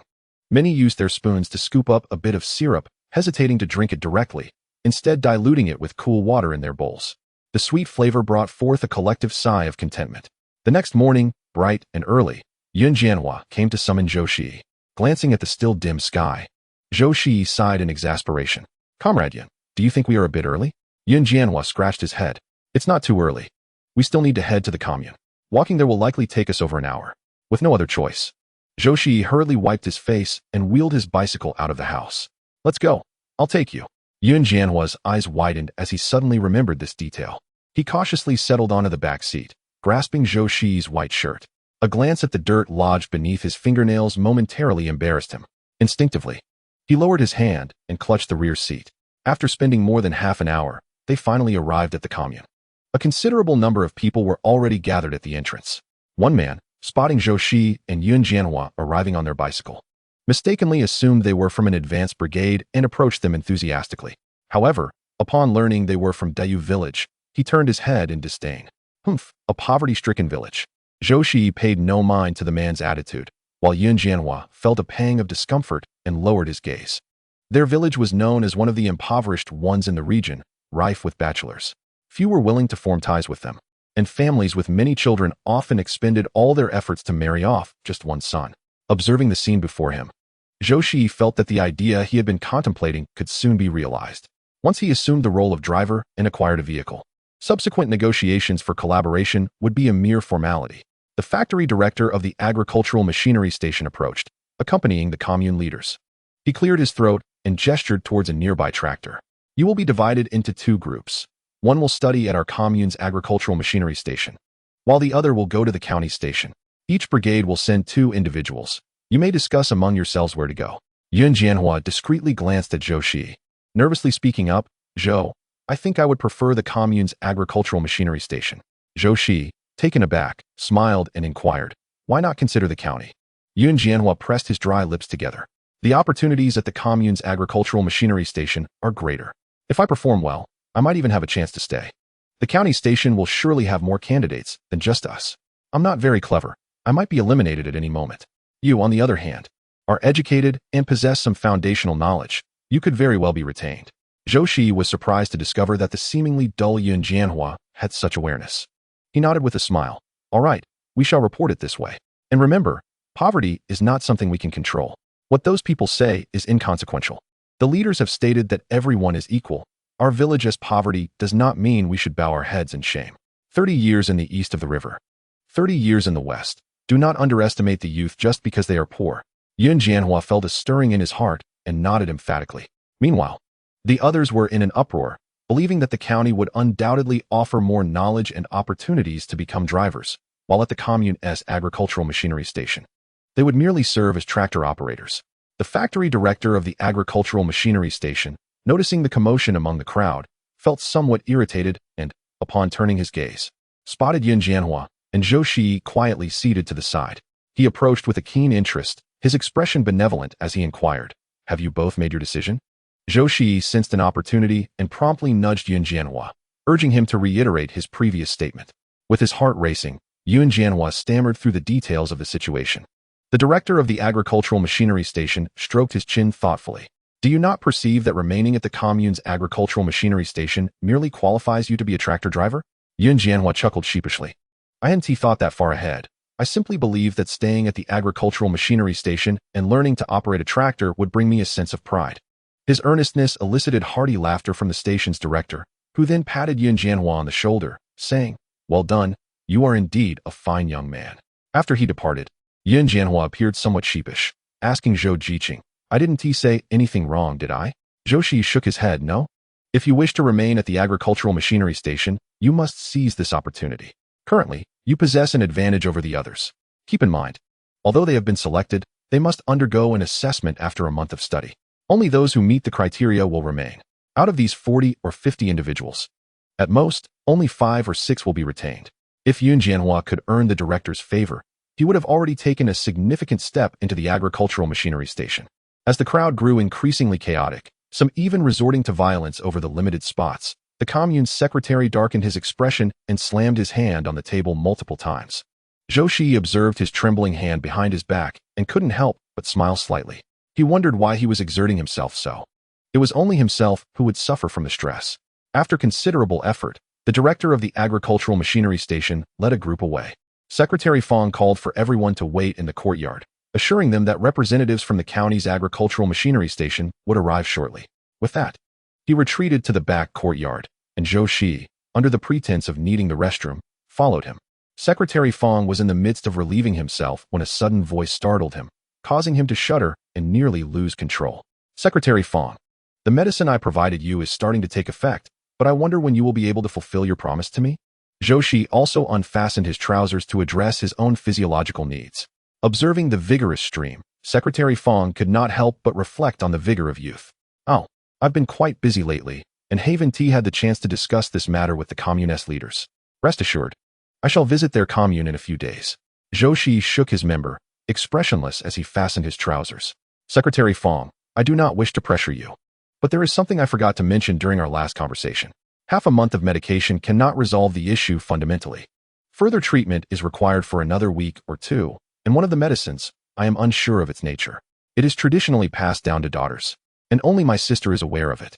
Secretary Fong scoffed, somewhat skeptical, claiming that his condition had been remarkably good these past few days. Even his wife had been more amiable towards him. Just this morning, he had struggled to get out of bed. Do not frighten me. I feel quite well these days. Moreover, I have already informed you that once I complete my tasks, I shall attend to it. Zhou Shiyi, listening to his words, remained unperturbed and replied in a tone that was neither warm nor cold. I am not trying to deceive you. Have you not felt exceedingly fatigued during these recent noons? Lacking in vigor?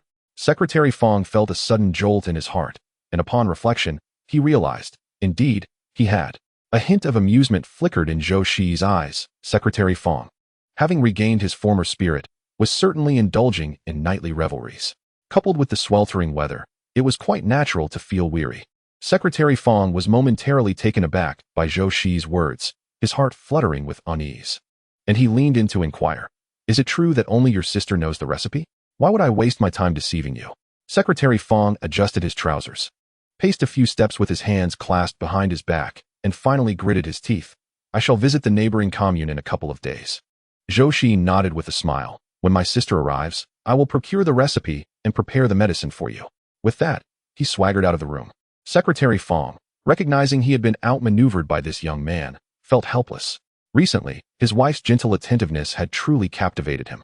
In the early afternoon, Niu Dahu finally arrived, ambling over on his tractor. Despite the mounting irritation from the prolonged wait, none of the onlookers dared to voice their complaints. Upon reaching the county agricultural machinery station, Dahu summoned a few drivers. Lao Wang, Lao Chun, there are a total of 20 of you. Each of you will take 5. Teach them well. There will be periodic assessments. All right, understood, the drivers replied with smiles, though Zhou Shiyi noticed one driver, surnamed Liu, who appeared rather disdainful. Observing his age, Zhou Shiyi could comprehend the sentiment. Being assigned by a mere young lad would certainly irk an experienced driver. The 20 individuals were divided into 4 groups, and Zhou Shiyi found himself under the guidance of the honest driver, Lao Wang. Step by step, Lao Wang explained how to operate the lever and when the vehicle would start. After a thorough explanation, everyone grasped the essentials. Glancing at the sun, which had reached its zenith, Lao Wang removed his gloves. All right, we will continue our learning in the afternoon. You all should go eat first. One particularly lively individual among their group took hold of Lao Wang's arm and exclaimed, Master, we must treat you to the first meal today. Come, let us dine at the state-run restaurant, considering it our initiation offering. We hope you will continue to teach us hands-on. He made this suggestion without consulting the others. However, their thoughts were aligned, and despite some dissatisfaction at being preempted, none displayed their feelings outwardly. Lao Wang did not refuse. It was a long-standing tradition, and in the past, gifts were often required. Today, treating this bunch to a meal was a concession he was willing to make. Meanwhile, Lao Lu, observing that Lao Wang and the others had departed, cleared his throat heavily. All right, this concludes our morning session. Let us go eat. He led the somewhat dull-witted group, who, upon hearing the announcement of food, eagerly surged out. They all rose early to queue, and by now, their stomachs were growling with hunger. Old LV watched helplessly as 4 or 5 individuals dashed away, completely disregarding him as their master, which infuriated him, prompting him to kick the car a few times in frustration. Thus, Old Wang devoted 2 days to earnestly instructing his young apprentices. On the 3rd day, coinciding with Sunday, the agricultural machinery station personnel took the day off. Old Wang generously gave his apprentices a day off as well, allowing them to reunite with their families. Zhou Shiyi did not return to the youth point, but went directly to the commune. Upon seeing Zhou Shiyi, Secretary Fong joyfully exclaimed, slapping his thigh, I was just about to look for you. Come, today the county is organizing an inter-commune learning session, and we are heading to your sister's brigade. If you wish to join, Hop on the vehicle. I will send someone to inform your brigade. Taking advantage of the moment when no one was paying attention, Zhou Shiyi discreetly pulled out a pack of cigarettes from his pocket and handed it to Secretary Fong, saying, "Thank you so much, Uncle Fong." Secretary Fong couldn't help but smirk at the transformation of Zhou Shiyi, who had threatened him just days before but now addressed him as uncle. He tucked the cigarettes into his pocket and pretended to be profound. "Let us go." Zhou Shiyi jumped onto the tractor, pulling Secretary Fong along. The distance between the two communes was not particularly far. After approximately 2 hours, they arrived. Upon meeting, the two secretaries exchanged pleasantries, each complimenting the other with smooth commercial flattery. Not only had personnel from their commune arrived, but leaders from several other communes were also present. Gazing at the golden rice fields, the leaders expressed their admiration. "No wonder your commune is recognized as advanced every year. Look at this. The yield per acre must reach around 700 pounds, right?" "Indeed, just over 700. It's quite acceptable," came the proud reply from one leader, who, with hands behind his back, uttered the words with a sense of self-satisfaction that made others wish to reprimand him soundly. As lunchtime approached, Secretary Fong deliberately pulled Secretary Zhou aside. "Old Zhou, I have another matter I would like your assistance with." Secretary Zhou looked puzzled. "What is it?" "You see this young man? He shares your surname, Zhou. He is among the youth sent down to the countryside. His sister has been assigned to your commune, and I thought it would be convenient for him to look after her. I was hoping you could help facilitate a transfer for his sister to their brigade." Secretary Zhou glanced at Zhou Shiyi, assessing him.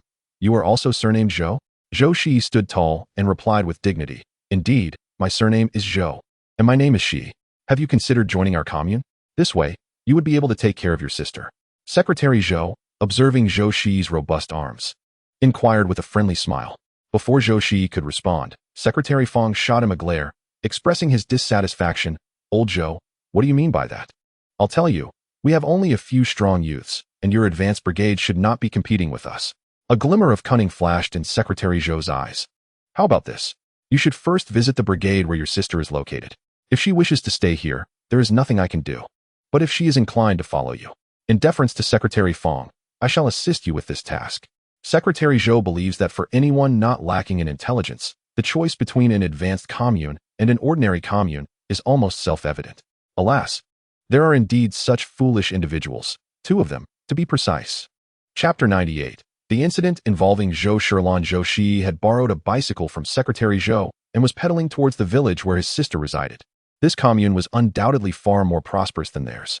One commune, with over 10 or 20 production teams, had more than half equipped with tractors. Upon arriving at the village, Zhou Shiyi chanced upon several children playing with pebbles beneath a grand tree at the entrance. Ringing his bicycle bell, he cheerfully extracted a few fruit candies from his pocket and inquired, "Hello there. I wish to visit the youth station. Could anyone guide me?" One slightly older child clapped his hands and replied, "I'll take you, but you must give me some candy." "Of course," Zhou Shiyi said, placing a piece of candy into the boy's palm. "Let us go." The other children gazed enviously at the candy, drooling in anticipation. Seeing Zhou Shiyi and the older boy departing, they eagerly trailed behind. "My name is Ergo. Are you here to find someone at the youth station?" The child, quite the chatterbox, quickly unwrapped the candy and stuffed it into his mouth, saving the wrapper in his pocket to savor before bedtime. "Yes, I'm looking for the newly arrived youth, Zhou Shiyi." The little boy abruptly halted, his eyes widening as he scrutinized Zhou Shiyi. "Who are you to her?" Zhou Shiyi's heart raced. The situation seemed precarious. "Oh, we are from the same place. I merely wish to check on her." The boy lowered his head and silently resumed his lead, though his earlier exuberance had waned. Zhou Shiyi, with a penetrating gaze, glanced back at the group of giggling children trailing behind. "I seek Zhou Shiyi. If you are aware of her circumstances, please share. I can exchange candy for information." The children exchanged glances, and a snot-nosed boy named Go Dan timidly raised his hand. I know. Go Dan, do you dare to speak?" Ergo exclaimed, panic evident in his voice as he glared at Go Dan. In a sudden burst of frustration, he shoved Zhou Shiyi. "I won't guide you anymore." Zhou Shiyi's demeanor turned icy as he seized Ergo by the collar. "You took my candy and refused to lead me? That will not do. If you will not speak, others will." He produced the remaining candy from his pocket. "Whoever provides useful information will receive these sweets." The children's eyes sparkled like bright bulbs. Go Dan darted forward. I know. The youth, she almost jumped into the river not long ago. Go Dan, have you forgotten the captain's orders? If you dare to speak, just wait and see if I won't punish you." Ergo's face flushed crimson as he squirmed, yet Zhou Shiyi held him firmly in place. With a cold voice and a frosty expression, Zhou Shiyi commanded, continue. Godan shrank back, being merely a child of 4 or 5. After all, what could possibly be more enticing than candy? He extended his arm to wipe his nose and poured out the entire story. Not long ago, Zhou Jiqing had sprained her ankle and fallen into the river, only to be rescued by Ergo's brother. Their family insisted that Zhou Jiqing marry his brother. However, she was unwilling and even jumped into the river, only to be pulled out by a villager. Now, she didn't even want to go to work. Zhou Shiyi abruptly released Ergo, causing him to tumble to the ground. With a stern expression, he tossed some candy to Godan, signaling him to lead the way. Godan tucked the sweets into his pocket and merrily bounced ahead. The other children quickly joined in, eager to accompany him. I'll lead you too. Sister Zhou is so nice, she said. She climbed up on her own. But Ergo's brother claimed he was the one who saved her, leaving everyone in confusion about the truth. Zhou Shiyi, noticing that Godan had shared something useful, also threw him a few pieces of candy. The other children became even more animated, chattering.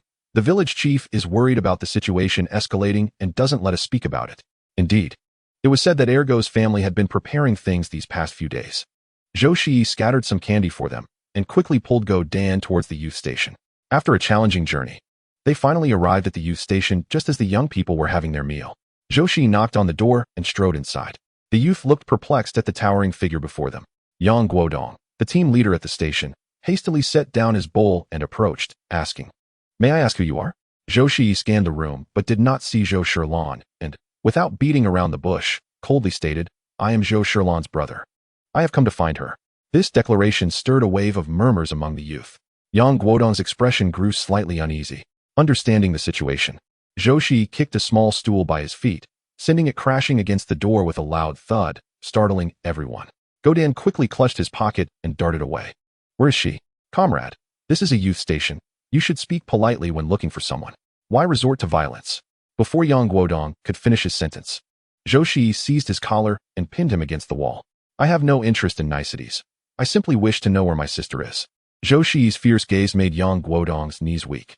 In the room, he stammered, trembling as he pointed toward Zhou Shilan's room. Zhou Shiyi swiftly approached his sister's door. It was locked from the inside. He gently knocked and spoke softly, "Lan, it's me, your brother." There was no response. Raising his voice, he called again, but still received no answer. Zhou Shiyi turned to Yang Guodong, who faltered, his lips quivering as he said, "Zhou Jiqing is indeed in the room." "No. Could something have happened? Did you see Zhou Jiqing this morning?" Yang Guodong cast his gaze upon several young female intellectuals. A short-haired young woman, pursing her lips, rose and said, "I even called her to wake up and freshen up this morning." There was indeed some commotion in the room. Zhou Shiyi feared that Zhou Shilan might do something reckless. He swiftly kicked the door. The door trembled slightly, and dust from the frame cascaded down. Zhou Shiyi took a few steps back, charged forward, and forcefully kicked the door open. The scene within the room lay bare before him. He beheld Zhou Shilan lying motionless on the bed, a tempest brewing in his eyes. He dashed forward and lifted her into his arms. Lan. Zhou Shilan felt a haze enveloping her consciousness, and amidst the fog, she seemed to hear her brother's voice. Yet the heaviness of her eyelids rendered her unable to open them. She had not eaten for 3 days, and the thought of the village's rumors made her feel nauseous. The words and actions of the young intellectuals at the commune filled her with despair. Chapter 99. I saved her, so she should be my wife. Zhou Shiyi, using the cover of concealment, fed Zhou Shilan a bit of spiritual water, his eyes reddening as he gazed at his emaciated sister. Lan, open your eyes and look at your brother." The short-haired young woman emerged from the kitchen with a bowl of porridge, saying, "She hasn't eaten much these past few days. Let me feed her." Zhou Shiyi remained silent and took the porridge from her. Casting a cold glance at her lingering presence, he watched as the short-haired young woman tightened her grip and exited. Zhou Shiyi no longer trusted anyone in this place. He poured the porridge onto the ground and retrieved a bowl of plain porridge from his space. He had prepared this over the past few days, rising early to make more, ensuring it was convenient to access.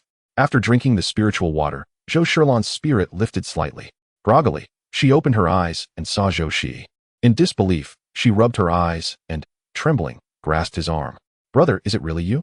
Zhou Shiyi supported her against the headboard, smiling as he brought the spoonful of porridge to her lips. "It's me. Eat quickly. I'll take you away."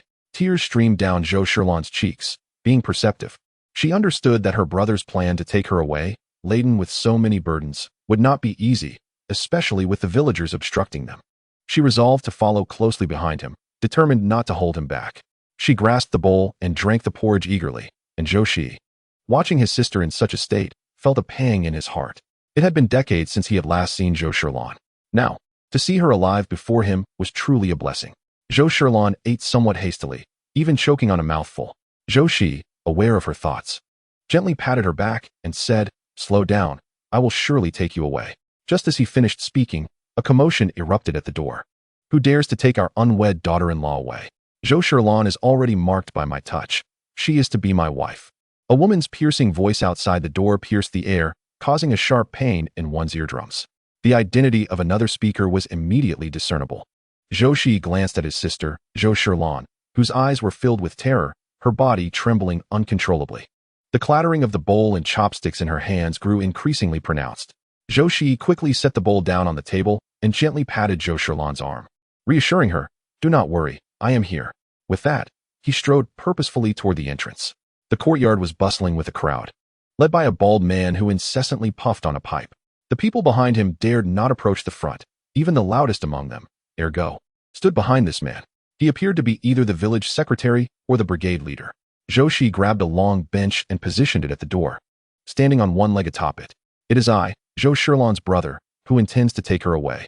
Do you have any objections? Since when did my sister become someone else's future bride? And who are you, spouting such nonsense?" "This comrade," the bald man responded with a forced smile. "Even if you are Zhou Shiyi's brother, you cannot take her away.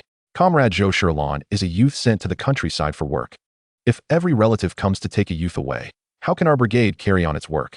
Wouldn't that create chaos?" A flicker of displeasure crossed the bald man's eyes, yet he maintained his jovial facade. Zhou Shiyi raised his gaze to the bald man. "What is your name?" "I am Bai, the village secretary," he replied. "Bai secretary. Let us not digress. I merely wish to inquire. Is this how your brigade conducts its affairs? When the youths are wronged, you choose to ignore it and even defend the villagers? If we were to bring this matter to the Youth Affairs Office, I fear you too would face consequences. Would you not? Furthermore, with the current advocacy for marriage freedom, my sister is only 16 years old. How can she be called a daughter-in-law against her will?" Zhou Shiyi's commanding presence radiated an icy demeanor that made it difficult for anyone to meet his gaze. Despite his formidable stature, which could easily overpower, he remained here discussing principles, an incongruous scene indeed. Our son saved Zhou the youth. She was assaulted, and who would she marry now? This tainted girl. Who would desire her? A triangular-shaped woman, hands on her hips, shouted defiantly at Zhou Shiyi. "What nonsense are you spewing? I have already stated, I climbed up by myself. I can swim. Why would I need him to save me?" Zhou Shiyi emerged from the door, her frail figure standing there, her pale face eliciting sympathy from anyone who beheld her. "That is utter nonsense. Dago rescued her. Our Ergo witnessed it. Soaking wet. Was he to jump into the river himself instead?" Ergo's mother, too, looked down on Zhou Shiyi, seeing her as frail and incapable of labor. Initially, they feared that Zhou Shiyi might cling to their family. Yet who would have known that Dago, foolishly enamored, insisted on marrying her?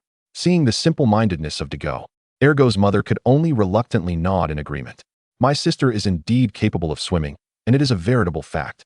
As it happens, did not Comrade Big Dog claim that he was the one who rescued her? Very well, let us proceed to the river and assess your swimming prowess. Are you capable of dragging a drowning individual to safety?" Upon uttering these words, Zhou Shiyi elicited laughter from the villagers. Big Dog, filled with pride, proclaimed, "My swimming skills are unparalleled in our village." Zhou Shiyi responded nonchalantly, "Then let us go and see." At that moment, Zhou Shiyi, trembling, grasped his arm and whispered, "Brother." Zhou Shiyi cast her a calming glance. The river, conveniently situated near the commune, drew Zhou Shiyi and the villagers to its banks. He surveyed the crowd, his gaze settling on the most diminutive man among them. "Who among you cannot swim? Jump in and drown. I shall offer 100 jin of grain as compensation. But fret not, for there are many witnesses here. Moreover, the finest swimmer, Ergo, will dive in to rescue." His words ignited a fervor among the villagers, their eyes gleaming with the prospect of 100 jin of grain. A frail man stepped forward. "I cannot swim. But comrade, are you truly serious? Just a leap into the water guarantees 100 jin of grain."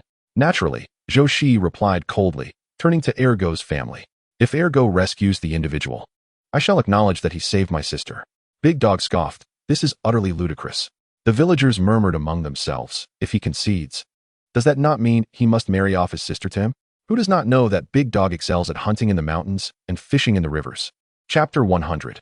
Hoisting the tiger skin to attract the big flag, the slender man genuinely could not swim.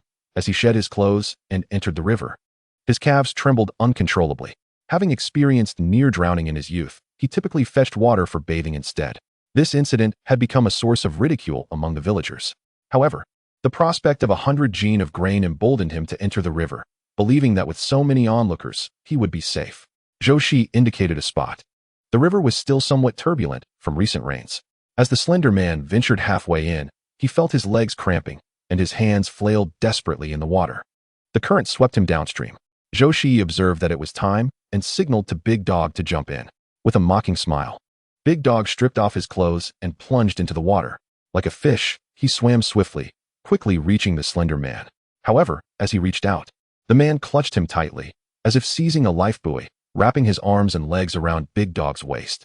Big Dog found himself submerged, struggling unsuccessfully to lift him. As it appeared he too would be dragged under, Captain Bai urgently called for help. Several capable swimmers leaped in to rescue them. Upon realizing the perilous grip of the drowning man, they understood that his strength could inadvertently pull them into the depths as well. Ultimately, a few men managed to grasp Big Dog by the neck and, with a coordinated effort, pulled both him and the drowning man to safety. At this moment, the large dog's belly was swollen, clearly indicating that it had consumed a considerable amount of water. The dog's mother cried out, "Please save my son, quickly." Meanwhile, a lean man was also brought up, barely conscious. Zhou Shiyi pushed through the crowd and forcefully struck the man's chest twice. Once he expelled the water from his stomach, he discreetly fed him a bit of spring water. After much effort, the large dog finally managed to vomit out the water, but then rolled his eyes and fainted. The crowd sighed in relief upon seeing him breathe evenly. Zhou Shiyi straightened up and said coldly, "Is this what Comrade to go refers to as saving a life? It's truly laughable, akin to a grandmother crawling into bed. It's a miracle that he didn't perish inside, yet he dares to play the hero." Zhou's words were blunt, and one of the men who had gone down to help wiped the water from his face, remarking, "Rescuing someone from the river has its risks. One could easily end up in trouble themselves." Indeed, it had been perilous just moments ago, quite frightening. "What do you think, Secretary Bai?" Zhou Shiyi lowered his gaze to Secretary Bai, his cold demeanor intensifying. Bai pursed his lips and replied, "Even if Dego is speaking nonsense, Zhou Jiqing is still one of our team members. You can't just take him away without justification, can you? Your mere accusation tarnishes my sister's reputation. That seems rather absurd, doesn't it? Surely some compensation is in order?" Zhou Shiyi pondered for a moment. "How about 200 pounds of grain? Everyone here witnessed that my sister nearly lost her life a few days ago. If I hadn't arrived in time today, who knows what might have happened? I was even planning to report this to the youth office." Zhou's voice carried an unmistakable threat, causing Secretary Bai to feel a wave of anxiety. Ultimately, regardless of the commotion from Go's mother, he nodded in agreement. "Next, I would appreciate it if Secretary Bai could accompany me," Zhou Shiyi said, leading Zhou Shilan toward the youth station. Secretary Bai, with a grim expression, dismissed the onlookers and followed closely behind. Zhou Shiyi pointed to the bicycle at the entrance, smiling innocently as he said, "Could you kindly check if the bicycle registration is still there?" Secretary Bai, feeling quite irritated, sensed that Zhou was merely toying with him. However, his position as secretary required a degree of astuteness. He reached for the bicycle registration hanging there, and, upon closer inspection, his hands trembled in shock as his eyes widened in disbelief. This is the commune secretary's bicycle? The name on the registration was indeed that of Secretary Zhou. Secretary Bai regarded Zhou Shiyi with a penetrating gaze, his heart racing. They both shared the surname Zhou. Initially, he thought he might be a distant relative of Secretary Zhou, but upon reflection, he recalled that Zhou Shilan's records were clear. Secretary Zhou had no connection to this matter. Yet as he pondered further, a dramatic realization dawned on him. A city youth, leveraging connections to reach relatives in the commune. Secretary Bai's heart raced, wishing he could slap himself for not having the team leader handle this situation today. "Secretary Bai, do you think I can take my sister with me? Certain matters I am confident that someone will discuss with you." Secretary Bai, trembling, placed the bicycle permit down, forcing a rigid smile. All right.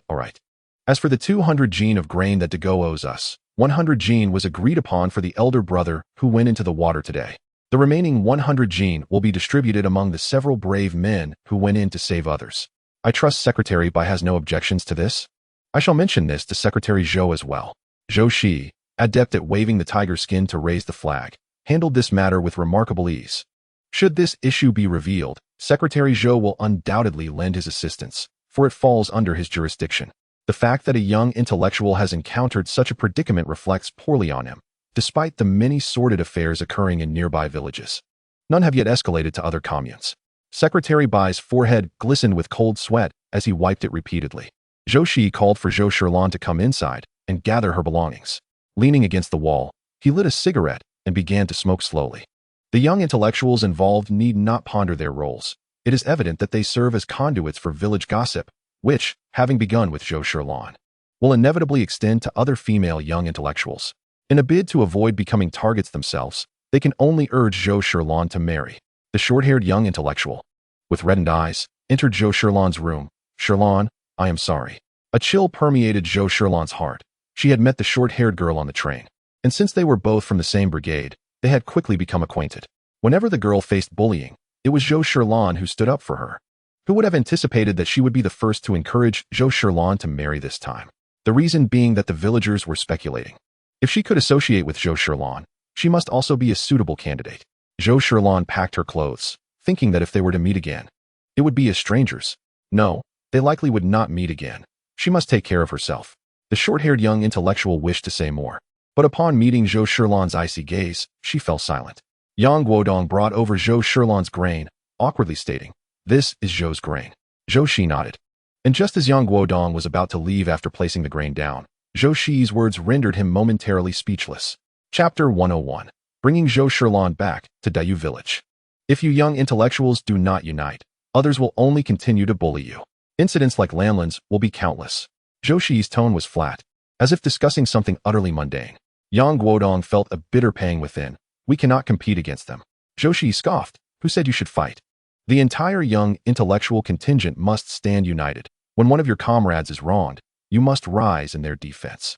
Let them understand that the young intellectuals are not to be trifled with.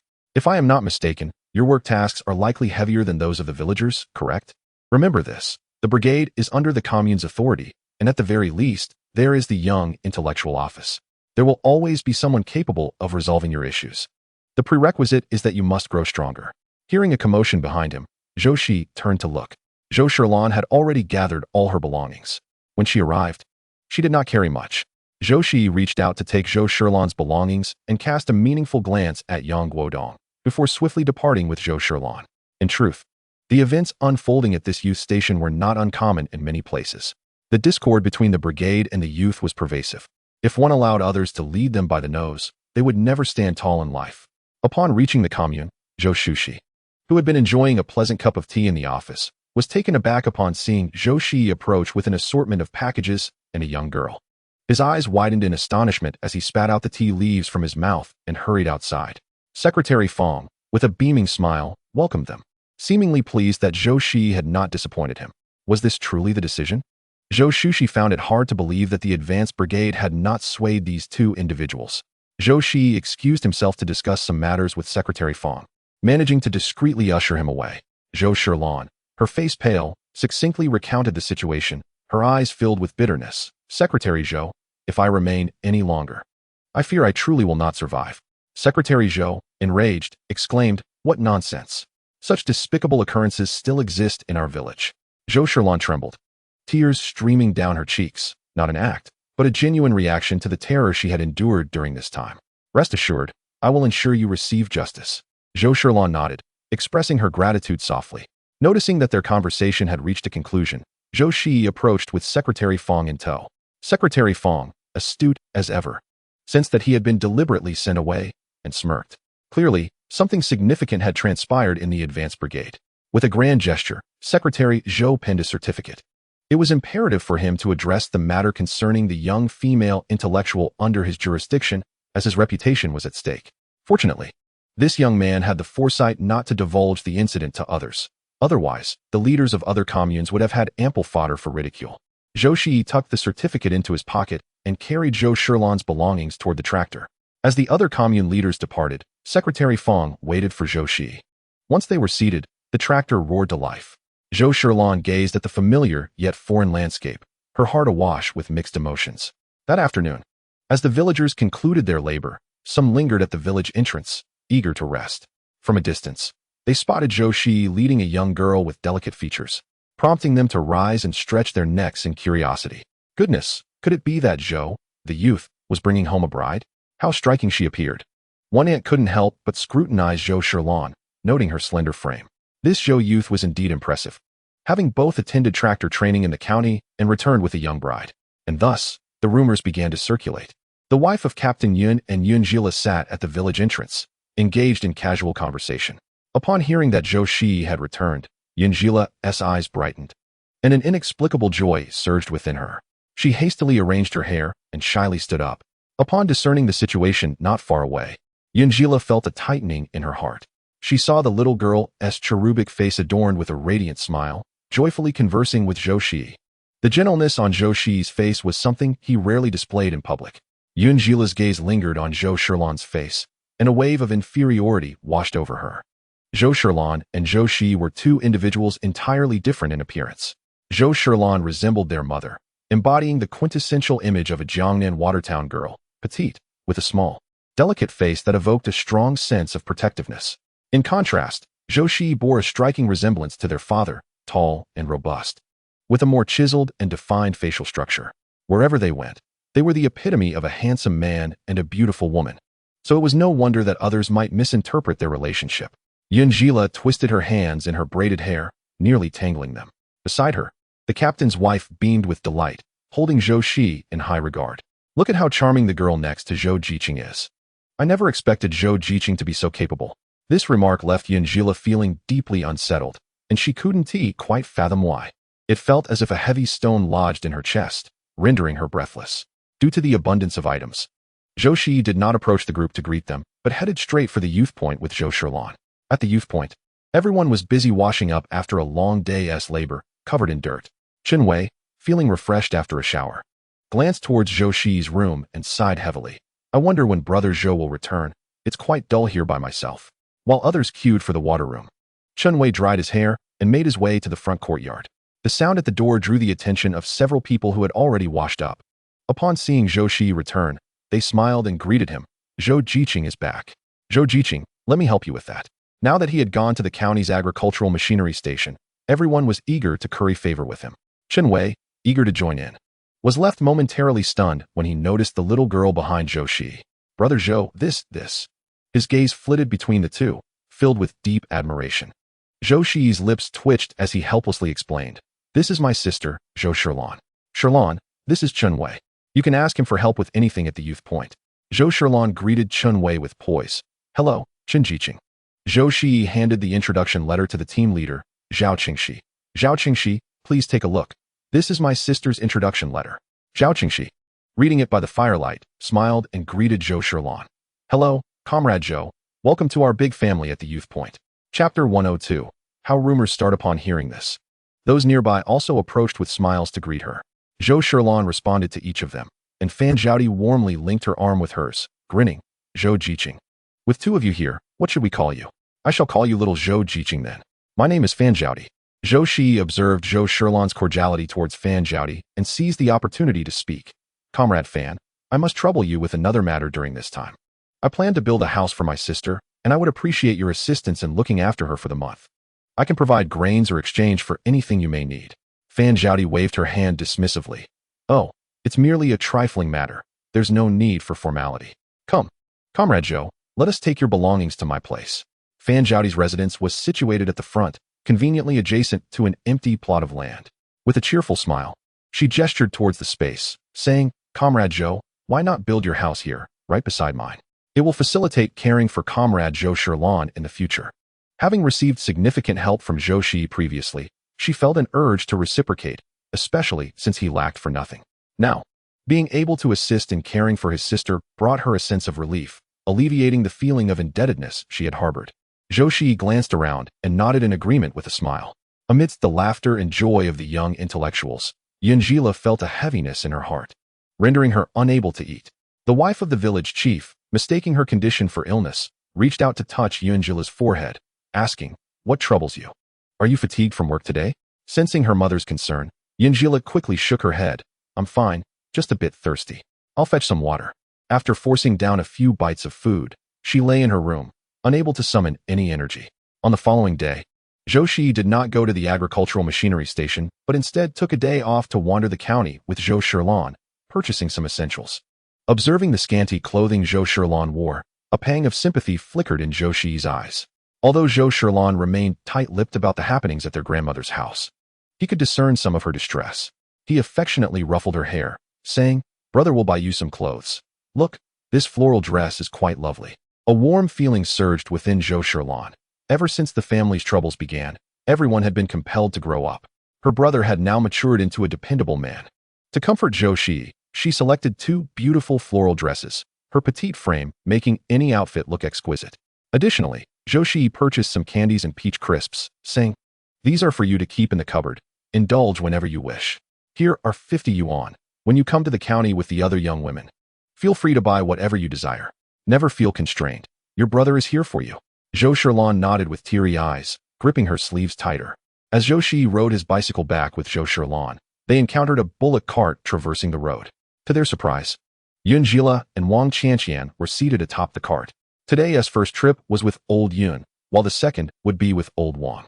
Zhou Shiyi intended to stop and greet them, but alas, old Wang bore a grudge against him and swiftly cracked his whip, urging the cart to speed away. Zhou Shiyi could only watch helplessly as the cart receded into the distance. The woman in the cart, adorned with a red headscarf, gazed enviously at Zhou Shiyi's dress, exclaiming, "Oh my, look at that floral dress. It's truly stunning. I reckon it must have cost quite a few coins."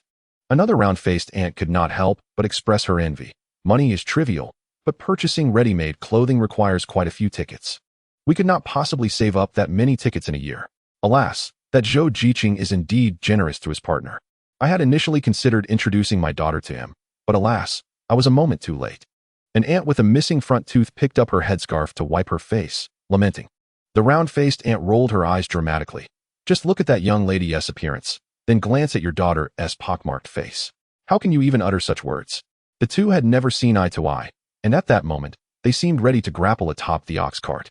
Wang Qianqian's face flushed with anger. "What partner? Who said that? It's all just rumors. If he were not a partner, how could he buy her clothes and ride with her?" "Qianqian, one must recognize reality," said the aunt in the red headscarf, leisurely cracking sunflower seeds. "This daughter of Wang Zhi's family, usually so lofty in her aspirations, must be quite anxious now. That might very well be Zhou Jiqing's sister. You must not recklessly tarnish someone's reputation." Wang Qianqian, her face flushed, defiantly retorted. Those unaware might genuinely think she was concerned for Zhou Shiyi's reputation. One cannot help but remark that Wang Qianqian was indeed truthful. Puffed with their appearances, they could not possibly share the same mother. If they were siblings, my old man would eat dung. The aunt in the red headscarf was equally unyielding. Her husband interjected, "For heaven's sake, I have not wronged any of you." Zhou Shiyi returned to the village, and after setting down his belongings, he led Zhou Shiyi towards the brigade office. Wang Zhi, the secretary, and the brigade leader were busy tallying accounts. Upon seeing them approach, they smiled and gestured for them to wait.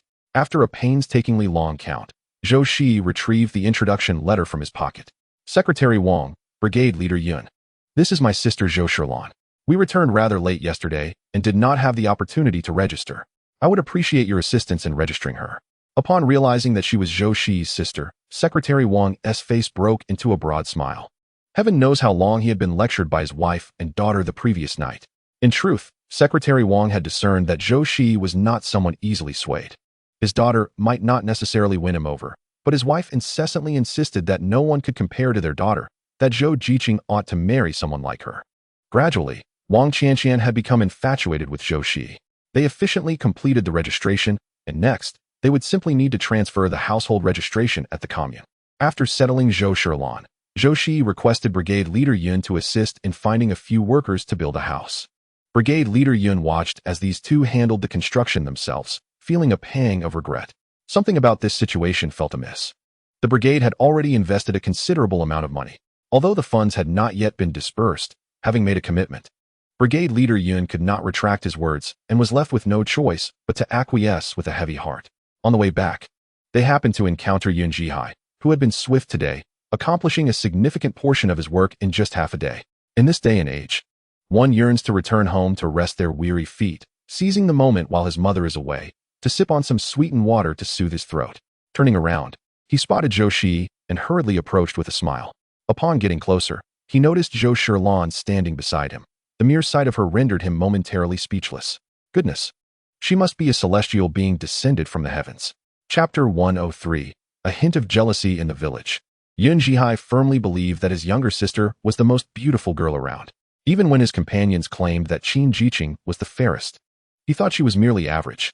However, upon seeing Zhou Shiyi, he genuinely felt her beauty was unparalleled. Xiao Hai, Zhou Shiyi called out repeatedly. But Yun Zhihai remained in a daze. Unable to contain his irritation, he kicked Yun Zhihai in the backside. Yun Zhihai, this is my sister, Zhou Shiyi. Oh, greetings. Sister. He stood there dazed, offering Zhou Shiyi a faint smile, which led to 2 streams of blood flowing from his nose. Zhou Shiyi's expression darkened further. His sister was still a minor, and yet this wretched boy harbored such sordid thoughts. My sister is only 17. In this era, rural children, particularly girls fortunate enough to attend school, come from very progressive families. Those who manage to reach high school are typically quite cherished at home. Most children start their education late, so it is common for city youth to graduate high school at 16 or 17. In the countryside, however, one must factor in an additional year or 2. Those who do not attend school marry early, so at 17, they are often already 18 or 19 in actual years. Yun Zhihai, we have matters to attend to, so we shall take our leave. Zhou Shiyi thrust a leaf into Yun Zhihai's face, his expression grim, as he strode away with Zhou Shiyi in tow. Once they disappeared from view, Yun Zhihai wiped his nose, cursing himself for his lack of composure. In the afternoon, as he prepared to leave after work, Yun Zhihai was organized and ready, prompting Yun Zhihai to inquire, "Where are you going?" "I wish to take a stroll in the mountains and see if Zhou Jiqing would like to join," he replied, feeling a tinge of shyness. However, his naturally dark complexion, coupled with Yun Zhihai's distracted demeanor, meant she didn't notice. She merely hummed in acknowledgement and returned to her tasks, yet her mind could not settle. After a moment's reflection, she quickly filled a water jug and rushed after him. Upon reaching the youth station, she found Zhou Shiyi and Zhou Shiyi both carrying a basket, preparing to accompany Yun Zhihai up the mountain. Seeing Yun Zhihai running over, breathless, Zhou Shiyi smiled, instinctively adjusting his clothing. Yun Zhihai handed the water jug to Yun Zhihai, who looked perplexed. "Little sister, I already have a water jug." He patted the one slung across his waist, causing her some embarrassment. "I thought you hadn't brought one." She stole a glance at Zhou Shiyi, who stood gracefully beside Zhou Shiyi, enhancing her charm. Originally intending to greet Zhou Shiyi with a smile, her words turned sour instead. Zhou Jiqing is indeed fortunate. This comrade is quite the striking figure. Zhou Shiyi was indeed a perceptive individual. In his previous life, he had witnessed his wife display a rather sour and jealous demeanor on numerous occasions. Now, seeing her in a similar light again, a jolt of realization struck him. Could it be that Yun Zhihai had developed feelings for him at this moment? A flicker of pride crossed Zhou Shiyi's face. It appeared his charm had not waned over the years. Beside him, Yun Zhihai instinctively closed her mouth as soon as she spoke, a hint of regret flashing across her face. How could she utter such words? Yun Zhihai, on the other hand, remained unfazed, assuming his sister had merely been influenced by the villagers' gossip and misunderstood the situation. He quickly interjected with a smile, introducing, "This is Zhou Jiqing's sister, comrade Zhou Shiyi." The mere mention of the name made Yun Zhihai's face feel as though it had caught fire. Zhou Shiyi's gaze flitted between Yun Zhihai and her brother, and as she noticed the widening smile on Zhou Shiyi's lips, understanding dawned upon her. It seemed this young lady was destined to become her future sister-in-law. With a smile, Zhou Shiyi extended her hand to Yun Zhihai, saying, "Hello, comrade Yun. It is a pleasure to meet you." Yun Zhihai, her cheeks flushed with embarrassment and indignation, hurriedly returned the greeting. "Hello, my name is Yun Zhihai. My brother mentioned taking me for a stroll in the mountains. Let us go together. I have so many wild vegetables I cannot identify, and I would appreciate your guidance." Zhou Shiyi's words dissipated the awkwardness, gradually soothing Yun Zhihai's earlier agitation. "Certainly. Let me tell you, if luck is on our side this season, we might even find wild chicken eggs." As Yun Zhihai led Zhou Shiyi forward, she noticed her petite stature and took extra care. Along their path, Yun Zhihai pranced about like a peacock, boasting about his rabbit-catching skills one moment and the next, trying to seek out wild chicken and duck eggs. Zhou Shiyi, glancing at the smiling Yun Zhihai, felt a surge of contentment. The 4 of them laughed and chatted, venturing deeper into the woods, initially intending to gather some wild vegetables before returning home. However, as Yun Zhihai chased after a rabbit, they strayed farther than anticipated. Concerned for his safety, Zhou Shiyi hurriedly followed. Suddenly, a sharp female voice pierced the air, sending a chill through Zhou Shiyi. He urgently called for Yun Zhihai to return. The 2 raced back towards Yun Zhihai and Zhou Shiyi's location, which was not far off, They arrived in merely a minute. Zhou Shiyi's heart sank as he beheld the scene before him. Moments ago, he had deliberately sought a safe spot for Yunjila and Zhou Shiyi to remain. Now, directly in front of them, a panicked man and woman were sitting on the ground, hands pressed against the earth as they retreated in fear. Opposite them, a wild boar stood, its mouth agape, revealing vicious tusks. Qin Yanran and Wang Hui were covered in dirt, their clothes torn by branches. Upon seeing Zhou Shiyi and Yun Jihai, tears and mucus streaked their faces as they cried out, "Zhou Jiqing, help us!" With a stern expression, Zhou Shiyi did not believe for a moment that these two had come here without reason. Zhou Shiyi and Yunjila felt their legs tremble, clasping hands as they cautiously retreated. At the moment the wild boar was about to pounce, Qin Yanran and Wang Hui unleashed an enormous potential, scrambling toward Yunjila and the others. Zhou Shiyi drew a machete from his backpack and exchanged a knowing glance with Yun Jihai. Understanding the signal, Yun Jihai trembled as he picked up a stone and hurled it at the wild boar, successfully diverting its attention. The boar emitted chilling grunts that sent shivers down their spines, causing a cold sweat to break out on Yun Jihai's back. They had encountered wild boars descending from the mountains before, but it usually took a dozen strong, experienced men from the village to subdue one. Now, with only the two of them, the situation was dire. Yun Jihai shouted urgently to Yunjila, "Quickly return to the village for help," not daring to linger. Yunjila seized the moment while the boar was distracted and pulled Zhou Shiyi to flee down the mountain. The boar, attracted by their movement, charged towards them. Zhou Shiyi stood firm with the machete to block its path. Chapter 104. Who killed the wild boar? Qin Yanran and Wang Hui trembled in fear behind them, wishing to follow Yunjila and Zhou Shiyi down the mountain. However, their movement caught the boar's attention, leaving Zhou Shiyi at a loss for words. He could not decide whether to scold them for their foolishness. Qin Yanran, running slower, stumbled over the underbrush and fell to the ground. As the hooves of the boar were about to crush her, Wang Hui, in a moment of bravery, picked up a nearby stick and struck the boar fiercely. Zhou Shiyi rushed in with his machete, but it was dull. Despite his strength, he only managed to graze the boar's hide. Seeing Zhou Shiyi struggle, Yun Jihai, in a panic, charged into the fray with his own weapon. The boar, enraged by the pain, went berserk, flinging Wang Hui aside and preparing to escape through any opening. Its small eyes locked onto Qin Yanran, and with an angry bellow, it stomped on her leg before darting away. Yun Jihai, who had approached, was also knocked back, crashing against a nearby tree. Zhou Shiyi leaped onto the boar's back, gripping its neck with one hand while stealthily retrieving a sharp dagger from his space. His initial thrust missed the boar's neck, but he fiercely plunged the dagger again. The boar let out a piercing scream, thrashing violently. Zhou Shiyi struggled to maintain his grip as the beast nearly threw him off. With a fierce glint in his eyes, he relentlessly twisted the dagger. Blood splattered across his face, adding a savage intensity to his demeanor. When Captain Yun and a group of strong young men arrived, the sight that greeted them was four figures lying motionless on the ground. The wild boar lay beside Zhou Shiyi, blood pooling around them. Zhou Shiyi still had strength left, but Yun Jihai was injured, while he remained unscathed. It is hard to say whether Captain Yun felt uneasy, especially after the large wild boar had been dispatched, while Zhou Shiyi was still alive and well, which was indeed rather alarming. Captain Yun's eyes widened in fury as he beheld Yun Jihai, whose mouth was smeared with blood, and he let out a roar before rushing over. Several other young men quickly followed to assess the situation. Yun Jihai, Qin Yanran, and Wang Hui had all fainted. Yun Jihai had likely sustained an injury to his back, but Zhou Shiyi had given him some spiritual spring water, so he should be fine.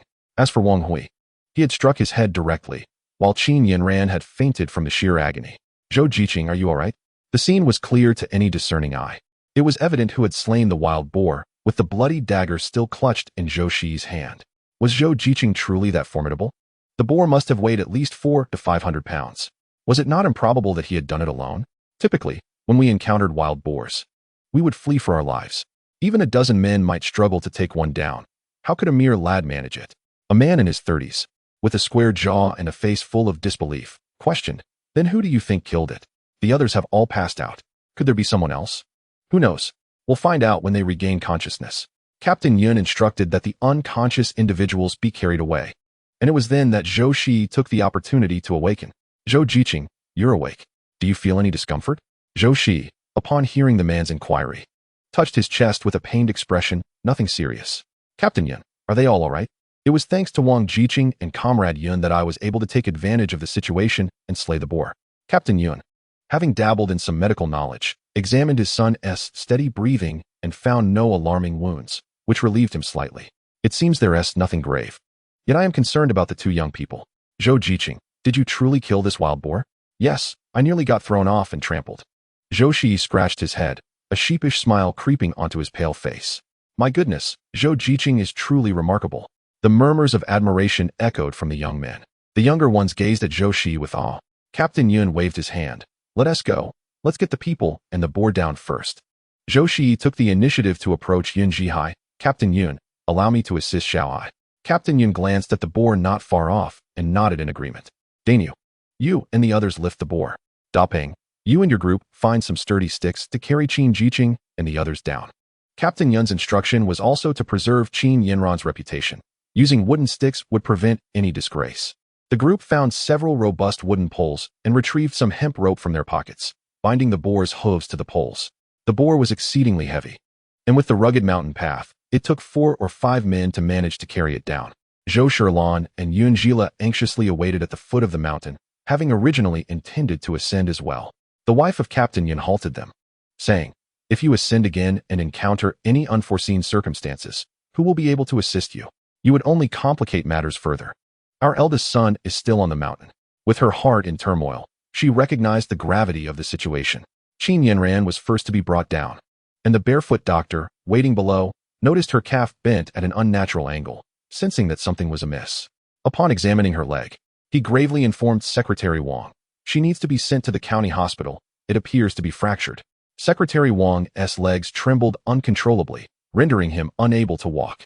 Observing his pathetic state, Captain Yun's wife sighed. Look at you, utterly useless. Without hesitation, she declared, take her to the hospital. Deji's mother. Accompany her to the county and call for an ox cart. Deji's mother, initially reluctant, had just seen her son head up the mountain and was anxious about his safety. However, at Captain Yun's stern gaze, she had no choice but to comply. When Wang Hui was brought down, he was somewhat conscious, and the barefoot doctor, seeing no serious injuries, decided against sending him to the county hospital. Yet, Wang Hui insisted on accompanying Qin Yinran. I hit my head. Who knows what after effects I might have? I must get checked at the county hospital. With no other option, Secretary Wang reluctantly agreed. The village erupted in excitement when a large, dark wild boar was brought down. My goodness, did they really kill that wild boar?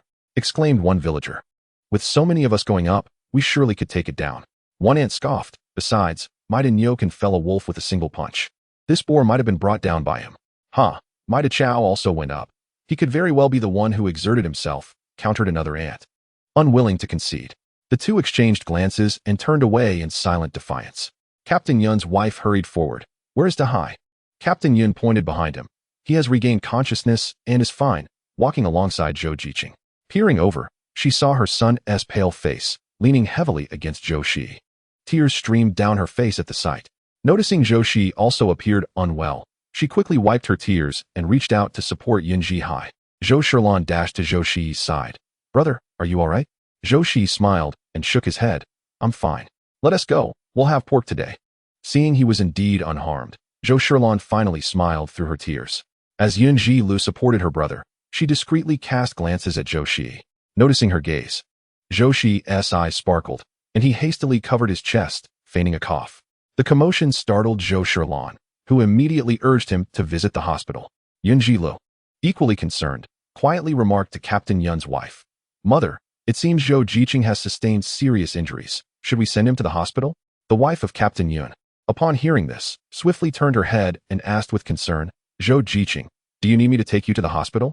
Zhou Shiyi gently shook his head, replying, no need, just a bit of rest will suffice. Standing behind the wife of Captain Yun, Yun Jila softly remarked, Mother, I see that Zhou Shiyi's hand is bruised. I still have some medicine for promoting blood circulation and alleviating bruises that the doctor prescribed last time. I will go fetch it. Without waiting for her mother-in-law's consent, she darted away in a flash. Seeing this, the wife of Captain Yun felt a pang of anxiety as her scrutinizing gaze fell upon Zhou Shiyi's face. He indeed possessed an attractiveness that appealed to young women, and many mothers in the village had taken a liking to him. She could not mistake the worry and shyness that had just graced her daughter's countenance. Alas, daughters grow up too fast. A chorus of cheers erupted from the front as a wild boar was weighed, revealing a staggering weight of over 500 pounds. After accounting for the entrails, It was estimated that there would still be around 300 pounds remaining. This would be more than enough for each household to receive a generous share of meat. Secretary Wang, holding a notebook, pulled out a pen to jot down the details. Captain Yun looked disapprovingly at his ostentatious demeanor. The wild boar had yet to shed its bristles, and he was already taking notes? What was the rush? With a wave of his hand, several young men understood the cue and confidently lifted the wild boar, striding purposefully toward the village office. Inside, a few sharp-eyed women had already set water to boil. By the time the crowd arrived, the water was already steaming. Zhou Shiyi, supported by Zhou Shiyi, sat nearby, and the young people at the commune quickly gathered upon hearing the commotion. Chen Wei, wearing an anxious expression, called out, "Brother Zhou, how are you?" Zhou Shiyi softly reassured him, "I'm fine." Beside him, Yin Jihai, with admiration in his eyes, exclaimed, "Chen Jiqing, you have no idea how brave Zhou Jiqing is. He took down that massive wild boar in just a few moves. We were all knocked aside by it. It was all thanks to Zhou Jiqing. As the saying goes, one should not judge a person by their appearance, nor the depths of the sea by its shallows." Zhou Shiyi chuckled, adding, "I never expected my brother to become so formidable." In her memory, her brother had always advocated resolving conflicts through reason rather than physical confrontation, managing only adequate skills. This time, however, he truly impressed everyone. Yin Jihai nodded vigorously. "Yes, yes. Young Zhou Jiqing is indeed eloquent." Zhou Shiyi instinctively smiled, finding him a bit endearing in his earnestness.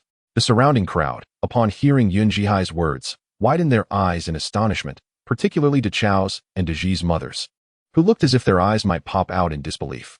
"Is that true, De Hai? You mustn't be exaggerating," they exclaimed.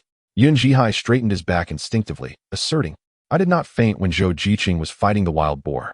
We all witnessed him slay it. Surely, they're not fools, with a wild boar lurking nearby. Who would dare faint?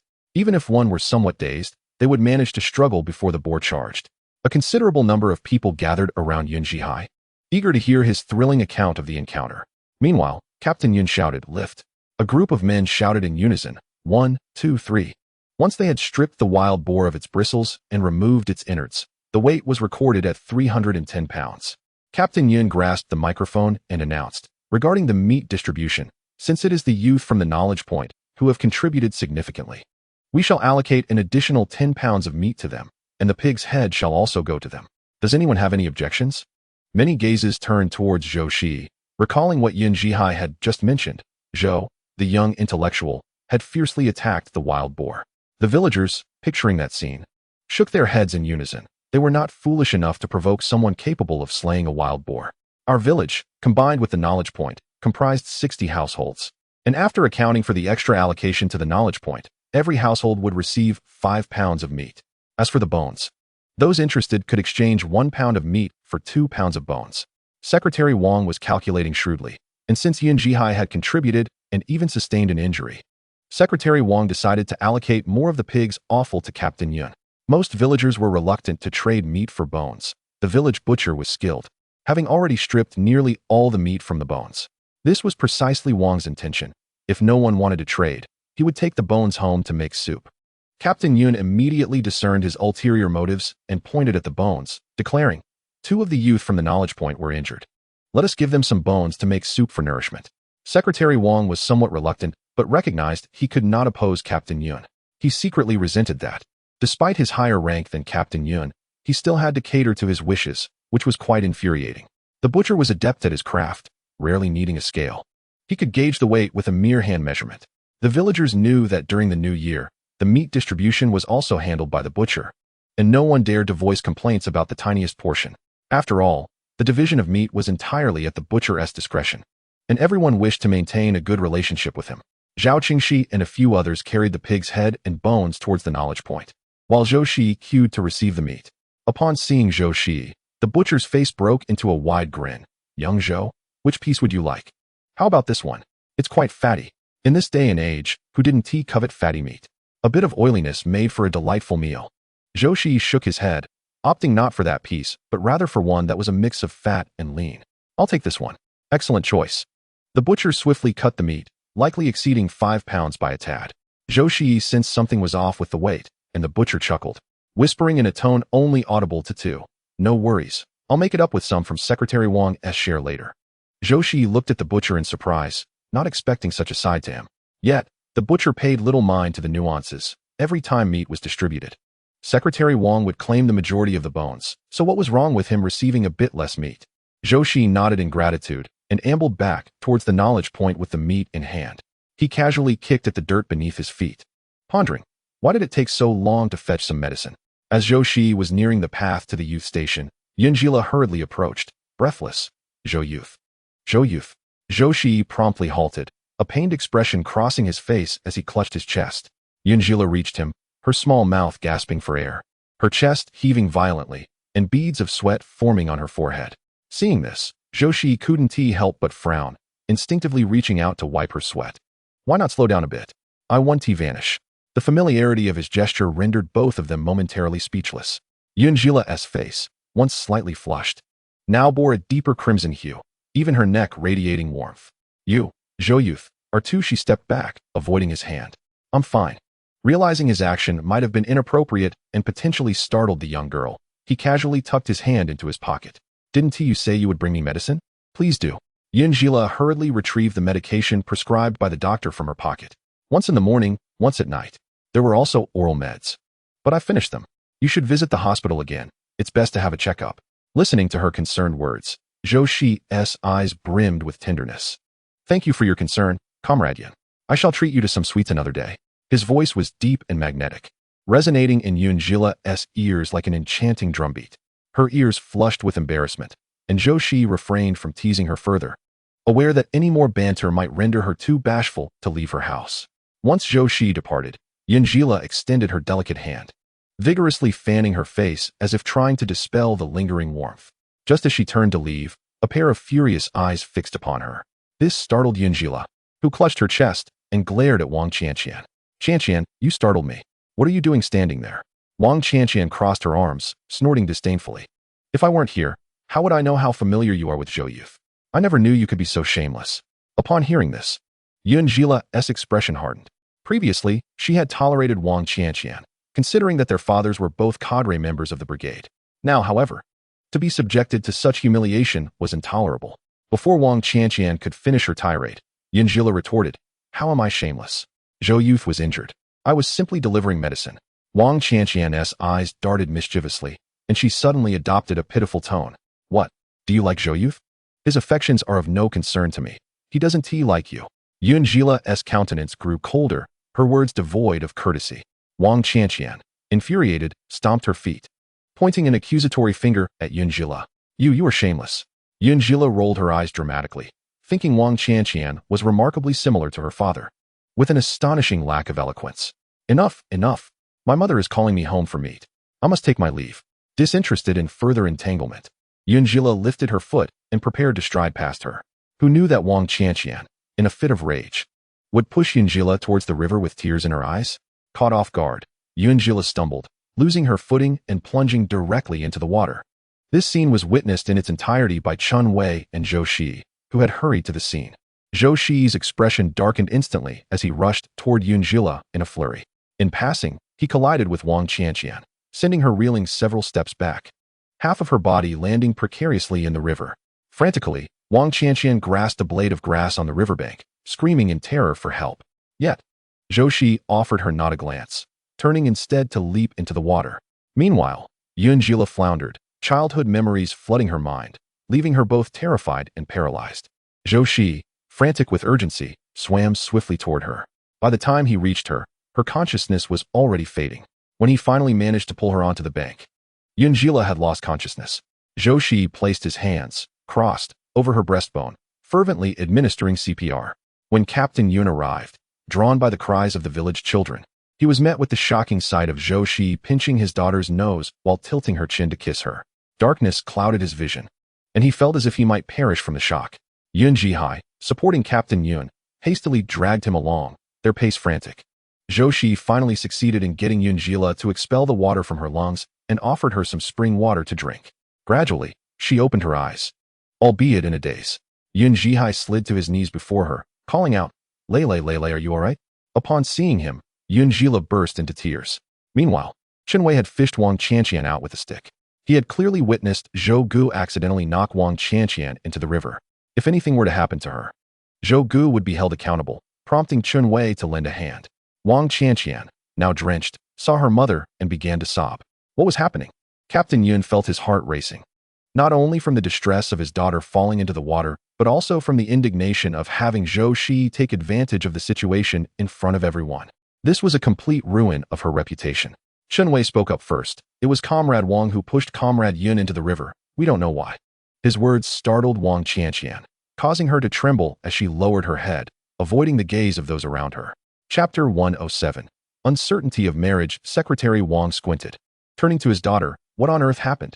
Under the weight of the collective gaze, Wang Qianqian, in a state of anxiety, suddenly fainted, her eyes rolling back in distress. Secretary Wang hurriedly called for his wife to support Wang Qianqian, his eyes filled with remorse as he addressed Captain Yun. Captain Yun, I sincerely apologize. Both children have been frightened today. If it was indeed Qianqian who pushed, I will personally take her to apologize to Lele later. Just look at the poor child who has fainted, and your daughter is drenched. It would be best if we all returned home for now, shall we? Captain Yun, observing the onlookers reveling in the spectacle, gritted his teeth and swallowed his anger. Dahai, take your sister back. And you, come with me, he commanded, casting a stern glance at Zhou Shiyi. Upon seeing that Yunjila was unharmed, Zhou Shiyi exhaled a sigh of relief. In his previous life, he had only learned after marriage that Yunjila had a fear of water, stemming from an incident in her childhood when Yun Jihai had carried her to the riverside to play with the village children. Watching others catch fish in the river while calling out to him stirred something within Yun Jihai, prompting him to set Yunjila down on the bank with strict instructions to stay put. However, being only a year younger, Yunjila, filled with curiosity, took a daring step forward and fell into the water. It was Yun Jihai and a few others who eventually pulled her out, leaving her with a lasting psychological scar. When he returned home, he faced the wrath of his father and grandmother, who chastised him with a wrought tin stick. Since then, Yunjila had kept her distance from the river, and it had taken her years to overcome some of her fears. Now, this incident had resurfaced her anxieties. Once Captain Yun and his family departed, the remaining villagers surrounded Chun Wei, eager to know what had transpired. Chen Jiqing, what exactly happened? Chun Wei scratched his head and recounted the events truthfully, without embellishment. We intended to visit the barefoot doctor to check on Zhou Jiqing's hand, but upon arriving here, we witnessed Comrade Wang pushing someone from behind. We had no idea what argument ensued. Zhou Jiqing, in his eagerness to save someone, accidentally knocked Comrade Wang down. Chun Wei felt it prudent to clarify that Zhou Shiyi had indeed knocked Wang Qianqian into the water. Otherwise, if Wang Qianqian began to spread rumors, Zhou Shiyi would find it impossible to defend himself, no matter how eloquently he spoke. But what about Zhou Jiqing? He has touched and kissed the Yun family girl. Will he not take responsibility? I find that concerning. You see, Zhou Shiyi is a city youth, after all. He has a bicycle and even brought his sister along. He must be someone of substance. Ah, you raise a valid point. Look at our clothes. Each of us has at least 10 patches. But Zhou Jiqing's attire has only 3 or 5 patches at most. TSK, I fear for the Yun family's daughter. A woman with a missing front tooth chuckled derisively, her voice betraying a sense of mockery. The majority of those present shared her sentiment, lamenting how Captain Yun doted on his daughter. Now, if Zhou Jiqing was unwilling to marry her, it would be interesting to see how they would react. Alas, dear Hu, do refrain from your nonsensical prattling. The 2 sons of Captain Yun may very well knock out another of your teeth. The surrounding crowd erupted in laughter upon hearing this remark. A kind-hearted aunt took it upon herself to explain to Chun Jiqing nearby. She lost a tooth in her youth due to her sharp tongue, a flaw she has yet to amend. Chun Wei's lips twitched as he gazed at her exposed front tooth, feeling a pang of sympathy. Enough is enough. Jiqing's intentions were noble. How did the conversation shift to the matter of marrying Comrade Yun? As the leaders have proclaimed, marriage is a matter of personal freedom. One cannot demand lifelong devotion simply for saving a life. With that, Chun Wei hastily departed towards the youth station. Zhou Shilan was busy washing vegetables when she noticed Chun Wei rushing over and curiously inquired, "Where's my brother, Chen Jiqing?" After taking several deep breaths, Chun Wei recounted the events in a rush. A glimmer of insight flashed in Zhou Shilan's eyes, based on her observations over the past few days. It seemed her brother had developed feelings for Comrade Yun. How delightful. Thus, Zhou Shilan remained unperturbed, while Chun Wei fidgeted anxiously, exclaiming, "Zhou Jiqing, aren't you worried?" Setting down her basket, Zhou Shilan replied calmly, "What is there to rush for? Do you not trust that my brother can resolve this matter?" Chun Wei pondered her words. Just as he was about to pull up a chair to sit down, suddenly, Xiao Qingxi slapped his thigh and declared, "No, I must seek out the captain." "What for?" Zhou Jiqing questioned. As a member of our youth station, we cannot allow one's life to be jeopardized merely for the act of saving another. Who would dare to help in the future?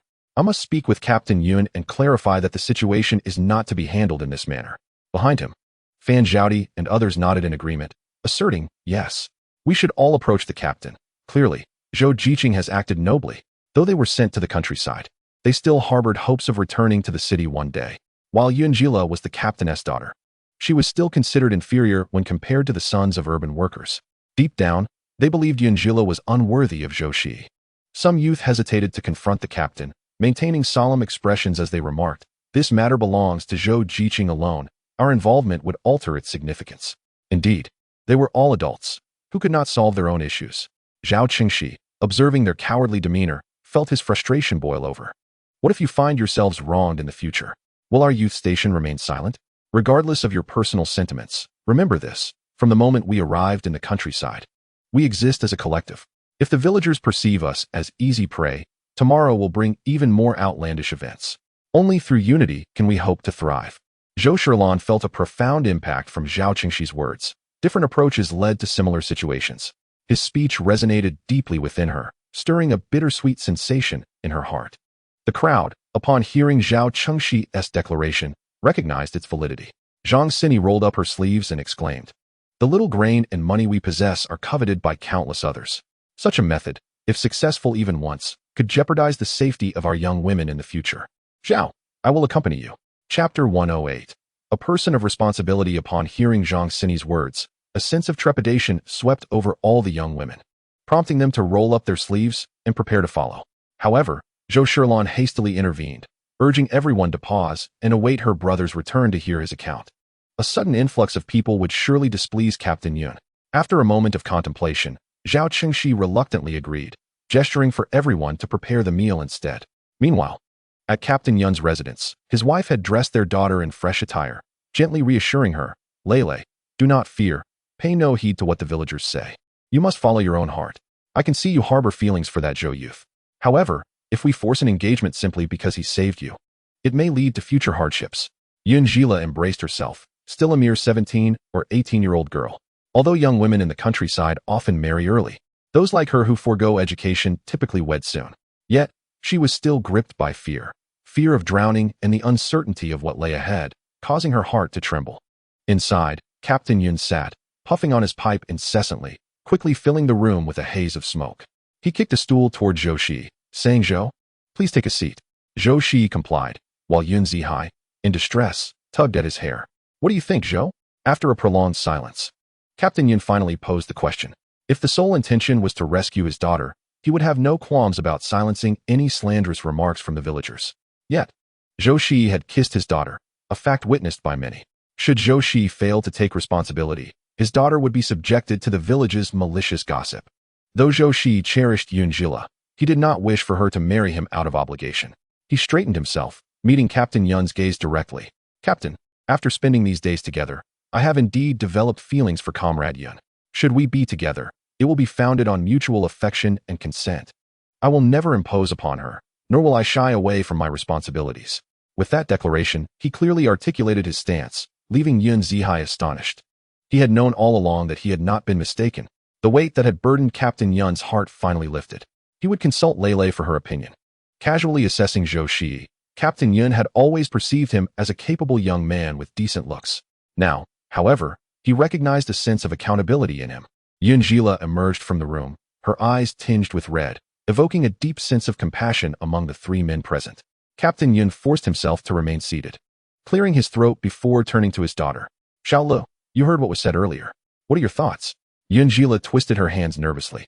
Her cheeks flushed as she whispered, "We can take it slow." Her voice was so soft that Captain Yun almost missed it, but upon seeing her bashful demeanor, he understood. He promptly made a decision. They would publicly declare that the two of them were in a relationship, thus silencing the villagers' chatter. Zhou Shiyi felt a surge of joy within.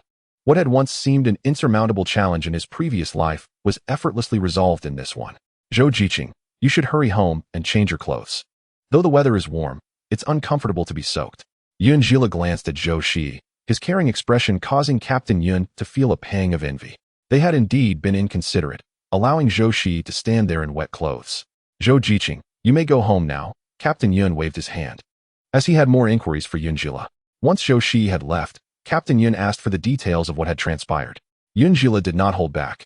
Now that their relationship was laid bare, she spoke candidly. How outrageous. Secretary Wang can't even manage his own daughter. Yun Zhihai exclaimed with righteous indignation. I'll have your mother speak to her family. Indeed, I've always found their family disagreeable. If it weren't for Xiao Mei's good fortune, and if Zhou Jiqing hadn't happened to pass by today, who knows what might have happened? Yun Zhihai continued vehemently. Suafen, prepare some meat to comfort Lele. Captain Yun knocked his pipe against the ground before tucking it away at his waist. He then strode towards Secretary Wang's home. At that moment, Wang Qianqian was sobbing uncontrollably. I don't know what came over me. I acted rashly. Secretary Wang trembled with anger beside her, lamenting how he had raised such a foolish daughter despite his intelligence. Cough. Captain Yun approached slowly, hands clasped behind his back, flanked by his two sons like bodyguards. Secretary Wang, how can we trust you with this position when you can't even manage your own household or educate your daughter properly? Now, Captain Yun, do not overstep. Family matters are one thing. Why drag my professional responsibilities into this? Secretary Wang retorted, and remember, my position as secretary is superior to your role as captain. You have no authority to dismiss me. I was appointed directly by the commune's secretary. Yet, Secretary Wang felt a twinge of fear. If this incident reached the commune, it would not bode well for him. After some contemplation, he softened his tone. Old Yun, matters between children should not involve adults. Qianqian, come here and apologize.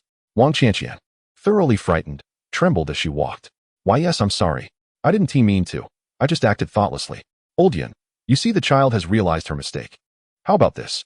Today, my niece was frightened as well. I will fetch 20 eggs to make it up to my eldest niece. Secretary Wang, while wearing a smile, observed Captain Yun's expression. Noticing his dark demeanor and silence, Secretary Wang gritted his teeth. You see how forgetful I am. Didn't her mother buy a few yards of floral fabric a few days ago? Let us use it to make her a dress. On the side, Secretary Wang's wife, who typically did not manage household affairs, hurried into the house upon hearing his words. Wang Qianqian was nearly beside herself, as that fabric was something she had pleaded for her mother to buy. At that moment, she felt no fear, only a deep-seated wish for Yunjila to meet a watery demise. Chapter 109. My heart yearns for Comrade Yun. I fear she may not agree.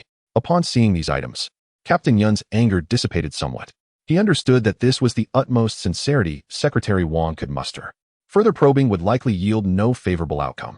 He cast a solemn glance at Wang Qianqian beside him. Daughter, you must be taught properly. Otherwise, if you find yourself in trouble again, this trifling matter won't suffice. Yes, Brother Yun, this incident is indeed our Qianqian's fault. Your family possesses great magnanimity. Do not hold it against her. It is also partly because her mother has spoiled her too much. I will ensure she is well educated. Secretary Wang nodded vigorously. After Captain Yun departed, he seized a nearby whip and struck Wang Qianqian. I'll teach you to think. After all these years, what have you learned? Only to put it into a dog's belly. Wang Qianqian cried out in anguish, while her mother cowered in the corner, afraid to speak. Once Secretary Wang had vented his frustration, he declared, You will stay at your grandmother's for a few days. Return only after this matter has settled. After all, he had watched this child grow up. Who knew what the village ants would say tomorrow? Secretary Wang was also considering his daughter's future. If her reputation was tarnished, it would be difficult for her to marry. Wang Qianqian's back ached, and she couldn't help but sob quietly. The next morning, as the work bell rang, many gathered around the wife of Captain Yun. Chuifun, what did she say? Is Zhou Ziqing responsible? One of the aunts, who was rather close to Captain Yun's wife, spoke first, genuinely concerned for Yunjila. Before Captain Yun's wife could respond, an aunt with a gap-toothed grin chimed in. What else is there to say? Of course. He is unwilling to take responsibility. You cannot speak for the involved party who hasn't said anything themselves. Humph. I'm merely stating the truth. If Zhou Ziqing were willing to marry a daughter of the Yun family, I would. You would what? Captain Yun's wife interjected, her neck straining, her face flushed with indignation. The way she spoke seemed to imply that her daughter was unworthy of Zhou Shiyi. Seeing the expression on Captain Yun's wife's face, the gap-toothed aunt felt a shock. Could it be that something had truly developed? The onlooker's gaze turned towards her, lifting her to an uncomfortable height. She swallowed hard, her neck stiffening as she declared, I shall sift through all the dung in the village. A deep male voice resonated from behind the gathered crowd, prompting the villagers to turn and behold the group of educated youth. Zhou Shiyi, at the forefront, wore a solemn expression as he proclaimed, I am enamored with Comrade Yun. I am willing to take responsibility. I fear she may not wish to marry me. This declaration straightened the spine of Captain Yun's daughter-in-law. Her gaze towards Zhou Shiyi radiating warmth, reminiscent of a mother-in-law's approval of her son-in-law, growing increasingly satisfied. Yu, Aunt Hua, with her crooked teeth, stammered for a long while without uttering a coherent word. Zhou Shiyi's statement set off a flurry of murmurs among the onlookers. Is this for real? My goodness. Yun Jila is truly fortunate. The villagers chimed in, excitement escalating with each exchange. Captain Yun shouted several times before the crowd quieted down. Zhou Shiyi's words brought a flush of pride to Captain Yun's face, dissipating any prior discontent he harbored towards him. Zhou Shiyi had come this time solely to express his intentions. Having spoken, he exited the brigade's office, pushing his bicycle towards the county town. Upon arriving at the agricultural machinery station, everyone was already gathered. A man spotted Zhou Shiyi's arrival and scoffed. Everyone is waiting for you. One might think you are some sort of official. Zhou Shiyi glanced at his watch, retorting, if I recall correctly, the practical session was scheduled for 9 o'clock. It is only 8:55 now. I should not be late. But can't you see that we are all here? Su Guiqing, who had always held a disdain for Zhou Shiyi, seized this opportunity to challenge him, stemming from their belonging to different groups. The rivalry among the instructors naturally led to comparisons between their students. Zhou Shiyi's rapid learning had often drawn the ire of old Lu, who had scolded his own apprentices mercilessly. Consequently, their group harbored significant grievances against Zhou Shiyi. Today, as everyone gathered for hands-on tractor operation, Su Guiqing sought to make things difficult for him. All right, it's almost 9, everyone tidy up, Old Wang intervened, pointing to a tractor in the field. I will demonstrate for you shortly. Pay close attention. There are also a few malfunctioning tractors over there. We will check on them later. Excitement lit up every face, for they had spent days immersed in theoretical knowledge without the chance to physically engage with the tractors. Now, with this opportunity at hand, they were eager to seize it. Su Guiqing huffed dismissively, turning away in silence. As Master Wang began his demonstration, the tractor sputtered to life, emitting clouds of black smoke, and after a few tremors, it settled into a steady hum. Once Master Wang clarified the key points, he called Zhou Shiyi forward. Xiao Zhou, come and give it a try. Zhou Shiyi nodded and strode confidently towards the machine, while Master Wang skillfully manipulated the controls. After starting the tractor, he swiftly leaped onto it and began to maneuver around the yard. Following his deft handling, Master Wang nodded in satisfaction. The onlookers, witnessing the scene, felt a surge of delight. It appears quite simple. Who will be next? Master Wang raised his gaze towards the apprentices. Old Lu had settled himself on a nearby stool. Signaling to his own disciple, Su Guiqing promptly stepped forward from the crowd. I shall take my turn. He first circled the tractor before grasping the starting handle. Crouching in preparation, it took considerable effort before the engine roared to life. But just as Su Guiqing exhaled in relief, the once thundering tractor fell silent. The smile on Su Guiqing's face froze, and he dared not turn to face his master. Wiping the sweat from his brow, he seized the handle once more. This time, his heart raced with apprehension, and he remained vigilant. Fortunately, the machine steadied, and he climbed aboard, shakily managing to start it. A discerning eye could easily see that he was far from as adept as Zhou Shiyi. Nonetheless, it was impressive, considering it was their first encounter with such machinery. When Su Guiqing dismounted, a faint smile lingered on his face, but upon meeting Master Lu's gaze, he silently closed his mouth. Among the dozen or so others, only 1 or 2 managed to get the tractor running, which gradually eased Master Lu's stern demeanor. Master Wang scratched his head, expressing a hint of helplessness. Come, let us see where you went awry. Unsteady hands and premature release are significant reasons for failure to ignite. You should learn from Comrade Zhou Shiyi. Look how proficient he has become. His solid grasp of the fundamentals is evident, while the rest of you have been idling away. Zhou Shiyi has been diligently studying theoretical knowledge. His words were intended to motivate the group, yet as they were all learning together, who among them would yield to the other? Fortunately, Master Wang was not oblivious, noticing Su Guiqing's displeasure. He quickly added, Comrade Su Guiqing is also quite intelligent and eager to learn.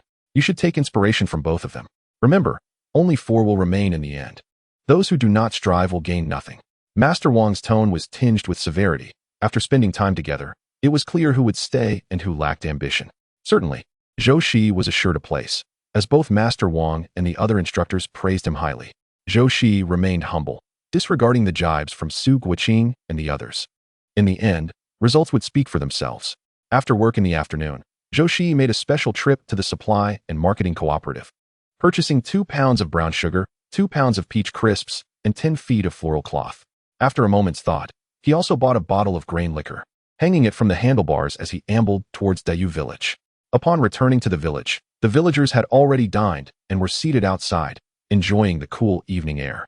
In summer, dusk lingers late, and around 7 o'clock, the sky was still illuminated.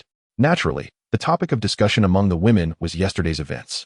Aunt Hong, fanning herself and swatting at the surrounding mosquitoes, disdainfully remarked, "That daughter of Secretary Wang is hardly a commendable character. Whoever marries her will have to keep one eye open and one closed while sleeping." Indeed, who could disagree? My son had a fleeting interest, but now that's entirely dissipated. Humph, with a face like his, he doesn't even measure up to Wang Qianqian. Even if it were my daughter, I would not consent. One aunt jeered while picking her teeth. This incited Aunt Hong's ire, prompting her to raise her fan as if to strike the other woman. The atmosphere was lively until they noticed Zhou Shiyi approaching with numerous bags, at which point everyone fell silent in unison. Zhou Shiyi continued on his way, ringing his bell to usher away the children playing nearby, and pedaled his bicycle towards Captain Yun's home. Once he departed, the villagers erupted into chatter. "Oh my goodness! Look at all those items hanging from his bicycle. Indeed, that fabric must measure at least 10 feet. And the sugar. My daughter-in-law hasn't even touched the brown sugar meant for her confinement. Let us follow him and see. Perhaps Zhou Jiqing truly has feelings for Shaola. Otherwise, why would he carry so much? Come on, let us catch up. Who knows, we might even get a taste of that sweet drink." Some of the sharper-minded ants dusted themselves off and took off in a flash. Upon reaching Captain Yun's home, they found his youngest son chasing a chicken around the coop. Captain Yun's wife, hands on her hips, scolded, "You can't even catch a chicken, and you've grown so big." With that, she rolled up her sleeves, preparing to intervene. Meanwhile, Zhou Shiyi placed all the items on the table and smiled at Captain Yun, saying, "The circumstances were rather hurried, and it seems we have troubled Comrade Yunjila." Captain Yun's gaze was fixated on the grains and liquor on the table, and he waved his hand dismissively. "No matter. Goodness, that liquor costs several yuan a bottle, typically. A family would hoard such a treasure for years. If not stored properly, it could turn to water. His wife is quite strict, she wouldn't let him drink. Yet now that his future son-in-law brings liquor, she can hardly object." The more Captain Yun pondered, the more animated he became, rubbing his hands together in excitement. Golden chicken meat paired with grain liquor was indeed a perfect match. "You ladies must stay for dinner. Lele is inside reading. And you young ones should take a stroll." Captain Yun instinctively reached for the tobacco pouch on his belt, only to find it missing. "Oh, it seems my wife took it this morning, complaining I smoked too much." Zhou Shiyi discerned the agitation within his father-in-law's heart and promptly retrieved a pack of cigarettes from his pocket, offering it with courtesy. "Please, have one." Captain Yun did not hesitate, readily accepting the cigarette, his hands behind his back revealing the excitement brewing within him. Inside the house, Yunjila was changing into outfit after outfit, feeling perpetually dissatisfied.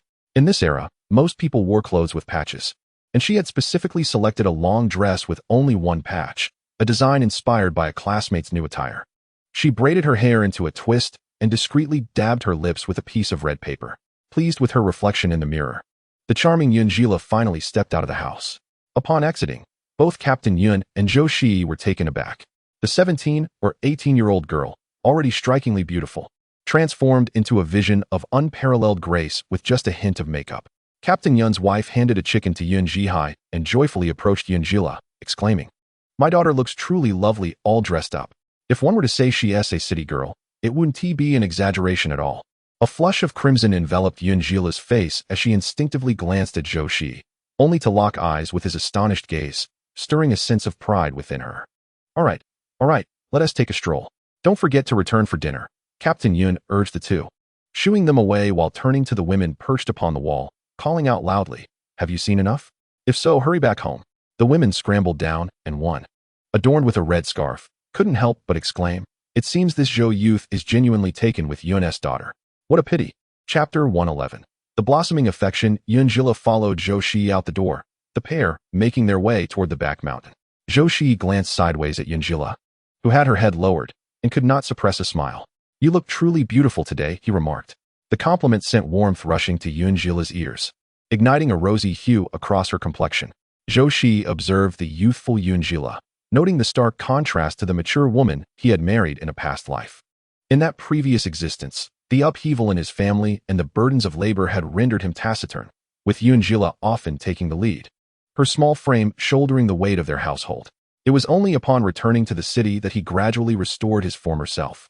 Thus, Witnessing Yunjila's bashfulness was a rarity. Now, with the roles reversed, Zhou Shiyi felt a tenderness in his demeanor, yearning to kiss her rosy lips, yet hesitating for fear of startling her. You are quite handsome as well," Yunjila managed to stammer, daring to meet his gaze. The sight of him looking at her made her entire face flush, and she inwardly chastised herself for her lack of composure.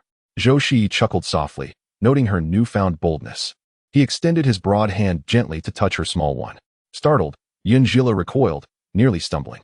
Zhou Shiyi quickly wrapped his arm around her waist, pulling her toward him with a sudden motion. He did not anticipate such a strong reaction from Yunjila, but now it could be said that he was indeed enveloped in a tender embrace. Yunjila stared intently with her large eyes fixed on Zhou Shiyi, her hands resting on his chest, her breath becoming shallower in astonishment. The atmosphere around them was thick with ambiguity. In the past, Zhou Shiyi would have leaned in for a kiss by now. However, fearing that he might frighten Yunjila, his voice came out a bit hoarse. "Are you all right?" Yunjila pushed him gently, instinctively turning her face away. "I'm fine, you. Let go of me." Zhou Shiyi slowly released her, running his fingers over his own hand, the soft sensation lingering at his fingertips. He tenderly touched the tip of his nose and spoke gently. "What happened just now was unexpected. I did not intend for it to occur. I understand." A moment of silence enveloped them, prompting Zhou Shiyi to seek a new topic. "Today, I purchased 10 feet of floral fabric. You could make yourself a dress to wear to school." To his surprise, this statement ignited excitement in Yunjila, who eagerly grasped his arm and asked joyfully, "You still want me to go to school?" Zhou Shiyi was somewhat bewildered. "Why wouldn't I? You still have a year until you graduate from high school, don't you?" Yunjila's heart raced, her hands trembling with exhilaration. "In our village, girls get engaged and are married shortly after, without returning to school. Even the girls in our class do the same. A girl who used to be in the same class as me dropped out to get married soon after her family arranged her engagement." Such occurrences were quite common in the surrounding villages, making Zhou Shiyi's approach seem remarkably out of place. Zhou Shiyi smiled, ruffling Yunjila's hair. "Whatever you choose to do, I will support you." Nearby, a group of children playing on the hillside passed by, and a mischievous boy mimicked Zhou Shiyi's words to a nearby girl. "Xiaohua, whatever you do, I will support you." Infuriated, the girl picked up a clod of dirt and threw it at him. The boy ran away shouting, "I meant it. Whatever you do, I will support you." As the children scampered off into the distance, the flush on Yunjila's face gradually faded. "Let us go eat," she suggested. Zhou Shiyi nodded in agreement, this time not allowing Yunjila to evade him. He took her small hand firmly in his. They strolled leisurely towards the village, Yunjila glancing at their entwined fingers, a sparkle of excitement dancing in her eyes.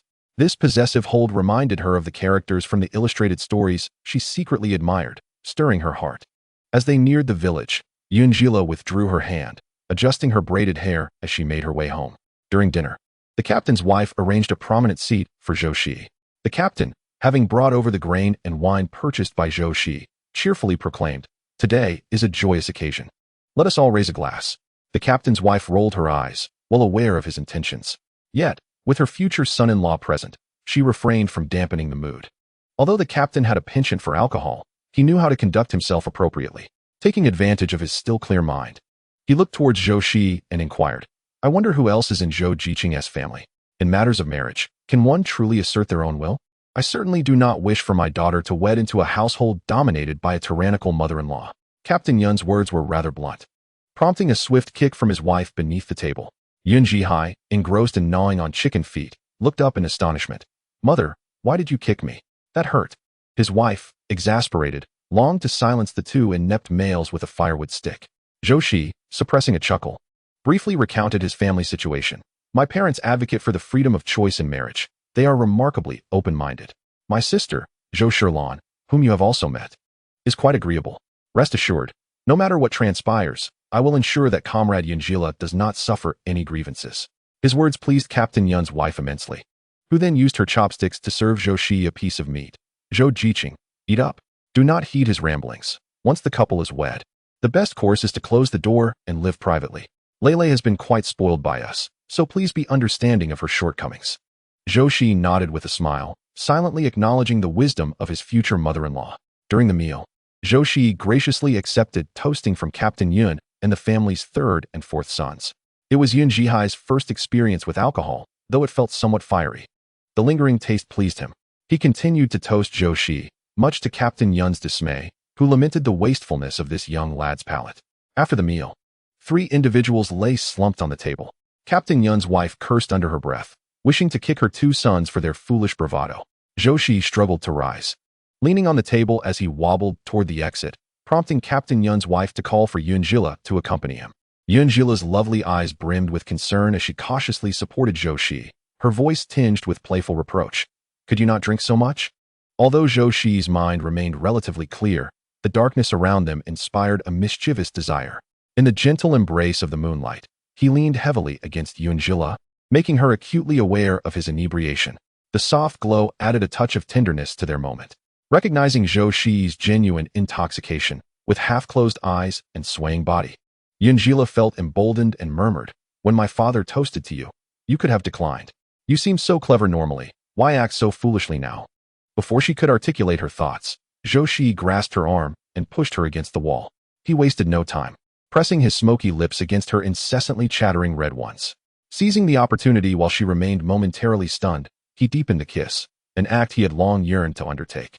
His hands, driven by instinct, began to wander, but realizing the inappropriateness of the moment, Zhou Shiyi compelled himself to release Yunjila's clothing. Noticing her wide-eyed expression, as if struggling for breath, he leaned in closer, chuckling softly in her ear. "Silly girl, remember to breathe."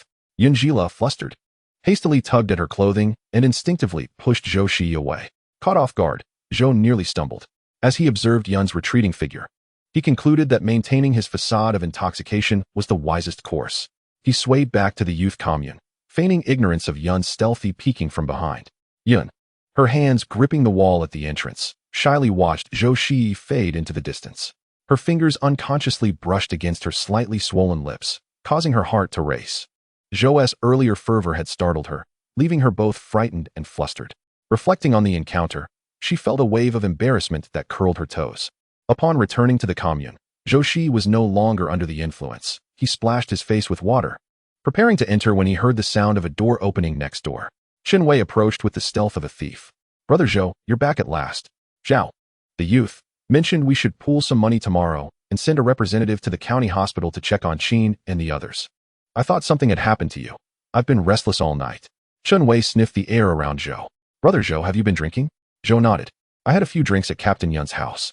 A pang of jealousy struck Chen Wei, as fellow youths sent to the countryside. It seemed Zhou was already indulging in the hospitality of his future father-in-law. "How much do we need to contribute? I'll cover it. I can't appear tomorrow with the machinery station business." Zhou, with a flicker of understanding, anticipated Zhao Chengxi's intent, realizing that they likely wished for him to go. As it was merely a convenient trip to the county, allowing everyone else to avoid taking leave, an ideal solution. Chen Wei, satisfied with this arrangement, continued. "It's 50 cents per person. Excluding the 2 of them, we have 15 others at the commune, totaling $7.50. Let us buy some candy and malt extract to send over. I have no objections, and I'll include my sister's share as well." Zhou waved him off. "Rest up. You've had a long day." The following morning, before the youth commune members had even risen, Zhou Shiyi pedaled his bicycle out the door. He first made a trip to the commune, delivering the clay balls he had prepared overnight to Secretary Fong. He took a moment to caution, "Do not overindulge." Secretary Fong, with dark circles under his eyes, seemed to be a victim of excess. Internally, he lamented, "I have no choice. My wife is relentless." As autumn harvest approached in September, the agricultural machinery station's training was drawing to a close. Secretary Fong gathered personnel from both the commune and county machinery stations. With a gentle tap on the microphone, he smiled, "The training is complete. It's time for practical application." The courtyard was filled with dozens of eager learners, while leaders from various teams stood nearby. Upon hearing that Su Guiqing had been retained by the county agricultural machinery station, the captain of their brigade, with his head held high, cast a proud glance at those around him. Su Guiqing was not only a member of their brigade, but also his youngest son, prompting a chorus of flattering remarks from the onlookers. Captain Su was indeed a testament to the adage, "A tiger father begets no dog son." For securing a position at the county agricultural machinery station was no small feat. The future promised him a life of ease and comfort. Captain Su dusted off the imaginary dirt from his attire, his grin nearly reaching his belt. "Ha, my son has always been clever. I have witnessed his diligence firsthand. He often studies late into the night." Another wave of compliments followed, yet the names that followed failed to elicit much excitement. It wasn't until the names Zhou Shiyi and Yun Jianhua were called that a sense of bewilderment crossed Captain Yun's face. Secretary Wang was the first to rise. having harbored a disdain for Captain Su. He could hardly fathom what warranted such pride. "Look, our brigade has 2 individuals retained," he exclaimed. Old Wang. Let me see if it's true," Captain Yun murmured, rising in disbelief, pinching his thigh to ascertain reality. "Ouch, that doesn't hurt. I must have been imagining things." "Of course it doesn't hurt. You pinch my thigh?" Secretary Wang grimaced, nearly howling in pain, yet he restrained himself, aware of the onlookers. Captain Yun quickly released his grip, chuckling foolishly. "So it is true. Quite impressive, these 2 young men." The other brigade leaders felt a pang of envy. To emerge victorious from a pool of 30 or 40 individuals was merely a sign of capability. Captain Su, witnessing his moment of glory overshadowed by the villagers of Dayu, felt a surge of anger, his face turning a shade of green. Unable to contain his sarcasm, he remarked, "What does it matter? You're still a poverty-stricken village, ranking last year after year. If I were you, I would feel ashamed." His words extinguished the smiles from Captain Yun and Secretary Wang's faces, creating a moment of palpable awkwardness. Captain Yun raised his gaze to Captain Su. "If your brigade is so capable, why haven't you received any accolades in the past 2 years? Our village's poor harvest isn't due to our unwillingness to work, is it? If so, feel free to report me to the commune and have them remove me from my post.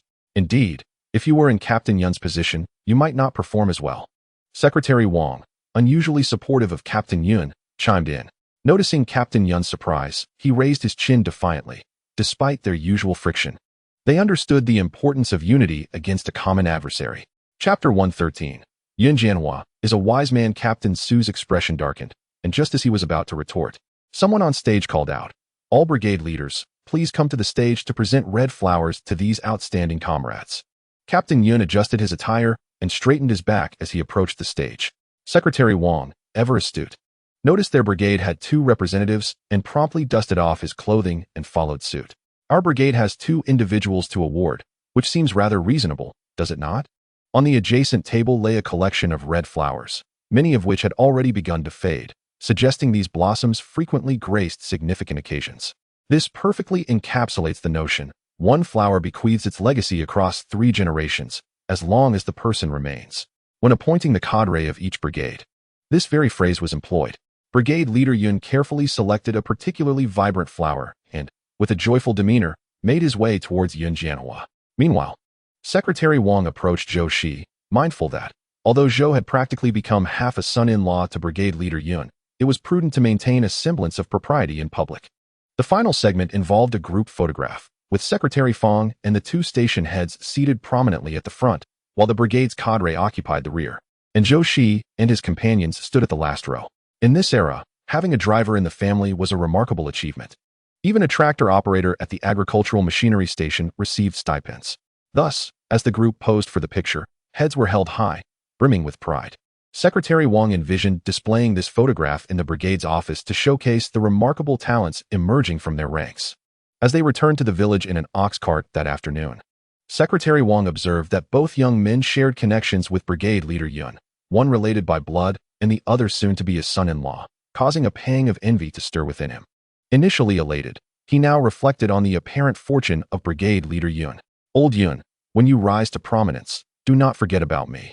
Secretary Wang could not help but remark, eliciting a wide grin from beneath brigade leader Yun's straw hat. "Look at what you're saying. The children are simply striving for excellence. It has nothing to do with me. Besides, no matter how they flourish, they are all part of our brigade," Yun replied, addressing Zhou Jiqing and Jianhua. "Isn't that right?" With a twinkle of mirth in his eyes, Yun Jianhua replied, "Our brigade cannot thrive without Secretary Wang's leadership. If it weren't for you and brigade leader Yun's exceptional guidance, we might not have even succeeded in our examinations."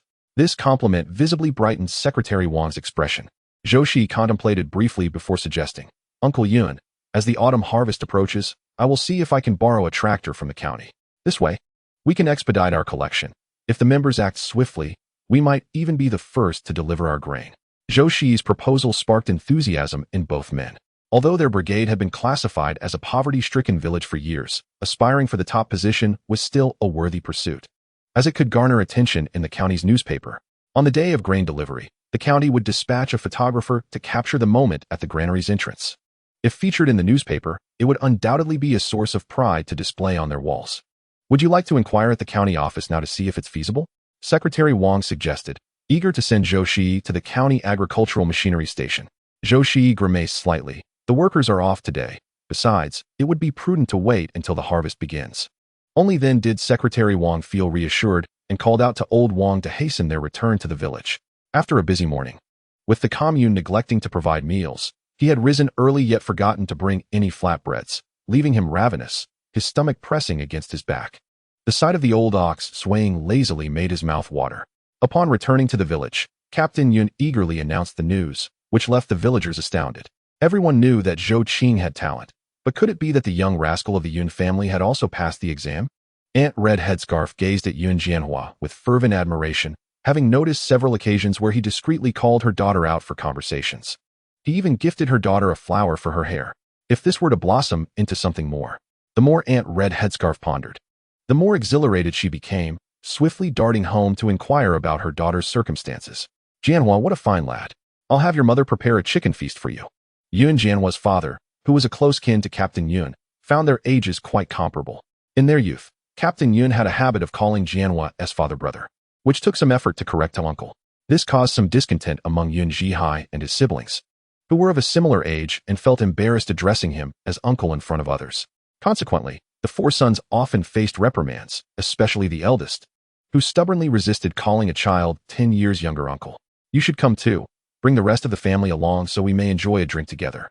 Yun Jianhua's father said, draping an arm over Captain Yun's shoulder and speaking softly. I truly appreciate your support this time. Captain Yun appeared perplexed. What do you mean? Do you think Jianhua's success is due to my influence? Yun Jianhua's father wore an expression of understanding, leaving Captain Yun speechless. He solemnly remarked, this position was earned through Jianhua's own merit.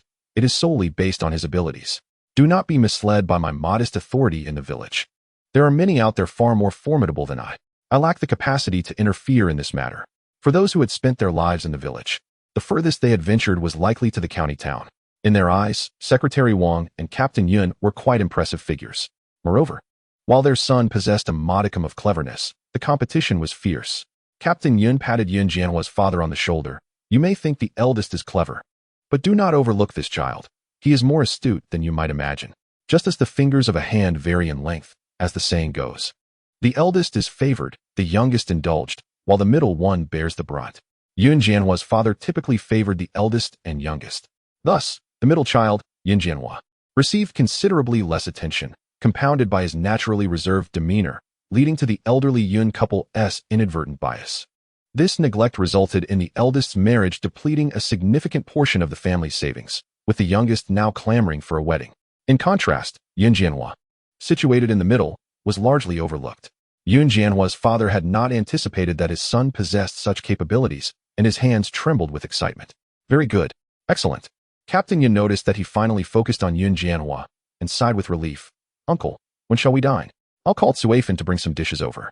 Yun Jianhua's father cheerfully remarked. In the evening, do invite your future son-in-law over.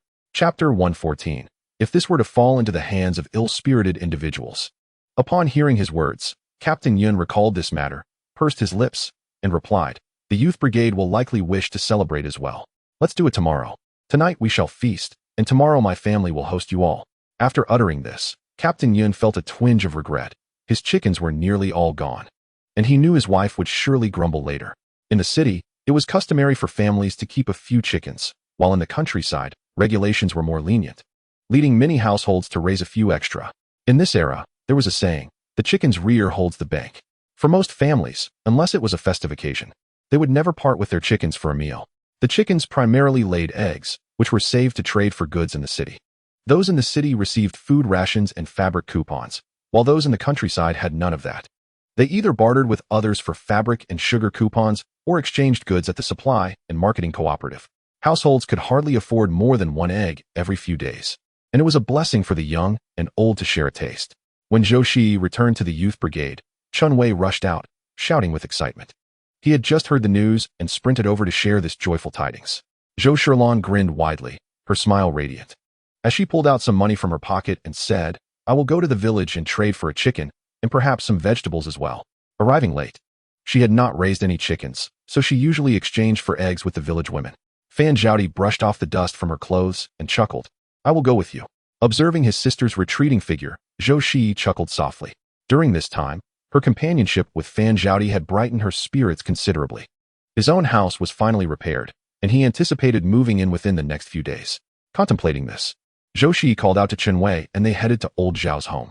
Zhou Shilan's room was still empty, as she needed to acquire some tables, chairs, and cabinets. Upon arriving at old Zhao's house, they unexpectedly encountered Yun Jianhua in the courtyard. Both Chen Wei and Zhou Shiyi were taken aback. Brother Zhou, did Yun Jianhua not pass his exam? Why isn't he celebrating? His voice was loud enough for Yun Jianhua to momentarily display an awkward expression. Zhou Shiyi quickly nudged Chen Wei, who realized his abruptness and awkwardly greeted Yun Jianhua. Comrade Yun, are you here to exchange for benches as well? Yun Jianhua tightened his grip, lowering his head shyly as he replied, I'm here to help Uncle Zhao. I've also learned a bit of the craft. Chen Wei's eyes widened in surprise as he stepped closer. Oh, did you make this? Seeing only astonishment in their eyes rather than scorn, Yun Jianhua felt relieved. With a smile, he pointed out the items he had crafted. This lounge chair, I designed it based on a picture I saw at the scrapyard. I tried lying on it. It's quite pleasant for sunbathing. Chen Wei jogged over to the lounge chair, gently sitting upon it, and began to sway back and forth with a light push from his toes. If only I could return from work and rest up there, it would be utterly delightful. He eagerly inquired, Comrade Yun, what is the price? Yun Jianhua glanced at old Zhao, who, despite his typically stern demeanor, allowed a faint smile to grace his face. You set the price yourself. Considering old Zhao's usual pricing for others, Yun Jianhua deliberately offered a bid 1 yuan lower, 3 yuan. Alternatively, I could exchange it for cloth coupons. A disciple's price must not exceed that of the master. Otherwise, it would be a sign of disrespect. These principles were insights Yun Jianhua had gradually gleaned. Chen Wei slapped the armrest beside him. I'll pay you. Brother Zhou, come up and give it a try. It feels quite pleasant.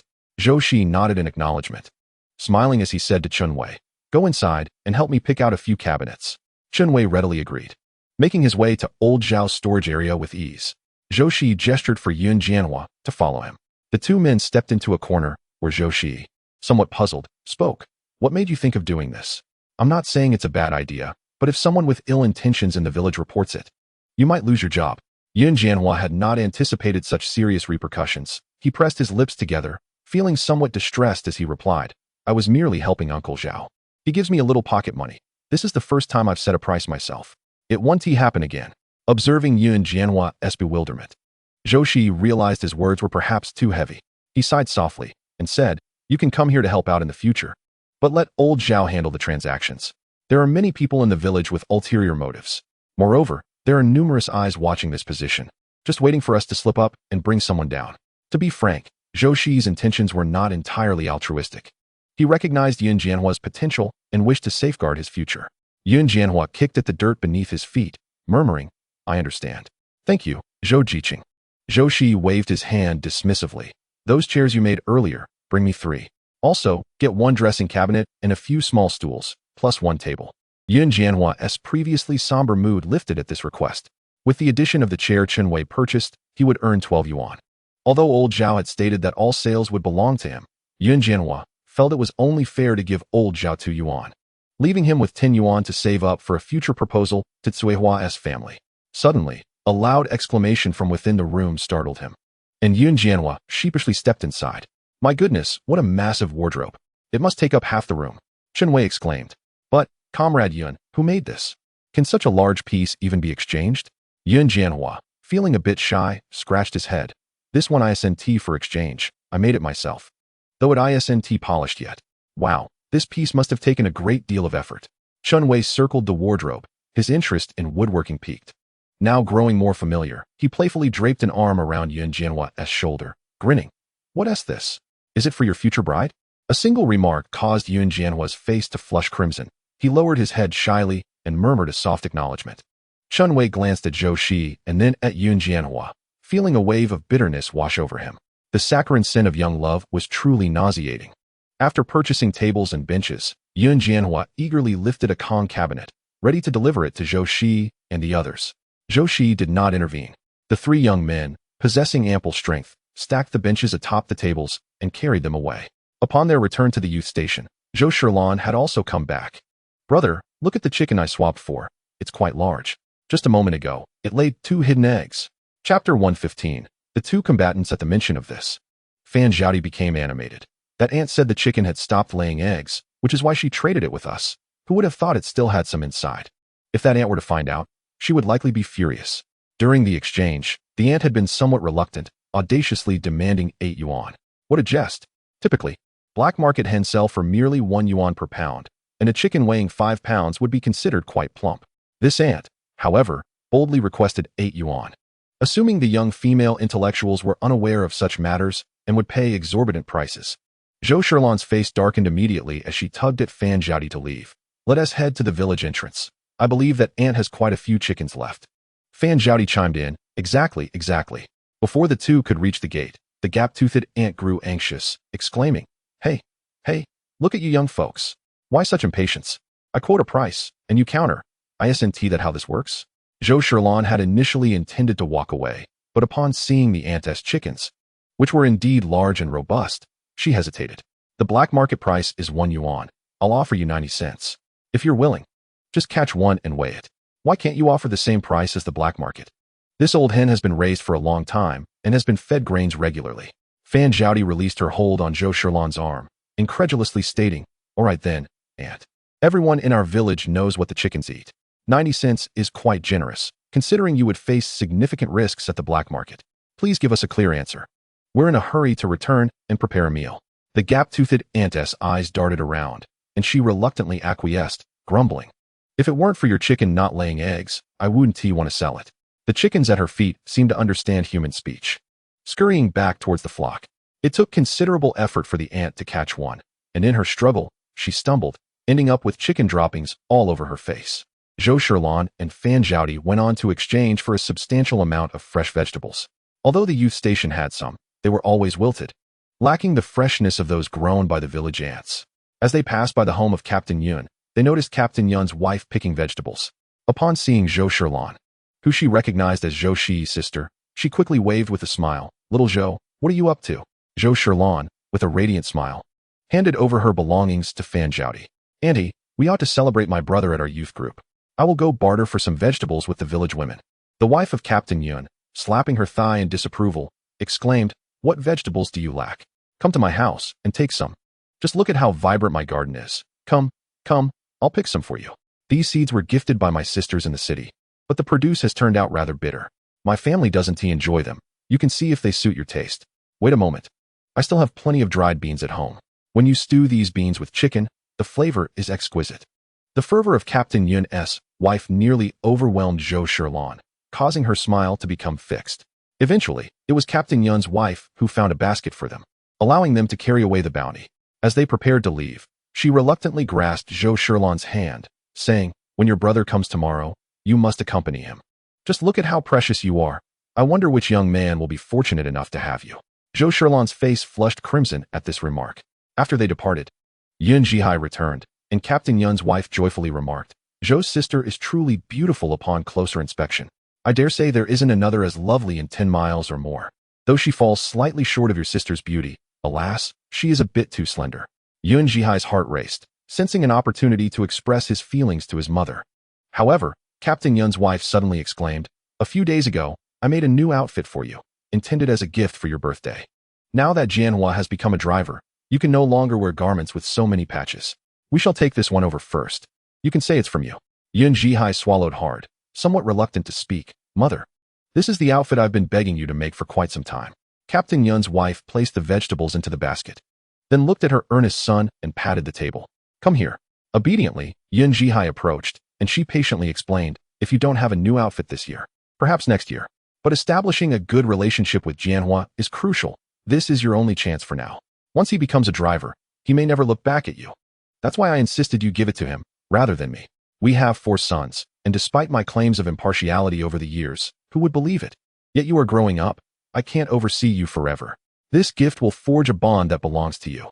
Yun Zhihai pondered her words and nodded in agreement. Little did they know, when they arrived at Yun Jianhua's home, a scuffle broke out between Yun Zhihai and Yun Jianhua's younger brother, Yun Jianhua. It turned out that when Yun Zhihai presented the outfit to Yun Jianhua, he was caught in the act by his brother. Oh, is this a new outfit you have there? The style is rather similar to those from the supply and marketing cooperative. Lend it to me for a couple of days. Yun Jianhua said, reaching for the garment. Yun Zhihai's gaze hardened as he stepped back, asserting, This is a gift for Uncle Jianhua. He was about to begin his job at the agricultural machinery station, yet he couldn't still pick up these tattered clothes to wear. Just look at the patches on his garment. They are nearly all falling off. Yun Jianhua, feeling somewhat uneasy, tugged at his clothing. Although he understood that Yun Zhihai meant no harm, he still felt a tinge of embarrassment. I have 2 less patch garments at home. I'll just give them to him later. After all, it is merely a piece of clothing. Is it necessary to shout and create a scene here? Yun Jianhua gazed discontentedly at Yun Zhihai, who was a year younger than him and often liked to assert his seniority. He always tried to appear imposing in front of the younger man, insisting that Yun Zhihai address him as uncle. However, Yun Zhihai was unwilling to comply, and out of respect for their familial ties, he generally refrained from provoking him. As a result, their relationship had soured over time. A piece of clothing. A piece of clothing. When have I ever seen Jianhua wear a new outfit? It's always this picked up one or that. You truly have an audacious face. Blabbering nonsense here. You. Yun Jianhua, who was typically pampered at home, had never been scolded so directly before. Clenching his fists, he aimed a punch at Yun Zhihai's face. Unyielding, Yun Zhihai retaliated with several slaps. Having trained regularly, he was not someone as feeble as Yun Jianhua. In no time, Yun Jianhua found himself pinned beneath Yun Zhihai. Chapter 116. Teasing the young bride, Yun Jianhua rushed over to break up the fight. Stop it, stop it. But both were too heated to heed his words. Amidst the chaos, Yun Jianhua received a punch, uncertain of who had struck him. At that moment, the ants returning from washing vegetables and chickens by the river arrived. Yun Jianhua's mother dashed over, exclaiming, "What on earth is happening here? Zhihai, look at how you've beaten Jinha." The captain's wife hurriedly set down her vegetables and rushed forward, intervening to separate the two. What is going on here? Yun Zhihai was pulled back a few steps by the captain's wife, spitting out a mouthful of blood. What is this? I gave the clothes to Uncle Jianhua, and he insists on wearing them. Are they his? Upon hearing this, Yun Jianhua's mother slapped her thigh. Oh dear. I thought it was something serious. If he wants to wear them, let him. Is it really necessary for you two to fight like this? Just look at Jinha. His face is already swollen. The captain's wife rolled her eyes. Jianhua's mother, I must disagree with you. The clothes given to Jianhua are a thoughtful gesture from my son. Why should he take them to wear? You may show favoritism without anyone saying a word, but now that Jianhua is about to start working, he needs at least one decent outfit. Your bias is becoming unbearable. You care for the eldest and the youngest, but this middle child is left to suffer, isn't he? The captain's wife's words left Yun Jianhua feeling sore inside.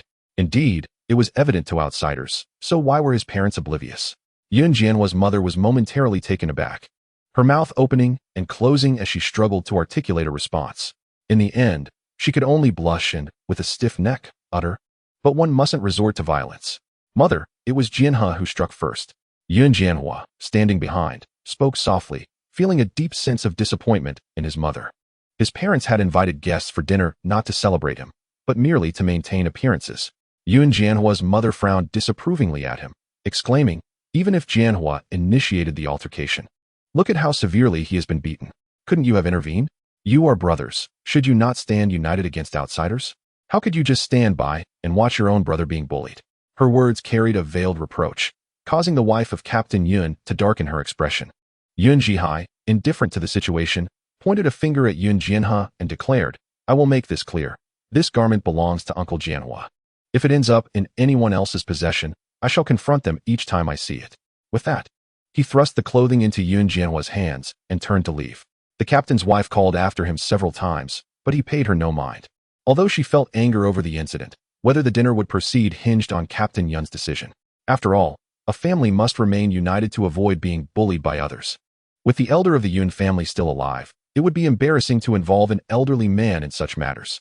Yun Zhihai ran out, uncertain of where to go, feeling quite wronged. The clothing was not his to give, yet he ended up receiving a beating. True, Jinha suffered more, but he too had been struck, hadn't he? As he walked along, he found himself by the riverbank, where he spotted Zhou Shiyi and his younger sister meandering along the water's edge. Frustration welled within him. How could his good friend suddenly take an interest in his sister? During this time, he had not shown Zhou Shiyi any kindness. On the other side, Zhou Shiyi pulled a hairpin from his pocket and handed it to Yun Zhilei, saying, "I saw this at the cooperative and thought it lovely, so I bought it for you." Staring at Zhou Shiyi's handsome face, Yun Zhilei couldn't help but recall the events of that fateful night, her ears turning crimson. Confused, she gazed at the refined man and wondered how he could have acted so differently when intoxicated. In a voice barely above a whisper, she said, "Thank you, Comrade Zhou." Zhou Shiyi looked at the charming girl, his eyes brimming with mirth. He cleared his throat and remarked, "That night, nothing happened." Before he could finish, Yunjile hastily interjected, her embarrassment causing her toes to curl. She fidgeted with the hem of her garment, saying, "I never claimed anything happened.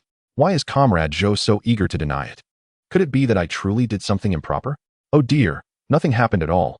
Please, do not say any more." Yunjile tiptoed and placed her hand over Zhou Shiyi's mouth. His warm breath against her delicate hand felt like fire, prompting her to withdraw her touch quickly. Who knows what transpired in the next moment? Zhou Shiyi, this incorrigible fellow, took the young girl's hand. "I wish to convey that I remember nothing. As long as I have done nothing reprehensible." Zhou Shiyi ceased to tease the young lady, aware that further jesting might provoke her ire. Yunjila struggled momentarily to free herself, but upon surveying her surroundings and finding no one present, she relaxed. "I crafted a straw hat and turned to present it to you, and I also made one for little Zhou Jiqing." "Well, that sounds delightful." Zhou Shiyi felt a warmth in his heart. Indeed, this is the bliss that a husband ought to enjoy. Yunjihai, observing the intimate exchange between the two, could hardly bear to watch. He resolved to speak to his sister about the matter. After all, they were not yet wed, yet here they were, entangled in such behavior, liable to be the subject of unsavory gossip. As Yunjihai sat by the river, pondering how to broach the subject with Yunjila, Zhou Shilan returned from washing clothes and noticed her brother lost in thought. "Ah, Comrade Yun, what troubles you? Have you been injured?" Yunjihai jolted upright, his gaze snapping to Zhou Shilan standing before him. He instinctively managed a smile, which caused a sharp twinge at the corner of his mouth. "Ouch." Zhou Shilan's eyes filled with concern. "Comrade Yun, are you all right? I have some ointment. I can fetch it for you." She felt it only natural to express concern for her brother, especially since he seemed to be on the verge of courting someone. Yunjihai stammered, "And no, I'm fine." His ears flushed crimson as he fumbled to point in the direction of Yunjila and the others. "I came to call for our little sister. Mother wants her." Zhou Shilan leaned to glance over, noticing her brother still clinging to the young lady's hand. Her lips twitched. It was no wonder Comrade Yun chose to remain seated here, reluctant to join the others. Chapter 117. If my brother does not genuinely care for her, then I will assume the role of the villain. Reluctantly, Zhou Shilan took on this role, walking toward her brother with a basin in hand. "Ahem, brother, may I interrupt for a moment? Comrade Yun's family is calling her back for dinner." Yunjila, akin to a small fox whose tail had been stepped on, abruptly released Zhou Shiyi's hand and quietly said, "All right." She hurriedly departed, and Zhou Shiyi watched her retreating figure, a smile tugging at his lips. "Hey, focus." Zhou Shilan waved her hand before her brother's eyes. Zhou Shiyi accepted the large basin she held and chuckled. "Did I not say I would wash my own clothes?" Zhou Shilan softly replied, "I merely did it out of convenience. They all disdain my cooking. I was just idling in the yard, so I went ahead and washed the clothes." After much hesitation, she finally mustered the courage to voice her thoughts. "Brother, do you truly have feelings for Comrade Yunjila? I don't want you to make this decision simply because you saved her. If you do not like her, I will take on the role of the villain." Zhou Shiyi freed one hand to gently pat Zhou Shilan's head. "What are you thinking? Am I so easily swayed by others?" Pausing for a moment, he added earnestly, "I genuinely hold affection for Comrade Yunjila." Hearing his words, Zhou Shilan felt somewhat perplexed. Previously, during her brother's time at school, numerous young women boldly penned love letters to him. Yet, even Sister Lan did not stir his heart. Now, after spending several months in the countryside, he has developed feelings for a rural girl. It is not that Zhou Shilan looks down upon Yunjila. Rather, she believes that Yunjila cannot compare to the young ladies from the city, nor even to the educated youth from the commune, let alone the girls from the prestigious quarters of the capital. Unable to fathom this, Zhou Shilan chose not to dwell on it further. If her brother has chosen to pursue his affection, none could deter him. What she did not realize was that in her past life, it was Yunjila who had continually encouraged Zhou Shiyi during his most bewildering moments, never abandoning him. Upon returning to the educated youth station, Fan Zhaodi and the others had already prepared the meal, an abundant pot of chicken mixed with sun-dried pumpkin slices, dried green beans, and some radishes. They filled 3 large bowls, placing them on the communal table at the station. Fan Zhaodi also stir-fried several green vegetables, which she had exchanged with the village aunties. Finally, she made a pot of mixed grain porridge, serving each person's lunchbox with a bowl. Qin Yanran and Wang Hui had also been discharged from the hospital. Following the recent events, Qin Yanran suffered significant injuries to her abdomen, and the doctor warned her that she might not be able to bear children in the future. Meanwhile, Wang Hui seemed to have lost his senses. Upon Qin Yanran's return to the educated youth station, he fervently declared his desire to become her revolutionary husband. The news stunned everyone at the station. When had the pair silently developed feelings for each other? The typically proud Qin Yinran, with tears streaming down her face, ultimately nodded in agreement. Ever since Qiao Beigua's parents had passed away, Qin Yinran had endured the whispers of the villagers, despite the fact that nothing had transpired between her and Qiao Beigua. Yet, the speculation persisted. Though the educated youth refrained from voicing their judgments openly, Qin Yinran could feel the disdain in their gazes. During a trip to forage for wild vegetables, she was subjected to their pointed remarks until Wang Hui intervened, scolding them away. Humph, Qin Yinran truly has a way. She has quickly found another partner. Yes, now I can believe what Qiao Beigua's mother said. Amidst the murmurs of disbelief, Wang Hui gallantly shielded Qin Yinran behind him, declaring, "You are all slandering her. With no evidence, if anyone speaks another word, we will report you to the commune." His words frightened several of them, who spat in their direction before turning to leave. Qin Yinran felt immense gratitude towards Wang Hui, and as a result, their relationship deepened. At that moment, Qin Yinran sat indoors, listening to the laughter and joy outside, feeling somewhat lost. Strangely, ever since Qiao Beigua's death, she sensed a newfound lightness within herself, as if the shackles that had long burdened her had suddenly vanished. If the time-traveling heroine were present, she would surely understand that when the protagonist dies, all those connected to the male lead would cast off their shackles and return to their rightful paths. Qin Yinran was no exception. She had always been captivated by Qiao Beigua, but now she suddenly realized that those around her were quite admirable as well. However, she still lacked the courage to take that step, relying on Wang Hui to bring her meals. Meanwhile, at the home of Yun Jianhua, Captain Yun was displeased upon hearing the news. He took a deep drag of his pipe and said, "Uncle, this matter is not right on our part. We cannot allow Jianhe to be treated this way. To speak bluntly, my son's words hold truth. This garment was originally a birthday gift from Cuifan to Zhihai. He was reluctant to wear it, and only took it out when he saw Jianhua lacking decent clothing. Surely, you wouldn't want Jianhua to don patch garments when he goes to the agricultural machinery station? It's not just a disgrace to your family. It reflects poorly on our entire Dao village. Please consider this carefully. We shall not partake in today's meal. Instead, you should educate your child properly." After delivering his words, Captain Yun disregarded Jianhua's father's attempts to intervene and called for his wife to leave. The third son of the Yun family, who had just gathered firewood to enter, was summoned back by Captain Yun. Once they departed, silence enveloped the yard. Yun Jianhe gazed at the garment in Jianhua's hands, yearning to reach for it, but Jianhua sidestepped, evading him. Jianhua's father slammed his hand on the table and barked, "How many clothes do you have? Why do you fixate on your brothers? Have you learned to fight? I reckon you deserve a good beating." As he spoke, he picked up a large stick and struck Jianhe. Jianhe yelped in pain, retreating behind his mother, crying, "Mother, look at what father is doing. It hurts so much." Jianhua's mother, initially reluctant to intervene, could no longer remain silent upon witnessing her son being beaten. "Enough. What does it matter if children have a little scuffle? Jianhua, let your brother try on the clothes, but not to wear outside. I'll ensure your brother receives 2 pieces of clothing in return." Jianhua looked at his mother in disbelief. Given the circumstances, why did she still insist this way? He clutched the garment tightly to his chest and stubbornly declared, "I won't give it up, it's mine. I have given in enough throughout my life. This time, I shall not relent." After uttering this, he ignored the scolding behind him and hurried into his room. Fortunately, with his eldest brother married and the third son unwilling to share a room, their parents had no choice but to provide him with a separate room for his own accommodation. Chapter 118. Zhou Shiyi's reasoned defense. The next morning, Captain Yun specially arranged for 2 ox carts to transport Zhou Shiyi and his companions to work, one to the commune and the other to the county. Captain Yun, observing Jianhua in his new attire, nodded with satisfaction and patted his shoulder, saying, "Well done. From now on, work hard to bring honor to Dayu village." Jianhua nodded earnestly, his eyes filled with gratitude towards Captain Yun. Meanwhile, old Wang smiled warmly at Zhou Shiyi, exclaiming, "Ah, Comrade Zhou, let us go. I'll take you to the county." Confronted with his flattery, Zhou Shiyi did not refuse and gracefully took a seat on the ox cart. Throughout the journey, old Wang engaged Zhou in conversation. But noticing his lackluster demeanor, old Wang felt a bittersweet pang in his heart, though he maintained a cheerful facade. Upon arriving at the agricultural machinery station, the other 3 individuals had already gathered. Su Guoqing scoffed at the sight of the ox cart's arrival, remarking on the poverty of the village. He had been transported by tractor that morning, and now, witnessing Zhou Shiyi, a person of exceptional caliber, arriving via a dilapidated ox cart, a sense of smug satisfaction welled within him. Zhou Shiyi, disinterested in engaging with such trivialities, quickly approached Master Wang, who was beckoning him. You all have arrived. Let me outline the upcoming tasks.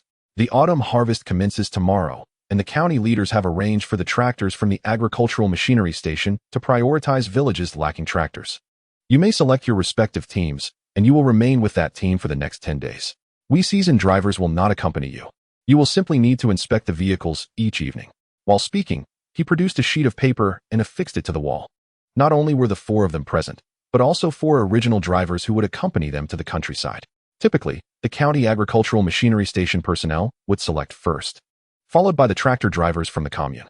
This system was relatively humane, as many agricultural machinery stations directly assigned tasks, leading to conflicts between drivers and villagers. Ultimately, they were forced to change teams. However, Master Wang made it clear, you chose these teams yourselves. If conflicts arise with the villagers, we will not intervene. He advised them to be mindful of their words and actions, as no one would constantly be there to resolve issues for them. The 8 drivers nodded in agreement. In these times, the autumn harvest was of paramount importance, even necessitating a break for the school children. Food security was a national priority. Zhou Shiyi scanned the list, but his expression darkened upon realizing that Dayu village was absent. Why is Dayu village not listed? Before Master Wang could respond, Su Guqing sneered, what do you expect? The crops in the impoverished village yield poorly. Why waste machinery on them? Master Wang nodded helplessly. The 3 poorest villages do not warrant tractor assistance. Moreover, this year, there are fewer agricultural machinery operators available. Consequently, the leaders have excluded them from consideration. Once the larger teams have completed their work, they will assist the impoverished villages if needed. Zhou Shiyi's countenance soured as he retorted coldly, from my understanding, several of these teams do possess tractors. Why then allocate an additional tractor? Is this not a waste of resources? Why should there be differing treatment within the same commune? This is unjust. Leaders proclaim equality for all, yet impoverished villages continue to endure such inequities. Su Guqing's face flushed with embarrassment at Zhou's words. For their team indeed had a tractor and was included on the list. This is the decision made by the leaders. We have no say in the matter.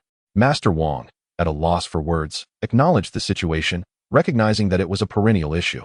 Suddenly, someone emerged to voice a challenge, expressing the notion that everything previously understood might have been erroneous. Zhou Shiyi promptly made his way to the director's office, only to discover that not only were several leaders present, but also the station master. Their office was not far from where Zhou and his colleagues stood, and thus, his earlier assertive remarks had undoubtedly reached their ears. Director Xiao set down his teacup, casting a smile in Zhou's direction. Young man, you possess a commendable spirit. Such vigor is admirable. However, rules are rules, and they have always been thus. Zhou glanced at the man leading the assembly, whom he recognized from a prior encounter. Standing there with poise, he fixed his piercing gaze upon the leaders within the room. Is the uneven distribution of resources not a mistake? They do not wish to be labeled as impoverished villages, yet their geographic disadvantage prevents the cultivation of quality produce. Can this be blamed on them? We are not merely discussing aid. We are faced with discriminatory treatment. Initially, Zhou had contemplated merely borrowing an additional tractor to take back, but to his surprise, the impoverished village lacked even the right to utilize a tractor. The leaders in the office remained silent, observing Zhou intently. Several drivers, along with Master Wang, craned their necks toward the exchange at the door. Su Guqing, reveling in the drama, remarked, just started working and already acting like a big shot? He might end up facing disciplinary action. The others instinctively frowned, displeased by Su's comments. After a considerable pause, the station master, Niu, finally placed his cup down and rose. Here's the deal. Over there are 2 broken tractors. If you can repair them, I shall allow you to take them both. If you are willing to go to the impoverished village, we have no objections. The other leaders nodded in agreement, acknowledging that this was indeed a practical solution. While their performance was less than commendable, they were constrained by limited manpower. This approach might serve to dissuade the young man from pursuing his goals. Zhou regarded the dilapidated tractors in the corner, pursed his lips, and fixed his gaze steadfastly on Station Master Niu. He raised his hand, indicating a number. I want 4. If I repair them all, you will permit me to take 4 tractors. A glimmer of intrigue flickered in Niu's eyes. 4? What is your reasoning? Zhou replied confidently. I believe all impoverished villages should not be excluded. The surrounding individuals murmured amongst themselves, taken aback by Zhou's audacity. Master Wang even rushed forward, smiling apologetically at the leaders. He is just a child, lacking understanding. Young and impetuous, Niu waved his hand dismissively. No matter. The issue remains that even if you repair 4 tractors, there will be no personnel available to drive them. Zhou tightened his fists. I will teach the villagers how to operate the tractors. Niu approached the already defunct tractors, giving one a gentle kick, causing parts to fall off. His appreciation for Zhou's determination grew, and he looked up at him. Very well. Tomorrow is the day for the tractors to be put to use. You will have merely 1 day and night to complete the repairs. If not finished, you will follow the schedule for fieldwork. No problem, Zhou replied earnestly, his tone imbued with unwavering resolve. Chapter 119. A challenge to Su Guoqing. The station master, Wang, harbored a deep admiration for the tenacity exhibited by the young man. Meanwhile, Master Wang, in a state of agitation, paced anxiously in circles, lamenting that after much effort in securing a promising apprentice, he found himself with someone seemingly lacking in sense. Master Lu, observing Wang's dismay, wore a smug smile upon his face.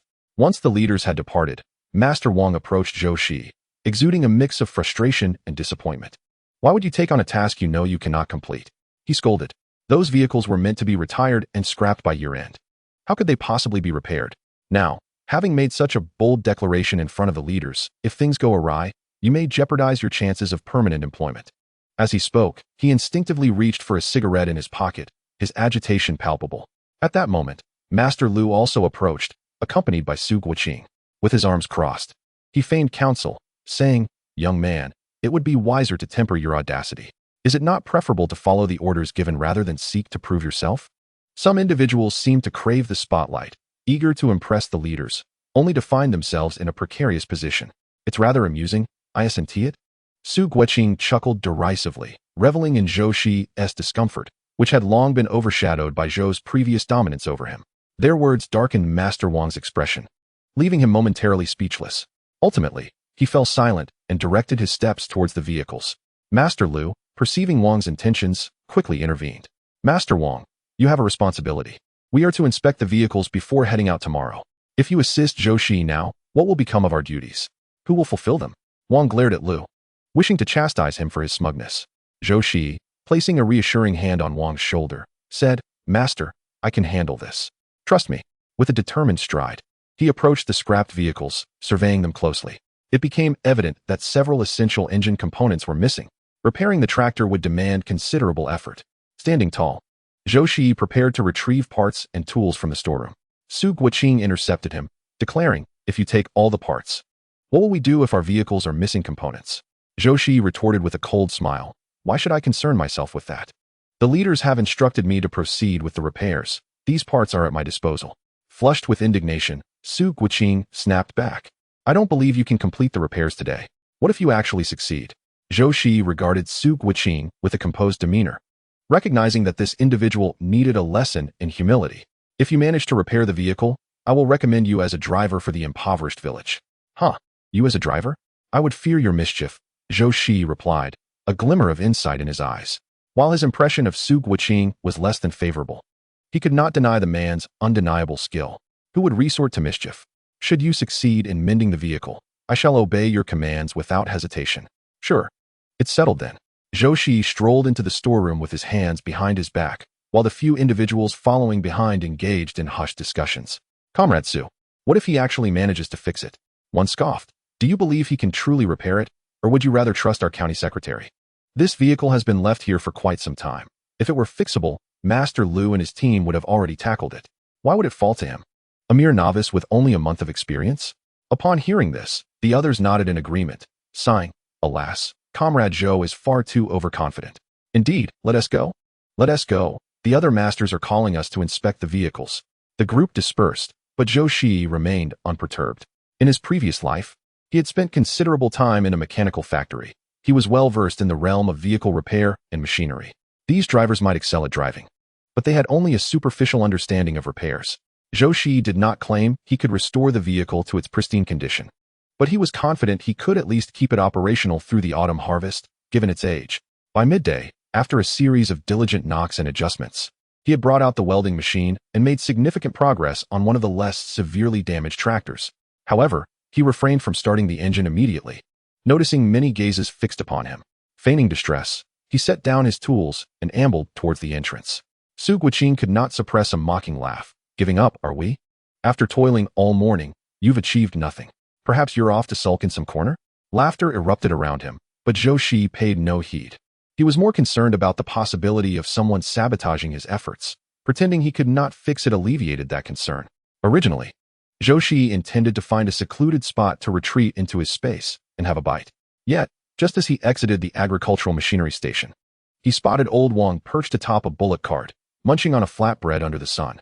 Surprised, Zhou approached. "Why are you still here? Is there something amiss?" Old Wang set down his bread and smiled. "I feared you might return without a bullock cart, so I waited here to accompany you back." Understanding the underlying intent, Zhou nodded appreciatively. Old Wang was extending a friendly gesture, recognizing him as the new driver of the agricultural machinery station. "Perfect. I also have a favor to ask of you," Zhou replied. "What is it?" Old Wang straightened up, ready to be of assistance. "Please return to our village and bring Chun Wei and Yun Jihai to the agricultural machinery station. Tell them I summoned them."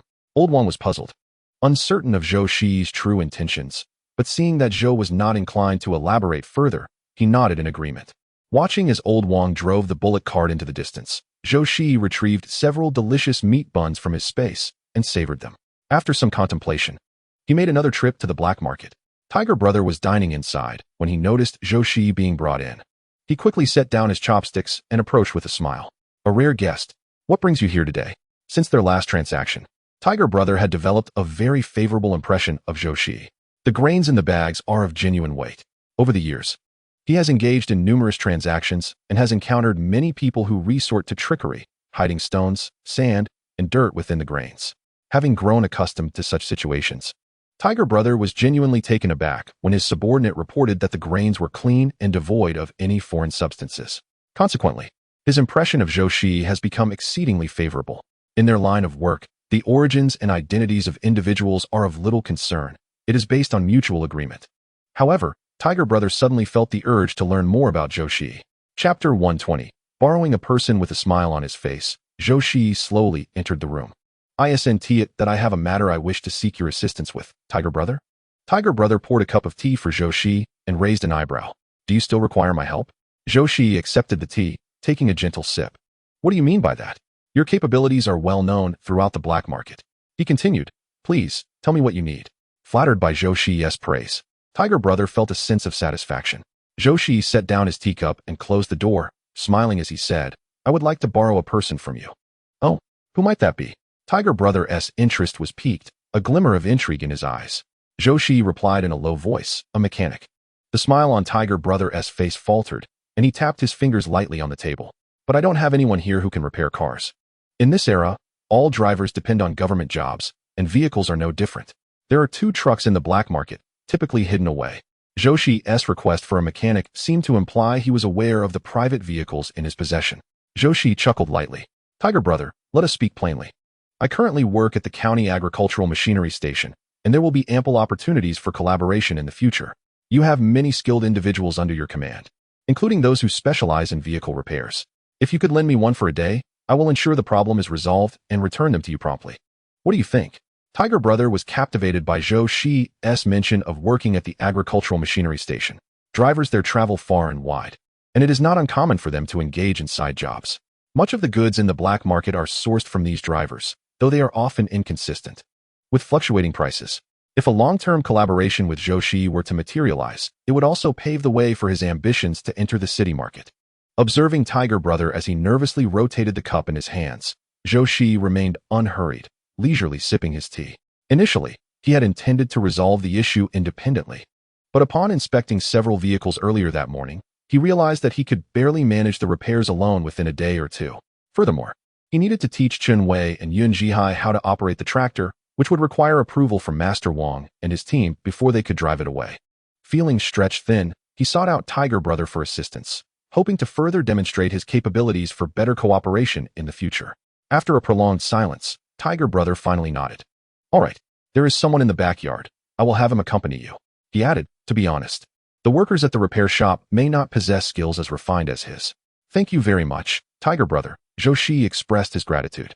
Zhou Shiyi, with a smile gracing his features, stood up and prepared to leave.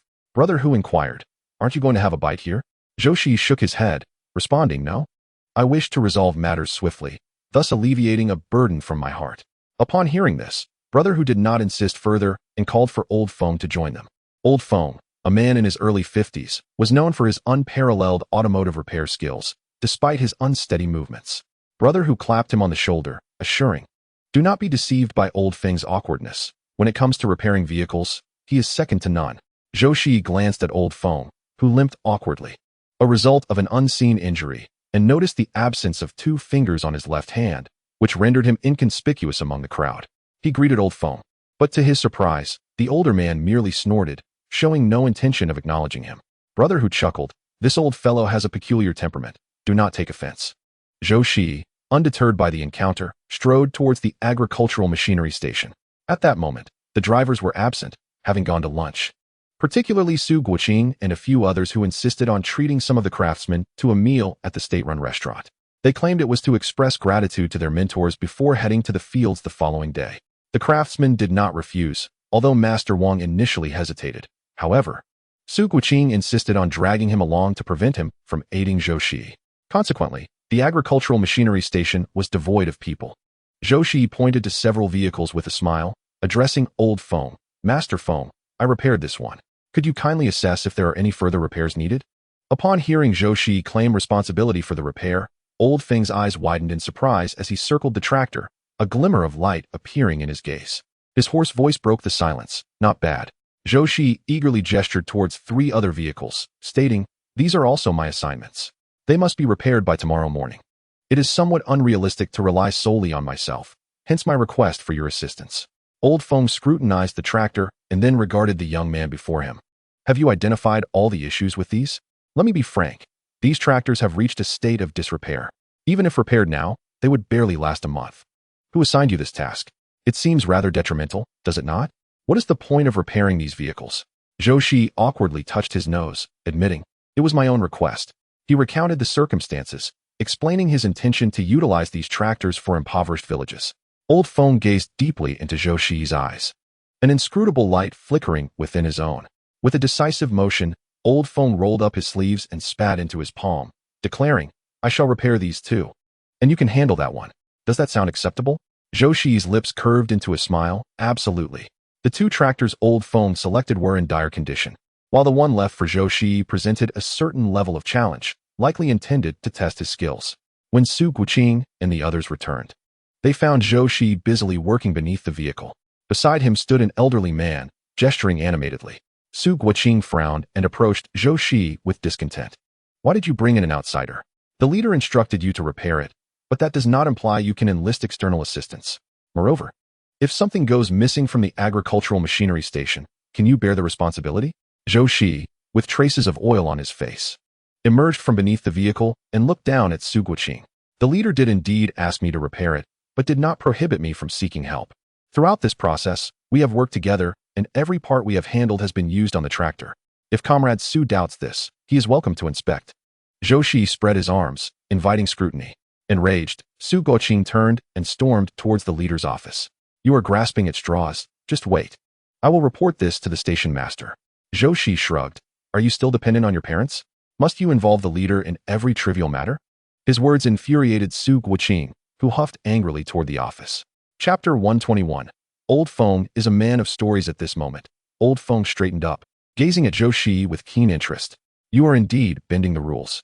Aren't you worried about the leader's reprimand?" Zhou Shiyi nonchalantly shook his head. "The challenge I face is substantial, and time is limited. Seeking external assistance is quite reasonable. The leader understands this better than I do.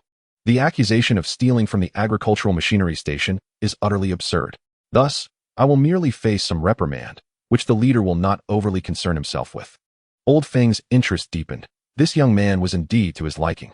Before long, Su Guoqing emerged, a smug expression on his face, followed by several leaders.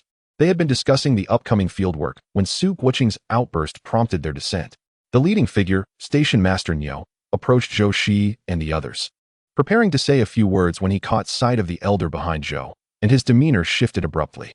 The smile on his face could not be concealed. "Old Feng, what brings you here?" Old Feng waved his hand dismissively. "No need for formalities. I am just an old man of little worth. Your personnel fear I might steal something, which is why they summoned me. Now that you are all here, please attest that I have taken nothing." Standing nearby, Su Guoqing wore a peculiar expression, It seemed Old Feng was not as innocent as he appeared. How could he distort the truth like this? He was clearly referring to Zhou Shiyi's enlistment of help, while the suspicion of theft was merely a reasonable assumption. Su Guoqing felt as though he were unjustly burdened. Observing the leader's disapproving expressions, on the verge of tears. Old Feng, what are you saying? It is an honor for this young man to have you assist him. However, did you not claim earlier that these tractors were beyond repair? Station Master Niu was at a loss for words, bewildered by the apparent double standard. I initially believed the vehicles were beyond salvage and not worth repairing. Upon reflection, they can indeed be restored to serve for some time. Old Feng, with an air of indifference, spoke up. Noticing the astonished gaze of Zhou Shiyi beside him, he raised his chin with a hint of pride. Young man, remain calm. It's merely a minor affair. Zhou Shiyi was taken aback, realizing that this seemingly casual person possessed such capabilities. All right, enough of this. I have more pressing matters to attend to. Since the issue has been resolved, do make haste and refrain from lingering here, Old Feng said, waving his hand with a touch of impatience, signaling them to disperse. Station Chief Niu and the others exchanged glances, unable to do anything but glare at Master Lu nearby. Before striding back to their offices, Master Lu opened his mouth, feeling quite aggrieved. Moments ago, Old Feng had been hunched over, his head down. Who could have noticed? By the time he caught sight of him, his apprentice had already retreated indoors. Once everyone had departed, Zhou Shiyi murmured, I never imagined you held such stature. Old Feng waved dismissively. What stature? I've merely traversed between a few factories. When a machine breaks, I fix it. It's all become quite familiar. Eventually, I grew weary of the travel and sought a place to retire. Zhou Shiyi smiled, refraining from responding. The situation was undoubtedly more complex than Old Feng portrayed. He had noticed the old man's hand earlier. If he wasn't mistaken, it bore the mark of having been crushed by machinery. It seemed he was likely a retiree from some factory. By mid-afternoon, Old Wang brought Chen Wei and Yun Jihai over. Observing their disheveled hair, Zhou Shiyi surmised that Old Wang had driven the ox cart at quite a pace. He retrieved a cigarette from his pocket, offering it to Old Wang. Thank you for your hard work. Old Wang wiped his sweaty hands on his clothes before accepting the cigarette. Not a problem, not a problem, he replied. Chen Wei was equally astonished by Old Wang's demeanor, but soon connected the dots, recognizing Zhou Shiyi's current status. Internally scoffing, he thought, what a man who knows how to curry favor. Yun Jihai, curious, surveyed the agricultural machinery station and stealthily approached Zhou Shiyi. Why did you summon us? Did you get into trouble and need our assistance? Chen Wei also leaned in. Exactly, Zhou Ge. You're not calling us to help you fight someone, are you? Zhou Shiyi was at a loss for words, admiring their imaginative leaps. No, there is nothing of the sort. I merely called you here to learn how to operate a tractor. Is that for real? Yun Jihai's voice was tinged with excitement. Every man has an interest in vehicles, and the prospect of touching a tractor thrilled him immensely. Come in, Zhou Shiyi beckoned, revving the engine of the tractor he had repaired that morning. Its rumbling sound drew everyone's attention. Su Guoqing's eyes nearly bulged out. Goodness, did he really manage to fix one? The station chief had already stated that the repaired vehicle was at Zhou Shiyi's disposal, so when he led Yun Jihai and Chen Wei inside, no one dared to voice any objections. Zhou Shiyi called Yun Jihai up first, guiding him through the process of operating the tractor. Yun Jihai's hands and legs trembled with excitement as he eagerly explored every feature of the machine. Zhou Shiyi patted the seat beside him, urging, come up and give it a try. Just follow the instructions I provided earlier. At first, Yun Jihai struggled to grasp the nuances, and the vehicle would not proceed far before stalling. Several drivers exhaled in relief, murmuring, I told you, after half a month of training. How could they possibly master driving so quickly? Indeed, Zhou Shiyi's ambition seemed far-fetched. To think he could teach someone in a single day was rather amusing. The chorus of skepticism gradually calmed Su Guoqing's anxious heart. After all, Zhou Shiyi had toiled for most of the day to repair a single tractor. With the impending need to work the fields, it was unlikely he could fix the others in time. Zhou Shiyi dedicated over an hour, guiding Yun Jihai step by step, until he began to gain confidence. In a short while, Yun Jihai was able to complete a full circuit, causing the other drivers to step back in embarrassment. Their earlier remarks felt like a resounding slap across their own faces. Nearby, Chen Wei was eager to try. As soon as Yun Jihai hopped down, he climbed onto the tractor from the other side. He had closely observed Zhou Shiyi's instructions, and, coupled with his penchant for tinkering with mechanical parts, he adapted much quicker than Yun Jihai. Witnessing Chen Wei handle the machine with both steadiness and speed, Zhou Shiyi led Yun Jihai toward Master Wang. Master Wang, I've covered the basics with him, how to drive and start the engine. The finer details still require your guidance. Master Wang wore a faint smile. clearly pleased with Zhou Shiyi's efforts. Rising from his seat, he patted Zhou Shiyi's shoulder and reassured him, "No worries. You focus on your repairs. I'll take care of these too."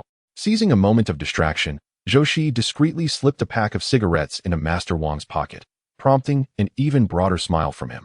In truth, Master Wang need not say much. A few pointers were all it took for the two boys to master the techniques. There exists an innate fascination with vehicles among young men, and they were reluctant to dismount the tractor.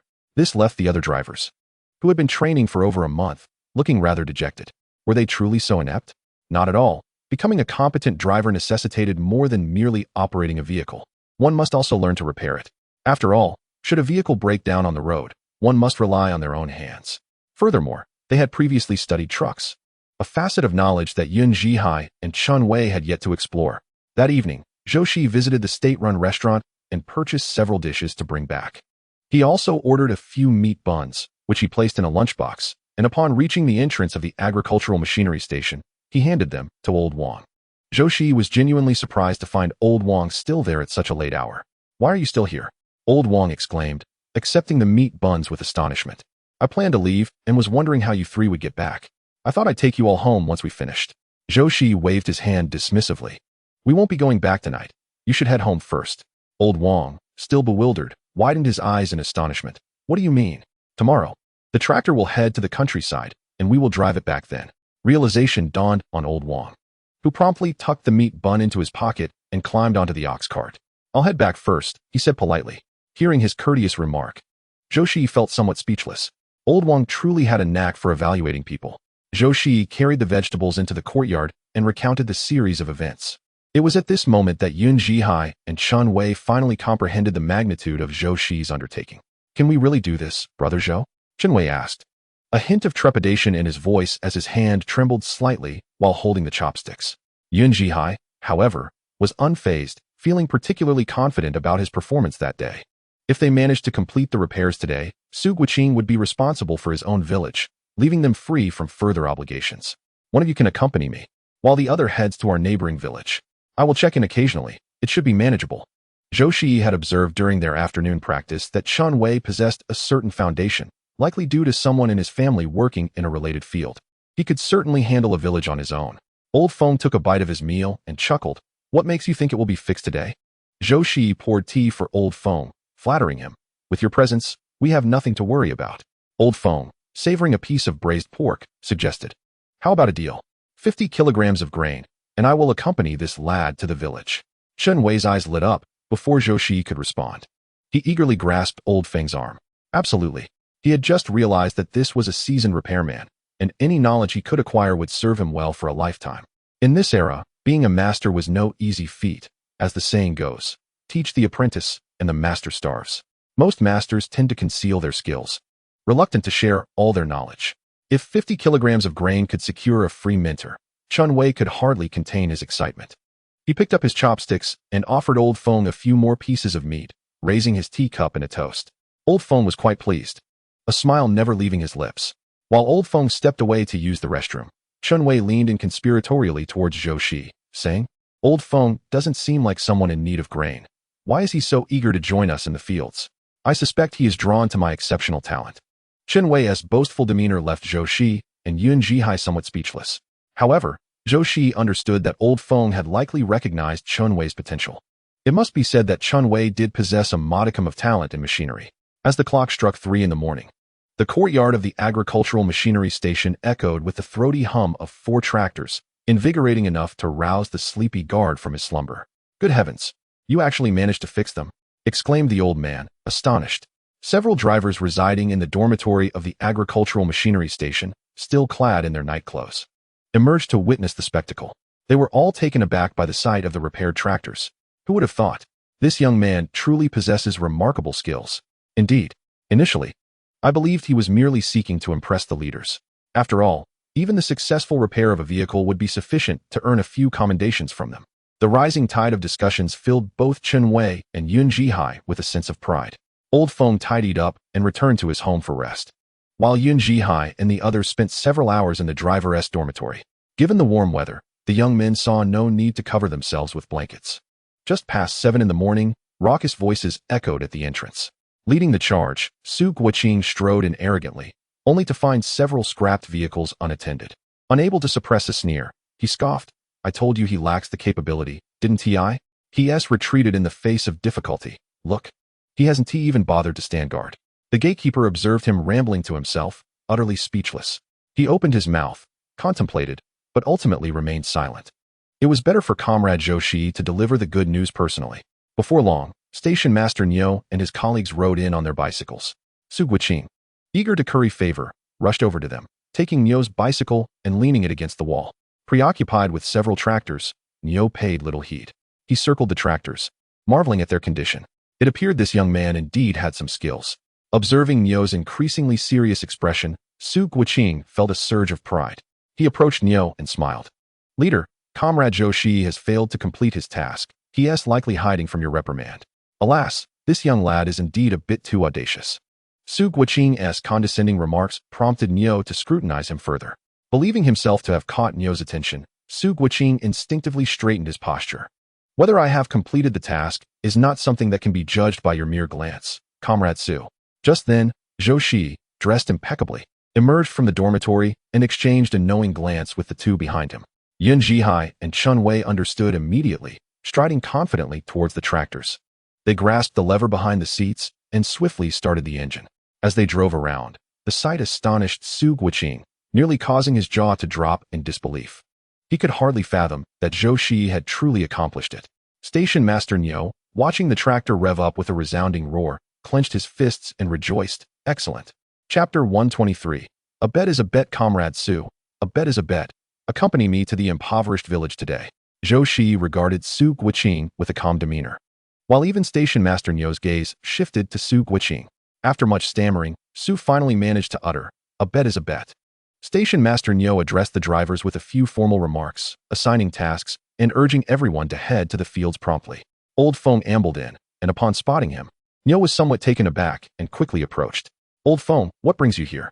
Oh, nothing of great significance. I merely promised this lad that I would accompany him to the fields once. Old Feng's casual declaration startled those present in the courtyard. Was Old Feng about to take on an apprentice? Surely not. Previously, the machinery factory had urged him to mentor apprentices, yet he was unwilling to comply. Only after several tractors had driven away did Station Chief Niu come to his senses, unable to suppress a sigh, reflecting on how the younger generation continually surpasses the older. Initially, he had aspired to learn from Old Feng, but was met with a curt refusal from him. Now, however, he found himself appreciating talent. When two tractors arrived at Dayu village, the entire village erupted in excitement. Earlier, when Zhou Shiyi mentioned borrowing a tractor from the agricultural machinery station, Captain Yun had been so elated that he forgot to inform Zhou that the impoverished village had never been allocated a tractor. Now, witnessing the arrival of not one, but two tractors, Captain Yun felt his eyes welling with tears. Upon noticing that the individual on the second tractor was his own son, his grin stretched from ear to ear. Children swarmed around, clamoring, I want to ride the tractor. Zhou Jiqing, can I join you?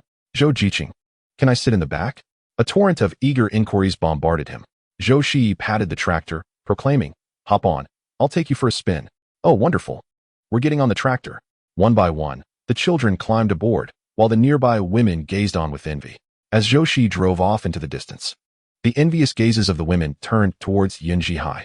With a hint of pride, he patted the sides of his driving seat, calling out, Father, Secretary Wang, come on up, one on each side. Ladies, you can sit in the back. Let us all take a ride. Oh, all right. Watch it, Daji's mother. Don't crowd. Secretary Wang was the first to board the tractor, the vibrations beneath him bringing him immense joy. After taking 2 rounds, the crowd still yearned for more. Ultimately, it was Captain Yun, with a stern expression, who called out, everyone, back to work. The crowd dispersed, knowing that with the tractor, their labor would be expedited. No longer would they need to carry things by hand. The tractor could directly access the fields, as the village men began tossing rice seedlings onto it with ease. This was a tremendous relief, and during lunch, villagers enthusiastically discussed the event. Aunt Hong, with her red scarf, boasted, I've been on a tractor too. The rumble is certainly different from a bullock cart. Oh please, just a moment ago, you were practically lying on the pile of rice, not fearing a fork sticking into you. While Aunt Hong was speaking, several young women dashed by with large bowls. Upon seeing this, Aunt Hong realized she couldn't lag behind and hurried toward the commune office. The young people also moved swiftly. Zhou Shiyi, who had been strolling leisurely, having arrived late in the countryside, had not experienced the autumn harvest. Fan Zhaodi, with great strength, seized her arm and pulled her along. Zhou Shiyi nearly dropped her lunchbox, shouting, "Zhaodi, why are you running so fast? Are we going to miss our meal?" Fan Zhaodi, noticing the crowd around them swiftly moving ahead, had no time to explain. So she pressed forward resolutely. By the time they arrived at the brigade headquarters, it was already bustling with a throng of people. Zhou Shiyi observed the diminishing food in the large basin. The dishes at the back were mostly soup, far from the hearty servings of vegetables and meat at the front. She finally comprehended why everyone had dashed forward like ravenous wolves. Zhou Shiyi's eyes were filled with regret as she quietly apologized to Fan Zhaodi. "Zhao, I'm truly sorry for holding us back." Fan Zhaodi, peering into the basin, casually replied, "It's nothing. Next time, let us just run faster." A wave of warmth washed over Zhou Shiyi. Her heart, once wounded by a friend, gradually softened. Fan Zhaodi genuinely admired Zhou Shiyi, not merely because she was Zhou Shiyi's sister. During their whispered conversations, Fan Zhaodi affectionately called her by her nickname, Lan Lan, while Zhou Shiyi took a considerable time to decide to call her Zhao. She remarked, "A girl's name should not bear such connotations. Each of us must live for ourselves." It was the first time in all her years that Fan Zhaodi had heard such words. Previously, her mother would often say, "Your brother is the pillar of our family. You must support him." Even when her mother was pregnant, she would incessantly say, "Zhaodi, hurry and bring me a brother." Names like Zhaodi, which imply waiting for a brother, were commonplace, and everyone accepted them without question, thinking it was merely a name. Little did they know, it was a burden that could stifle a girl's spirit for a lifetime. Young Zhou, the commune auntie, upon seeing Zhou Shiyi, greeted her warmly, ladling a generous portion into her bowl. She specifically advised, "Little Zhou, next time, bring a larger container. This amount is hardly sufficient for you." Zhou Shiyi felt a tad awkward at her kindness, especially upon seeing the scant meat in Fan Zhaodi's bowl, which made her feel even more embarrassed. She could only smile and nod at the auntie before quickly following Fan Zhaodi away. As they walked, Fan Zhaodi couldn't help but murmur, "Look at this disparity." Zhou Shiyi, feeling a bit shy, replied, "I'm merely riding on my brother's coattails. The auntie gave me too much. I can't finish it all, so we can share." Fan Zhaodi gazed at her enviously, continuously lamenting, "Having an older brother is indeed wonderful." Meanwhile, Zhou Shiyi and Yun Zhihai were dining with Captain Yun and Secretary Wang in the brigade office. The sight of glistening meat made Yun Zhihai's mouth water. After being hungry for so long, he reached for his chopsticks, only to have Captain Yun swat them away. He reluctantly set down his chopsticks, thinking his father was quite demanding. In Chapter 124, caught off guard by his future father-in-law, Captain Yun personally poured a cup of tea for Zhou Shiyi. Smiling as he said, "Zhou Ziqing, I've heard about the events that transpired earlier. I must thank you for all you've done for our village." He added, "Indeed. Zhou Ziqing, earlier today, the secretaries from 2 other impoverished villages sought me out to extend their gratitude to you as well." With a sincere expression, Secretary Wang raised his teacup in a toast to Zhou Shiyi. "Earlier, there was a misunderstanding between us. I hope you won't take it to heart, Comrade Zhou." Zhou Shiyi accepted the teacup and clinked it with his own. "Secretary Wang, you speak too gravely. Even in a family, disagreements may arise, let alone between acquaintances. My actions stemmed from my disapproval of their unfair treatment." Captain Yun regarded Zhou Shiyi with newfound admiration, having previously harbored some grievances about this young man who had captured his daughter's affections. Now, he was exceedingly pleased with his future son-in-law. After a long morning, "Let us eat." Captain Yun finally spoke, prompting Yun Zhihai to joyfully pick up his chopsticks, perplexed by the need for such formalities. After lunch, everyone returned home to rest. As Zhou Shiyi prepared to head back to the youth station, he was halted by Yun Zhihai. "Comrade Zhou, I noticed the edge of the straw hat I gave you last time is somewhat frayed. I've woven you a new one. Wear it while driving to shield yourself from the sun." Yun Zhihai confidently extended the newly crafted straw hat. Zhou Shiyi was taken aback. In just a few days apart, the girl had grown so bold. He recalled how she used to blush profusely whenever they spoke. He chuckled softly as he accepted the hat and placed it atop Yun Zhihai's head. "You should keep this hat for yourself, otherwise, you'll end up with a sunburned complexion that won't be pleasant at all." Hearing his teasing words, Yun Zhihai tightened her grip on the hat. "You are the one who will end up with a dark complexion. You are the one who wants to look good. Ungrateful. Get sunburned." After saying this, she turned to leave, but Zhou Shiyi glanced around the vicinity of the team's headquarters and noticed no one was watching. He gently grasped Yun Zhihai's arm and led her toward the nearby haystack. With a swift motion, He pressed her against the wall, closing the distance between them. Their eyes locked, and Yunjila found herself momentarily entranced by the depth of his gaze. Their breaths intertwined, and she felt a blush creeping up her cheeks. Zhou Shiyi playfully tapped her nose, saying, "The previous hat was old, and I haven't worn the new one you gave me yet. Don't think I didn't notice that this one was made for you." He realized that the hat was indeed tailored to fit her smaller head, one that he could not wear. Yunjila felt flustered by his gesture. Their previous encounter had occurred while he was intoxicated, and now, in a sober state. She nervously wrinkled the hem of her clothing. The air between them thickened with tension, and just as Zhou Shiyi leaned in, ready to lower his head, a loud cough shattered the moment, causing them to spring apart as if jolted by electricity. Cough, cough. Captain Yun emerged from behind the haystack. His face darkened as he glared at Zhou Shiyi. "What are you doing in the middle of the day instead of resting? Didn't your mother ask you to prepare syrup? Hurry back." Zhou Shiyi, hearing the less than cordial tone of his future father-in-law, sighed heavily within. Well, there goes all the goodwill I had built up. In the midst of the day, one wonders what the future father-in-law is doing here. Yunjila walked unsteadily, covering her face, softly murmuring, "I understand."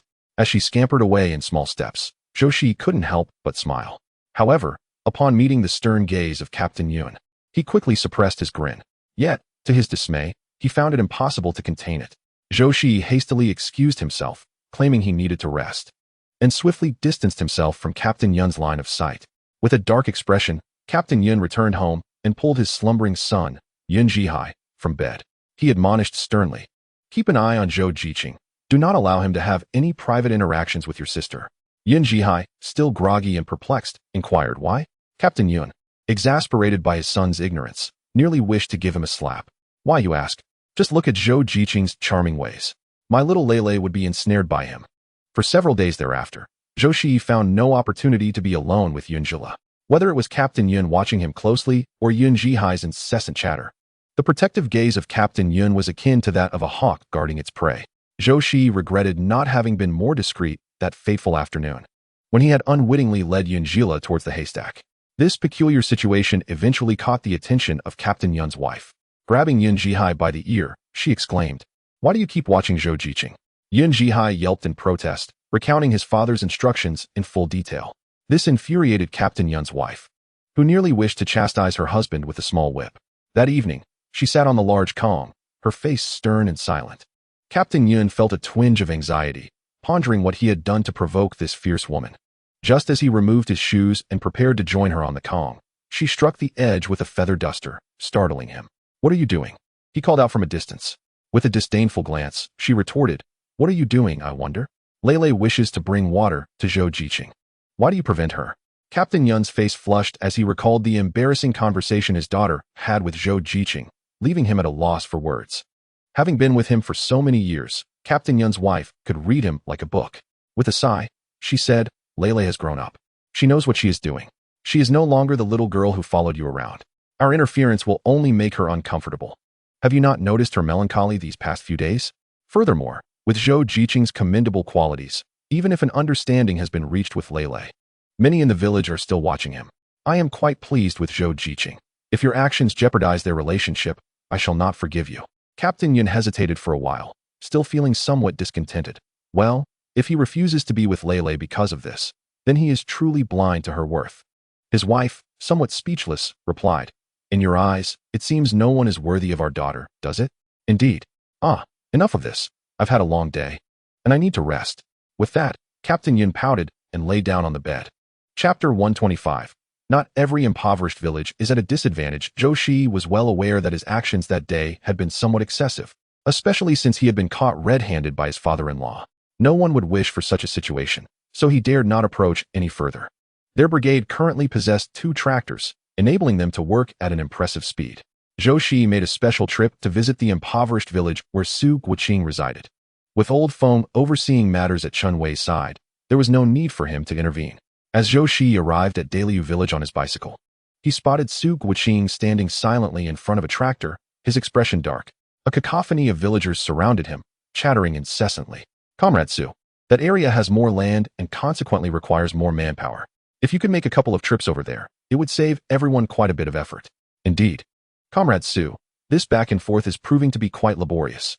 Su Guqing, weary of the conversation, found it unbearable to run back and forth in the sweltering heat without so much as a sip of water. Now, these individuals had cornered him here, spouting impractical suggestions, which only added to his frustration. Just as he felt the urge to explode, he turned and saw Zhou Shiyi approaching on his bicycle. His eyes lit up. Zhou Shiyi, your timing is impeccable. Come help mediate this matter. Zhou Shiyi parked his bicycle and asked, somewhat puzzled, what is going on? Before Su Guqing could respond, a man beside him interjected. Who are you? We are speaking with Comrade Su. What business do you have here? Zhou Shiyi's expression grew stern at the man's rude demeanor. Who am I? It is my efforts that enable the tractor to come to this impoverished village. Watching from the sidelines, Su Guqing found a sense of schadenfreude in Zhou Shiyi's predicament, thinking to himself, serves you right for always acting so grand. The man who had spoken retreated a step, feigning ignorance and lowering his head. At that moment, a man wearing a straw hat emerged from behind, having been an observer from a distance. It's Comrade Zhou. I visited your brigade a while back, but missed you. I didn't expect you to come personally this time. I am the captain of Daliu village. You may call me Old Lu. He smiled and stepped forward. Zhou Shiyi offered a slight nod. You flatter me. I came to see how Comrade Su is managing his work. Captain Lu frowned, removed his hat, and sighed heavily. Comrade Su usually performs quite well in the fields, but his hesitant demeanor invited speculation. Zhou Shiyi remained silent, patiently awaiting the completion of his thoughts. It's just that sometimes he does not heed our directions. You see, when a driver takes a tractor to work in the fields, it is essential for coordinating with the collective members, isn't it? To speak candidly, Comrade Su is rather unconventional. Upon hearing these words, Su Guqing was nearly apoplectic. His face flushed crimson as he exclaimed, Captain Lu, you must speak with integrity. In what manner have I failed to heed your command? When I first arrived in the village, many wished to take a ride on the tractor. Did I not comply with your desires? Zhou Shiyi was taken aback by Su Guqing's response. It was unlike the proud Su to acquiesce in such a manner. You must clarify why I am reluctant to proceed. If you cannot elucidate, I shall return to the agricultural machinery station tomorrow. For a fleeting moment, Captain Lu's expression soured, unprepared for Su Guqing's bold challenge to his authority. Comrade Su, we have all informed you that the tractor can navigate that road. Your insistence that it cannot has led us to this impasse. Su Guqing resolutely seated himself on the tractor, asserting, if you are brave enough to traverse that path, I am not. A moment's inattention could result in catastrophe. You merely gestured, believing the tractor could pass, but in reality? Su Guqing turned to Zhou Shiyi. You may inspect that road yourself. It is merely a narrow path, utterly impassable for a tractor. There lies a deep ditch adjacent. Should it topple, you know all too well the dire consequences. I have already communicated to you all. I shall park the tractor here, and you may carry the rice to me, so I can transport it to the drying yard. Upon hearing this, Zhou Shiyi grasped the situation. He still held some faith in Su Guqing's expertise. If he claimed it was not feasible, then the road must indeed be treacherous. The higher-ups have tasked you with this work to alleviate our burden, yet what relief has been afforded? A woman vociferously protested Su Guqing's stance. Zhou Shiyi intervened, restraining the irate Su Guqing and addressing the woman. While alleviating your burdens, we must also ensure our own safety. Moreover, in previous years, when there were no tractors, did we not manage to come here? Why now do we nitpick? His words rendered the crowd momentarily speechless. Captain Lu appeared as though he had lost a loved one. Initially, Captain Lu believed the villagers were merely making things difficult for Su Guqing, fully aware of where to direct their grievances. With Su Guqing now in the crosshairs, it would surely lead him to their door, providing his daughter an opportunity to converse with him. This was the driver, and forging a connection could ensure a life free from want. Unexpectedly, Zhou Shiyi intervened, swaying the villagers with his eloquence. Everyone, let us attend to our tasks. Those who need to work the fields should do so. Captain Lu gestured for them to disperse, and then smiled at Zhou Shiyi, saying, the villagers believe that with the tractor's arrival, their labor will be less arduous. It is common knowledge that autumn harvests are backbreaking. Furthermore, our village is not particularly affluent. Everyone hopes to conserve their strength wherever possible. Apologies for any inconvenience. As I reflect on the past, I must address them properly. Come, it is nearly noon. Let us head to the brigade office for some water and have a meal before we continue our journey. Zhou Shiyi did not refuse, following Captain Lu towards the brigade office. Seizing the opportunity while Captain Lu stepped out to attend to some matters, Su Guqing could not restrain his complaints. The poverty of their brigade was not without reason. In the few days I have spent here, I have observed that it is not merely due to the terrain. The people are exceedingly lazy. In our brigade, during the autumn harvest, we rise at 4 or 5 in the morning to work the fields. We do not return until 8 or 9 in the evening. Yet, in their village, they start work even later than usual. As Su Guoqing spoke, he rolled his eyes, clearly disdainful of these individuals. Zhou Shiyi also did not expect such circumstances in this brigade. It appeared that not all brigades had succumbed to poverty solely due to geographic disadvantage. Well, since you have not abandoned your post this time, I owe you my gratitude. A faint blush crossed Su Guoqing's face as he stiffened his neck and declared, "A gentleman's word is his bond. Since I have promised you, I shall not falter." In this moment, Zhou Shiyi found himself reassessing the youth before him. When Captain Lu re-entered, he was accompanied by a young girl, radiant and charming, possessing a certain beauty. "Xiaoer, please pour a cup of water for comrades Zhou and Su," Captain Lu said with a smile, gesturing towards the girl. "This is my daughter Xiaoer. I specially arranged for her to bring some sweetened water. You are all of similar age, so you should have much to discuss. I shall go check if the dishes are ready." Xiaoer's cheeks gradually flushed with a hint of color. She had initially found Su Guoqing quite handsome, but the newcomer exuded an even more remarkable presence, leaving her momentarily dazzled. Upon her entry, Su Guoqing rolled his eyes in exasperation. Ever since his arrival in Lu village, the girl had been persistently approaching him, becoming quite a nuisance. Zhou Shiyi also noticed the expression on Su Guoqing's face and could not help but smirk, his gaze teasingly fixed on Su Guoqing. This only served to irritate Su Guoqing further. "Comrade Lu Xiaoer, I have something to discuss with Comrade Zhou. Could you please step outside?" Su Guoqing thought that his request would prompt her to leave, but to his astonishment, she merely sat down a short distance away, cheerfully stating, "You may converse. I shall remain as if I were invisible." Su Guoqing felt a twitch at the corner of his mouth, utterly perplexed by her lack of awareness. After waiting for quite some time without hearing any conversation, she curiously inquired, "Aren't you two going to talk? You need not mind me." Observing her earnest expression, Su Guoqing could not suppress the urge to rub his face in frustration. This was indeed a misfortune. He should never have chosen this village, or he would not be entangled with such a person. "Comrade Zhou, with only a few days remaining until the conclusion, shall we perhaps switch places?" Su Guoqing cleared his throat, looking eagerly at Zhou Shiyi. Zhou Shiyi chuckled lightly and shook his head, saying, "That won't do. I still need to prepare for the engagement." "What? You are getting engaged?" Su Guoqing exclaimed, his eyes nearly bulging in surprise. Zhou Shiyi adjusted his clothing and replied nonchalantly, "Yes. I forgot to mention it to you earlier. But aren't you a youth sent to the countryside? How could you possibly be getting engaged in the village?" Su Guoqing queried, utterly perplexed, as the educated youth from their brigade were notoriously aloof. "Oh, I suppose it's one of the educated youths who came to the countryside with you," Su Guoqing mused aloud, his face reflecting a sudden realization. Zhou Shiyi took a sip of water and shook his head, stating, "No, it's the daughter of our brigade leader." Lu Xiaoer's eyes flickered with disappointment. This individual was not only an educated youth, but also had become a driver, destined for a life of comfort. Such a pity, he's already taken. Studying at the same county school, Lu Xiaoer was also acquainted with Yunjila from Day Village. Though not unattractive, he was merely a bookworm, hardly a match for her.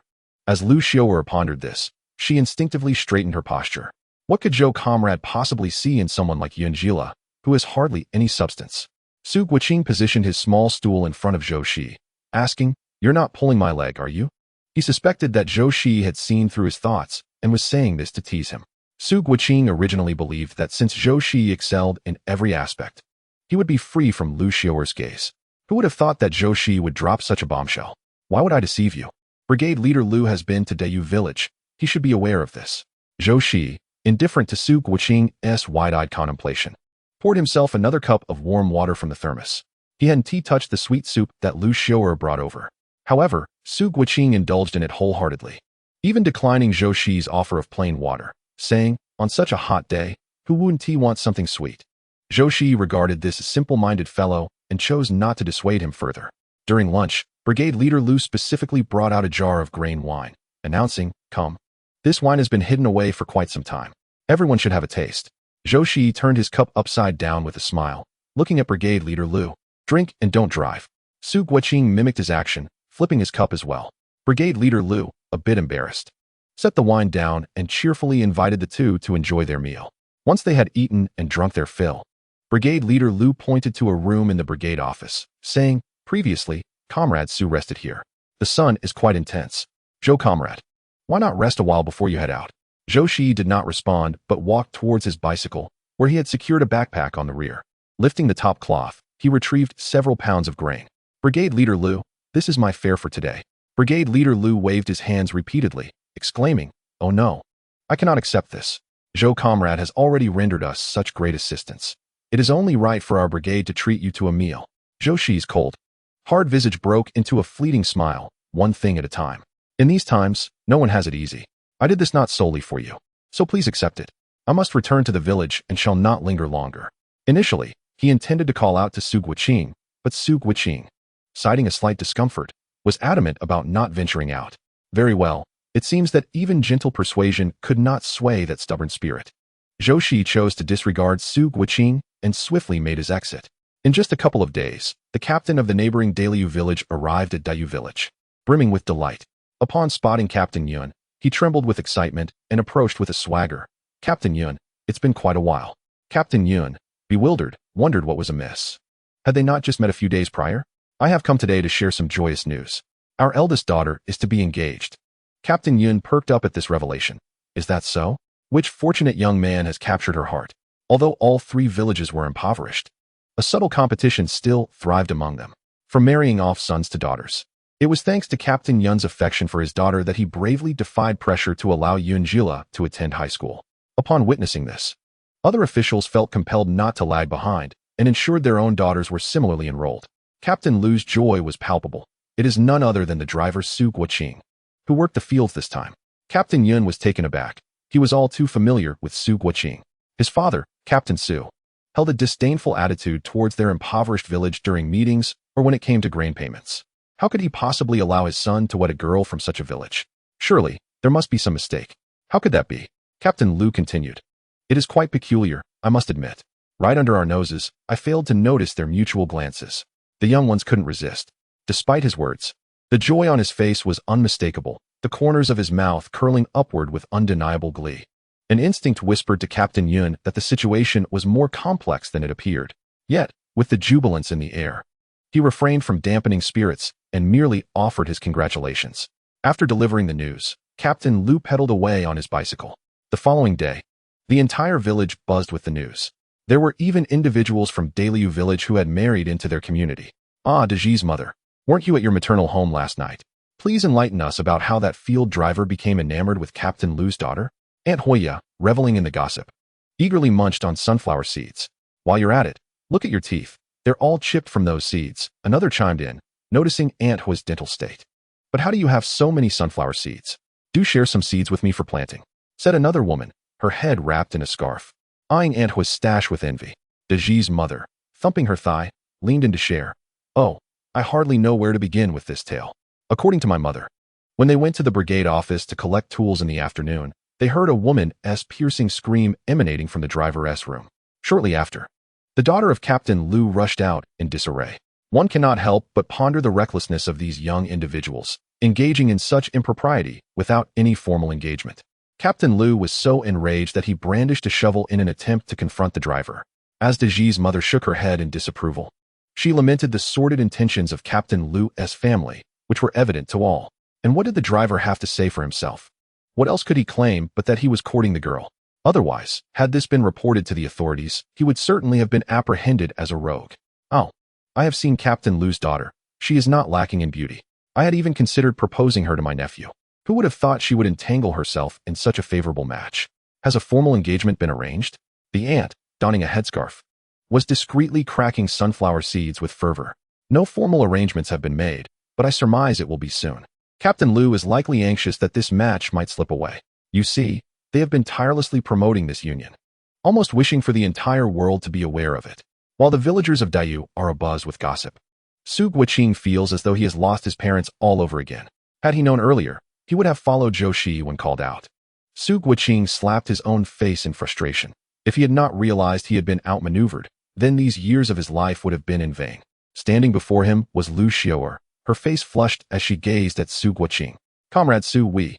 After all, Lu Xiaoer is a young lady of 17 or 18, and her previous actions had already left her feeling quite embarrassed. Now, witnessing Su Guiqing's displeased expression, she found herself momentarily at a loss for words. She shyly glanced at Su Guiqing, surprised to see that this seemingly gentle comrade Su could exhibit such vigor in private affairs. Was it his nature, or perhaps the influence of some potion? She had specifically sought out the village's barefoot doctor to procure medicine intended for cattle. With 10 days gone by, most of the grain had been transported to the drying yard, and Zhou Shiyi and the others were ready to withdraw.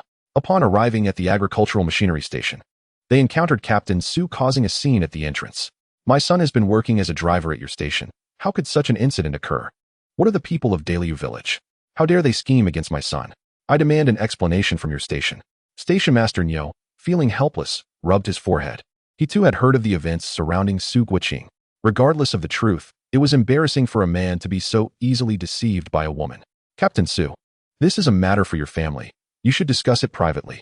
Creating a disturbance at the agricultural machinery station is unreasonable. Furthermore, the decision for drivers to operate tractors in the fields is made by higher authorities. Your uproar here is simply unwarranted." Captain Su huffed with frustration, his breath heavy and labored. His son was the pride of the village, having recently secured a position as a driver. Yet he had the audacity to consider marrying a girl from an impoverished village. How could he not be infuriated? He could hardly sleep at night, feeling as if he would retch blood, while his wife wept incessantly. Upon seeing Zhou Shiyi approach, Captain Su seized the opportunity to vent his anger, yanking Zhou's collar and exclaiming, "It's all your fault.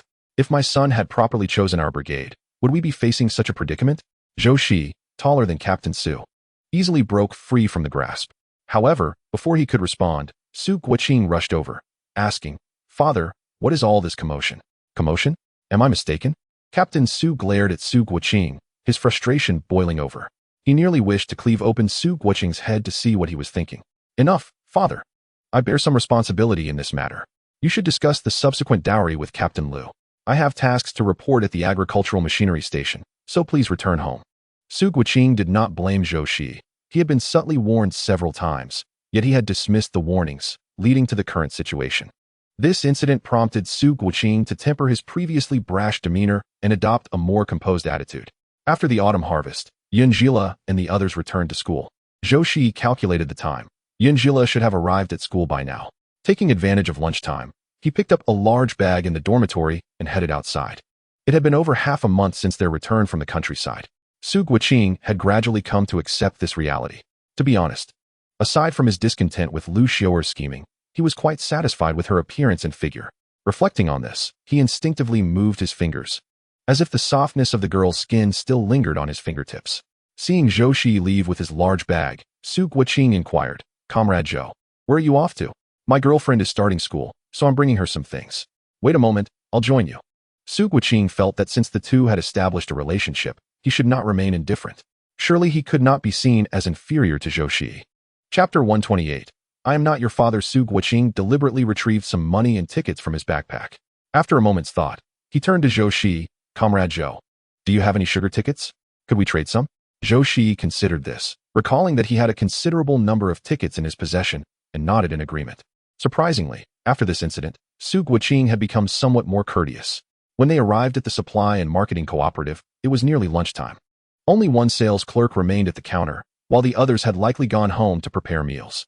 Zhou Shiyi purchased several hairpins and some candy. And upon seeing osmanthus cake, he bought a bit of that as well.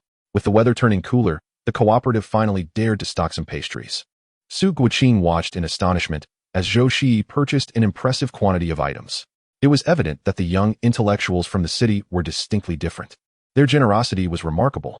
After contemplating this, he decided he too should not be outdone, so he bought a pound of fruit candy and, emulating Zhou Shiyi, acquired a hairpin and some peach crisps. However, his purchases were not as plentiful, for he had yet to receive his salary, and the funds he possessed were merely bestowed upon him by his father. The young salesgirl at the supply and marketing cooperative gazed at them enviously. These two handsome fellows not only looked striking, but also treated their partners with such tenderness, a rarity indeed. As Zhou Shiyi noticed the time approaching, he shouldered his bundle and made his way to the school. Today, there were many parents accompanying their children, particularly the girls who had the privilege of attending high school, most of whom hailed from the city. Those from the countryside, even if they wished to, could scarcely afford the annual tuition fees. Consequently, students from rural areas were few and far between. Parents would escort their children to school and then hastily return to their work. Zhou Shiyi had previously discovered which class Yunjila was in, so he headed in that direction.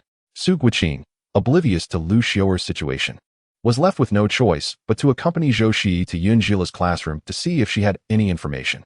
Upon arriving at the door, They found the students inside tidying their desks, with a tattered cloth being eagerly sought after by several of them.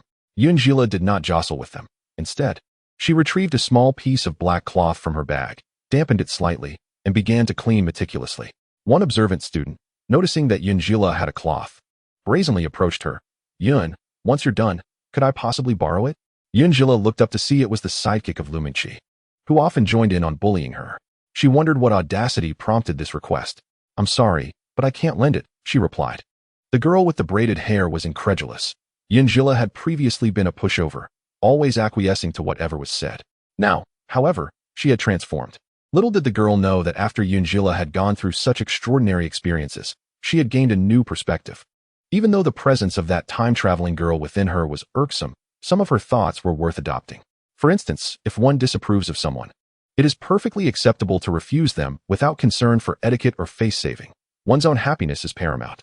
Yunjila felt no obligation to indulge such individuals.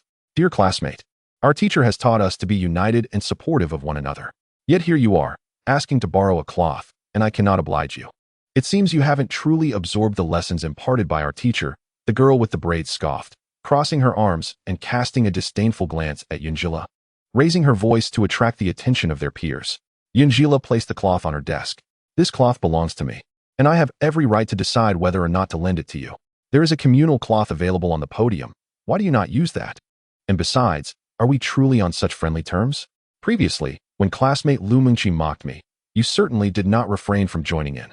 The classmates stared in astonishment, their eyes wide open, marveling at the significant transformation of Yunjila over just one summer. Zhou Shiyi gazed at Yunjila, who resembled a little chili pepper, a smirk dancing at the corners of his lips. "Lele, may I borrow a cloth?" Zhao Yingying cheerfully beckoned to Yunjila, who casually tossed the cloth in her direction. Zhao Yingying triumphantly waved the cloth in her hand, making a face at the girl with braided hair. This infuriated the girl with braids, yet Lumingqi was absent, and she dared not confront the two, swallowing her indignation instead. Seeing that Yunjila had tidied up, Zhou Shiyi stepped toward the door and called out, "Jila." Yunjila abruptly looked up, thinking she had misheard, and quickly stood up, tiptoeing to peer outside. There stood Zhou Shiyi, a smile illuminating his face. She hurriedly stuffed her belongings into the drawer and stepped out. However, someone was quicker than her. The girl with braids, positioned in the third row near the door, noticed that Zhou Shiyi had come to call for Yunjila and appeared quite pleased. Her eyes darted around mischievously, and she began to walk toward the door with small, hurried steps. Just as she approached Zhou Shiyi, she pretended to trip over her own feet, letting out a startled shriek as she fell toward him. Zhou Shiyi, startled, quickly sidestepped. The girl with braids experienced a swift transformation from smugness to panic. As she failed to catch herself, she clumsily grabbed for a nearby desk, resulting in a notebook and books from a classmate's desk tumbling to the floor. The desk landed on the girl with braids as well. She looked pitifully at Zhou Shiyi, but he didn't spare her a glance. "Woe is me, you all are too much," she lamented. While the innocently affected Su Guiqing looked on in disbelief, his own partner nowhere to be found, yet he had inexplicably been implicated in this mess. Just as he contemplated speaking, Zhou Shiyi unleashed a barrage of words, akin to a machine gun. "You're as foolish as you are clumsy, tripping over your own feet. Who are you blaming? I'm not your father. I can't watch you every moment. Frankly, if your brain hasn't fully developed, you should refrain from attending classes." His words left Su Guiqing frozen in shock, and even Yunjila a bit taken aback. Zhou Shiyi had always struck one as polite. This sharp tongue was unexpected. The other classmates began to whisper amongst themselves, while the girl with braids turned crimson from Zhou Shiyi's remarks, weeping as she fled outside. Zhou Shiyi smiled and waved at Yunjila, saying, "What's wrong? Don't recognize me? Come on, put your things away. I'll take you out for a meal." In front of everyone, Zhou Shiyi spoke in such an affectionate tone that it was almost mortifying. Yunjila felt her neck heat up a bit, stammering, "Let us go. Let us go?"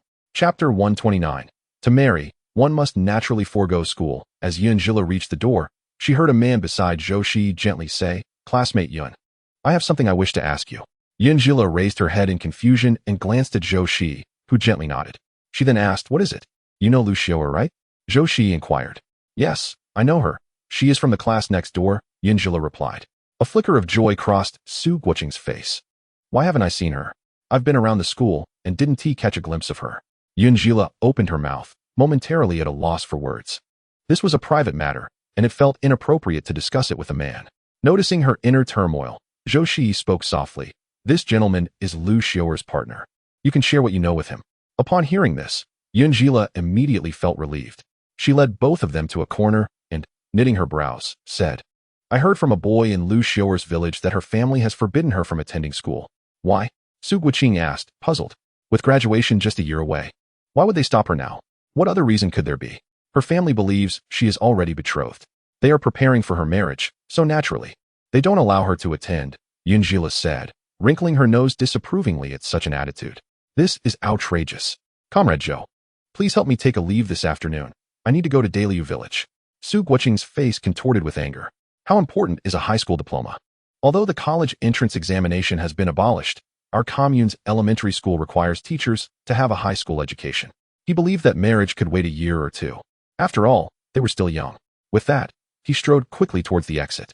Just then, a bullock cart from Daliu village arrived to pick up students. Su Guoqing, with a stern expression, jumped onto the cart.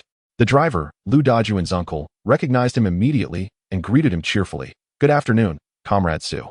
Su Guoqing took a moment to compose himself, his tone still somewhat cold as he replied, Lu Yi, I wish to go to Daliu village. Can we leave now? We'll wait until the students' parents have finished dropping off their children, and then we can go.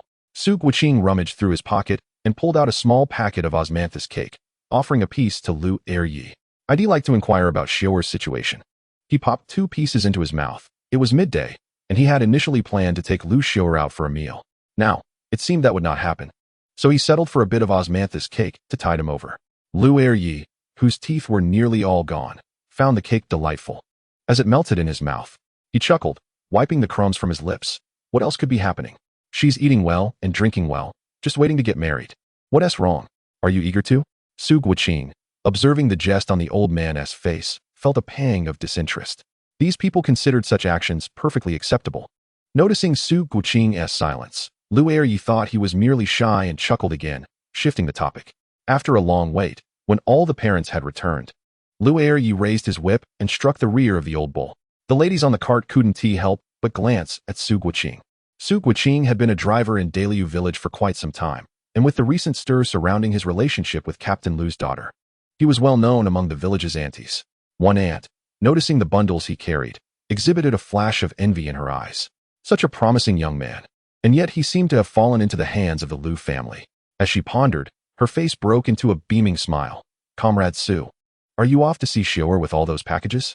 Oh, Xiaoer is indeed fortunate. Marrying you must be a blessing bestowed over several lifetimes. Indeed, Su Guoqing replied, slightly perplexed by her hesitant speech. What do you mean? Some things are better left unsaid. But I can't help but feel it's unfair for you to be kept in the dark. Xiaoer was previously quite close to another lad from our village. It's hard for us to believe that you two have suddenly become an item. A shadow of discomfort crossed Su Guoqing's face. Anyone would feel uneasy upon hearing such words. As the aunt prepared to speak again, a round-faced woman quickly tugged at her arm. Lu, too, wore a grim expression, casting a fierce glare at the aunt. If this marriage were to be jeopardized, Xiaoer would truly have no future, especially after having shared intimacy with Su Guoqing. Who would she marry afterward? The vehicle swayed gently as it finally arrived at Daliu village. Just as Su Guoqing was about to disembark, Lu hastily grabbed his sleeve, urging, Don't listen to that woman's nonsense. Our Xiaoer is pure as driven snow. Su Guoqing nodded slightly, though his displeasure was evident. Lu let out a heavy sigh and steered his ox cart towards the barn. Upon arriving at Lu Xiaoer's home, Su Guoqing was met with a cacophony of voices. A girl who has done well in school until now, and she's about to get married. Why should she waste tens of dollars each year on education? The voice of a young man caught Su Guoqing's attention, and if he recalled correctly, it belonged to Lu Xiaoer's elder brother. Lu Yang's wife chimed in sharply, exactly. Year after year, we shell out over $10. After a decade of schooling, we could have built a couple of new houses. Our eldest and second sons are still crammed into a single room. Xiaoer, heed your sister-in-law's advice. Do not pursue further education. Use the saved money to buy yourself a new outfit and prepare for marriage. Lu Xiaoer gazed at the firmly locked door, tears welling in her eyes. Yet she struggled to assert herself. I am spending my parents' money. Besides, when I return home during breaks, I work alongside them. The accumulated work points should suffice for my education. Lu Yang's wife spat disdainfully towards Xiaoer's room. That is not my concern. Today, I make it clear. You should prepare to marry and stay home. Your parents have spoken. I shall handle everything. I told you not to go. Even the Almighty would be of no help. So, is what I say of any significance? Su Guiqing has a peculiar tendency to be overprotective. His siblings have never faced any hardships in the village, not merely due to their father's position as the village chief. Who do you think you are? Your words hold no weight.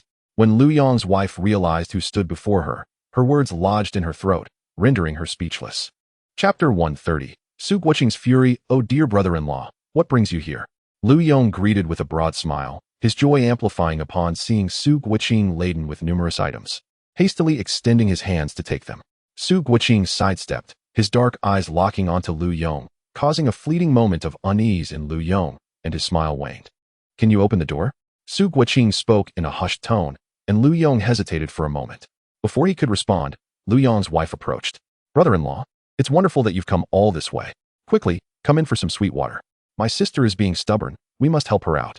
Women should be preparing for marriage, staying home to sew quilts and clothes. After all, when they marry, they shouldn't be left clueless and in the dark, right? Lu Yong's wife believed her words were justified, thinking that all women ultimately end up in this manner. What is the point of all that education? In the end, they just return home to marry and raise children. Su Guiqing didn't spare a glance at Lu Yong's wife and strode toward Lu Xiaoer's room. Lu Yong's wife's expression soured, and she quickly adjusted her attire, chasing after him. Brother-in-law, let her reflect in her room. She'll listen to us later.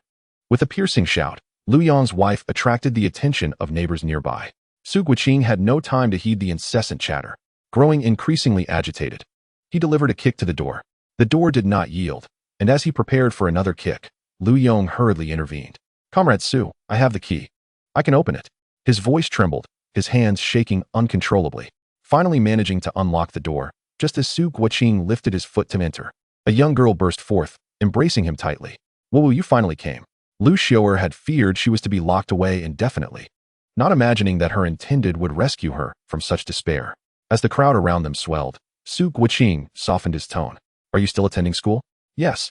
Lu Xiaoer affirmed, her eyes sparkling with hope, her gaze fixed intently on Su Guiqing, the pleading in her eyes unmistakable. She understood that escaping alone was impossible. Su Guiqing gestured towards her room. Gather your belongings, let us go. As he spoke, he lifted the table and benches inside, making his way out with determined strides. Lu Xiaoer had prepared her belongings the previous night, and now, with a bundle slung over her shoulder, she closely followed Su Guiqing. Su Guiqing led Lu Xiaoer towards the cattle shed, for if he had not been mistaken earlier, Lu Yiri had already taken the cart to the shed. The ox carts were typically communal, and if one wished to use them privately, they would have to pay a fee to rent them, which would ultimately go to the collective. Outside the home of Captain Lu stood a considerable number of onlookers, all gazing intently as the two figures receded into the distance. Lu Yong's wife, her eyes darting, dramatically slapped her thigh and sank to the ground, lamenting her misfortune. Oh, how wretched my fate is. I did this for my sister-in-law, allowing her to stay home to sew clothes and quilts. In the end, I find myself in a predicament. You all must judge. I acted for the sake of the Su family.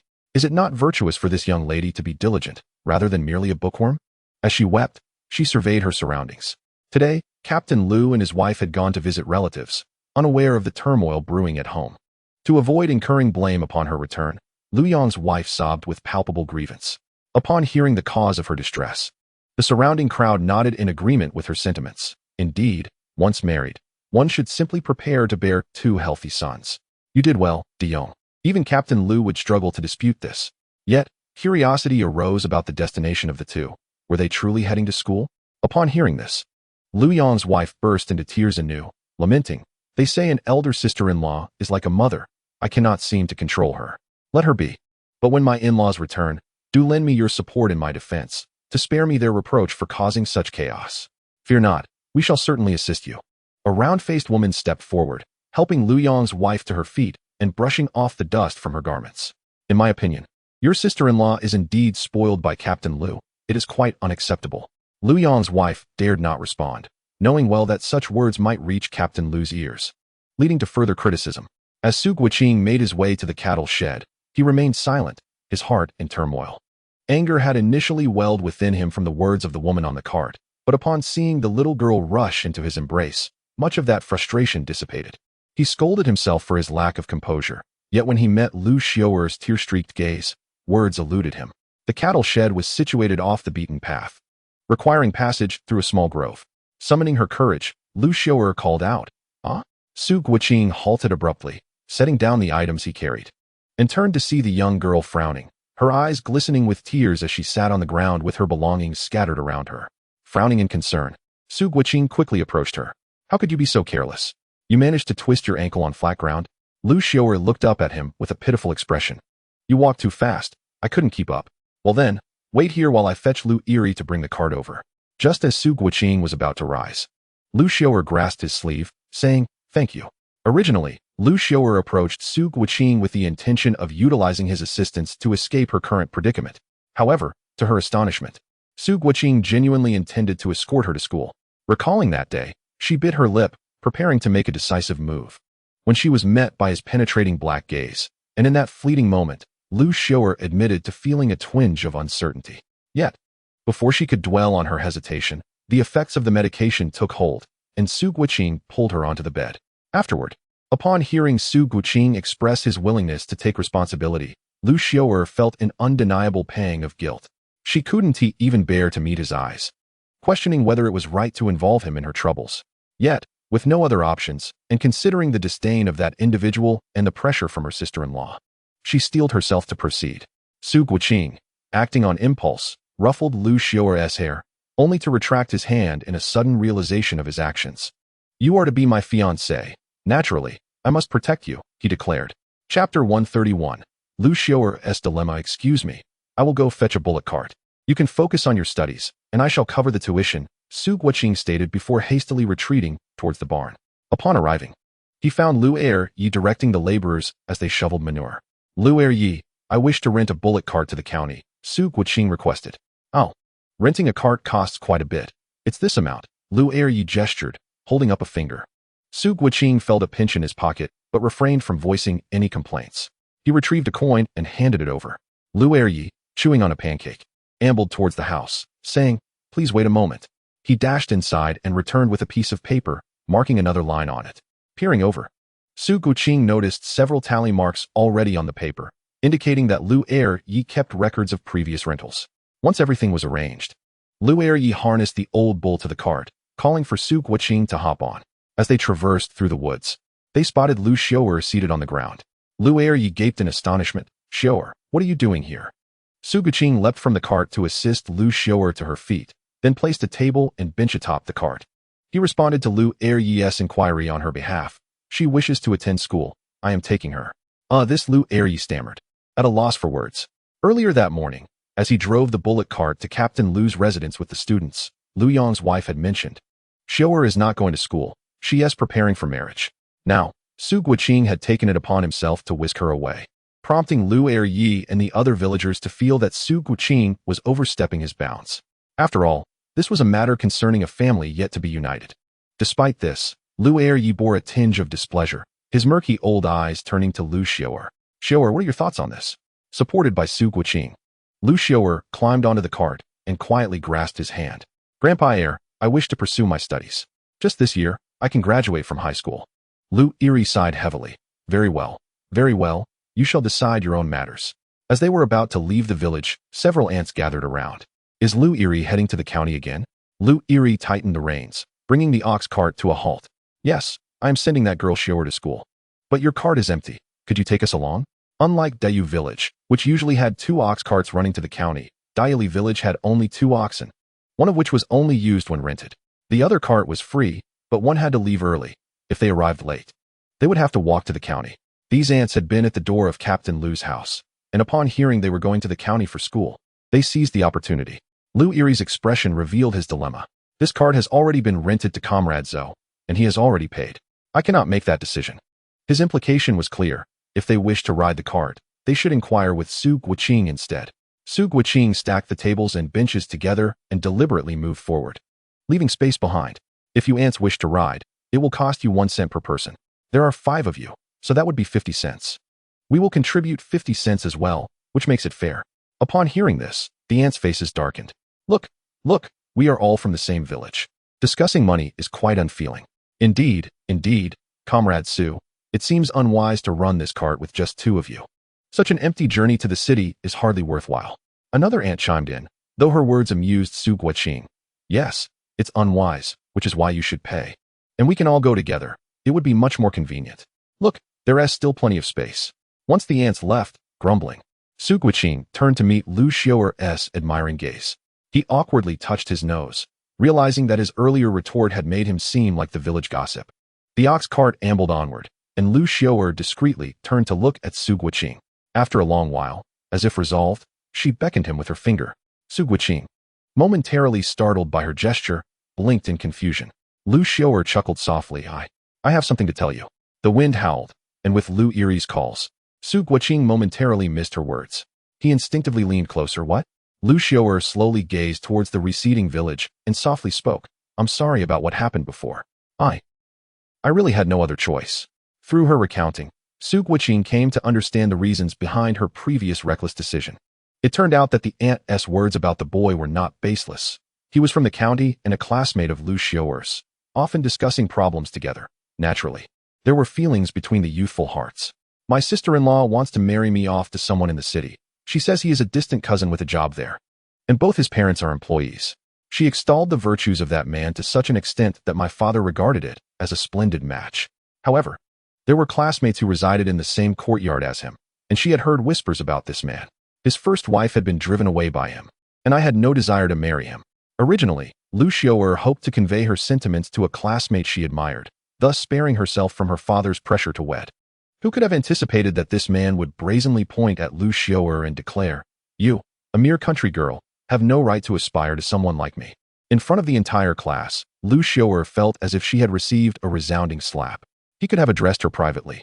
And that was when Lu Xiaoer realized how utterly ridiculous her previous flutterings of affection had been. Later, during the autumn harvest, her sister-in-law brought up the matter again. With no other recourse, she shifted her attention to Su Guiqing. With her head bowed, tears cascaded down her cheeks. Her fate mirrored that of many young women. Su Guiqing felt a dryness in his throat, surprised that Lu Xiaoer would confide in him. It would be disingenuous to claim he bore no resentment. However, at that moment, all he felt for this girl was profound sympathy. Before he could speak, Lu Xiaoer grasped Su Guiqing's hand once more, promising, "I will treat you with the utmost kindness. If you say to go east, I shall never go west." Gazing into her bright, water-washed eyes, a warmth surged within Su Guiqing. He leaned closer to Lu Xiaoer's ear and whispered softly, causing her cheeks to flush with a rosy hue as she playfully punched him. Then, as if committing a clandestine act, she glanced around before swiftly planting a kiss on his cheek. Chapter 132. The pain of longing. Su Guiqing initially intended to tease Lu Xiaoer, never expecting her to be so audacious. Staring in astonishment, Lu Xiaoer shyly turned her head, silently observing the scenery around her. As he admired the delicate nape of her neck, Su Guiqing was reminded of the visions that had haunted his dreams. Involuntarily swallowing hard, the young man, who had recently ventured into romantic territory, found himself ignited by desire.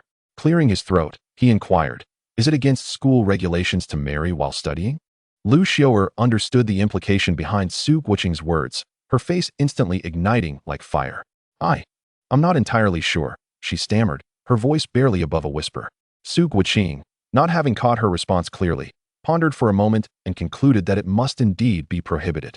Thus, they fell into silence until they finally arrived at the school's entrance in the county town. Su Guiqing alighted from the vehicle first, assisting Lu Xiaoer as she stepped down. He unloaded the table and bench before striding into the school. Their back and forth had already led them to 4 o'clock in the afternoon. Those in the courtyard were busy weeding. After a summer's passing, the grass had grown thickly on campus. The reason the school required students to arrive in the morning was to engage in labor. Not only were they to clear the weeds from the courtyard, but they were also tasked with cleaning. The students gazed in astonishment at the 2 newcomers. Wasn't Lu Xiaoer supposed to be getting married and not attending school? Who was that man accompanying her? A girl with short hair couldn't help but inquire aloud. She was seated next to Lu Xiaoer and had overheard discussions about the matter from students in other classes that morning. Instinctively, she shifted her body to glance at Lu Jiangwo nearby.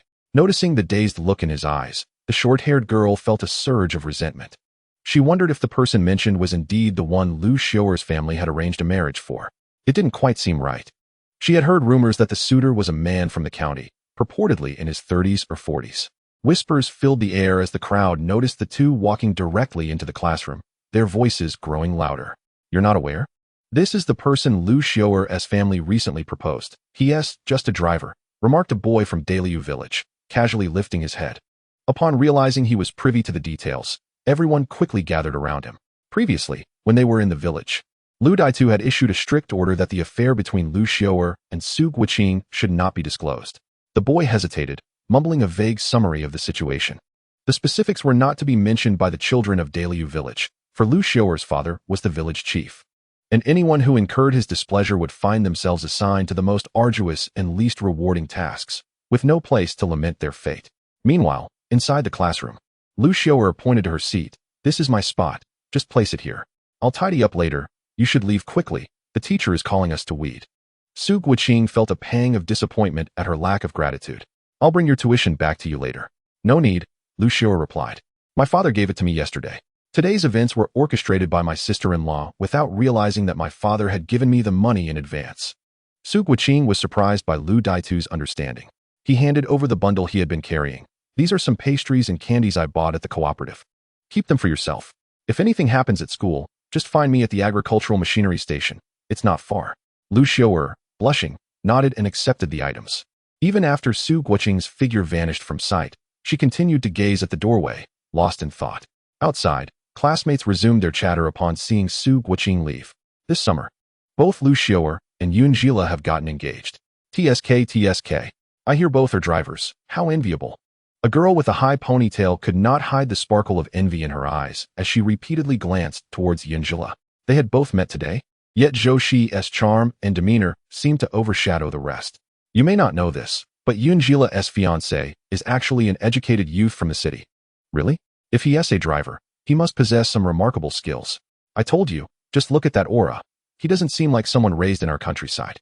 The students exchanged words, their banter causing Yunjila's ears to flush with warmth.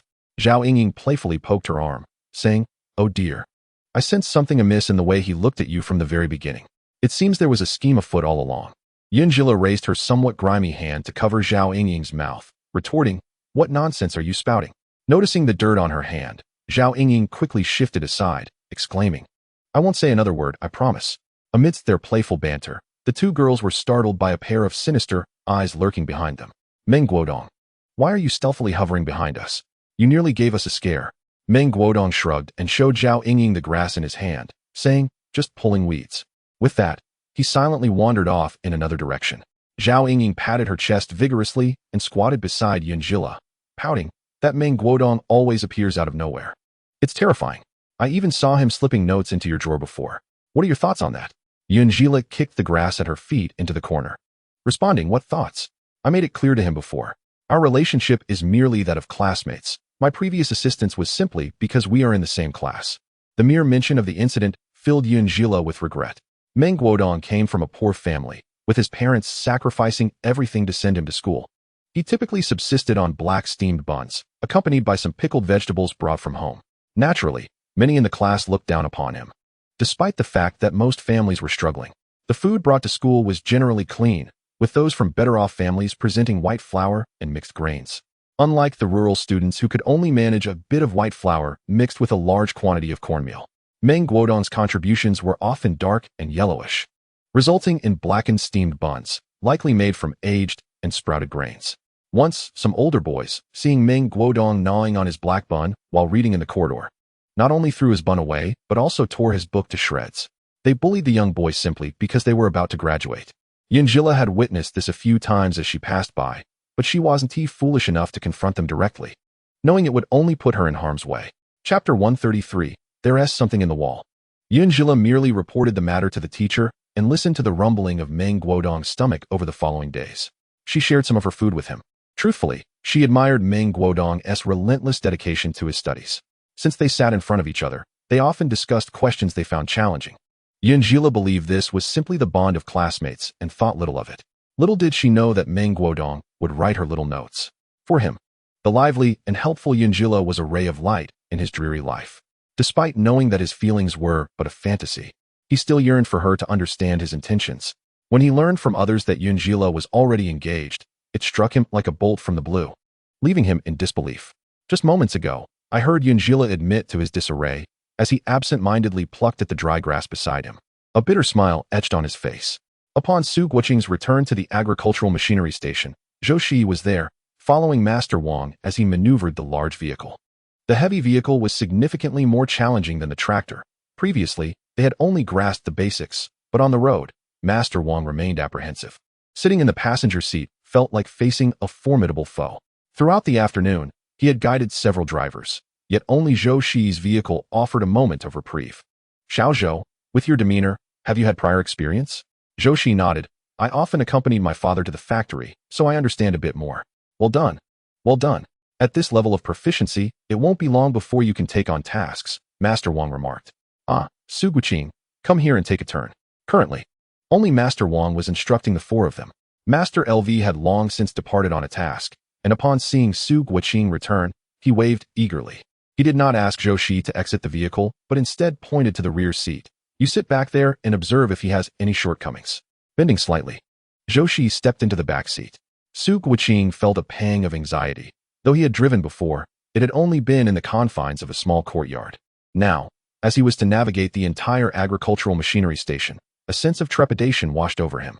As he settled into the seat, Master Wang smacked him on the back. Sit up straight. With utmost concentration, Su Guqing adjusted himself and gradually started the vehicle. Master Wang was pleased with his technique. Just as he was about to nod in approval when the vehicle unexpectedly surged forward. Well, who would have thought? You dare to accelerate. Hey. There's a wall ahead. Brake. The vehicle collided with the wall, causing Master Wang's forehead to smash against the windshield before the seatbelt yanked him back. Zhou Shiyi exclaimed, bang. The earthen wall crumbled under the immense impact, toppling slowly before the astonished gazes of the three, ignoring the pain radiating from his forehead. Master Wang slapped Su Guqing. You can't distinguish between the accelerator and the brake? You see a wall ahead and still don't know to turn? You nearly drove me mad. Hurry and get down. Cursing, Master Wang jumped out of the vehicle, the commotion attracting numerous drivers. Oh, did this wall collapse again? A buzzcut man circled the shattered wall, unable to suppress the grin on his face. Master Wang kicked him in the rear. It's surely your fault for not repairing the wall properly. The buzzcut man quickly raised his hands in protest. I used solid materials. Just look at how the front of the vehicle is crumpled. It would have brought down any wall. Su Guqing regarded the buzzcut man with fervent eyes, brothers in misfortune. Until Master Wang returned to his office, he continued to grumble. This is truly bizarre. With so many walls, how could we have struck this one twice? He gulped down water, rubbing the swelling bump on his forehead, hissing in pain. It hurts like hell. Before he could even set down his teacup, a few panicked voices echoed from outside. Master Wang's heart sank. This is it. Could it be that he had inadvertently harmed the two of them? He hastily placed the cup down and hurried outside. He collided with the messenger, striking the wound on his forehead, causing Master Wang to jump in pain. The crew-cut man, grimacing, rubbed his own forehead. He was about to speak when he noticed the swelling on Master Wang's forehead had increased slightly, prompting him to fall silent. Once the pain subsided, Master Wang, wearing a displeased expression, inquired, what is the rush about? The crew-cut man swallowed hard. There's been an incident, a fatal one. Master Wang was taken aback. In broad daylight, don't spout nonsense. It's true. Just by that wall, they found a body. It's terrifying. The man shivered as he spoke, recalling how he had been leaning against the very spot. Master Wang's expression turned serious. Go fetch Station Chief Niu. I need to see what is happening. With his hands clasped behind his back, he strode towards the commotion. By the time he arrived, a large vehicle had already been moved aside by Zhou Shiyi. What on earth is happening? Upon seeing Master Wang, the crowd seemed to find their anchor and hurriedly approached him. He listened as several individuals recounted the events, their voices blending into a cacophony like a flock of quacking ducks. He waved his hand to quiet them. Zhou Shiyi, you explain. Zhou nodded and pointed at a section of the earthen wall. I was about to take some measurements when I turned and noticed a piece of blue cloth embedded in the wall. Initially, I thought it might have been accidentally built in. Comrade Su Guqing scraped at the wall and discovered something. Following Zhou's gesture, Master Wang glanced over and felt a wave of nausea wash over him, unsure if it was a lingering effect from the earlier bump to his head. The curious drivers, wielding sledgehammers, had chipped away at the corner, revealing what appeared to be a human form beneath the cloth. Terrified, everyone dropped their tools and stood frozen. Master Wang wiped his mouth. Go, take my bicycle and report to the police. No one is to leave until they arrive. Having traveled extensively over the years, Master Wang quickly made his decision. Station Chief Niu was at a meeting and had planned to head home soon, but the crew-cut man had found him at his residence. Upon hearing that there was trouble at the agricultural machinery station, Station Chief Niu set off with a grave expression. After discerning the crew-cut man's somewhat disordered words and sorting through his thoughts, Neo felt a tremor in his step. Over the years, they had not encountered any major incidents at the station. How could this have happened? If it turned out to be linked to one of their drivers, his tenure as station chief would come to a disastrous end. The more he pondered, the more anxious he became, eventually stumbling slightly as he nearly lost his balance. The man with a buzz cut hurriedly reached out with a concerned expression to support the station chief. Neo, are you all right? He asked. Station chief Neo took a deep breath, waved his hand to signal the buzzcut man to let him go. I'm fine. Have you reported to the police? The buzzcut man shook his head. I'm not sure, but Master Wang is over there, so the police should have been notified. Upon hearing Master Wang's presence, Station Chief Neo felt a wave of relief. Master Wang, a seasoned veteran, remained composed even in the face of danger, such as during a robbery while transporting goods. With him around, the situation should be manageable. As the two hurried towards the agricultural machinery station, police personnel arrived on the scene. Leading them was a man with a square face named Deng Jianhua, who approached with a serious demeanor. When was this discovered? He inquired, looking towards Master Wang. Master Wang licked his parched lips and hoarsely recounted the sequence of events. Deng Jianhua gestured, and several individuals dressed in white came forward. They methodically measured the approximate distances and carefully brushed away some soil with small brushes. Once they pinpointed the location, they dismantled the wall in a square shape. All present swallowed hard as Zhou Shiyi gazed at the object emerging from within the wall, his brow furrowed in concern. Initially, he had assumed the police would remove the entire wall, but to his surprise, they began to clear the area on the spot. As the earthen wall gradually crumbled, the figure inside became visible. The stench of decay wafted through the air, causing most bystanders to retch. In fact, Master Wang was among those who vomited profusely, feeling certain that the sight had overwhelmed him. Indeed, that was the case. By the time Station Chief Neo and his companion arrived, much of the area had been cleared. Captain, judging by the degree of decomposition, this individual likely met with misfortune 3 to 5 months ago. There is an old injury on the leg, the arm is broken, and the head suffered severe trauma. There are no identification documents in the clothing, but there are slight protrusions and fractures in the teeth, indicating they had been broken long ago. We can begin our investigation based on these two clues, the old injury and the dental condition. While Deng Jianhua listened intently to the coroner, his gaze remained fixed on all present. As the drivers had been gathered together, he was able to scrutinize their expressions closely. 4 or 5 drivers appeared bewildered, while Master Wang stood in shock, his eyes wide open. Deng Jianhua straightened up and strode towards the group of drivers. Does anyone recall seeing someone with a leg injury or incomplete teeth? Although 2 drivers had not been at the agricultural machinery station for long, most of the drivers were familiar with each other. However, fearing repercussions, they hurriedly echoed Su Guoqing's sentiments, saying, "We don't know. We haven't been here long enough. Many of us don't recognize each other." Su Guoqing's hands trembled. Earlier, out of curiosity, he had dug a piece of soil from the ground. Upon contemplating the patch of earth, knowing that it concealed a decaying corpse, he felt a tempestuous upheaval within his stomach. Having just responded to Deng Jianhua's inquiry, he leaned against the wall and retched violently. Suddenly recollecting that the discovery had been made within the very wall, he hastily retreated a couple of steps, fearing that perhaps something lay hidden within it as well. A flicker of suspicion crossed Master Wang's eyes as he averted his gaze from Deng Jianhua's penetrating stare. Deng Jianhua circled around several individuals, his leather shoes echoing a sharp tapping sound against the ground, which resonated with particular clarity in the stillness of the practice field. Master Wang's heart raced in tandem with Deng's measured steps. Eventually, when a pair of black shoes halted before him, Master Wang tightened his grip and felt a bead of cold sweat trickle down his back. "Master Wang, do you have any recollection of this individual?" Deng Jianhua's tone was icy. According to Zhou Shiyi's conjecture, Deng Jianhua must have transitioned from military service to the Public Security Bureau, for such an imposing presence could not be attributed to mere happenstance. Realizing he was entangled in a precarious situation, Master Wang reluctantly spoke in a subdued tone. "We had a driver at the agricultural machinery station named Li. He bears an old injury on his leg and is missing a fragment of his front tooth. However, I cannot ascertain if this is indeed Master Li. And the others?" Deng's query drew the attention of all present towards Master Wang. Taking a deep breath, he continued. "Not long ago, he was dispatched to Xian province, but on his return journey, he was intercepted and met with an unfortunate incident. It is said that the vehicle was destroyed and there were no remains recovered. The reports merely indicated that it was reduced to ashes, and his family received only a handful of ashes in return." "How long ago did this occur?" Deng pressed. 3 months prior. Every June and December, we are tasked with transporting grain to the west. How many vehicles and personnel were dispatched from the agricultural machinery station? Why did Oldley not return with the main convoy?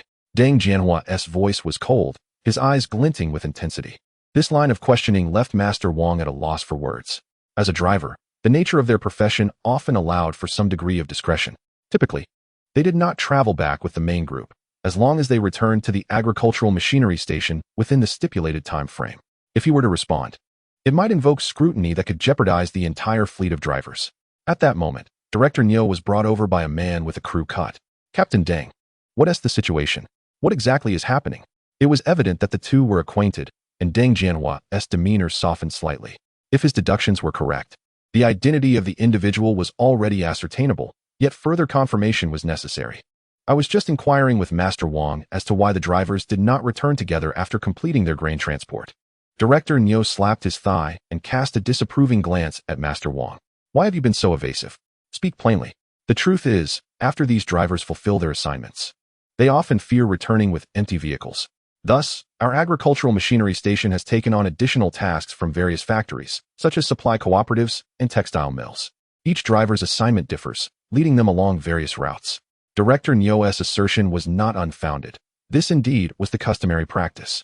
Some drivers possess exceptional skills, capable of obtaining introduction letters with ease, while Station Master Niu turns a blind eye.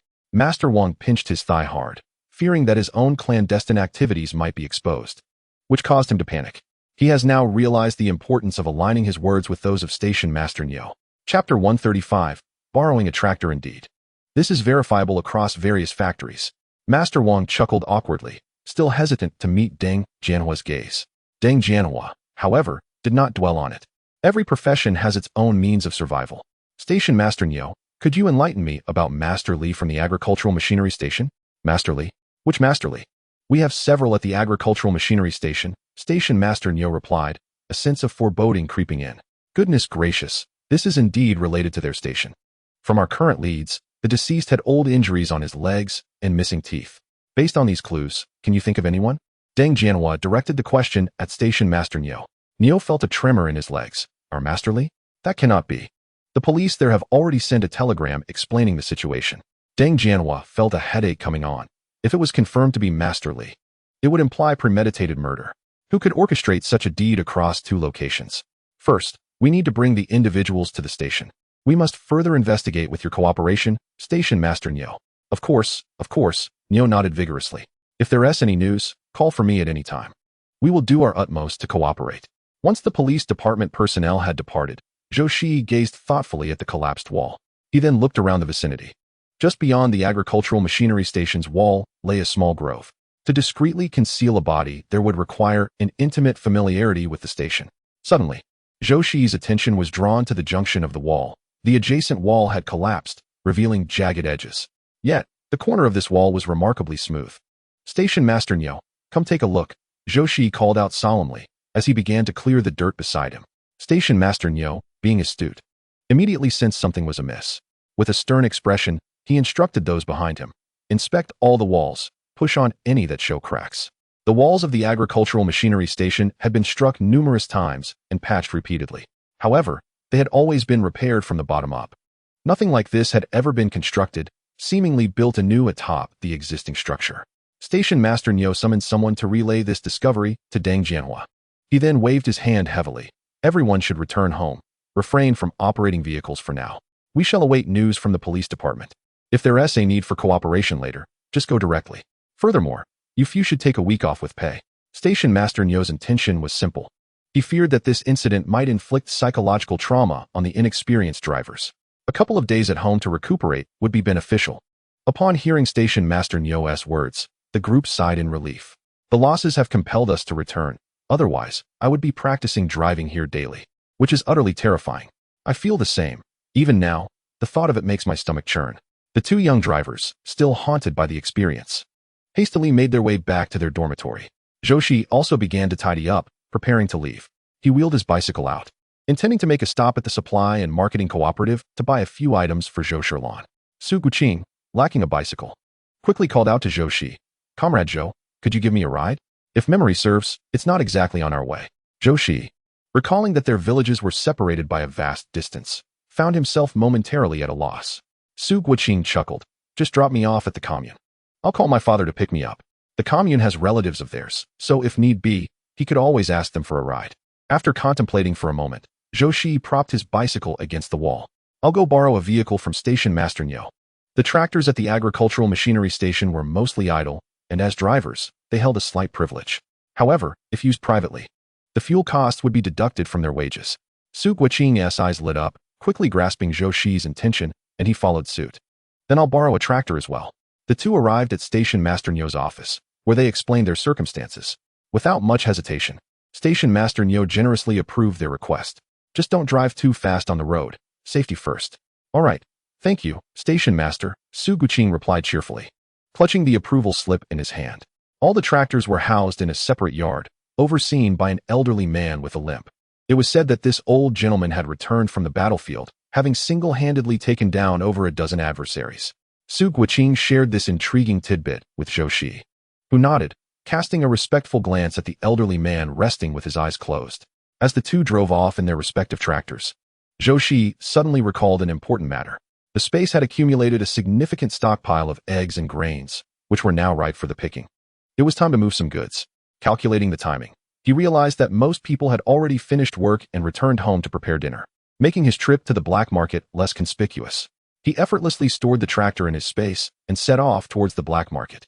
Upon arriving at Hu Jiyi's courtyard, he heard voices raised in argument.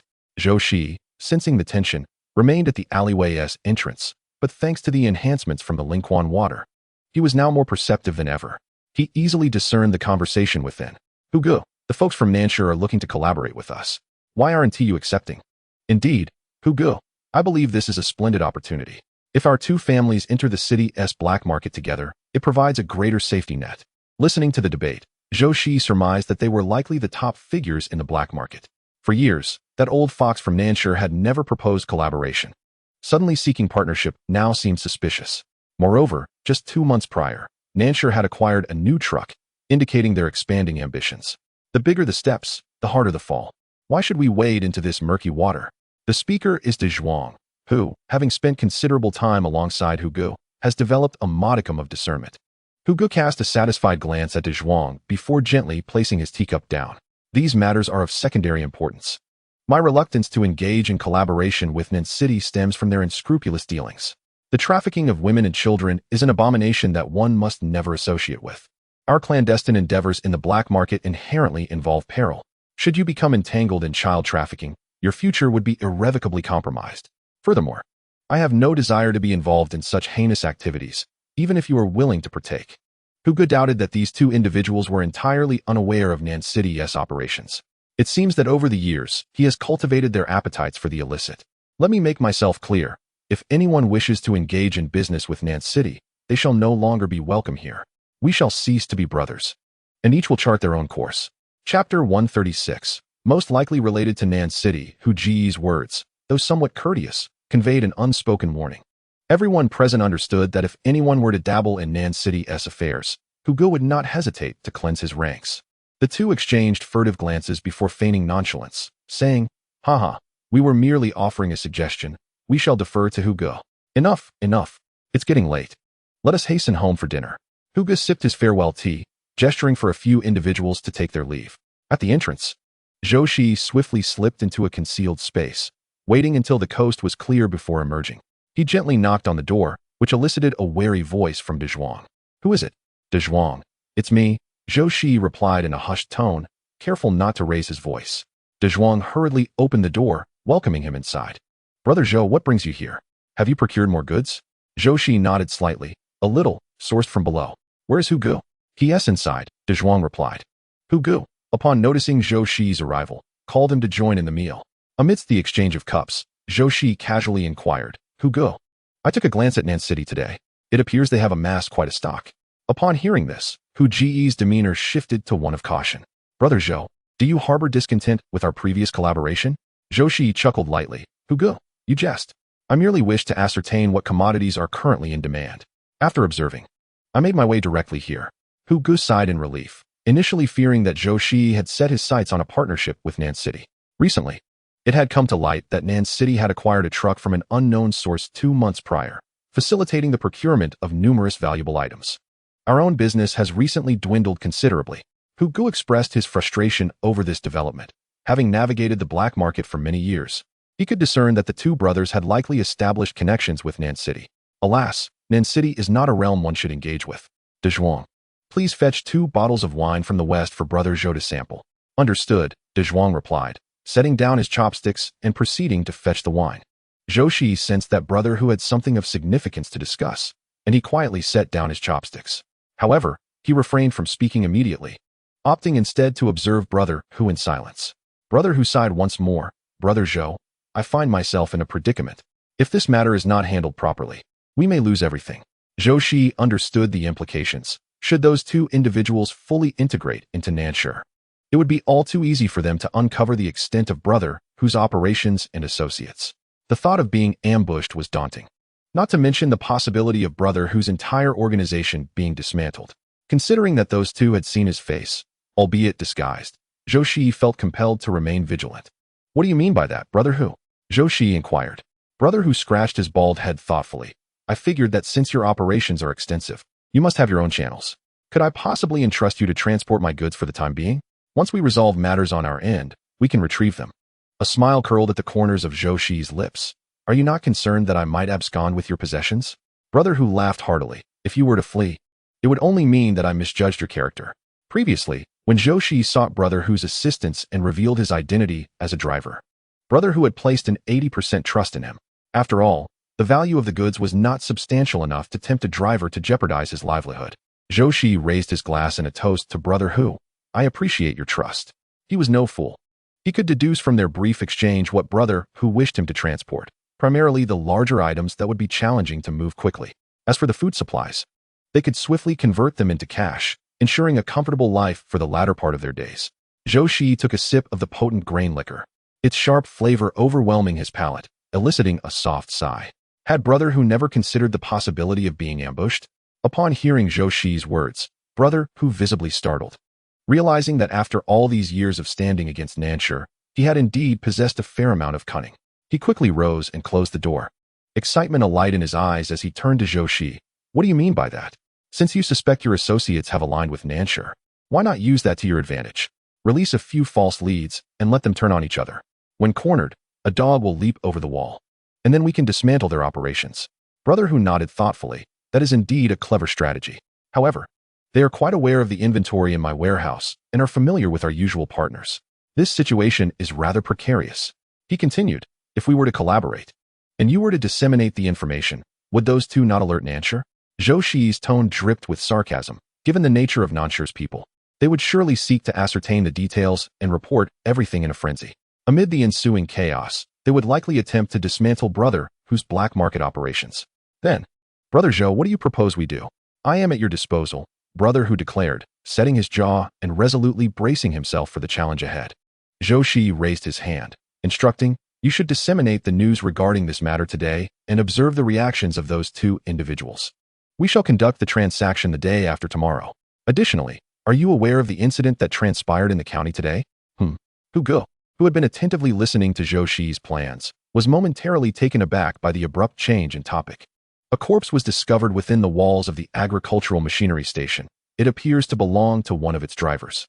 Zhou Shiyi meticulously detailed all the clues to Hu Gu before inquiring, what is your perspective on this matter? Hu Gu felt a sharp discomfort in his molars. Is it related to the vehicle incident in Nansha a couple of months ago? A glint of admiration flashed in Zhou Shiyi's eyes. Conversing with someone astute made things considerably easier. I estimate there's an 8 or 9 out of 10 chance. Do you have any insight into Nansha's influence? Hu Gu did not respond immediately, his fingers rhythmically tapping the table as he pondered the perils of wading into these murky waters. After a prolonged silence, he exhaled deeply regarding Nansha. Having contended with them for so many years, I possess some understanding. They were primarily based in the northwest, but after certain events, several leaders dispersed and are now hiding in this small county. If the individual you mentioned encountered trouble there, it is highly likely connected to Nansha. Chapter 137. Hu Gu. Do not let me be walled in. Hu Jiyi's tone grew increasingly grave. Previously, he had felt equal to Nansha's forces, but now it seemed they were not merely playing games. What were their chances of confronting Nansha head-on? Hu Gu considered hastily preparing for a retreat, hoping to preserve his life. He had no desire to find himself trapped within a wall, and the mere thought sent a shiver down his spine, rendering him breathless. Given the enmity Nanshur harbored towards him, he feared they might indeed entomb him alive. Zhou Shiyi, noticing Hu Jiyi's hesitation, spoke in a calm manner. They may be formidable, but we are not without our strengths. He whispered a few suggestions into Hu Jiyi's ear, and Hu Jiyi's eyes sparkled with excitement as he leapt to his feet, exclaiming, "This plan is brilliant. I shall seek out Old Phone immediately." As he spoke, Hu Gu hurried toward the door. Zhou Shiyi stood as well, saying, "I shall leave the remaining matters in your capable hands. I have other business to attend to." "Ah, splendid," Hu Gu replied eagerly. As Zhou Shiyi briskly exited, he noticed a small beggar sitting in a narrow alleyway, clad in tattered garments and wearing a cap, who was casting furtive glances toward the alley's entrance. The child seemed too young to conceal his intentions. Even a slightly experienced individual could discern his actions. Zhou Shiyi paid little heed. If one wished to fish, the bait must be substantial. Upon reaching a secluded area, he entered a concealed space to cleanse his face before summoning the tractor. Zhou Shiyi drove his tractor towards the meat processing plant. At this hour, one would typically expect the stalls outside the plant to be devoid of goods. However, the allure of freshly slaughtered pigs within the plant was undeniable. As his tractor came to a halt at the entrance, it caught the attention of several onlookers. The vendor at the stall waved his hand dismissively, stating, "There's nothing left, all sold out. You might as well head back." Zhou Shiyi, smiling, offered a cigarette and replied, "Brother Zhao, I'm not here to buy meat." The butcher, Zhao, raised an eyebrow in surprise. "You know me?" Zhou Shiyi fabricated a story without hesitation. "My sister told me about you. Her mother-in-law's sister's niece is from your village. I thought I would get some big bones to take home for soup. My sister mentioned your name, and I thought I might try my luck today." In his previous life, Zhou Shiyi had a vivid impression of Zhao the butcher. The reason was simple. Zhao had a daughter who, perhaps due to her nutritious upbringing, had grown robustly, hinting at surpassing her father's physique. Now in her 20s and still unmarried, she eventually found a suitor among the educated youth sent to the countryside. As fate would have it, when the college entrance examination was reinstated, her partner indeed succeeded in passing. Just when everyone assumed he would abandon Zhao's daughter to return to the city, he surprised all by taking her with him. This incident stirred considerable excitement in the surrounding villages. People remarked on Zhao's daughter's good fortune, and it was later proven that the couple lived a blissfully happy life together.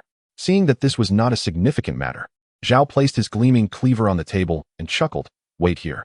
When he returned, he carried 6 or 7 large bones. "Take these with you. They were meant for myself."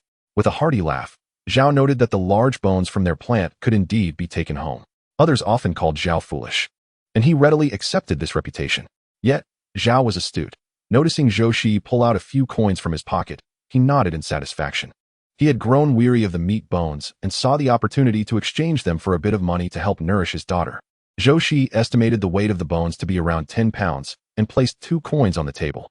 At that time, pork cost merely 6 dimes per pound, and bones fetched 2 dimes per pound, with Zhou considering the small amount of meat still clinging to them. He tossed the large bones into his backpack, thanked Zhao with a warm smile, and drove off on his tractor. As he traveled, his mind wandered, contemplating whether he should venture into the deep mountains to procure some wild boar for his space. Currently, his space was filled with poultry, scattered but plentiful. Yet he lacked any large animals like wild boars. The tractor chugged steadily towards Dayu village, and Zhou Shiyi's backpack was brimming with items for Zhou Shiyi. Additionally, he had 2 wild chickens and the large bones, intending to reciprocate the gifts the educated youth had presented to him in celebration.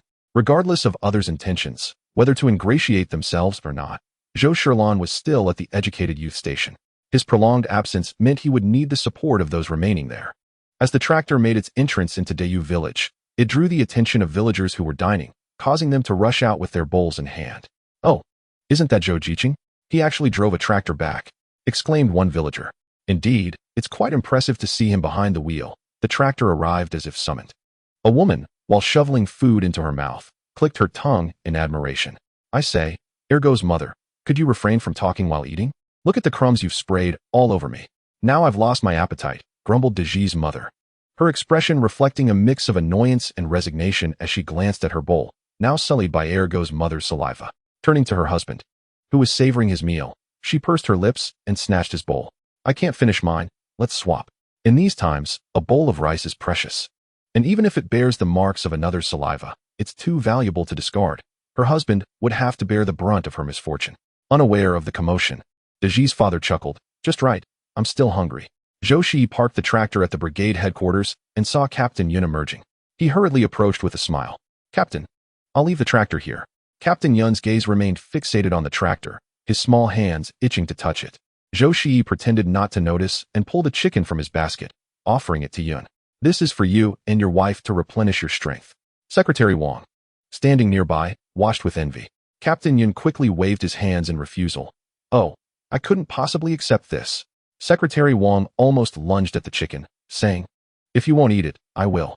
Zhou Shiyi gestured towards his basket. I have more to take back to the youth station. This chicken is a gift for you and your wife. Observing Captain Yun's salivating expression, Zhou Shiyi chuckled softly and turned to leave.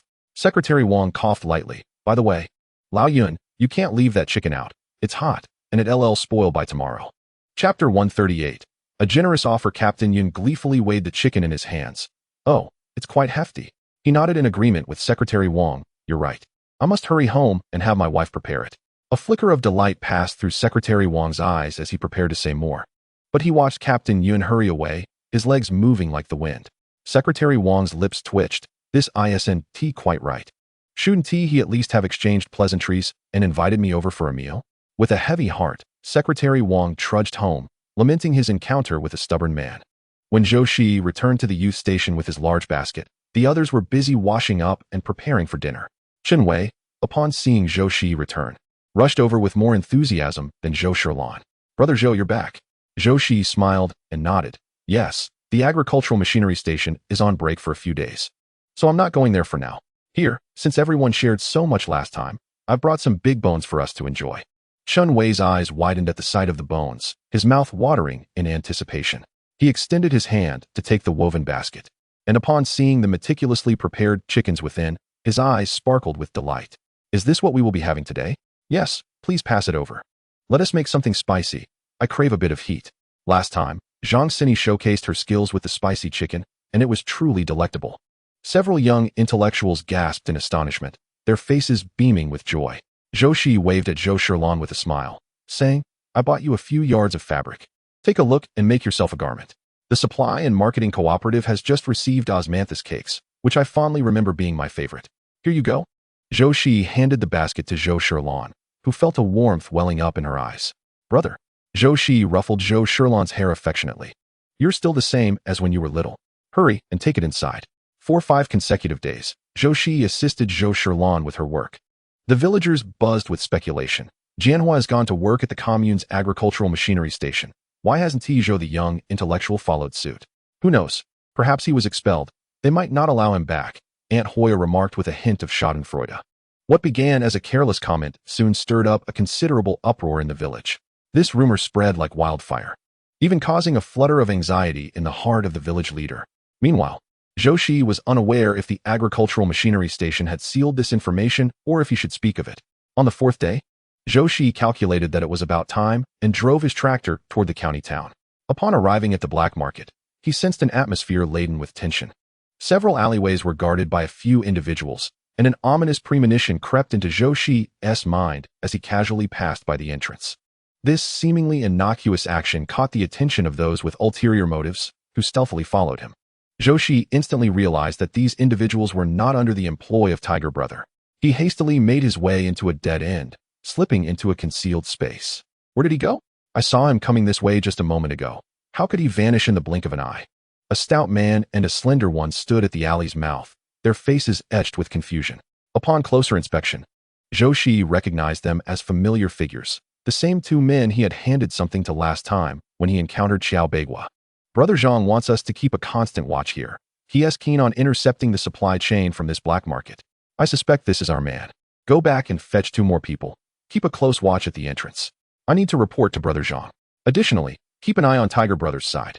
Understood. The 2 men departed swiftly, and Zhou Shiyi's expression darkened. It appeared that trouble brewed on Tiger Brother's end. He leaped over the wall, changed his attire, and hurried toward the back entrance of Tiger Brother's hideout. As he approached the door, he retrieved a cart from his concealed space, laden with vegetables and other items. Placing a broad straw hat atop his head, he cautiously made his way toward the back entrance. As expected, there were guards stationed there. But upon seeing an elderly man approaching, they paid him little heed. Zhou Shiyi gently knocked on the door, but no one responded from within. After a while, He tapped again, following the agreed-upon pattern of 2 short knocks and 1 long one. Finally, he heard some movement from behind the door. De Zhuang opened the door, and upon seeing an elderly man in a straw hat delivering vegetables, a flicker of disappointment crossed his eyes. However, considering that this individual knew the secret code, he entertained the notion that perhaps he was sent by Zhou Shiyi. Politely, he ushered the man inside. Zhou Shiyi, trembling and unsteady, pushed the cart forward, his legs shaking like a fan, causing even a mosquito nearby to feel a chill. Eventually, De Zhuang could no longer bear to watch and lent a hand to assist. He glanced at the few individuals loitering at the alley's entrance, a shadow of darkness passing through his gaze. He spat in their direction with disdain and swiftly made his way indoors.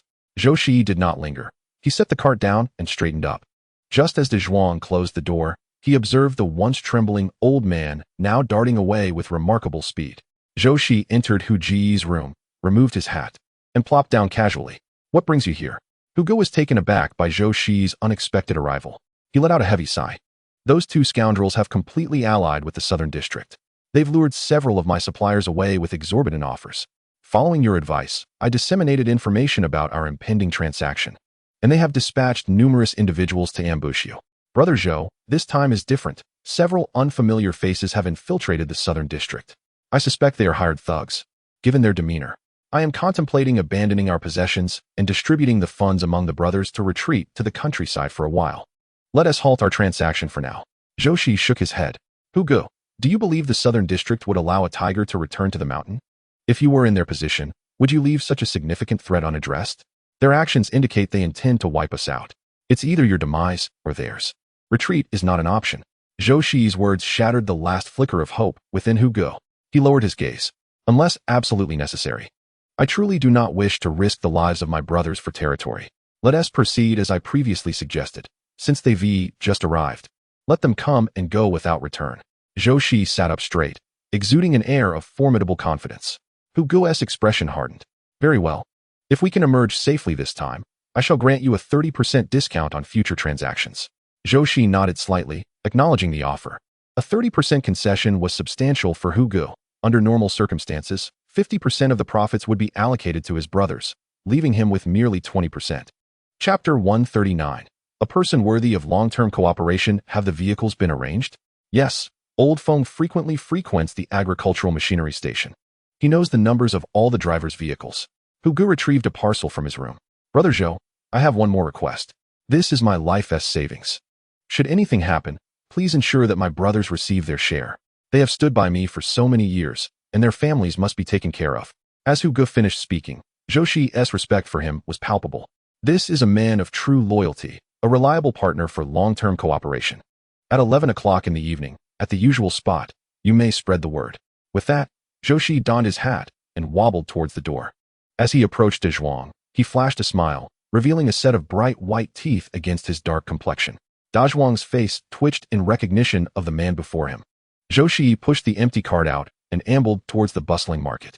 After tidying himself up, he turned and headed to the state-run restaurant. He ordered a plate of shredded pork noodles and savored the meal in a corner. Once finished, he retrieved 2 sheets of paper from his pocket and began to write fervently, attracting the curious glances of fellow diners. "Hey, brother, what are you writing? That's quite a long list." A bald man with a beard, seated at the same table, couldn't resist asking. Zhou Shiyi gently shook his head. "Just jotting down the interesting happenings in the city to share with the ants back in the village." The bearded man nodded in understanding. "I see. Have you written about the recent major event in the county?" "What major event?" Zhou Shiyi inquired. "You don't know?" "The driver from the agricultural machinery station who was bricked up in a wall." "What a tragedy." The bearded man sighed in lament, setting down his chopsticks. "I've heard bits and pieces, but I wonder how the police investigation is progressing." Zhou Shiyi furrowed his brow and pretended to note down the information relayed by the bearded man. Upon hearing this, the bearded man straightened up, clearly intrigued. "My wife's sister's husband works in the kitchen of the Public Security Bureau. I've heard some whispers about it. Apparently, the county leaders are quite concerned. The driver's family has been protesting at the agricultural machinery station daily, demanding answers from the station chief. The police are equally perplexed. They've been conducting thorough investigations, but have not uncovered any useful information." The bearded man sighed again, quickly finishing his noodles, and smiled at Zhou Shiyi. "Did you note all that down?" Zhou Shiyi's eye twitched slightly, and he nodded hastily. "Yes, I've noted it all." The man chuckled. When you share this later, don't forget to include me. Zhou Shiyi felt a bit speechless, uncertain of the man's peculiar enthusiasm. He smiled and nodded in agreement before stepping outside. He first changed his attire and then made his way to Deng Jianhua's home, which was quite easy to locate given the recent uproar surrounding the case. With Deng Jianhua recently returning from his first transfer, many eyes were on his movements. Zhou Shiyi slipped a letter into the mailbox at Deng Jianhua's doorstep before heading to the Revolutionary Committee. After dispatching 2 letters, he took the opportunity to visit the agricultural machinery station. Sure enough, a large white cloth hung at the entrance, where an elderly woman sat weeping loudly. Another woman, accompanied by 2 children, was also crying uncontrollably. The children's voices had grown hoarse, and the woman's expression appeared somewhat numb. Zhou Shiyi observed for a moment and discerned the truth. The elderly woman was genuinely heartbroken, likely the mother of Master Li. The woman, while weeping, was also preening her hair, yet not a single tear graced her cheeks despite her prolonged sobbing. A flicker of annoyance even crossed her brow. Zhou Shiyi suspected that the arrival of the townsfolk from Nanshi to seek out Master Li was no mere coincidence.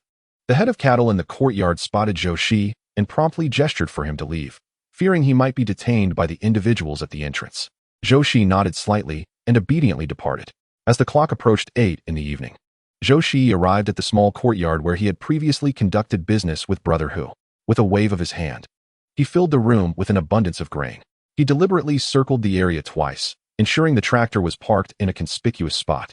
Once he confirmed the presence of others nearby, he swiftly leapt onto the tractor and drove towards the nearby train station. Sensing that perhaps more substantial goods were on the way, tilting his head slightly, Zhou Shiyi noticed several individuals leaping into the courtyard from the house. A smirk playing on his lips, he turned and entered his space. Observing the individuals confirm their information and rush out joyfully, Zhou Shiyi knew that his plan had succeeded halfway. The next step was the hunting moment.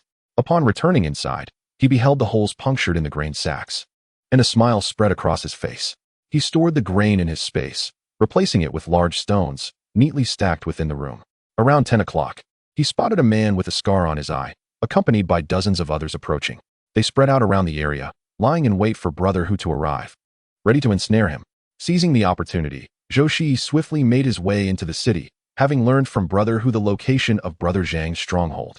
At that moment, Brother Zhang had taken a significant portion of his men to encircle Brother Hu, leaving the backyard unguarded. Zhou Shiyi easily dealt with the few individuals in the courtyard, opened the door to the main hall, and discovered 3 interconnected rooms filled with bicycles, radios, sewing machines, and even a few watches at the far end.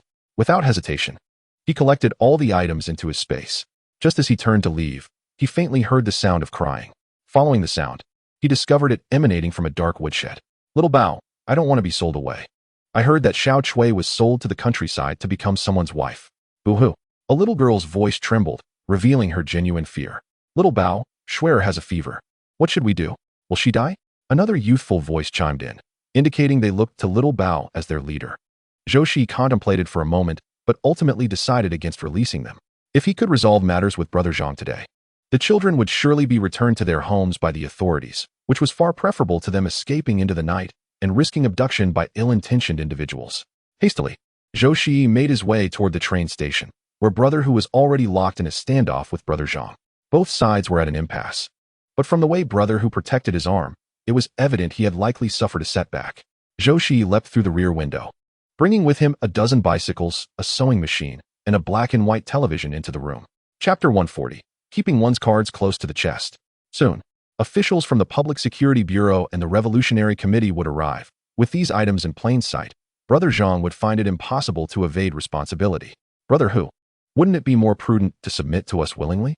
The black market in the county has consolidated. This arrangement benefits us all, does it not?" Brother Zhang, sporting a slicked-back hairstyle with a hint of pomade, wore a self-satisfied grin, flanked by 2 individuals who had previously been at Brother Hu's side. Beside them, the bruised and battered De Zhuang spat disdainfully. "Bah, collaborate with you? I'd rather fear childbirth without an exit. The sordid deeds you've committed make my mouth feel sullied merely by mentioning them. And you too, after all these years, how has Brother Hu treated you? Was it not he who saved you when you were starving? When your family faced hardship, did he not provide the funds to treat your ailing mother? Engaging in such disgraceful acts now, do not expect me to acknowledge you in the future." De Zhuang's words darkened the expressions of the other 2, their faces shifting from pallor to flush, mouths moving but failing to articulate a response. Brother Zhang signaled to his companion, who understood immediately. With a swift run-up, a punch landed squarely onto Zhuang's face, sending him crashing to the ground. His companions rushed to assist him. Zhuang, are you all right? He turned his head, pain radiating through his body, yet he remained defiant, spitting blood tinged with white. Brother Hu, do not think I lack compassion in my dealings. Today, I make it clear, I want this shipment, and I will take your partners as well. Brother Zhang stepped forward, his smile widening. If you possess any sense, you will deliver both the goods and the people to me. Should you choose to resist, his tone bore an unmistakable threat, understood by all present. Brother Hu, silent until now, felt a surge of impatience. Suddenly, 3 bird calls rang out in the distance, causing him to relax his previously tense posture. Very well. I am willing to collaborate with you. As for profits, whether they are ample or meager, as long as they sustain my brothers, I am content. However, those 2 must not remain. Regarding traders, I trust Brother Zhang knows better than I what their fate should be. Brother Zhang was pleased with Brother Hu's understanding, clapping his hands and exclaiming, Brother Hu handles matters with decisiveness. I do not favor such individuals. No sooner had he spoken than the 2 concealed figures emerged from the shadows, swiftly eliminating the 2 traders with a single stroke each.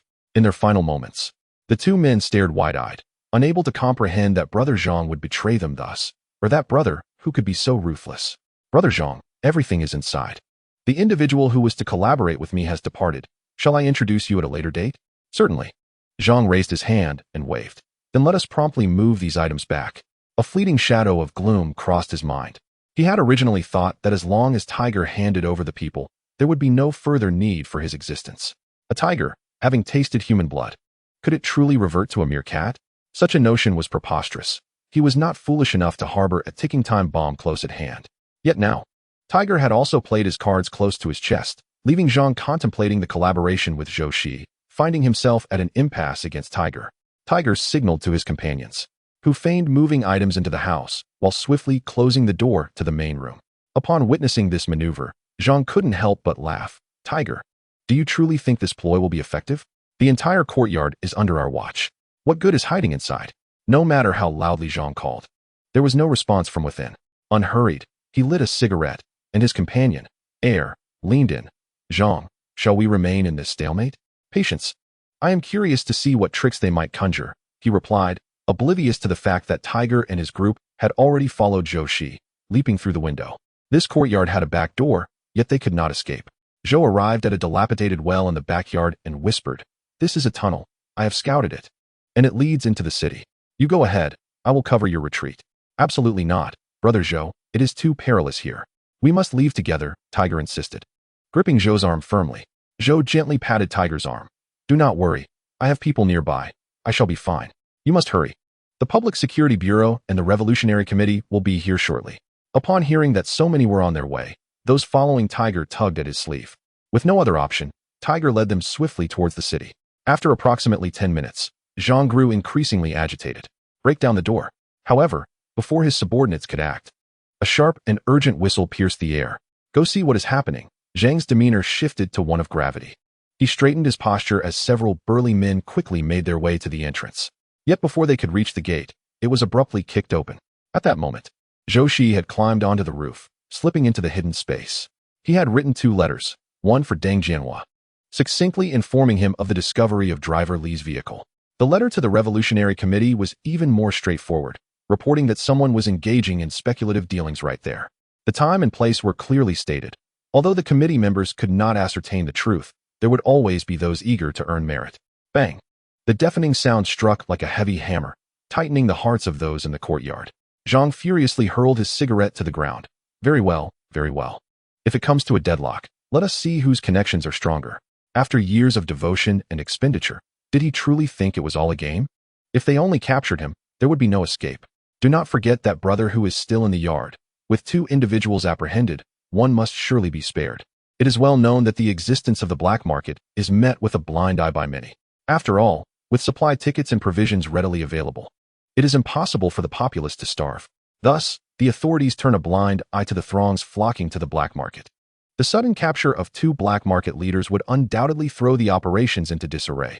They are keen to avoid an uncontrollable situation and will naturally seek to preserve one.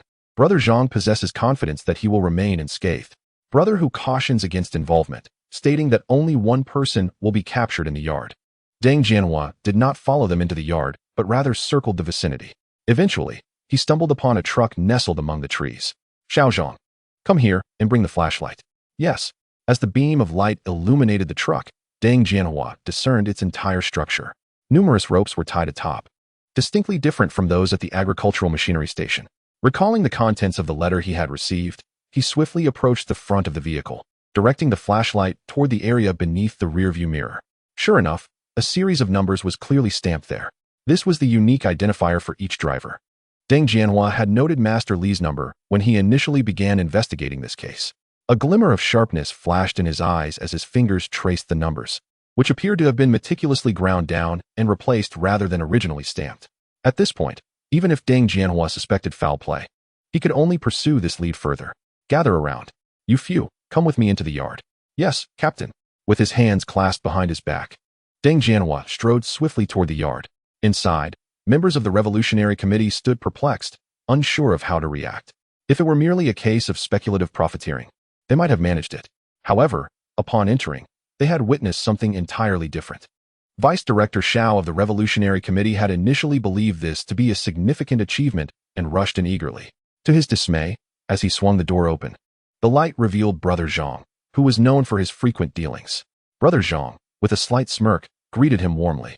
At that moment, Vice Director Xiao felt as if he had bitten into a dead rat. Had he known it was this individual, he would have refrained from approaching. Little did he anticipate that an even more shocking revelation awaited him. Fearing the matter might implicate him, Vice Director Xiao hastily summoned his subordinates to inquire about the situation while feigning nonchalance as he wandered about. As he meandered into a nearby corner, he accidentally kicked something with his foot. Assuming it to be an item from their transaction, he picked up the flashlight to investigate. To his horror, upon shining the light, he found himself face to face with two lifeless faces, their eyes wide open in eternal rest. Ah, what on earth?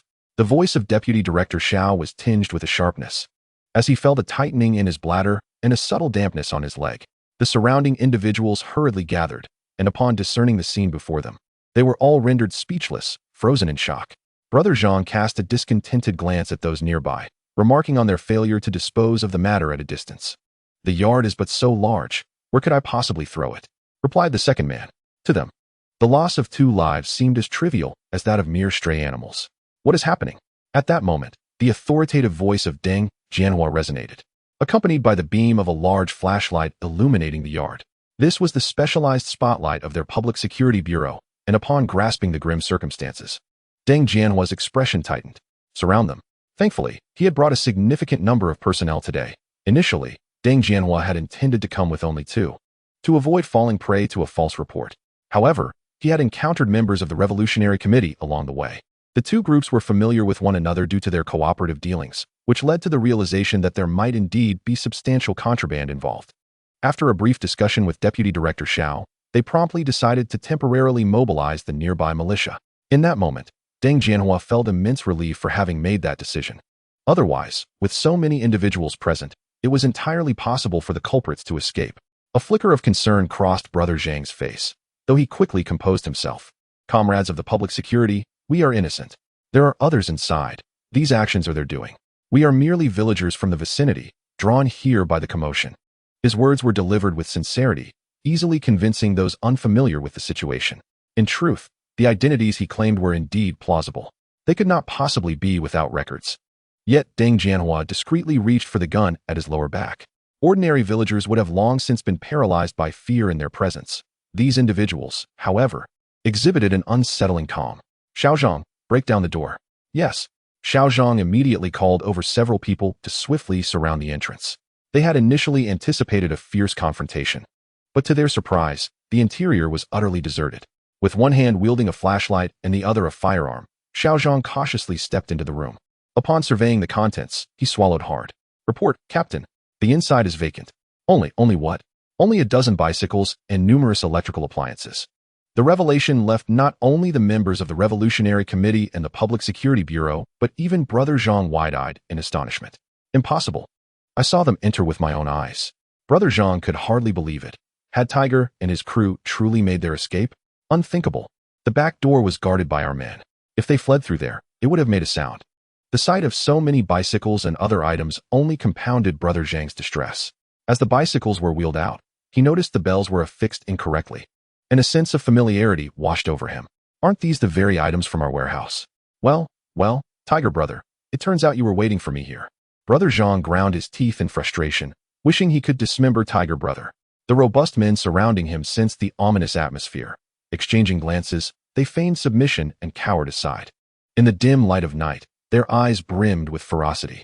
Initially, they had merely been borrowed, yet unexpectedly found themselves in such dire straits. The more they pondered, the more they realized they could not afford to remain passive. Seizing the moment while their captors were distracted, they kicked aside the militia guarding them and swiftly scaled the wall to escape. Having traversed the world for many years, their agility was remarkable. Without orders, the militia dared not fire their weapons. Deng Jianhua signaled a few men to pursue, and with a wave of his hand, he apprehended Brother Zhang. Though they had not fled before, their escape now solidified Brother Zhang's guilt. Deputy Director Xiao, fearing for his own safety, urged Brother Zhang to divulge everything he knew about the previous incidents. As he turned, he whispered beside Brother Zhang, "Think of your wife and children." Brother Zhang's pupils constricted. He grasped Deputy Director Xiao's implication. With a sense of despair, he lowered his head, and by the time this ordeal concluded, it was already the following morning. Due to the numerous cases involved, Brother Zhang and his associates were taken directly to the Public Security Bureau. The interrogation rooms were filled to capacity. Deng Jianhua, disregarding his own dark circles, clutched the freshly obtained information, selected a few individuals, and swiftly made his way out. Chapter 142. The desire to eviscerate the police officers trailing Deng Jianhua wore grave expressions. Although Brother Zhang adamantly claimed ignorance, 2 individuals had succumbed to questioning and revealed details of child trafficking. Currently, the child trafficking case was a top priority mandated by the higher authorities. Everyone remained alert, ensuring that no mishaps occurred. "Understood, Captain," they replied, hastily rushing towards Brother Zhang's courtyard. Meanwhile, those left behind had already heard the commotion and fled with their belongings. The gate was kicked open, revealing an empty courtyard. Deng Jianhua scanned the surroundings, his ears twitching slightly before finally locking onto a shed. "Let us check over there," he commanded. 2 police officers exchanged understanding glances, cautiously drawing their firearms as they approached the shed. The closer they got, the more they could hear the sounds of crying from within. When the door to the shed was opened, the scene inside left everyone astounded. In a corner, several children huddled together, along with 2 women, lying there, unsure if they were alive or dead. As Deng Jianhua escorted everyone out, the sight before him was heart-wrenching. He longed to execute Brother Zhang and his group on the spot. Among the children, only 2 were boys, the rest were girls. And what was most distressing was that their bodies were severely mutilated. A few girls, possessing striking features, appeared intact, presumably to fetch a higher price. The others were either missing arms or had broken legs. A female police officer gazed at the horrifying burns on a little girl's legs, her heart seething with anger. These wretched beasts deserve to suffer 1,000 deaths. The beautiful girl, with eyes full of numbness, merely asked in a daze upon seeing the officers, "Are you here to save us?" Overcome with emotion, the policewoman gently stroked the girl's hair and replied, "Yes. We are the police from the county. Those people have been apprehended, and you are safe now." As she spoke the last words, her voice trembled with tears. Among the children, one was the first to break into sobs, followed by a chorus of heart-wrenching cries that filled the courtyard, compelling the officers present to wipe away their own tears. "I want my mother, I want to go home," the pretty girl pleaded, her pale little hand gripping the policewoman's sleeve tightly, fearing that this hard-won salvation might vanish in the blink of an eye. "All right, I will take you back to the police station," the officer assured, "and then I will contact your parents.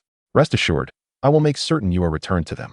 Despite having witnessed countless lives lost and the brutality of battle, Deng Jianhua's hands trembled at this moment as he assured the children with quivering lips. "Xiaozhang, go to the police station and explain the situation. Have them send 2 vehicles over." As the police station personnel transported the children to the hospital, news of the child trafficking incident spread like wildfire throughout the county. Many gathered at the alley's entrance, having witnessed the children's horrific plight. Word spread, and soon, banners demanding the execution of Zhang Gu and his accomplices appeared outside the police station. Though they were not the children's parents, who among them was not born of a mother and father? Everyone had children of their own, and the thought of their own offspring being treated in such a manner ignited a fervent desire for vengeance. Meanwhile, on the other side, Hu Gu anxiously sat in the courtyard, already aware of the news regarding Zhang Gu and his gang's arrest. However, Zhou Shiyi had yet to arrive, and Hu Ge feared he might have been caught too, his anxiety manifesting in numerous blisters forming on his lips. Hu Ge, De Zhuang rushed in. I just inquired, and among those arrested, only 2 have the surname Zhou, but they are not Brother Zhou. I suspect in the chaos. Didn't he manage to report to us? He should be fine. Wiping the sweat from his brow, De Zhuang sat on a stool, panting heavily.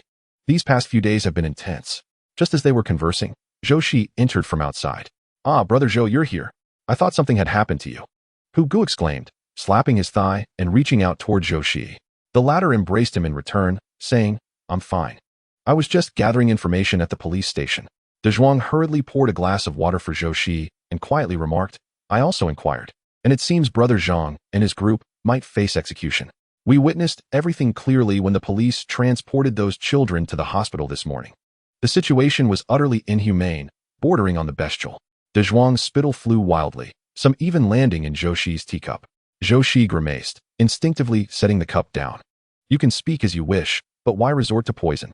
De Zhuang, noticing Zhou Shiyi's reluctance to drink, assumed something was amiss and promptly pushed the cup forward. Brother Zhou, after working hard all day, have a sip of water to soothe your throat. Zhou Shiyi chuckled awkwardly. I am not thirsty.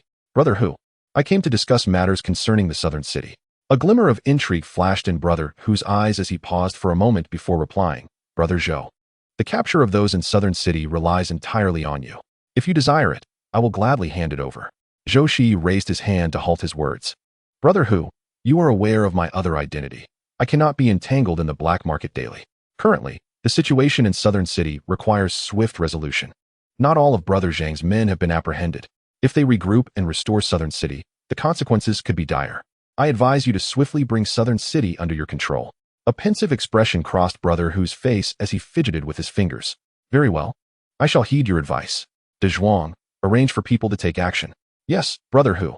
Brother Hu cautiously glanced at Zhou Shiyi. Brother Zhou, you have rendered me a tremendous service.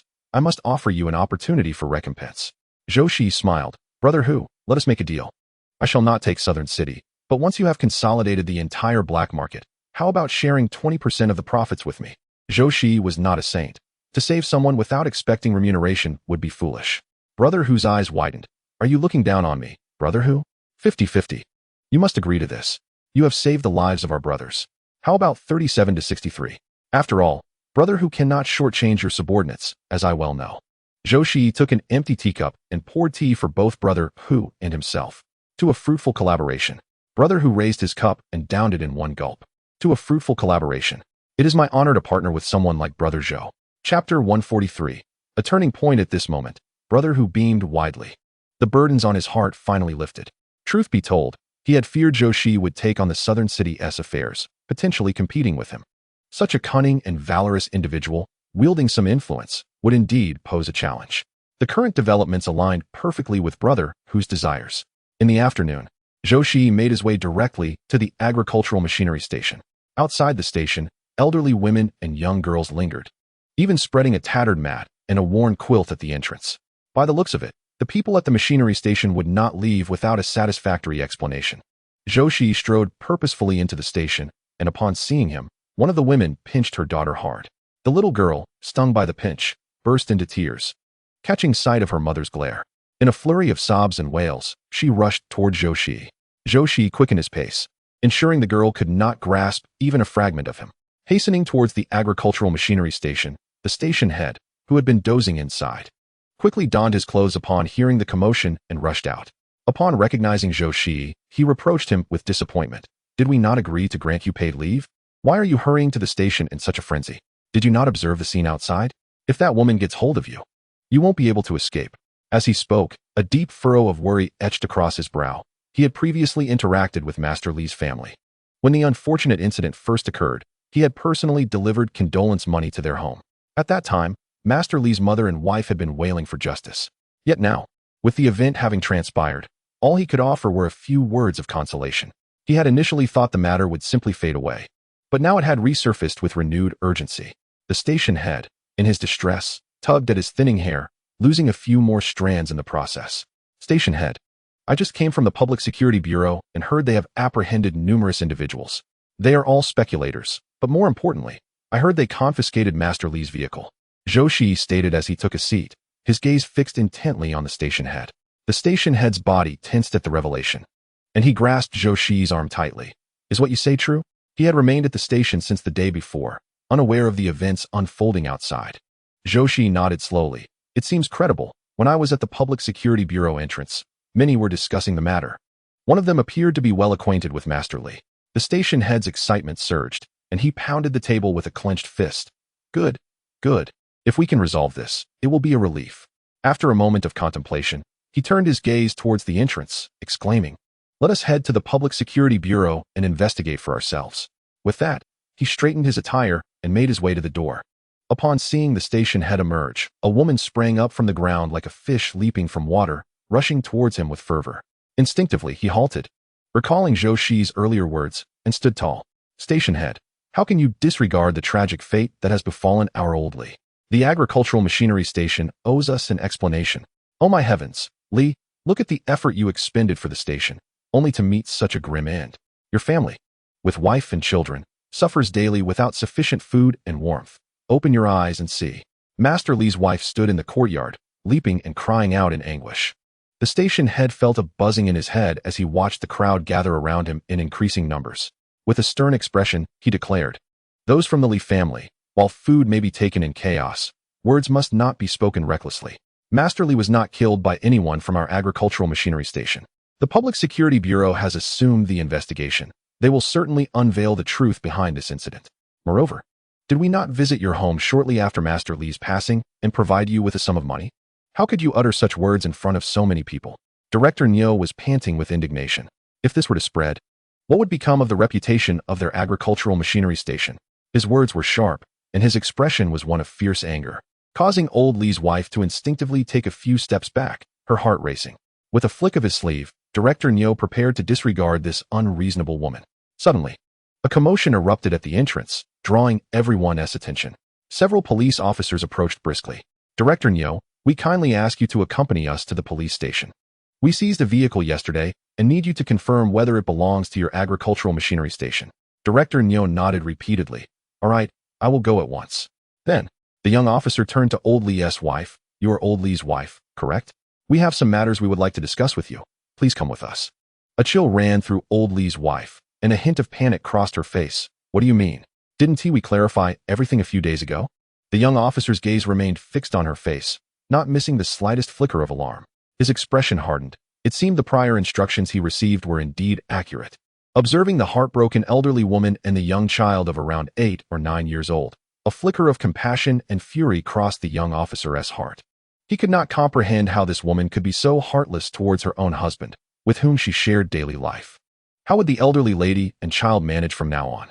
Director Niu handed the keys to the agricultural machinery station to Zhou Shiyi. "You stay here and keep watch." Zhou Shiyi nodded, watching them depart. Ignoring the whispers of those around him, he hurriedly shooed them away and locked the main gate from the inside. In recent days, all drivers had been given leave, and even the elderly gatekeeper had gone home. Zhou Shiyi glanced at the empty agricultural machinery station and quickly headed towards the wall. Meanwhile, Director Niu was led into the courtyard of the police station, circling the truck. He was intimately familiar with every truck at the agricultural machinery station, knowing all the parts and tire specifications. After examining the vehicle, he focused on the fuel tank area. There, engraved prominently, were the letters of their agricultural machinery station's name. "Brother Hu, do not think I lack compassion in my dealings. Today." Director Niu swallowed hard. "Officer, this indeed belongs to our agricultural machinery station. You can see our name here, and this number is certainly old Li's." Although Director Niu harbored doubts regarding the newness of the number, he was acutely aware that this was old Li's vehicle. He might not know every vehicle in detail, but he was well acquainted with most of them. On the right side of the truck bed, there was a mark from a bullet. When old Li recounted this incident to them, his tone was filled with pride. "You have no idea. Those carjackers were armed. Had I not reacted swiftly, I might have found myself in dire straits. You can see the bullet marks on the back of my vehicle." This incident has garnered considerable admiration from Master Li among the drivers. In this day and age, it is not uncommon for drivers traversing the roads to encounter robbers. To return unscathed is indeed a remarkable feat. Unfortunately, Master Li was not so fortunate this time. Deng Jianhua nodded, acknowledging the situation. "Understood. However, I have another matter to discuss with Station Master Niu." Station Master Niu, visibly startled, quickly responded, "Please, go ahead. Whatever the trouble." As long as it lies within my capabilities, I shall wholeheartedly assist you. After a brief moment of contemplation, Deng Jianhua spoke. Among the children we rescued, 2 are from the nearby city. Given the gravity of this case, our Public Security Bureau is overwhelmed. These 2 children are in good spirits, and I was wondering if any of your drivers could take them back. Deng Jianhua hesitated as he posed this question. Logically, they should contact the local police to hand over the children, but this would necessitate an officer to accompany them, and their resources were already stretched thin. The higher-ups were deliberating whether a reliable driver could be found to transport them. Station Master Niu was momentarily at a loss for words. Having heard some accounts of the children's tragic circumstances, sensing his apprehension, Deng Jianhua reassured him, "Rest assured, both children are in good mental and physical health." Upon hearing this, Station Master Niu nodded in relief. "Very well, I will personally ensure their safe return home." Deng Jianhua was taken aback by Station Master Niu's willingness and felt a surge of gratitude. "Thank you then. I will bring the children to the agricultural machinery station tomorrow morning." Station Master Niu nodded repeatedly in agreement, but after a moment's hesitation, he inquired, "Officer Deng, may I ask about Master Li's situation?" Deng Jianhua inclined his head slightly. "From what we have gathered, Master Li did not head directly to the agricultural machinery station upon returning to the county, but rather made a detour to his home first. The reasons for this, one could surmise, were not lost on Station Master Niu. The black market thugs had already targeted him, killing him and seizing his vehicle. The subsequent events are known to you all." Station Master Niu remained somewhat puzzled. However, the earlier reports indicated that communication had occurred with the local police, and they confirmed that the documents found indeed belonged to Master Li. Yet, the time of death differs by several days from what we gleaned during our interrogations. I suspect those from this side brought the information over, and I would estimate that the vehicle destroyed there was also a scrap. Understanding dawned on Station Master Niu. And what of old Li's wife? I recall she was summoned earlier. Deng Jianhua pursed his lips and sighed softly. "We do not yet have a complete understanding of the specifics. However, according to others, old Li's wife has long been involved with Brother Zhang from the black market." At this moment, Station Master Niu's eyes widened in astonishment, as if they were as large as copper bells. As if he had stumbled upon an earth-shattering secret, Deng Jianhua clenched his fist with one hand, bringing it to his lips to clear his throat. "Director Niu, I must offer you a suggestion. The drivers toil tirelessly on the roads for extended periods. Yet they must also pay attention to their familial circumstances. Indeed. As Director Niu exited the Public Security Bureau, his legs felt as though they were floating.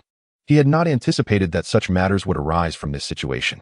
Upon reaching the agricultural machinery station, he noticed the elderly lady and the young girl still seated at the entrance. Director Niu's gaze was filled with compassion as he looked at them. The moment the elderly lady saw him approaching, she rushed over in a flurry. "Director Niu, the people from the Public Security Bureau have called for you. Does this mean there is news regarding my son's situation? What about my daughter-in-law? Wasn't she with you?" The rapid-fire questions left Director Niu momentarily speechless. He gently waved his hand. "I am not entirely sure of the specifics. If you wish to know, you should go to the entrance of the Public Security Bureau and take a look." The elderly lady assumed he was shirking responsibility and opened her mouth to scold him. Director Niu's expression darkened. "The Public Security Bureau has not provided a detailed report. My words would be of no use. Instead, you might as well return home and prepare a meal for the child. Look how parched her lips have become." The elderly lady glanced at her granddaughter, resolute in her decision, recognizing that the agricultural machinery station was unlikely to vanish.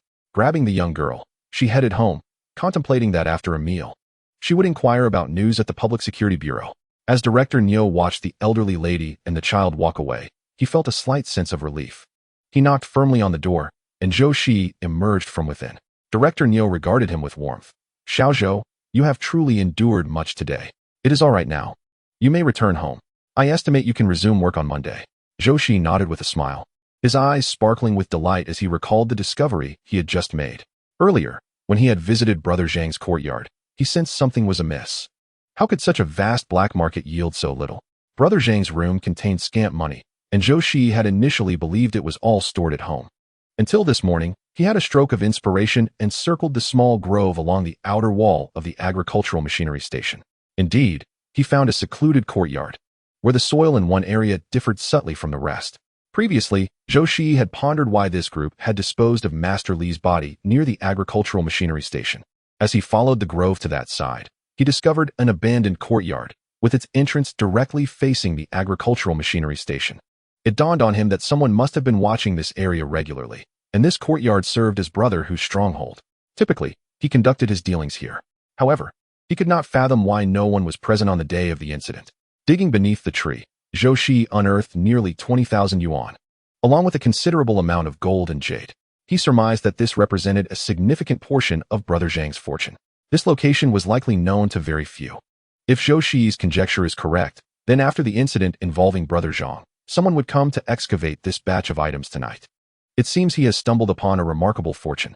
Chapter 145. The heavens serve up opportunities as Zhou Shiyi stepped through the gates of the agricultural machinery station. He glanced at the sun, noting that it was still early.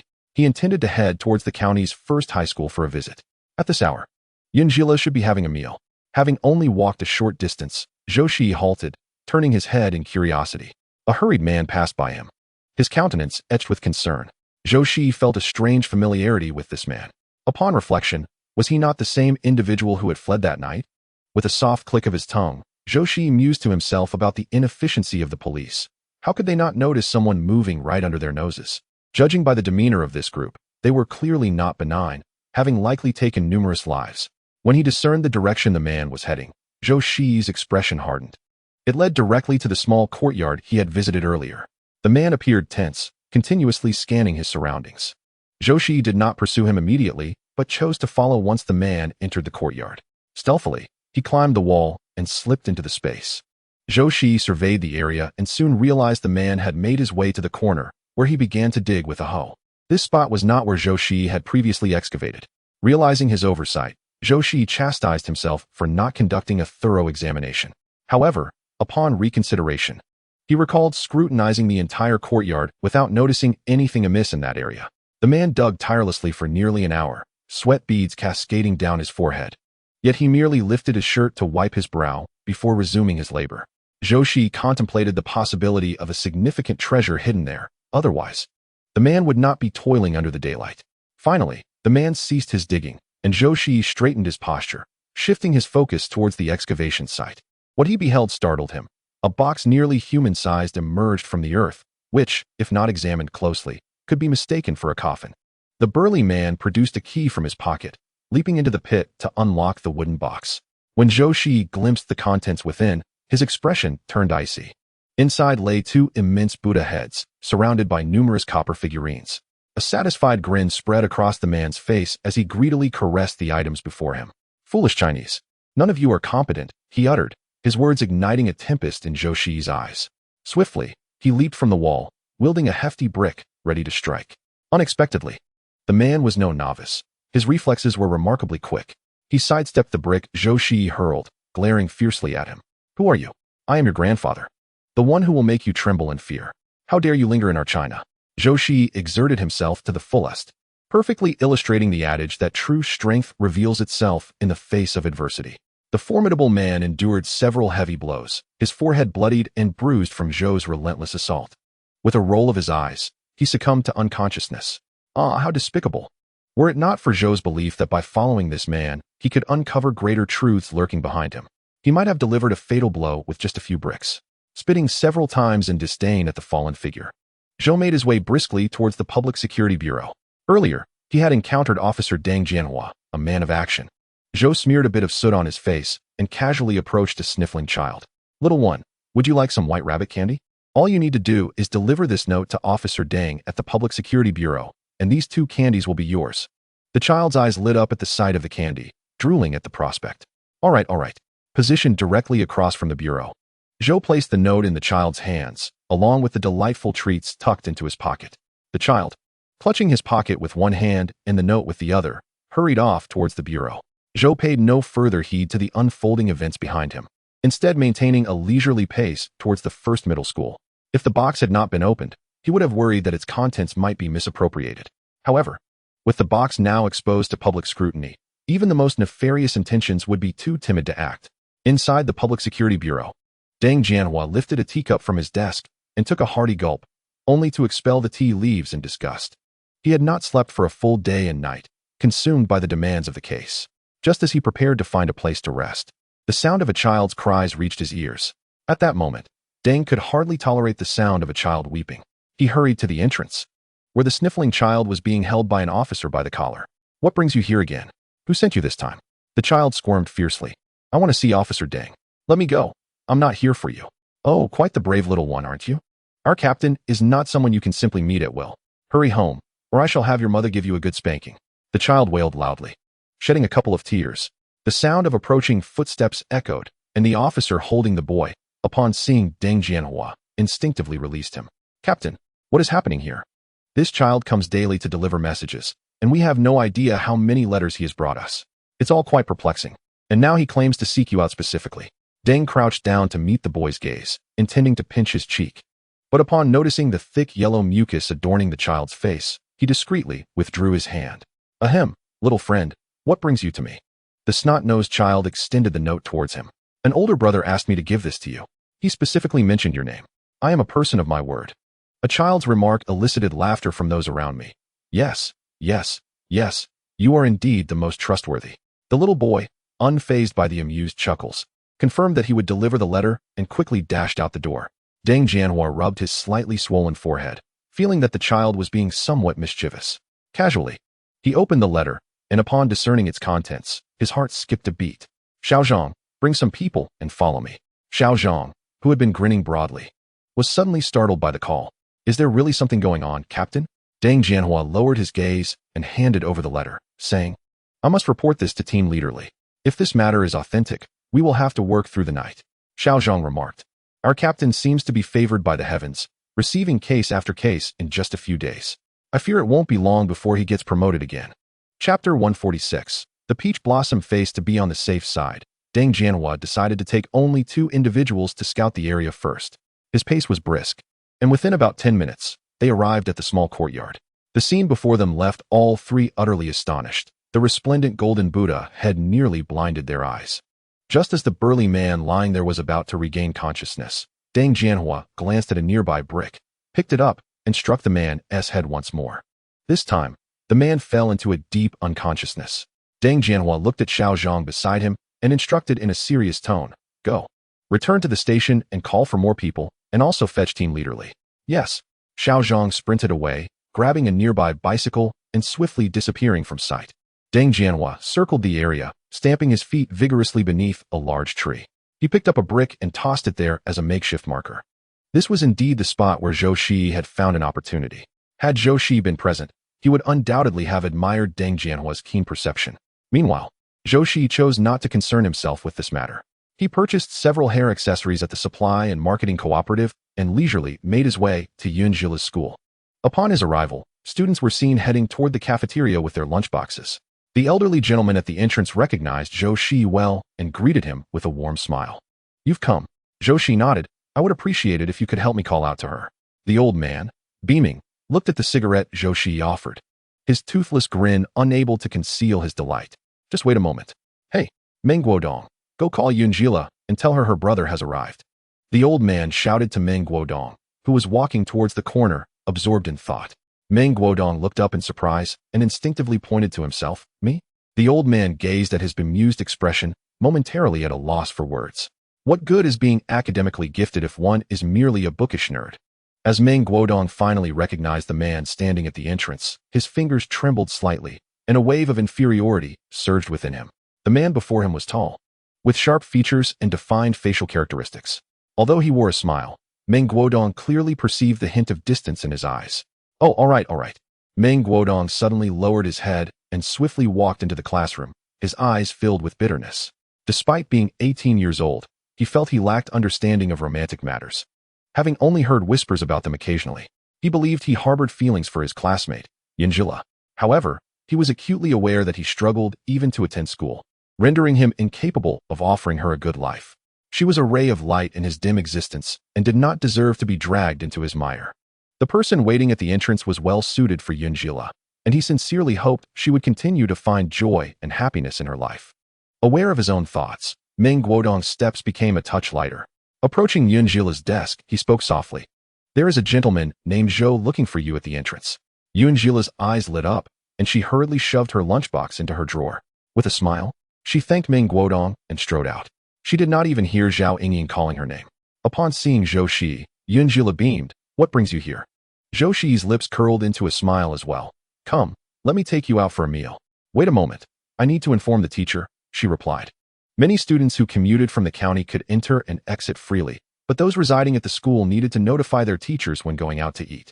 An elderly man nearby gestured. It's fine, go ahead. I'll mention it to your teacher when I see him later. Just don't delay your afternoon classes. Hearing this, Yunjila joyfully dashed towards Zhou Shiyi. Along the way, she chattered excitedly about her experiences at school, while Zhou Shiyi listened, smiling and occasionally chiming in. Watching the lively Yunjila filled Zhou Shiyi with satisfaction. In his past life, she had suffered greatly from exhaustion, enduring numerous health issues. Moreover, her pregnancies had taken a toll on her body, leading to several miscarriages and rapid deterioration of her health. Now, seeing her vibrant and healthy was simply delightful. What do you want to eat? Yunjila hesitated at the entrance of the state-run restaurant. Although she was the daughter of the brigade leader and had several kind older brothers, it was not something one could casually do. After much deliberation, she settled on a bowl of plain noodles. The noodles cost 8 cents, along with 3 liang of grain tickets, and even so, she felt a twinge of concern about the expense.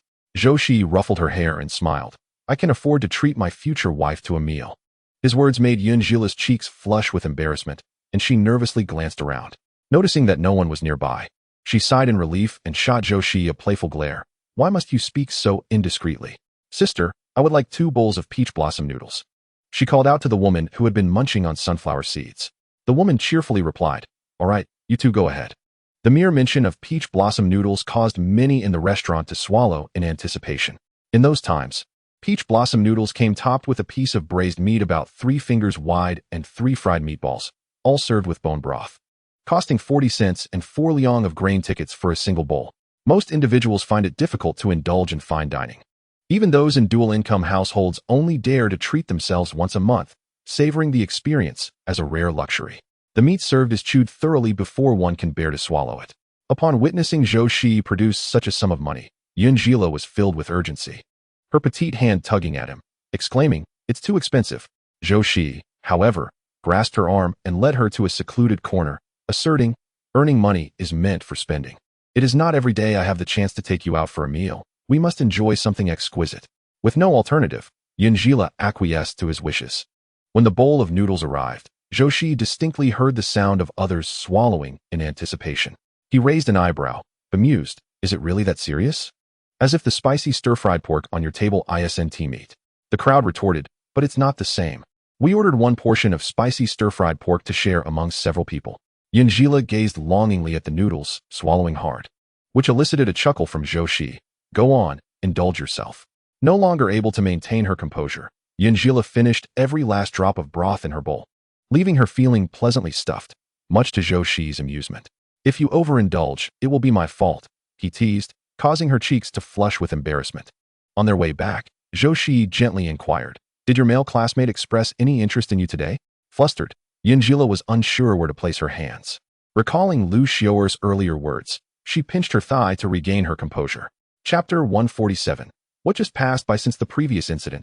Her bond with Lu Xiaoer had deepened. Yunjila's reasoning was simple. Zhou Shiyi and Su Guoqing worked together, and through Lu Xiaoer's snippets of information, she could glean news about Zhou Shiyi. Should they eventually marry, they would likely interact daily. Thus, fostering a good relationship now seemed prudent. During their earlier conversation, Lu Xiaoer had strongly criticized Yunjila's past behavior, asserting that a woman must not appear completely at a man's mercy. She must learn to play hard to get, creating a sense of urgency within him. A man must understand that he is not the only one she could choose. Only then will he truly cherish her. Although Yunjila recognized that Zhou Shiyi was neither irresponsible nor the type to abandon her, her feminine instincts led her to heed Lu Xiaoer's advice. Taking a deep breath, she clasped her hands behind her back, gripping her clothes tightly, and feigned nonchalance as she replied, there may be a hint of interest. Zhou Shiyi, observing the rosy hue on Yunjila's cheeks, chuckled softly and pulled her into a quiet alley. What? Still considering someone else? Yunjila saw a glint of challenge in his eyes and could not suppress a nervous swallow. Yet, she bravely retorted, if you treat me poorly, I shall seek someone else. People in the county are getting divorced, you know. Zhou Shiyi struggled to contain his laughter at her defiance, playfully pinching her nose. Don't even think about it. Just as Yunjila attempted to respond, she found her words silenced by Zhou Shiyi's playful interruption. As Yunjila hurriedly retreated with small, hurried steps, Zhou Shiyi touched his slightly reddened lips, a glimmer of helplessness flashing in his eyes. Yunjila's little schemes were laid bare before him. Since she wished to play, he would indulge her whims. Zhou Shiyi parked his tractor at the agricultural machinery station, with 2 or 3 days remaining before work commenced. He lifted his foot and headed toward the station, intending to tidy up and return to Dayu village. To his surprise, as he approached the entrance, he spotted the anxious face of Station Chief Niu. Upon seeing Zhou Shiyi, Station Chief Niu trotted over, his belly jiggling humorously. "What brings you here, Chief Niu?" Zhou Shiyi inquired, somewhat puzzled, fearing another issue had arisen. Station Chief Niu pulled Zhou Shiyi into the office and eagerly poured him a cup of water. "Sit down. Xiao Zhou, there is a matter I would like to discuss with you." Zhou Shiyi quickly extended his hands to accept the teacup, smiling. "Chief Niu, you needn't be so formal. Since I arrived at the agricultural machinery station, you've helped me tremendously. Whatever I can do, I shall certainly oblige." Station Chief Niu nodded with satisfaction. "Xiao Zhou, the Public Security Bureau has assigned me a task to escort 2 children to the neighboring city. I was thinking of assigning this task to you. What do you think?" Zhou Shiyi looked up in astonishment. "Why me?" "Chief Niu, you know I've never driven a truck on my own." A hint of embarrassment crossed Station Chief Niu's face. Due to Master Li's situation, many are now watching the agricultural machinery station. I thought it best to keep the remaining drivers, those not currently on assignment, from leaving. Station Chief Niu discreetly observed Zhou Shiyi's expression and cleared his throat. "As drivers, we sometimes have our private jobs. I turn a blind eye to them. After all, it's a challenging time for everyone, and given the recent unrest, it would be wise for them to lay low. Over the past month, I've noticed your driving skills are quite commendable, rivaling that of seasoned drivers, and you possess a fair amount of skill. You are perfectly suited for this task.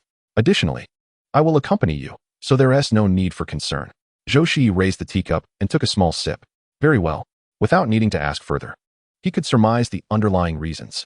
Station Chief Niu merely considered him a newcomer, unaware of the nuances, and even if someone were to inquire about him, he would know nothing. "When do we depart?" A weight lifted from Station Chief Niu's heart as he smiled broadly. "Officer Deng mentioned we should leave early tomorrow. I've checked, it's over 300 kilometers, and if we drive briskly, we should arrive in 5 to 6 hours. You can take the truck back today, and we'll meet at the Public Security Bureau tomorrow morning." Station Chief Niu placed his teacup on the table. "I'll go to the Public Security Bureau for an introduction letter. You should also have your team provide one. Our destination is Xingda City." Noting the time, he added, "It's getting late. You should hurry back. Just take the 006 truck."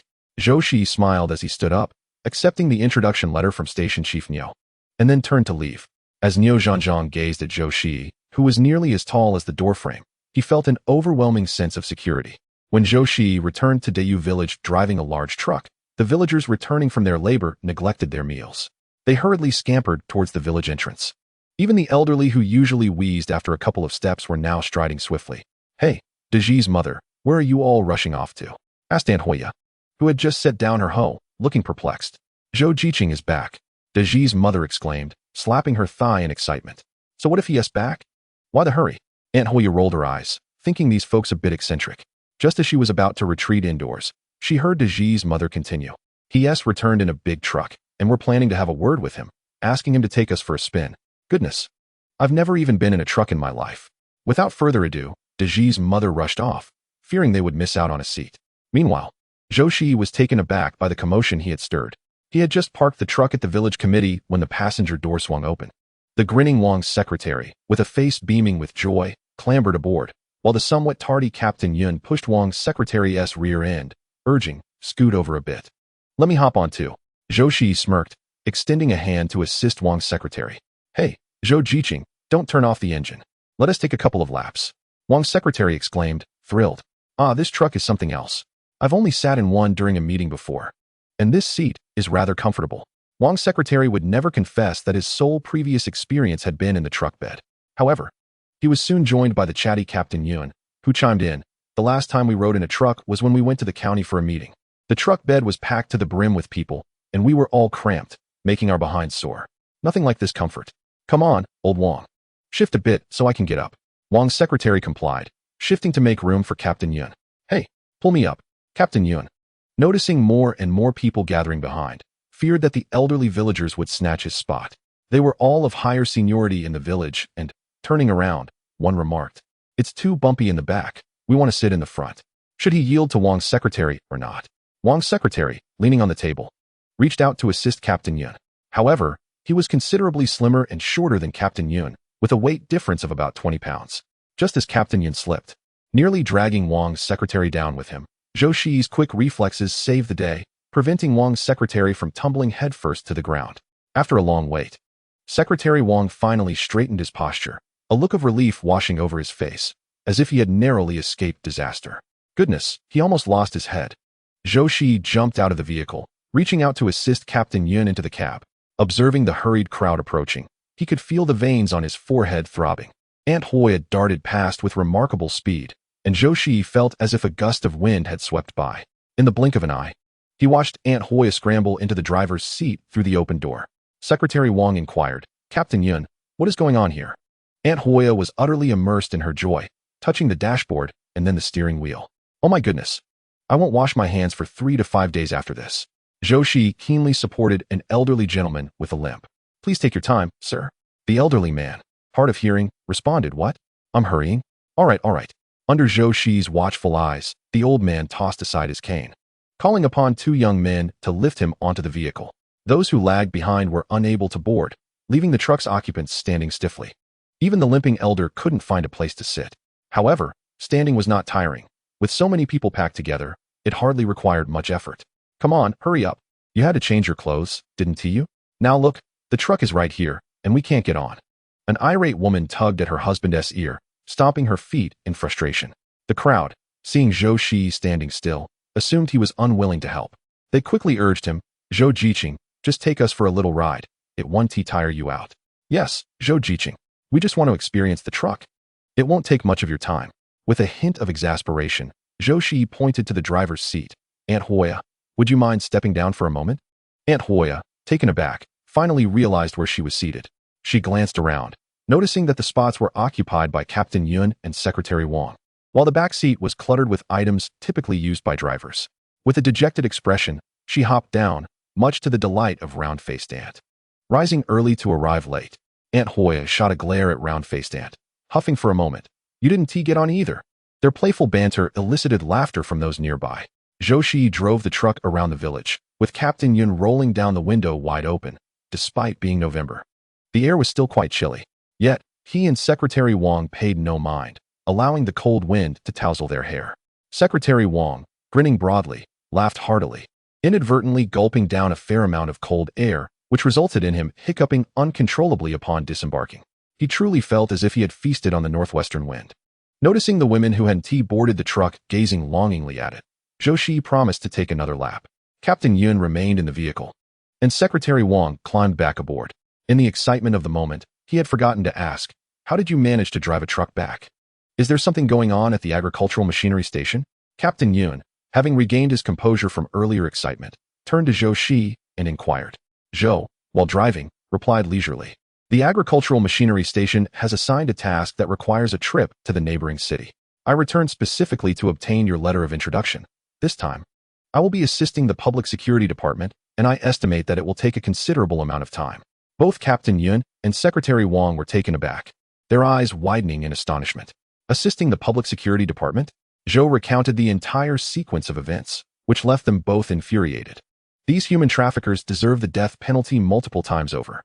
"Ah, Xiao Zhou," Captain Yun lamented, "do you think this group of traffickers has taken anyone from our vicinity?" His voice brimmed with anger. "My wife's sister's nephew's child was abducted, and we have received no word since. Could you help inquire about it? His name is Gong Jianjun. He is barely over 5 years old and has been missing for more than half a year. His mother is distraught. It is said he was taken right at the village entrance." Zhou pondered for a moment and recalled that none of the children he had encountered bore that name. "I will look into it further. It seems that Gong Jianjun is not among the children I have seen." Alas, Secretary Wang sighed heavily, his earlier buoyancy fading. He gently patted Captain Yun's shoulder, saying, "In our area, they likely do not dare to keep them. Who knows where they have been taken? Do not fret. Let Xiao Zhou investigate thoroughly."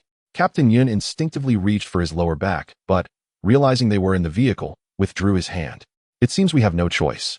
The vehicle made 2 complete circuits before it had thoroughly traversed the entire village.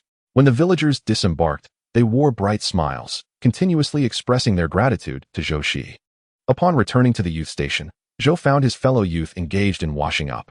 2 pots of hot water were boiling, and everyone was sitting outside soaking their feet.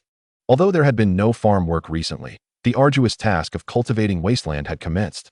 which proved to be even more exhausting for many of the youth than working in the fields. Consequently, upon their return, they were preoccupied with alleviating their fatigue and paid little attention to the happenings in the brigade. Zhou noticed that Zhou Shiyi's hands had developed blisters. A pang of compassion flashing in his eyes, he retrieved some ointment from his belongings and offered it to her. Apply this, it will help the blisters heal faster. Nearby, Fan Zhaodi looked on enviously at this scene. After a moment's thought, she spoke up. Zhou youth, do you have any more of that ointment? May I purchase some from you? Zhou produced another tube. This was given to me by the driver. He mentioned it was from another source and quite effective. This one is 2 yuan. Just a small amount is needed each time. Zhou spoke the truth. Indeed, it was a gift from the driver. Despite the driver's outwardly glamorous appearance, their journeys were fraught with danger. It was not uncommon for their vehicles to suffer punctures from nails along the road. In instances where a spare tire is available, the situation is manageable. However, in its absence, one might have to trek several dozen kilometers to seek assistance for repairs. Therefore, it is common for them to carry items such as red flower oil, which proves to be quite effective. Initially intrigued by the prospect, the young intellectuals lost interest upon hearing the price of 2 yuan. Yet, Fan Zhaodi, with a beaming smile, cheerfully remarked, "All right, I shall fetch the money for you." Zhang Xini, standing nearby, also chimed in, "Zhou, do you have any more? I would like to purchase a tube as well." Zhou Shiyi, with a resigned gesture, replied, "There are none left. If you wish, I can bring some back for you later." Zhang Xini's face fell with disappointment, prompting Zhou Shiyi to quickly interject, "Xini, come here. I will lend you mine for the time being." Recently, she, Fan Zhaodi, and Zhang Xini had formed a cooking group, and their camaraderie had blossomed at a remarkable pace. Being younger, Zhou Shiyi was unable to conceal her feelings. Observing Zhang Xini's lack of the ointment, she proactively offered hers. Yet she overlooked the presence of others at the intellectual youth station. A short-haired female intellectual cautiously approached, saying, "Little Zhou, may I borrow some as well? Look, I have 2 blisters on my feet, and it hurts terribly." Zhou Shiyi, with a spirit of mutual assistance, was about to agree when Zhang Xini interjected. Hands on her hips, you really have some nerve. Didn't you hear Zhou say that this tiny tube costs 2 yuan? If you use a bit, and she uses a bit, there will be nothing left for her. The short-haired female intellectual glared at Zhang Xini. Aren't you also in need? What right do you have to say anything? Furthermore, this is not your property. Little Zhou is kind enough to lend it to us, so what's the issue? Zhang Xini scoffed. If I use it, I will pay for it. If I use it this time, I will give little Zhou a dime. Don't think I'm unaware of your intentions. Once you borrow it today, what has to stop you from borrowing it again? If you open your mouth, who knows how many others will follow? Will Zhou still lend it after that? Zhang Xini's gaze swept across the courtyard, noting that many averted their eyes in shame. It was then that Zhou Shiyi realized the folly of her actions. Seizing the moment, Zhou Shiyi spoke up, "If anyone wishes for this ointment, you may pay me, and I will bring some back for you. This ointment is rather costly, so it is best if we each procure our own." His voice was cold and clear, effectively extinguishing the hopes of many. Later that evening, Zhou Shiyi knocked on Zhang Xini's door with a peach pastry in hand. Zhang Xini, exhausted and on the verge of sleep, found the day to have been incredibly draining. However, she had to admit that the ointment Zhou Shiyi had provided was indeed effective. Startled by the knock, she rose with some annoyance, but upon recognizing Zhou Shiyi, she quickly ushered her inside.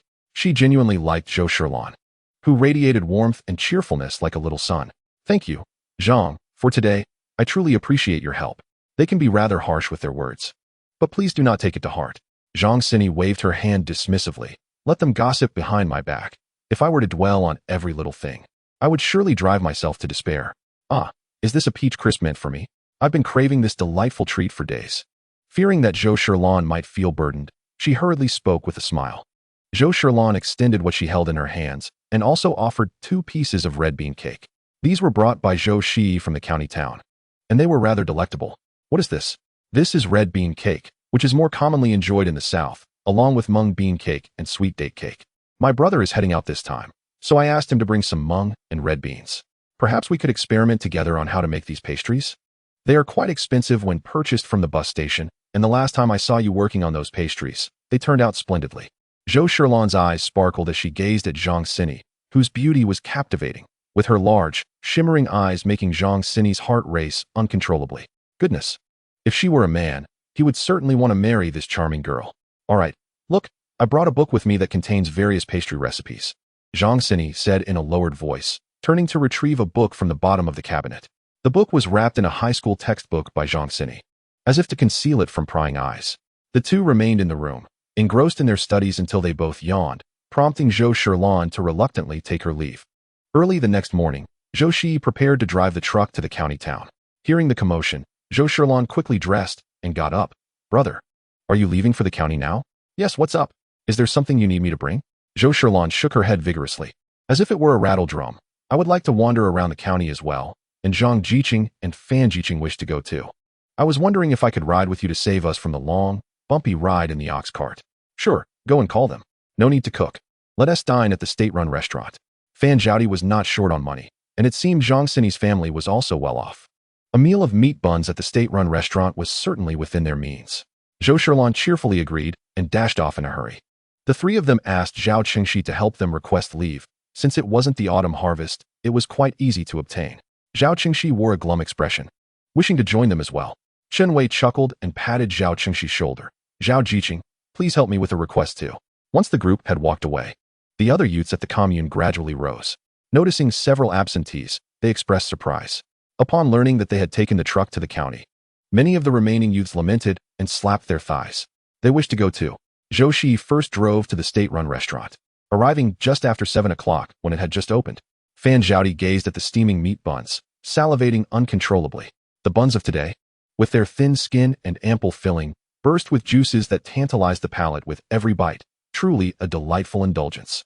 However, the price was equally steep. A single meat bun cost 10 cents and required 2 liang of grain tickets. Fan Zhaodi ordered 6, intending to feast on meat buns throughout the day until she had her fill.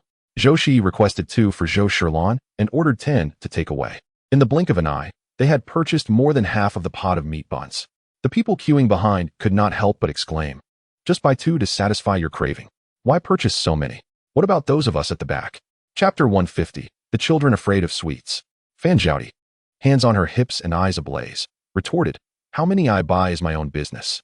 I didn't see you complaining when someone in front purchased 20. What's the matter? Do you think you can bully us just because we are women?" The man behind, taken aback by being reprimanded by a woman, flushed with embarrassment and replied, "That person bought so many for the factory workers, for grain and tickets. Why should I say anything about them?"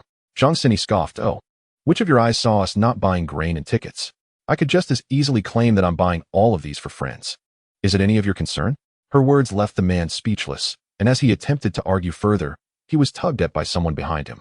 Fan Zhaodi and her companions, having acquired their meat buns, strutted away. When it was the turn of the man behind, he hurriedly addressed the server. "I would like 40 of those. This is for grain and tickets." The server, without lifting her head, replied, "There are only 30 left. For more, you will have to wait for the next batch." With no other option, the man gritted his teeth and nodded in agreement, glancing at the wall clock in the state-run restaurant, filled with regret. If it weren't for those individuals earlier, he wouldn't have to wait for this batch. He would surely be late for work today. Zhou Shiyi dropped the 3 girls off at the entrance of the supply and marketing cooperative, handing some money and tickets to Zhou Shiyi, saying, "Buy whatever you wish. My salary is coming soon. You needn't hold back." Zhou Shiyi quickly pushed the money back. "Brother, we are a poor family, and you need to eat and find lodging on your journey. It's better to take more money." As she spoke, she patted her pocket, her meaning clear. Zhou Shiyi found himself at a loss against her insistence and eventually hopped into his vehicle, driving away. Upon arriving at the entrance of the Public Security Bureau, Director Niu was already waiting. Next to him stood 2 children and Captain Deng Jianhua from the bureau. Zhou Shiyi parked the car, greeting them with a smile. Deng Jianhua nodded at Zhou Shiyi, speaking coldly, "These 2 children will be your responsibility. Rest assured, all meals and accommodations while out will be reimbursed by the bureau." Director Niu chuckled, ruffling the hair of the 2 children. "That's splendid. Let us go?" As Deng Jianhua watched the large truck depart, he sighed heavily, remembering the few mentally unstable children still in the hospital. Director Niu placed the 2 children in the back seat, and Zhou Shiyi retrieved several meat buns from his bag, offering them. "Director Niu, you haven't eaten yet, have you? Take these meat buns to tide you over." Director Niu's eyes sparkled with appreciation. "I knew you had a keen eye. I arrived at the Public Security Bureau early this morning to fetch a letter of introduction, fearing the children might be wary of me. So I played with them for a while. My stomach has been growling since." He then added, "Here, you 2 should have one as well." The 2 children gazed longingly at the meat buns, swallowing nervously, but hesitantly refraining from reaching out.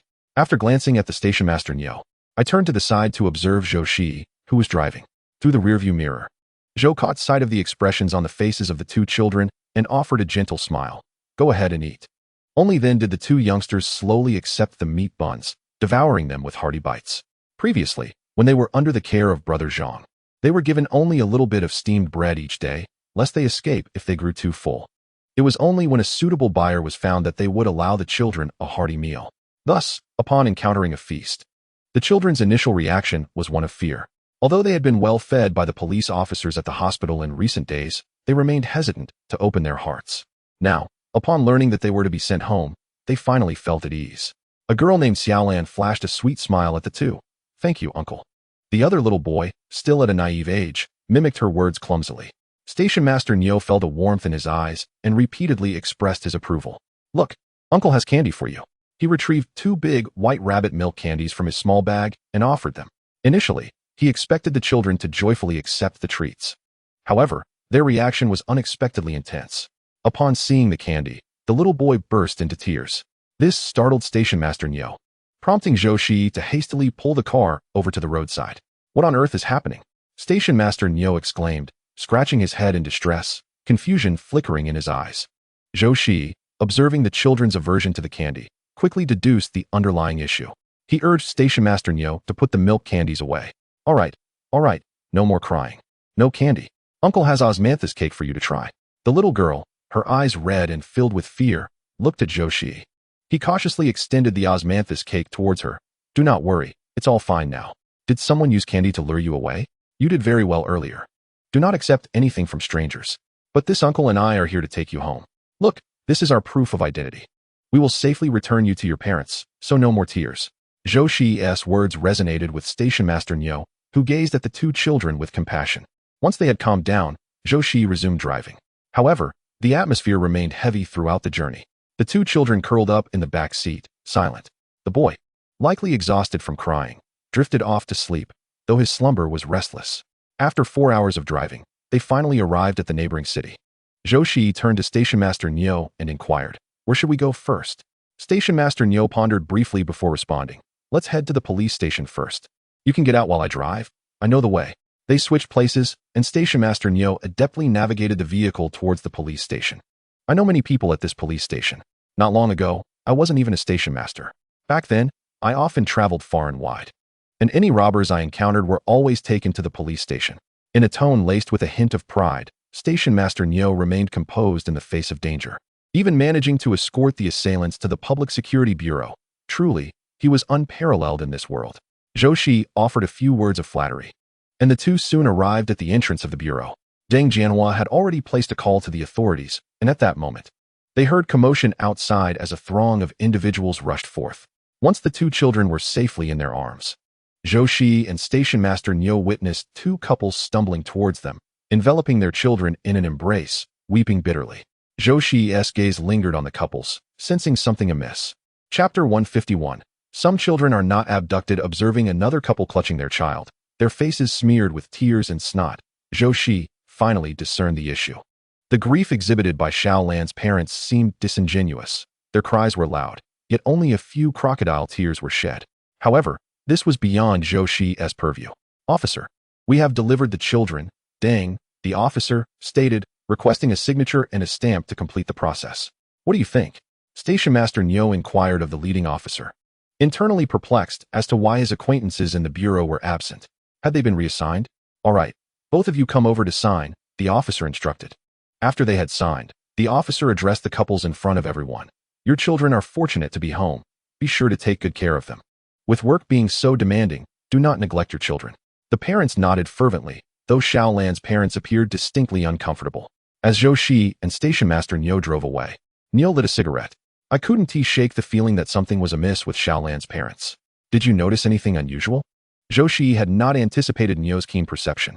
After a moment of contemplation, he replied, I sensed it too. I thought it might be my imagination. But your observation confirms it. I suspect Xiaolan wasn't sold. In these times, those who cannot afford to eat are all too common. Niu's voice brimmed with indignation. It's disheartening. How can parents be so disparate? Whether a boy or a girl, aren't they all flesh of your flesh? How can one be so heartless? It's infuriating. That poor girl. They both understood that if it happened once, it could happen again. Listening to Station Master Niu's lamentations, Zhou Shiyi's eyes brightened with an idea. Should we approach the women's street office to discuss this? Perhaps we could write a letter to ensure they take it seriously? Neo slapped his thigh. That's a splendid idea. We should certainly follow up with the office. They would likely think twice about acting recklessly. As for Xiaolan's future, that was beyond their control. Neo retrieved a piece of paper from the front seat and scribbled some notes in a hasty scrawl. After mailing the letter, Neo's spirits lifted. Let us go. We've been running around all day.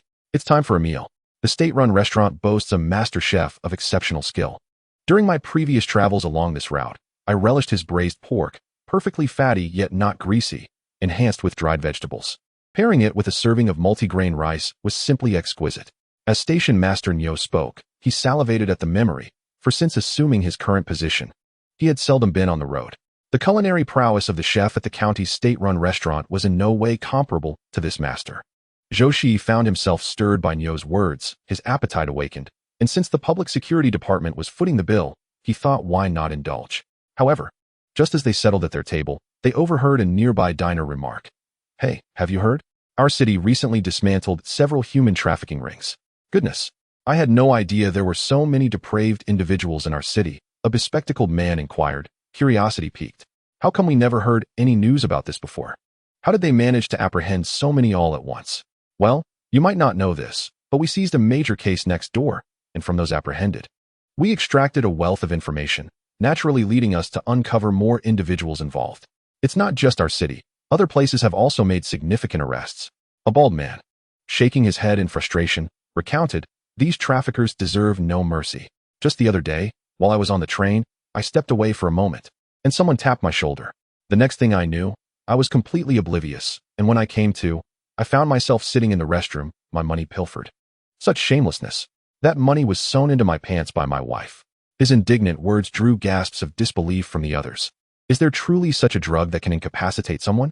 We must be more cautious in our outings. Station Master Neo chuckled, adding, isn't that the truth? I've heard tales of women being trafficked, sold off to impoverished men in the mountains who, in their desperation for heirs, would squander their entire fortunes just to acquire a wife. It's a grim reality when some families with several able-bodied sons would only purchase a single bride. One can only imagine the fate that awaits these women. Once their meal concluded, Station Master Neo excused himself for a brief respite and headed to the state-run hotel to book 2 rooms. Zhou Shiyi, observing Neo's demeanor, understood the underlying implications.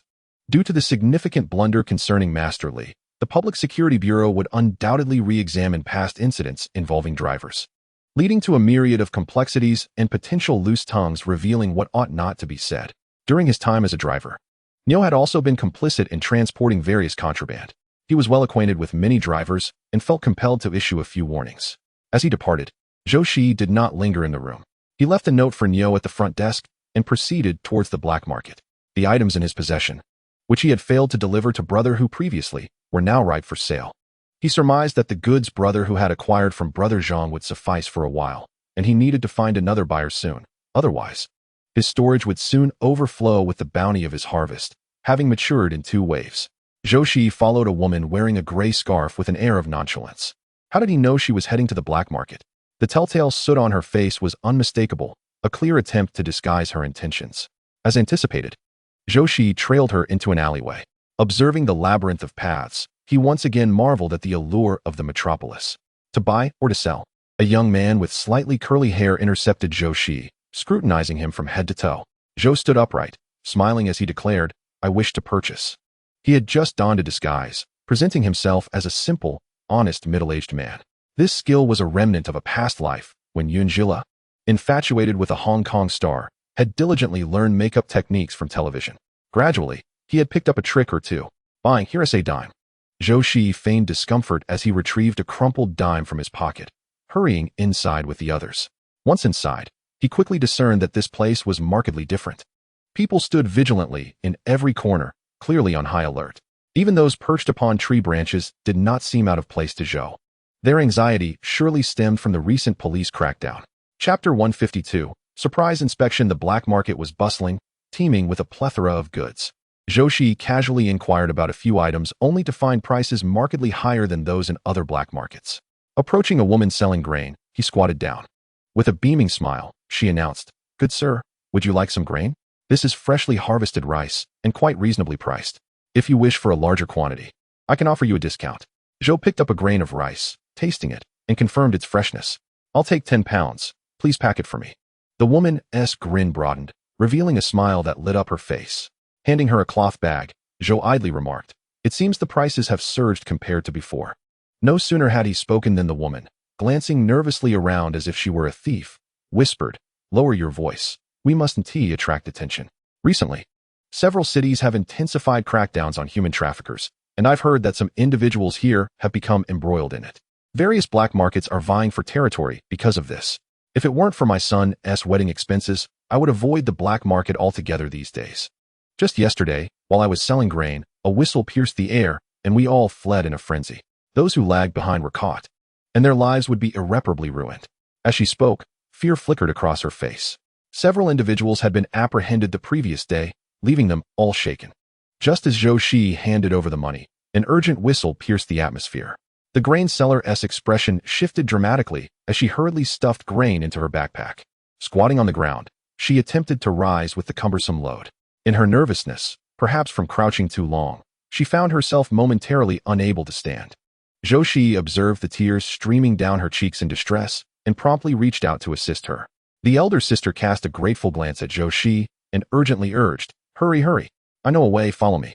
The burden she carried was exceedingly heavy, causing her to stumble several times before managing to steady herself. Zhou Shiyi initially intended to seize the opportunity to sneak into the space and explore the black market, but was now being hurried along by the elder sister. She led Zhou Shiyi through a series of twists and turns until they eventually arrived at a dead end. Hearing the persistent noises approaching from behind, she frantically knocked on the door of a courtyard. The door swung open, revealing a bald head peering out. "Xiaoyuan, let me in quickly." The elder sister tugged Zhou Shiyi inside and hastily placed the heavy load into the kitchen, securing it with firewood. Standing in the courtyard, she gasped for breath, but the sound of footsteps at the entrance made her abruptly close her mouth, terrified of producing even the slightest noise. Just then, the door was rapped upon with urgency. The child named Xiaoyuan's eyes flashed with anxiety. "Open the door, inspection." The commanding voice belonged to those wearing red armbands. Xiaoyuan gestured for them to enter the house, then stealthily approached the door. Inside, an elderly woman with a limp waved them over, urging, "Come in here." As she spoke, she struggled to lift a wooden plank in the corner. Zhou Shiyi and the elder sister quickly concealed themselves beneath it, while the old woman replaced the plank, covering it with straw and placing more firewood on top. The commotion at the entrance escalated as a stern-faced man with a red armband inquired, "Has anyone entered your courtyard?" Xiaoyuan timidly shook his head. "No, no one." The man exchanged glances with his companions, and 3 or 4 individuals swiftly began searching the house. They had seen people heading towards this alley, and, in the blink of an eye, they had vanished, presumably slipping into these courtyards. After thoroughly searching the premises without discovering anyone, the leader spoke in a low voice. "We must not harbor these opportunistic individuals. If caught, we shall all be held accountable. You and your grandmother have finally found some stability. Do not let yourselves be entangled in such matters." Tears welled in Xiaoyuan's eyes as he nodded repeatedly.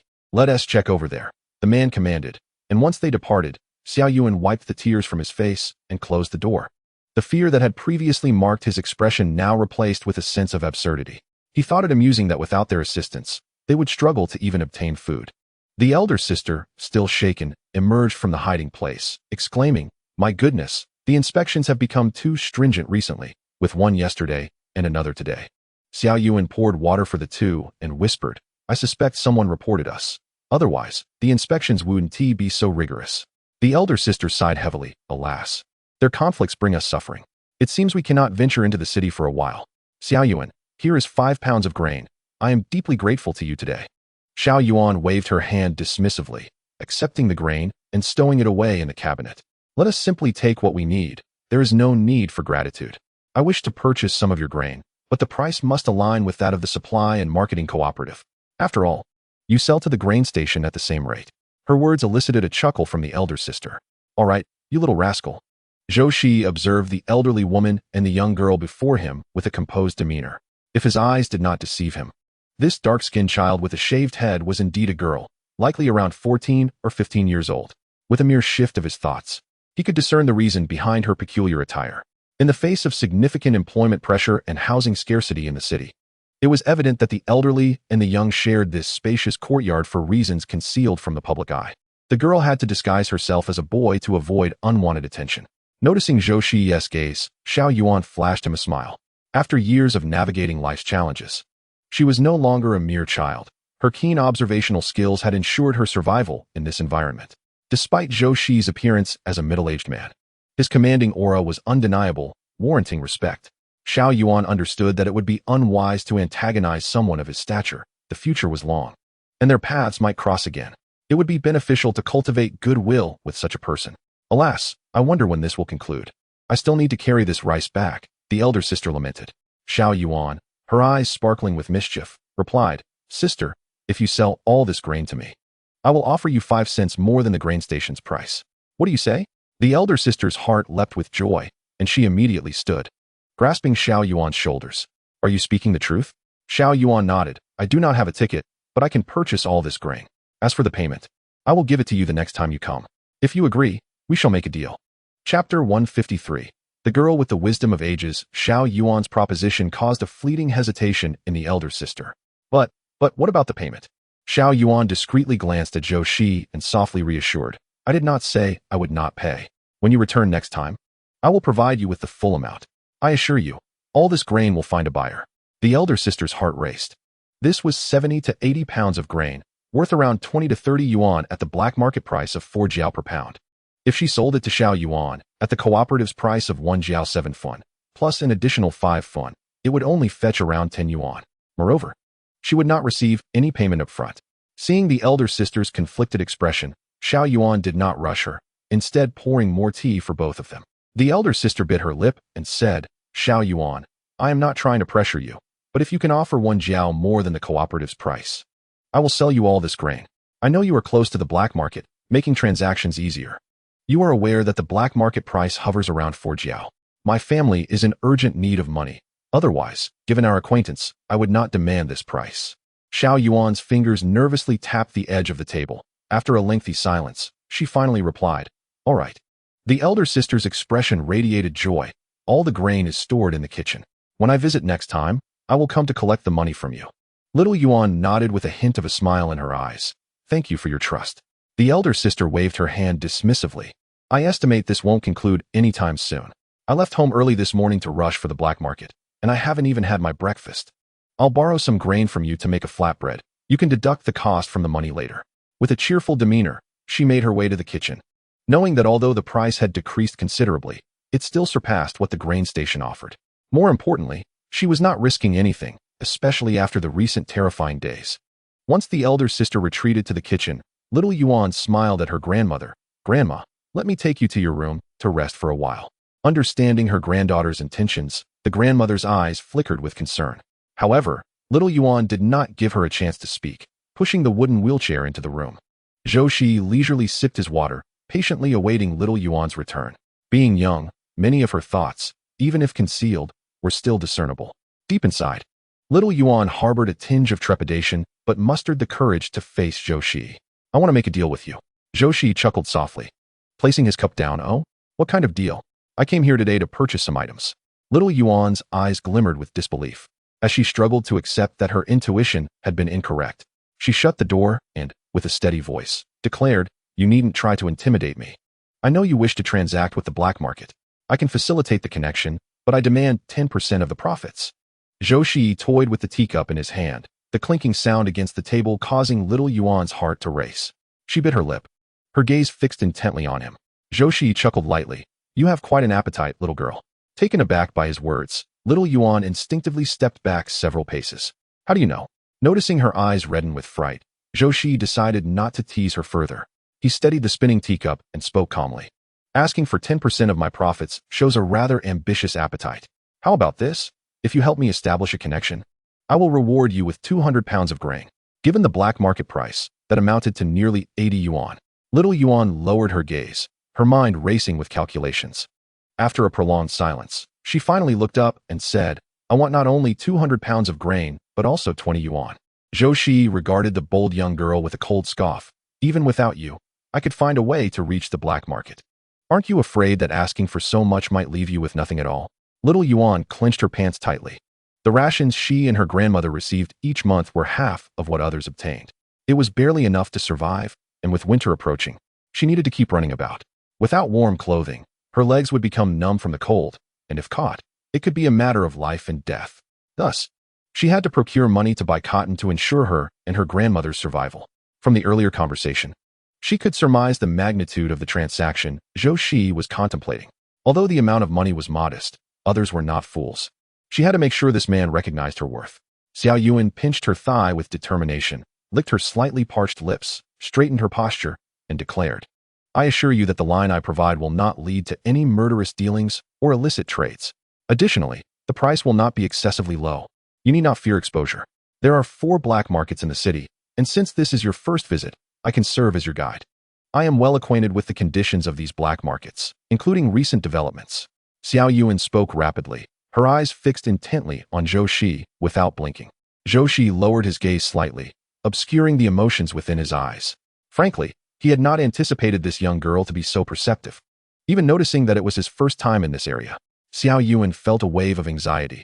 Although her words were truthful, with a few more visits, others could easily connect with reliable black markets.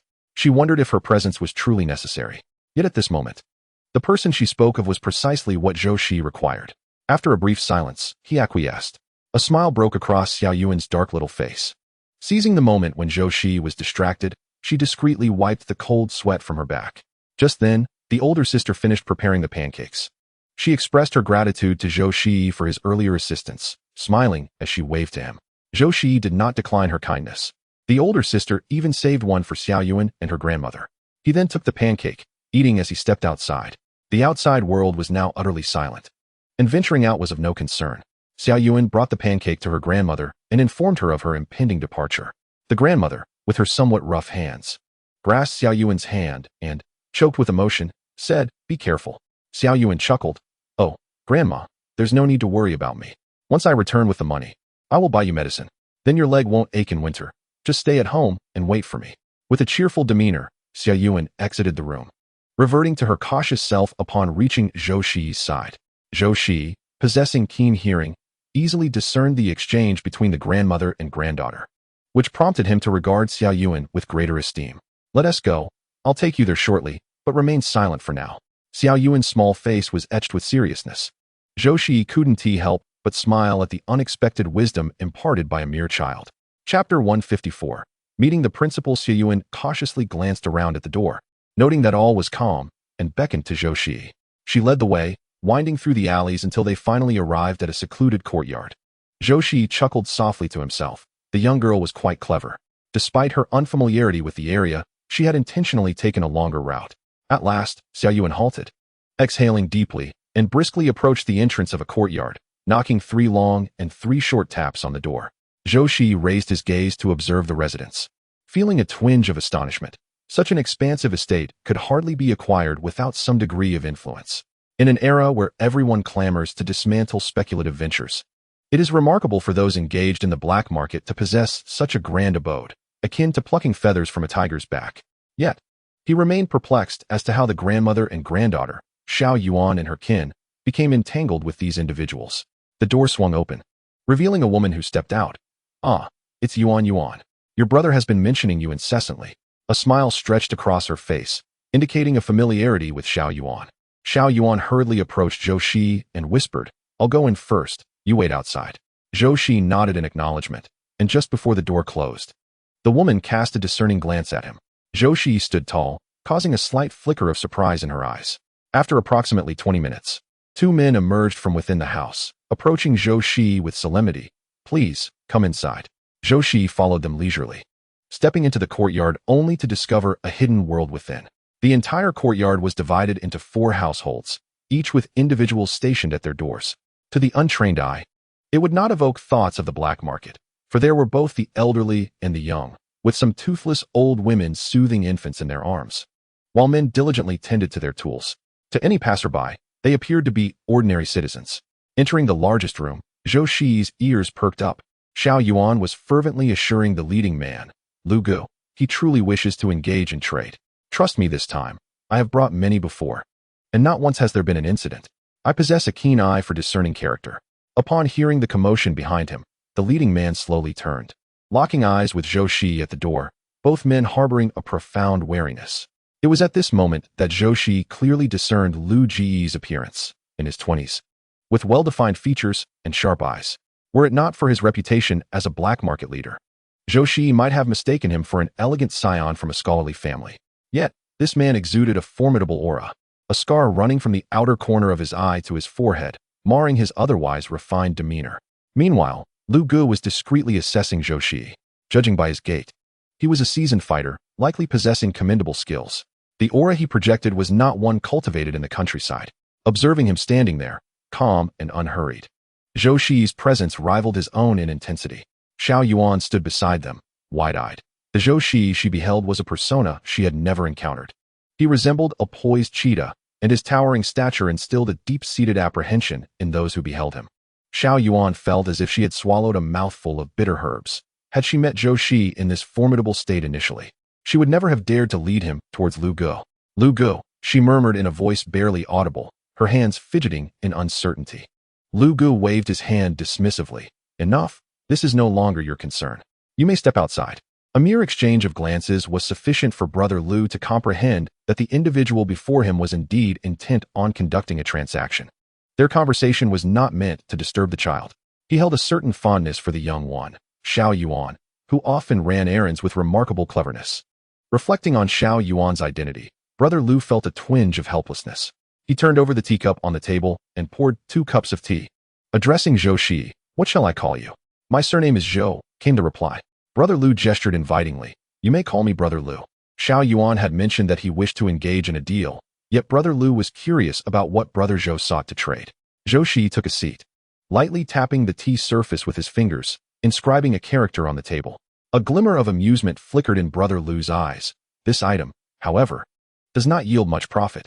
Unless your quantity is substantial, it hardly seems worth the risk. Why would you venture into this? Zhou Shiyi smiled. I possess a considerable quantity. I merely wonder if Brother Lu can accommodate it. In addition, there are other items available. If you can manage them, we can consider them together. For it is no small feat for us brothers to make this journey. Should the price be agreeable, we shall collaborate. If not, then perhaps it is simply not meant to be. Brother Lu sipped his tea, pausing before responding. What price do you propose? 30 cents, Zhou Shiyi stated. The price caused Brother Lu to halt his tea drinking momentarily before he chuckled. Brother Zhou, did you not inquire about the market rate before your arrival? The price you quoted is quite low. If you lower it by a dime, I would take as much as you have. Have you considered consulting with your brothers? Zhou Shiyi laughed in return. Brother Lu, your bargaining is rather ruthless. My brothers have traveled a great distance for this. Your proposed price offers no profit. He continued. Let us demonstrate some goodwill. How about 25 cents? If you agree, we can meet tonight. Brother Lu's fingers continued to trace the rim of his teacup. What quantity are we discussing? 80,000 jin. If Brother Lu cannot manage it, I can seek others. Brother Lu's pupils constricted sharply. He had anticipated a mere 10 or 20,000 jin at most. The revelation of 80,000 jin, priced at 25 cents per jin, amounted to a staggering 20,000 yuan. To transport such a significant quantity of grain discreetly was no small feat. Brother Lu regarded Zhou Shiyi with a newfound scrutiny. Are you in complete control of this matter? To transport such a quantity of grain, I presume you must have dealt with numerous individuals. Can you ensure the preservation of your capital? Having navigated the black market for many years, Brother Lu was acutely aware of its complexities. Zhou Shiyi smiled. As this is my first collaboration with Brother Lu, I naturally wish to demonstrate some sincerity. Although Brother Lu did not fully trust Zhou Shiyi's words, he felt a sense of comfort in them. Who does not enjoy flattery? What else do you have? Please disclose everything. Zhou Shiyi quickly grasped that Brother Lu's influence was formidable. If he could easily handle the 20,000 yuan worth of goods, it seemed prudent to present additional offerings. I have several bicycles, about 10 sewing machines, 2 black and white televisions, and some wristwatches. Brother Lu may examine them further upon his return. Chapter 155. Reaching an agreement, Zhou Shiyi gazed at Brother Lu with a smile dancing in his eyes, yet this elicited a tinge of apprehension within Brother Lu. All right, where shall we conduct the transaction? Please specify a location. Next to the train station, Zhou Shiyi replied. Noting that the train station had now been established on the outskirts of the city, an area sparsely populated. Upon hearing train station, Brother Lu's eyes glimmered momentarily, revealing his realization that these goods were likely transported by rail. However, he remained unaware of the origin of the line. Brother Lu speculated that he was not mistaken. It was highly probable that the supplies came from the supply and marketing cooperative. Otherwise, there wouldn't be such an abundance of grain and goods. Little did he know that aside from the grain that belonged to Zhou Shiyi, the rest had been casually procured from Brother Zhang. Very well. Let's meet at 11 o'clock tonight. Is that time suitable for you? Zhou Shiyi shook his head. No problem. I'll inform my brothers and won't linger here any longer. As Zhou Shiyi rose, Brother Lu followed suit, extending his hand with a smile.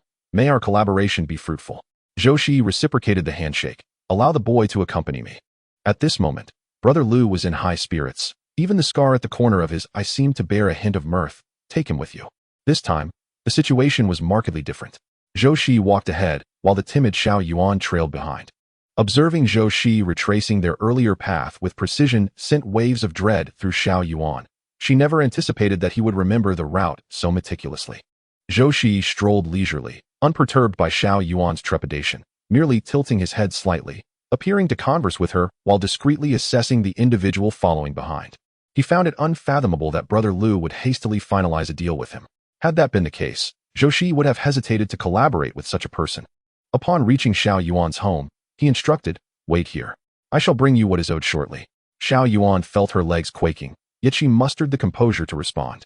Just remember, Zhou Shiyi couldn't help but smile at the sight of the timid young girl before him. After his departure, Xiao Yuan seemed to collapse from exhaustion, sinking to the ground. Earlier, she had boldly requested a considerable amount of items. Hearing the commotion, Xiao Yuan's grandmother promptly wheeled herself out. Yuan, you're back? Xiao Yuan vigorously patted her face, striving to conjure a smile. Grandma, I'm back. I introduced Brother Lu to a significant transaction today. I shall earn quite a bit of money, and later, I will buy you a new quilt. Upon hearing her refer to Brother Lu, Xiao Yuan's grandmother sighed deeply. Yuan, oh dear. Grandma, I truly wish to keep you uninvolved with Lu Baichuan, her grandmother expressed. Xiao Yuan gently squatted before her grandmother. Resting her face against her legs, Grandma, Brother Lu is a good person. There is something I've never shared with you. He initially didn't want me to go out to run errands, promising to provide us with food every month, but I refused. I want to rely on my own hands to support us both. Xiao Yuan's grandmother tenderly caressed her granddaughter's bald head. Tears flowed incessantly down her cheeks. It was as if her grandmother had burdened her. Xiao Yuan reached out to wipe her tears, then gently dabbed at her grandmother's eyes, saying, "What are you talking about?" The two of them embraced, weeping inconsolably. With tear-filled eyes, Xiao Yuan's grandmother lamented, "If only I had allowed you to go with your father back then. Perhaps you would not have had to endure such hardships with us."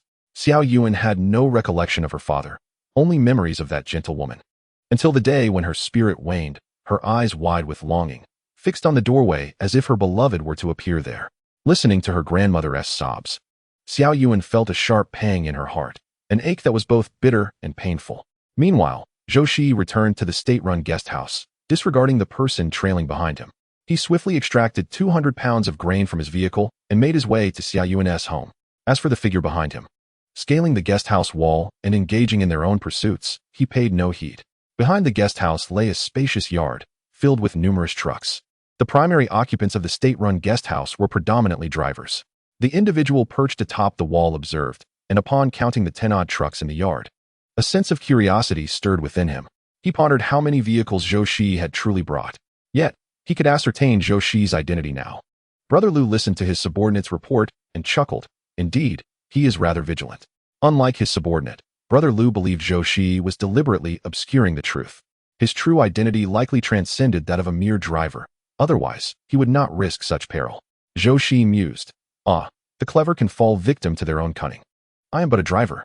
Upon arriving at Xiao Yuan's doorstep, he faintly heard the sounds of suppressed sobs. He pressed his lips together and knocked gently on the door. The noise within ceased abruptly. Xiao Yuan hurriedly wiped her tears with her garment and pushed her grandmother back inside. When the door opened, Zhou Shiyi entered, carrying a basket in one hand. He tossed the grain into the storeroom, stating, 200 pounds, neither more nor less. Here's 20 yuan, take it. Xiao Yuan glanced at Zhou Shiyi, trembling as she accepted the money. Thank you. If you ever need anything, feel free to seek me out. Zhou Shiyi chuckled at her earnestness. I'm already in contact with Brother Lu. What would I need you for? Do I appear to be a fool? Realizing her gaffe, Xiao Yuan quickly clarified. I meant that if you ever require a guide, I can show you around. I know many places in the city. Zhou Shiyi smiled, ruffling her bald head. All right. I understand. He held a favorable impression of the young girl. She was far more astute and capable than many boys. After Zhou Shiyi departed, Xiao Yuan retrieved a bowl and cloth bag, dividing the grain into several portions and hiding them in various places. Satisfied, she stepped outside, clutching the 20 yuan. Zhou Shiyi returned to the state-run guest house and did not venture out again. The guard stationed at the entrance of the guest house quietly slipped away. Zhou Shiyi was quite pleased. It seemed that Brother Lu understood the rules to some extent.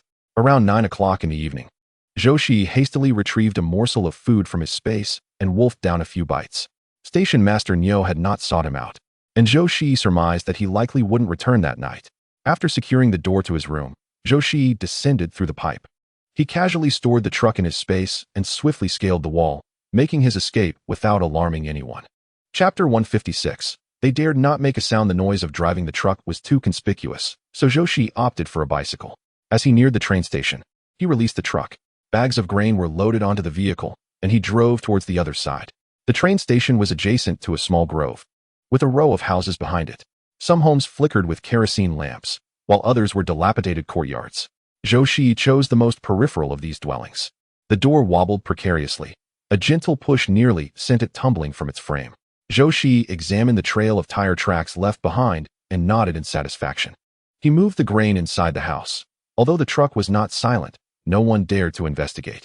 These courtyards had originally belonged to confiscated landlord estates, and the occupants had no other place to reside, leading them to relocate here. Many transactions took place in this area, and anyone wishing to survive had to pretend not to hear anything. Moreover, those living here were not particularly clean-handed. Some even engaged in train theft. They all led lives of mutual avoidance, for who would wish to jeopardize their own existence? Once Zhou Shiyi had tidied everything up, he stored the truck back in his space, carelessly leaving the bicycle in the courtyard. He then waited near the train station. Around 10 o'clock, 3 or 4 individuals approached swiftly. The leader was none other than Brother Lu, whom Zhou Shiyi had met earlier that afternoon. Brother Lu held a cigarette between his fingers, its crimson ember flickering rapidly. Zhou Shiyi straightened up to greet him. Brother Lu, with the cigarette still in his mouth, offered Zhou Shiyi another. With a hint of confusion, he inquired, "Is it just you?" Zhou Shiyi chuckled softly. "Brother Lu, if I were alone, would I have the audacity to come? My brothers and I each have our own arrangements. To prevent anyone from intercepting, we usually handle matters individually, with no one else interfering." Brother Lu's eyes lit up. "Now that's a brilliant strategy. Even blood brothers should keep accounts clear. It saves us from losing our brotherhood." He added, "Let's go take a look at the goods." Zhou Shiyi gestured invitingly and led the group towards the small courtyard.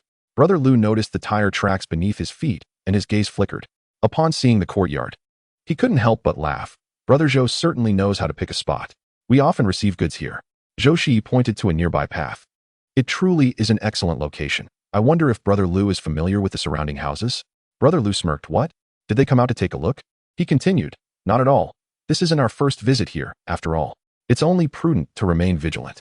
Zhou Shiyi pointed towards the east side of the courtyard, illuminating it with his flashlight. After all, this was no trifling sum, wouldn't you agree?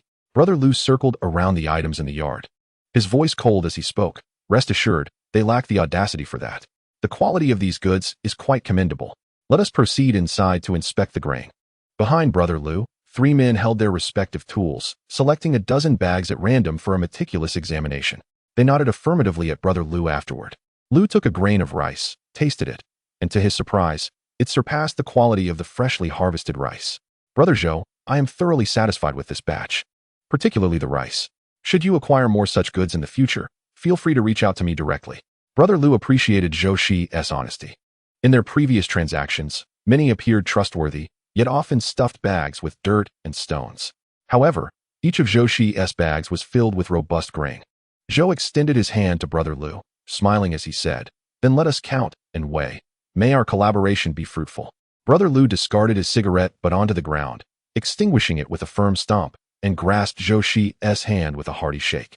He then called into the house, "Shao Air, summon someone to weigh the goods and bring the bags along." A man with a crew cut responded in a deep voice, swiftly making his way outside. By the time everything concluded, Zhou Shiyi departed with over 20,000 yuan, the clock nearing 3 in the morning. Brother Lu watched Zhou Shiyi ride away on his bicycle, a smile creeping across his lips. It had been a long time since he encountered such a reliable partner. If circumstances permitted, he would consider a long-term collaboration. Brother Lu's 2 trucks worked in tandem, rapidly transporting the grain to his warehouse. Before departing, he instructed his men to erase any traces of tire marks from the area. It wasn't he until the commotion subsided that the neighboring families dared to emerge cautiously. A young lad, no more than a teenager, gazed intently in the direction the men had vanished, his clenched fists alternating between loosening and tightening. It was not until an elderly voice called from within, "Zhou Shiyi, come back inside and sleep," that the boy hurriedly shut the door behind him. Upon returning to the state-run hotel, Zhou Shiyi found it shrouded in darkness. He climbed the pipes to the second floor and, after a quick wash, collapsed into bed, falling into a deep slumber. The next morning, a knock echoed at the door. Zhou Shiyi ruffled his hair and slowly made his way outside. Standing at the door was none other than Station Master Niu, his face shadowed with fatigue, hinting that he had not returned all night. "Xiao Zhou, if you've rested well, let us head to the state-run restaurant for breakfast. Then we shall return to our county, as the Public Security Bureau awaits our response." Zhou nodded. "All right, I'll tidy up. Let us meet downstairs shortly." Observing Station Master Niu's unsteady gait, Zhou couldn't help but find it somewhat amusing. At this moment, Chief Niu felt an overwhelming sense of despair. Yesterday, he had gathered with a few old friends and stayed up all night, only to find that his aged body could no longer withstand such strain. In their younger days, they would often endure 2 consecutive nights without sleep without a hint of fatigue. Alas, the passage of time was undeniable. With a sigh in his heart, Chief Niu quickly ate his meal, and Zhou Shiyi hopped onto the truck. Without hesitation, Chief Niu spread out a blanket and reclined in the back seat, surrendering to deep slumber. The occasional sound of snoring prompted Zhou Shiyi to stifle a yawn. He took a few sips of spiritual spring water from his space to invigorate himself. It wasn't until the afternoon that they returned to the county police department, and Chief Niu, still groggy when awakened, gradually became fully alert as he took in his surroundings. He swiftly leaped from the vehicle, clutching the documents in his hand as he dashed into the precinct. Zhou Shiyi, however, opted to remain outside, indulging in a cigarette to alleviate his fatigue. It was widely acknowledged that having someone sleep beside you while driving could induce a sense of weariness in the driver. Upon returning to the agricultural machinery station, Chief Niu waved his hand and declared, "You drive back. Take a 2-day rest." Zhou Shiyi readily agreed, as the station's drivers had all returned. Recently, they had been subjected to relentless interrogations, and fortunately, none had let slip any sensitive information. Otherwise, it would have sparked another significant upheaval for the station. Chief Niu had intended to return for a much-needed nap, but as fate would have it, he was promptly summoned for a meeting upon reaching his office. Noticing Zhou Shiyi preparing to leave, Su Guoqing swiftly jumped into his vehicle, grinning. "Hey, give me a ride." Zhou Shiyi did not refuse, yet throughout the journey, Su Guoqing chattered incessantly, a stark contrast to his usual demeanor. "What is it? Do you need something from me?" Zhou Shiyi inquired. Su Guoqing's expression turned one of astonishment. "How did you know I was looking for you?" Zhou Shiyi smirked slightly. "You're usually not this talkative, and your recent comments have been steering the conversation towards racing." Su Guoqing's eyes widened in horror, as if he wished to cover Zhou Shiyi's mouth with his hand. "Is that something one can casually mention?" Zhou Shiyi shrugged nonchalantly. "It's just the 2 of us in the car. Who would hear?" Su Guoqing sheepishly fell silent, and after a considerable pause, he finally spoke. "How did your racing go? While you were away these past 2 days, the drivers have been acting rather suspiciously. I gathered they were anxious about the possibility of smuggling being discovered. I wanted to ask, if they were to procure goods, who would they sell them to?" Zhou Shiyi regarded his inquisitive gaze and pondered before replying. "Most individuals who acquire goods tend to sell them on the black market or take them there themselves. However, the drivers have their own contacts for these matters. Ultimately, it all leads back to the black market." Su Guoqing's understanding dawned upon him as he slowly turned to gaze out the window, initially assuming that, as the son of the team leader and having attended high school, he would possess greater knowledge than the villagers. He now realized the depth of the situation. "However, upon truly engaging in this line of work, I realized that my previous understanding was akin to that of a frog in a well." Throughout the journey that followed, Su Guoqing remained silent, as many occurrences surpassed his comprehension, requiring him time to assimilate. Zhou Shiyi also refrained from speaking, presenting Su Guoqing with numerous paths. He could choose to uphold his original intent and remain a diligent and honest driver, or he could embark on an alternative route. The pivotal factor lay in his choice. Zhou Shiyi, accustomed to not making decisions for others, set Su Guoqing down at the entrance of their village and drove towards Dayu village. Upon arriving at the brigade office, Captain Yun and his team had just finalized accounts and were preparing to head home. Zhou Shiyi parked the vehicle and smiled at Captain Yun, saying, "Captain, I have some matters I wish to discuss with you." The village secretary, Wang, who was initially stepping out, slowed his pace. Seizing the opportunity, Zhou Shiyi added. This concerns our brigade. Secretary Wang, you should listen in as well. With a gleam of delight, Secretary Wang pivoted and entered the office. Captain Yun, Secretary Wang. I recently accompanied a trip and had the chance to observe the supply and marketing cooperative. The variety of goods there far exceeds what we have in our county. Secretary Wang, unable to contain his impatience at Zhou Shiyi's seemingly irrelevant remarks, interjected, "What does this have to do with us?" With a smile, Zhou Shiyi replied, "What do you think this is?" He retrieved a jar of canned peaches from his bag. Secretary Wang's eyes widened in astonishment. "What is this?" Zhou Shiyi opened the can and fetched a bowl and chopsticks from the brigade office kitchen. He distributed 2 pieces to each, encouraging them to taste. Captain Yin swallowed hard, cautiously lifting his chopsticks to spear a slice of yellow peach from the can. With one bite, the soft, crunchy sweetness made him yearn to savor every morsel. "What is this?" Secretary Wang asked, squinting with delight after tasting a piece. Zhou Shiyi also took a piece of yellow peach, explaining, "Out there, they call it canned peaches. And this jar costs over a yuan." "Over a yuan? That's quite expensive," Captain Yun remarked, puzzled. "But what does this have to do with our brigade?" Zhou Shiyi slowly set down his chopsticks and earnestly addressed Captain Yun. "Our village has long been impoverished. The geological conditions dictate that no matter how much grain we cultivate, we cannot match the yields of others. Have you ever considered applying to the commune to establish a cooperative under the banner of a poverty-stricken village? This could not only alleviate some of our brigade's issues, but also help us shed the stigma of being a poor village." Both Captain Yun and Secretary Wang hastily set down their chopsticks. "To apply for a cooperative, we need resources," they said. "Without any assets, what is the point of establishing a cooperative? Moreover, would the commune leaders even approve it?" Secretary Wang chimed in, skeptical of Zhou Shiyi's proposition, deeming it unrealistic. Even Captain Yun, who typically held a favorable view of Zhou Shiyi, felt somewhat embarrassed at that moment. The young man's ambition and ideals were commendable, yet perhaps a touch naive. However, the realities of our circumstances are undeniable. Zhou Shiyi gestured toward a location outside. "Behind our village lies a reservoir. I wonder if you..." Secretary Wang, "Still remember what is contained within it?" Secretary Wang's eyes widened in anger. "What is there?" "The drowned, of course." The mere mention of the reservoir caused both Secretary Wang and Captain Yun to glare in frustration. This reservoir, situated just behind their village, is indeed part of their territory. Year after year, they implored the children not to swim, yet there are always disobedient youths who venture there. Over the past few years, more than a dozen lives have been lost. Zhou Shiyi's lips twitched slightly, and he spoke with a hint of exasperation. "Every year, when the reservoir's gates are opened, countless fish descend, predominantly small ones. During my recent visit to the city, I encountered their canned peaches and conceived a bold idea. Why don't we transform these small fish into canned goods and sell them under the cooperative's name?" This notion had been lingering in Zhou Shiyi's mind since he came to the countryside. He had refrained from mentioning it earlier due to a lack of transportation. However, after this incident, it is likely that Station Chief Neo will allocate a vehicle for him, making it feasible to pursue the sales of canned fish. Initially, he considered establishing an orchard, but the duration from planting trees to bearing fruit is far too lengthy. As a poverty-stricken village, Dayu Village cannot afford such an undertaking. In contrast, producing canned fish entails minimal costs. To my knowledge, the commune periodically implements supportive policies for impoverished villages. Previously, Dayu Village received assistance from the commune to establish an orchard, though regrettably, it was never developed. Zhou Shiyi's words prompted a glance of astonishment and joy between Captain Yun and Secretary Wang. Chapter 158. Catching fish by the reservoir. As one of the 3 most impoverished villages, Dayu Village often faces ridicule during grain collection. Secretary Wang and Captain Yun, both infuriated, were left helpless. Secretary Wang took a deep drag from the cigarette Zhou Shiyi had offered and quietly inquired, "Comrade Zhou, what prompted you to bring this matter to our attention?" Zhou Shiyi straightened his posture and replied solemnly, "I harbored this idea long before the agricultural machinery station denied tractors to impoverished villages.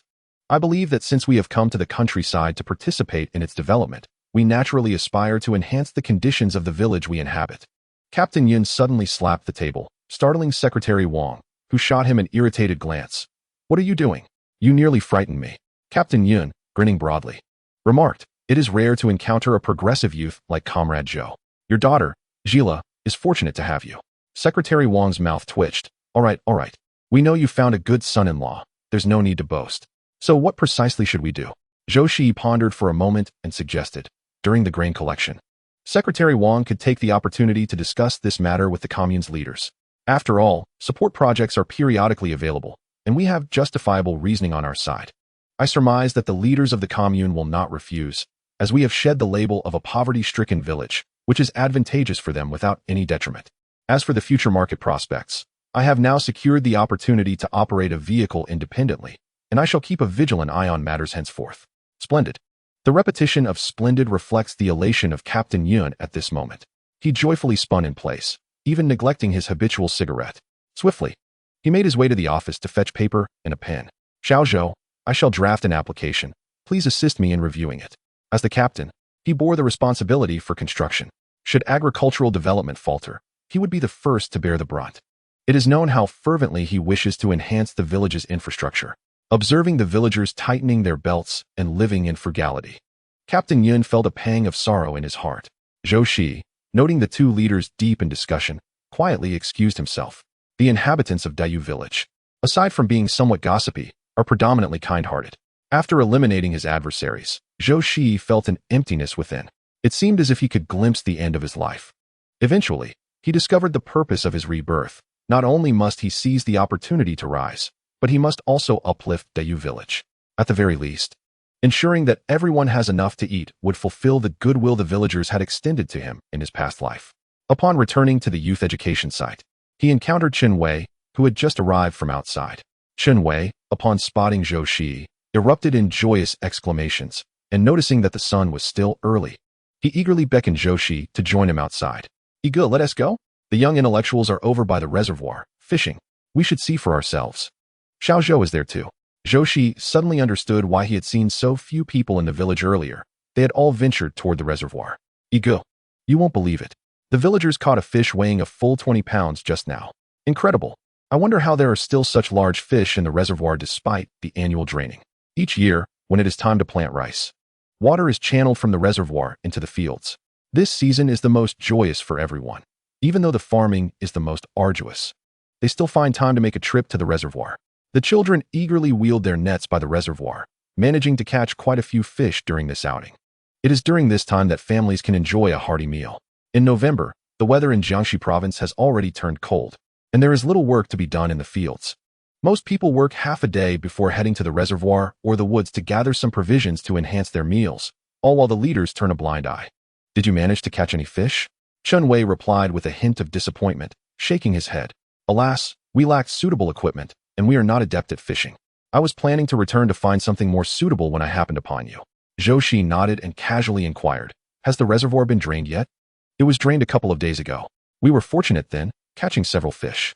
However, in recent days, the fish by the reservoir have been completely caught, and we cannot seem to find any in the waters. We can only watch the fish swim by, helplessly.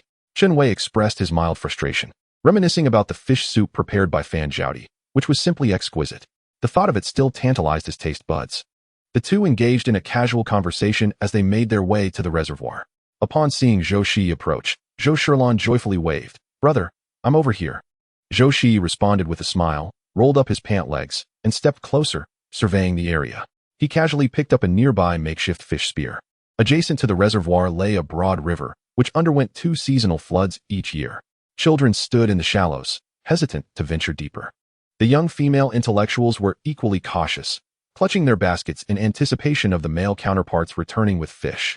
However, after waiting for quite some time, they had yet to catch even a fish the length of a finger. In contrast, the local villagers were successfully catching numerous small fish. Though small, these morsels were still meat, and the villagers carefully placed them into baskets, preparing to take them home for soup or perhaps to accompany noodles or dumpling soup, thus enjoying a taste of freshness.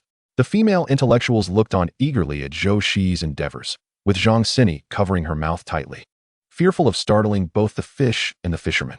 With quick reflexes, Zhou Shiyi aimed for a fish the size of his palm. Yet, lacking experience, he missed, and the fish darted away. Disappointment flickered in the eyes of the young women, while a few onlookers couldn't help but laugh, teasing, Zhou, are you up to the task? Have you not caught a single fish yet? Look, the fish have all swum over here. Chen Wei retorted. Zhou Shiyi was merely testing his skill. His words elicited another round of laughter. Observing the fish slowing down, Zhou Shiyi raised the spear once more, this time with newfound experience, successfully spearing a fish in its belly. Chen Wei shouted in delight. I told you Zhou Shiyi was impressive. He proudly waved the spear at the onlooking men, who gazed at him with envy. One of them suggested, "How about a friendly competition?" Chenwei scoffed. "You're all seasoned fishermen. Wouldn't that be unfair to us?" The men chuckled. "It's all in good fun. Are you afraid?" The young male intellectuals, brimming with youthful bravado, straightened up and declared, "Let us compete. How about that fish as the prize?" The man laughed at the boldness of the intellectuals, surprised they were willing to challenge them. "All right, but what if you lose?" Chenwei thought for a moment and replied, "I have a bottle of grain liquor I brought from the city. If we lose, it's yours. If you lose, that large fish belongs to us. How does that sound?" Several men exchanged amused glances, their laughter ringing out as they agreed. "Fine, but the rules are yours to dictate." The young men huddled together, whispering before electing Zhou Shiyi to present their terms. "In 1 hour, whoever catches the most fish wins." The villagers exchanged glances, realizing they had no clock. Just as their words faded, the gaze of the educated youth fell upon Zhou Shiyi. With a resigned sigh, Zhou Shiyi removed his watch from his wrist. At that moment, Secretary Wang and Captain Yun approached. The crowd clamored for the two to act as referees. "Secretary Wang, Captain Yun, we are about to compete. Please keep track of the time." Captain Yun had initially intended to visit the educated youth station to discuss matters further with Zhou Shiyi. Upon hearing he was headed this way, they eagerly followed. Seeing the excitement among the crowd, both men broke into smiles. "All right, Xiao Zhou, pass me your watch," Captain Yun said. Zhou Shiyi handed over the watch, which Captain Yun carefully accepted. Nearby, Secretary Wang gazed at the gleaming timepiece, nearly drooling. He whispered, "Old Yun, let me try it on." Captain Yun shot him a glare. "What do you mean try it on? This belongs to Zhou." Secretary Wang pouted, feeling that his request was shameless, and chose to remain silent. Unexpectedly, the next moment, Captain Yun donned the watch on his own wrist, confidently declaring, "Holding it risks dropping it in the water, wearing it is much safer." Secretary Wang nearly smacked Captain Yun for his audacity. With a gleeful gesture, Captain Yun announced, "It is now 4:10. I declare the competition officially underway." Amidst the cheers of children and laughter of women, the contest commenced. The young men struggled with the task, and after several minutes, not a single fish had been caught. In Zhou Shilan's basket lay a solitary small fish, which Zhou Shiyi had just caught. Chenwei, feeling frustrated, let his hands drop, but soon realized something was amiss. The small fish that had once swarmed around them had now fled to the villagers. Upon closer inspection, Chenwei noticed the group of men wielding dark objects. "Aren't you cheating? You've lured the fish over there. How can we catch anything?" One of the men chuckled. "We didn't set any rules beforehand. So this isn't against the rules. If you have something, you could attract the fish too." Hearing this, Zhou Shiyi slowly set down his cigarette. Seizing the opportunity to wash his hands, he retrieved some spiritual spring water from his space. He had previously noticed that this water possessed a remarkable allure for animals. Whenever he entered his space, the little creatures would eagerly watch him water the plants. Zhou Shiyi was confident that this water would hold a compelling attraction for fish as well. Sure enough, the fish that had lingered near the villagers suddenly surged toward the educated youth, as if invigorated. Chenwei exclaimed in astonishment, "What on earth is happening?" Zhou Shiyi grasped a nearby fish spear and said firmly, "Go fetch the basket and bring the net as well." Zhou Qingxi dashed through the water with remarkable speed, startling numerous fish. Yet, many continued to leap forth in a relentless pursuit. The villagers watched in astonishment, unable to comprehend the unfolding spectacle. Zhou Shiyi seized a net and swiftly cast it into the area teeming with fish. In an instant, the net was filled with 4 or 5 fish. "Chenwei, the basket!" Zhou Shiyi called out loudly, prompting Chenwei to hurriedly raise his basket and rush over. The fish writhed within the net, seemingly expressing their discontent with their predicament. The young men of the village joyously rushed in, and soon a basket brimming with fish was hoisted ashore. The villagers gaped in disbelief, chattering amongst themselves. "Goodness, did you see what the young men used to lure the fish? Nothing at all. They have nothing in their hands." "Oh wait," Zhou just tossed a cigarette into the water. Could it be that the fish enjoy smoking? One woman's remark incited laughter among those nearby. "Oh dear, you're quite the comedian. Surely, these fish haven tea turned magical and started smoking." Several men set aside their belongings, eagerly gathering around the young men. "In all my years of fishing, I've never witnessed such a sight. Indeed, it's astounding. Not just fishing, I've lived so long without seeing anything like this." The leading man clapped his clothes and laughed heartily. "Zhou, it seems we've lost this contest. Fair is fair. I'll give you this fish weighing over 20 pounds. Zhou Shiyi, observing the young men still capturing fish, smiled and replied, "Thank you kindly. Zhao, we've caught enough fish. Let us return and process them." Zhao Qingxi, still basking in the joy of the moment, met the villager's eager gazes and felt a pang of anxiety. He quickly urged those around him, "There are still plenty of fish. Please continue to catch them." The other young men were reluctant, but seeing Zhou Shiyi's calm demeanor, they dared not protest further and followed him ashore. Once the young men departed, the villagers surged forward eagerly. This turned out to be a bountiful harvest, with Zhou Shiyi never anticipating that a small cup of spring water would attract such an abundance of fish. On the return journey, one young man could not contain his grievance. "There are still so many fish. We could have caught more. They wouldn't spoil easily in winter and could be dried for sustenance." Zhao Qingxi replied solemnly, "If we catch too many, it will draw attention. These are collective resources. If we leave nothing for others, what if someone reports us?" The group recognized the wisdom in his words, and they soon set aside the matter, joyously making their way back to the youth station. The villagers, too, managed to catch a considerable number of fish, with children leaping with delight. As the spring water finally ran dry, the fish swiftly departed from the area. Chapter 160. Aunt Huya schemed. The villagers marveled at this phenomenon, each clutching a fish, while children eagerly scooped fish into their clothing and raced home. As they approached the shallow banks of the great river near the village entrance, Fan Zhaodi called out to the exuberant young men in front, "Chun, Zhao, please place the fish here. We shall clean them right away." Allowing the scales to drift away with the water, it is far more effective to clean them in the flowing stream. "Lan Lan, please fetch a knife from the youth station."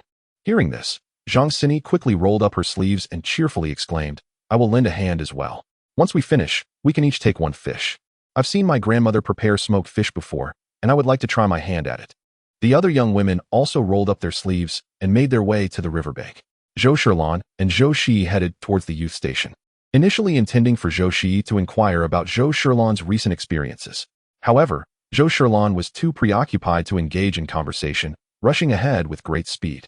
With a resigned shake of his head, Zhou Shiyi followed closely behind.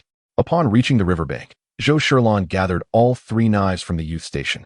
But after a moment's thought, she dashed back to her room to retrieve the dagger that Zhou Shiyi had given her for self-defense. Previously, she had practiced with the dagger in her room, and now she felt adept at using it for various tasks, from peeling fruit to preparing food. By the time she returned to the riverbank, Fan Zhaodi had already dispatched all the fish onto the stones with a forceful thud, rendering them lifeless. The brutal sight caused the nearby young men to shudder involuntarily. Several ants approached, their eyes gleaming with envy at the sight of the numerous fish. However, they understood that these were the fruits of the youth's own labor. Observing Fan Zhaodi's swift movements, several ants exchanged glances and whispered amongst themselves, "That was Zhaodi, wasn't it? Look at her nimble hands. My daughter, raised in the countryside, has never been this adept." Aunt Hoya smiled slowly and remarked, "Young people who can earn work points and labor efficiently are quite rare." She continued, "I plan to gather some more items to propose to a suitor for my son." "What? Propose?"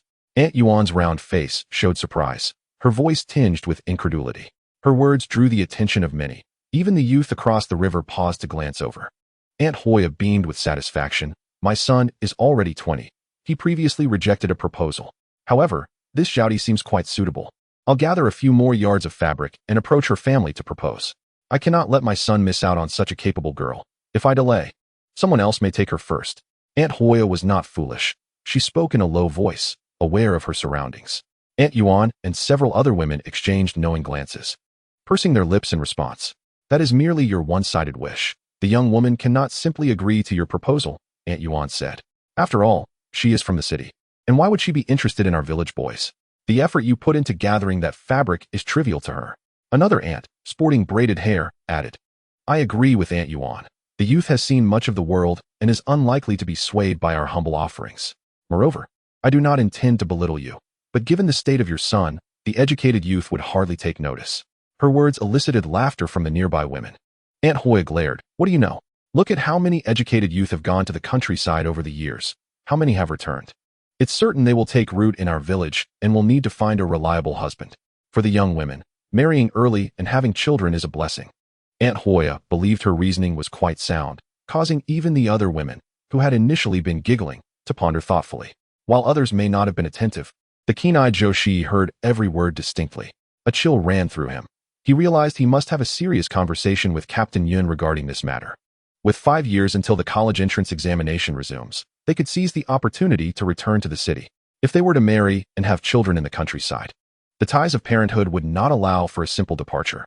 Zhou Shiyi felt compelled to discuss this with Zhao Qingxi as well.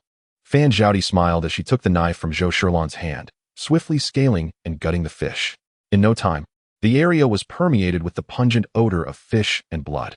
Once the fish were finally prepared, Zhao Qingxi meticulously counted the fish in the basket, a total of 45 fish. With 20 educated youths in their group, he proposed, "Let us allocate 2 fish to each person, and the remaining 5, along with this larger one, we can cook over the next couple of days. Each individual can handle their own portion. How does that sound?" The educated youths nodded in agreement. "That works, that works." Chen Wei approached with a wooden stick. "Let us carry them back." Fan Zhaodi, "The dish you made before was delightful. Please follow that recipe again today." Fan Zhaodi responded with a smile, then added, "Later, let us dig some flour from everyone's pockets and make noodles. You have no idea how delicious the noodles taste in the fish soup." Her words made many people salivate. They toiled tirelessly throughout the year, and when it came time for grain distribution at the end of the year, they often found little left to show for their labor. Some had to repay debts to the collective, leaving them with barely a few coins. These coins not only had to sustain them for the entire year, but also needed to be used for purchasing grain from the collective. Otherwise, they would not have enough to eat. As a result, everyone lived frugally, with many already fantasizing about savoring their 2 fish when the new year arrived. For those far from home, they deserved a proper meal. Upon returning to the educated youth station, Zhou Shiyi called for Zhao Qingxi. Startled by the sudden call while meandering in the kitchen, Zhao Qingxi raised his gaze in confusion. Seeing Zhou Shiyi, he quickly approached. "What is it, Zhou Jiqing?"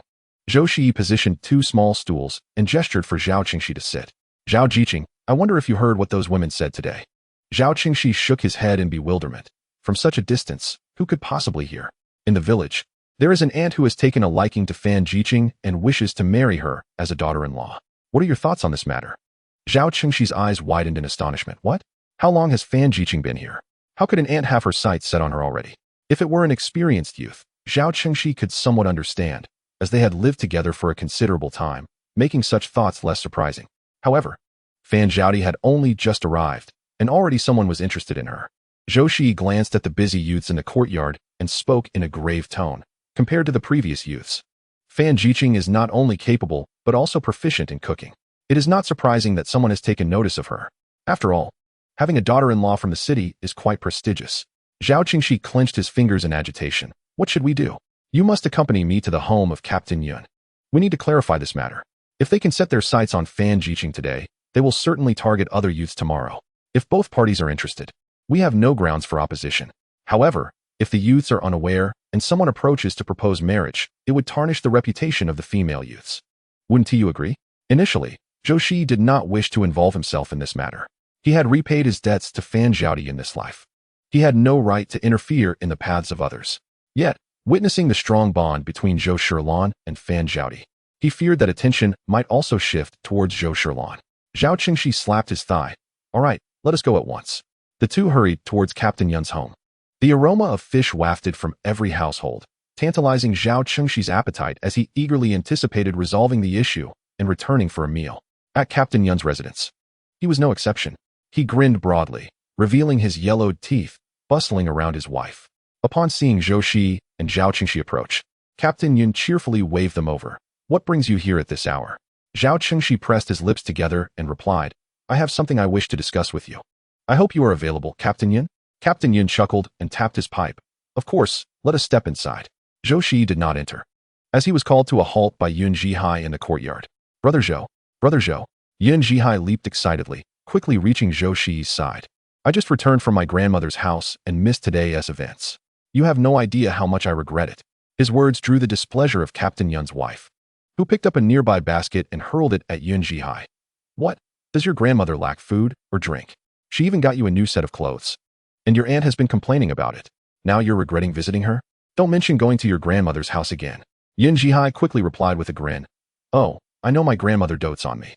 I was just thinking of catching fish, with the water being stirred. You all wouldn't let me go to the river, and now that there's an opportunity, I'm not at home. May I not indulge in a few grievances?"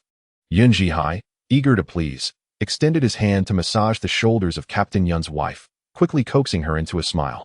"With your incessant chatter, even if you return today, I reckon you wouldn't catch many fish," he remarked, a hint of disdain in his tone.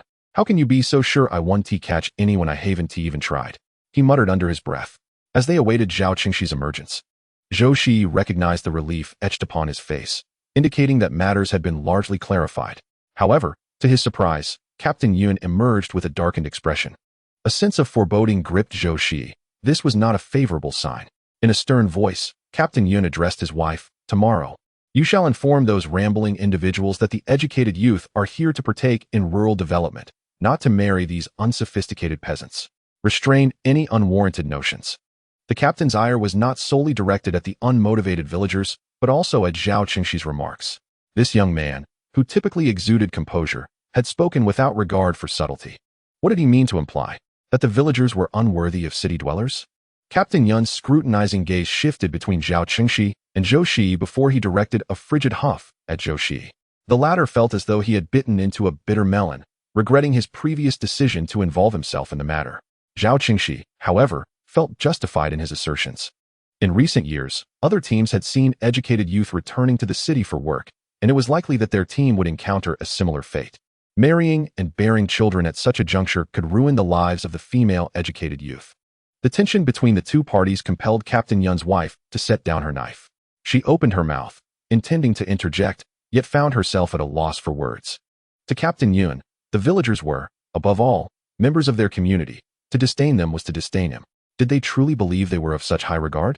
Zhou Shiyi quickly interjected, "Captain Yun, Comrade Zhao Qingxi did not mean it in that way."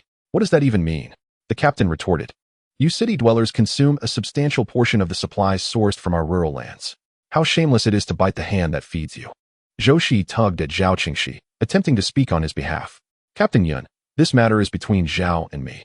I trust he harbors no such thoughts. Recently, I encountered several individuals in the county, including a female educated youth from the neighboring county whose family secured her a return quota. Yet, she is already married with 2 children, unwilling to relinquish her return opportunity, and must leave her husband and children behind in the countryside to return alone. If such a situation were to arise in our team, would it not be the children who suffer in the end?" Zhou Shiyi's arguments were well-reasoned and poignant, gradually calming the previously enraged Captain Yun. The captain realized that he had been swept away by Zhao Qingxi's words and, upon reflection, recognized the validity of Zhou Shiyi's perspective. He then regarded Zhou Shiyi with a skeptical gaze, pondering the implications should a male educated youth secure a return quota while abandoning his family. Zhou Shiyi was indeed preparing to be betrothed to their daughter. The mere thought of Zhou Shiyi obtaining a return quota to the city, leaving behind Yun Jila and the child, left Captain Yun's heart aching. His gaze towards Zhou Shiyi grew increasingly dissatisfied. It was then that Zhou Shiyi realized the enormity of the pit he had dug for himself. Clearing his throat, he said, "Yet it cannot be entirely said so. Some individuals still possess a sense of conscience. Take me, for instance. I would never engage in such actions. Even if I were granted a return quota, I would bestow it upon my younger sister. Besides, I am currently a driver, which is far superior to merely returning to the city as a laborer."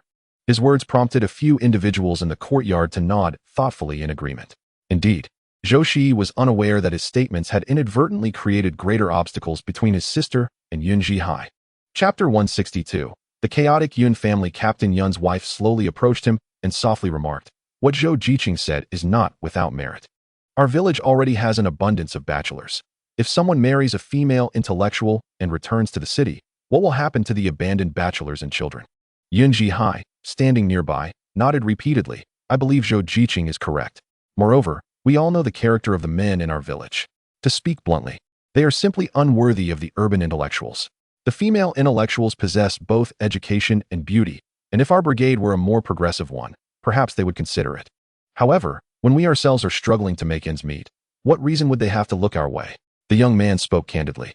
Oblivious to his father's increasingly darkening expression, he continued with enthusiasm, "Just look at how the girls from other brigades are reluctant to marry into our village, let alone those from the city.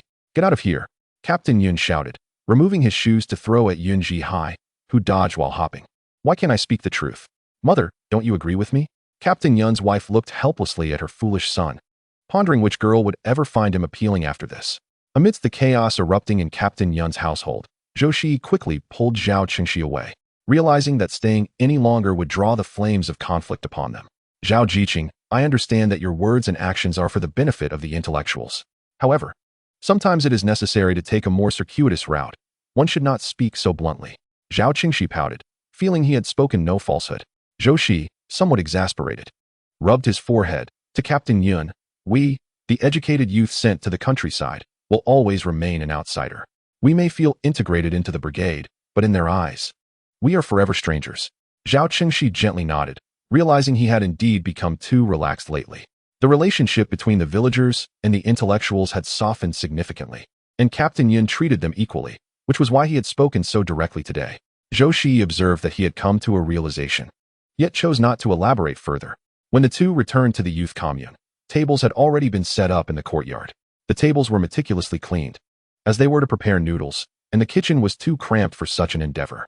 Thus, Fan Zhaodi had taken it upon herself to carry out this task outdoors. The male youth, having lost their inclination to read, gathered around her.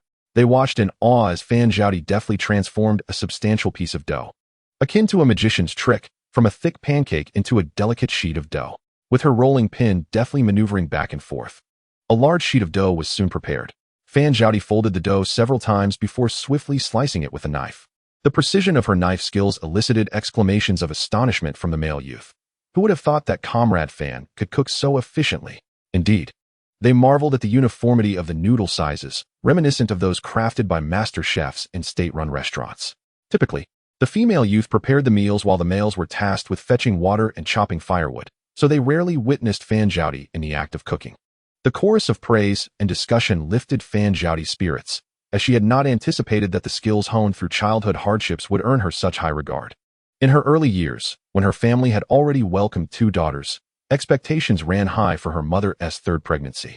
Many assumed a boy would be born due to her mother's rounded belly.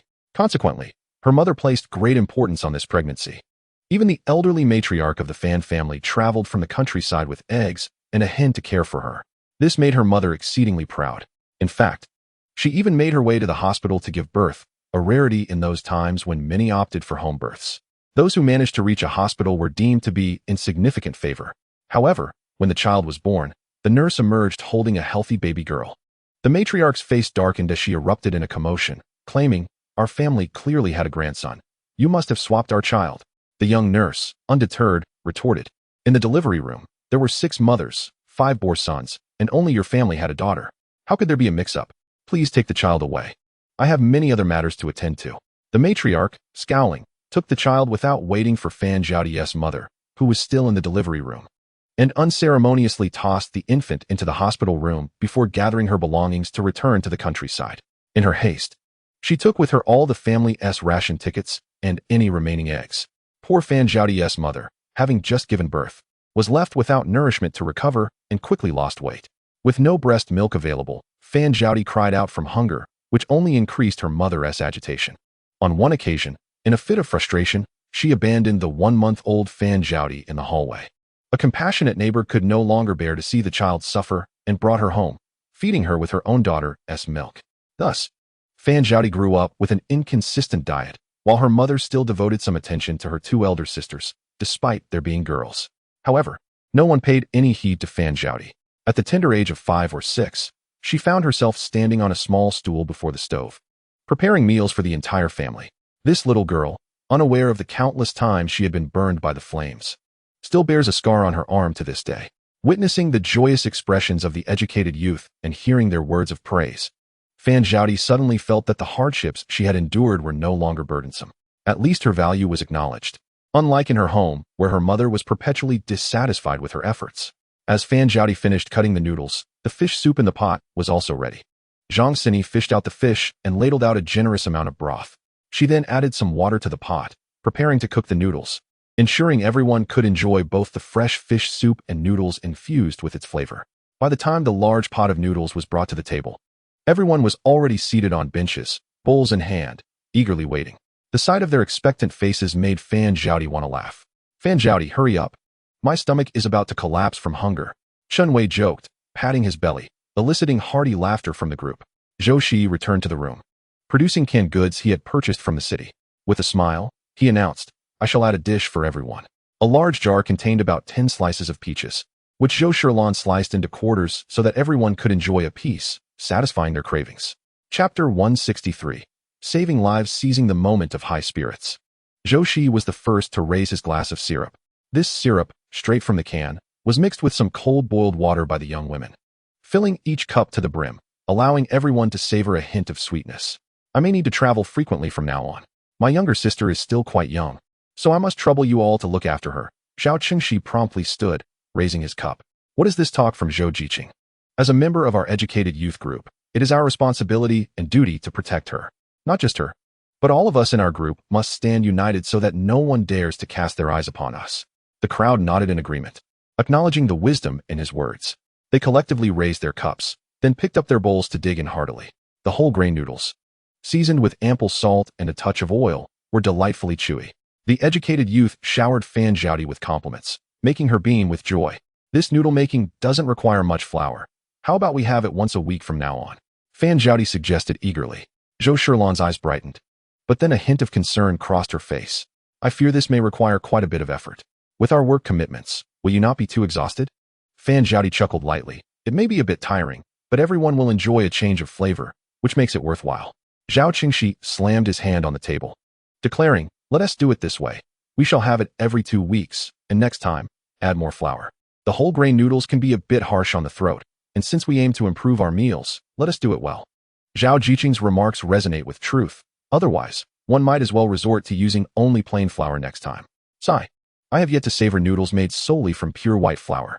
In these times, every household faces financial constraints. Even the workers in the city, who rely on supplied rations, are reluctant to utilize only white flour for their noodles. More often than not, they incorporate a bit of mixed flour. And even the rice they consume regularly contains sorghum and sweet potatoes. I concur with Zhang Jiqing's perspective. Preparing a meal entirely from white flour, while reducing our intake, will not lead to starvation. At the very least, it allows us to indulge our taste buds. Chen Wei, engrossed in his meal, seized the opportunity to interject. The others nodded in agreement, and thus the matter was settled. After the meal, Zhou Shiyi intended to take a stroll. Ever since he discovered his rebirth, which altered the paths of many, he no longer dwells on the past. At all times, he resolved to look forward. This was the goal he had set for himself in this life. The entrance to the youth station led to a vast river, and he ambled along its banks, contemplating the events that had transpired since his rebirth. As he walked, he reached the foot of a mountain and recalled that his realm seemed devoid of wild boars. Zhou Shiyi decided to ascend the mountain to investigate. Upon reaching the outskirts of the mountain, he heard a cry for help. Help! Is anyone there? The voice, sounding around 40, was hoarse and laced with pain. Zhou Shiyi hurried towards the source of the plea. Upon reaching a hillside, he spotted a shadowy figure lying below, with its leg caught under something, blood pooling ominously.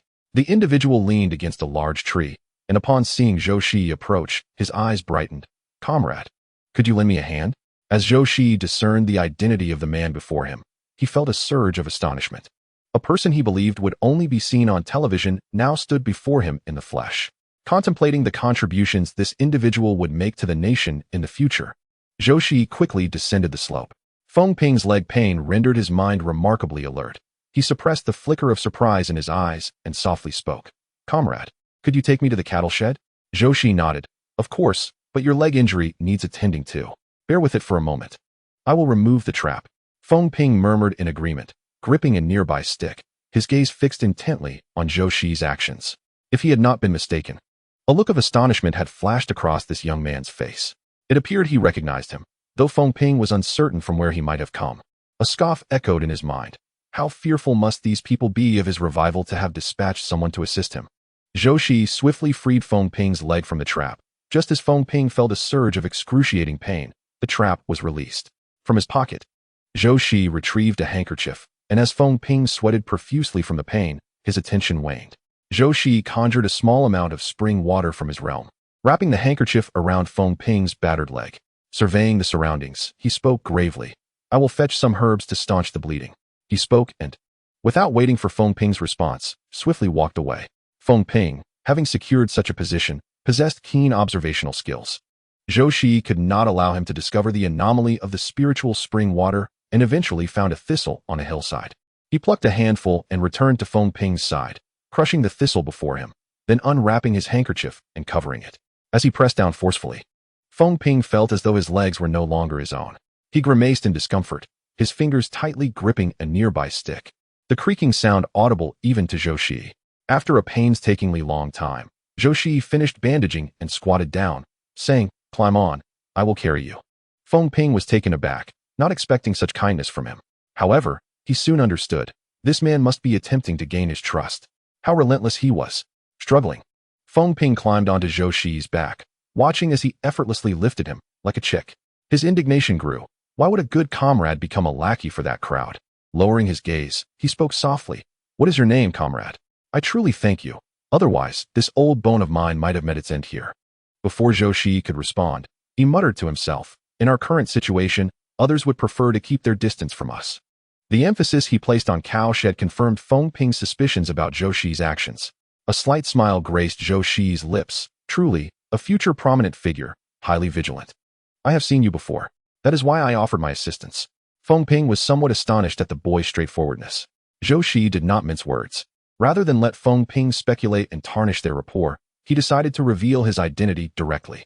I am a sent-down youth from the capital. My father was the former director of the steel factory. I saw you once during a conference. Chapter 164. Declaring identity, Feng Ping straightened up, slightly narrowing his eyes in surprise. If he recalled correctly, the directors of the first and second steel factories in the capital were surnamed Zhou and Yang, respectively. He had attended a conference only once, due to Director Zhou of the first steel factory's outstanding contributions.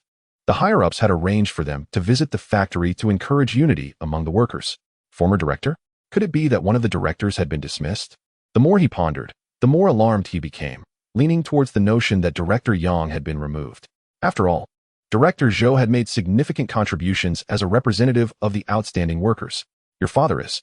Feng Ping's tone bore a hint of hesitation. Unsure whether to trust the young man before him, Zhou Shiyi slightly curled his lips. My father's surname is Zhou, the former director of the first steel factory. Recently, he was demoted due to some unfounded accusations. My sister and I have both become sent-down youths. Seeing you here in Dayu village was quite unexpected. In the previous life, Feng Ping was not relegated to this place. It seems that in this lifetime, everyone's trajectory has indeed altered. A realization dawned upon Feng Ping, accompanied by a tinge of bitterness. Their home was afflicted, and an increasing number of individuals had been sent down in this struggle.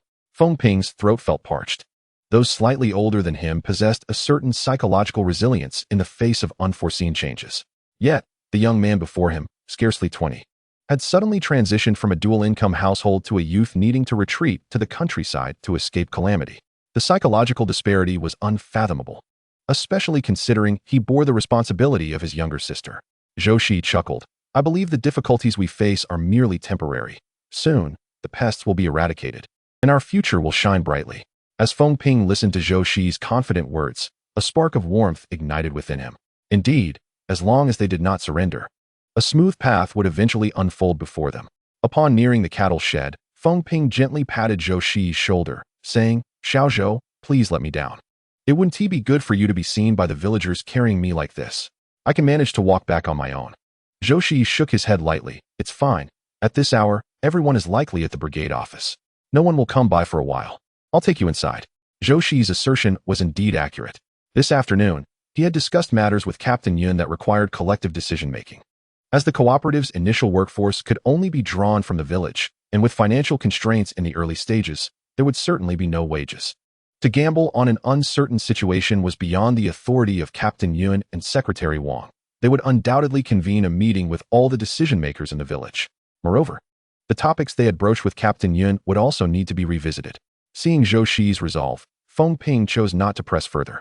Upon reaching the cattle shed, Zhou Shiyi became acutely aware of its stark simplicity. Inside, there were 2 old cows and a calf, all confined within a single shelter, encircled by 4 small rooms. One room served as the residence for the solitary cowherd, while the other 3 comprised a kitchen and firewood storage.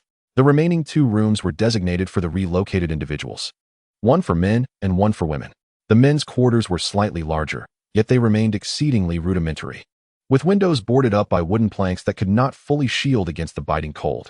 The howling wind sent shivers through one's bones, and the room lacked even a proper bed, offering only a few makeshift wooden boards overlaid with a layer of straw, barely adequate for winter survival. Feng Ping pointed to the innermost wooden board. Xiao Zhou, please place me there.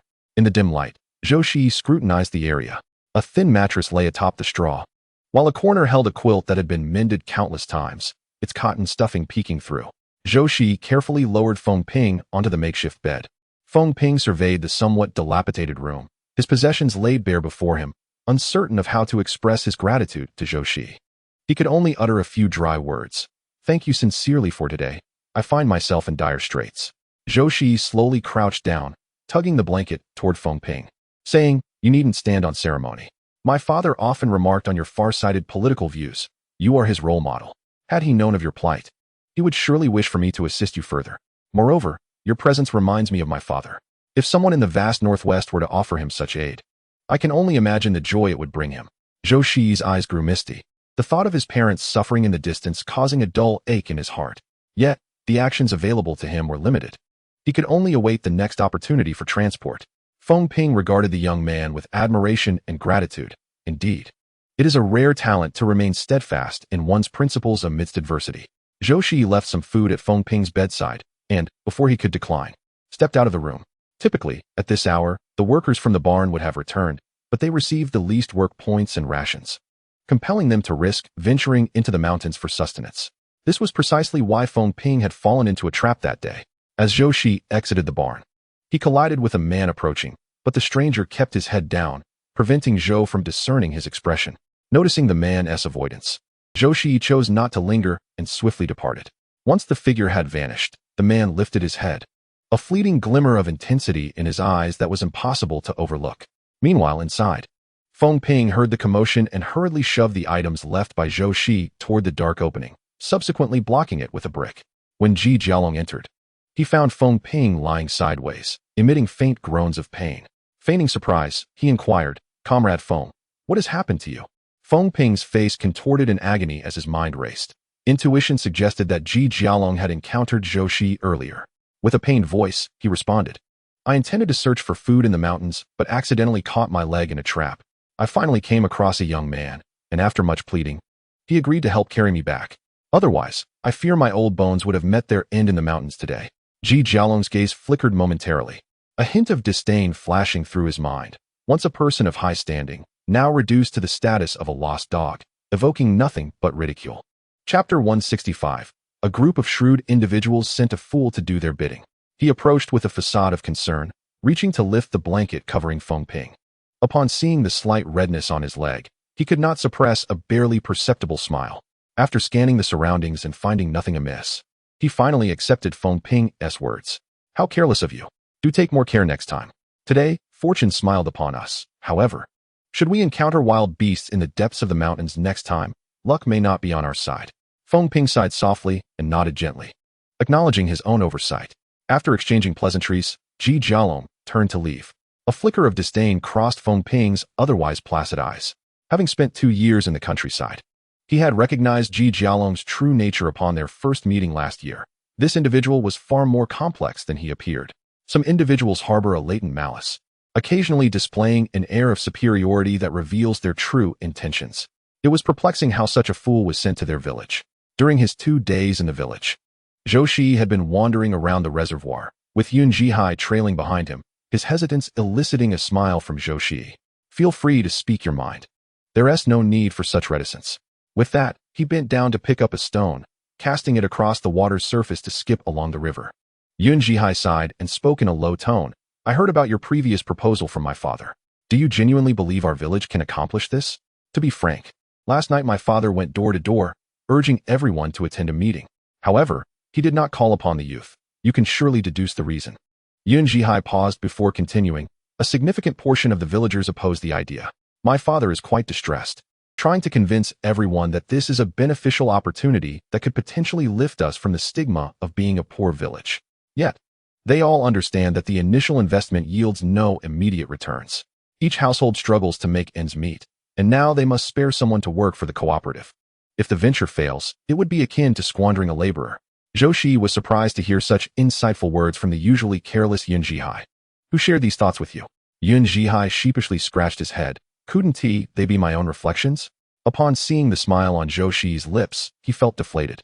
Lowering his gaze, "It was our village's old teacher, one of the first intellectuals to go to the countryside. He later married a girl from the village and settled down completely in Dayu village. He possesses a wealth of knowledge, and many people are inclined to heed his advice. I heard him speak at the meeting yesterday." Zhou Shiyi nodded. "It is quite natural for most people to harbor such doubts. And what of you? What do you think?" Yun Jihai crouched down, his fingers unconsciously fiddling with a stone on the ground. I am uncertain how to articulate it, but I believe we should proceed. We cannot bear the label of a poor village forever. We have a long future ahead of us. We must take a chance to discover whether it can succeed. Zhou Shiyi felt pleased with Yun Jihai's perspective. Youth is characterized by vigor and ambition, essential qualities for fostering progress. If even these young individuals lack the motivation to advance, then the cooperative's establishment would indeed be futile. After some contemplation, Zhou Shiyi reassured Yun Jihai. As the new year approaches, what activities do people engage in the most? Yun Jihai scratched his head in confusion. During the new year? Wearing new clothes, eating dumplings, and the highest number of weddings. Everyone prefers to set their wedding dates around this time, as it allows for a festive gathering without the burden of work. Indeed, many people choose to marry during this period. In other villages, there are 5 or 6 couples getting married each new year, whereas our impoverished village has yet to see a single wedding. Who will be anxious about this? There will be those who encourage progress in this matter. Zhou Shiyi, however, was not in a hurry regarding this issue. The last irrigation had already taken place, and the weather had turned cold. The best time to commence irrigation again would be in the spring of the following year, which would also be ideal for establishing the cooperative. He brought this matter up with Captain Yun so early, fully aware of the considerable stir it would cause in the village, allowing everyone some time to digest this information. Witnessing the disparities between themselves and others would naturally lead to a sense of anticipation that would propel this initiative forward. Yun Jihai seemed uncertain whether he understood or not, letting out a silly laugh. It must be said, you are quite clever. Although I may not grasp everything you say, your words always ring true. Zhou Shiyi couldn't help but smirk, shaking his head in resignation. By the afternoon, news of this matter had spread throughout the village. The young intellectuals were utterly perplexed. And Chen Wei, filled with indignation, exclaimed, "The brigade office still regards our youth station as outsiders. They didn't even inform us about such an important meeting. If I hadn't overheard the ants discussing it while working today, we would have remained completely oblivious." Nearby, Zhang Sini also expressed her frustration. "Exactly, this blatant exclusion is unacceptable. I am going to report this to the youth office. What is this? Do we young intellectuals have no decision-making rights?" Zhao Qingxi saw the situation escalating and quickly intervened. "The decision ultimately lies with them, and according to our principles, anything that promotes the brigade's development must be a good thing. The brigade leader likely understands our thoughts, which is why he didn't summon us." Fan Zhaodi stepped in to mediate. "I believe Zhao Jing is right. Many villagers are primarily concerned with merely surviving, as long as they are not starving. The impact of this proposal will undoubtedly be significant for them." The young intellectuals nodded thoughtfully, and Chen Wei and Zhang Sini gradually calmed down. Observing that everyone was beginning to speak in a more composed manner, Zhao Qingxi let out a sigh of relief. Yet, a bittersweet sensation arose within him, as he pondered whether Captain Yun's decision to exclude the youth station was related to their earlier unpleasantness. He acknowledged that his previous remarks had indeed been overly harsh. At that moment, Zhou Shiyi entered, quickly grasping the tense atmosphere in the courtyard. "There is no need for concern. This matter was proposed by me to the brigade leader. I suspect he thought I would discuss it with you, which was my oversight. The implications of establishing a cooperative are quite profound for the members. I anticipate that during this period, there will be some unflattering remarks. Simply listen and let it pass without taking it to heart." In the quietude of the educated youth point, a profound silence enveloped the atmosphere, for the villagers, lacking in education, could only lament the loss of a laborer due to this incident. It was evident that lofty aspirations would be ascribed to the educated youth point. Zhang Sini pursed her lips, casting a scrutinizing glance at Zhou Shiyi. Chapter 166. A controversy arose with her gaze lowered. She inquired in a somewhat ethereal tone, "Zhou, as an educated youth, may I ask your thoughts? You have now achieved the enviable status of a driver, free from concerns of sustenance. Why then do you seek to disrupt the equilibrium of the brigade by establishing a so-called cooperative?" Zhang Sini's question echoed the curiosity of many. Even Zhou Shilan found herself puzzled by her brother's intentions. Zhou Shiyi settled onto a stool and spoke earnestly. "The leaders have sent us to the countryside not solely for re-education among the impoverished farmers, but primarily to leverage our cultural knowledge for the advancement of rural development. This is my understanding. Dayu village is a destitute locale. If the idea of a cooperative originates from our educated youth point, and if it flourishes, Dayu village could shed its label of poverty. This would represent a momentous step forward for both us educated youths and the members of Dayu village." His discourse left the audience in astonishment, enveloping the expansive courtyard in an unexpected stillness. Zhao Qingxi, fueled by fervor, rose abruptly, exclaiming, "I wholeheartedly agree with Zhou. After years of study, our purpose in the countryside is not merely to toil day in and day out. Contributing to the betterment of the village would not render this journey in vain. Moreover, with no prospects of returning to the city, if Dayu village thrives, our lives could greatly improve, sparing us from aimlessness and a soulless existence.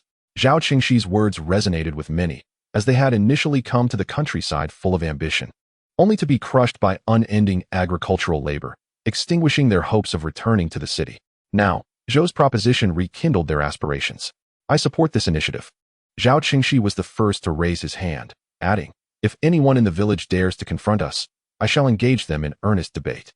Fan Zhaodi, her face aglow with a smile, remarked, Zhao, your eloquence is truly commendable. We are counting on you at the educated youth point.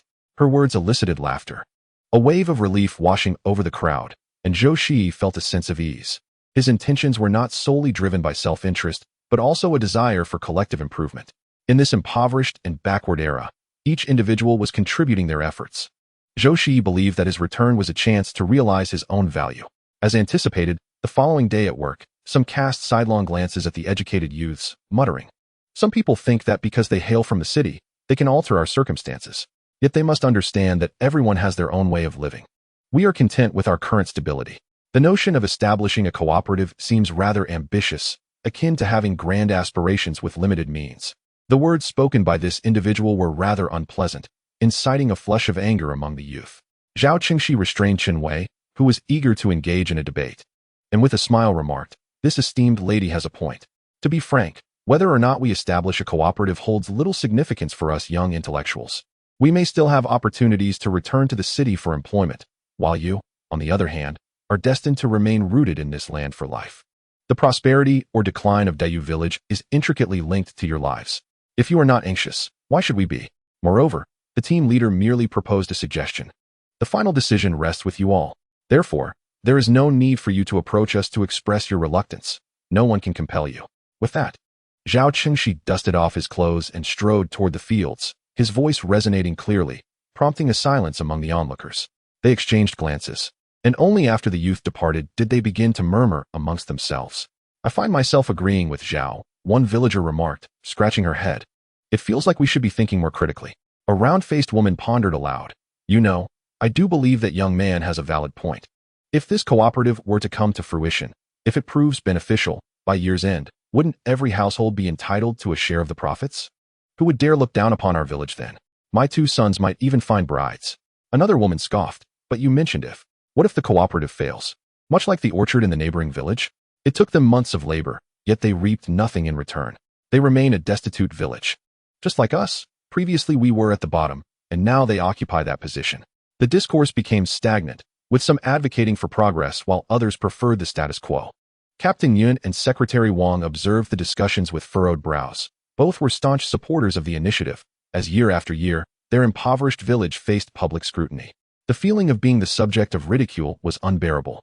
Should the cooperative succeed, they could stand tall.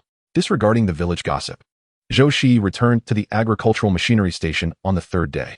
Upon arrival, he noticed several large red flowers adorning the entrance. Curiously, he inquired of an elder nearby. Uncle, what is the significance of this? The elder set down his newspaper and replied with a smile. Oh, you are unaware? This is a celebration for the new drivers who can operate vehicles independently. I've heard you are among those selected. With a conspiratorial tone, he continued, Comrade Zhou. You are quite fortunate. You're the only one from this batch. Seize this opportunity. The elder had witnessed Zhou Shiyi's recent outing with the station head, adding to his excitement. He still believed that Zhou Shiyi was a relative of Station Master Niu, and thus secured this opportunity. Instantly, he began to make faces at Zhou Shiyi, suppressing his astonishment. Zhou Shiyi expressed his gratitude and swiftly made his way into the courtyard. Upon entering, he found a considerable number of people already gathered. As he approached, the lively chatter among the crowd abruptly ceased. Su Guoqing quickly walked over to Zhou Shiyi, pulling him aside.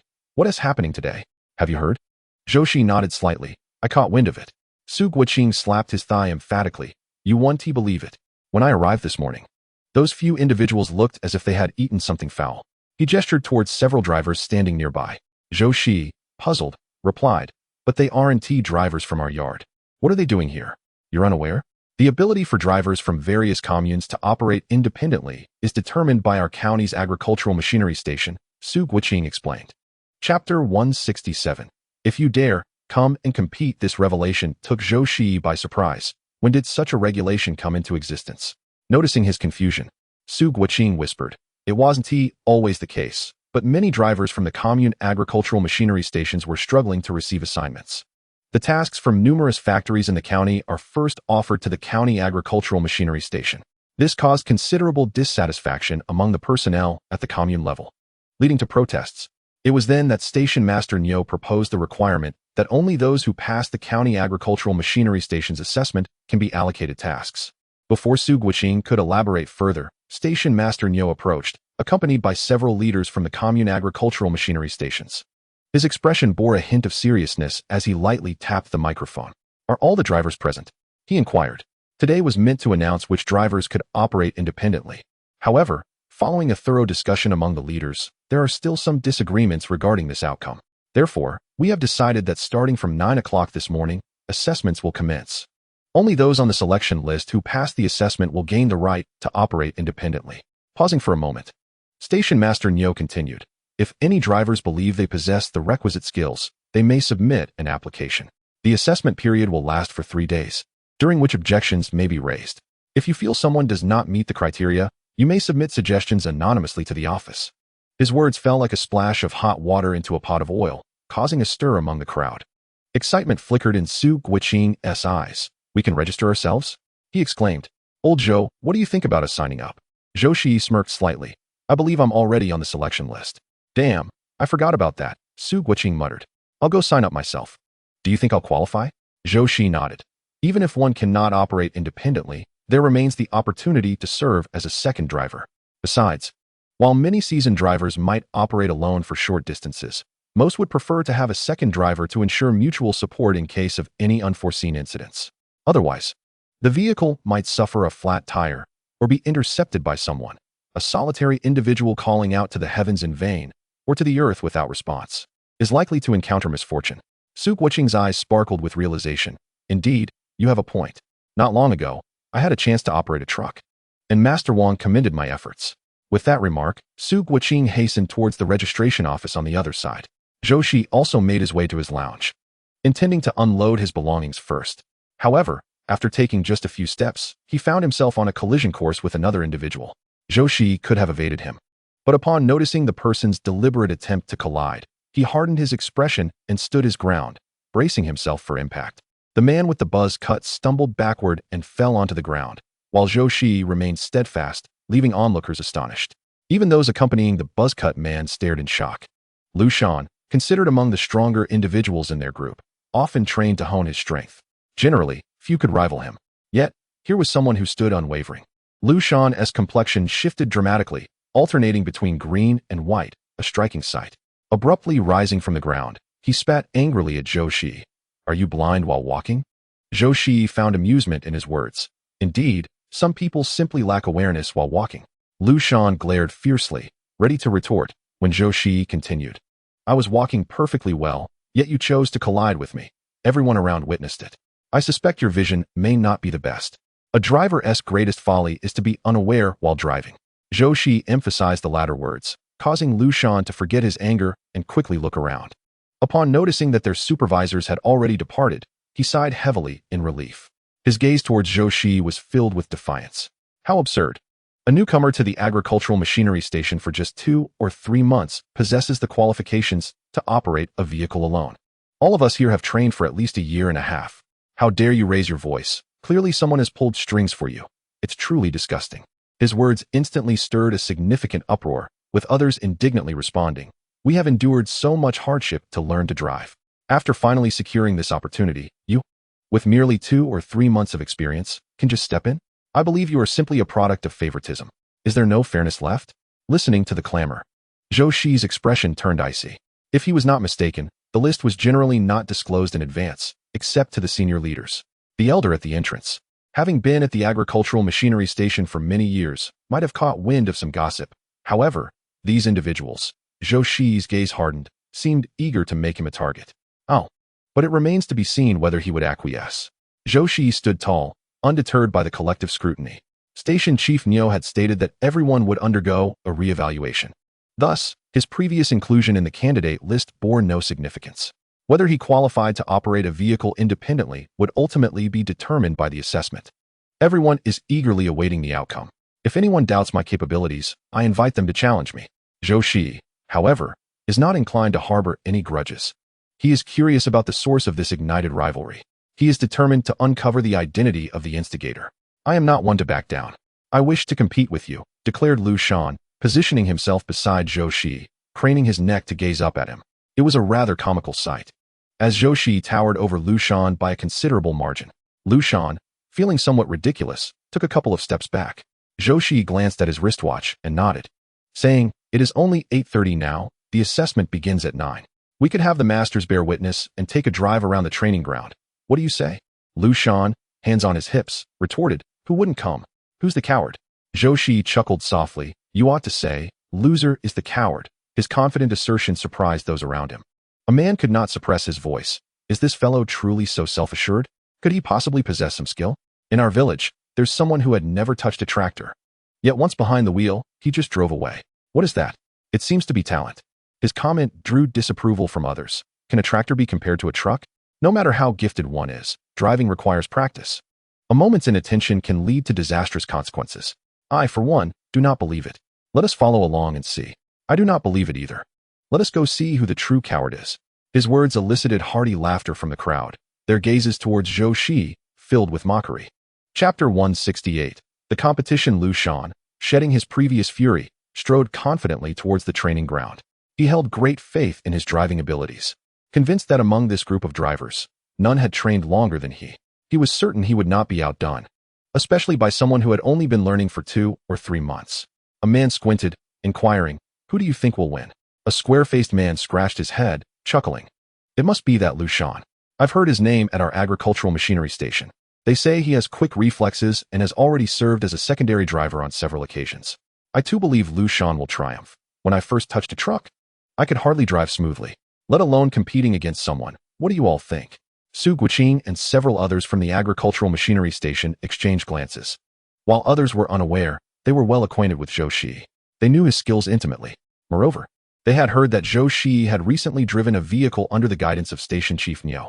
Upon returning, Station Chief Niu had praised Zhou Shiyi's driving prowess profusely, which had led to his promotion. "I believe Comrade Zhou from our agricultural machinery station will win," Su Guqing announced, clearing his throat and speaking loudly. His statement prompted laughter from those surrounding him. "You are far too boastful. Indeed, if this so-called Comrade Zhou wins today, I shall call him grandfather." A man laughed heartily, casting a derisive glance at Su Guqing. Su Guqing squinted slightly, recognizing that this individual appeared to be associated with Lu Shan. His words caused Zhou Shiyi, who was walking ahead, to halt.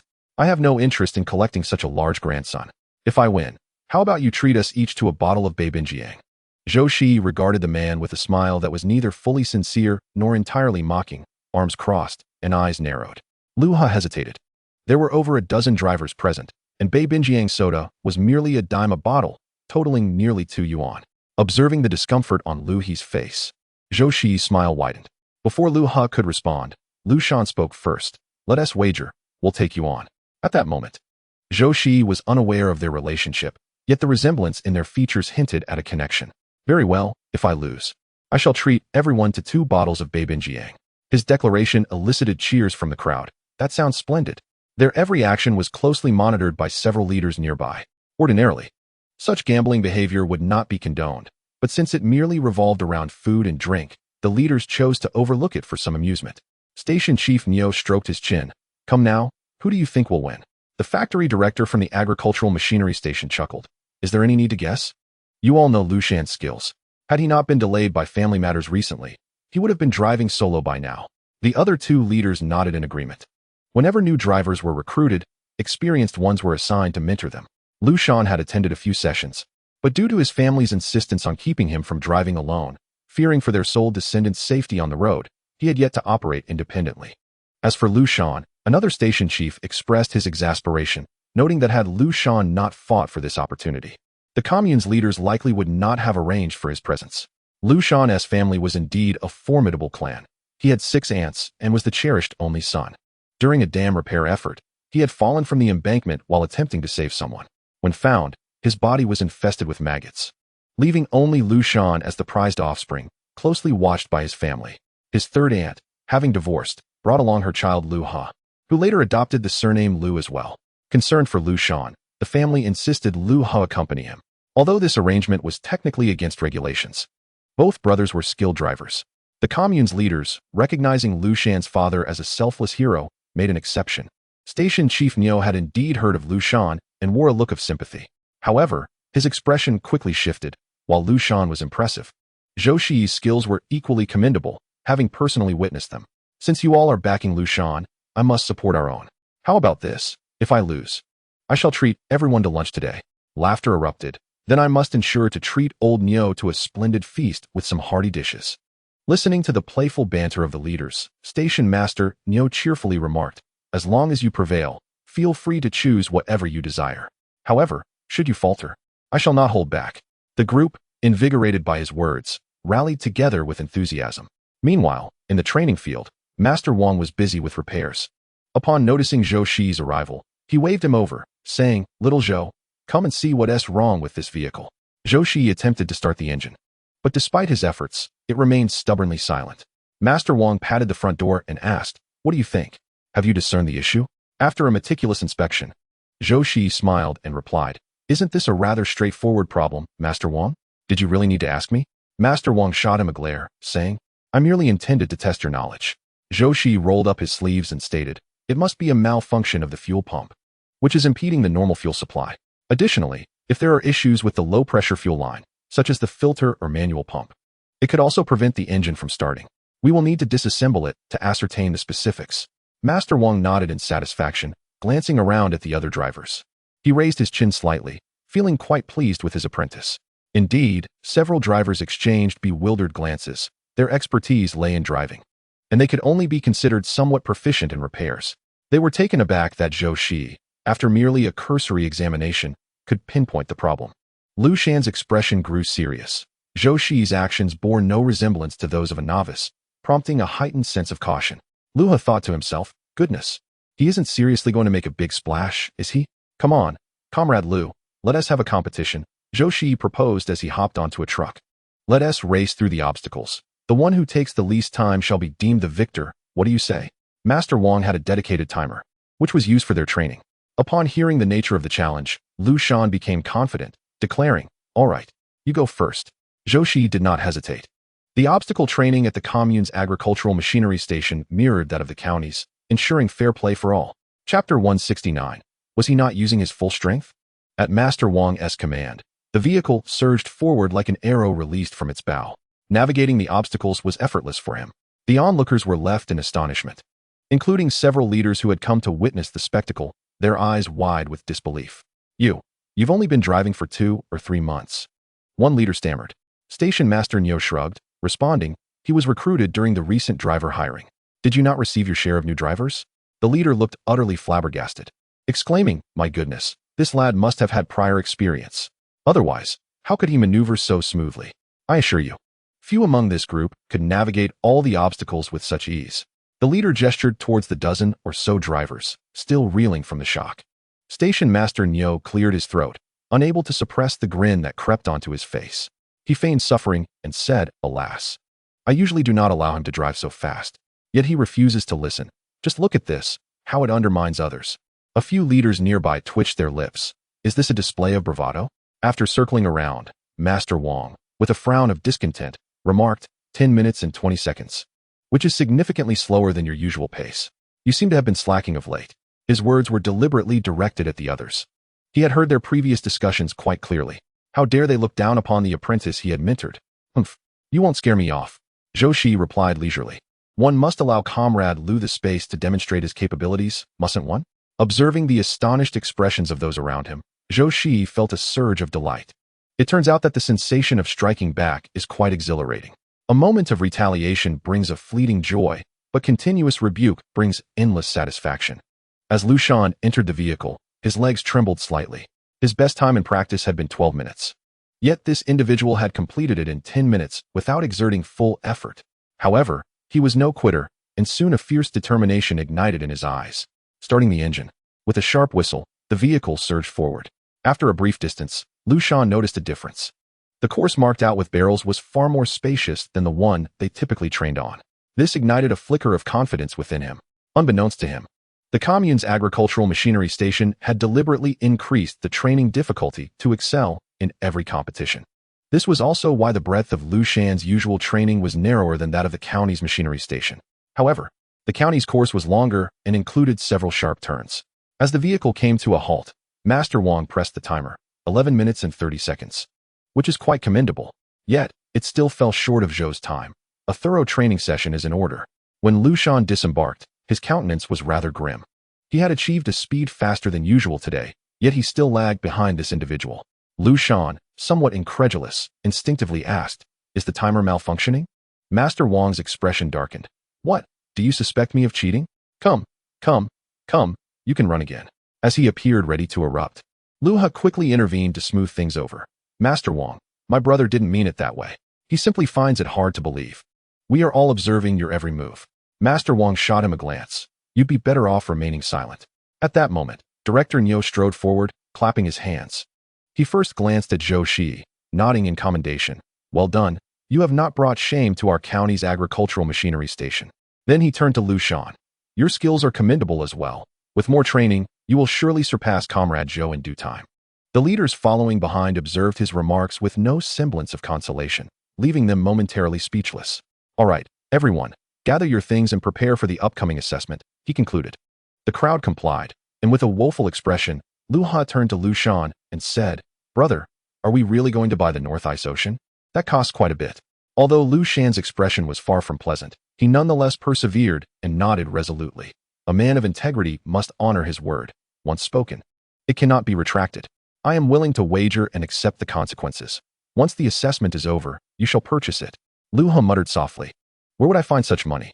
Lu Shan rummaged through his pockets and produced a few coins. "Take this, take it. Look at you, so miserly." With that, he strode towards the assessment location, while Lu Ha trailed behind, his eyes filled with disdain. Miserly? How absurd. Every time he received his wages, he handed them over to his grandmother. She would grant him merely 2 coins a month, often insufficient even for meals. Meanwhile, Lu Shan was spoiled by his family, never required to surrender a single penny of his earnings. The thought ignited Lu He's anger, his eyes reddening, teeth grinding in frustration. Yet his mother continually reminded him, "Dashan has it hard. As the elder brother, you must be more accommodating." It was already a blessing that they could live together at his grandmother's home. Each time he saw the tears glistening in his mother's eyes, Lu Ha suppressed his fury, begrudgingly handing over the money. Lu Ha now dreamed of the day he could independently drive a vehicle and move out, supporting his mother and himself with his own hands. The morning swiftly passed, and Zhou Shiyi and Lu Shan were among the first to undergo their evaluations. Ironically, the first task was navigating obstacles. Lu Shan, determined, pushed his speed to the limit, but still fell short against Zhou Shiyi. Disappointment washed over him as he lowered his head. Su Guiqing also took his turn. Though he could not match Zhou Shiyi's prowess, his overall performance was commendable. He excitedly remarked to Zhou Shiyi, "Old Zhou, following your advice has made driving much smoother. I should have no problem as the second driver now. If I succeed, dinner is on me." Zhou Shiyi chuckled. "All right, I'll hold you to that." Nearby, several drivers from the county agricultural machinery station teased, "What? Only inviting Comrade Zhou and not us?" Su Guiqing laughed heartily. "Of course, everyone is invited." As midday approached, Lu Ha completed his obstacle assessment and walked outside with money in his pocket. Observant as he was, he not only bought North Ice drinks for the drivers, but also for Master Wang and several leaders. Station Chief Niu glanced at the North Ice in his hand and smiled. "This is quite refreshing today." The leaders, not ones to be stingy, patted their thighs and laughed. "Look at this, he's hinting at us. Let us head to the state-run restaurant and order a few dishes." Chapter 170. The unexpected arrival the first day of assessments was exclusively for the drivers already present at the county agricultural machinery station. When the announcement was made that any driver who believed themselves capable of independently driving could sign up for the selection, it caused quite a stir. The drivers still at the commune erupted with excitement, each believing themselves superior to the rest, and they eagerly rushed to register. Some rejoice while others lament. The drivers who were not selected feel fortunate to have had this opportunity. Conversely, those who were chosen fear that someone might outshine them. The slots are limited, and it is entirely up to them to vie for their positions. Some have sought the favor of various leaders, only to hear the station heads helplessly say, "We cannot make the decisions. This announcement was personally issued by the head of the county agricultural machinery station. As the 3-day evaluation period swiftly concluded, Station Master Nyo prepared to announce the list when a commotion erupted at the entrance. The elderly guard at the door bellowed, "You cannot enter." "Hey, I'm talking to you, can you hear me?" His voice rang out with an intensity tinged with irritation. Yet, it failed to deter the man, who, with a stoic expression, marched straight into the courtyard. The guard attempted to block him, only to be knocked down. As he scrambled to his feet, he grumbled, "Thank goodness I'm sturdy. Otherwise, a fall like that would keep me out for weeks." The crowd, alerted by the disturbance, turned to witness the unfolding scene. Among them, a leader caught sight of the newcomer, and his demeanor shifted subtly. Station Master Nyo, ever observant, narrowed his eyes and inquired, "Do you know him?" Station Master Li quickly shook his head, then nodded slightly. "I've encountered him once or twice." Observing the hatred etched on the man's face, Station Master Nyo sensed that matters were more complicated than they appeared. Indeed, the man pressed through the crowd, heading directly towards several leaders. He was notably tall, likely only surpassed in height by Zhou Shiyi among those present. His dark skin bore a slight redness, hinting at some recent distress. "Who might you be?" one of the leaders asked. Li Qianchuan bowed slightly towards Station Master Nyo and coldly replied, "I am the driver from the Qianjin Commune Agricultural Machinery Station, under your command." "Station Master Li, my name is Li Qianchuan." Station Master Nyo scrutinized him, then asked, "What brings you here?" Before Li Qianchuan could respond, Station Master Li glared at him, declaring, "Li Qianchuan has poor character and has been dismissed from our agricultural machinery station. Your dissatisfaction today will resolve nothing. Should you act rashly, I will not hesitate to report you to the authorities. Think of your elderly mother." Station Master Li looked down at Li Qianchuan with an air of superiority. He was not only the head of the station but also part of the same brigade, fully aware of how to manipulate the vulnerabilities of others. Li Qianchuan's fingers tightened, and those standing beside him instinctively recoiled. The tension was palpable. If struck, it seemed likely that teeth would be lost. Zhou Shiyi watched with keen interest, convinced that this man was not one to endure humiliation quietly. Li Qianchuan kept his gaze lowered, silent. Station Master Li, mistaking his silence for fear, shouted, "Get out of here, don't delay our business." The drivers under Station Master Li echoed, "Exactly, Li Qianchuan. We're waiting for Station Master Nyo to announce the list. Does wasting our time come without consequences? Indeed, hurry home to toil in the fields." Li Qianchuan abruptly raised his head, his gaze sharp as a blade directed at the two individuals. At that moment, they appeared as if grasped by an unseen hand around their throats. Their faces flushed with embarrassment, yet they dared not utter another word. Li Qianchuan withdrew his gaze and slowly turned to Director Nyo. "I wish to pose a singular question. If we face unjust treatment, will the county agricultural machinery station stand by us drivers?" Director Nyo patted his clothing, smiling as he replied, "Of course. You must understand that the commune agricultural machinery station is subordinate to the county agricultural machinery station. I naturally possess the authority to address such unfair matters. Comrade, if you have grievances, feel free to express them. However, should we discover that you are fabricating accusations against others, it is likely you will never work as a driver again." Li Qianchuan nodded solemnly. "With your assurance, I find solace. I, Li Qianchuan, a member of the Forward Commune, formally accused Director Li of accepting bribes from others, selling positions that rightfully belong to us. To thwart our complaints, he even hired individuals to assault us. The injuries I bear are the result of their actions." His words rendered the surroundings silent. The expressions of those present varied. Director Nyo appeared grave, while Director Li was both panicked and slightly astonished. He shouted in anger, "Li Qianchuan, do not slander me here. When have I ever sent anyone to harm you?" Director Nyo felt a tightening in his chest. The station chief only denied the latter part of the accusation, indicating that the former claim bore truth. He stroked his chin thoughtfully and spoke in a low voice. "Let us proceed. Any matters can be discussed in the office." Li Qianchuan shook his head. "No. Today I shall clarify matters in front of all the drivers." He was not foolish enough to be isolated in a room where his words could be disregarded. His actions effectively placed all the leaders under scrutiny, particularly Director Li, who was now drenched in cold sweat. He shouted vehemently, "Do not babble nonsense. The assessments of the past few days have garnered universal approval. No matter my abilities, I cannot bribe several leaders." Li Qianchuan scoffed, "They may excel, but my skills surpass theirs by leaps and bounds. Were it not for your acceptance of their bribes, it would be us standing here today." Director Nyo snorted coldly. "Such bravado for one so young. Come, show me your prowess." Director Nyo was acutely aware of the capabilities of those two. Even Master Wang had raised objections.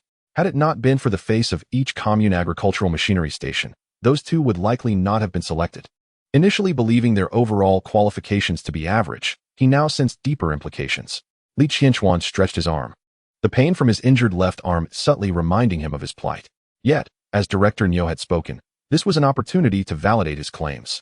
He pushed through the crowd and swiftly made his way to the training ground, with Director Niu and many drivers eagerly following in his wake. Who doesn't enjoy a bit of excitement? Chapter 171. So brave? The crowd witnessed a man shake his arms, biting down on the hem of his clothing, and forcefully tearing a strip from it. Li Qianquan swiftly took the fabric strip and wrapped it around his arm, his eyes gleaming with a hint of ferocity. Master Wang observed, realizing that this was no trivial matter. No wonder he had just barged into the agricultural machinery station. Gripping his timer, he blew his whistle sharply. Dust erupted, causing many to squint. By the time Li Qianquan completed a lap, none of the obstacles had been knocked down. Master Wang glanced at his watch and said to Captain Niu, 10 minutes and 30 seconds. An impressive performance. Among this crowd, he ranked in the top 3. Captain Niu was somewhat astonished. As far as he knew, the best at overcoming obstacles was Zhou Shiyi, and this individual had only lagged behind by a few seconds, showcasing formidable capability. As the subsequent reverse parking and forward driving exercises commenced, Li Qianquan executed them exceptionally well. Captain Niu shot an angry glare at Station Master Li and furiously shook his sleeve. Station Master Li felt his legs quaking beneath him. He attempted to defend himself. Well, even if the driving is impeccable, if the character is lacking, we cannot accept him, can we? He and another driver pilfered from the agricultural machinery station. I have shown him great mercy by not reporting him to the authorities. Upon hearing this, the crowd's demeanor shifted. Several individuals expressed disdain, saying, indeed, as drivers, our technical skills must be complemented by at least decent character. Thieves are to be caught and denounced. In severe cases, they may face demotion. Yes, Captain Niu. We must not show leniency towards such individuals. They must be dealt with severely. Otherwise, working alongside them would be a source of embarrassment for us. Listening to the driver's vehement indignation, Station Master Li's eyes gleamed with pride. How foolish to challenge him. It was like an egg against a stone, an act of utter folly. Captain Niu maintained a stern countenance, silently observing the expressions of those around him, shaking his head in disappointment. Many drivers wore expressions of schadenfreude, or perhaps they were simply reluctant to welcome another formidable competitor. It is important to note that drivers are ranked. Those who perform better receive superior assignments, allowing them to incorporate various profitable items. For instance, when transporting goods from major factories, items like defective fabrics could be sold for cash without receipts. If they possess the skill, the profit margins can be substantial. Clearing his throat heavily, Captain Niu addressed Li Qianquan. What do you have to say about this matter? Li Qianquan's face, previously marked by indignation, now displayed surprise. He quickly responded, this is merely slander. We are perfectly fine. Why would we steal from the agricultural machinery station? What could we possibly steal from there? The crowd murmured in agreement. Indeed, he has a point. Our agricultural machinery station contains nothing but parts, and those parts hold little value. Surely, we cannot unload the trucks to sell them. Indeed, it appears that Li Qianquan lacks the capability to operate independently. Su Guiqing, ever the spectator, remarked, but his words trailed off as he was met with a piercing glare from Director Niu. Yet, the surrounding crowd grasped the implication of his statement. As the discourse shifted towards Li Qianquan, a sense of unease enveloped Director Li, who had held his position for many years. With a disdainful snort, he declared, you are not well acquainted with Li Qianquan's circumstances. He has an elderly mother who has been bedridden for years, and his father has passed away. He also has 2 younger sisters and a brother, an entire family relying on him for sustenance. How could one possibly support such a household solely through labor? It was only upon becoming a driver that he could barely afford to feed them. Yet, he is fervently determined to send his siblings to school, which tightens his financial constraints. Although the components at the agricultural machinery station hold little value, they can still fetch a few coins. We have observed on more than one occasion that he and another driver are akin to a den of thieves. His vehement declarations gradually dissipated the crowd's skepticism, and their gazes towards Li Qianquan grew scornful. While his plight might evoke sympathy, one must act within the bounds of their capabilities. Struggling to afford basic sustenance, he resorts to theft to fund his siblings' education. Is this not akin to a sparrow challenging a rooster, overestimating one's own strength and inviting trouble? Li Qianquan, upon hearing the baseless accusations from Director Li, felt an overwhelming urge to retaliate physically. Dashin and I have not touched a single item from the agricultural machinery station. If we had, we would have met an unfortunate end. Though we are impoverished, my parents instilled in us the values of integrity and resilience. I sustained myself through honest labor. If I did not take it, then I did not take it. At this moment, Director Nyo began to comprehend the gravity of the situation, his gaze towards Director Li now laced with frost. If items had indeed gone missing from the agricultural machinery station, why not report it to the authorities? Was Director Li hesitant to involve the police? Taken aback, Director Li stammered, I feel pity for their family. If they were taken away, the entire family would struggle to survive. Thus, I refrained from reporting to the authorities. Moreover, this matter pertains to our agricultural machinery station. There was no need to escalate it to such proportions. The crowd, observing the turmoil on his face, began to weigh the situation. With a wave of his hand, Director Nyo instructed, everyone, disperse for now. We will announce the list tomorrow. The drivers, their eyes wide with disbelief, hesitated to leave, but, upon witnessing Director Nyo's stern demeanor, silently turned away, reluctant to depart. Zhou Shiyi and Su Guoqing chose not to vacate the agricultural machinery station, instead returning to their dormitory. Su Guoqing poured each of them a glass of water, his voice laced with anxiety as he inquired, Old Zhou, do you believe this man's words hold any truth? Does Director Li possess such audacity? Zhou Shiyi sipped his water, casting a nonchalant glance at him. You should be more aware than I of the extent of authority these minor leaders wield in rural areas.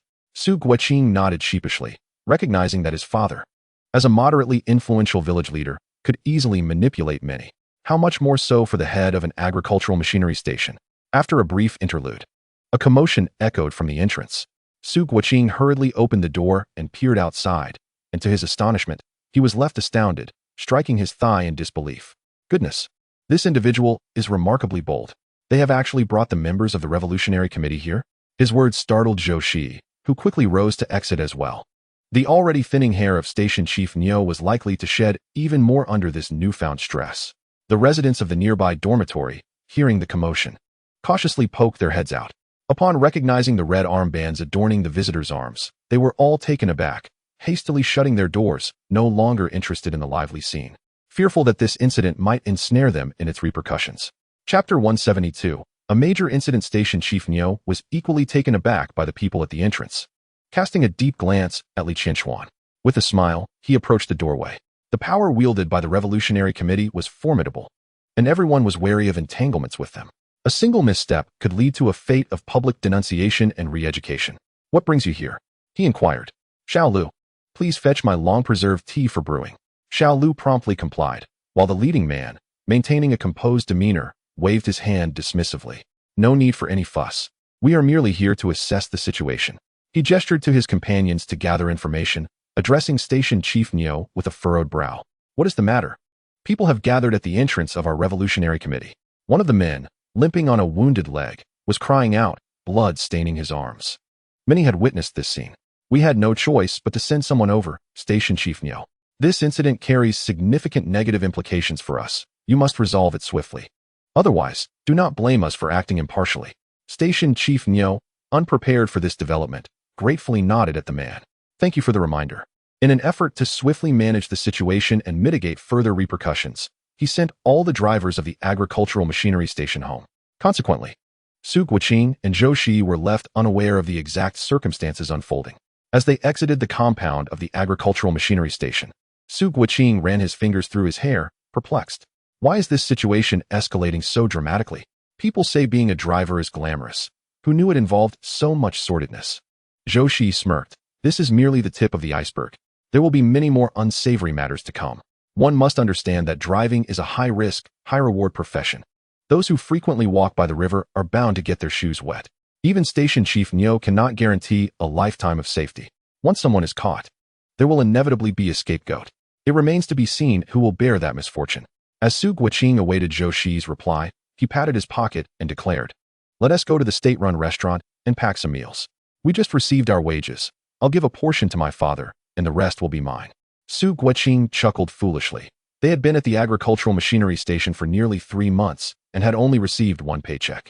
The first month and a half was considered training, during which no salary was provided. Now, with money in his pocket, Su Guoqing strutted about as if he were a millionaire. Come on, I'll treat you to a meal. Zhou Shiyi found himself somewhat speechless, as this fool seemed on the verge of flaunting his wealth. He adjusted his attire and declared, I intend to spend all my fabric coupons. Upon glancing at the date, he realized they were set to expire shortly. Su Guoqing hastily retrieved his own coupons from his pocket, his eyes widening in disbelief. How can this be happening so soon? I planned to take them home for my mother, so she could save them up for making me some clothes. This time, they had only been issued 5 feet of fabric coupons, while a full outfit for an adult man required at least 10 feet. With no other option, Zhou Guoqing reluctantly accompanied Zhou Shiyi to the supply and marketing cooperative. Noticing Zhou's intent to purchase floral fabric, he mischievously approached. Is this for your future bride? Zhou Shiyi nonchalantly nodded. One must dress well at school. There are many city kids at County Number 1 High School, and if I appear shabby, I will be looked down upon. Su Guoqing, upon hearing this, found it reasonable and boldly placed the 5 feet of fabric coupons on the counter. Let us have all of it turned into floral fabric, that kind. The shop assistant, witnessing the two men's devotion to their significant others, gazed at them with envy. Both looked quite presentable, especially the taller one. The older saleswoman couldn't help but think, if he were my partner, I would never want to argue, lest I mar my own beauty. Just then, a man walked in, carrying a lunchbox. While that was not particularly striking, the red marks adorning his face certainly drew attention. He lowered his head and swiftly approached the counter, muttering, "My mother asked me to bring this to you." With that, he turned and left. The older saleswoman scoffed. You see, if her partner were a bit more handsome, would she really be willing to strike him? Zhou Shiyi paid no mind to the gossip and requested 2 pencils and 2 notebooks before concluding his shopping. Just as he was about to head towards County No. 1 High School, Su Guoqing pointed in the direction of the state-run restaurant. Let us go grab a couple of dishes to take away. The last time I visited their cafeteria, it was so pitiful, there wasn't even a morsel of meat. Zhou Shiyi did not decline. Upon arriving at the restaurant, he ordered a dish of braised pork with preserved vegetables and spicy stir-fried meat. Remembering their previous meal of peach blossom noodles, a smile brightened his face. When they reached the entrance of County Number 1 High School, an elderly man sat on the steps, smoking. One hand held a newspaper while the other clutched a pipe. Lost in thought, he accidentally set the newspaper ablaze, causing him to leap up in a flurry to extinguish the fire. Su Guoqing found this scene utterly amusing, eliciting a dramatic eye roll from the old man. At this moment, students had yet to be released, and Zhou Shiyi checked his watch. Estimating they had about 20 minutes to spare, he gradually seated himself on the steps, smiling at the old man, and inquired, "Sir, have there been any significant happenings at the school lately?" The old man shot him a sidelong glance. What happens at school is the school's business. Why are you so curious? Zhou Shiyi pulled a fruit candy from his pocket and popped it into his mouth, causing the old man to salivate. My sister studies here, and I simply wish to gather some information to ensure she isn't being bullied. The elderly gentleman suddenly experienced a moment of clarity, faintly recognizing the individual before him. Yet, with the multitude of people passing by daily, he simply could not recall. His gaze fixated intently on the fruit candies held by Zhou Shiyi. Clearing his throat, the elderly man remarked, "Well, there are indeed a couple of matters at hand. However, my advancing years have muddled my mind a bit. I could use something to invigorate my spirits, preferably something sweet." Su Guoqing, with a glint of mischief in his eyes, turned to Zhou Shiyi and declared, "This gentleman desires the candies you possess." The old man's lips twitched in irritation, his hand clutching the pipe more tightly. Did he not care for his dignity? Zhou Shiyi's eyes sparkled with amusement as he produced a few more candies, placing them into the old man's hand. They were freshly purchased, allowing the gentleman to sample their flavors. With a hint of pride, the elderly man responded, "Oh, how can I accept such generosity? If you find it embarrassing, then simply refrain from eating." Su Guoqing's comment caused the old man's outstretched hand to freeze in place, casting a sharp glare at Su Guoqing. He was certain this young man was deliberately provoking him. Su Guoqing, ceasing his jest, pulled at the old man's pocket and tucked the candies inside. "Come now, dear sir. Do regale us with a tale. My curiosity is piqued." Chapter 173, The Vice Principal's Downfall. The elderly gentleman, with a composed demeanor, unwrapped a candy and popped it into his mouth. "Let me tell you, recently there has been a complete overhaul of the leadership at County Number 1 Middle School." Su Guoqing's eyes sparkled with curiosity. What could have prompted such a change? From the old man's lips, Zhou Shiyi gleaned the answers he sought. The vice principal, previously emboldened by her position, had been dismissed due to numerous misdeeds. She was apprehended under allegations of inappropriate relationships, her partner being none other than the principal of County Number 1 Middle School. This scandal caused quite an uproar, with reports suggesting that both were caught in an undignified state when removed from the premises. The principal's wife, upon discovering the situation, rushed forward with a piercing scream, leaving several visible marks on the vice principal's previously well-maintained visage. It was rumored that the vice principal's daughter was still inside the house at the time. While neighbors expressed their disgust, exclaiming, to pursue men in such a manner, and before her own daughter, is simply appalling. Indeed, many remarked on the vice principal's seemingly respectable appearance, only to discover her private indiscretions were utterly repugnant. One woman, with long nails poised dangerously close to the vice principal's face, asserted, "I suspect her daughter is of the same ilk. Neither is a good influence. She spends her days pursuing my son, neglecting her studies altogether." Laughter erupted among the crowd at her words. "How old is your son?" He has barely reached puberty, while her daughter is already of age. "Are you certain she would even glance at your son?" The woman's face turned a hue of green and white.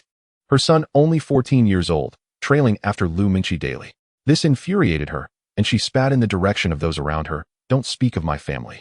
Your boys are no different," eagerly following in others' shadows. Her remark darkened the expressions of those present. The committee members remained nearby, and her reckless words were unwelcome. The aunt realized her error in speech, hesitating to utter another word and quietly stepping back a couple of paces. Consequently, both the principal and vice principal of County No. 1 high school were taken away. Lv Mengqi was also sent to her grandmother in the countryside by the vice principal, leaving one to wonder what fate awaited her under the strict hand of her grandmother, who favored boys over girls. With the leadership of the school now absent, the responsibility unexpectedly fell upon the shoulders of the head of the Academic Affairs Office. He was momentarily taken aback by this unexpected turn of events. However, this new office holder, eager to make his mark, undertook commendable actions. He invested considerable funds into purchasing notebooks and pens for the students, even contributing from his own pocket to support a particular student. The elder, while recounting this, expressed admiration. The student he aided was none other than Meng Guodong, who could finally escape the oppression he had long endured. In a bid to showcase his capabilities, the head of academic affairs insisted that the cafeteria add an extra egg to Meng Guodong's meals daily. His living conditions improved significantly, with everything seemingly progressing in a positive direction. For the head of academic affairs, these were but trivial matters, yet for Meng Guodong, it was akin to a mighty hand pulling him from the mire. Consequently, in the future, even as Meng Guodong ascended to high positions, he would still regard the head of academic affairs and his family as kin during festive occasions. Just as the elder was animatedly recounting this tale, the school bell rang to signal the end of classes. Although the elder was still caught up in his storytelling, Zhou Shiyi and Su Guoqing had already vanished from sight. As Yunjila stepped out of the classroom, she was unexpectedly jostled by Zhao Yingying. "Oh dear, let us see who has arrived." Yunjila, somewhat bewildered, followed Zhao Yingying's finger to discover Zhou Shiyi, her face instantly flushing with embarrassment. She playfully chastised Zhao Yingying. "You always tease me." Zhao Yingying shrugged nonchalantly. "Alas, I'm left alone. I might as well find Xiaoer." Yunjila chuckled and pointed towards Lu Xiaoer's classroom door. "You might need to dine alone." Zhao Yingying rolled her eyes in exasperation. Fine. Fearing that Zhou Shiyi might be waiting impatiently, Yunjila hurried over. "What brings you here?" Zhou Shiyi raised the lunchbox in his hand. "I brought you lunch. Shall we eat in the cafeteria? Bring your friends along. The more, the merrier." Yunjila's eyes sparkled as she looked at Zhou Shiyi, her voice bright and cheerful. "Sure." Initially, she felt a twinge of guilt for leaving Yingying behind. However, upon hearing Zhou Shiyi's invitation, her heart brimmed with joy. When she called Zhao Yingying over, the latter thought she must have misheard. Sitting in the cafeteria, with 2 meat dishes before them, Zhao Yingying pinched her thigh in disbelief, watching the succulent meat slices and swallowing hard. At that moment, Lu Xiaoer approached, accompanied by Su Guoqing, generously placing the dishes brought by Su Guoqing onto the table. With her mouth full of mixed grain rice, Zhao Yingying mumbled, "With both of you here, it's worth it." Her demeanor elicited laughter from the group, prompting Yunjila to add a piece of meat to her bowl. "Go on and eat." What had begun as a harmonious scene, however, soon attracted the attention of an unwelcome intruder. A young man, upon witnessing Lu Xiaoer's radiant smile, could not help but clench his fists tightly. Although he had previously rejected her, seeing her display such warmth towards another man left him gnashing his teeth in frustration. Furthermore, the careless remarks from his dormitory mates intensified his fury. They remarked how Lu Xiaoer, who had once been wholeheartedly devoted to him, had swiftly turned to a mere driver. "What a remarkable feat," they exclaimed. "I heard that when you approached her the other day, she completely ignored you, unable to endure any longer." He kicked a nearby chair and swiftly made his way towards Lu Xiaoer. Balancing a plate in his hands, he pretended to lose his grip, sending the contents crashing onto Su Guoqing's head. Su Guoqing, a notorious bully in their village, had always commanded respect from his peers. who had been cowed into submission by his antics. With a flicker of his eye, he discerned the young man's intentions. He swiftly raised a hand to block the impending blow, causing the soup from the lunchbox to splatter all over the boy. "Oh dear, my apologies, fellow student." Zhou Shiyi feigned surprise. "How careless of you to walk without securing your meal properly. I merely reacted instinctively when I saw a lunchbox heading my way." His voice boomed, silencing the previously raucous environment. Students began to rise quietly, craning their necks to witness the unfolding spectacle. "What is happening? Is that person from our school?"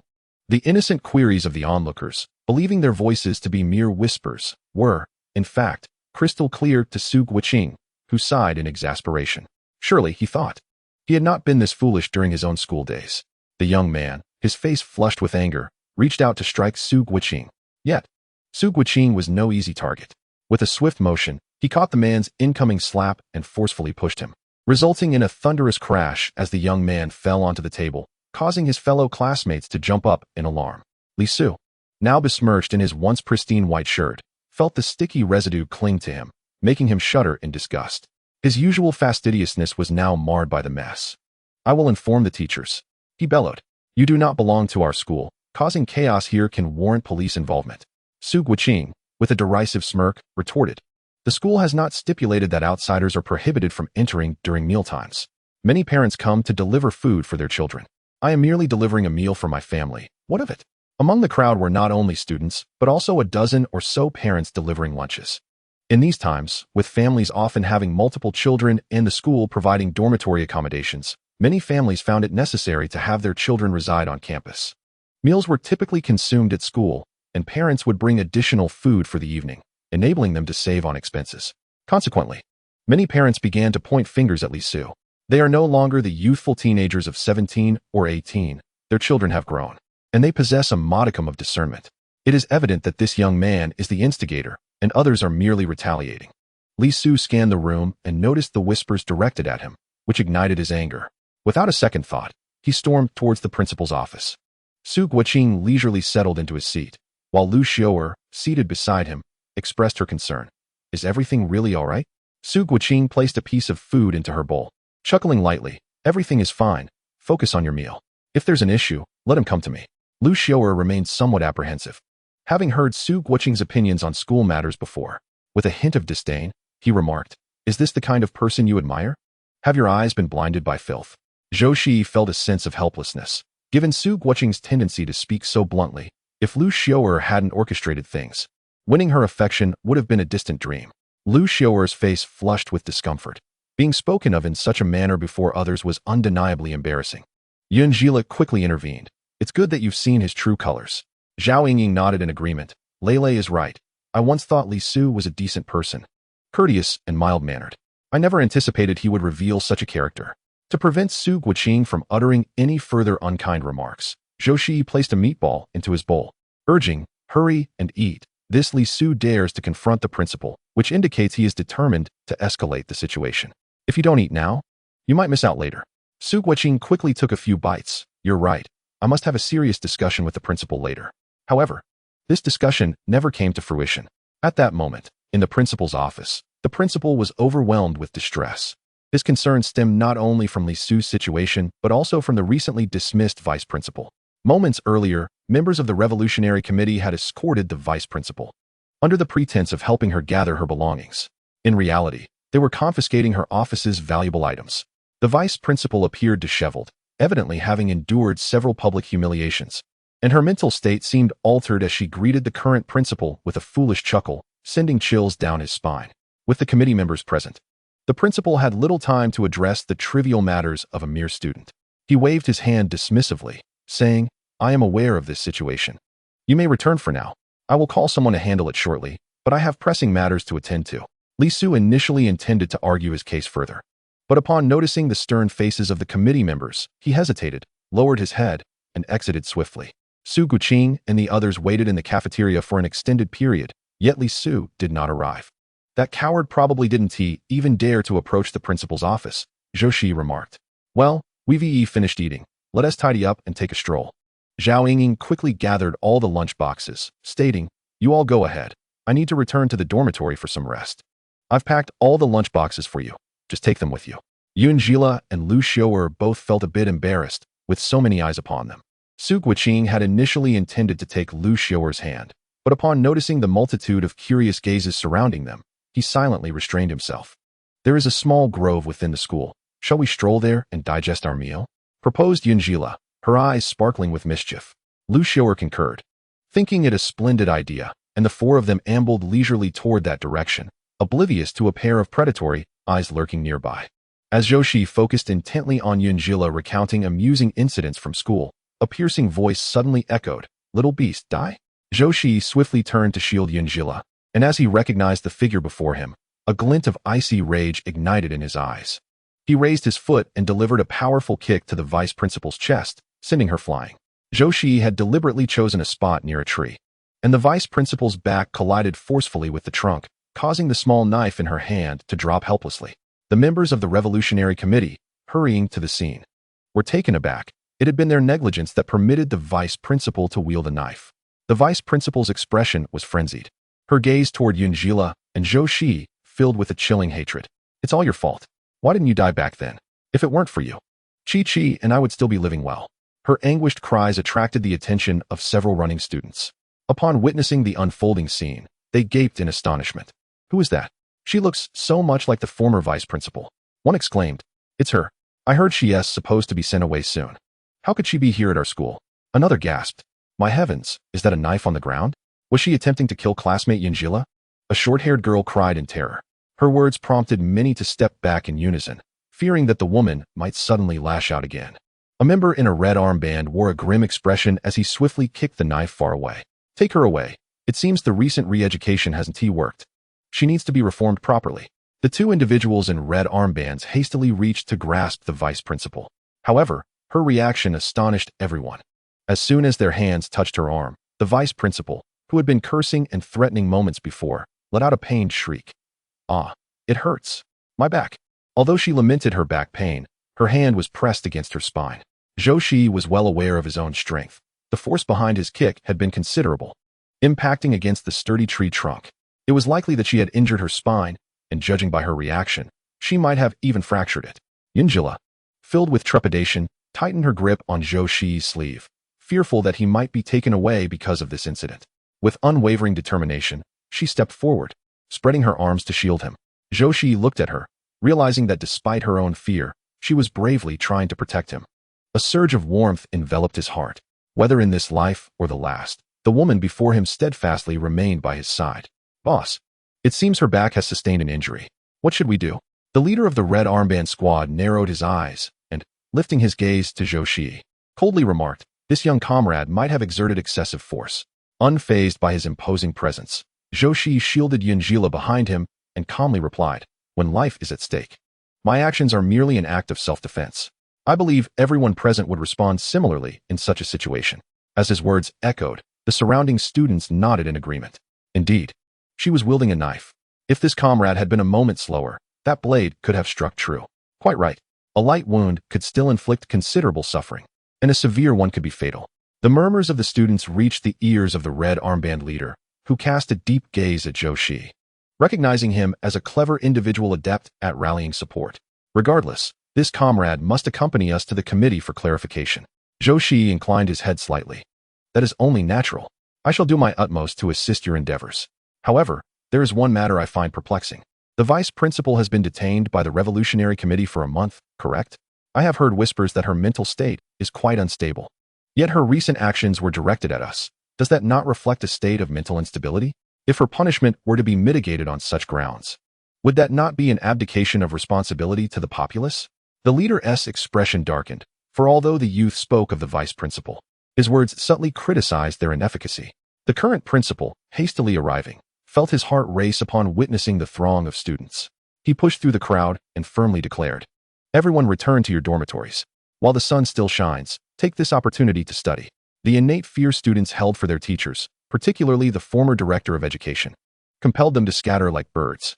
Yunjila tugged at Zhou Shiyi's sleeve, reluctant to depart. Zhou Shiyi affectionately ruffled her hair, smiling. "Let us return to the dormitory first. I am fine." Noticing Yunjila's hesitation, he cast a subtle glance at Lu Xiu'er. Understanding his cue, Lu Xiu'er grasped Yunjila's arm and led her away. The principal, unaware of the vice principal's spinal injury and seeing her doubled over in anguish, mistakenly assumed she had been struck by Zhou Shiyi. Principal, you must also accompany us, stated the red armband leader, startling the principal into widening his eyes. What do I need to go for? The leader responded gravely. You witnessed her unstable mental state earlier. Now this young comrade questions our competence. We need a witness. The principal wiped the cold sweat from his brow, nodding repeatedly. Of course, but you must allow me a moment to arrange school matters first. Today, the situation has the potential to incite panic, prompting me to arrange for 2 teachers to provide guidance. The individual in the armband nodded, indicating their understanding. Zhou Shiyi, positioned behind Zhou Shiyi, whispered, what should we do? Are we truly expected to go to the Revolutionary Committee? I shall visit Director Niu at the agricultural machinery station. I've heard he has acquaintances within the committee. Zhou Shiyi gently shook his head, replying, no need. I am merely engaging in legitimate self-defense. At most, it could be deemed excessive defense, resulting in a reprimand. Return for now, and refrain from discussing this matter with anyone.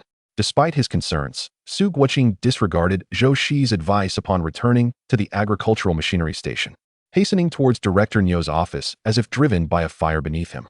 Meanwhile, Director Niu sat on the sofa, his mind clouded, having finally managed to settle Li Qianquan. Just as the weight on his chest began to lift, he was interrupted by Zhou Shiyi's loud voice. What is going on? Zhou Shiyi seized a teacup from the table, gulping down some tea before recounting the entire incident. Director Niu felt the veins on his temple throb. Had he not recently clashed with members of the Revolutionary Committee?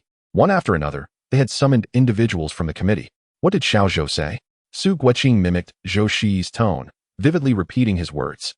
Instinctively, Director Niu poured himself a cup of water, sipping it cautiously. Suddenly realizing it was the same cup Zhou Shiyi had just used, he felt a wave of nausea and set it down. All right, take heart. Since Xiao Zhou said so, he must have confidence in resolving the matter. For reasons unknown, Director Niu harbored an inexplicable trust in Zhou Shiyi, feeling a sense of satisfaction towards him. Meanwhile, in the grove of County No. 1 High School, 2 individuals in armbands had found a stretcher to lift the vice principal. At that moment, she was drenched, as if she had just been pulled from water. Utterly in agony, she lacked the strength to utter a sound, feeling completely immobile from the pain that engulfed her body, yet she continued to glare fiercely at Zhou Shiyi. At this time, everyone was finishing work. Observers, puzzled by the scene, inquired, who is that? What happened? Who else could it be but the vice principal of County No. 1 High School, who was paraded through the streets recently? What has happened to her? Seizing the opportunity, Zhou Shiyi interjected, she attempted to stab me, and I kicked her. This is the outcome. Alas, the people from the Revolutionary Committee are now set to take me for questioning. I feel so wronged and aggrieved. Zhou Shiyi spoke rapidly, his words flowing like a machine gun, leaving no room for the committee members to respond. As the crowd of onlookers grew, the corners of Zhou Shiyi's mouth curled into an even wider grin. Chapter 176. Nothing serious at this time. Fairness must prevail. After all, it has been declared as legitimate self-defense. How can one be taken away? A burly bald man asserted, standing tall and speaking in a gruff tone. Who among those present was unaware of the situation? The red armband spoke sweetly, leading people to inquire. Yet, once inside the Revolutionary Committee, one could hardly escape unscathed. Indeed. Let us go and observe how this matter unfolds. However, shouldn't this affair be under the jurisdiction of the police? A woman, casually munching on sunflower seeds, remarked. The expression of the red armband grew increasingly grim, but in the face of so many onlookers, they could not utter harsh words. They could only maintain a stiff expression and coldly state, the individuals he harmed are indeed our responsibility. We are merely conducting a routine inquiry. With that, they gestured for those nearby to escort Zhou Shiyi away. Zhou Shiyi obediently followed suit. Before long, the entrance of the Revolutionary Committee was thronged with people, all eager to witness the developments of this incident. If this were deemed justifiable self-defense, would it not set a troubling precedent?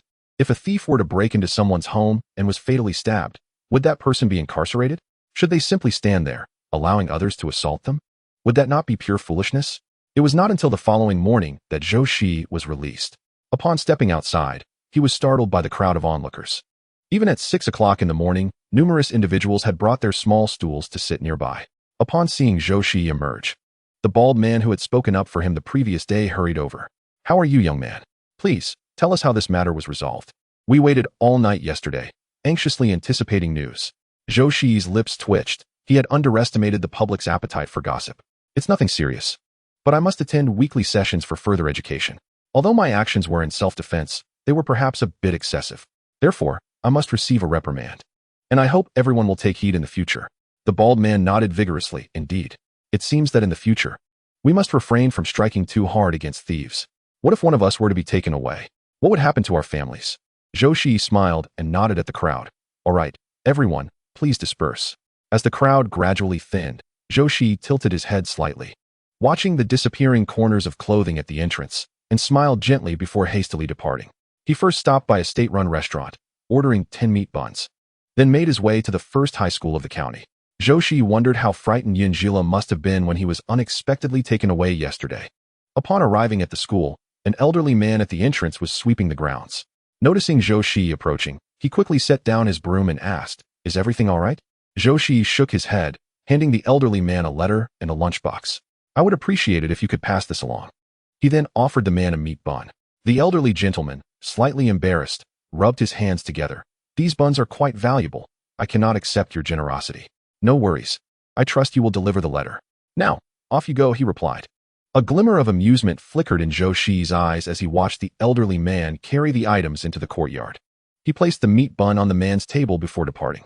He is not lacking the funds for a meat bun, but by cultivating a good relationship with the elder, he can glean insights into future occurrences at the school.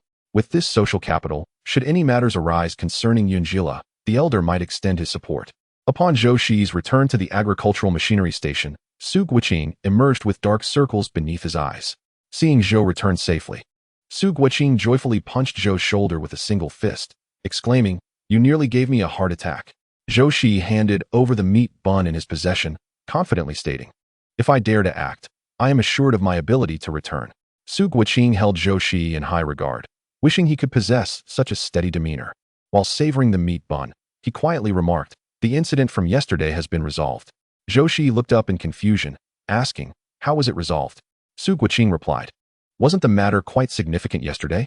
Both Station Chief Niu and Station Chief Li were summoned.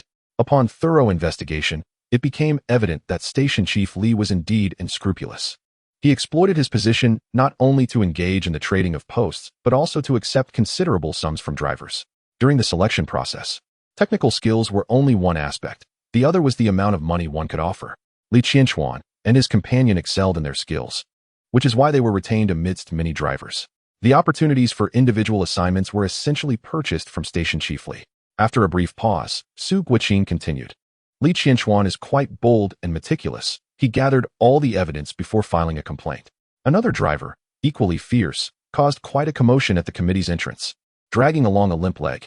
Zhou Shiyi, somewhat exasperated by Su Guoqing's lengthy account without getting to the point, inquired, "So how were these two drivers handled?" Su Guoqing smacked his forehead and whispered conspiratorially, "They've been assigned to our dormitory.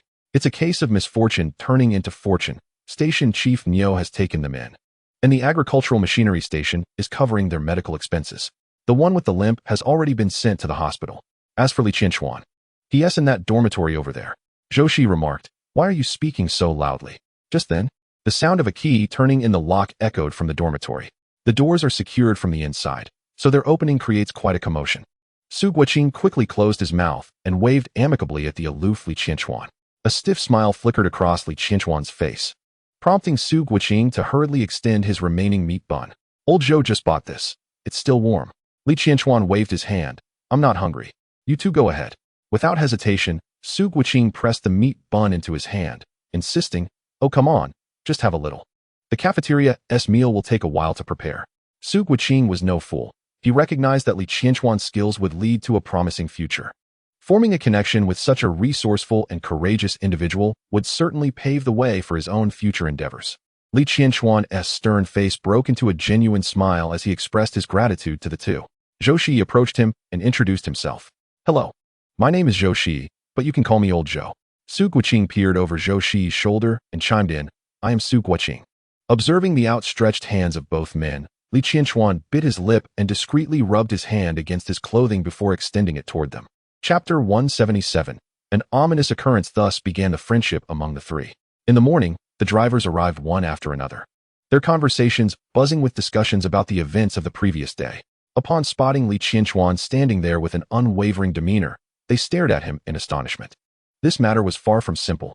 When the crowd noticed that the two individuals brought by Director Li the day before had not shown up today, their gazes toward Li Qianquan became even more laden with meaning. As Station Master Niu led several leaders onto the stage, their faces bore the marks of fatigue. He tapped the microphone, his stern voice resonating. Everyone has witnessed the events of yesterday. Director Li has been taken away. In any agricultural machinery station, should such incidents occur, we welcome reports from all. As the leader of the agricultural machinery station, I will not tolerate such behavior. I strive to create a fair and just environment for everyone. He then announced the list of drivers qualified to operate independently, which included Li Qianquan, Zhou Shiyi, and Zhao Qianjin, totaling 12 individuals. Although the numbers seemed substantial, the distribution among the agricultural machinery stations would leave few remaining. The list of secondary drivers was also disclosed, prominently featuring Su Guoqing's name. Elated, he bounced on the spot. Having initially approached this with a mindset of mere experimentation, surprised that he had indeed passed. The other drivers who had trained alongside them looked on with envy. Although they had heard the news the previous day, they believed they could not compete with the seasoned drivers, thus refraining from signing up. Had they known the outcome, they too would have taken a chance. Hearing the clamor from the crowd, Station Master Niu tapped the microphone again. I have one more announcement to make. December is approaching, and we have a task to transport grain. This mission has been assigned to us on short notice, and we are to dispatch 12 vehicles. I will select 4 from among you first-time drivers, all of whom will be paired with secondary drivers. You must practice diligently in the coming period to ensure the successful completion of this mission. The drivers in the playground exchanged glances, some of them privy to the inside information, unable to contain their concerns. Station Master Niu, the risks on this route are significant. We may not be up to the task. They expressed. Transporting grain is no trivial matter. If it were merely a matter of moving supplies from their location to a nearby province, that would be manageable. However, this task involves nationwide logistics, with the northeastern provinces bearing the responsibility for grain reserves. The drivers would need to travel from Jiangxi province to the northeastern provinces and then deliver the grain to various military districts. As the year draws to a close, such a task looms ahead. The journey spans over 3,000 kilometers, a formidable challenge, particularly with winter temperatures plummeting to 30 degrees below zero. If, by any chance, one were to become separated from the convoy, and the newly recruited driver lacked the ability to adapt, they might find themselves lost amidst the vast expanse of white snow. Such incidents are not unprecedented, a bitter glimmer passing through Station Master Niu's eyes. He did not wish for the newly trained drivers under his command to undertake such perilous tasks. However, the veteran drivers were all occupied with their assignments, and this year's demand for vehicles was double that of previous years. In the past, they needed to dispatch 6 vehicles. This year, inexplicably, the number had risen to 12. This decision came from higher authorities, leaving them with no alternative. Those who believed they could handle the task were encouraged to sign up in advance. Naturally, the remuneration for this endeavor would be thrice the usual pay, along with a significant number of supply tickets. A ripple of excitement spread among the drivers, many unable to suppress a gulp. Their usual wages hovered around 30 yuan, so a threefold increase would amount to nearly 100 yuan. Goodness! If one were to muster the courage to undertake this journey, it could be quite a prosperous year. Some were eager to try their luck, and Zhou Shiyi directly approached Station Master Niu's office after the meeting. Station Master Niu had already exhausted his vocal cords during the meeting and had just taken a sip of water when he heard a knock at the door. Come in. Upon entering, Zhou Shiyi got straight to the point. Station Master Niu, I would like to sign up for this task. A flicker of interest crossed Station Master Niu's eyes as he slightly raised his chin, indicating for him to take a seat. This is not a simple task. What makes you want to sign up? Zhou Shiyi replied earnestly, I wish to challenge my skills. After completing this journey, I shall fear no destination. Station Master Niu nodded. That is true. I often traversed this route in my youth. It indeed sharpens one's abilities. Very well, I understand. Just as Zhou Shiyi stood up, another knock echoed at the door. Station Master Niu raised an eyebrow. You drivers are truly bold, unafraid of the challenges ahead. The newcomer was none other than Li Qianquan. Surprised to see Zhou Shiyi, he nodded slightly. Station Master Niu, I too wish to sign up for this journey. Station Master Niu chuckled heartily. Very well. I shall register both of you. You two should communicate well. Should any unforeseen circumstances arise on the road, you can support each other. With that, he retrieved a notebook from his cabinet. This is a map of the routes I've traveled over the years. Should you become separated from the main group, do not panic. You can follow the map to navigate your way. Of course, it is hand-drawn, so I cannot guarantee that the roads remain unchanged. Consider yourselves fortunate. Zhou Shiyi smiled. Thank you, Station Master Nyo. Station Master Nyo waved his hand dismissively. All right, off you go to practice driving. After the two departed, the smile on Station Master Nyo's face gradually faded. Experience taught him that extraordinary circumstances often concealed ulterior motives. Having driven for many years, he had a sense of foreboding. Such a large-scale grain reserve could not arise without reason. He could only hope for the safety of all involved. Time passed swiftly, and soon it was the day of Yunjila's vacation. Once a month, the students returned home from school, and on the eve of this occasion, Zhou Shiyi had already arranged with Yun Jihai to pick her up. Yun Jihai welcomed the leisure. When Zhou Shiyi parked his truck in front of the county's No. 1 high school, it immediately sparked a stir. Many parents waiting to collect their children craned their necks to catch a glimpse of the truck.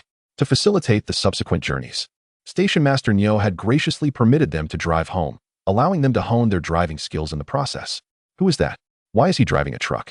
A curious aunt scrutinized Zhou Shiyi, secretly pondering his commendable appearance, wondering if he had a romantic partner. The jovial old man at the entrance chuckled. He is here to fetch his fiancée. What? They are already betrothed? Isn't engagement supposed to precede marriage? Why is he still attending school? An aunt gasped in astonishment, prompting several bystanders to instinctively cover their ears. Chapter 178. Living within one's own understanding. The old man scoffed lightly, taking a drag from his pipe. What is wrong with being engaged and still attending school? Our school has no such rule. Why are you creating a fuss? The aunt, with her discerning gaze, retorted disdainfully. Once they are engaged, they should prepare for marriage, not waste money on education. The annual expenses can amount to several dozen yuan. Wouldn't it be wiser to purchase a few new outfits and present oneself beautifully at the wedding? The educated girls and the uneducated ones are essentially the same. What difference does it make to study now and marry later? Isn't that akin to removing one's trousers to fart? Many found her sentiment agreeable. Zhou Shiyi gradually straightened his posture, casting a solemn glance at the aunt. If you are ensnared by your own limited understanding, refrain from pointing fingers at others. Education is a means to elevate oneself and broaden one's horizons. The aunt, unable to grasp his philosophical musings, scoffed dismissively. What broader horizons can one attain by reaching the end of high school? Even the educated youth in the brigade still toil in the fields alongside us. Believing herself to be profoundly insightful, the aunt stood tall, defiantly addressing Zhou Shiyi. He, uninterested in further exchanges, simply remarked, I aspire for my future wife to be educated and knowledgeable, so that our children will not inherit the narrow-mindedness of certain individuals. As he uttered this, the gate swung open, and he quickly made his way toward Yunjila's classroom. The aunt, fuming, shouted, Who are you calling narrow-minded? The old man at the entrance laughed heartily. At least you possess a modicum of self-awareness. Yunjila, having packed her bag, was about to leave when Zhao Yingying suddenly nudged her shoulder. Oh, look who is here to pick you up. Yunjila raised her gaze to see Zhou Shiyi's towering figure standing beneath the corridor, a smile gracing his lips, his eyes radiating warmth as he looked into the room. This scene stirred a pang of envy in Zhao Yingying, overwhelmed by the sweet scent of romance that filled the air. Shaking off her feelings, she slung her backpack over her shoulder and said to Yunjila, I'll take my leave now. The two villages were not far apart, and they usually shared a bullock cart home. As they approached the fork in the road, Zhao Yingying alighted to walk back to her house. Yunjila quickly grasped her arm.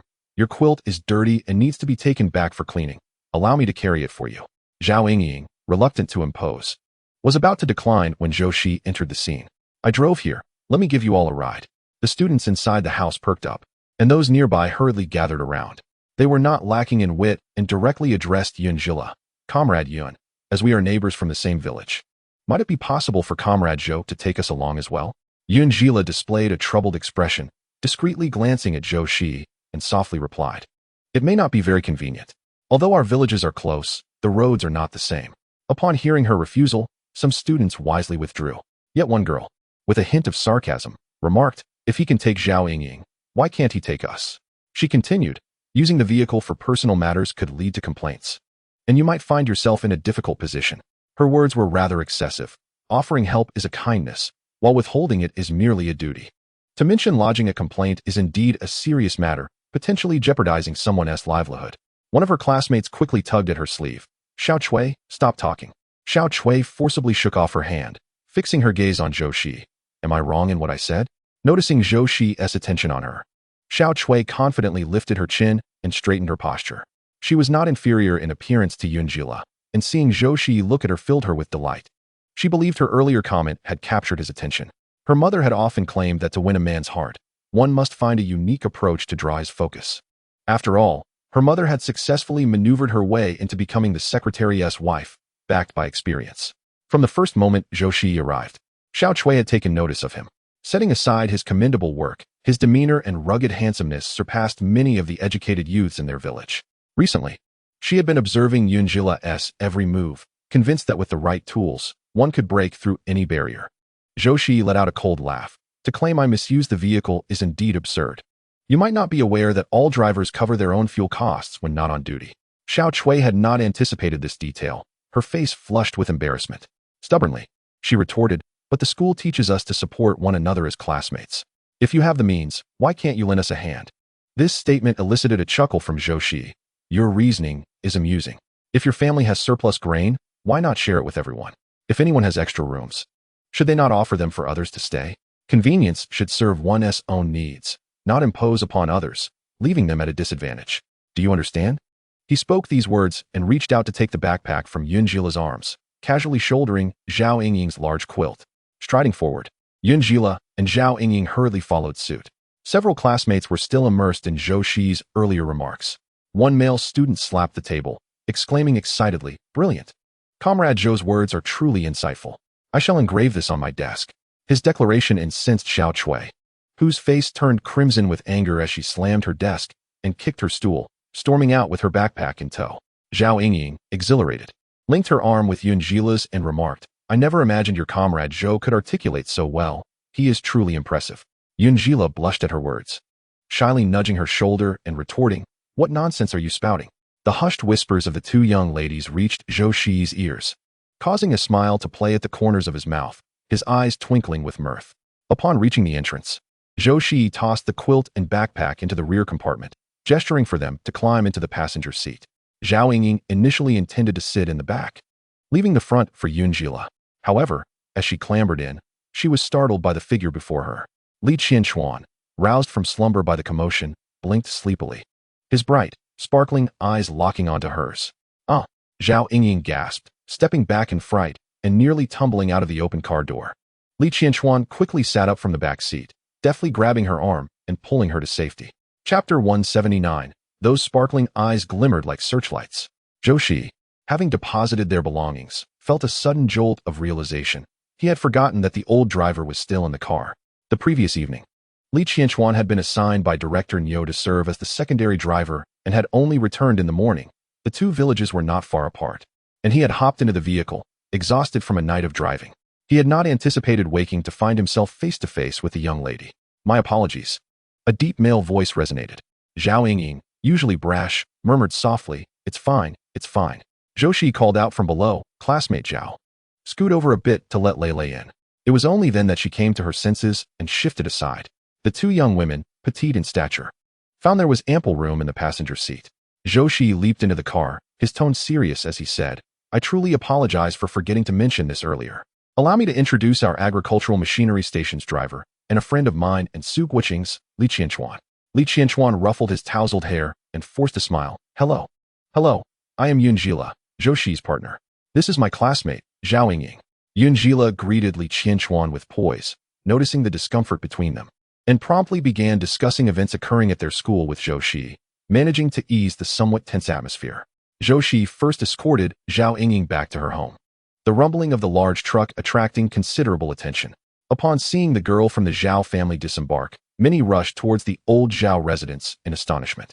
The elderly matriarch of the Zhao family exclaimed, "Goodness gracious, is this sudden fortune finally ours? If any daughter from our family marries a driver or a city worker and enjoys the benefits of ration goods, it would be a matter of pride for our ancestors." Zhou Shiyi did not linger. He unloaded the items for Zhao Yingying and drove away.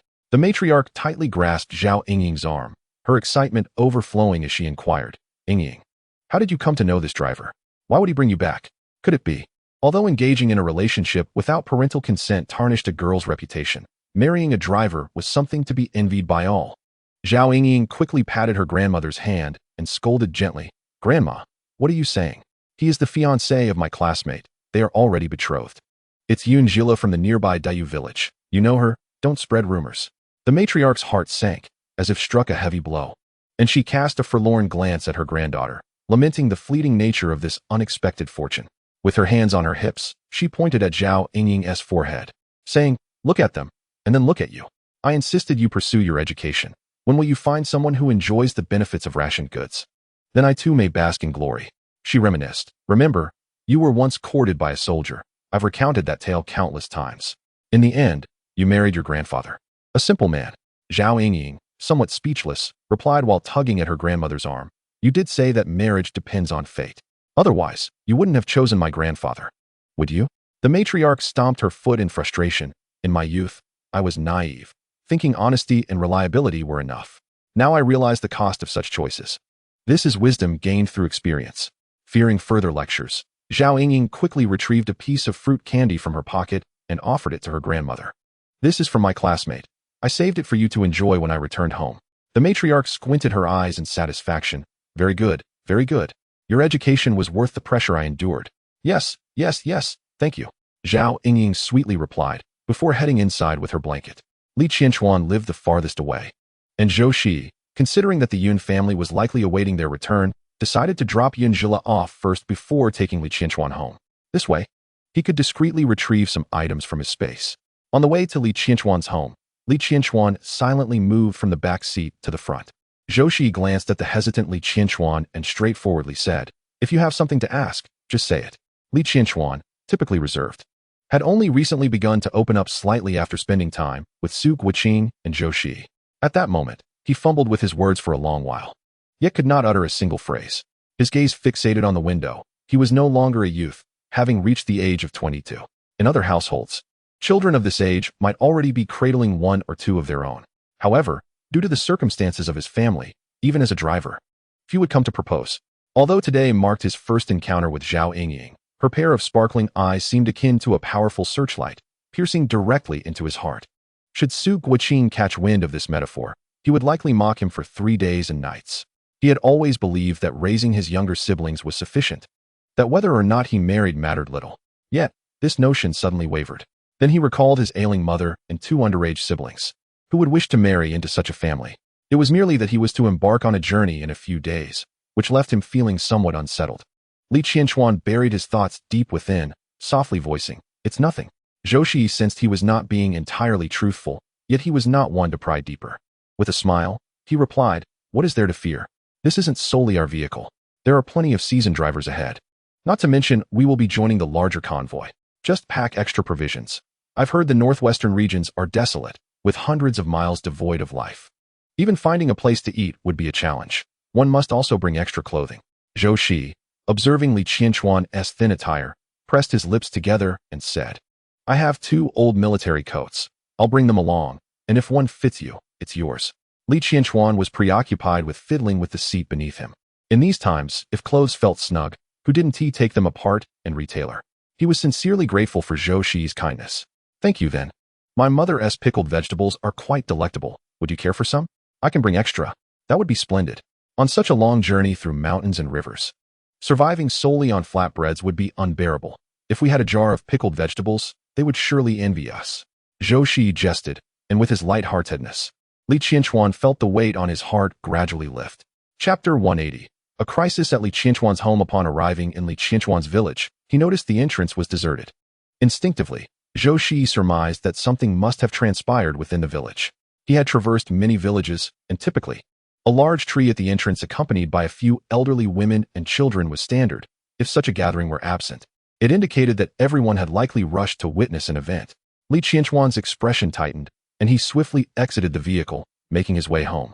Zhou Shiyi parked at the village entrance and hastily followed suit. Before reaching Li Qianquan's house, the sound of a child's cries echoed from within. "Let go of my brother. Let go of my brother." The anguished wails of a little girl tugged at the heartstrings. The front door of Li Qianquan's home remained firmly locked from the inside. Zhou Shiyi and Li Qianquan simultaneously delivered a powerful kick to the door, producing a resounding noise that startled those inside. The walls of Li Qianquan's home were surrounded by onlookers, yet none dared to step into the courtyard, fearful that the unfolding events might implicate them. "What are you doing?" Li Qianquan bellowed in fury, rushing forward to kick a man off his younger brother. Zhou Shiyi, quick-witted, seized a young girl and shielded her behind him. Upon seeing his elder brother, the little boy burst into tears, crying, "Brother, brother, They want to smash our belongings. They are all bad people.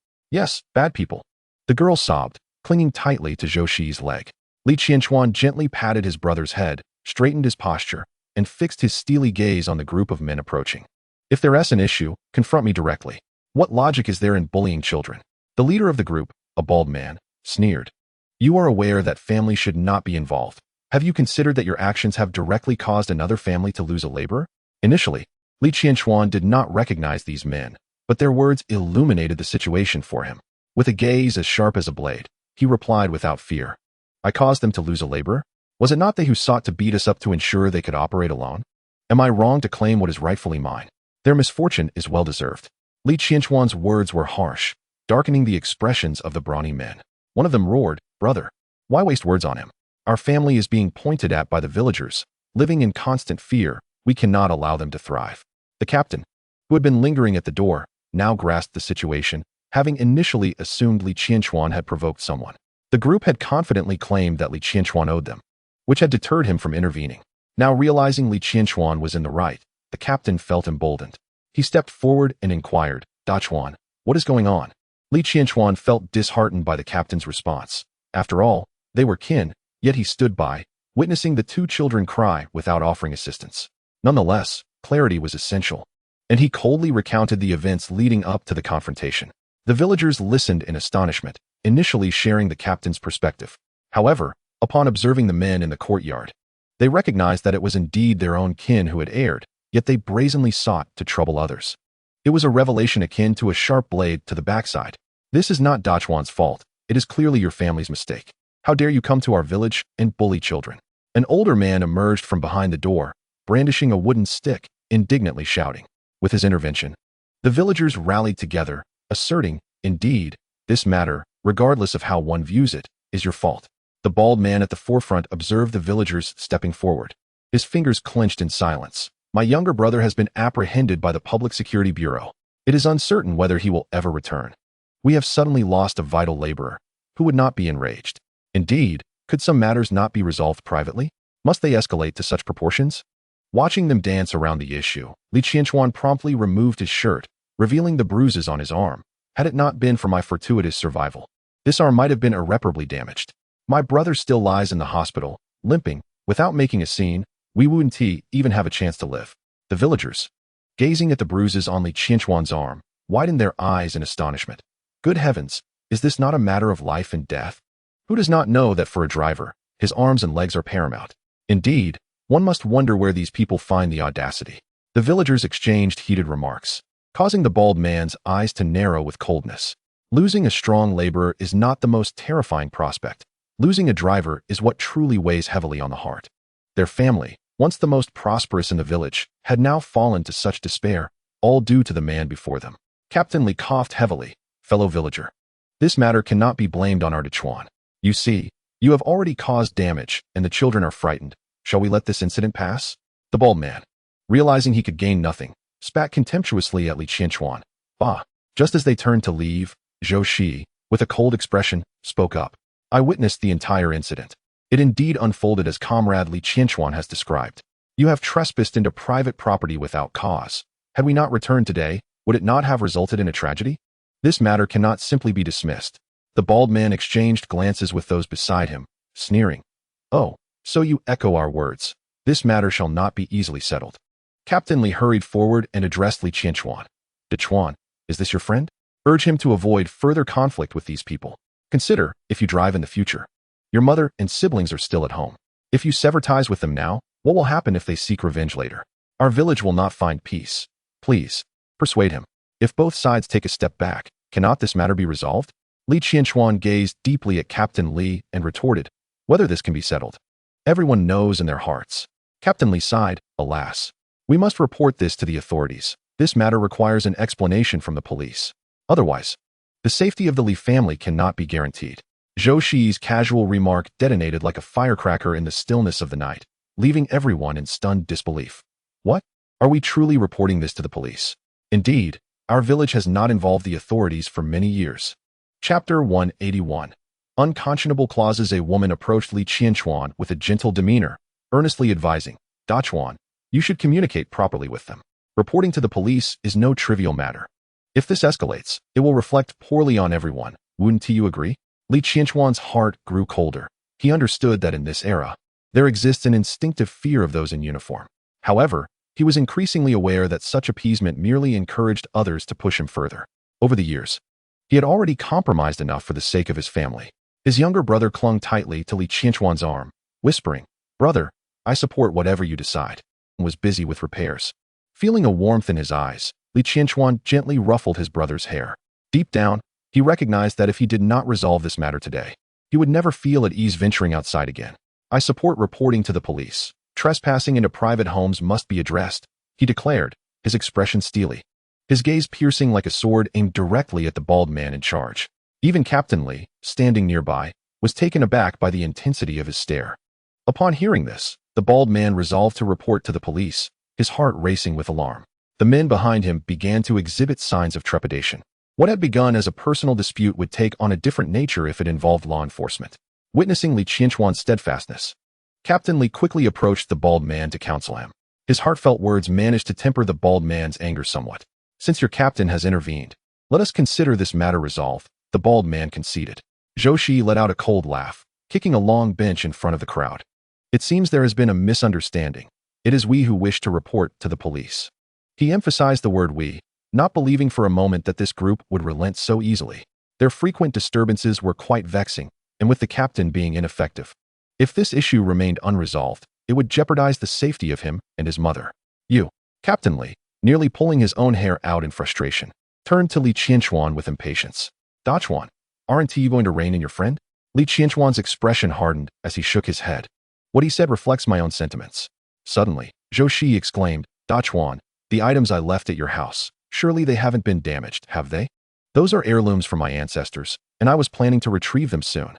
Li Qianquan was momentarily stunned, but upon seeing Zhou Shiyi's earnestness, he suppressed his surprise. "What heirlooms? There are just a few jars and bottles in there. Nothing of real value. Indeed, at most, a thermos might have broken," he added. Zhou Shiyi feigned panic as he rushed into the house, shattering a fake vase from his space. "Oh my heavens, who could have done this? My ancestral vase. It has a history of several centuries." His cries echoed as he stumbled out, cradling the shattered remnants. "This is worth several $100s. During the initial days of fleeing from disaster, my family bore this object with them. Is it truly shattered by your hands?" Zhou Shiyi's gaze fixed intently upon the men. Those present were oblivious to the true value of the item. Upon hearing it was an artifact from centuries past, they regarded it as a cherished heirloom. They voiced their discontent, asserting, "You barged into someone's home, causing destruction, and now you've broken such a precious item. Reporting this to the authorities is only just." Indeed, if this were reported to the police, they might find themselves in a cell, one woman remarked while munching on sunflower seeds, inciting further commotion. Despite the burly bald man and his companions, they were merely simple farmers. Upon learning that the object might be worth a few hundred yuan and that they could face jail time, his legs weakened, nearly causing him to collapse. The men behind him silently retreated a few steps. "Report? What are we to report?" "Fine, we admit our wrongdoing today. However, the authenticity of that item is uncertain. I can compensate you with a little money," the bald man said. His neck stiffened, his face flushed. Zhou Shiyi shook his head. "This is indeed a family heirloom, and its authenticity shall be determined by the authorities. You can compensate me for my loss, but you must also pay for the broken dishes and thermos from their table. Thus, it is only fair. Of course, we are all from neighboring villages. If I report this, you 4 brothers will end up in custody. With only a widow and an orphan left at home, their survival is uncertain. I am not a heartless person. Let us draft an agreement. The matter between you and Li Qianquan ends here. After all, mere words hold no weight. Let the captain witness and document this. Should anything happen to Li Qianquan's family in the future, we can trace it back, correct?" Zhou Shiyi's terms were undeniably harsh, causing the bald man's eyes to nearly bulge in disbelief. "What do you mean? If something happens to their family, will we be held responsible?" At that moment, Li Qianquan stepped forward. "That need not be the case. However, if anyone from our family seeks trouble, you will all be suspects." The villagers murmured, acknowledging that it was a sound strategy. "What if you stir up trouble yourself?" A short man indignantly shouted, "You can't blame everything on us brothers." Li Qianquan shrugged, mimicking Zhou Shiyi. "Then you must pray I don't cause any trouble outside." Aware of the unfairness of the terms, they felt compelled to sign. Ultimately, under the witness's gaze, the bald man tearfully inscribed his name.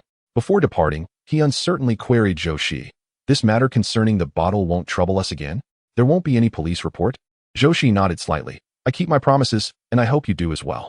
The bald man felt as if he were swallowing bitter gall. They had come seeking trouble, yet now bore the responsibility for another's safety. As the crowd dispersed, Captain Li opened his mouth, intending to speak. But Li Qianquan did not afford him the opportunity. With a solemn expression, he swiftly made his way into the house. Inside the room, Li Qianquan's mother lay helplessly on the bed, while Li Qianquan cradled her. His thumb pressed against her philtrum as he looked up at his younger brother. Mother, what on earth has happened? Li Qianquan, his brother, wept as he recounted. That group burst in without warning, causing chaos and destruction. Mother tried to intervene, but she was pushed down and couldn't catch her breath, ultimately collapsing. Li mother had already been in frail health, and her emotions were particularly volatile, akin to what is referred to in modern terms as heart disease. Chapter 182. Acquired a human meat shield. Li Qianquan was frantic. Despite his efforts, his mother remained unresponsive. To the hospital, Zhou Shiyi declared decisively, grabbing the car keys and heading outside. Li Qianquan set down his bag, retrieving some peach crisps to hand to his younger sister. Eldest sister, you and brother stay at home. Be good and don't wander about, understood? The little girl nodded tearfully. Brother, I understand. Please take mother to the hospital quickly. Li Qianquan lifted his mother and hurried outside. Her lips had already begun to take on a bluish hue, and Zhou Shiyi feared they might not reach the hospital in time. From his backpack, he produced a small pill. This is something my sister usually makes. It has health benefits. I can't be certain it will help your mother, but if she can't hold on. Zhou Shiyi left the thought unfinished, and Li Qianquan understood the implication. It was a desperate measure, treating a dying horse as if it were still alive. The car sped along, and they encountered a few men who had come to cause trouble. With reddened eyes, Li Qianquan leaned out of the vehicle. If anything happens to my mother, I swear I will not let you go unscathed. His voice rang out clearly, even over the rushing wind. A small man, visibly frightened, stammered, Bro, it can't really lead to a death, can it? The bald man beside him appeared stiff, his voice tinged with disbelief. She was just pushed a little. Is she really that fragile? The small man, increasingly anxious, added, I heard she already had health issues. This shock, it's possible. As the small man's fear escalated, he realized that if anything were to happen to her, they might find themselves in serious trouble. What should we do, brother? Shouldn't we lay low for a while? The bald man shot him a glare. If we leave, what will happen to our families? Anyone who feared should be the first to retreat to their in-laws. I'll stay here and monitor the situation. After this incident, even though they harbored deep resentment towards Li Qianquan, they dared not provoke any further trouble, fearful that Li mother's fate would implicate them. They prayed fervently for her safety, a stark contrast to their previous arrogance. Meanwhile, in the truck, Li Qianquan observed his mother's face turning increasingly bluish, her breathing growing faint. Resolutely, he seized his water bottle and administered the pill to her.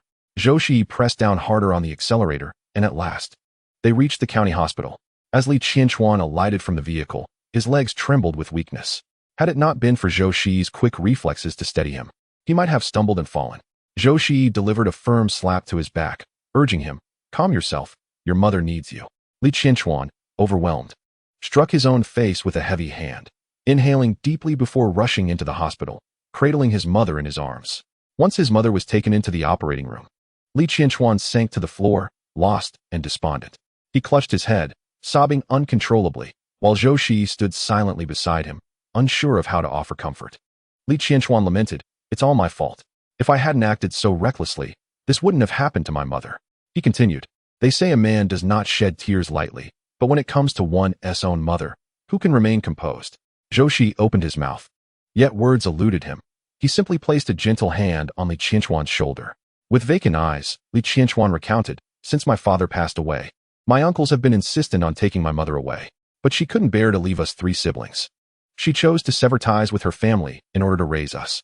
The toll of her tireless labor has taken a swift toll on her health. I always thought if I could earn more and work diligently, I could alleviate her burdens. But I never anticipated. Li Qianquan struck his face again, and Zhou Shiyi instinctively grasped his arm, locking eyes with him. You are not to blame for this, he asserted. If you do not advocate for yourself, the future may be even more arduous. I believe your mother would support your decisions. Zhou Shiyi had faith that a woman capable of such resolve was not one of limited vision. As the clock struck 9 in the evening, the lights of the operating room flickered off. Li Qianquan hurried forward, anxiously inquiring of the first doctor to emerge. Doctor, how is my mother? The lead physician, A middle-aged man in his 40s slowly removed his mask and spoke softly. Had you arrived even a moment later, her life would have been in jeopardy. While she has been stabilized, she must be carefully nurtured moving forward. She will no longer be able to perform heavy labor. A wave of relief washed over Li Qianquan, his legs nearly giving way beneath him. Thank heavens, he murmured gratefully. As several doctors departed, their discussions echoed in the empty corridor. Logically, the heart had ceased for quite some time. It seemed as though something had been keeping her alive. Indeed, Dr. Hua was correct. He had sensed something amiss. Noting her bluish complexion, were it not for the faint pulse, he might have deemed her beyond saving. Alas, this will leave her with lasting repercussions, sighed the middle-aged man, pondering the burden of such an ailment on any family. Li Qianquan, overhearing the doctor's remarks, suddenly recalled the medicine Zhou Shiyi had given him.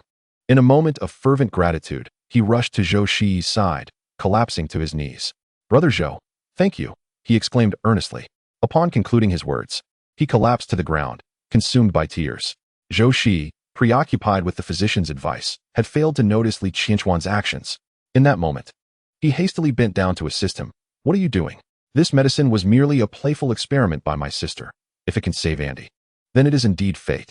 Besides, did we not agree to be brothers from now on? With Zhou Shiyi's support, Li Qianquan rose, his tone resolute as he replied, rest assured, no matter what transpires in the future, I shall stand in front of you. Zhou Shiyi chuckled. That sounds splendid. I now have an additional human shield. His jest elicited a slight relaxation in Li Qianquan's expression, who playfully punched his shoulder. Exactly, a human shield. After a considerable time, Nurse pushed Li's mother out. Family members, please proceed to settle the fee. Room 42, just come over when you're ready.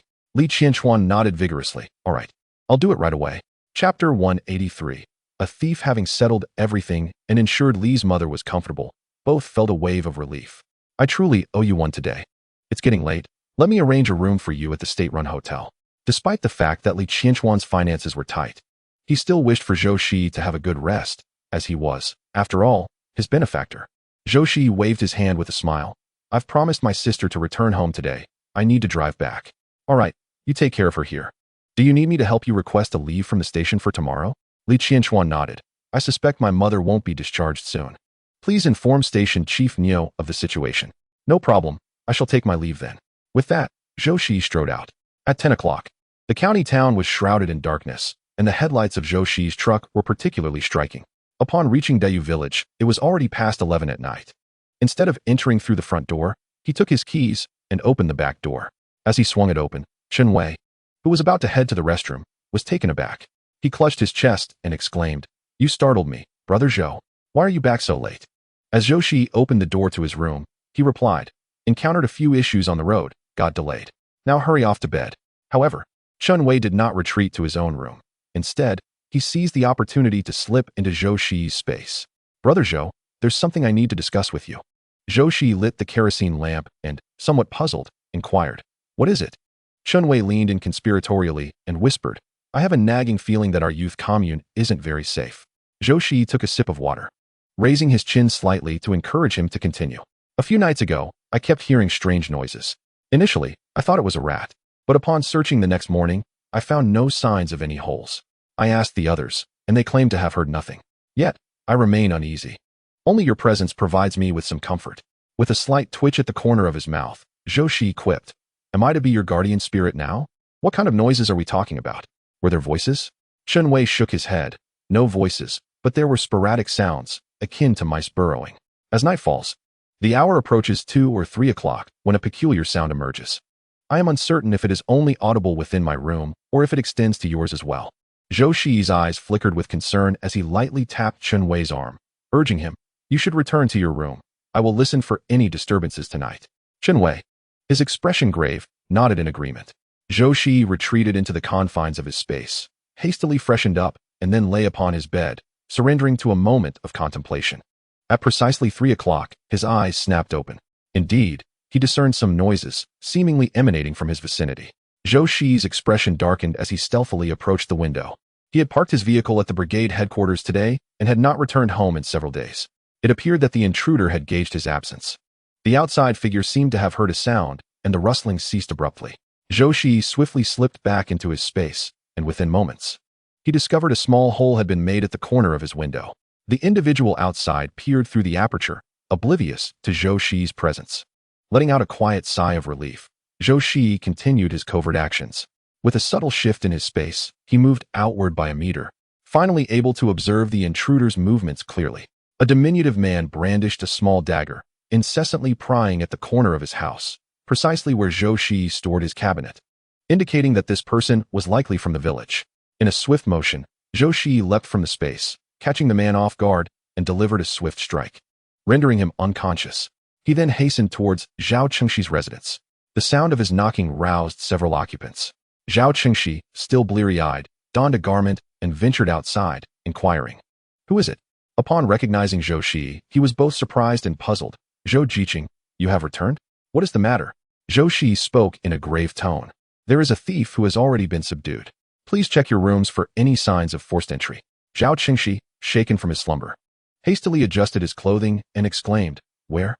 Other young intellectuals, alerted by the commotion, also emerged, donning their attire. "A thief? Where? Good heavens, in this darkness. There truly is a thief, and we didn't hear a thing." The group followed Zhou Shiyi towards his room, and upon witnessing the large hole in the wall and the unconscious figure on the ground, their expressions shifted drastically.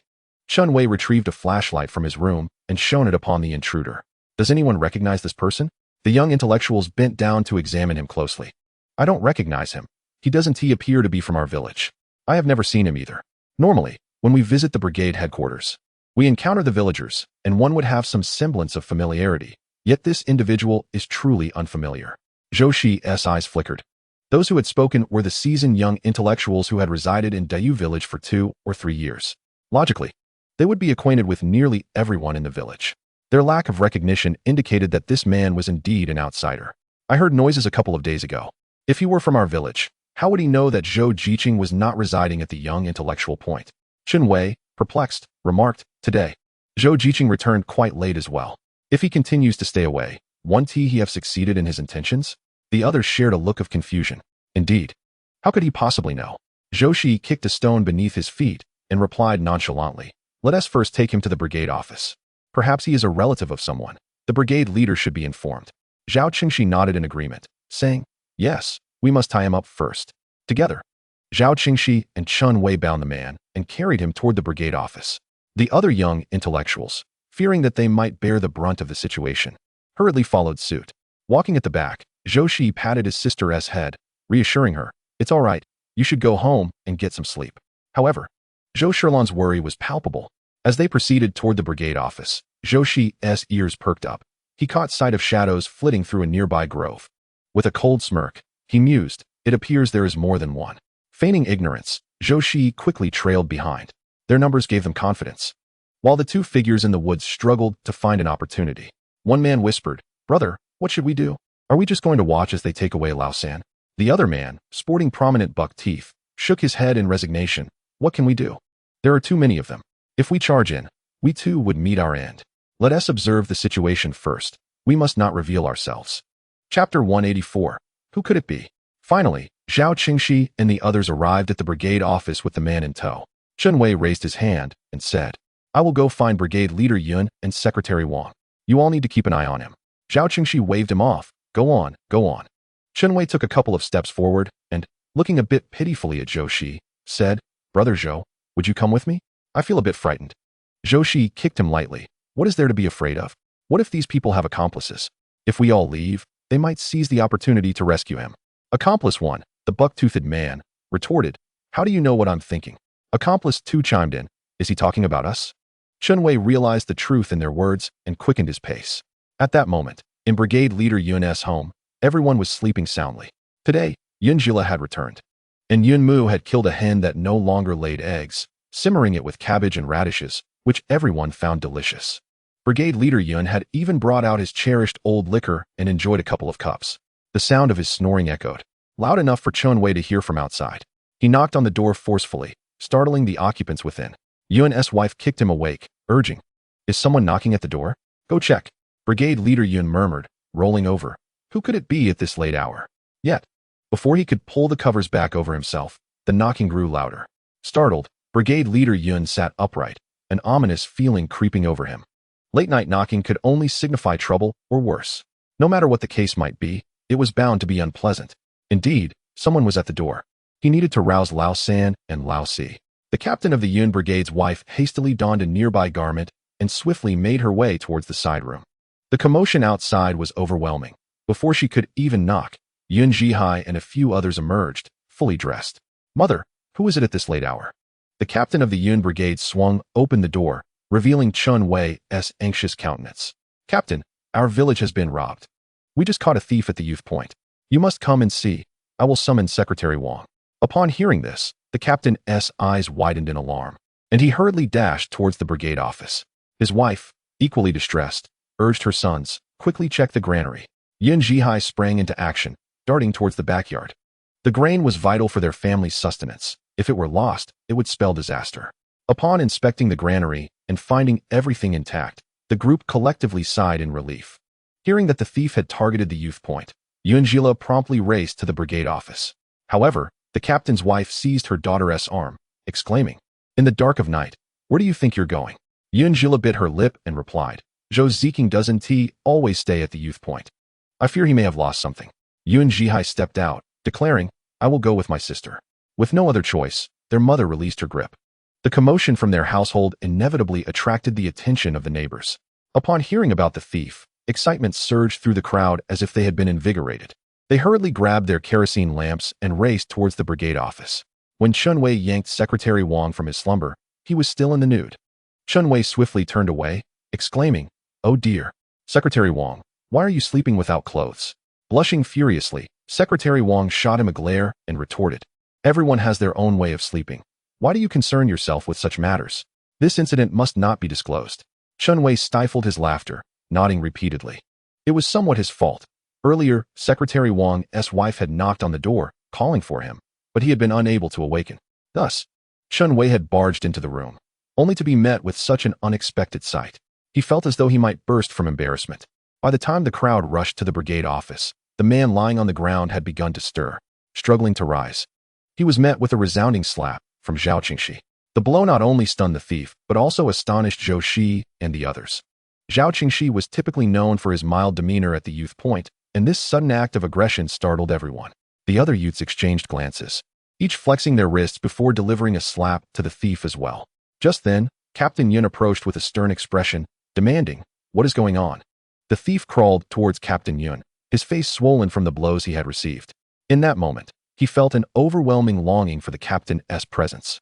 Zhou Qingxi quickly stepped forward, explaining, "Zhou Ziking heard a noise in the middle of the night. Someone was digging at his wall. He knocked the thief unconscious and brought him here," he added, flexing his wrist once more. The thief, terrified, clung tightly to Captain Yun's leg. Captain Yun, somewhat speechless, attempted to lift his leg. However, the thief held on too firmly, and despite his efforts, he could not free himself. "Let go." The thief whimpered incessantly, unwilling to release his grip. As Captain Yun's expression darkened, Secretary Wang happened to approach. With a sudden leap, the thief sprang from the ground and rushed to Wang's side. Poor Secretary Wang, barely able to steady himself, was unexpectedly tackled and fell to the ground. He glared at the person who had rushed towards him, exclaiming, "Can't you see? What is the rush for?" Zhou Shiyi's eyes flickered. It seemed this thief was a local, as he recognized both Captain Yun and Secretary Wang. He retrieved a flashlight from behind and shone it directly onto the thief's face. "Captain Yun, Secretary Wang, do you recognize this person?" Captain Yun bent down to scrutinize the individual on the ground. He looked somewhat familiar, though not quite as portly. Zhou Qingxi instinctively touched his nose, realizing they might have been a bit too rough earlier. Secretary Wang, astonished, exclaimed, "Is that old Lu's son? What are you doing here? You're the thief they mentioned?" Lu San, old Lu's third son, whose teeth had been partially knocked out, sorrowfully replied, "Yes, it's me." Recognizing that they were all acquainted, Zhou Qingxi hastily interjected, "Captain Yun, who is this exactly? He doesn't belong to our village, does he? I've never seen him before. Where else would he steal from? Why did he target our youth station?" Secretary Wang kicked Lu San, demanding, "Why did you run to steal from the youth station? Your family has 3 able-bodied men. Do you really lack for food?" Lu San's gaze flickered, his mind racing as he contemplated how to mitigate his guilt. Chapter 185. Who is the hidden manipulator? He cautiously scanned the youth present, inadvertently locking eyes with Zhou Shiyi, prompting him to quickly lower his gaze. Recalling the woman's words, he gritted his teeth and stammered, I just heard he became a driver and thought there would be plenty of food at his place. Our family is nearly starving. So I thought I'd steal a little. Captain Yun, this is my first offense. Please let me go. I promise I won't do it again. He cried as he spoke, his face smeared with tears and snot. Feeling obstructed, he hastily grabbed a cloth to wipe his face. Secretary Wang, his face twitching in anger, shouted, "Let go of my pants." It was only then that Lu Xun realized he was using Wang's trousers to wipe his tears. No wonder there was an unpleasant odor. Feeling somewhat disgusted, he released his hold. Seeing this, Secretary Wang grew even angrier and kicked Lu Xun. You think it's acceptable to steal just because others live well? Who taught you such values? Where are your older brothers? Surely, you didn't come here alone? Come on, you've disturbed our sleep. Neither your village's secretary nor the captain will get any rest tonight. As he spoke, he called for someone to go to Daliu village to find Captain Lu. Captain Yun wore a composed expression, glancing hesitantly at the youth in the commune. Both their village and Daliu village were impoverished, with every family relying on the labor of their strong men.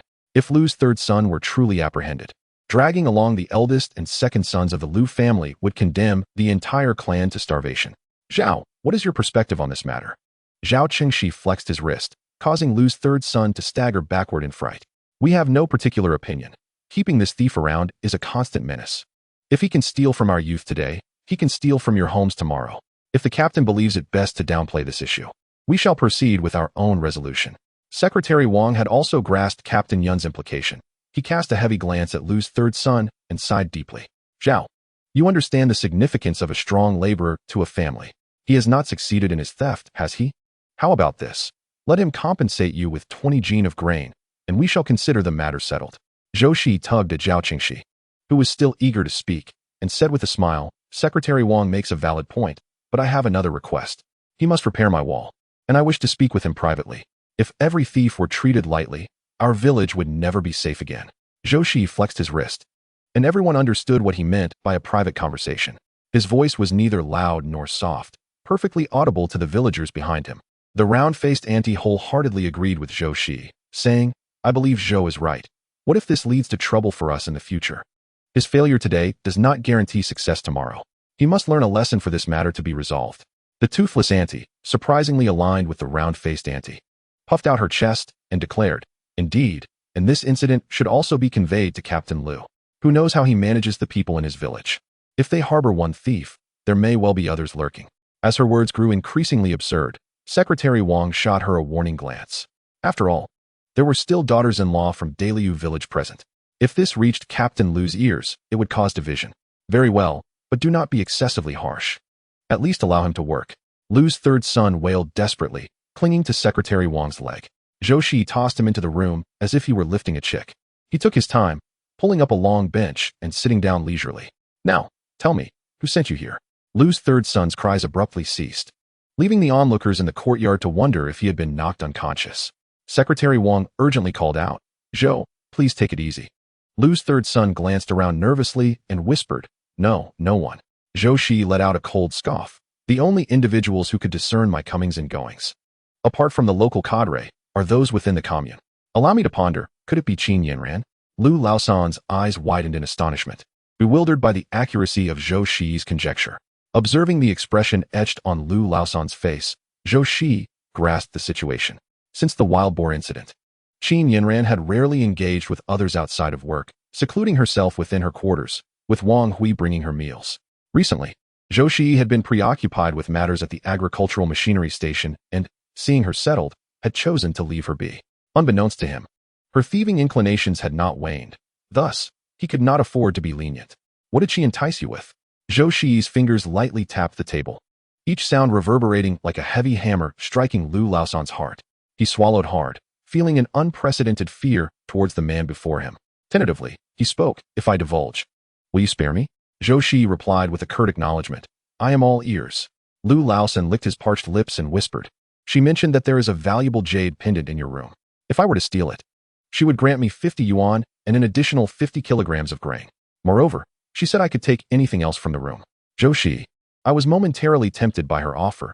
Her terms were far too alluring. Although my family is strong and numerous, we have 20 to 30 mouths to feed. I was blinded by greed. I implore you to show mercy. A glint of coldness flickered in Zhou Shiyi's eyes as he calculated the situation.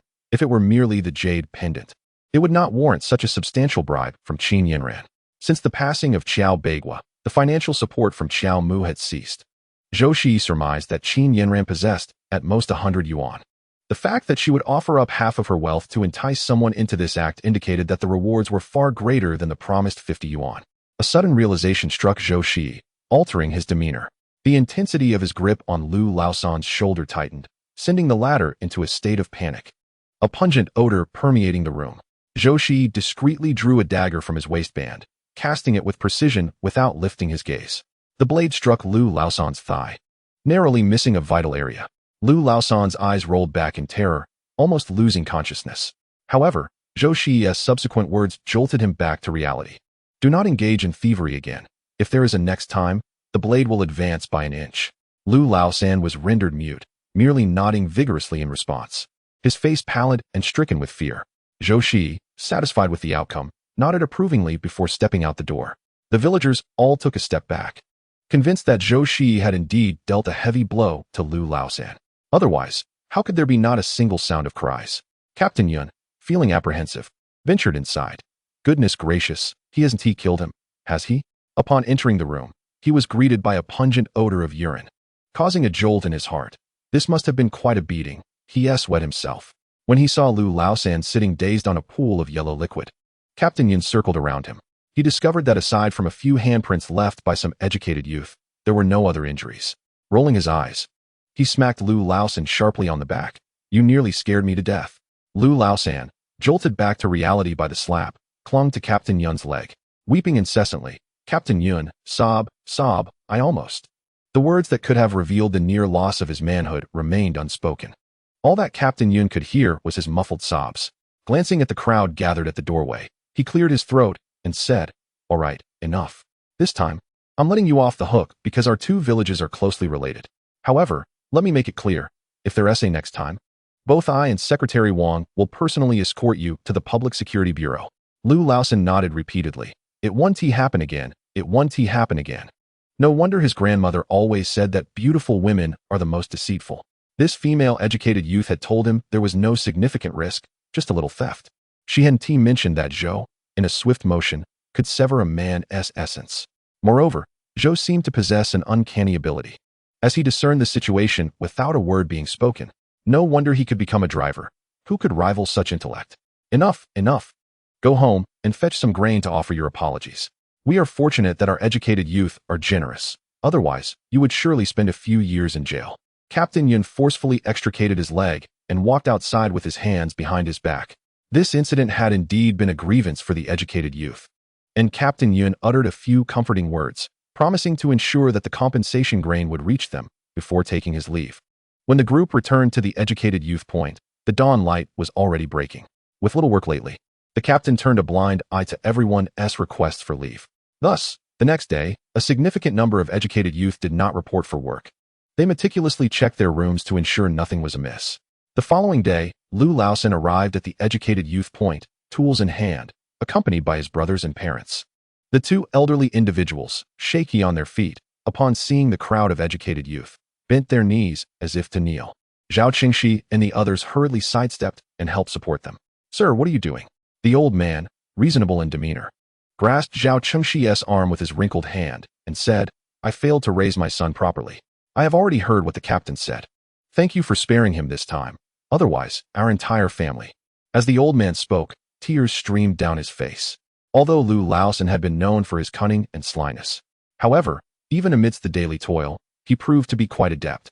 The thought of him being taken away made Zhao Qingxi glance at the elderly man in his 60s or 70s, stirring a sense of discomfort within him. He took a moment to compose himself and remarked, "Such actions must never be repeated." The captain had mentioned just yesterday that any further infractions would be met with severe consequences. Fortunately, this incident did not culminate in any grave outcomes, and none among us suffered any loss. The elderly couple from the Lu family nodded vigorously, expressing their gratitude profusely. Following this, the elder kicked Lu Laosan playfully, urging him, "Hurry and repair their dwelling." The matriarch of the Lu family wiped her eyes and pointed to her two sons, inquiring, "Do you happen to have any tables or benches that are missing limbs? These two can mend them. Please bring them forth for repairs." Zhao Qingxi chuckled and promptly called upon the others to fetch the tables. Many of the educated youth were reluctant to spend money on new furniture, often scavenging for discarded items at the recycling station. They would return to patch them up, making do with what they had. Now, with someone capable of repairs, they found themselves fortunate indeed. The eldest and second sons of the Liu family gazed at the clutter of tables and benches, their expressions tight with disbelief. It was often said that the educated youth from the city lived far better than anyone else. If anyone dared say such a thing again, they would be inclined to silence them. There wasn't a single decent table to be found in the entire yard, rendering them no better off than the rural folk. For 2 consecutive days, the Liu family busied themselves at the educated youth station. Meanwhile, Zhou Shiyi had initially intended to take the opportunity to deal with Qin Yinran. But the daily training at the agricultural machinery station left him with no time to spare. The following morning, he went to the agricultural machinery station to assist Li Qianquan in securing a day off. Finally, he made his way to the hospital with a pound of eggs and a pound of brown sugar. Upon his arrival, he found Li Qianquan embroiled in a heated argument with his mother. "I want to be hospitalized. I know my own body.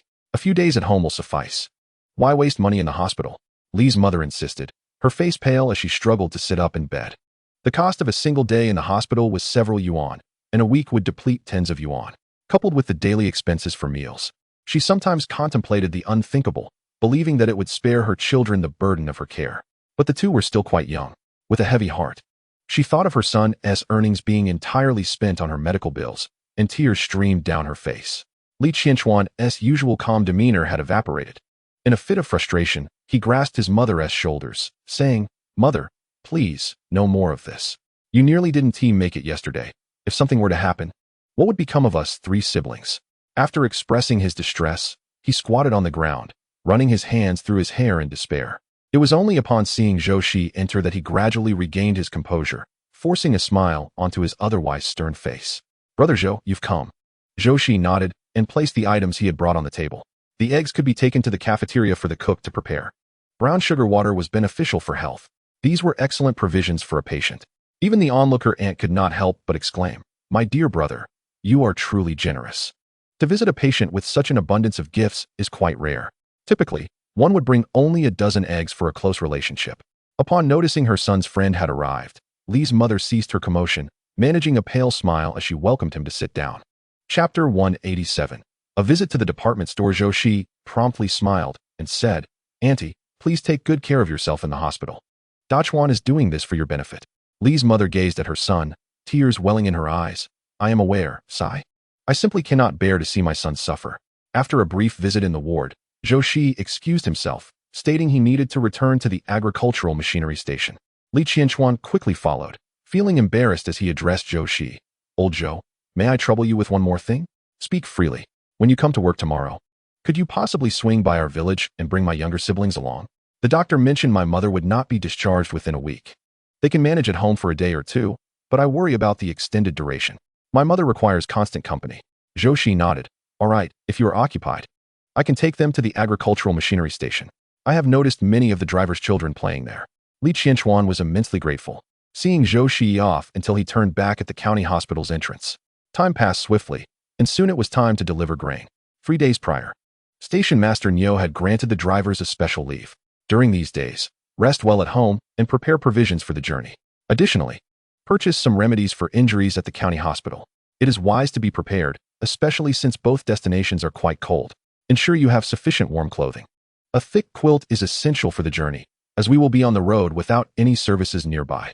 All right, hurry back and get ready. Su Guiqing looked at Zhou Shiyi with delight. "I have applied to Station Master Niu. I am now your second driver. This way, we can look out for each other." Typically, a novice driver would be paired with a more experienced assistant. However, seeing Zhou Shiyi's skills matched those of seasoned drivers, Station Master Niu acquiesced when Su Guiqing made his request. "Ah, old Zhou, I noticed Dachuan often wears tattered clothing. I suspect his family lacks extra blankets. How about I bring my father's military coat for him?" Captain Su remarked, "You are indeed a devoted son." Zhou Shiyi patted his arm. "I have an extra one. I have already discussed this with Dachuan. The shoes are of utmost importance. I have heard the snow there reaches thigh-high, necessitating specialized snow boots. Not only does Dachuan need a pair, but we should also check at the supply and marketing cooperative." Su Guiqing's eyes widened in astonishment. "Indeed, how did I overlook that? Let us go and take a look." As the two conversed, they drove outwards. Upon arriving at the supply and marketing cooperative, Zhou Shiyi circled the counter several times. Yet he could not find the military-style snow boots he sought. Frustrated, he turned to the saleswoman at the counter, asking, "Are these the only types of finished shoes available?" The saleswoman, preoccupied with unwrapping gloves, replied without lifting her gaze, "These are the only types we have at the cooperative. The snow boots you mentioned can only be found at the department store in the city." The most abundant footwear in the cooperative consisted of outdated sneakers, which were not inexpensive. However, for them, they seemed too flimsy. Anxiously, Zhou Shiyi glanced at Zhou Shiyi. "What should we do? We have nothing." After a moment's contemplation, Zhou Shiyi proposed, "Let us seek out Station Master Niu for a letter of introduction and make a trip to the nearest city. We could make a round trip in a day and check the department store for anything else we might need." "But I haven't brought much money," Zhou Shiyi replied. "I've heard the department store's prices are exorbitant. Some items don't require tickets, but their prices are sky high." The saleswoman, overhearing their exchange, finally raised her head with interest. She looked at the two young men, noting their youthful vigor and potential. Indeed, the items at the department store are not cheap. Nevertheless, they offer a comprehensive selection. And the nearest city is only about 200 kilometers away. We sometimes take the bus there for a look. Zhou Shiyi eagerly approached the saleswoman, inquiring about the treasures the city held. With a proud tilt of her chin, she replied, "If you're asking me, you've come to the right person. I often make trips there." The saleswoman spoke animatedly about numerous items rarely encountered by the average person, leaving Zhou Shiyi astonished. Outside, Zhou Shiyi took a drag from his cigarette and calculated the time, realizing they could return by mid-afternoon. "Da Qing, let us go," he called, starting the vehicle and gesturing for Zhou Shiyi to join him. Zhou Shiyi, with a pained expression, lamented, "I haven't brought enough money. It seems I cannot go." Zhou Shiyi flashed a smile, "But we still need to ask Station Master Niu for the letter of introduction, right? We can request in advance on our salaries." After all, the payday was approaching, and they would not be present when salaries were dispersed. Zhou Shiyi pondered this, realizing the cleverness of Zhou Shiyi, a true city-raised youth. When they arrived at Station Master Niu's office, he was leisurely sipping tea. Surprised by their presence, he inquired, "Why haven't you gone home?" Zhou Shiyi recounted their predicament, to which Station Master Niu responded, slapping his forehead, "I completely forgot to remind you about this. You certainly need a sturdy pair of shoes. But there's no precedent for advancing salaries." He added, "How about this? I will lend you your salary for now, and when it's time for disbursement, I will collect it on your behalf."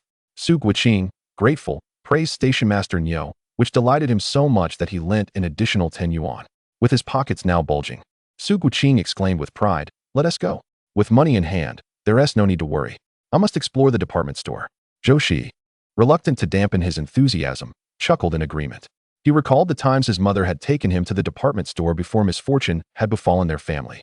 Inside, a pair of leather shoes cost merely a few bucks. With the 50-odd yuan in Zhou Shiyi's hand, purchasing 3 pairs of snow boots would be a daunting task. By the time they arrived in the city, it was already noon. Zhou Shiyi generously declared, "Come, let us dine at the state-run restaurant. Today, I shall treat you." "All right, then I shall order a meat dish," replied Zhou Shiyi. "Order whatever you like," he said with an air of affluence, causing Zhou Shiyi to chuckle heartily. After their meal, Zhou Shiyi, with a pained expression, clutched his pocket and muttered softly, "The state-run restaurants in the city are far pricier than those in our county. Truly unscrupulous." Upon reaching the department store, Zhou Shiyi resembled a country bumpkin entering a grand garden, marveling at everything, which elicited laughter from many shop assistants. He quickly straightened his posture, cleared his throat, and adjusted his attire before stepping inside. Zhou Shiyi led the way, heading straight towards the shoe section. The first floor of the department store was filled with appliances and bicycles. Only on the second floor did clothing and footwear abound, dazzling Zhou Shiyi's eyes. There were 5 or 6 brands of bicycles, unlike the 1 or 2 available at the supply and marketing cooperative, where one had to wait an eternity to make a purchase. "Oh, what kind of bicycle is this? It's nothing like the standard model we usually ride," he exclaimed. Zhou Shiyi glanced in the direction he pointed and chuckled. "This is a lady's bicycle, and it costs an extra 20 yuan or so compared to the regular ones. Ladies can mount it from the front, which is more convenient." Zhou Shiyi was astounded. Indeed, it seems rather ungraceful for a woman to swing her leg over from behind. He added, "Once I have the means, I shall buy one for my future wife." His words amused the young salesgirl nearby, who appraised Zhou Shiyi with newfound respect. "I didn't realize you were such a family-oriented man." Zhou Shiyi puffed his chest proudly, stating, "Of course, what is a man's earnings for, if not to be spent on a woman?" Though he appeared to be dressed quite ordinarily, his thoughts were commendably progressive. For the city folk, Anyone visiting the department store would hardly be clad in simple fabric clothing. Yet for Su Guqing, his current attire, with a patch on the pant leg, was already quite presentable. As they ventured further, upon seeing a black and white television, Su Guqing couldn't resist reaching out to touch it. "My goodness, is this the device that can display little people?" he exclaimed. Before Zhou Shiyi could respond, a nearby sales assistant snapped sharply. "Don't touch if you're not buying. What if you break it?" Zhou Shiyi's demeanor turned stern. If these appliances break just from being touched, then there's no reason for them to be sold here. Who would dare purchase such fragile items to take home? Are we meant to treat them like sacred relics? His statement resonated with those nearby. Indeed, if they break from a mere touch, who would buy them? The television sales assistant's face flushed red from Zhou Shiyi's retort. And with a stiff neck, she retorted, "Am I wrong? If you're not buying, why touch it? If it gets dirty, I'll still have to clean it up." Su Guqing soon realized his mistake and hurriedly tugged at Zhou Shiyi's sleeve. Zhou Shiyi had always disdained those who wielded trivial matters like a scepter, making mountains out of molehills. After all, he was merely a salesperson, yet he carried himself as if he were a lofty leader, looking down on this and that. At that moment, a melodious voice rang out. "This comrade speaks the truth. Who doesn't wish to inspect the quality before making a purchase?" The crowd turned to see a young girl with flowing long hair approaching. She was strikingly beautiful, her every smile and frown illuminating her features. Many gazes were drawn to her. She wore a cashmere coat and stylish leather shoes. Her hair, whether naturally curly or otherwise, cascaded in a voluminous manner beside her ears. Zhou Shiyi cast a glance her way. Such girls were commonplace in the courtyard, though perhaps none were as lovely as she. It seemed her family held some standing in society. Upon her arrival, the salesperson's demeanor shifted instantly. The previously arrogant attitude transformed into one of deference. Nodding and bowing, he said, "Indeed, this comrade is correct. I was a bit hasty earlier. I sincerely apologize." Zhou Shiyi, hearing this, chose not to engage further and urged Su Guqing to ascend to the second floor. Su Guqing whispered, "That girl is exceptionally beautiful. I wonder what her background is. The salesperson is so obsequious towards her." Zhou Shiyi quickly admonished him, "Do not speak such words. If someone overhears, you might find yourself paraded through the streets." Su Guqing's eyes widened in shock. Is it really that serious? Zhou Shiyi was eager to complete their purchases and leave this place of potential trouble. His instincts warned him that lingering here could lead to unforeseen complications.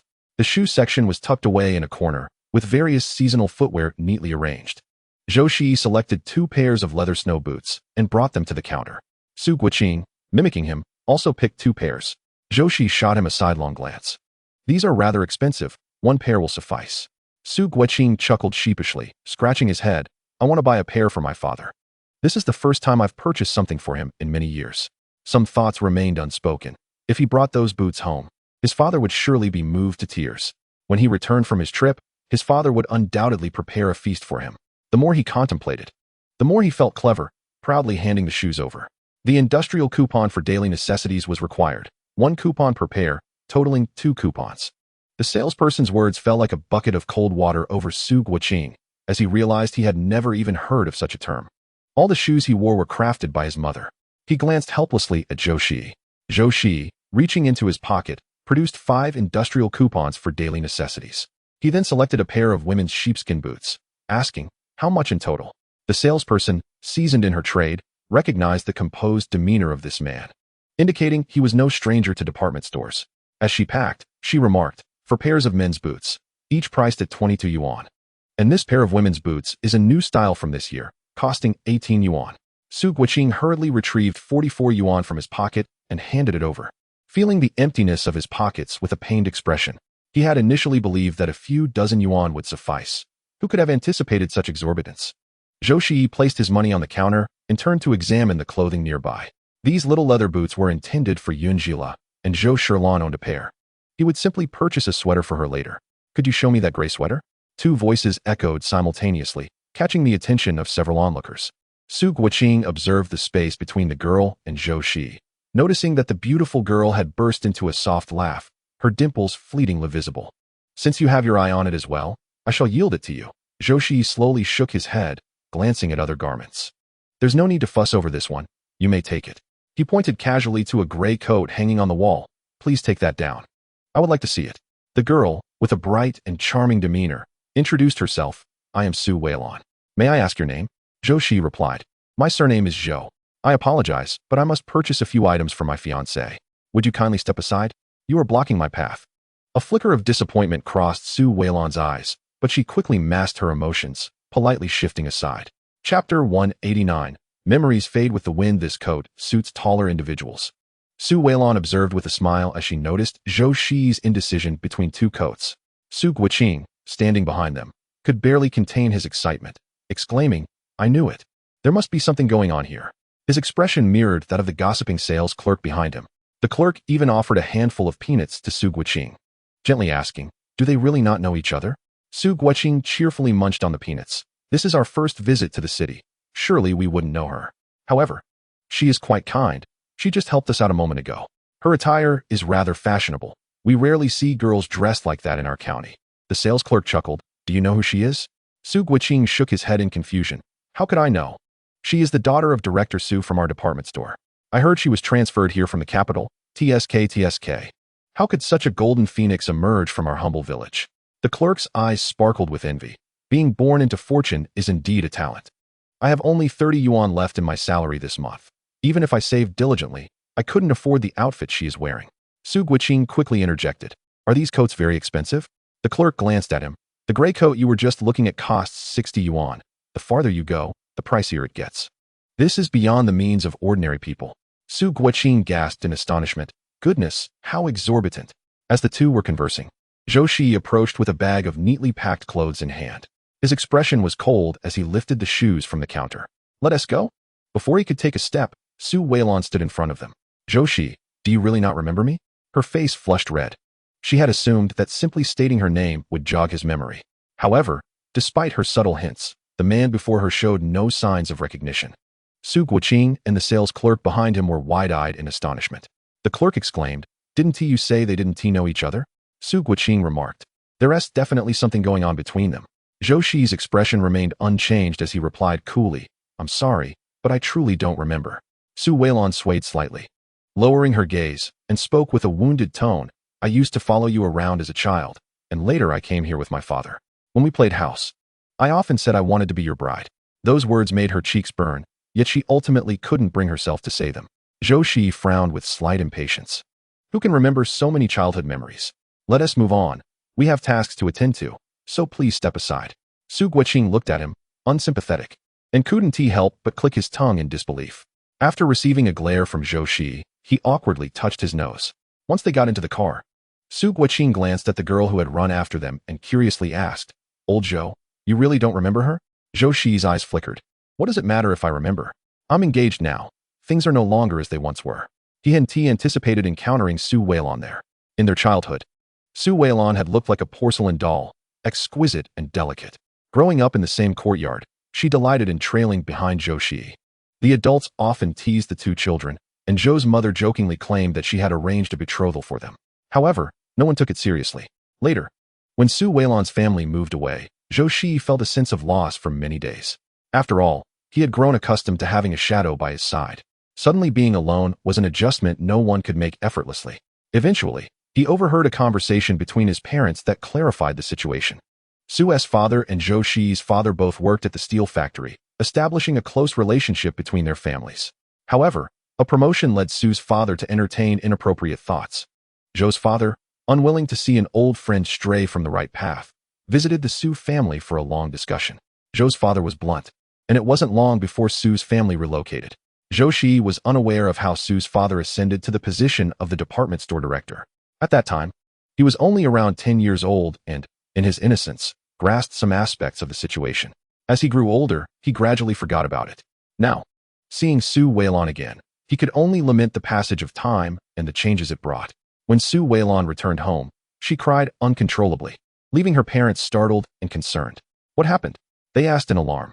Mrs. Su, her face etched with anxiety, tenderly caressed her daughter's hair and, with a heart full of concern, inquired. Mr. Su set aside his bowl and emerged from the kitchen. Who has dared to bully our precious daughter? Su Weilon, with tear-filled eyes, recounted the events of the day, then turned to her father with a look of bewilderment. Father, what truly transpired back then? Why did you journey such a long distance to come here? Mr. Su's gaze flickered, his eyes lowering as he replied. Did I not explain this to you before? At that time, I had disagreements with your Uncle Zhou. Coupled with fierce competition for positions, I thought it prudent to relocate here, where your uncles reside, so we could support one another. Mrs. Su grasped Su Weilon's hand, saying, "It is also my fault.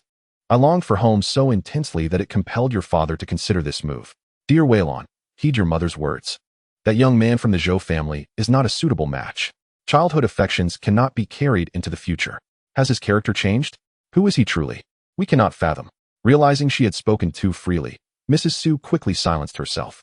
Su Weilon's eyes widened in astonishment. What is the situation with the Zhou family? I have yet to ask why Brother Zhou has come here. Has something happened to the Zhou family? Father, mother, please tell me. Mr. Su sighed. I have heard from an old friend that your uncle Zhou has been accused of embezzlement and has been demoted this month. The young man from the Zhou family might be serving as a sent-down youth. Weilon, do not dwell on such matters. The son of Director Meng from the cotton and linen factory, have you not gotten along splendidly? You are no longer a child, and given the ever-changing national policies, if you find him suitable, we should expedite your marriage. This way, no one can accuse your father of sending our child to the countryside. Mr. Su's words ignited a fierce anger in Su Weilon, causing her to cast aside the trinket in her hand. Father, I have already stated that I do not feel any spark with him. Please cease your matchmaking. Chapter 190. Children as tools. Su Weilon's tone and demeanor conveyed her impatience, causing Mr. Su to bristle with frustration. I have arranged a job for you, yet you refuse to accept it. Our family has 4 children, and according to policy, one must go to the countryside. Your elder brother has already gone through the rites and will marry next year. We cannot send him instead. You must make a decision soon, so we can avoid the hardships of rural life. Mr. Su, exasperated, exclaimed, "You are determined to drive me to despair." Su Weilon, standing tall and defiantly, retorted, "What is wrong with going to the countryside? If one of us goes, people will look upon us more favorably." Suddenly struck by a thought, Su Weilon's cheeks flushed. "I have made my decision. I shall go to the countryside." Her declaration nearly caused the elderly Su couple to drop their teacups in shock. Go to the countryside? My dear child, do you have any idea how arduous that life is? There is a girl from our neighborhood who went to the countryside just 2 or 3 years ago, and she has been so tormented that she appears far older than her 20-some years. Once a spirited young woman, now her hands are marred with numerous cracks. She weeps, pleading with her family to facilitate her return to the city, yet matters are seldom so straightforward. As Su's mother spoke, tears threatened to spill from her eyes. Do you have any idea how challenging it is to secure a spot for returning to the city? If you cannot endure hardship and insist on going back, your father setting such a precedent would invite countless others to seek the same leniency. Su Weilon cast her gaze downward, her hands clasped together, her voice ringing clear. Why not bring me closer? Let my father inquire where Brother Zhou is stationed. If you take me there, he will surely not neglect me. Given our childhood bond, Su's father was resolute in his opposition, but Su Weilon was not one to easily relent. She promptly went to the youth volunteer office to register, and by the time her parents learned of her actions, it was already too late. Su Weilon met the criteria for the rural assignment, and the office was eager to fill its quota. Naturally, they were unwilling to let go of a suitable candidate. Thus, Su's father had no choice but to acquiesce to Su Weilon's wishes and investigate Zhou Shiyi's whereabouts. The group had arrived with a letter of introduction, and with a bit of inquiry, the information could be easily obtained. That evening, voices filled the Su household. Old Su, are you truly going to let our daughter go there? You know very well about the Zhou family, Su's mother lamented, tears streaming as she sat on the edge of the bed, distressed. Su's father sighed deeply. What can be done? You are well aware of our daughter's temperament. Let her go. I've learned today that Zhou is quite capable and is now a driver. Even if she does end up with him, she will not suffer unduly. Su's mother, still possessing a touch of her former grace, displayed a hint of anger. Have you forgotten what you did to the Zhou family? This time, they are in dire straits, and you have meddled in their affairs. Though others are unaware, what if? There is no wall that does not let the wind through. Should that young man discover this, wouldn't our daughter's happiness be irrevocably shattered? Su's father set down his brush, the dark ink spreading across the yellowed paper. He gazed out at the twinkling stars, silent for a long while before finally saying, Only a few know of this matter. No one would suspect me. Those few dare not speak of it now. As long as you don't say anything and I don't either, who will know? Before he could finish, a loud crash echoed from the doorway. The couple's expressions shifted dramatically as Su's father swiftly opened the door. Upon seeing their third child, Su Weihua, his previously lifted spirits plummeted once more. He adjusted his glasses, adopting a serious demeanor. What brings you to loiter at the door? Su Weihua crouched to pick up the shattered teacup, speaking softly. I had intended to discuss the rural assignment with you. Su's father stepped aside. Come in. I have matters of my own to discuss with you as well. Su Weihua casually tossed the fragments into the bin, while Su's mother hurriedly wiped away her tears with a handkerchief. Little third, what brings you here? Among the children, Su Weihua bore the closest resemblance to his father. With a composed demeanor, he replied slowly, initially, I presumed that my sister had opted to register alone due to our family's necessity to relocate to the countryside. However, it appears I overthought the situation, thus rendering further discussion unnecessary. As for what you mentioned earlier, I did not overhear anything and will not speak of it to Weiwei. Upon finishing his statement, he turned to leave. Su's father cleared his throat, calling him back. How have things been on your end? If the relationship is suitable, we can discuss the wedding arrangements. A sardonic smile tugged at the corners of Su Weihua's mouth, though he quickly suppressed it. Things are going well enough. Hasn't the timing of the wedding always been decided by you? I am indifferent, for I have never been in control of my own marriage. His calmness was chilling. Even if he felt discontent, his expression remained unruffled. Su's father, irritated by his words, began to pound his chest in frustration. Su's mother quickly stepped in to ease the tension. Little third, what are you saying? We are all doing this for your benefit. That girl has both a good family background and looks. Most importantly, she is fond of you. With our support, your life will not be lacking. Su Weihua regarded his parents, who, under the guise of wanting the best for him, were using his marriage as leverage to secure their own standing. Both his elder brothers had become pawns in their scheme. There was paternal affection, but it was scant. Su Weihua surmised that their willingness to compromise this time stemmed from his own feelings of guilt. Alternatively, he considered another possibility, a chilling thought. With a stoic expression, he walked outside, gazing at the darkened interior of his sister's room, his heart a tumult of emotions. Meanwhile, Zhou Shiyi returned to the county town after making some purchases. Upon disembarking, Su Guoqing, carrying his shoes, awkwardly remarked, next time when the receipts are issued, I'll reimburse you for today's ticket. Their agricultural machinery station issued receipts biannually, including grain, fabric, sugar, and industrial tickets. Certainly a factory with relatively generous benefits. Zhou Shiyi waved his hand in acknowledgement. All right. The vehicle sped along, finally reaching Dayu village. As Yunjila had not yet begun her holiday, Zhou Shiyi did not head to her home, but instead returned directly to the youth station. Chapter 191. Confirming his suspicions upon his return to the youth station, Chen Wei approached him, eager to take credit. Brother Zhou, see how diligently I've overseen the work. This house has been constructed meticulously. His tone brimmed with pride. Zhou Shiyi chuckled, tossing him a few fruit candies. Here, a little sweetness for you. Chen Wei's face lit up with joy, although he did not particularly need the candies.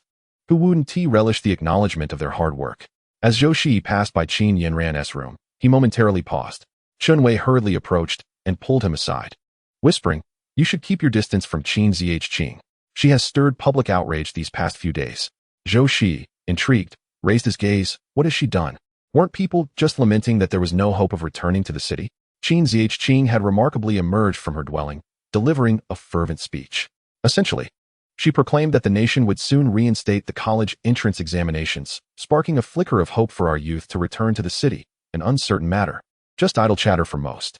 Yet, she turned to a villager and insisted that her family should steer clear of the reservoir. The villager, mid-meal at her doorstep, was nearly incensed enough to shatter her bowl. Qin Zhang claimed to have had a dream in which the entire family had drowned in the reservoir. Is that not absurd? Chen Wei's words cast a shadow over Zhou Shiyi's heart. In his past life, a family in the village had indeed perished in a flood. If Qin Yanran professed to have dreamed of it, could it be that she had glimpsed events from a past life? His earlier suspicions might be coming to fruition. It appeared she sought to surreptitiously examine the jade pendant to ascertain the veracity of its hidden space. Contemplating this, Zhou Shiyi missed Chen Wei heading toward his room. From within the space, he retrieved the dull jade pendant. Ever since he had activated the space, the pendant had been expelled, seemingly stripped of its luster, altered from its former self. Yet, under the sunlight, its previous exquisite texture could still be discerned. During dinner that evening, Zhou Shiyi intentionally called for Zhou Shilan to sit beside him. Upon hearing Zhou Shiyi's return, Qin Yanran also made a special appearance for the meal. The others were somewhat taken aback by her transformation, yet no one commented on it. Fan Zhaodi casually set down an extra pair of chopsticks.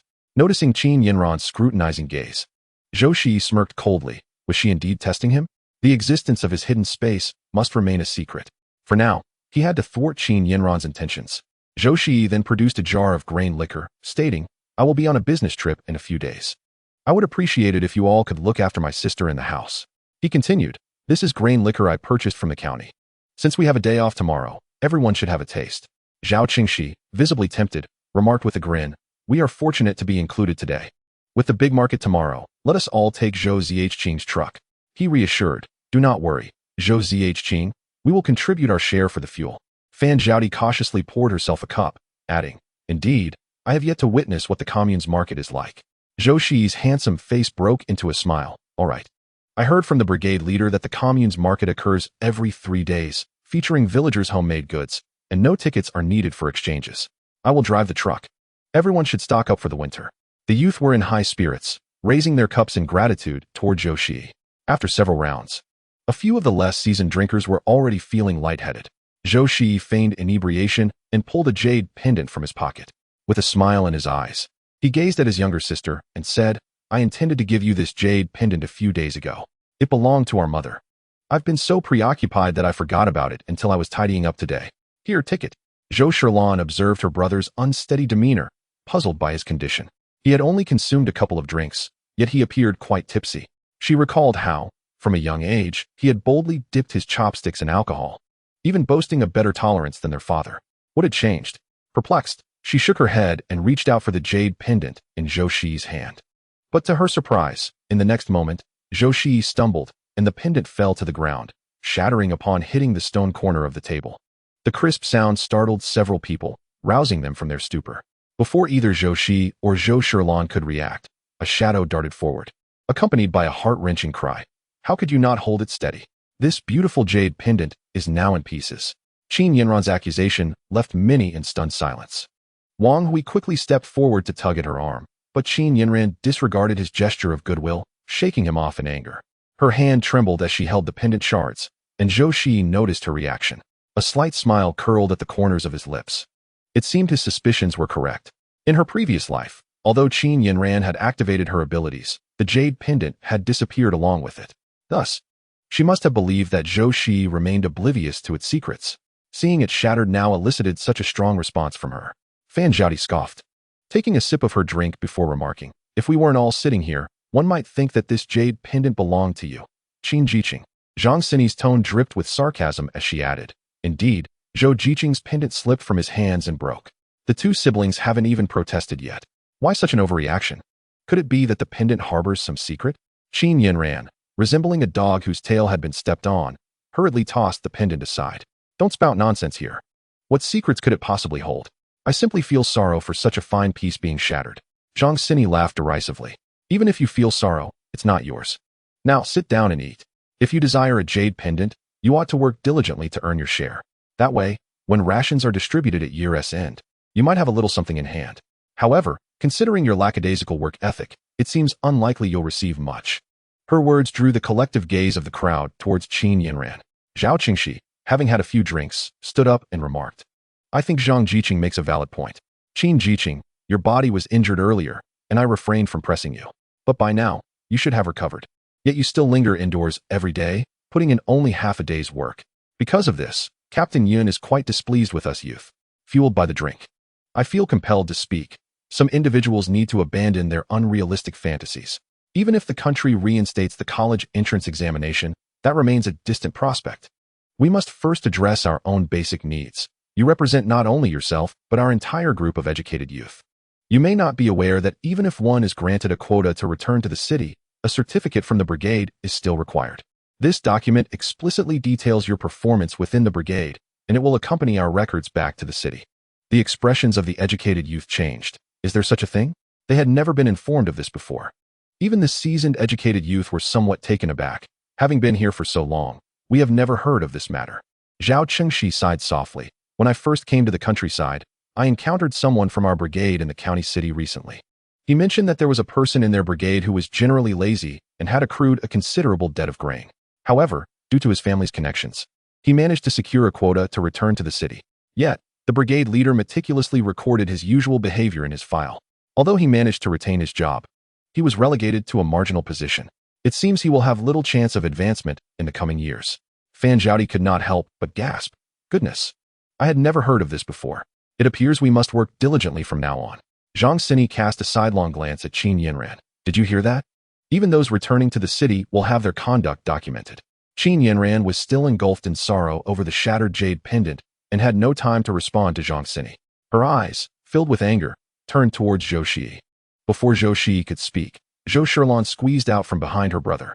With delicate hands, she snatched the jade pendant from Qin Yanran. This belongs to our family. Its destruction is our concern. There is no need for you, Qin-educated youth, to worry about it. Furthermore, please step aside. You are blocking our light while we eat. She offered no leniency to Qin Yanran, having heard bits and pieces about her situation with her brother. Although it was natural for others to avoid their family's troubles, Zhou Shiyi harbored a slight resentment in her heart. Wang Hui tugged at Qin Yanran's arm. All right, stop the commotion, let us eat. Qin Yanran shot him a resentful glare, shaking off his arm and heading towards the room. Zhang Xini rolled her eyes. Humph, does she truly believe herself to be a pampered princess, deserving of everyone's indulgence? Wang Hui, I advise you to be cautious. Associating with such a person will not bode well for you in the future. Wang Hui's expression darkened. Yet he ultimately said nothing, carrying his bowl and chopsticks into the room. With Qin Yanran's disturbances ceased, the atmosphere grew more relaxed. Zhao Qingxi remarked with a hint of regret. Next time we drink, let us refrain from bringing such valuable items. If they were to break, it would be quite a pity. Everyone nodded in agreement. Indeed, if we were to encounter those who cannot afford to eat, this pendant could have been exchanged for some grain. Zhou Shiyi, in a good mood, nodded and said, Today, I indeed let my guard down. It has been too long since I drank, and I overindulged a bit. Well, it is not a significant matter. Let us eat and drink as planned. Some of the educated youth turned to Zhao Qingxi, inquiring about the previous incident. Zhou Shiyi excused himself to the restroom and made his way to the backyard. Zhou Shiyi hurriedly followed him, inquiring, Brother, what on earth is happening? Zhou Shiyi replied with feigned innocence, What do you mean? Zhou Shiyi shot him a skeptical glance, her expression revealing disbelief. I know your capacity for alcohol quite well. This little bit is hardly enough to throw you off balance. Is there something amiss with this jade pendant? As she spoke, she slowly retrieved the fragmented jade pendant from her pocket, murmuring to herself, This looks familiar. Isn't this the pendant Mom exchanged for the Qin family? Zhou Shiyi chuckled and lightly flicked her forehead. For someone so young, your memory is quite remarkable. Zhou Shiyi wrinkled her nose. I have an excellent memory, you know. Gazing at the stars above, Zhou Shiyi's voice took on a dreamy quality. That incident involving the theft was aimed at this jade pendant. I thought to shatter certain individuals' ambitions completely. Zhou Shiyi gasped, covering her mouth in astonishment. There really is something fishy going on. Zhou Shiyi ruffled her hair. Don't overthink it. Just be cautious of Qin Yanran going forward. You must exercise discernment with her words. Some are credible, while others are not. Zhou Shiyi nodded vigorously, then conspiratorially leaned closer to Zhou Shiyi. Mom also gave me a jade bracelet back then. It won't attract thieves, will it? Zhou Shiyi replied, You've hidden it quite well. Keep it safe and don't let anyone else know. It'll be fine. Reassured by his words, Zhou Shiyi felt at ease. As dawn broke, just after 5 o'clock the next day, a cacophony erupted outside, startling the young intellectuals at the commune who quickly donned their clothes to investigate. What was happening? A torrential downpour cascaded from the heavens, as if a great hole had been torn in the sky. Zhao Qingxi exclaimed in astonishment, Goodness! I've never witnessed such a deluge in my life. Chen Wei, on the other hand, appeared pleased with this heavy rain. Does that mean we won't have to work today? I think I'll catch a few more hours of sleep. Nothing beats dozing off to the sound of rain. Most of the young intellectuals shared this sentiment. After prolonged labor, a day of rest was a welcome reprieve, invigorating their spirits. Initially believing that the rain would cease after an hour or two, they soon realized that the courtyard had accumulated a considerable amount of water without any sign of stopping. The excitement that had filled the air was replaced by concern as they murmured, If this continues, the courtyard will surely flood. Zhao, shouldn't we divert the water from the courtyard? Zhao Qingxi surveyed the relentless downpour, gesturing, Let us put on our raincoats and redirect the water. We should also check the vegetable garden. He added, As for the cellar, thankfully there is not much stored there. Otherwise, everything would be ruined. Hearing this, the group quickly returned indoors to gather their tools. Before long, the weight of their raincoats became burdensome. Eventually, Zhao Qingxi was the first to remove his raincoat, opting instead for a simple hat atop his head. With shovels in hand, the young women tirelessly dug trenches, while others busied themselves in the vegetable garden. Such scenes unfolded throughout the village, in every household. Meanwhile, at the brigade office, chaos ensued as the able-bodied men gathered, anxious to prevent the granary from being soaked. The torrential rain had persisted for 2 days, causing Captain Yun to scratch his head in distress, his pipe continuously puffing away. The river had swelled and overflowed, prompting those in the lower-lying areas to seek refuge at the brigade office. "Captain, our home is flooded. Our grain is on top of the cupboard, and the Kong is submerged," cried De Ji's mother, her voice filled with despair. "What are we to do? We can't even sleep." The water in Captain Yun's yard had already risen above his ankles. De Ji's mother, disregarding everything, sat in the water, allowing the frigid rain to drench her. "This weather is determined to ruin us. Our side room has collapsed under the deluge," she lamented. Initially, the villagers thought it was merely a heavy rain, only exchanging comments about its intensity. However, as the downpour intensified, panic set in. They attempted to drain the water, but their efforts were futile against the relentless torrent. Ultimately, they could only watch helplessly as their homes were inundated, De Ji's mother in a state of utter disarray. Captain Yun's wife rushed into the rain, shouting, "De Ji's mother, what are you doing? Get up, you'll catch a cold." She called for her son. "De Ji, come help your mother." Yun Zhihai also dashed into the rain to assist his mother, but she seemed as though she were nailed to the ground, refusing to budge. "We are all doomed," she cried, water now waist deep in their home, with the house itself having collapsed. Outside, those attempting to drain the water gathered around, offering words of comfort. However, De Ji's family was not alone in their plight. Several others had also fled their homes with precious belongings. The neighbors of the Yun family emerged, anxiously searching for their own elder. "Have you seen our old man?" they called out. Captain Yun, slapping his thigh, quickly summoned several strong men to follow him. Upon reaching the low-lying houses, they fell silent at the sight of homes submerged in water. "Quickly, check on the old man's house," Captain Yun commanded, and several young men rolled up their pant legs and hurried inside. Yet, their efforts were in vain, as they soon discovered that the water had engulfed the entire lower half of the house. In the midst of their anxious search, a sound resembling a pot being struck echoed from the roof of the woodshed. Following the noise, they were astonished to see the old man protruding from the roof. Captain Yun realized that the rain had created a large hole in the shed.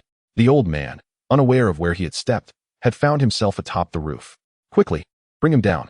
Be careful," Captain Yun called out as he waded through the water to assist. With a mix of concern and amusement, he helped the old man down from the precarious perch. The rain here has been pouring relentlessly, causing the reservoir to overflow. Consequently, the task of transporting grain has been delayed.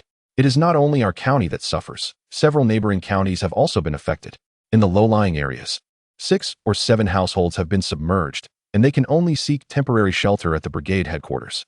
Just as Captain Yun convened a meeting to discuss the way forward, the elderly patriarch of the Yun family appeared in the courtyard, wielding a large spoon and a ceramic basin. The villagers were taken aback, unsure of what the old man was up to. In the next moment, they heard him mumbling softly, striking the basin with the spoon. Finally, he raised his voice towards the overcast sky, declaring, "With this spoon, I dig to the heavens. Clouds return to the mountains. Over there, it floods, while here, we bask in sunny skies." He repeated this incantation 3 times before coming to a halt, still muttering to himself. The villagers were hesitant to approach and intervene. An elderly woman also found a tool and joined in the chant. Chen Wei was astonished by the scene, murmuring to himself, "Goodness, can such a method truly work?" Zhao Qingxi, witnessing this for the first time, turned to Yun Zhihai and asked, "Comrade Yun, do you think this is effective?" Yun Zhihai shrugged, "I'm not sure. I saw my grandfather do this once in my childhood, but it's been many years since then. It's rather fascinating." Secretary Wang wiped the sweat from his brow and quietly remarked to Captain Yun, "Old Yun, isn't this just a form of feudal superstition? If others find out, won't he be taken away?" Captain Yun's eyes widened, resembling a crazed bull, as he responded in a deep voice, "What can we do if they find out? He's nearly 90 years old. If they take him away, it'll be others who suffer." Upon hearing this, Secretary Wang found the reasoning compelling. "Should I then bring out my grandfather as well?" Captain Yun, exasperated, quipped, "Your grandfather has been bedridden for over a decade. If you can manage to bring him out, that would be quite a feat." Secretary Wang scratched his head awkwardly. "Indeed, my old man is quite unhelpful. He is of no use when we need him most." The old matriarch of the Wang family chimed in, "You truly are a devoted son. You'd be better off burying me." Captain Yun then shifted his focus from the courtyard to the pressing issues at hand, asking everyone to deliberate on the plight of those affected by the flooding. "What do you think should be done for these families? Everyone is welcome to share their thoughts. We are all from the same village. We cannot simply stand by and watch them suffer." Auntie Yuan, her face clouded with worry, replied, "Captain, You're asking us for suggestions, but what can we do? Our own home is also inundated, albeit not as severely. Another voice chimed in. Yes, Secretary Wong, no family has it easy. Surely you can't expect us to provide assistance to them alone? A woman with braided hair inadvertently sparked a glimmer of hope in the eyes of the crowd. The gaze she received from everyone sent chills down her spine. However, dissent arose. We can barely feed ourselves. How can we share with them? Is there such a thing as goodwill in this world? During their mealtime, why did they not consider sharing a morsel with us? Indeed, previously, Deji's family would sneakily enjoy their sweets. Why should I generously share with them? The crowd murmured, their opinions in disarray. Secretary Wong and Captain Yun exchanged glances at the educated youth and softly inquired, You, who hail from the city, possess greater understanding. How do you perceive this matter? Zhou Qingshi cleared his throat and said, I believe the suggestion put forth by that ant was commendable. Our village comprises dozens of households. Adding one more mouth will not enrich us, nor will the absence of one cause starvation. Contributing a little from our own supplies could alleviate their immediate plight, allowing those families to endure until the grain distribution. Captain Yun nodded emphatically, stating, Your consciousness as educated youth is indeed commendable. He then turned to Zhou Jiqing. Do you have any thoughts on this? Zhou Shiyi, startled by the mention of his name, collected his thoughts and responded, I too consider it a viable solution. However, this is a natural disaster affecting not just our village, but many others as well, which will likely prompt the commune to provide some compensation. It may be more prudent for us to petition the commune for the brigade to supply additional grain to compensate these families, thereby relieving the villagers' burden. Captain Yun and Secretary Wong exchanged a knowing glance, acknowledging the validity of both perspectives. Given the significant division among the villagers' opinions, it would be wiser to inquire at the commune regarding potential compensation. Chapter 194. The rain finally ceased after thorough discussion. Captain Yun resolved to first gather information from the commune before formulating subsequent plans. Although other families had not been as severely affected as Deji's, they too had suffered water intrusion. Securing some compensation would be most advantageous. With everyone present, Captain Yun broached another matter. A couple of days prior, the village's able-bodied laborers had been tasked with draining the water, but they were now becoming overwhelmed. Each household needed to send 2 individuals to the fields, as the rain was torrential, and it was imperative to safeguard the wheat. They must expel the water from the fields, and while the rain had paused, everyone should prepare their tools and hasten to the fields. Having resolved one issue, another loomed ominously, troubling the 2 officials. The wheat had only just been sown and sprouted. Should it be drowned by this deluge, they would surely face famine in the coming year. The educated youth also picked up their tools and headed to the fields. This was no easy task, as they not only needed to drain the fields, but also required manpower to dig ditches. As they toiled vigorously, dark clouds rolled in once more, and the patter of rain began to fall upon them. Captain Yun, drenched and undeterred, shouted through a megaphone, Everyone, muster your strength. Just hold on a little longer. With that, he discarded the megaphone on the bank, rolled up his trousers, and joined the fray with a shovel. The group labored tirelessly for nearly a day and night before managing to drain the water. The educated youth rushed to clean themselves and collapsed into a deep slumber. Remarkably, after a ritual performed by several of the elder Yun family members, the next day dawned with a faint glimmer of light breaking through the clouds. Thank the heavens. It seems that this tumultuous period is finally drawing to a close. Many villagers are moved to tears, embracing one another in jubilant celebration. In this era, sustenance reigns supreme. Zhou Shiyi stepped onto the damp ground, realizing that even vehicles would struggle to traverse such sodden terrain. It appears that a return to the county is not in the cards for today. Noticing Qin Yinran emerging from her abode in a daze, a flicker of determination crossed his eyes. Perhaps he could take advantage of the next few days to resolve matters concerning her. With that thought in mind, he briskly exited the youth cadre point. Clad in traditional woven shoes, the path was not particularly arduous. He followed the mountain trail directly to the home of Lu Laosan. Many members of Lu Laosan's family were already in the fields, while he himself was busy repairing tools in the yard. Upon spotting a figure at his doorstep, he waved dismissively. I'm occupied. No time for you. Zhou Shiyi cleared his throat, prompting Lu Laosan's demeanor to shift dramatically. He sprang to his feet, startled. Oh, I didn't realize it was you. Countless times in the dead of night, Zhou Shiyi's voice haunted Lu Laosan's dreams, often accompanied by the chilling vision of Zhou Shiyi brandishing a knife aimed at him, awakening him in terror. This had caused numerous quarrels with his wife, ultimately leading her to sleep in a separate room with their child. Zhou Cadre, is there something you require of me? Observing Lu Laosan's obsequious manner, Zhou Shiyi regarded him with newfound respect, surprised by the man's quick wit. It was no wonder Qin Yinran had sought his assistance. Why would Qin Yinran approach you? Lu Laosan, taken aback, stammered with embarrassment. Shi. His hands flailed as he struggled to articulate a coherent thought. Finally, under Zhou Shiyi's icy gaze, he hurriedly closed the door and lowered his voice. I have uncovered a secret about Qin Cadre. Zhou Shiyi raised an eyebrow in intrigue. You have discovered her secret. Surely that would grant you leverage over her. Why, then, do you feel threatened? Lu Laosan paced in circles, eventually exhaling a heavy sigh. This matter is rather lengthy. Not long ago, I ventured up the mountain, hoping to find a few bird eggs. To my astonishment, I witnessed Qin Yinran in the company of Zhou from our village. Zhou? Lu Laosan nodded vigorously, indeed. Let me tell you, Zhou is notorious across several villages as a troublemaker, contributing nothing productive. He delights in petty theft, yet no one can catch him in the act, leaving others to lament their misfortune. Furthermore, he has 5 brothers, all of whom are burly, imposing figures. Just their presence is enough to instill fear. No one dares to provoke their family. Zhou Shiyi suddenly understood. So, you two are being coerced by this Zhou? Lu Laosan nodded eagerly. They usually gather at the hillside. His face flushed. He gestured with his thumbs, revealing a gesture that left Zhou Shiyi momentarily speechless. You truly are an old cucumber painted green, trying to appear youthful while blushing. After inquiring about the specific location, Zhou Shiyi took his leave.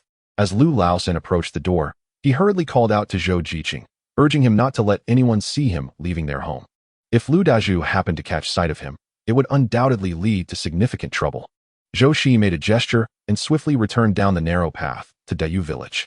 For 2 or 3 consecutive days, the sun shone brightly, allowing everyone to finally breathe a sigh of relief. Zhou Shiyi also received notification from the county that he would depart in 3 days. Calculating the time, he felt it was nearly upon him, and thus turned his attention to Qin Yinran. As he had surmised, ever since he shattered the jade pendant, Qin Yinran seemed to mourn as if she had lost her father. Just a few days prior, following a torrential downpour, she had stealthily ventured up the mountain as soon as the path was passable. Zhou Shiyi called out to Chen Wei, suggesting they take a stroll up the mountain. The other young men, intrigued by the idea, expressed their interest in joining him for a bit of luck. Even Wang Hui, who typically kept his distance from them, decided to tag along this time. Chen Wei pursed his lips, intending to protest against Wang Hui's inclusion, but Zhou Shiyi seized his arm, compelling him to swallow his words. Here, everyone take a wooden stick. It will make the mountain path easier to navigate, Zhao Qingxi advised, adopting the demeanor of an elder brother. Upon hearing they might collect wild fruits, everyone eagerly donned larger baskets. Zhou Shiyi was the fastest, and the others envied his stamina. Chen Wei, panting heavily and leaning against a sturdy tree, remarked, I wonder how old Zhou trains. He walks these mountain paths as if they were flat ground. Zhao Qingxi, equally fatigued, lamented, truly, comparing ourselves to others can be disheartening. As they conversed, Zhao Qingxi's keen eyes spotted a low-lying area. What is that? The group peered closely, speculating whether it was fruit, pine nuts, or wild chestnuts perhaps. Chen Wei executed a sliding maneuver, grasping at the dry grass with one hand while holding the stick in the other, carefully descending. However, the freshly soaked earth could not support his weight, and he tumbled down along with the grass, accompanied by his exasperated shouts. The other young men exchanged glances, caught between laughter and restraint, learning from past missteps. They all clung to the sturdy trees as they slid down.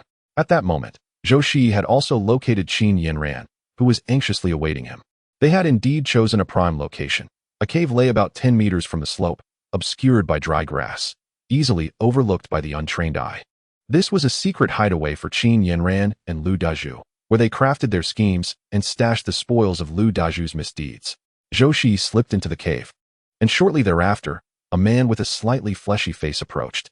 He was tall, and his muscular arms hinted at considerable strength. With a teasing glance at Qin Yinran, he remarked, So, you couldn't wait any longer? Qin Yinran cast a shy glance at him, saying, What are you talking about? I sought you out for a serious matter. Lu Dazhu let out a hearty laugh, reaching out to caress her waist. We can discuss it later. Let me indulge for a moment. As he spoke, he pouted and leaned in to kiss her cheek. Zhou Shiyi felt a wave of revulsion at the sight. It was evident that Qin Yinran was indeed starved for affection, accepting whatever came her way. Unbeknownst to him, Qin Yinran was filled with disdain at that moment as well. In her dreams, Lu Dazhu had proven himself capable, riding the wave of reform to carve out a life for himself. Upon his return, he had brought several companions along. establishing himself as one of the village's most prominent figures. Otherwise, Qin Yinran would not have sought him out. Vulgarities echoed from the cave, spilling into the open air. He retrieved a rudimentary version of a tranquilizing drug, igniting it and tossing it into the cave. This concoction was colorless and tasteless, a product of Zhou Shilan's idle experimentation. Earlier, Zhou Shiyi had mentioned to the commune director that someone in his family possessed medical skills, which was indeed true. Before Zhou Shilan departed for the countryside, their grandfather had entrusted her with his prized medical texts.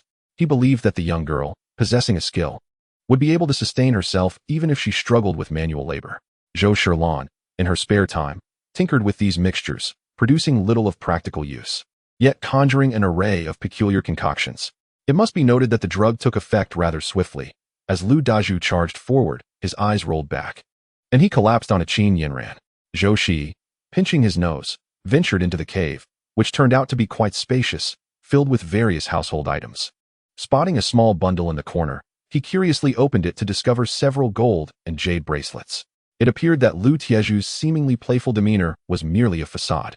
Zhou Shiyi tucked the small bundle into his space and hurried outside. By the time he found Chen Wei, they had already amassed a bountiful harvest. The recent downpour must have washed out the winter provisions of wild beasts, as a plethora of fruits floated in the water. Chen Wei twisted his ankle, helplessly watching others fill their baskets. Fortunately, a few male-educated youth, showing some compassion, filled a basket for him. We've only just begun our journey and have gathered quite a haul. If we venture further, surely we'll find even more, exclaimed one exuberant young man. Zhao Qingshi wholeheartedly agreed. Perhaps we should call the female-educated youth to help gather some too. Let us send 2 people back with these goods. That way, we can ensure our winter sustenance. Frustrated, Chen Wei struck his leg, exclaiming, "What a disappointment." Zhou Shiyi chuckled at his plight, twisting his ankle gently. "Don't worry. I have some knowledge of bone setting. We can find a place to tend to it later. You shouldn't rush too much. I spotted a cave over there. Let us store our gathered fruits there before we invite the female-educated youth to explore the mountains with us." Zhao Qingshi nodded in agreement. That's a splendid idea. Otherwise, the back and forth would be quite cumbersome. A throng of individuals, laden with baskets, trudged laboriously towards the cavern that Zhou Shiyi had described. As they neared their destination, Zhou pointed towards the entrance and spoke in a grave tone. "I merely glimpsed the cave. I did not venture inside. Judging by the desolate heap of withered grass nearby, it appears uninhabited. We can securely place our fruits within. Otherwise, they may be whisked away, leaving us bereft of any recourse." Chen Wei, limping on one leg, nodded vigorously. Indeed. I can rest within the cave, as I would be unable to escape should a wild beast approach." As he spoke, an involuntary shiver coursed through him at the thought of being pursued by a ferocious creature, possibly meeting a dire fate. His desire to wait inside the cave intensified. Zhou stepped forward resolutely, declaring, "We cannot ascertain whether this cave is deserted or perhaps a lair for wild beasts. Follow closely behind me, and be prepared for any eventuality." The young men, aware of their lesser prowess compared to Zhou, refrained from boasting but readied their sticks in anticipation. Upon entering the cave, Zhou encountered 2 individuals unconscious and stacked upon each other, a sight that elicited a satisfied nod from him. However, he gasped in surprise, his face flushing crimson as he dashed back outside. Zhao Qingshi, assuming the presence of a large animal within, charged forward with a howl. Zhou hurriedly restrained him, exclaiming, Wait, there are people inside." Zhao's eyes widened like saucers, and he instinctively lowered his stick, expressing disappointment. "Oh, if there are people, we cannot go in." Zhou, his expression inscrutable, replied, "That's not quite it. You all should take a look for yourselves." Curiosity piqued, the youths ventured inside, only to hastily retreat with flushed faces. "Why, there's a pair of wild mandarin ducks. We have truly trespassed upon others." Chen Wei, agitated by the other's remarks, bounced on his legs, eager to rush inside, but Zhou tugged him back, warning, "Be cautious of the needles." As the group simmered with regret, Zhao Qingshi suddenly slapped his thigh, startling everyone. No. Logically, our commotion should have elicited some response from those inside. My goodness, that man was utterly motionless and silent. Could it be? Chen Wei interjected anxiously. Heavens, could he be dead? Quick, help me inside to investigate. Chen Wei resolutely denied that his motivation was mere curiosity. It was solely for the sake of ensuring the safety of others. Chapter 196. The Devoted Fool. Left with nothing in the end, Zhou swiftly intervened, cautioning the group. "We are unaware of the situation inside. Did any of you clearly see their faces?" Zhao Qingshi pondered for a moment before replying. I did not catch their features. I only saw a blinding expanse of white. Should I venture back in for a better look? Upon entering, he was met with the staggering sight of a man's rear, an impact that was anything but ordinary. Zhao felt that he would certainly demand compensation for emotional distress. It was far too shocking. Without a clear view and amidst the wilderness, he had no idea which village they might belong to. Let us directly seek the intervention of the captain. Otherwise, should any misfortune befall the villagers from another community, we would be unjustly implicated. Have you all forgotten the previous incident with the wild boar? The young men nodded in unison, affirming, indeed, Zhou's words ring true. We were wrongfully accused last time, and it took considerable effort to clear our names. Let us approach the captain, and in the process, bring down these baskets of wild fruits. I shall remain here with Chen Wei. His leg is incapacitated, and it would be unwise for him to be left alone. Zhou Shiyi said solemnly, reaching out to grasp Chen Wei's ankle. His eyes glimmered with a sharp intensity. Only days prior, he had feigned the excuse of a shattered jade pendant to dissuade Qin Yinran's suspicions. But what of the future?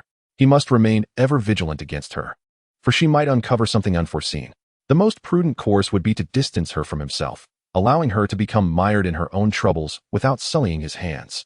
Zhou Shiyi had previously inquired about Lu Daju's family, which was indeed peculiar. The elderly couple often engaged in their own pursuits, having given birth to 6 sons, with another on the way. In the eyes of the community, despite their abundant labor force, each member was a voracious eater. Moreover, with another child on the way, it further diminished the prospects of any local girl wishing to marry into their family. Thus, only the eldest had wed, leaving the second son and the rest as bachelors. Rumors circulated that the wife of the eldest was expected not only to cater to her husband, but also to attend to several younger brothers. If Qin Yinran were to be wed into such a family, the consequences would be dire. A chill settled in Zhou Shiyi's heart. He could not afford to be merciful. For once the secret was revealed, many would set their sights upon him. Chen Wei, with a quivering voice, implored, Brother Zhou, please go easy on me. Zhou Shiyi twisted Chen Wei's ankle gently and inquired, what lies ahead? Upon hearing this, Chen Wei's interest peaked. The heavy rains from a few days ago may have dislodged wild fruits from the trees or disturbed the winter provisions of the beasts. There are all sorts of wild fruits, he exclaimed excitedly. Zhou Shiyi, indifferent, rose and said, very well, stand and take a few steps. Let us see how you fare. Chen Wei's grumbling ceased abruptly as he hesitantly tested his footing, his eyes widening in surprise. Brother Zhou, who would have thought you possessed such skill? My goodness, it truly feels better, though there remains some soreness. Zhou Shiyi smiled. With time, it shall heal. It was merely a dislocation, not a fracture. Best not to leap about recklessly for the next few days. Chen Wei nodded vigorously, squinting his small eyes as he declared, Brother Zhou, I must take a look inside. What could be happening in there? My curiosity is insatiable. Zhou Shiyi did not hinder him, allowing him to venture into the depths of the cave. Who could have anticipated that Chen Wei would possess such audacity, blushing as he dared to glimpse the 2 individuals within. Upon his return, he slapped his thigh and lamented, I should not have let Wang Hui leave earlier. He ought to have witnessed this firsthand. In the course of delivering meals and assisting with laundry, he has tirelessly engaged in various tasks, only to find himself with nothing in the end. Chen Wei articulated this sentiment with palpable indignation, clearly unable to bear the sight any longer. His insatiable curiosity led him to peer into the scene, only to discover a woman pinned beneath a man, none other than Qin Yinran. Despite her usual enigmatic demeanor and her reputation for propriety, it was shocking to find that she had long entangled herself with another. Zhou Shiyi feigned surprise, exclaiming, Qin Jiqing? How could she be here? Chen Wei scoffed dismissively. Who knows? Brother Zhou, let's sit over there. Even lingering here feels ominous. You may not be aware, but not long ago, she pointed a finger at Xiao Zhou Jiqing, labeling him a harbinger of misfortune. Xiao Zhou, in his wisdom, refrained from engaging with her and cautioned us not to mention it, fearing it might disrupt the unity of our youth group. Now look at this. Qin Jiqing has brought this upon herself. If she wishes to avoid being branded a rogue, she must align with that man. Once she relocates from the youth group, we might find a semblance of peace for a while. A glimmer of coldness flickered in Zhou Shiyi's eyes. He was unaware of this development. Qin Yinran had claimed to be haunted by dreams, perhaps traversing the memories of a past life. It was clear that she ought not to remain near him.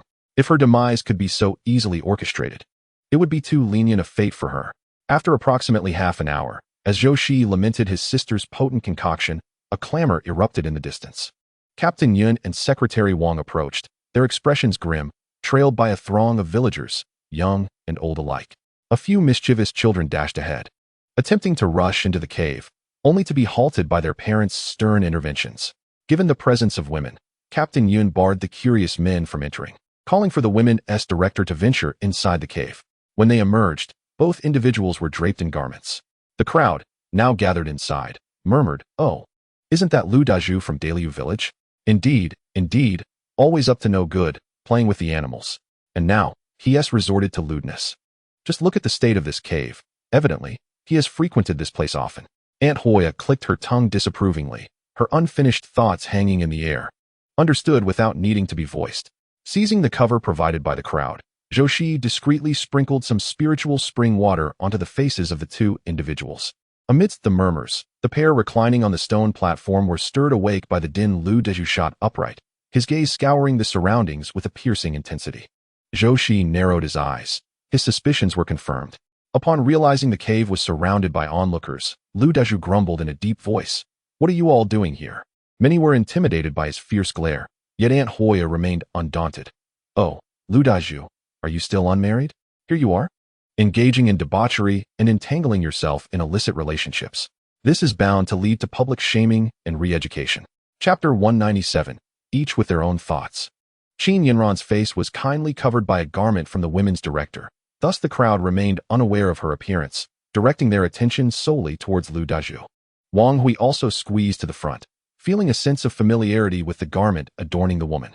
However, he quickly shook his head and jested, "Lu Dazhu, if you're looking to pursue a romantic relationship, why not just marry her? It's chilly in this cave, and had we not discovered you too, no one would have known you were here." Lu Dazhu shot Wang Hui a glare, saying, "I truly appreciate it."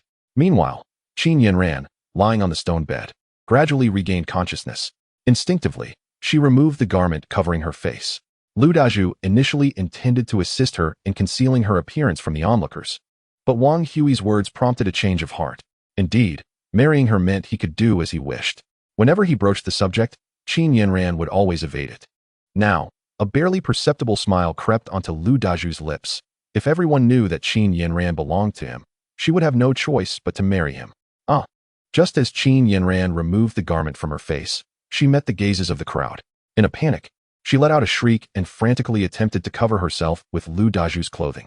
However, the more anxious she became, the more disheveled she appeared, and the garment originally draped over her began to slip away.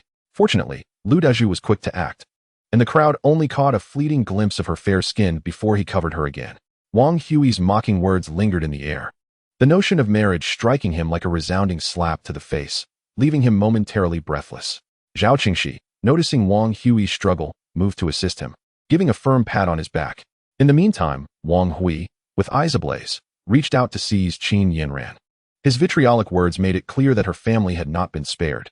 Wang Hui, hailing from Hunan province, unleashed a torrent of insults that left even the village's most quarrelsome women wide-eyed in astonishment. Indeed, his verbal barbs were surprisingly spirited. One could learn a thing or two. Who would dare challenge me in a verbal duel afterward? Aunt Hoya chuckled mischievously, her ears perked up, eager not to miss a single word from Wang Hui's mouth. Fearing she might lose an opportunity to learn, the women's director, unable to bear the sight any longer, promptly urged Captain Yun, "Let everyone step outside for a moment," allowing these two to dress properly. Captain Yun, understanding her reasoning, waved his hand with the cigarette pack, declaring, "Everyone, hurry outside," and arranged for two individuals to call upon the village chief and secretary from Daliu village. The crowd was somewhat reluctant. Such a dramatic spectacle was even more captivating than a stage performance, and no one wished to miss it. Qin Yinran sat on the stone platform in a state of utter disarray, her mind clouded with confusion. How could the secret she had so diligently guarded be exposed? Yet, being a clever woman, she quickly conjured a tearful plea to Lu Dazhu, saying, "Brother Lu, what shall we do? If we are apprehended as rogues, our lives will be irrevocably ruined." Her reputation was now utterly tarnished, and she clung desperately to Lu Dazhu as her sole lifeline. Unbeknownst to her, Lu Dazhu had been waiting for this very moment. He gently placed his rough hand on her shoulder and reassured her, "I will take responsibility for you. Soon, we shall tell them that we are in a relationship. Once the time is right, I will arrange for my mother to visit the youth station and propose. This way, no one could cast aspersions upon them. Yinran, rest assured, I will treat you well from now on." Lu Dazhu was captivated by Qin Yinran's fair and smooth skin. Though he was merely a minor figure in the black market, he had encountered a few women. Yet none could compare to the allure of a young lady from the city who had come to the countryside. Qin Yinran buried her face in Lu Daju's embrace, lowering her gaze to conceal her resentment, softly sobbing. A flicker of smug satisfaction crossed Lu Daju's face as he lifted his chin in pride. When they finally emerged, they were met by a throng of onlookers filling the hillside. Chen Wei could hardly contain his astonishment, exclaiming, "What in the world? I've never seen such a crowd before." He pointed at an elderly man, easily in his 80s, who had come to join the commotion. Goodness, that old woman had to be carried up the hill by her grandson just to see what was happening? The more he spoke, the more incredulous he became, noting how sprightly the usually frail old folks appeared as they stood there. In fact, when Qin Yinran and Lu Daju emerged, some even jumped with anticipation, fearing they might miss the spectacle. This scene left Zhou Shiyi in disbelief, muttering, "Heavens! You all bouncing around like that makes me feel as if I'm about to fall apart." Stepping forward, Lu Daju addressed the crowd directly, stating, "I am in a relationship with Qin, the young lady from the countryside. We found ourselves caught up in our emotions, and I apologize for any spectacle we may have caused." The townsfolk, seldom accustomed to seeing Lu Daju so earnest, found themselves believing his words to some extent. Captain Yin turned to Qin Yinran and inquired, "Is this true, Qin?" With a shy demeanor, Qin Yinran nodded and softly replied, "Earlier, while I was gathering firewood on the mountain, I accidentally injured myself. It was Comrade Lu who came to my rescue. In time, I have come to see him as a dependable and trustworthy individual." Her unprepared fib elicited a wave of incredulity among the onlookers. They could accept the first part of her tale, but the latter claim of Lu Daju being dependable? Such a preposterous statement seemed as unlikely as a sow climbing a tree. Captain Yin remarked, "You might have considered a more credible excuse." Just then, Lu Daju's mother, her face beaming with joy, waddled forward, her prominent belly on display. "Oh my, this girl truly has discerning taste. No wonder she is a city girl sent to the countryside. Our Daju is renowned for his diligence and hard work across 10 villages. Captain Lu, you ought to have some dignity and refrain from boasting." As she praised, she reached out to grasp Qin Yinran's hand, exclaiming, "TSK, TSK, TSK. People from the city are indeed different from those from the countryside. It's evident that she has never toiled in hardship. Once her son marries this woman, her other sons will no longer lament daily for brides." Qin Yinran felt the weight of Lu's mother's hand increasing, and she instinctively pulled away, suppressing her disdain, and shyly hid behind Lu Daju. Wang Hui could no longer contain himself upon witnessing this scene. He raised his hand and struck out at Lu Daju. Chapter 198. Was she a Biluakun in her previous life? Lu Daju was not one to be trifled with. He retaliated with a kick to Wang Hui's abdomen. The onlookers had no time to intervene before they saw Wang Hui sent flying. Several male, educated youths from the commune quickly rushed over to assist him. At that moment, they were not concerned with seeking retribution, as it was Wang Hui who had initiated the altercation. Captain Yun, with a grim expression, declared, "Enough, enough. Let this farce come to an end. Today, the losses are borne by both our villages. Had it been from another village, a report would have led to both parties being taken away.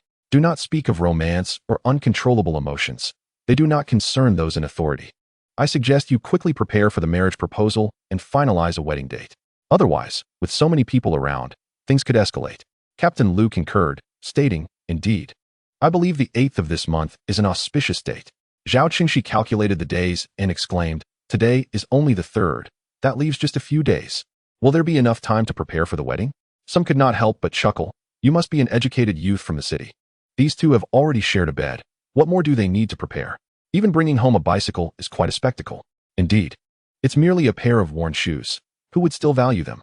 The remarks from the residents of Daliu village were unflattering, yet they mirrored the thoughts of many. Qin Yinran felt a jolt in her heart. Her beautiful eyes widened in disbelief as she looked at Lu Daju. If she were to marry hastily without any possessions to her name, how could she hold her head high in the future? Just like her mother, who, having married a worker as a country girl, could never stand tall in her in-laws' household, despite eventually securing her own job. A phrase her mother often uttered was, "If only your grandfather had given me a larger dowry, that old woman would never have dared to bully me." Lu Daju seemed to sense the turmoil behind him and quickly spoke in a low voice. "Yinran, do not worry. We may not have much to offer, but I can certainly manage to get some fabric to make you a few new garments." His voice was neither too loud nor too soft, drawing the attention of several aunts who widened their eyes in surprise. Had it not been said that the Lu family was so impoverished they could not even afford a pot? Yet they still had fabric tickets and money to buy cloth? Oh dear, They had several strong men in the household. Truly, one must be foolish to boast about their wealth so openly. Qin Yinran's brow furrowed slightly, her gaze reflecting disdain as she observed the scornful looks from those around her. Suddenly realizing her inability to retreat, she could only nod in agreement. However, she was a person who sought to garner affection for herself, and with a bashful lowering of her head, she remarked, "What I value is you as a person. I have no interest in trifles. As long as we can lead a good life together in the future, that is worth more than anything." Her words not only elicited admiration from the surrounding women, but also left several young men filled with regret. After all, she was an educated youth from the city, and such news would certainly carry weight. Had they known this Qin-educated youth was not driven by material desires, they would have acted sooner. Yun, the village chief, waved his hand and said, "All right, everyone disperse." Noticing that it was still early, most people began to form small groups and head towards the mountains. The educated youths, each carrying a large basket, approached with cheerful smiles. "Let us go find wild fruits." One exclaimed, "Yes, yes, I just visited the spot where you picked fruits. It seems to be down a path. Let us go check it out. There are bound to be more along the way," said Fan Zhaodi enthusiastically. "Hurry, hurry. There are quite a few people heading up the mountain today. We mustn't let others get there first." Chen Wei bounced a couple of times. Realizing the soreness in his feet had lessened, he picked up the large basket on the ground and shouted, "Let us go. Onward." Zhou Shiyi strolled leisurely at the back, and Qin Yinji, gritting her teeth, followed suit. "Why?" Her question caused many educated youths to halt, and Zhou Shiyi looked at Qin Yinji with a furrowed brow, puzzled. "What do you mean?" Qin Yinji pressed her hand to her chest, her voice laced with anger. "I heard from the villagers that you were the first to discover it. You could have kept this from escalating. There was still room for negotiation. Why did you need to put me in such a position?" Zhou Shiyi suddenly laughed. "You act immorally, and yet claim others have put you in the fire? Are you not afraid of being ridiculed? You can't clean up your own mess and instead blame others for it? How ludicrous." His voice was sharp and his tone icy. No one had ever witnessed him like this before.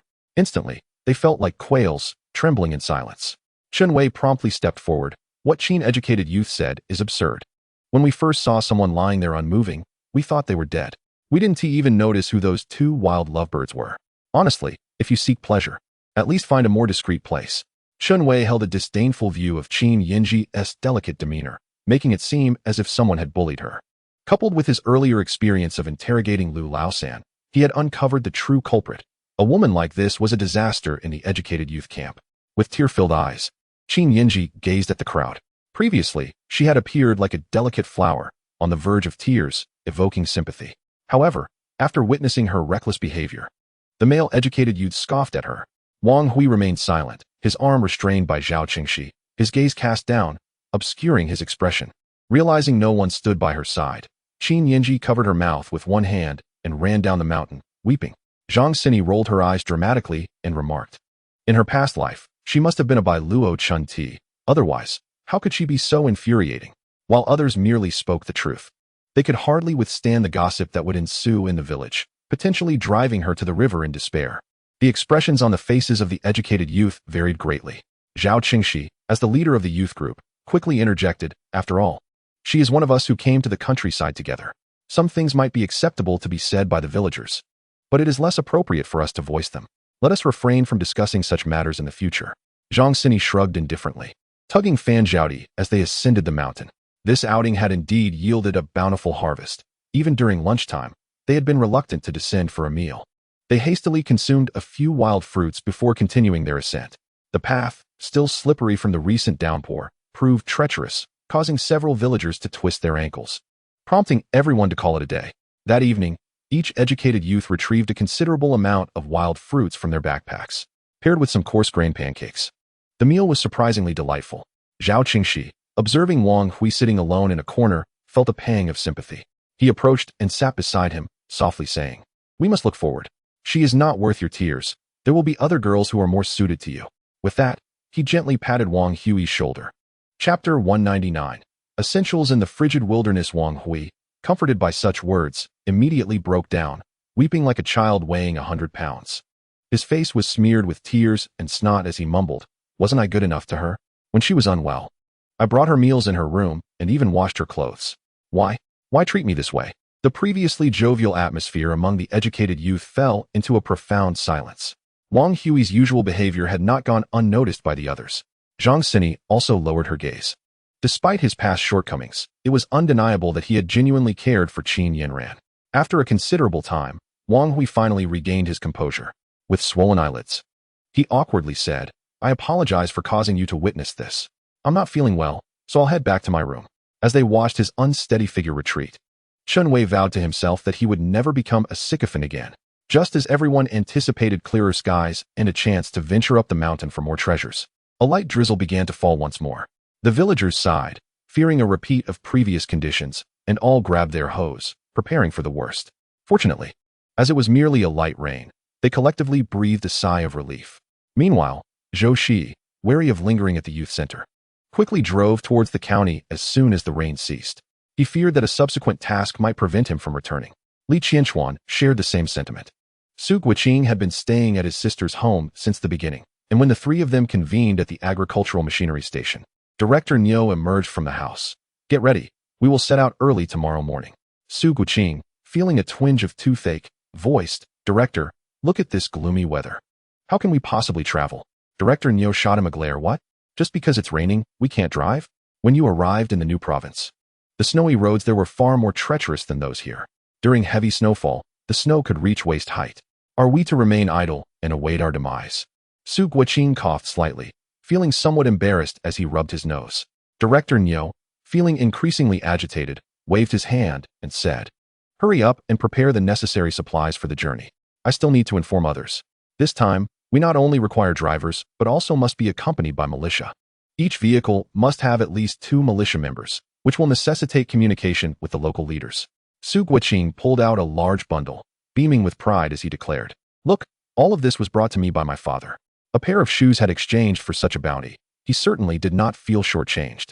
Zhou Shiyi and Li Qianquan glanced down and were astonished to see cooked sausages, eggs, flatbreads, and smoked meat. It was a feast that most families could scarcely afford during the new year. Captain Su truly treated his son well. The other drivers looked on enviously, and an experienced driver stepped forward, patting his coat. "You are embarking on your first journey, and there is much you do not yet understand. I see you have gathered a plethora of items, but you have overlooked the essentials. What does one require in the cold? Chili peppers, sugar, and salt. And, if necessary, a sip of liquor. These are paramount. I have made several trips transporting grain. When it gets truly cold, it penetrates to the bone, and ice forms on one's eyelashes." His words struck a chord with many drivers, prompting them to nod in gratitude as they hurried outside. Su Guiqing tugged at Zhou Shiyi and Li Qianquan, urging, "Let us go, let us go. We need to buy some of these. Salt and sugar can be found at the supply and marketing cooperative. However, for chili peppers, we must purchase them from the villagers. Shall we split up?" Zhou Shiyi nodded in agreement. "I will go buy the chili peppers. You two can head to the cooperative and see what else we may need." Li Qianquan replied, "All right. Think if there is anything else you need to bring." Zhou Shiyi shook his head, "Not for now." Thus, the trio parted ways, with Zhou Shiyi heading directly to the state-run restaurant. At this hour, only a handful of patrons were dining. Zhou Shiyi reached into his pocket and pulled out several white rabbit milk candies, making his way to the front desk. "Sister, I would like a serving of lamb soup and 2 mixed grain flatbreads." While paying, he discreetly offered the milk candies as well. Initially indifferent, Sister Sun's eyes widened upon seeing the candies nestled beneath the money. Stealing a glance around to ensure no one was watching, she deftly slipped the candies into her pocket. With a radiant smile, she said, "All right, but I have several kinds of mixed grain flatbreads in the back. Come take a look and choose." As she spoke, she waved for Zhou Shiyi to follow her to the kitchen. This caused several patrons to murmur in surprise. When did Sister Sun become so amiable? Indeed, she usually scowls and glares when we come to eat. A man chuckled. "Did you not notice how robust that young man looked? It is possible Sister Sun has taken a liking to him. Do not forget, she has a daughter at home who is yet to be married." Another frail man chuckled. "Isn't that the betrothed maiden who weighs at least 150 pounds? Upon uttering this, his grin widened. Another man hastily covered his mouth, warning. The last person who dared to speak of her daughter that way was chased 3 streets down by Sister Sun wielding a rolling pin. Zhou Shiyi paid no mind to the unfolding events and surveyed the modest storeroom around him. It appeared to be a respite for the chef, complete with a recliner. Sister Sun pulled a chair and sat down, unwrapping a large white rabbit candy to pop it into her mouth, mumbling indistinctly, "Well, what brings you here?" Many had previously slipped her items in secret, all hoping to ingratiate themselves for a better deal when purchasing vegetables or to request extra meat buns. Zhou Shiyi preferred dealings with astute individuals. He smiled as he spoke, I wish to procure some dried chili peppers from you, along with a few vegetables. The villagers deemed the national restaurant's chef exceptionally skilled. Sister Sun was not surprised by this request. Many engaged in similar practices, preparing a few dishes at home and then supplementing them with selections from the national restaurant for entertaining guests. It was considered quite respectable. She knitted her brow, scrutinizing Zhou Shiyi. I suspect there's more to it than that. Zhou Shiyi was taken aback by Sister Sun's perceptiveness. He replied solemnly, I have heard that the national restaurant possesses several old pots. Might you sell me one? In this era, even a large iron pot costs several dozen yuan. Not to mention the requisite industrial tickets. One had to reserve in advance with the supply and marketing cooperative, as they could not use such fine pots in transit. It was more practical to settle for a used one.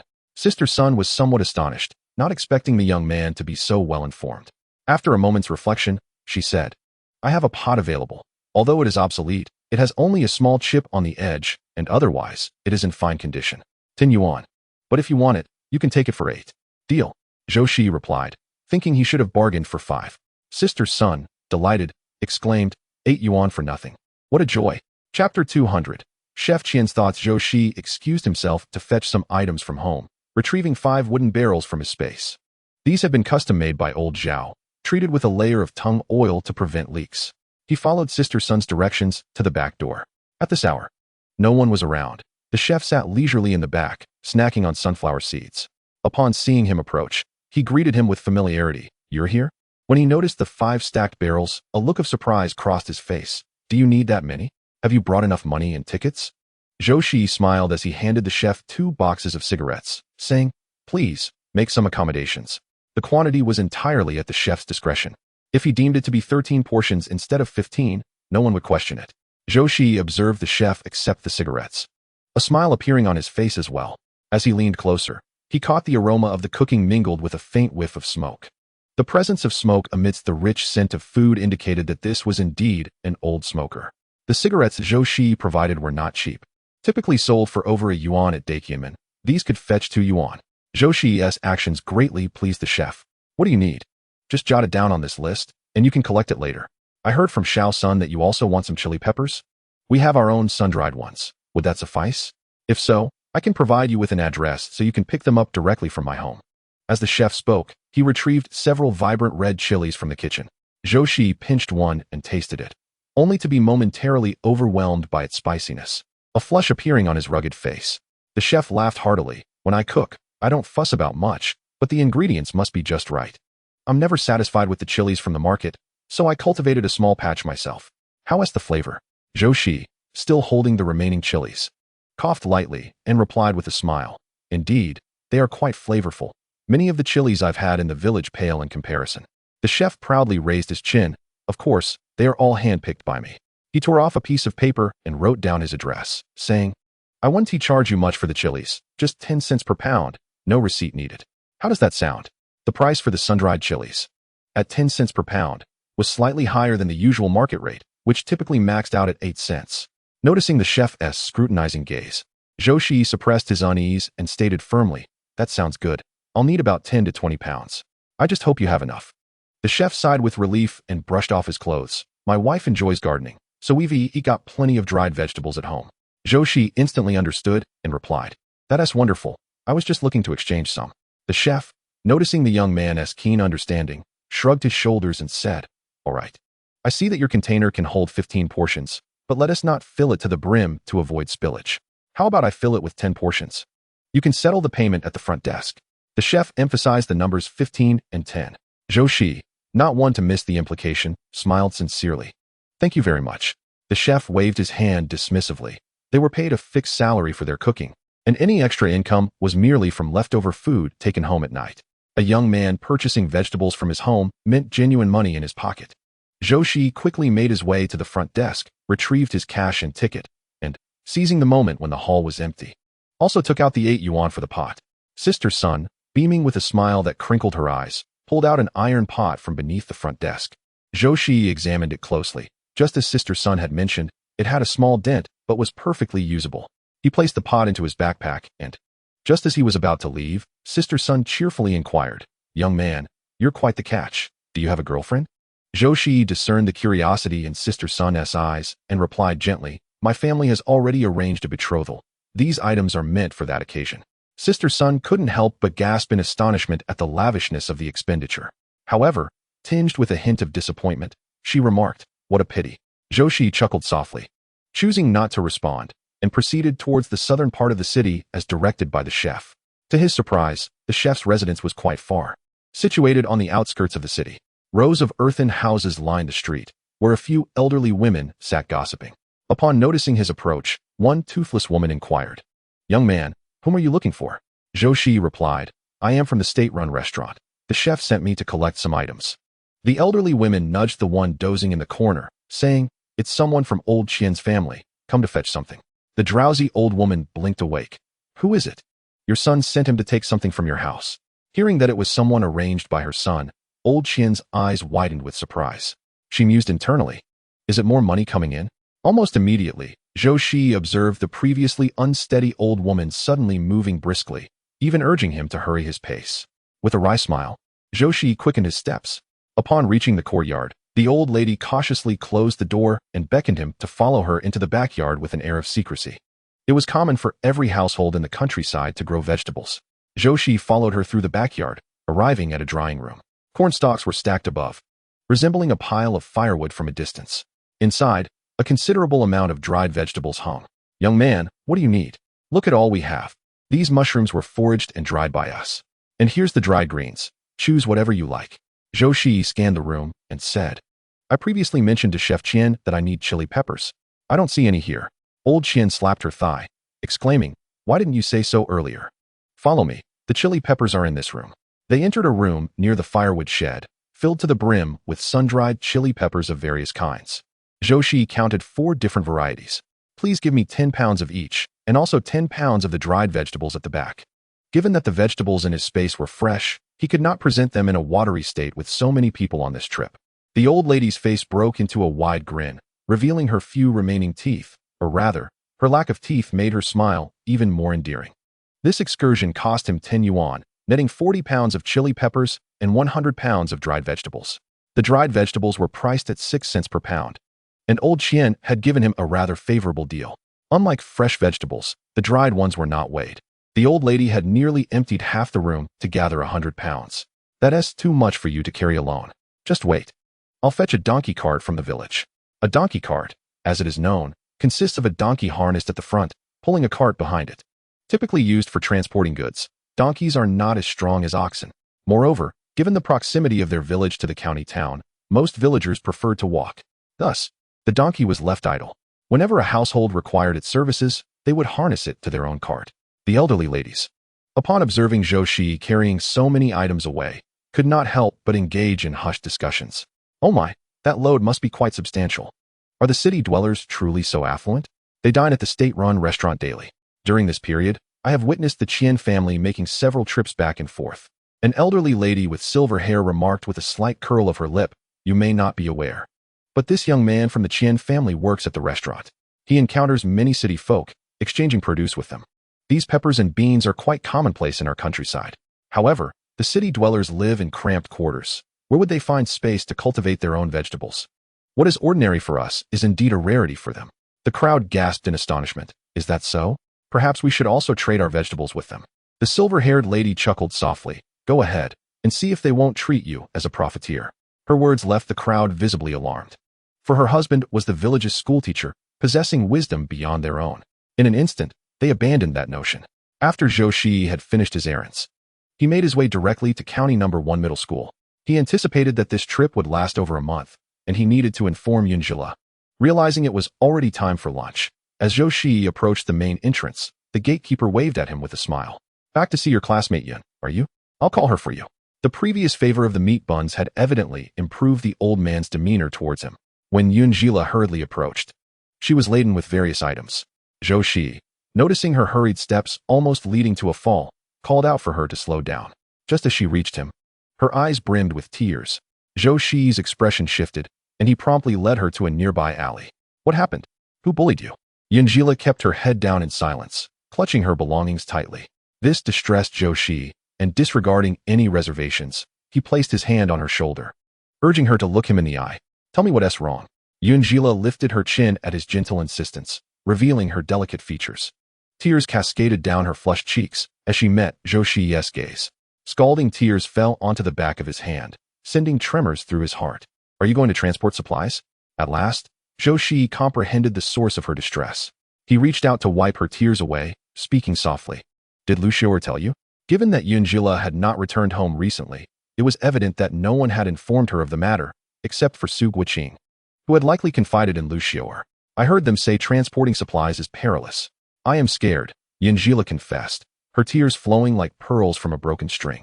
Zhou Shiyi sighed heavily, torn between compassion and reassurance. I promise to take good care of myself. Do not worry, all right? His voice was husky as he bent slightly to meet Yunjili's gaze, causing her tears to momentarily dry. With her cheeks flushed, she instinctively grasped the hem of her garment, suddenly recalling the items she held in her arms. Quickly, she extended them towards him. These are the gloves I made, along with the knee pads. I stuffed them with plenty of cotton, as I heard it's particularly cold over there. You must keep warm. Zhou Shiyi lowered his gaze to the black knitted gloves, ruffled Yunjili's hair, and asked, where did you find the money to buy yarn? For those from the countryside, being able to purchase fabric was already commendable. Yarn, however, was a luxury. Moreover, obtaining yarn tickets was exceedingly difficult. City dwellers often received woolen gloves during festivals. Most would choose to unravel those gloves to save up for knitting a sweater or pants. Yunjilu smiled shyly. I exchanged some fabric with a classmate, the one you gave me last time. In essence, she was gifting him something made from his own material. A wave of emotion surged within Zhou Shiyi as he gazed at the delicate figure before him, unable to suppress the movement of his throat. Casting a glance around, he took her hand and led her into a secluded alley. Yunji continued to chatter with concern. Suddenly, Zhou Shiyi embraced her waist and pressed her against the wall. Lowering his head, he captured her babbling lips. Yunji's eyes widened in astonishment, her almond-shaped eyes glistening with unshed tears. Unable to contain herself, she relinquished the items in her arms. Zhou Shiyi stepped back, placing his large hand over her eyes. Be good, close your eyes. Seeing Yunji behave like an obedient little kitten, her thick eyelashes brushing against his palm, he felt a familiar thrill. In a past life, they had been husband and wife, and in this life, he still found himself captivated. When they finally emerged, Yunji's lips were swollen, while Zhou Shiyi held the package. Gently, he brushed his fingers against her nose. You should head back now. I promise I will keep my word. As she walked away, glancing back multiple times, Zhou Shiyi waited until she was completely out of sight before greeting an elder and heading towards the agricultural machinery station. Unbeknownst to him, just as he turned, a young girl stepped out from behind a pillar. Despite telling herself not to cry, the sight of Zhou Shiyi's retreating figure tightened her heart with worry. Only when Zhao Ying called her did she reluctantly make her way to the classroom. Upon Zhou Shiyi's return to the agricultural machinery station, Su Guiqing and Li Qianchuan were already back. Seeing the numerous bags in their dormitory, Su Guiqing exclaimed in surprise. How did you buy so much? Zhou Shiyi pulled out the gloves and knee pads Yunji had made and placed them on the table. Oh? How did you know Lila made me gloves and knee pads? Su Guiqing replied. I meant, how did you manage to buy so many dried vegetables and peppers? Zhou Shiyi picked up the gloves to try them on. They actually fit quite well. Su Guiqing remarked, while Li Qianchuan added, dude, you're showing off too obviously. Chapter 202. A hard exterior is just a facade. Su Guiqing looked at the items Zhou Shiyi had placed on the table, filled with envy. TSK. One wouldn't have guessed that your partner possesses such a profound understanding. His tone dripped with envy as he recalled something, and he triumphantly scurried back to his dormitory to retrieve a vest. I harbor no jealousy. I possess one too, unlike certain individuals who, upon acquiring something, feel an irresistible urge to broadcast it to the world. You see, I've had mine for several days without flaunting it. Zhou Shiyi and Li Qianchuan directed their gaze towards the vest in his hands, momentarily at a loss for words. Is your reluctance to showcase it due to its lack of appeal? The stitching on the cotton vest was crooked and haphazard, a stark contrast to the meticulously crafted knee pads worn by Zhou Shiyi. Noticing the expressions of the two, Su Guiqing awkwardly touched his nose and redirected the fire towards Li Qianchuan. We both possess gifts from our partners, unlike some solitary souls who have nothing. Li Qianchuan silently produced a small jacket from his package. This was crafted by my sister. Although she is merely in her early teens, her sewing skills are quite commendable. Among the three, this garment demanded the most effort. If the cotton lining is not handled properly, it could become lumpy and uneven. It requires meticulous layering and precise stitching to ensure it is both easy to wash and wear. The collar was thoughtfully designed with a neck guard, which, when stood up, offers considerable warmth. Li Qianquan deliberately showcased the jacket before Su Guoqing, revealing the neat and delicate stitches. Su Guoqing smirked. What good is having a sister if you still remain without a partner? You're still a solitary soul. Li Qianquan carefully folded the garment and placed it back into his bag, speaking leisurely. Yet you also have a sister. Did she craft anything for you? This remark struck Su Guoqing like a blow, reddening his face in anger. In an instant, even his sister seemed to be offended, recalling how she had innocently asked him to bring her some sweets before he departed. Su Guoqing felt a tumult of frustration within, despite both having sisters. Why was there such disparity in their circumstances? Zhou Shiyi chuckled. Enough, let us tidy up. I recall that old Li is skilled with needle and thread. Perhaps he could help you repair that vest. Look, the cotton lining is exposed, and when you wear it, it will likely shed cotton everywhere. As he spoke, he couldn't help but burst into laughter, noticing Su Guoqing's flushed face. Zhou Shiyi could only attempt to suppress his mirth, though unsuccessfully. Ha ha. Within the confines of the small dormitory, the sound of hearty laughter echoed.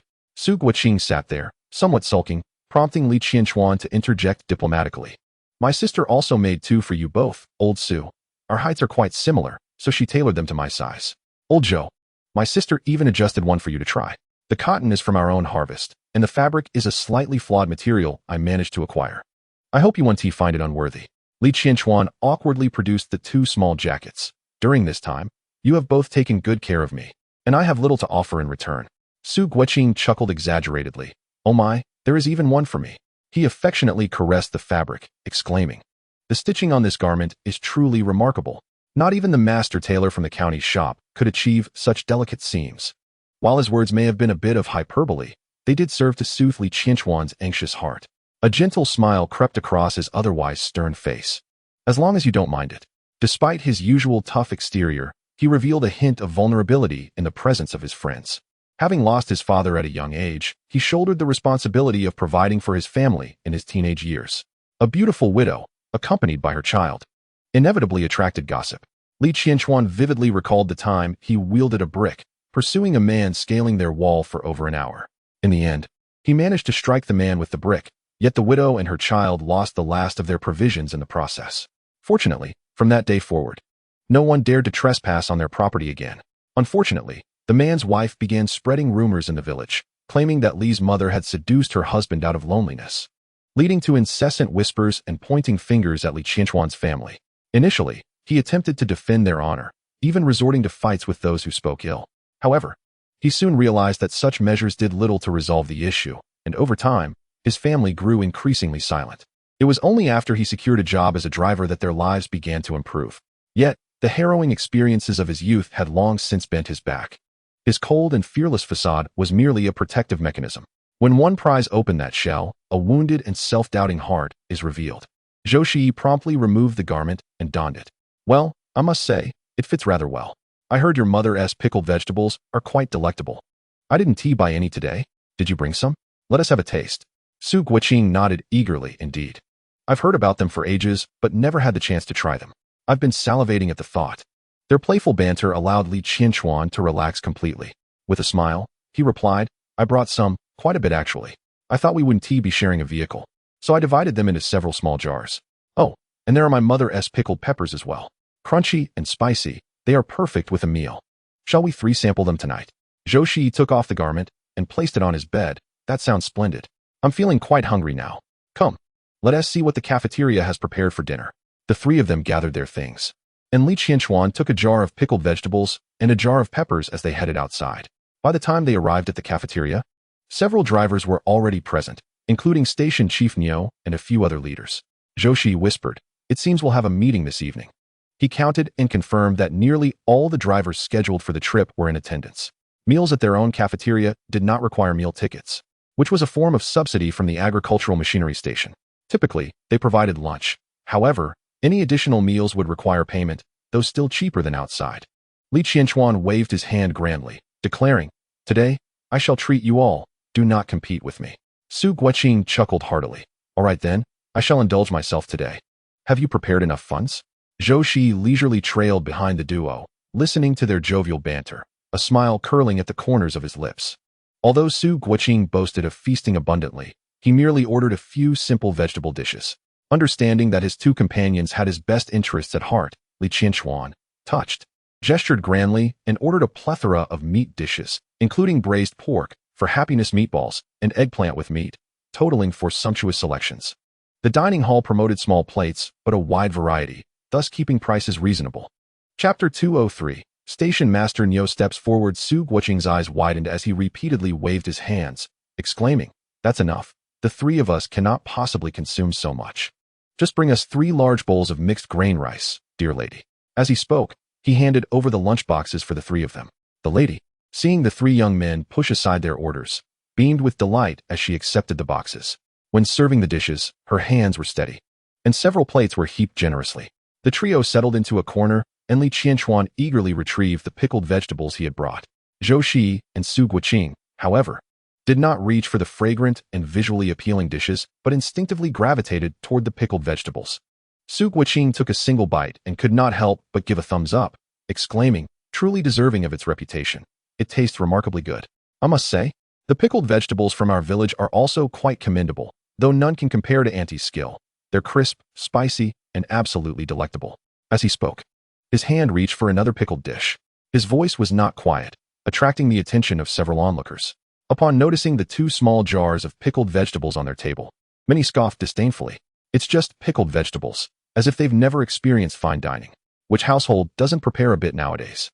They're nothing but country bumpkins. The speaker, a driver in his 40s, looked down upon the trio of youngsters. He had fought hard to secure this opportunity to transport grain. For others, this task was perilous and lengthy, but for someone accustomed to traversing the country, it was merely a piece of cake.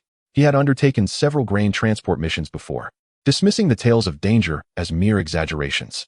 Whoever refuses such a lucrative job is a fool, he asserted, garnering agreement from several seasoned drivers, most of whom had comfortable backgrounds and looked down upon the sparse pickled vegetables. Station Master Niu, observing the older drivers' dismissive attitudes towards the new ones before they had even set off, felt a weight in the air. The tension was palpable, prompting other leaders nearby to hastily consume their meals, pretending not to notice the unfolding scene. Understanding the sentiments of the few individuals, Station Master Niu slowly rose, smiling as he approached Li Qianquan and his companions. "What pickled vegetables are these? I could hear you from afar. Allow me to taste them. How do they differ from the ones we usually eat?" A few seasoned veterans were taken aback by the unexpected appearance of Station Master Niu, some of them awkwardly falling silent. Station Master Niu picked up chopsticks and deftly grabbed a chili pepper, popping it into his mouth. The spicy, crunchy sweetness instantly overwhelmed his taste buds. Initially, he had merely intended to support a few new drivers, but he stumbled upon this delightful discovery. The flavor was indeed exquisite. Come, all of you must try it." He beckoned to the other leaders while simultaneously grabbing a piece of pickled spicy radish. The more he ate, the more delectable it became. Seizing the moment when the other leaders came over to taste, he hurried back to his seat to fetch a bowl. What is the point of pickled vegetables without a bit of rice? That would be rather uninteresting. The lady serving food was also drawn in by this scene. Noticing the window was empty, she removed her apron and approached. Observing Station Master Niu so engrossed in his meal, she couldn't help but give him a playful slap on the back of his head. Those present, unaware of the situation, were taken aback, secretly exclaiming, "Goodness gracious! Did that lady serving food really dare to slap Station Master Niu? Does she not believe he could send her packing with a mere word?" Su Guoqing was so startled that the chili pepper fell from his mouth, causing Zhou Shiyi to feel a wave of nausea. Who wouldn't feel queasy after chewing on a half-eaten chili? Station Master Niu was about to express his anger when he looked up and saw his wife standing there. His eyes widened, clearly signaling, "It's one thing to act like this at home, but here in the factory, at least show me some respect." The lady felt somewhat guilty. Her hands still hovering in the air, she turned slightly and affectionately ruffled the few strands of hair left on Station Master Niu's head. Changing the subject with a firm tone, she remarked, "Station Master Niu, your hair is getting sparser. Is it because of the stress from this driving assignment?"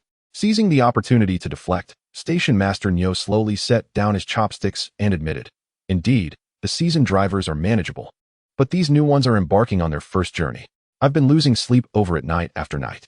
Su Guoqing replied, "I believe your troubles."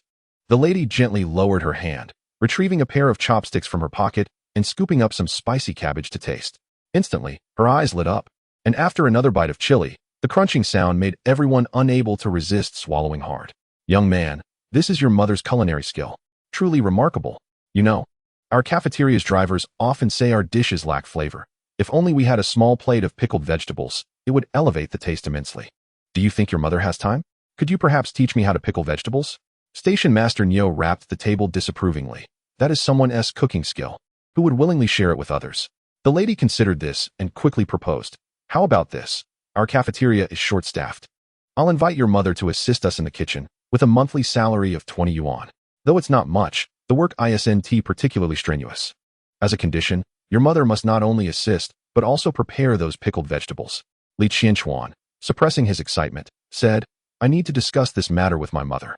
Meanwhile, Su Guiqing was nearly frantic, knowing all too well the situation at Li Qianquan's home, unlike others who were oblivious. Li Qianquan's mother, with her frail constitution, is utterly unfit for labor in the fields. Typically, she engages in mending and minor household tasks. Given such a splendid opportunity, which many aspire to but cannot attain, it is truly exasperating that Li Qianquan hesitates. The elder sister dismissively waved her hand, saying, Fine, you may inquire of her later. Director Nyo rose from his seat and spoke in a grave tone. Everyone should attend to their respective duties. His position was inherently sensitive, fraught with nepotism. Logically, his wife ought to maintain a degree of separation. However, when Director Nyo was merely a driver, his wife worked in the canteen. Their union was brokered by others. It would be unreasonable to dismiss the elder sister simply because Director Nyo had received a promotion. Moreover, the staff had grown accustomed to the elder sister's culinary skills. When she gave birth, a temporary worker was hired, but the food was never quite right. Director Nyo's wife, having just completed her confinement, was brought into work. She now manages the canteen affairs single-handedly. In Chapter 204, this is indeed a fortuitous circumstance. She had occasionally heard Director Nyo discuss matters concerning drivers and expressed admiration for Li Qianquan's boldness in reporting grievances, which only deepened her sympathy for his family's plight. Additionally, the canteen was in dire need of personnel. The previous worker had surreptitiously pilfered food, ultimately even stealing eggs. The elder sister, unable to tolerate such behavior any longer, discreetly informed a few leaders of the situation. The individual was dismissed without demands for restitution, avoiding a public scandal and preserving some semblance of goodwill. While Li Qianquan's heart raced with excitement, he was acutely aware of his family's circumstances, particularly his mother's deteriorating health. The onlookers were filled with envy, and an experienced driver voiced his discontent. Nyo's family, last time my daughter came for an interview, you refused her. How is it that now you allow someone else to start working? Another man chimed in. Indeed, my wife wanted to come, and you denied her as well. Is this not favoritism? Hearing the murmurs of discontent, the elder sister, not one to be trifled with, slammed her hand on the table and declared loudly, Your daughter. In front of all these people, I would rather not discuss. She has a reputation for being deceitful, and she consumes more than anyone else.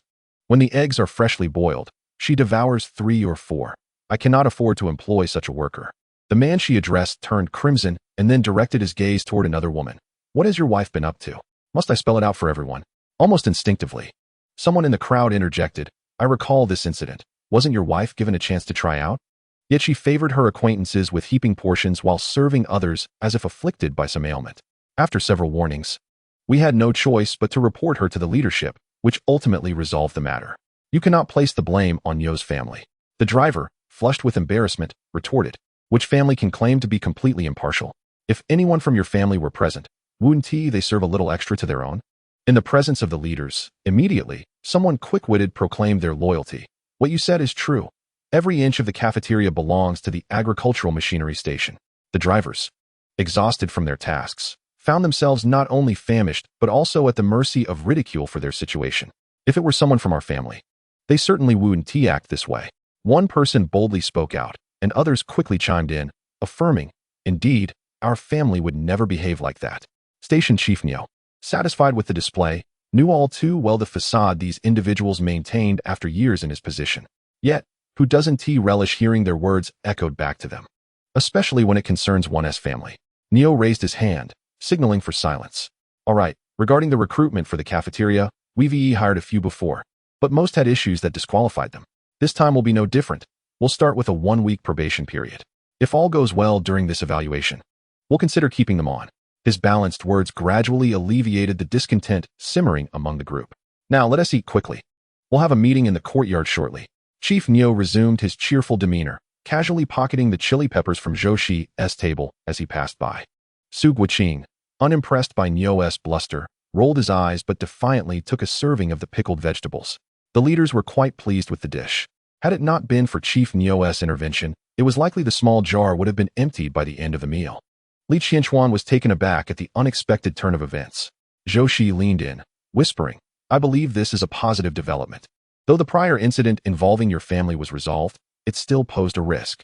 With you away for the next month or two, they remain vulnerable in the village. Especially with that ineffectual village head. If they were to work at the agricultural machinery station cafeteria, earning 20 yuan a month, it may not be substantial. But it would ensure their basic needs are met, not to mention your salary." Su Guoqing nodded along, adding, "Exactly, Laoli. Moreover, I've heard that if 2 or more family members work at the agricultural machinery station, they qualify for housing subsidies. It's impractical for your mother and siblings to stay in our dormitory. I heard from Chief Niu that there are rentals available in the courtyard. Securing 2 rooms would not cost much. This way, they wouldn't have to commute daily." Su Guoqing's remarks struck a chord, and Zhou Shiyi cast him an appreciative glance, which delighted Su Guoqing immensely. "After the meeting, we should visit your home. If your mother agrees, we can bring them over. We can enlist the help of Chief Niu's wife to assist with the arrangements. If you find yourself short on funds, you could request an advance on your salary from Chief Niu. I managed to do that last time." Before Su Guoqing could finish, Zhou Shiyi discreetly stepped on his foot. He clutched his foot, wailing in agony, It hurts terribly. Why did you step on my foot?" Zhou Shiyi, feeling quite exasperated, lowered his voice and replied, "Could you please speak a little softer? Can't you see that many people are staring at us?" Su Guoqing sheepishly closed his mouth and muttered under his breath, "But you shouldn't stomp down so hard." Zhou Shiyi retrieved 20 yuan from his pocket and handed it over, saying, "Take this for now, and return it to me when you get paid this month." Li Qianquan repeatedly waved his hands, saying, "I've saved a few dozen yuan over the years. That's enough to rent a place. There's nothing valuable at home, and we can move quickly with just a few of us." Zhou Shiyi pocketed the money, picked up his bowl, and began to eat hastily. The wife of the cattle station chief truly had remarkable culinary skills. The braised pork was rich, yet not greasy, and the eggplant was exceptionally flavorful. While eating, Su Guoqing remarked, "This lady's cooking is even better than what we had at the state-run restaurant in the city last time." His comment was overheard by the passing chef, who beamed with delight, her impression of Su Guoqing improving significantly. "You have a good eye? Let me tell you, the state-run restaurant once tried to recruit me to cook, but I wasn't interested," she said proudly, walking towards the cattle station chief. As the cafeteria began to empty, Zhou Shiyi and his companions gathered their dishes and made their way to the training grounds outside. Several instructors were busy with repairs, the clanging sounds resonating prominently. The headlights illuminated the entire courtyard, and everyone brought their small stools to find a spot to sit. Chapter 205. Li's mother discovers her worth. With only a handful of people present, the cattle station chief opted not to use a microphone. Raising his voice, he announced, "Today, I've gathered everyone here to discuss an upcoming task. I know many of you are seasoned drivers, having undertaken this mission several times before.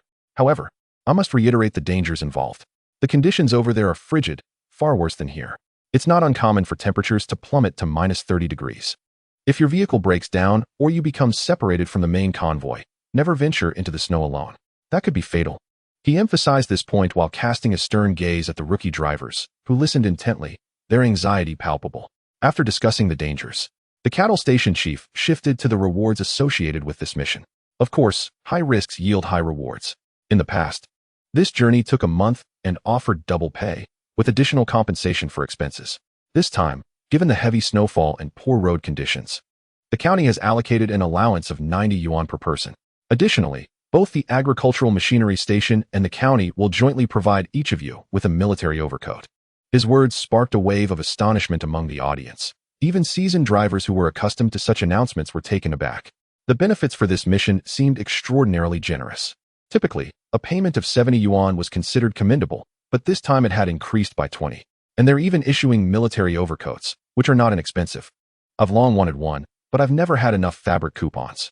As Zhou Shiyi listened to the murmurs of the crowd around him, a sense of unease began to swell within him. The recent events were exceedingly peculiar. Not only had there been an excessive demand for grain, but their wages had also seen a significant increase. Such anomalies typically herald trouble, and it was evident that issues were brewing at the border. Li Qianquan felt a tightening in his chest, understanding from his upbringing that unexpected windfalls often accompany greater perils. much like Du Danjiang's wife, who wished to have his mother work at the agricultural machinery station.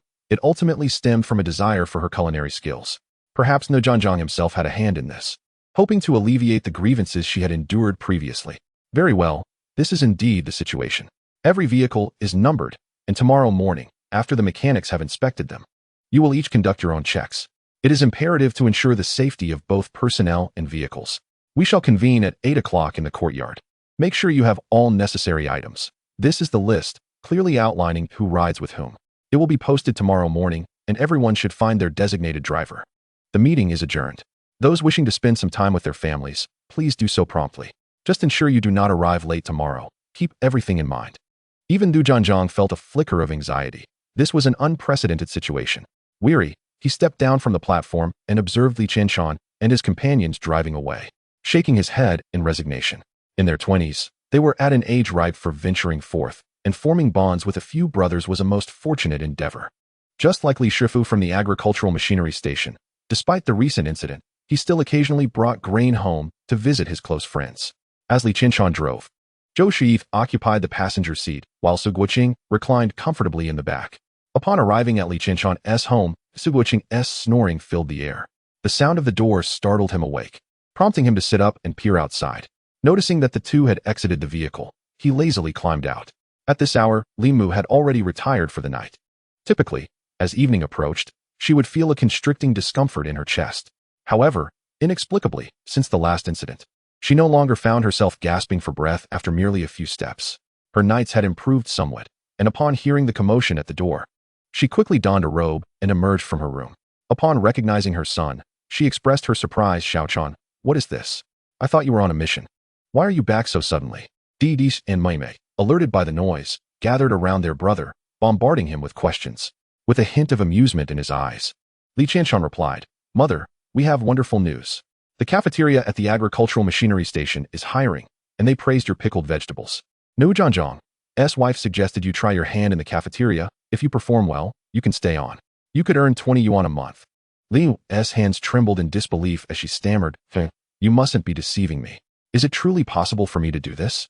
Li Qianshan nodded vigorously, a broad grin spreading across his face.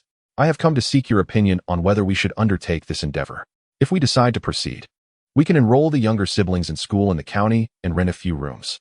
This way, we both will earn a salary, and we can improve our lives. Li's mother, brimming with excitement, nodded in agreement. How could we not do this? Such a wonderful opportunity. My health has improved significantly lately. Just a couple of days ago, I carried 20 pounds of grain into the house.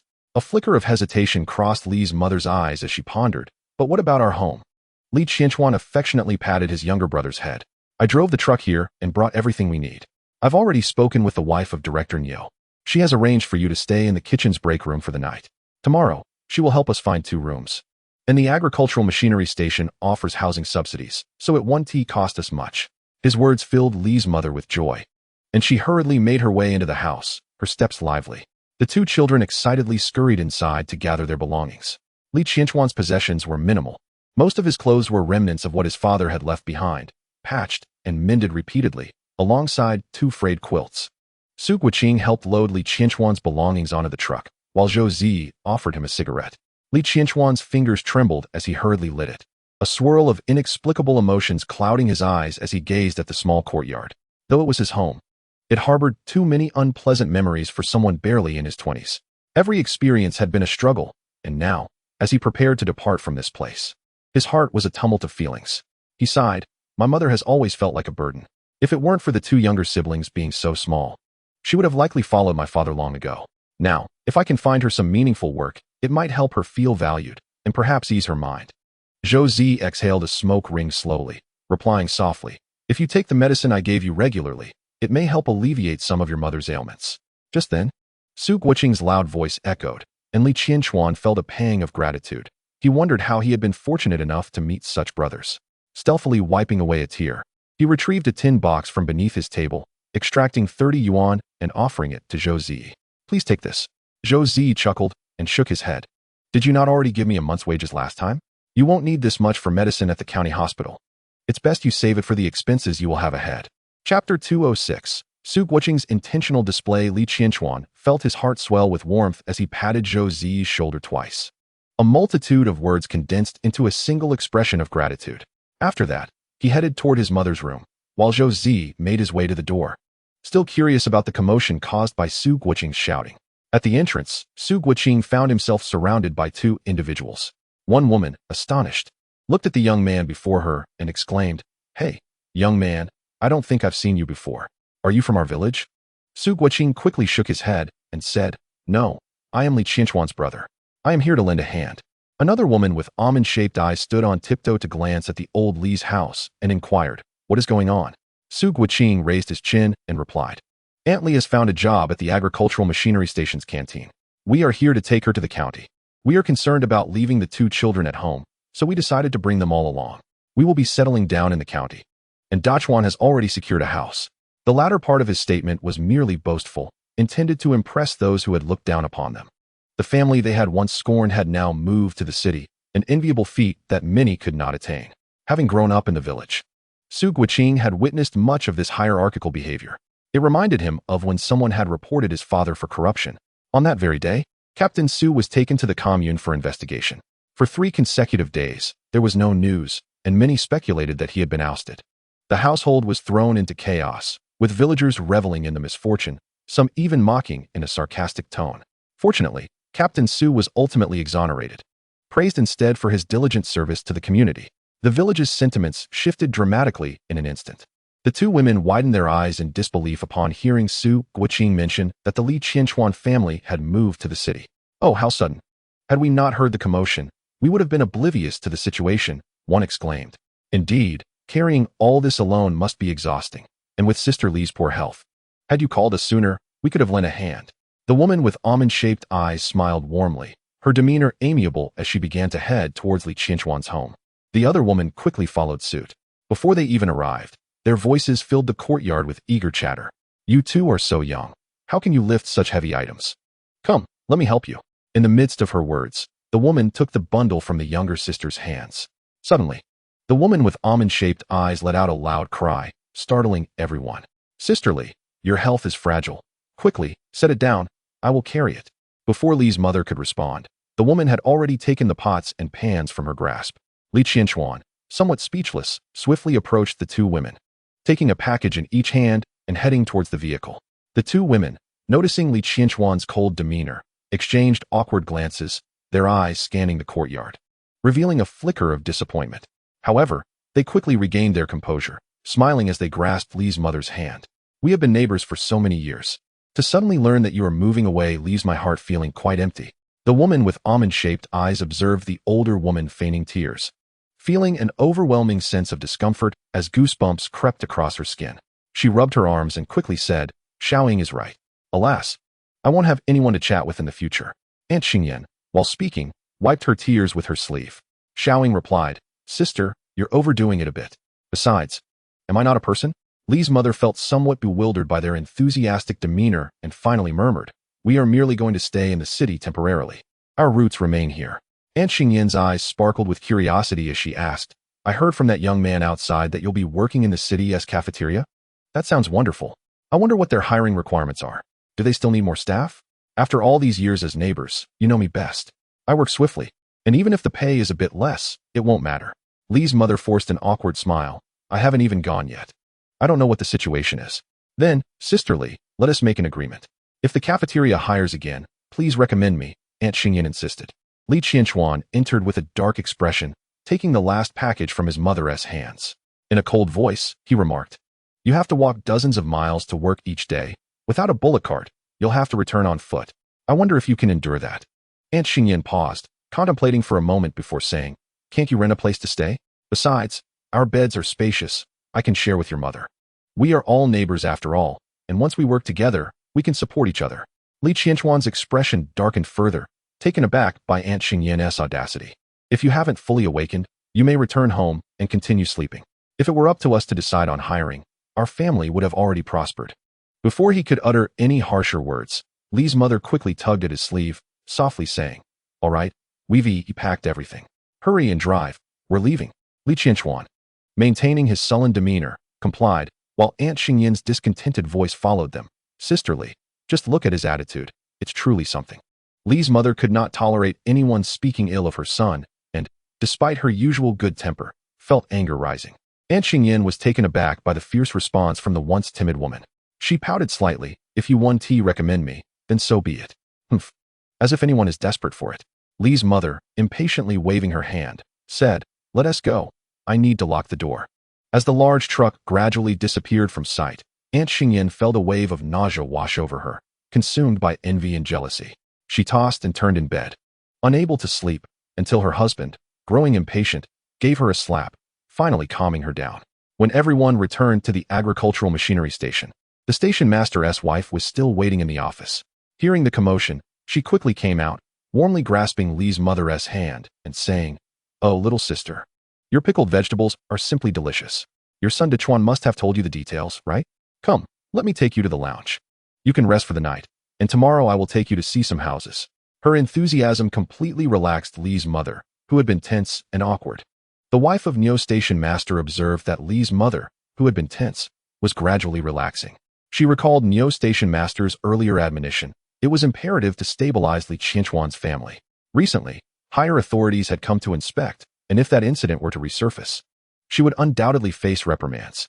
Neo Station Master was solely focused on comforting Li Qianquan, hoping to transfer him away from the recent turmoil. However, there was no guarantee that inquiries wouldn't arise at home. The mere thought of this infuriated Neo Station Master, wishing he could reprimand Li Station Master for his indiscretion. After all, they had been apprehended. Why could he not control his tongue?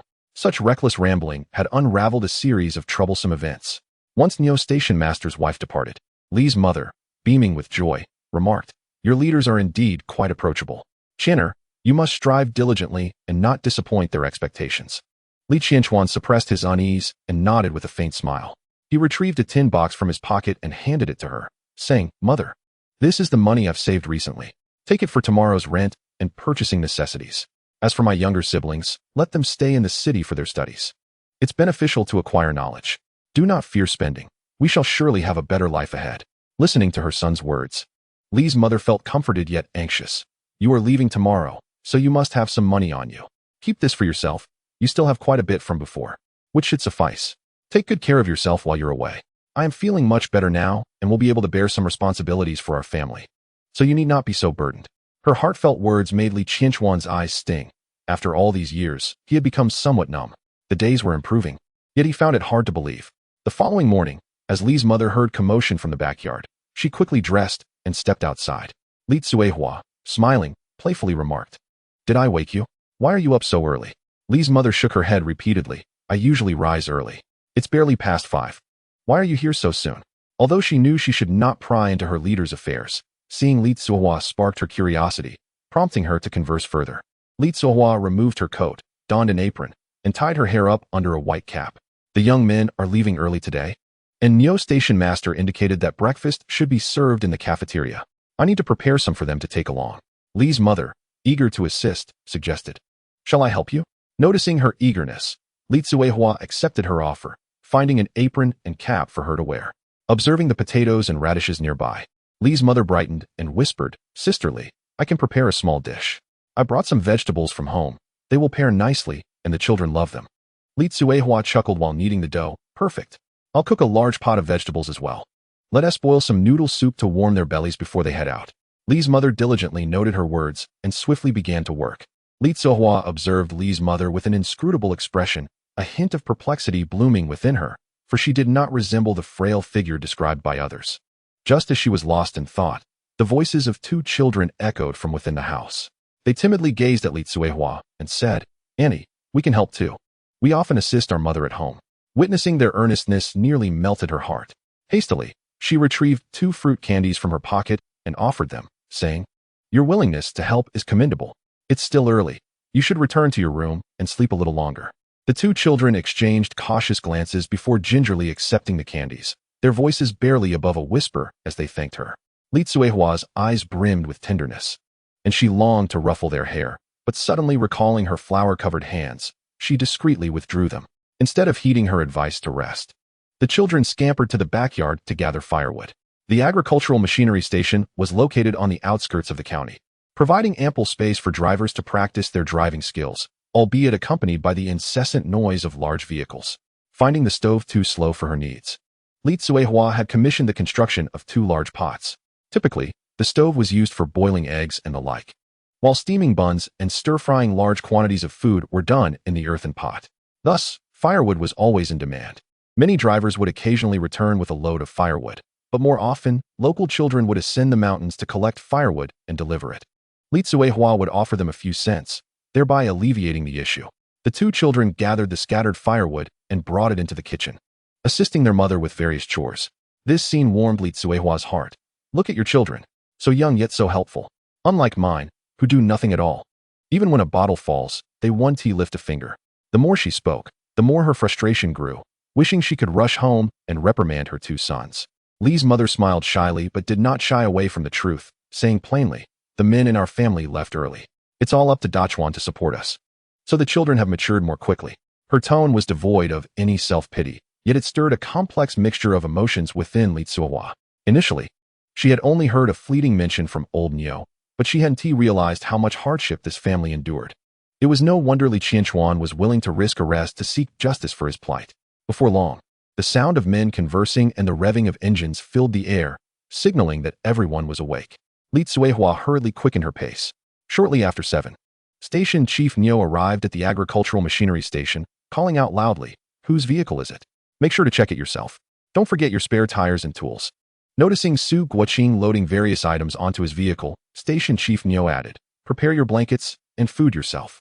Each person must take care of their own needs. Don't come back looking for help if you find you're missing something. If someone has spare time to assist, that is fine, but if not, you'll have to figure it out on your own." His remarks caused several drivers to wear displeased expressions. Some individuals harbor such intentions, gleaning a little from here and a little from there, saving themselves considerable effort. After tidying up, they proceed to the cafeteria for a meal, their stomachs warm and content before setting off again. Ah, good, they have arrived. The chorus of agreement resonates, with Su Guoqing's voice standing out prominently. The station chief, Niu, finds himself momentarily speechless. In Chapter 207, Li Mu gains recognition. As the group gathers and arrives at the cafeteria, Niu and several leaders savor the deliciousness of the dumpling soup and side dishes. Others express their satisfaction. This flavor is indeed delightful. It hardly resembles your wife's culinary skills. Niu swallows his food leisurely and replies, "I heard it was made by Li Qianchuan's mother. She cooked the porridge as well, and she works quite efficiently." The leaders exchange glances and whisper, "Chief, it can't be just because of the inspection from above that Li Qianchuan's mother was brought in, can it?" The drivers tend to only perceive the superficial, unlike the others. Since yesterday, as Niu began to speak, they sensed something amiss. Unbeknownst to him, these individuals were exceptionally perceptive. He nonchalantly remarked, "If a person lacks genuine skills, summoning them over is pointless. Furthermore, when the higher-ups come to investigate, we must present ourselves properly and act accordingly. Surely none of you would conduct affairs like Li Station Chief?" The others quickly waved their hands in denial. "Of course not, no." Observing their evasive gazes, Niu's tone turned cold. "I do not concern myself with your past actions. Ensure your own affairs are in order. Even if something does occur, know precisely what should and should not be said. After all, everyone has a mother and a wife at home." Niu's words carried a serious weight, causing several individuals to shudder. Just then, as everyone walked in, he reverted to his usual cheerful demeanor, calling out, "Hurry and eat. Today, we have specially added extra flour to the dumplings. The soup also contains sugar." The drivers immediately perked up, heading towards the window with their lunchboxes. Li Tsuehua, curious about everyone's reactions, had intentionally sent Li Mu inside. Once everyone was seated, she rested her chin on her hand, intrigued by the gathering. One driver curiously remarked, "What are those strands in the soup? Hey, I hadn't noticed until you mentioned it. Sisterly, what is this?" Li Tsuehua stood up slowly and explained, "Previously, we would add a few eggs while making the dumplings to enhance nutrition. Today, I specifically reduced the number of eggs and added them to the soup instead. Do try the flavor." Su Guoqing took a generous sip and raised his hand, exclaiming, "The flavor is exquisite. The taste of eggs is present in both the soup and the dumplings. It is immensely satisfying, and the side dishes are delightful as well." Hearing this, Li Qianchuan smiled subtly and murmured, "I like it too." Zhou Shiyi, observing Li Qianchuan's proud expression, quickly grasped who had prepared this meal. The impoverished have their own ways of living. Behind each meticulously calculated aspect lies a tale of distinct hardships. I fear that Mother Li initially devised this method solely for the sake of her children being able to enjoy eggs. Many drivers praised her culinary skills, and Li Tsuehua, beaming with joy, called Mother Li out. Witnessing the satisfaction of the crowd with the meal, our early morning efforts were not in vain. This is the new comrade, the mother of Li Qianquan, who has taken on the primary responsibility for cooking in the morning. It was the first time Mother Li was presented before such a large audience, and her face flushed instantly. Previously, her frail health had prevented her from engaging in strenuous labor, which contributed to her fair complexion. Although she was said to be in her 40s, she appeared to be in her 30s. The dining hall fell into a profound silence, and the two drivers who had earlier been the most vocal in their debates snorted disdainfully and tossed their flatbreads into their bowls. Station Master Nyo shot them a fierce glare, and the matter was then settled. As the vehicles prepared to depart, Station Master Nyo thoughtfully placed a plate of firecrackers at the entrance. Amidst the crackling sounds, he murmured softly, "Auspicious time and day, may the journey be propitious. With the closing of the doors, may we travel safely." The vehicles would traverse thousands of miles, joyously journeying forth, encountering no obstacles. Although there is a stringent crackdown on feudal superstitions, they still seek a sense of peace during their travels. As the sound of firecrackers gradually faded, the surrounding area filled with the lively chatter of discussions. Children gathered around the firecrackers, cheering and eagerly searching for any that had failed to ignite. A nearby ant, somewhat perplexed, inquired, "Why are there so many vehicles? Where are they all headed?" "Do you not know? It's the annual grain transport mission. Many provinces need to send people, but I am puzzled as to why there are so many vehicles this year," replied an elderly man, proudly revealing his missing teeth as he puffed on a dry cigarette. "My son is among them." His words elicited a chorus of admiration from those nearby. "Oh, being a driver is truly enviable." The old man sighed, expressing a hint of resignation. While the payment for a single trip is quite substantial, rumored to be around 80 or 90 yuan, alas, the task is fraught with danger. Before he could finish, the ant beside him exclaimed in astonishment, her voice tinged with sharpness, 80 or 90 yuan for a single trip? That's equivalent to 3 or 4 months' wages for an ordinary person. What do you have to worry about? The old man suddenly felt that communicating with her was futile, as they seemed to be speaking different languages. Irritated, he chose to remain silent. "Believe what you wish." As he ambled away with his hands behind his back, the ant, filled with envy, scoffed and remarked to those around her, "Even at 90 yuan, he is still not satisfied." Those nearby, aware of the inherent dangers of the job, chose to remain silent. Unperturbed, the ant gazed longingly at the vehicles receding into the distance. Experienced drivers led the way, followed by a few novice drivers in the middle, with 2 more seasoned drivers bringing up the rear, as per Station Master Nyo's arrangement. Due to the recent rains, the main convoy had already set off ahead of schedule. Zhou Shiyi and his companions did not dare to pause along the way, traveling for 2 days and nights. With 2 drivers alternating, they finally managed to catch up with the main group. Su Guiqing, filled with excitement, inspected the vehicle and proudly proclaimed, "What do you think? My skills are quite impressive, aren't they? Although he may be slightly inferior to you, he certainly surpasses those 2.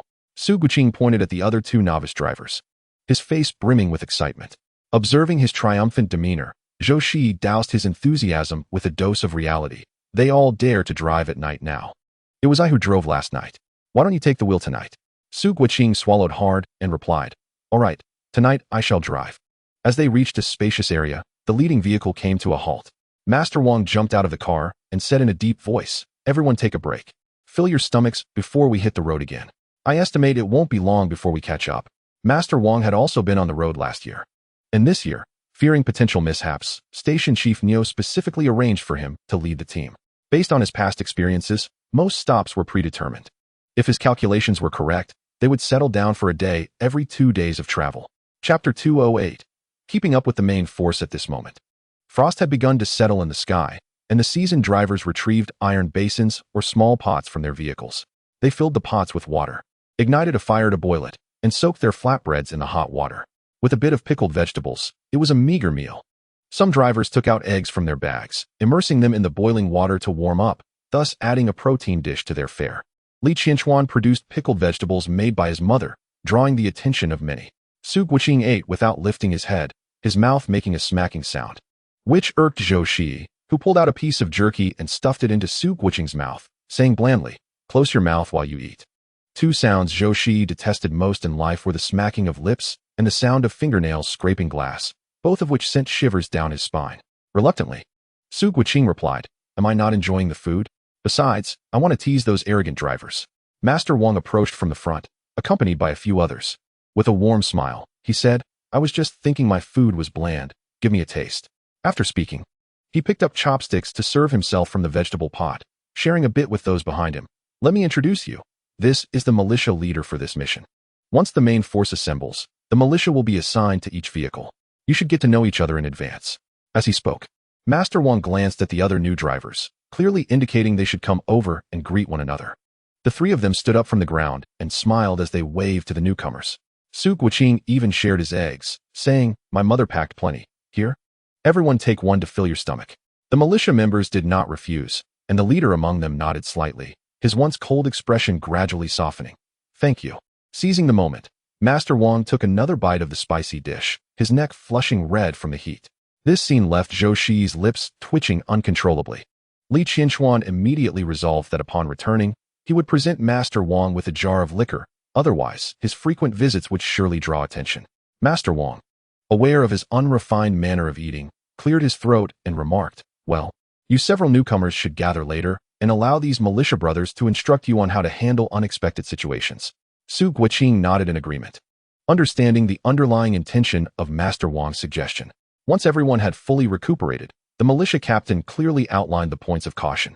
The summary for today was straightforward: avoid conflicts with others, observe and learn diligently, and when isolated, pay close attention to your surroundings.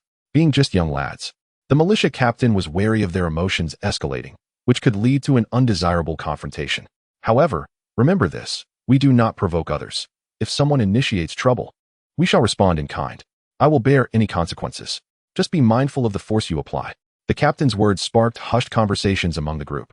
Zhou Shiyi then earnestly assessed the individual before him, initially believing him to be merely a militia captain, only to discover a considerable assertiveness. It appeared he wielded significant influence. The vehicle sped along, ultimately arriving in the city where the main forces were stationed. The militia captain strode ahead with vigor, clasping hands and bumping shoulders with another man. "Old Wang, to wait for you, we deliberately slowed our pace," said a lean man with a buzz cut, grinning broadly. "Our heartfelt thanks, dear brother." It was indeed the weather that necessitated such measures. Wang Yuan lowered his posture slightly, walking alongside Kong Jianxi with an arm draped over his shoulder. Seizing the opportunity, Zhou Shiyi scrutinized the individuals in the courtyard, each engaged in their respective vehicles, tapping and tinkering. Counting carefully, aside from their group, there were nearly 30 vehicles present. The demeanor of a few individuals was clearly beyond that of ordinary militia. With legs apart and hands clasped behind their backs, they scanned their surroundings with vigilance. In just one glance, Zhou Shiyi discerned their origins, and he lowered his gaze slightly.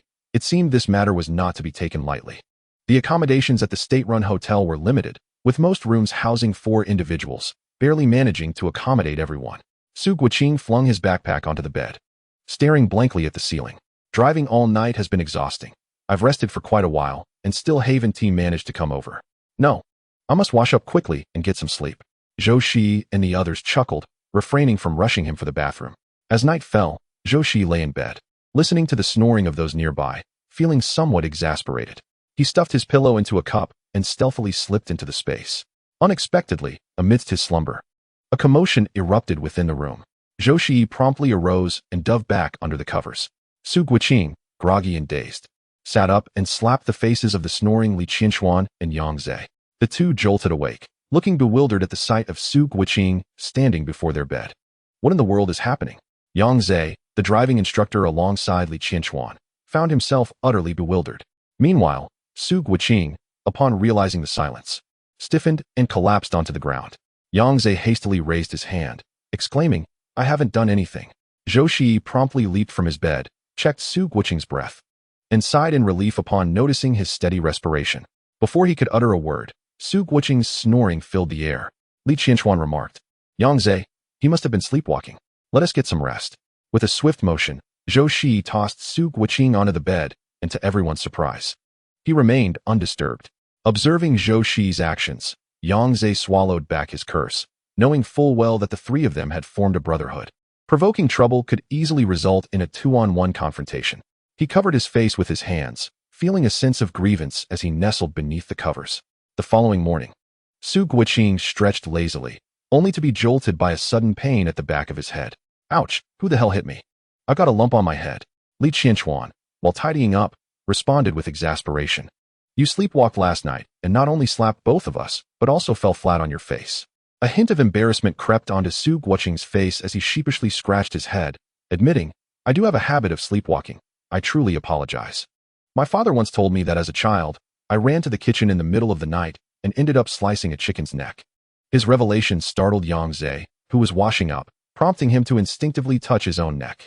Even Li Qianquan felt a chill run down his spine and resolutely declared that all sharp objects must be kept out of reach from now on. Chapter 209. The bitter cold of He Province. During breakfast, Yang Zhe sat at a distance from them, strongly insisting to Master Wang that he would not share a bed with Zhou Shiyi again.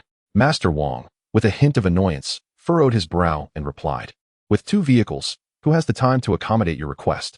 Now, hurry up and pack. We need to depart. Disheartened by the lack of results, Yang Zhe trudged back. After a journey of over half a month, the convoy finally arrived in He Province. Everyone was bundled up tightly against the frigid air. As soon as Zhou Shiyi stepped off the vehicle, he couldn't help but shiver. Goodness, what Director Niu said was indeed true. This temperature is something I've never experienced in my life. It must be at least -30 degrees. It's freezing. Li Qianquan sneezed uncontrollably, while Zhou Shiyi tightened his hat and cautioned softly, keep your ears warm. There's an old saying in the north, in cold weather, your ears could freeze off.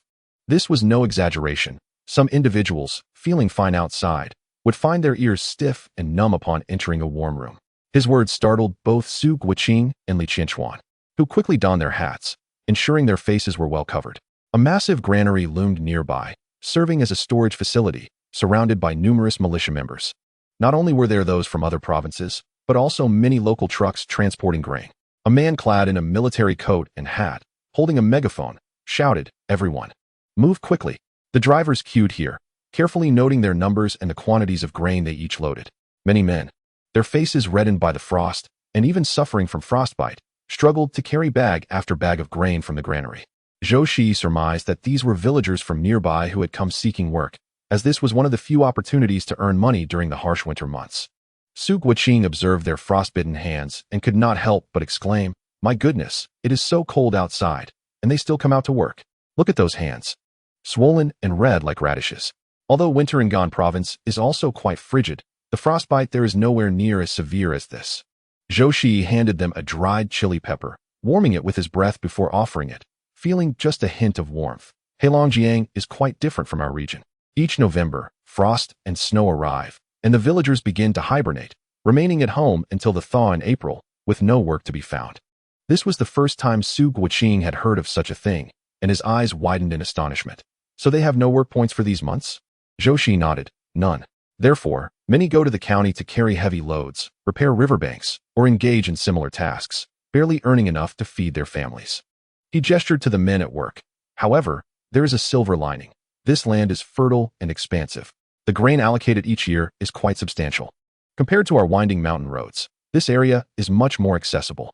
As they pondered this, another group of 10 women pushed small carts, tirelessly transporting grain.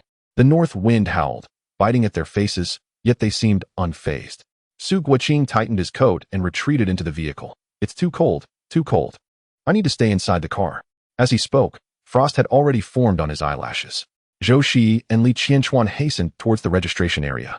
After 2 days of loading, they needed to keep the vehicles running to prevent freezing. Zhou Shiyi chose to remain in the car, relying on Zhou Shiyi to bring him meals. Looking at the greasy meat in his bowl, Zhou Shiyi smacked his lips and remarked, the food here is quite good. Zhou Shiyi, munching on his bread, replied, the granary is the wealthiest place. How could the food be anything less than excellent? Every location harbors its share of corruption. Villagers often add extra to their grain contributions, hoping to secure first-rate grain in return, which would yield higher work points and, with luck, even recognition as an advanced team. Where does all this extra grain go?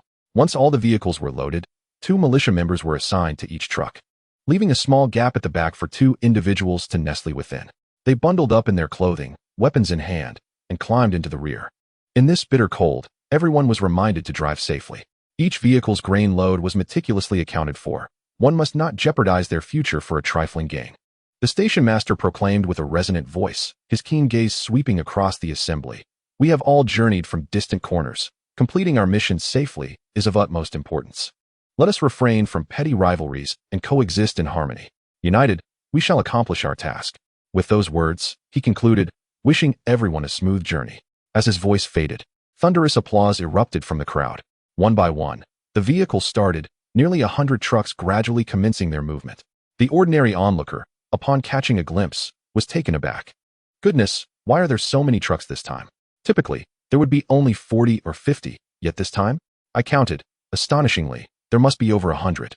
An elderly man driving an ox cart pulled aside, rubbing his eyes in disbelief at the scene before him. Behind him, several women murmured in astonishment. Indeed, old Lou. You should step aside. It will take quite a while for all these trucks to pass. Even the common folk could discern such a sight. How could seasoned drivers fail to notice? They all covertly sought information. Wang Yuan, with a dispassionate expression, remarked, after all these years of driving, don't you understand what should and shouldn't be discussed? Regardless of the situation, remember this, it is an order from above. We must simply fulfill our duties. A few drivers, chastened, fell silent. The journey from the Black Province to the new province spanned nearly 4,000 kilometers. Even with two drivers alternating, the effort was considerable.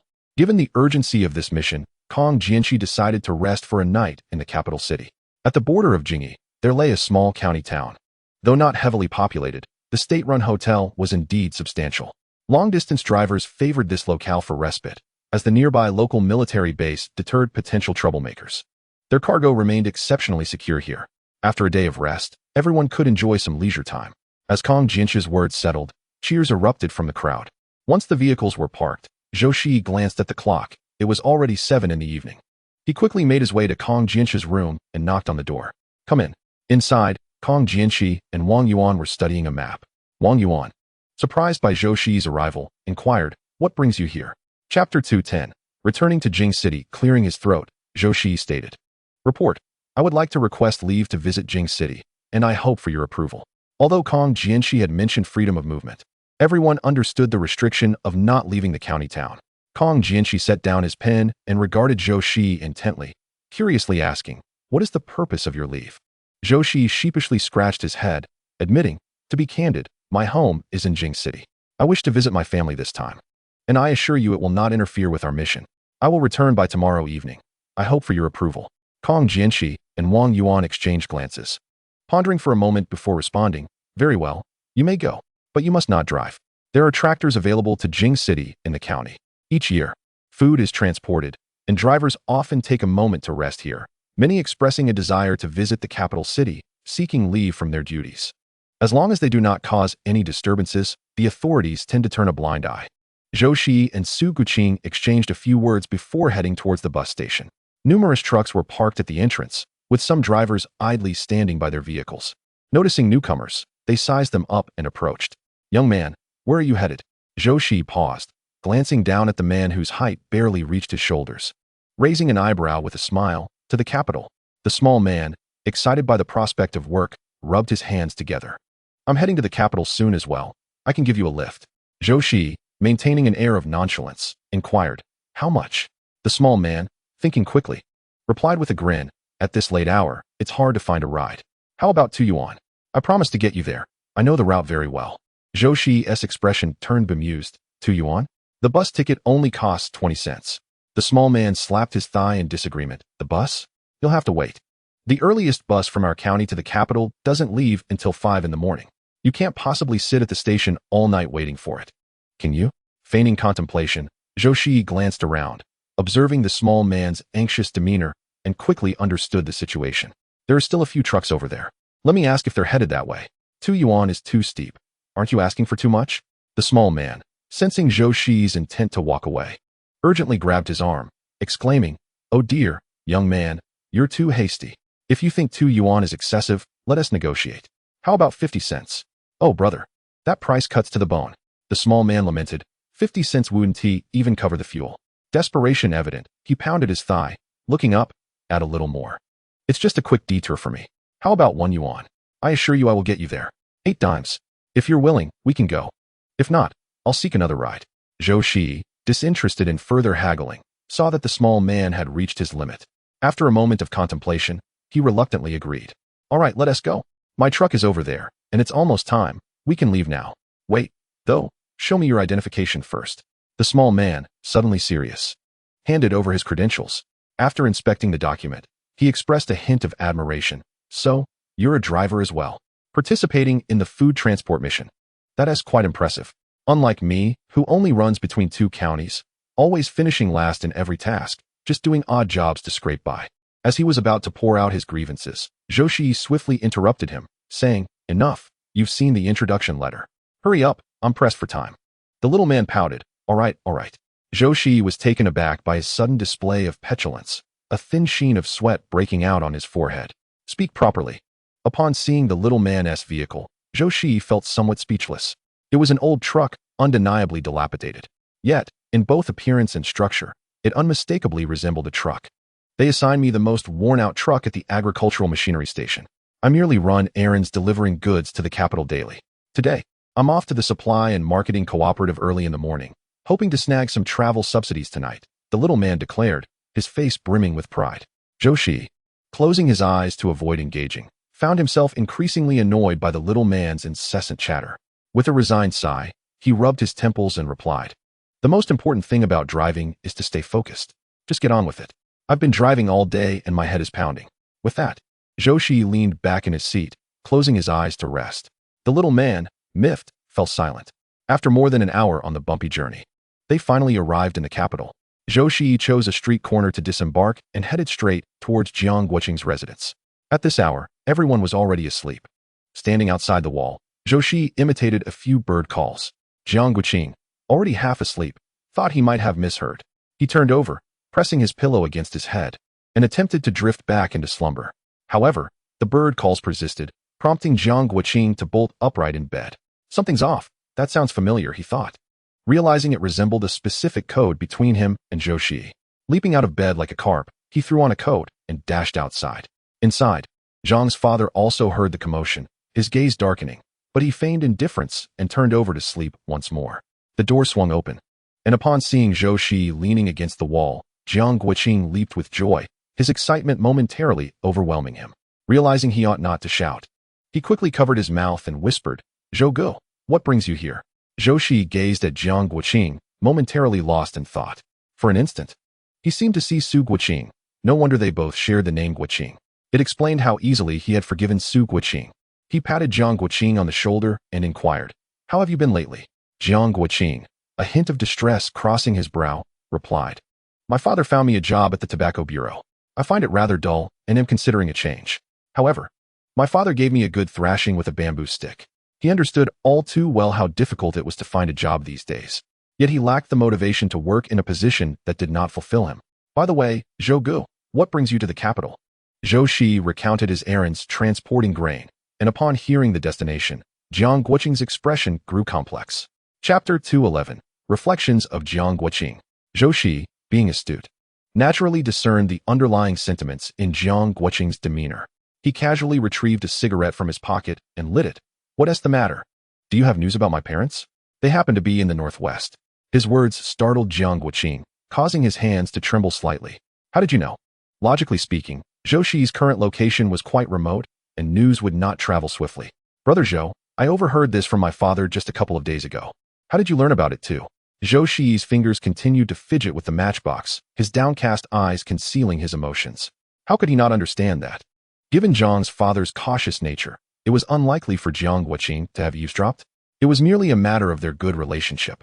He knew that his own son would inevitably inform Zhou Shiyi upon learning about it. Zhou Shiyi noted this kindness. He patted Jiang Guoqing on the shoulder. "I also gathered this information from someone else. I have something I need your assistance with." Jiang Guoqing reached into Zhou Shiyi's pocket, casually pulled out a cigarette, and lit it. He mumbled, "What is it? Speak." Zhou Shiyi raised an eyebrow in surprise.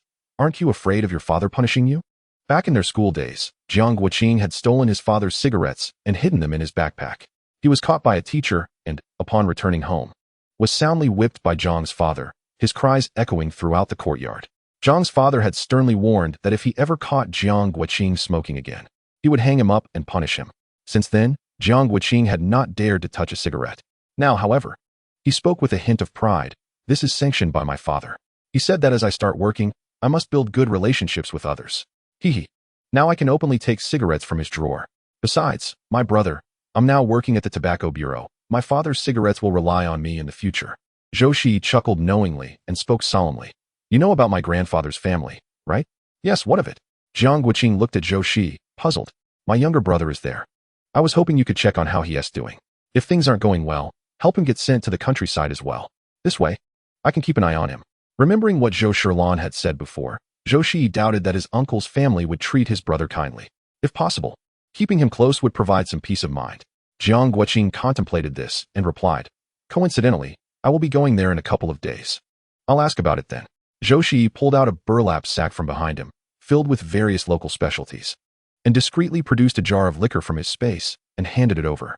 These are local specialties from the mountains of Jiangxi. Many of them are not available in our city. Take them. Jiang Guoqing repeatedly waved his hands in refusal. Brother Zhou, what are you doing? You are already struggling over there.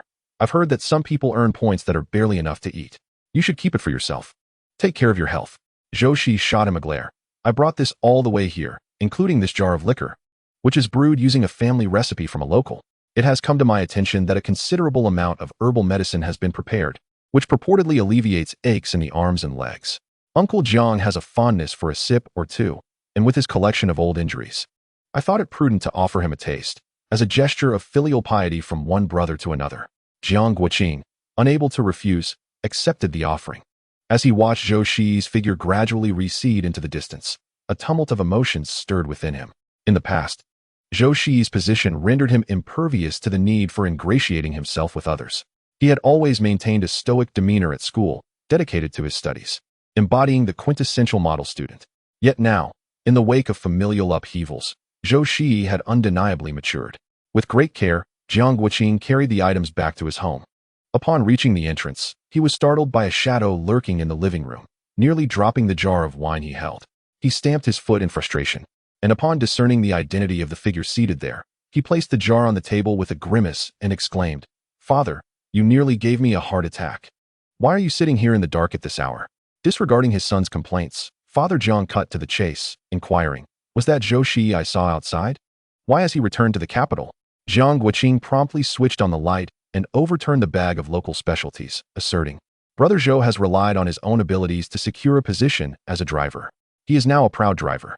And these items are what he could not bear to consume himself, brought here specifically for us. Father Jiang rose from the sofa and ambled over to the collection of goods, his gaze flickering as he murmured, quite the capable one. Jiang Guoqing, puffed up with pride, retorted, of course. Just look at who he grew up alongside. He thumped his chest, eliciting an exasperated reaction from his father. Noticing the jar of wine on the table, Father Jiang bent down to inspect it, his nose twitching as if he wished to catch a whiff of the aromatic brew within. Ah, old man, this is medicinal wine. Claimed to relieve aches in the arms and legs. Surely it suits your palate, Jiang Guoqing remarked. At this, Father Jiang's features softened, and he replied, Go fetch a spoon and a wine glass. Jiang Guoqing, however, disregarded his father's command and bellowed instead, Mother, old Jiang wants to drink. Upon seeing his father emerge, he realized his mother was undoubtedly still awake. Having witnessed her husband's old battle wounds from his youth, she was well aware that his pain often resurfaced, and she could scarcely sleep, fearing his injuries would flare up again. His mother appeared with a feather duster in hand, chiding, Drink, drink, drink.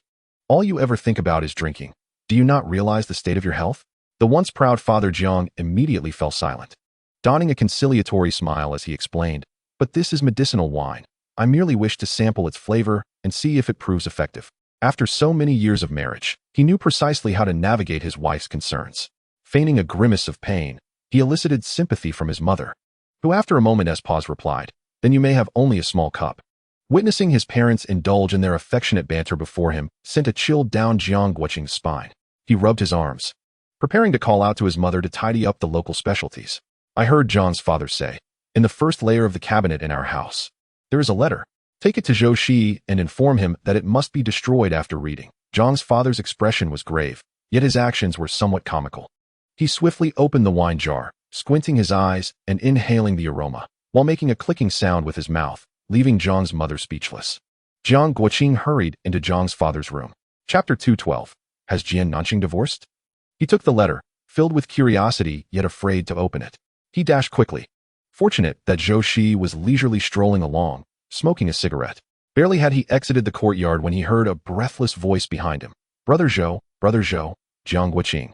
Panting heavily, silently lamented his recent lack of exercise, questioning why he was so out of breath. Brother Zhou, this is from my father for you. He handed the letter to Zhou Shiyi, bending over with his hands on his knees, gasping for air. Zhou Shiyi waved his hand dismissively, saying, "All right, I understand. By the way, that medicinal wine needs to be warmed up to be effective. You should hurry back and tell Uncle Jiang." Jiang Guoqing looked up at Zhou Shiyi, somewhat resentful. "You could have mentioned that earlier." Zhou Shiyi shrugged. "I forgot just now." After watching Jiang Guoqing walk away, Zhou Shiyi swiftly entered the space, sitting cross-legged on the ground. He carefully opened the envelope. Inside was merely a thin sheet of paper, and upon reading its contents, Zhou Shiyi's expression darkened, his fingers creaking as he clenched them tightly. "Very well, Su family, very well indeed." Fury surged within Zhou Shiyi, causing him to laugh derisively. He found it utterly absurd to witness the once close families devolve into their current state. Would Zhou's father harbor regrets for having spared the Su family in the past if he were to learn of this? He set the letter ablaze, watching as the pale yellow paper slowly turned to ash, a chill glinting in his eyes. The list contained numerous names, some of which Zhou Shiyi had never encountered. It seemed he would have to consult his father's opinion once they reached the northwest. After spending the entire night in the space, the following morning, Zhou Shiyi hastily consumed a meager breakfast and headed directly to the textile factory's residential area. Based on the information he had obtained from Jiang Guoqing, after the incident involving Jian Nanxing's family, not only had the position of the factory director been revoked, but they had also lost their home. Now, the family was crammed into a newly assigned unit of merely over 70 square meters. Neighbors often gathered to witness the spectacle. Wearing a hat, Zhou Shiyi arrived at the entrance of the textile factory's residential area. At this hour, every household was preoccupied with meal preparations. The residences here were nothing like the spacious home where Jian Nanxing used to live. The ordinary workers' units lacked kitchens, so everyone cooked at the end of the corridors to maximize living space. Each family had a small stove and pot, and it was impossible to hide any delicious food from the prying eyes of the neighbors. There was even a lack of proper toilets. Many individuals were seen carrying ceramic urinals as they exited. The restroom was situated at the far end of the family compound, where a lengthy queue had already formed. A young girl, her face flushed with urgency, was reluctant to quicken her pace. Zhou Shiyi raised his gaze and noticed two children brushing their teeth nearby. He strolled over leisurely, smiling as he inquired, "Little ones, may I ask which floor the Jian family resides on?" Given that Jian was a rather common surname, it was likely that there were numerous families bearing that name within the complex. However, Jian was quite rare. The boy, appearing around 11 or 12 years old, wiped the foam from the corner of his mouth with his sleeve and replied, casting a sidelong glance, "Which Jian family are you referring to? There are actually two families with that surname in our compound. The newly moved in one." As Zhou Shiyi spoke, he produced a piece of fruit candy and offered it to the boy. The child's eyes brightened, and he eagerly reached out, but Zhou Shiyi withdrew his hand, stating, "You haven't answered my question yet." The boy pouted. "The previous director of the textile factory, they just moved in not long ago, in building 2, on the 4th floor. The one at the end." Zhou Shiyi lowered his gaze, marveling at the boy's remarkable awareness. The boy seemed to sense his thoughts and tilted his head, declaring, "That information comes at a different price." Zhou Shiyi turned on his heel, disregarding the child entirely. The boy quickly grasped his sleeve, grinning as he said, "Oh, my mom asked me to take her son to school. I heard that this director Jian is about to be reinstated due to her outstanding performance at work. That's why my mom wants me to befriend their child." He scoffed. "Honestly, I don't like Jian Hua at all. He acts like he's the son of the deputy factory director, even though his parents are divorced." A nearby child chimed in, "Even if they are divorced, he is still the son of the deputy factory director." The boy playfully slapped the other child on the head, admonishing, "Adults are speaking. Children should refrain from interrupting." The slap sent the child into tears. Zhou Shiyi produced 2 pieces of fruit candy, handing them to the crying child as he walked towards building 2.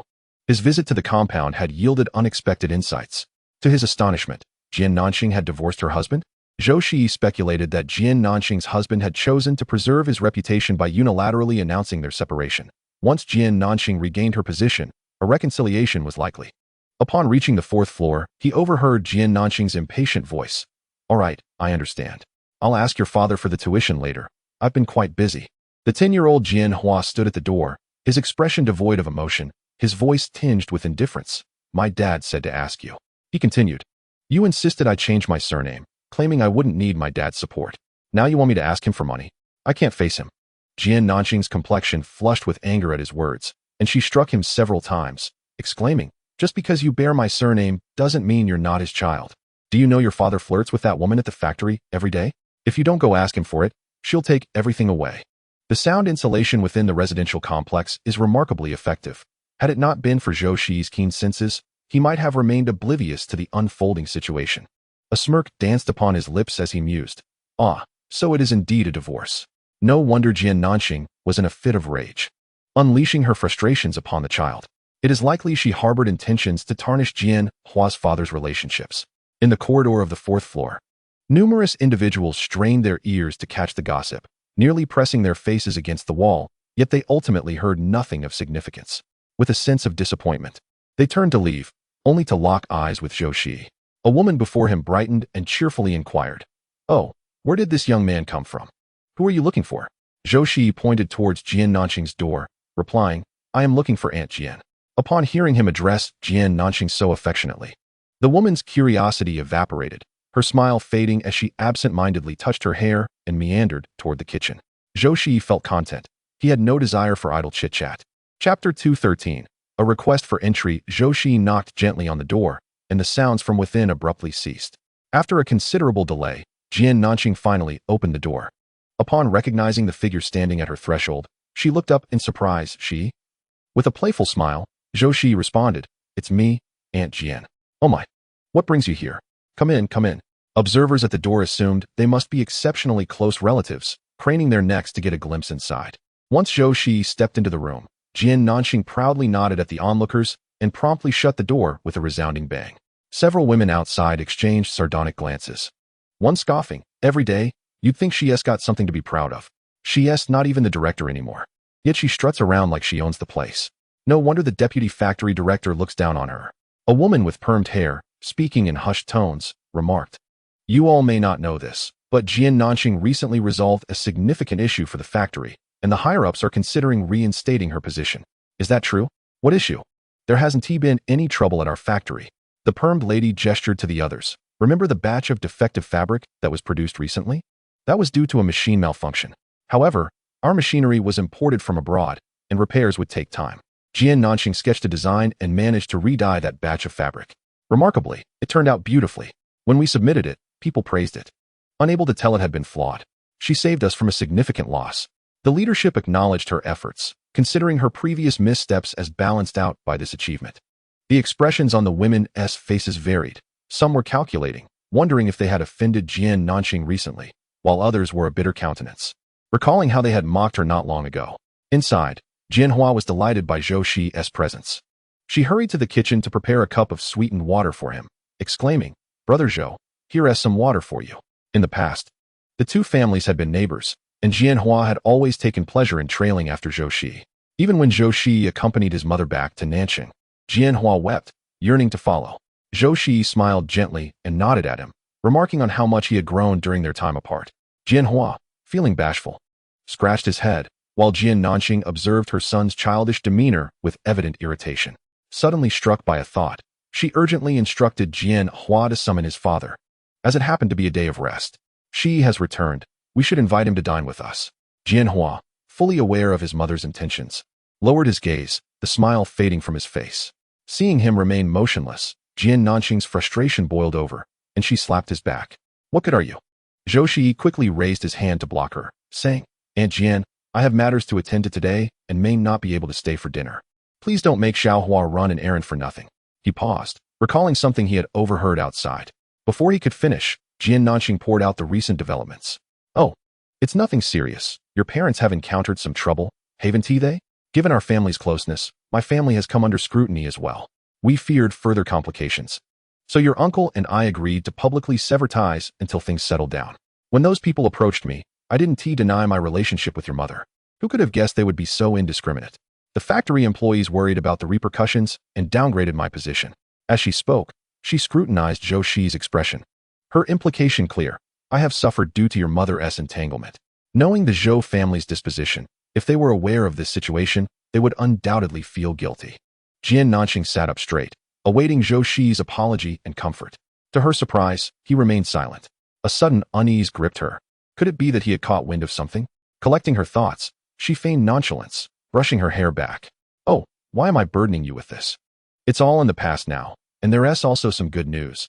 I've resolved the issues at the factory, and the leadership is preparing to reinstate my position. After enduring so much, it seems there is finally a glimmer of hope. I do wonder how your mother is faring." A glint of mockery flashed in Zhou Shiyi's eyes. To this day, she still wished to drag his mother into the mire.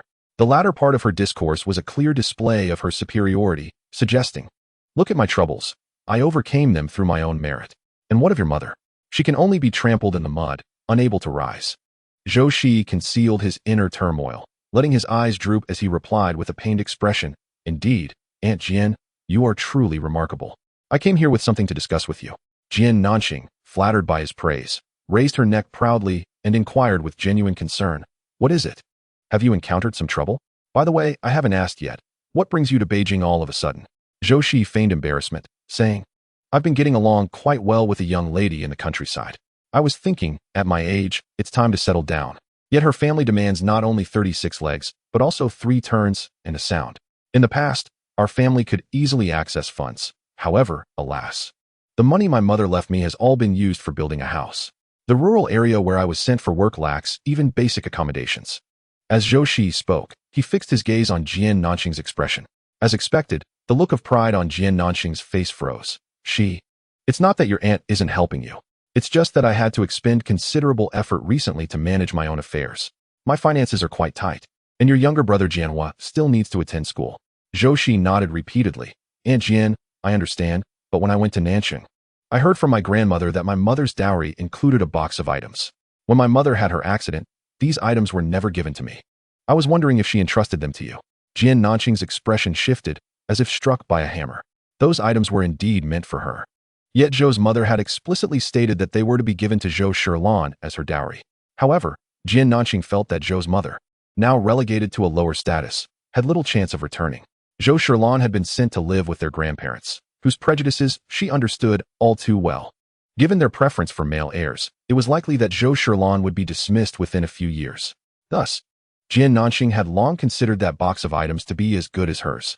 Naturally, she was unwilling to part with them now that Zhou Shiyi was demanding them. Chapter 214. The desire to conceal Shi. "Your mother's belongings are indeed with me, but she clearly stated that they were meant for your sister. Since I promised your mother, I cannot go back on my word." Her tone was resolute, laced with contempt for Zhou Shiyi, insinuating that he was attempting to lay claim to his sister's dowry. Zhou Shiyi anticipated her response and pulled a letter from his pocket. "Aunt Jian, you may not be aware, but my sister has also gone to the countryside. We are currently at the same work unit. You know we have never done heavy labor, and the points we earn are barely enough for our sustenance. Therefore, my sister intends to retrieve some of her belongings, keeping part for her dowry and giving part to me. This is her letter. And our grandparents have been informed via telegram. They all agree." Jian Nanxing was taken aback by Zhou Shiyi's unexpected revelation. In her startled reaction, she accidentally knocked over the water on the table and sprang up from the sofa. A glint of coldness flickered in Zhou Shiyi's eyes. He was unaware that their mother had left her dowry for his sister. Their younger brother, being a twin with Zhou Shilan, had always been competitive, fearing that their mother would favor one over the other. As the youngest, he was spoiled by everyone. Zhou's mother, concerned about potential disputes arising from the situation, had kept silent, only informing Zhou Shilan. In her previous life, Zhou Shilan had passed away early, leading Zhou's mother to assume that Jian Nanxing had given her the items, thus never bringing it up again. None of them knew that Jian Nanxing had secretly kept those belongings. It was only when Zhou Shiyi learned that he might pass through Beijing that Zhou Shilan decided to reveal this matter. Observing the panicked expression on Jian Nanxing's face, Zhou Shiyi also rose to his feet, inquiring, "Aunt Jian, what troubles you?" The letter conveyed everything clearly. Mother had also informed Lan Lan about this matter. "It is uncertain whether we can sell whatever it is, given the hardships of today's world. We merely hope it will allow us siblings to live a bit better." Ever since he drank the spiritual spring water, Zhou Shiyi not only grew considerably in stature, but also experienced a significant increase in height. Jian Nanxing, standing at a mere 1.60 m, was considered tall among women. In this era, many households faced difficulties, and a woman reaching 1.60 m was indeed quite tall. The average height for men was around 1.70 m, while Zhou Shiyi towered at over 1.80 m, creating an imposing presence when he stood suddenly beside Jian Nanxing. She stammered, That item is not with me anymore. I. Before she could finish her sentence, Jianhua emerged from his room, cradling a box. "Brother Shi, is this the box?" "It's the one my mother left in my room." A finely crafted, intricately carved sandalwood box appeared before them, adorned with old-fashioned brass locks that required a long, slender key to open. A white character was inscribed at the edge, unmistakably indicating to anyone with common sense the owner of this object. Yet, someone feigned ignorance, declaring, "This is mine. I thought it would be safer in your room." Zhou Shiyi, with a bemused smile, pointed to a character at the corner. "Aunt Jian, if I am not mistaken, the character inscribed here represents my mother's surname. Does it not?" Jian Nanxing was momentarily rendered speechless, casting an exasperated glare at Jianhua. Quickly regaining her composure, she slapped her forehead, exclaiming, "Oh, my memory. I completely forgot." Zhou Shiyi reached out to retrieve the box, stating, "Since it belongs to us, I shall take it away. I would appreciate it if you could provide me with the key." A stiff smile crept onto Jian Nanxing's face. She turned to go back inside, her frustration boiling to the surface as if she wished to shatter everything in her surroundings. After a moment, she collected herself and emerged with the key.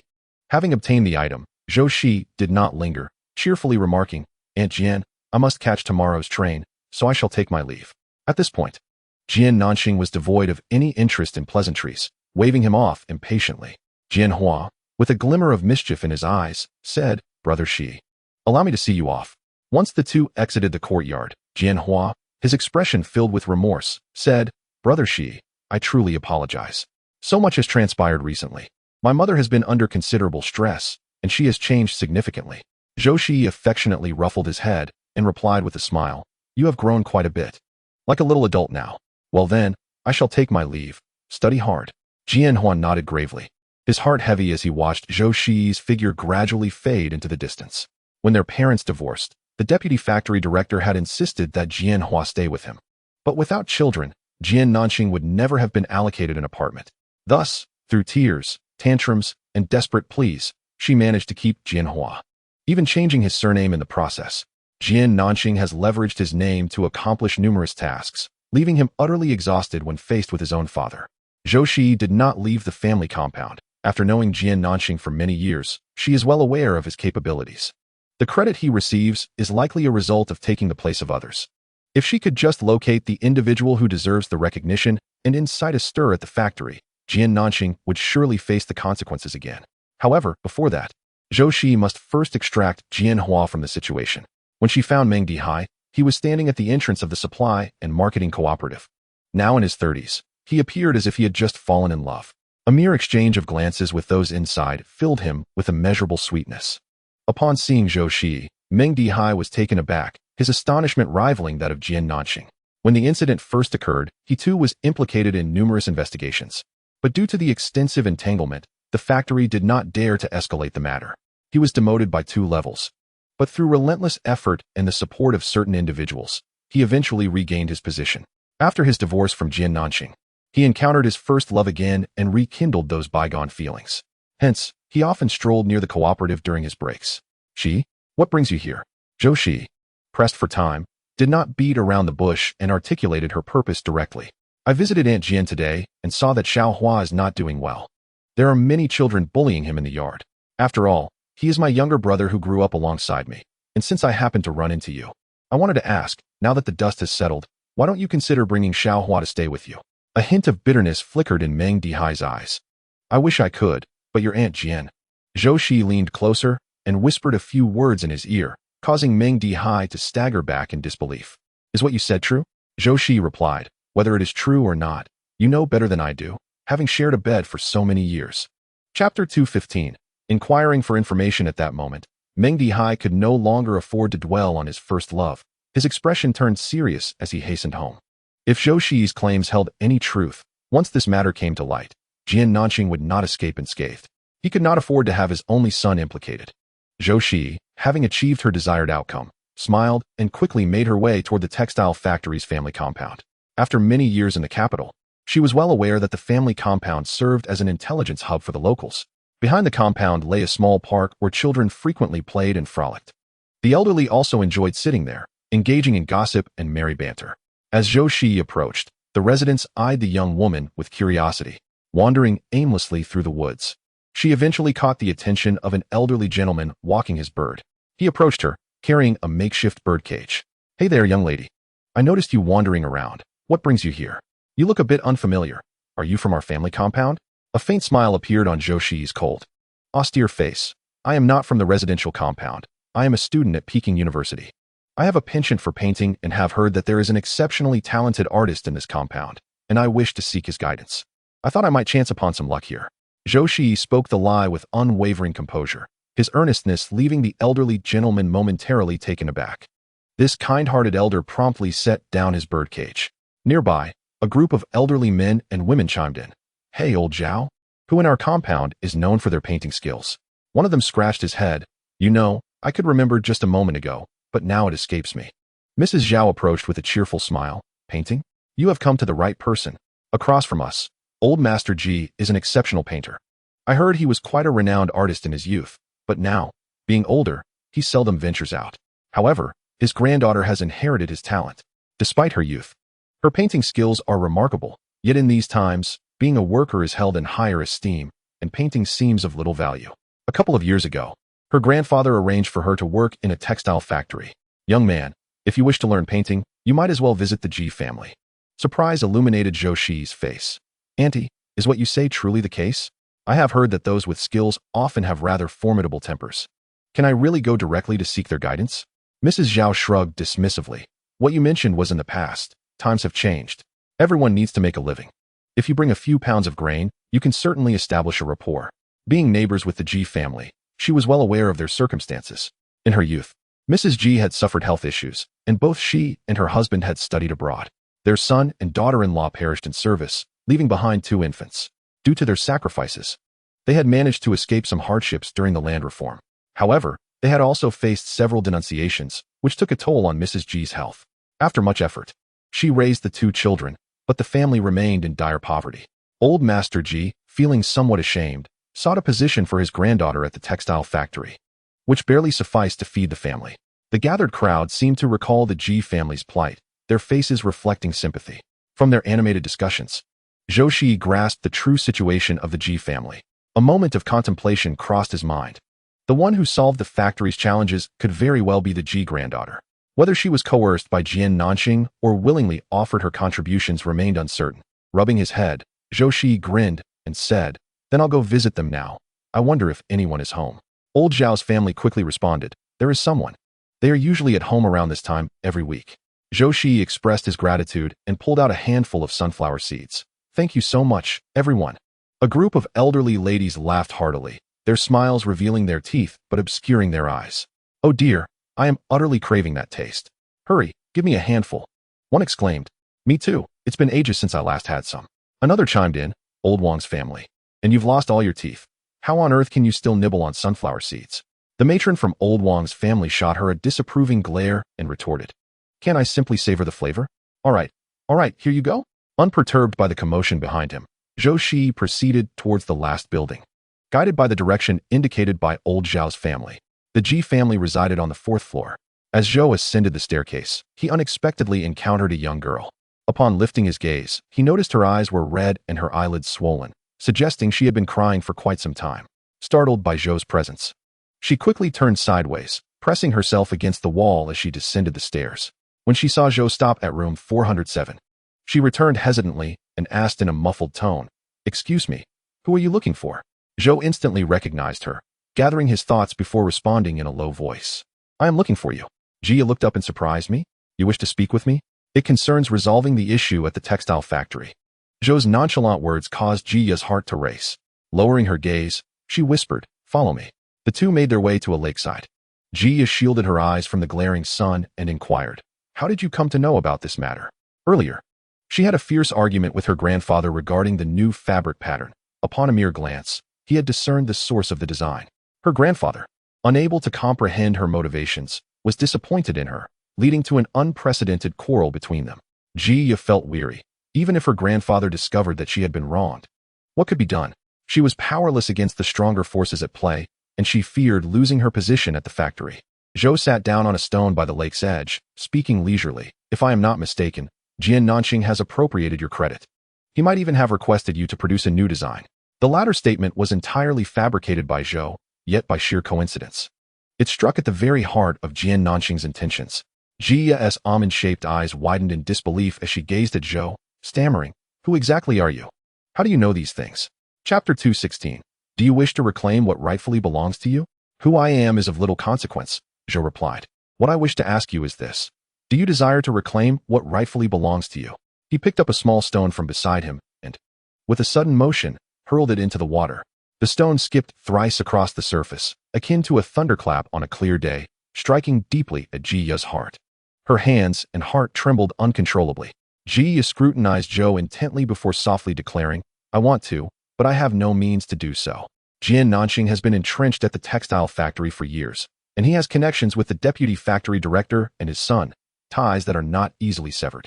I am but an ordinary employee. How could I possibly contend with them?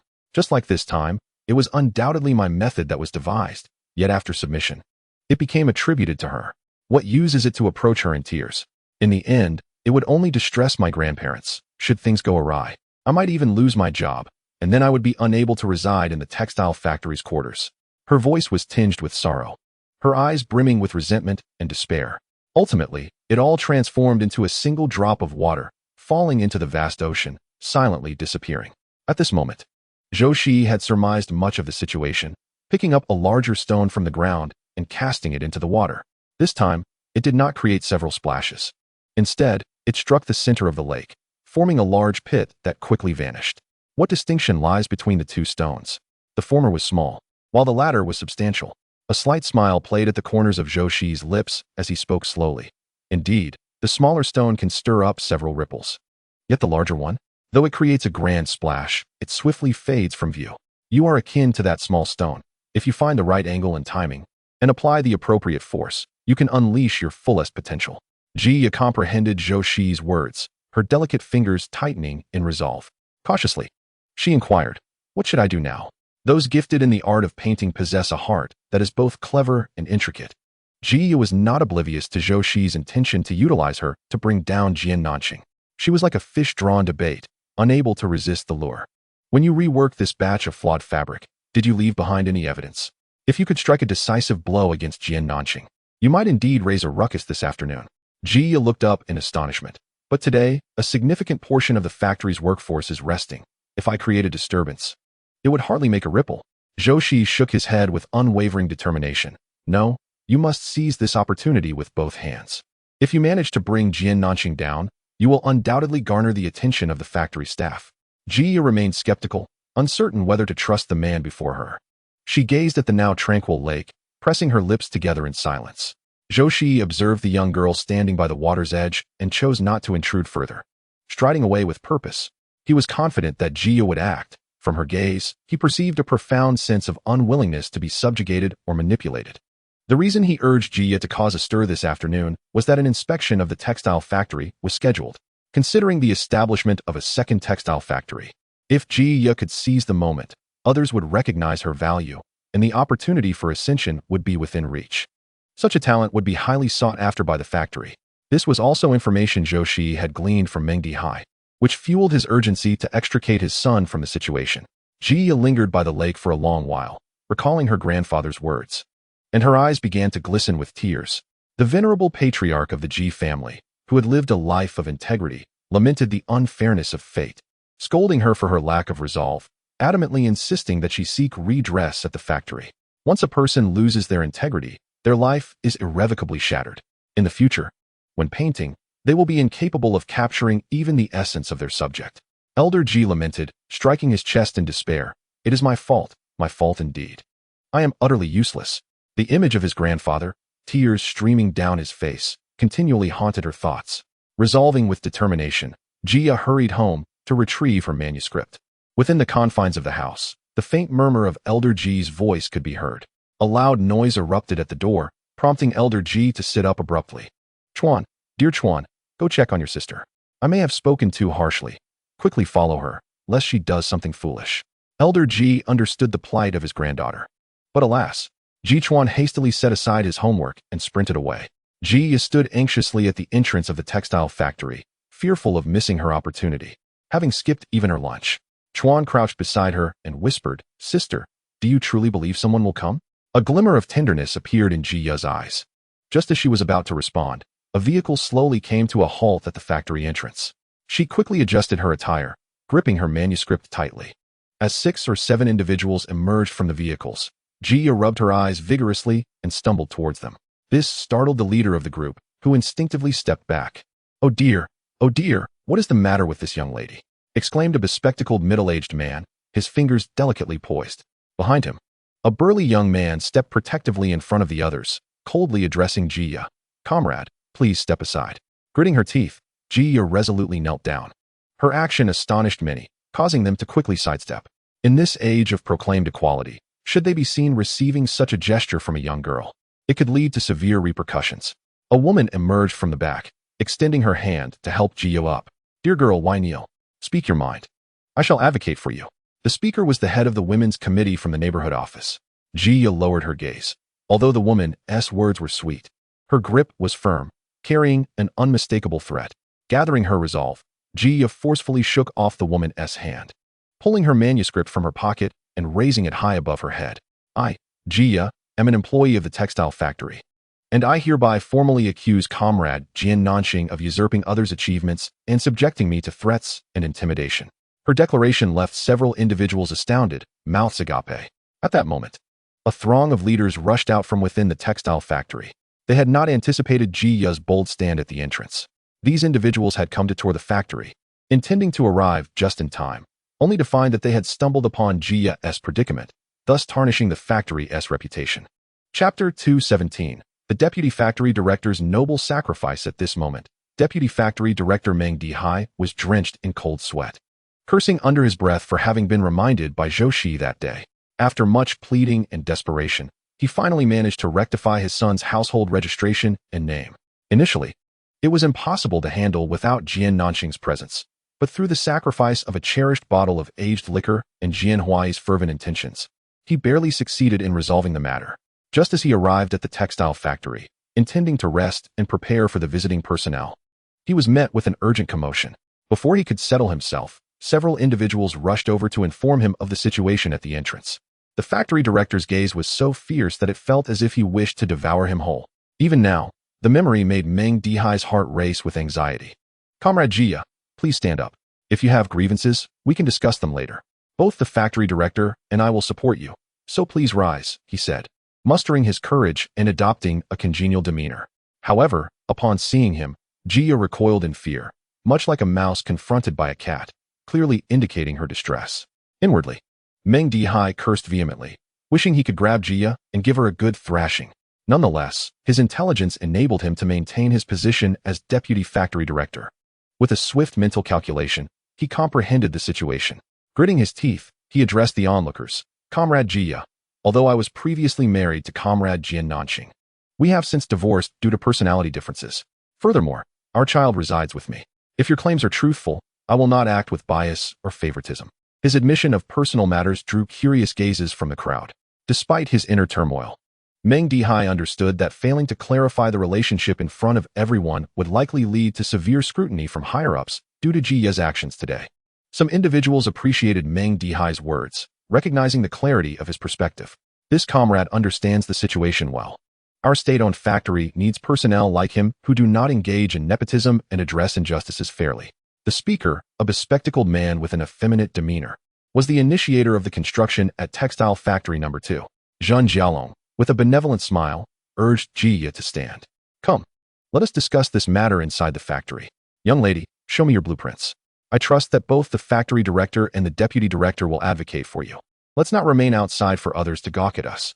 The entrance of the textile factory had already attracted a considerable crowd, all pointing and whispering. It wouldn't be long before this incident spread throughout the capital like wildfire.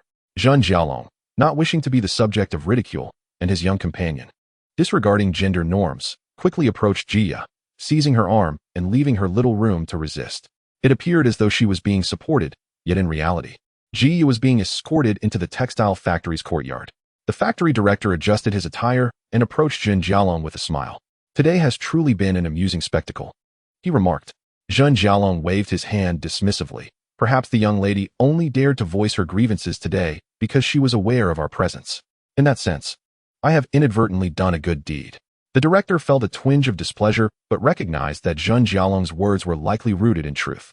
Were it not for the newly established textile factory No. 2, which had received special approval from higher authorities to introduce new equipment. He would have little interest in engaging with this effeminate individual. A throng of dozens inspected the factory, the inventory, and other facilities.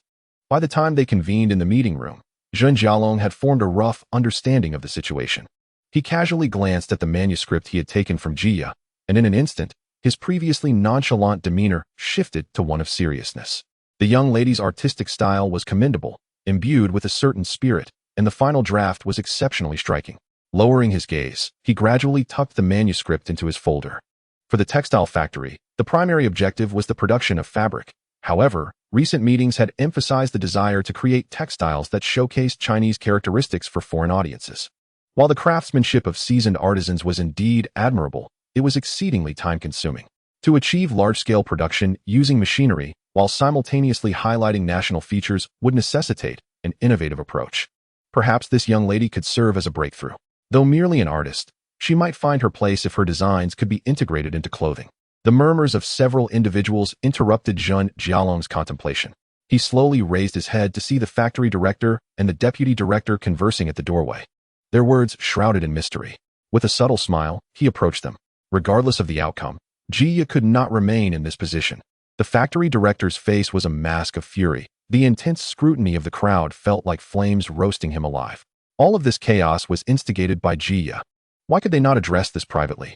Must it be escalated to such proportions? Now, the entire textile factory was the subject of mockery. Meng Dihai, expressing his dissent, interjected. Director, please temper your anger. This situation is not entirely our fault. Jia's actions were indeed quite radical, but if we were to dismiss her, what would the outside world think of us? The director replied, then what do you propose we do? This debacle stemmed from your earlier actions. Overwhelmed with frustration, the director scratched his head, exasperated by the constraints of the situation. Nothing can be done. It's not like this is a personal issue of mine. I shall wash my hands of it. Just as Meng Dihai was about to respond, he noticed Zhou Shiyi approaching slowly and promptly closed his mouth, signaling to the director that someone was arriving. Zhou Shiyi had overheard much of their conversation and couldn't help but inwardly curse. What a pitiful group, clinging to their pride while allowing a promising talent to be overlooked. Clearing his throat, he suggested, Gentlemen, let us discuss this in the meeting room. We have had a sufficient overview of the textile factory. The factory director swiftly composed his expression, gesturing with a smile for Zhou Shiyi to enter. Jia was assigned to a separate room, her heart brimming with anxiety, feeling regretful for her overly aggressive approach. She should have infiltrated the textile factory first before exposing the matter. Now that it had escalated so dramatically, the factory was in disarray. They would either accuse her of deliberately framing Jian Nanqing or conduct a thorough investigation to clear her name. But she feared she would be relegated to a lifetime of menial work in the textile factory. After all, no one would want to promote a troublemaker. Reflecting on Zhou Shiyi's words, she lowered her head in despondency, questioning why she had placed her trust in a complete stranger. Chapter 218. Arguing with Reason. Meanwhile, Jian Nanqing also received a notification from the textile factory. The woman delivering the message had a glimmer of schadenfreude in her eyes. Comrade Jian, the director requests that you hurry to the textile factory. This situation has stirred quite a commotion. You should ponder it carefully. A wave of unease washed over Jian Nanqing. But as a thought crossed her mind, she regained her composure. Jian Hua was her shield. As long as Jian Hua remained on her household registry, Meng Dihai would have no choice but to protect her. There would be no repercussions. A mere employee could hardly stir significant trouble. Comforting herself with these thoughts, she made her way through the textile factory's residential area, where the prying eyes of many ultimately breached her defenses. With a stern expression, she mounted her bicycle and pedaled swiftly towards the factory. Upon entering the factory's office, she sensed an unsettling atmosphere. Anxiously, she learned that Jia had lodged a complaint at the factory's entrance, causing her vision to darken. A young man stationed at the office entrance raised his hand to stop Jian Nanqing. Comrade Jian Nanqing, please proceed to the second room on your left and wait. The leaders are in a meeting and will address your matters shortly. The grand display heightened her trepidation. Upon entering the second room, she was confronted by Jia, who was seated inside. A flash of anger ignited in Jian Nanqing's eyes. Glancing at the unguarded door, she swiftly closed it behind her. With a tone laced with sarcasm, she remarked, who would have thought, at such a tender age, you possess such cunning. You even knew to complain at the entrance. And the visit from the leaders was known only to a select few higher-ups. How did you come by this information? I must admit, I underestimated you. As Jian Nanqing's ire escalated, It felt as if an invisible hand was tugging at her emotions. She observed Jia, wide-eyed and silent, resembling a frightened rabbit. This demeanor reminded her of someone from her memories, that vixen who had driven Meng Dihai to divorce her without hesitation. Such women were rarely virtuous, making it seem as though they were the victims of cruelty. Jiya's appearance left Jian Nanqing wondering which leader she had seduced to obtain this information. What a shameless temptress. The more she pondered, the angrier she became, even forgetting her original intent. With a fierce resolve, she lunged towards Jiya, intent on striking her face. Jiya originally had the ability to evade, but suddenly recalled something, and thus, she braced herself and endured the slap from Jian Nanqing. The crisp sound echoed as Jiya's head turned slightly to the side. This action jolted the furious Jian Nanqing into full awareness. Observing the swelling on Jiya's face, Jian Nanqing's hand trembled with rage. She exclaimed, "Why didn't you dodge? You could have easily avoided it. I see now. You wretched creature, you merely wish to frame me. With that seductive facade, whom do you expect to come to your aid?" Jiya covered her face with one hand, her eyes glistening with unshed tears, portraying the image of a pure and wronged flower. This was not an act. Her inherently cool temperament, combined with her delicate features, made her tears evoke deep sympathy. Indeed, she had orchestrated this slap against Jian Nanqing, but such means are warranted when confronting a villain. Despite her mounting fury, Jian Nanqing dared not retaliate further. At that moment, the door swung open, abruptly halting Jian Nanqing's tirade. A group of over a dozen individuals stood at the entrance, including the factory director, the deputy director, the head of the street office, and several others she did not recognize. Jian Nanqing felt her legs weaken beneath her, nearly collapsing to the floor. She quickly grasped the table for support, and with a swift thought, pinched her own thigh. Covering her face, she lamented, "Director, I have worked at the textile factory for many years. You are well aware of this. Throughout these years, I have been diligent for the sake of the factory. Why would I seek to usurp the achievements of a young girl? This is clearly slander, and my reputation is known to all in the factory." Her sobs were heart-wrenching, akin to a daughter mourning her deceased father. Out of the corner of her eye, she gauged the crowd and noticed the director's hesitation, which gradually calmed her frantic heart. After all, involving family members, Meng Dihai remained silent. However, disdain flickered across his face, for he had once been deceived by Jian Nanqing's demeanor. The truth was that she would stop at nothing to achieve her goals. Reflecting on his encounters with Jian Shui, Meng Dihai felt a pang of anguish. He had written numerous letters, to which Jian Shui had responded, only for them to be intercepted by Jian Nanqing, who impersonated Jian Shui to send a farewell letter to Meng Dihai. During this time, she took advantage of her position as Jian Shui's cousin. They were all convinced, leading to Jian Shui's heartache as she married far away, until their paths crossed again not long ago. Meng Dihai closed his eyes, suppressing the tumult of thoughts within, remaining silent. Was there perhaps a misunderstanding in all of this? A woman, somewhat hesitant, spoke up, expressing her understanding of Jian Nanqing's character, having had a good relationship with her. Another man chimed in, "I also tend to believe in Comrade Jian Nanqing. I have encountered Comrade Jiya once or twice. Her conduct has always been unremarkable, without anything exceptional." As she witnessed the crowd's bias towards Jian Nanqing, Jiya's sense of injustice intensified. She rose to her feet and slightly turned her head to reveal the swelling on her face. Should diligent work each day be dismissed as merely conventional? I find myself at a loss for words. Many within the family compound are aware that my grandfather possessed a talent for painting in his youth, and I have been grasping a pen since the tender age of 1, even before I could properly wield chopsticks. This time, when the machine malfunctioned, I scrutinized the patterns thousands of times. After countless sketches, I finally discovered the perfect angle to re-render this batch of fabric.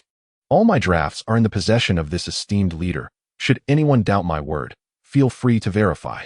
From the initial calculations to the final formation, each piece bears my signature and the date. This is a habit I have cultivated over many years. Her resounding words drew the attention of the crowd to her face. Upon noticing the swelling upon her visage, Zhang Jialong inquired with surprise, "What happened to your face? You seemed fine just moments ago." Jia, sniffling with indignation, replied, "I merely had a brief argument with Comrade Jian Nanqing, who resorted to striking me without provocation. If she were not guilty, why would she act in such a manner?" Her remarks left Jian Nanqing visibly flustered, glancing desperately at Meng Dihai, seeking his support.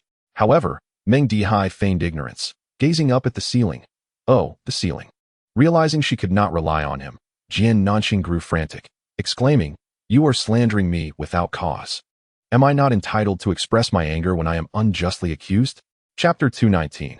The truth revealed. The more she spoke, the more justified she felt. And Jian Nanqing became increasingly assertive. Your grandfather could paint, and you can too. This proves nothing. Creating fabric is entirely different from painting, and it's as if no one else possesses the ability to draw. Jian Nanqing felt a sense of pride. She had invested considerable effort to imitate every move of Jian Shuer. Each party held firm to their stance, and although this dispute was not his concern, Zhen Jialong could not help but feel pity for the tearful girl. He stepped forward, stating coldly, I have reviewed this comrade's drafts. They indeed show a gradual development, and I have gleaned some insights from them. Let us proceed to the conference room, where both parties can present their accounts. The factory director was displeased with Zhen Jialong's interference, as it suggested his own ineffectiveness. Nevertheless, this was the most prudent course of action. A mere exchange of words left Jian Nanqing flustered. Feigning composure, she furrowed her brow and said, You go first. I am eager to hear what you have to say. Jia, undeterred, seized a piece of chalk from the table and began sketching on the blackboard.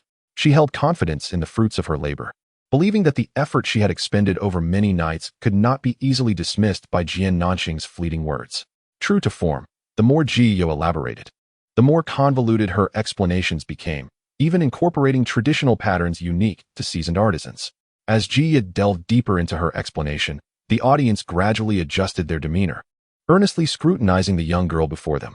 Even the factory director exhibited signs of surprise, initially believing her to be a mere fortunate accident, only to discover she possessed genuine skill. Jian Nanqing felt increasingly anxious, struggling to recall Jiya's words. At that moment, Jiya's voice abruptly ceased as she slowly set down the chalk, picking up a cloth to meticulously erase any traces left behind. My discourse has concluded. Now, I invite Comrade Jian to take the stage. A true expert's prowess reveals itself in moments like these. Jian Nanqing forcibly steadied her thoughts and gradually picked up the chalk to begin speaking. After spending so many years in the textile factory, she quickly grasped the gist of the matter and managed to articulate her points somewhat coherently. However, it was evident to anyone with a discerning mind that there was something amiss. Zhen Jialong, with a half-smile, remarked, So, you are Comrade Jian Nanqing? Without substantial evidence. We are all aware of the textile factory's case. It is impossible to turn the tide without thorough research and calculations. Do you possess any manuscripts to substantiate your claims? One cannot simply gesture and expect to resolve the issue. Jian Nanqing stammered for a while, but could not utter another word. At that moment, Deputy Factory Director Meng Dihai stood up. Jian Nanqing, I am utterly disappointed in you. Jian Nanqing, already in a state of panic, lost control completely upon hearing Meng Dihai's words. What kind of person are you, Meng Dihai? Do not forget that my son is still on my household registration. The threat in her words was unmistakable. If she were to face consequences, Jianhua would not escape unscathed either.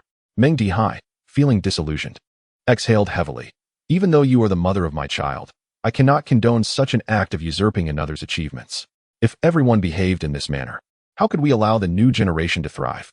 Director, I bear some responsibility in this matter.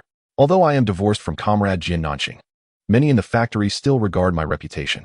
It is likely for this reason that this young lady resorted to such desperate measures.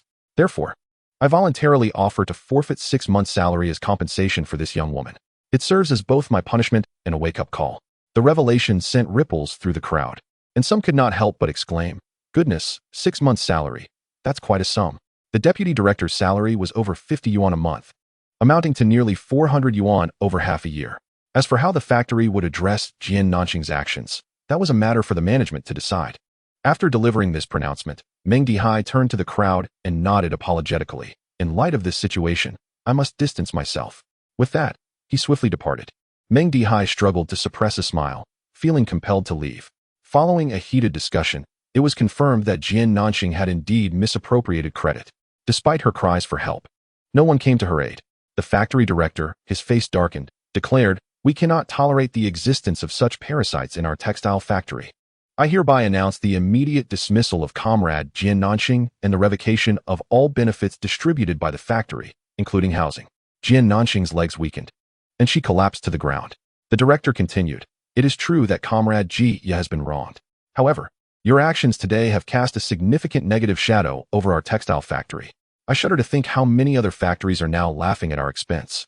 Your actions are decidedly misguided. Do you not believe that someone would advocate for you at the factory? Must you escalate matters to such an embarrassing degree? As the saying goes, let bygones be bygones. It would be prudent for you to remain diligently within your workshop henceforth and refrain from engaging in these frivolous antics. This remark was directed at Zhun Jialong and his associates, conveying a clear message. Let us consider this matter concluded and refrain from disseminating it further. Should it escalate, it would bring disgrace upon us all. Ji Yaxin felt a sinking sensation in her heart.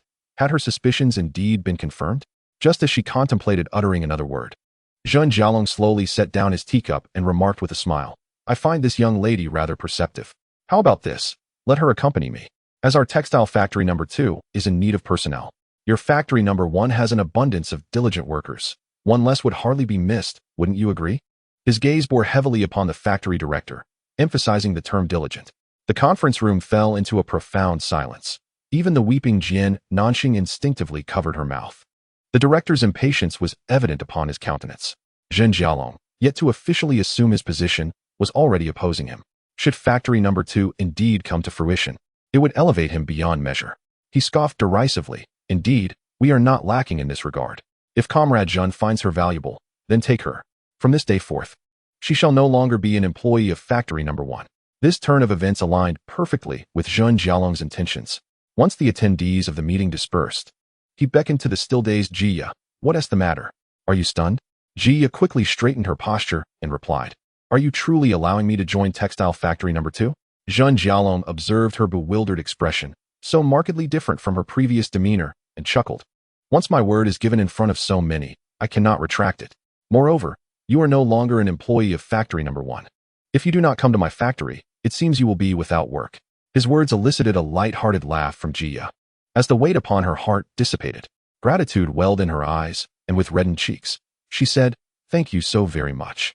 Zhun Jialong lifted his teacup to moisten his parched lips and waved dismissively. Let us not be too hasty with the thanks. A sudden apprehension gripped Jia as she recalled whispers from the factory concerning female employees who engaged in inappropriate relationships to climb the ranks. Her heart raced like a drum, thumping incessantly. Tentatively, she inquired, Is there, any condition attached? She resembled a startled fawn, her hands clutching the hem of her garment tightly. Having lived over 30 years, Zhun Jialong easily discerned her thoughts. He shook his head in mild exasperation. What are you imagining? I do have conditions, but they are solely for the benefit of textile factory number 2. Recognizing the confidentiality surrounding this matter, he waved his hand. All right, go to factory number 1 to handle your resignation procedures. Report to factory number 2 the day after tomorrow. Do you know where it is located? Jia shook her head in confusion. No, I have not heard of it. Zhun Jialong gestured toward the southwestern corner, indicating the newly constructed factory. Presumably the second textile plant, which had yet to commence operations. The details of the establishment eluded everyone. After a moment of contemplation, Jia experienced a sudden realization. Recently, she had engaged in discussions with the female employees at the factory regarding the purpose of the 2 new factories. I am aware of that place, she stated. Having agreed upon a time, Zhun Jialong strode purposefully towards the exit. Jia composed herself and swiftly processed her resignation. As she exited the textile factory, Ji Chuan awaited her anxiously at the entrance. Upon her emergence, he rushed over, exclaiming, Sister, are you all right? Jia's fair visage blossomed into a radiant smile. I'm fine, it has been resolved. Let us return home. Due to this matter, the deputy factory director had granted her compensation, and now she found herself in possession of considerable funds. He even provided me with several tickets. Didn't you mention wanting Grandma to craft you a new pair of shoes a few days ago? Come, let us purchase some items at the textile factory. And don't forget to get some of your beloved peach crisps. Ji Chuan abruptly halted, a serious expression overtaking his face as he gazed at Jia. Sister, is it truly resolved? Understanding his concerns, Jia playfully tapped his head. Of course it is resolved. Would I deceive you? With her reassurance, Ji Chuan finally exhaled in relief. He took the bundle from Jia and carefully draped it over his shoulder, saying, Grandfather asked me to tell you that he spoke too harshly today. Jia burst into laughter at the thought of her grandfather's awkward demeanor. Her spirits lifted. It was fortunate that her grandfather's reprimand had awakened her. Otherwise, Zhou Shiyi's words alone would not have been sufficient to embolden her.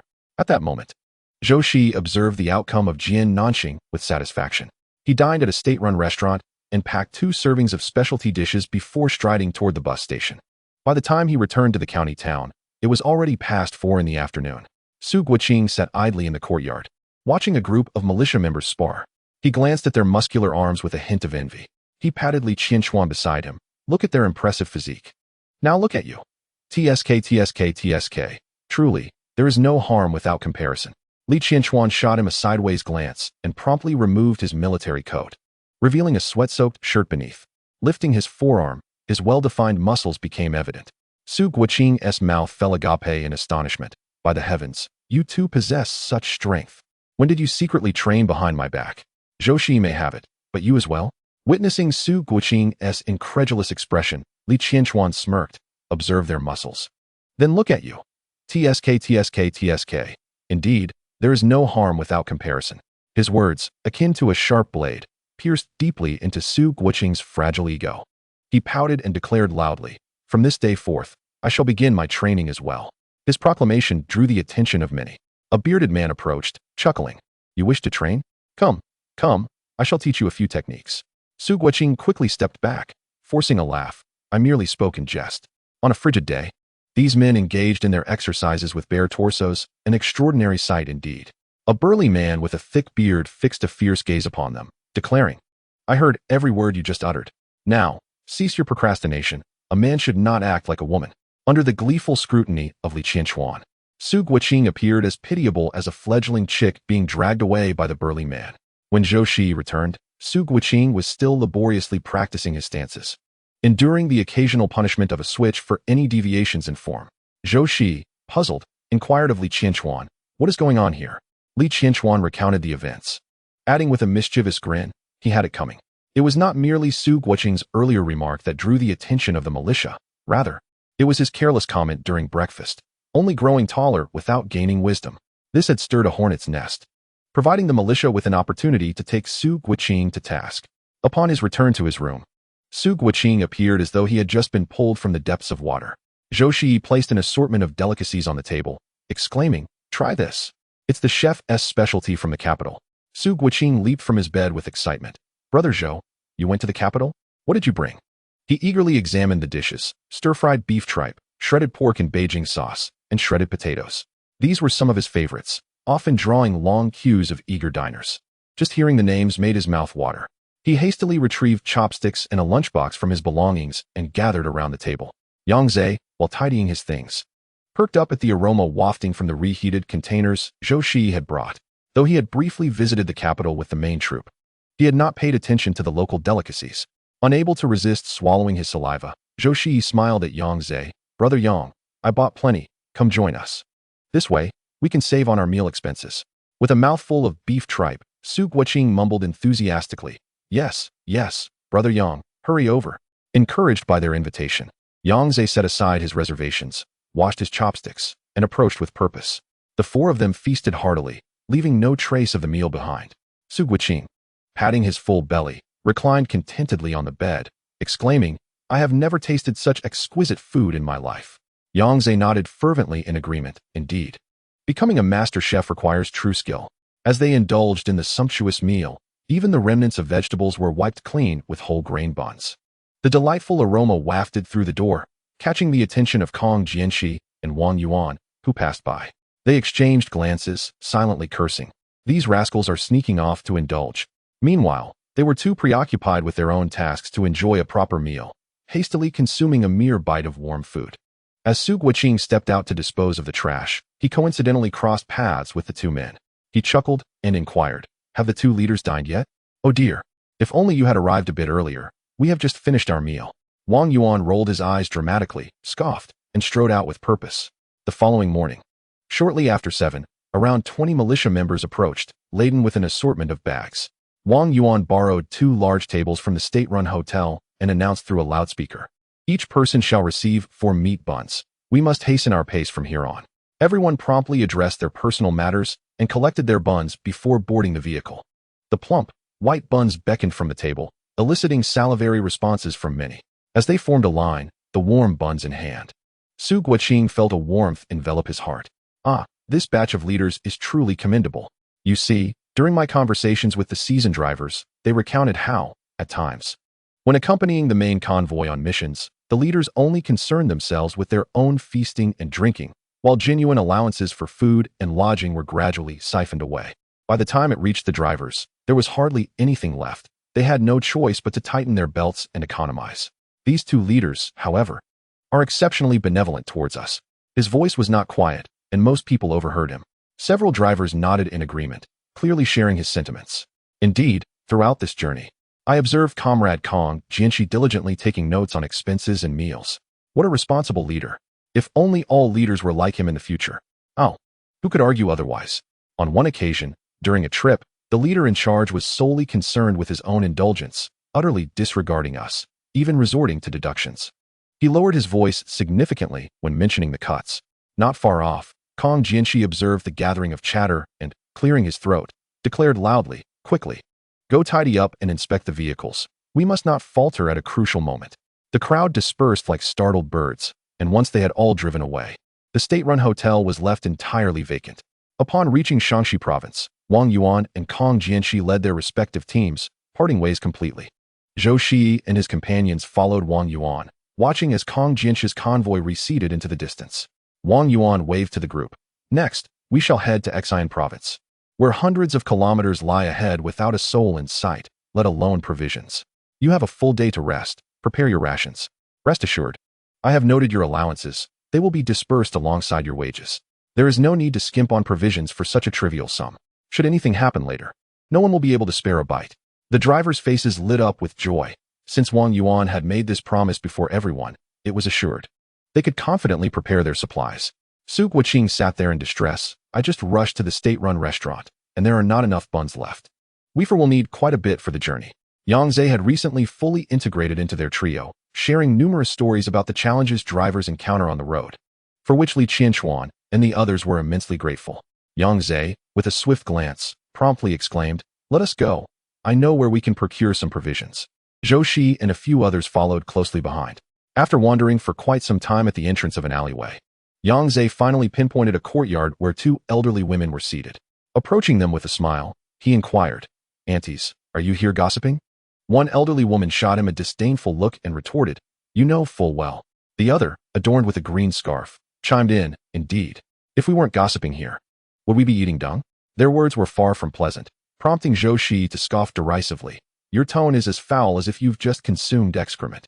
Everyone here is not a fool." Yang Ze's earlier remarks were clearly friendly, yet you both responded with mockery. Fuming at Zhou Shiyi's words, the elderly woman trembled with indignation. Grasping her cane and preparing to strike, Yang Ze quickly maneuvered Zhou Shiyi aside.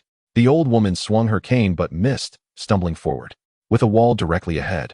Had no one intervened, she would have surely met with a disastrous fate. Quick-witted, Zhou Shiyi seized her cane, yanking her back just in time.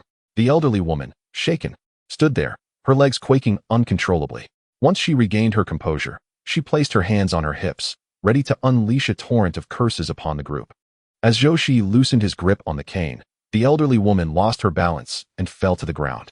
Instantly, it was as if a hornet's nest had been disturbed. She began to wail dramatically, "Oh heavens, bear witness. These four young men are bullying a 60-year-old woman. Woe is me, is there no justice left in this world?" The elderly woman in the green scarf, observing the well-dressed youths, also decided to join her on the ground, exclaiming, "Woe is us, we are two old women at the end of our days." Her shrill voice silenced the smaller elderly woman nearby, who disdainfully turned her head away. Zhou Shiyi grimaced. It was evident these two were attempting to extort them. Su Guoqing, alarmed, jumped up from the ground, exclaiming, You are trying to swindle us. We have not harmed you. If my brother had not caught you, you would have crashed headfirst into the wall." As onlookers began to gather, the old woman's cries grew louder. The expressions around them were filled with disdain, and Zhou Shiyi quickly grasped that these elderly women were not to be trifled with. However, some individuals, regardless of the truth, pointed fingers and scolded, "You four men are bullying two defenseless old women. How can you live with yourselves?" Zhou Shiyi, with a sardonic smile, turned to a bespectacled man. "Your words suggest you are educated. Did your teachers never impart the lesson of refraining from baseless accusations? You arrive at conclusions without discernment, truly believing yourself to be a paragon of justice?" The bespectacled man, momentarily stifled by Zhou Shiyi's retort, felt a surge of irritation and, with a defiant stance, demanded, "Then what do you propose happened? Why do they not swindle others, but have chosen you?"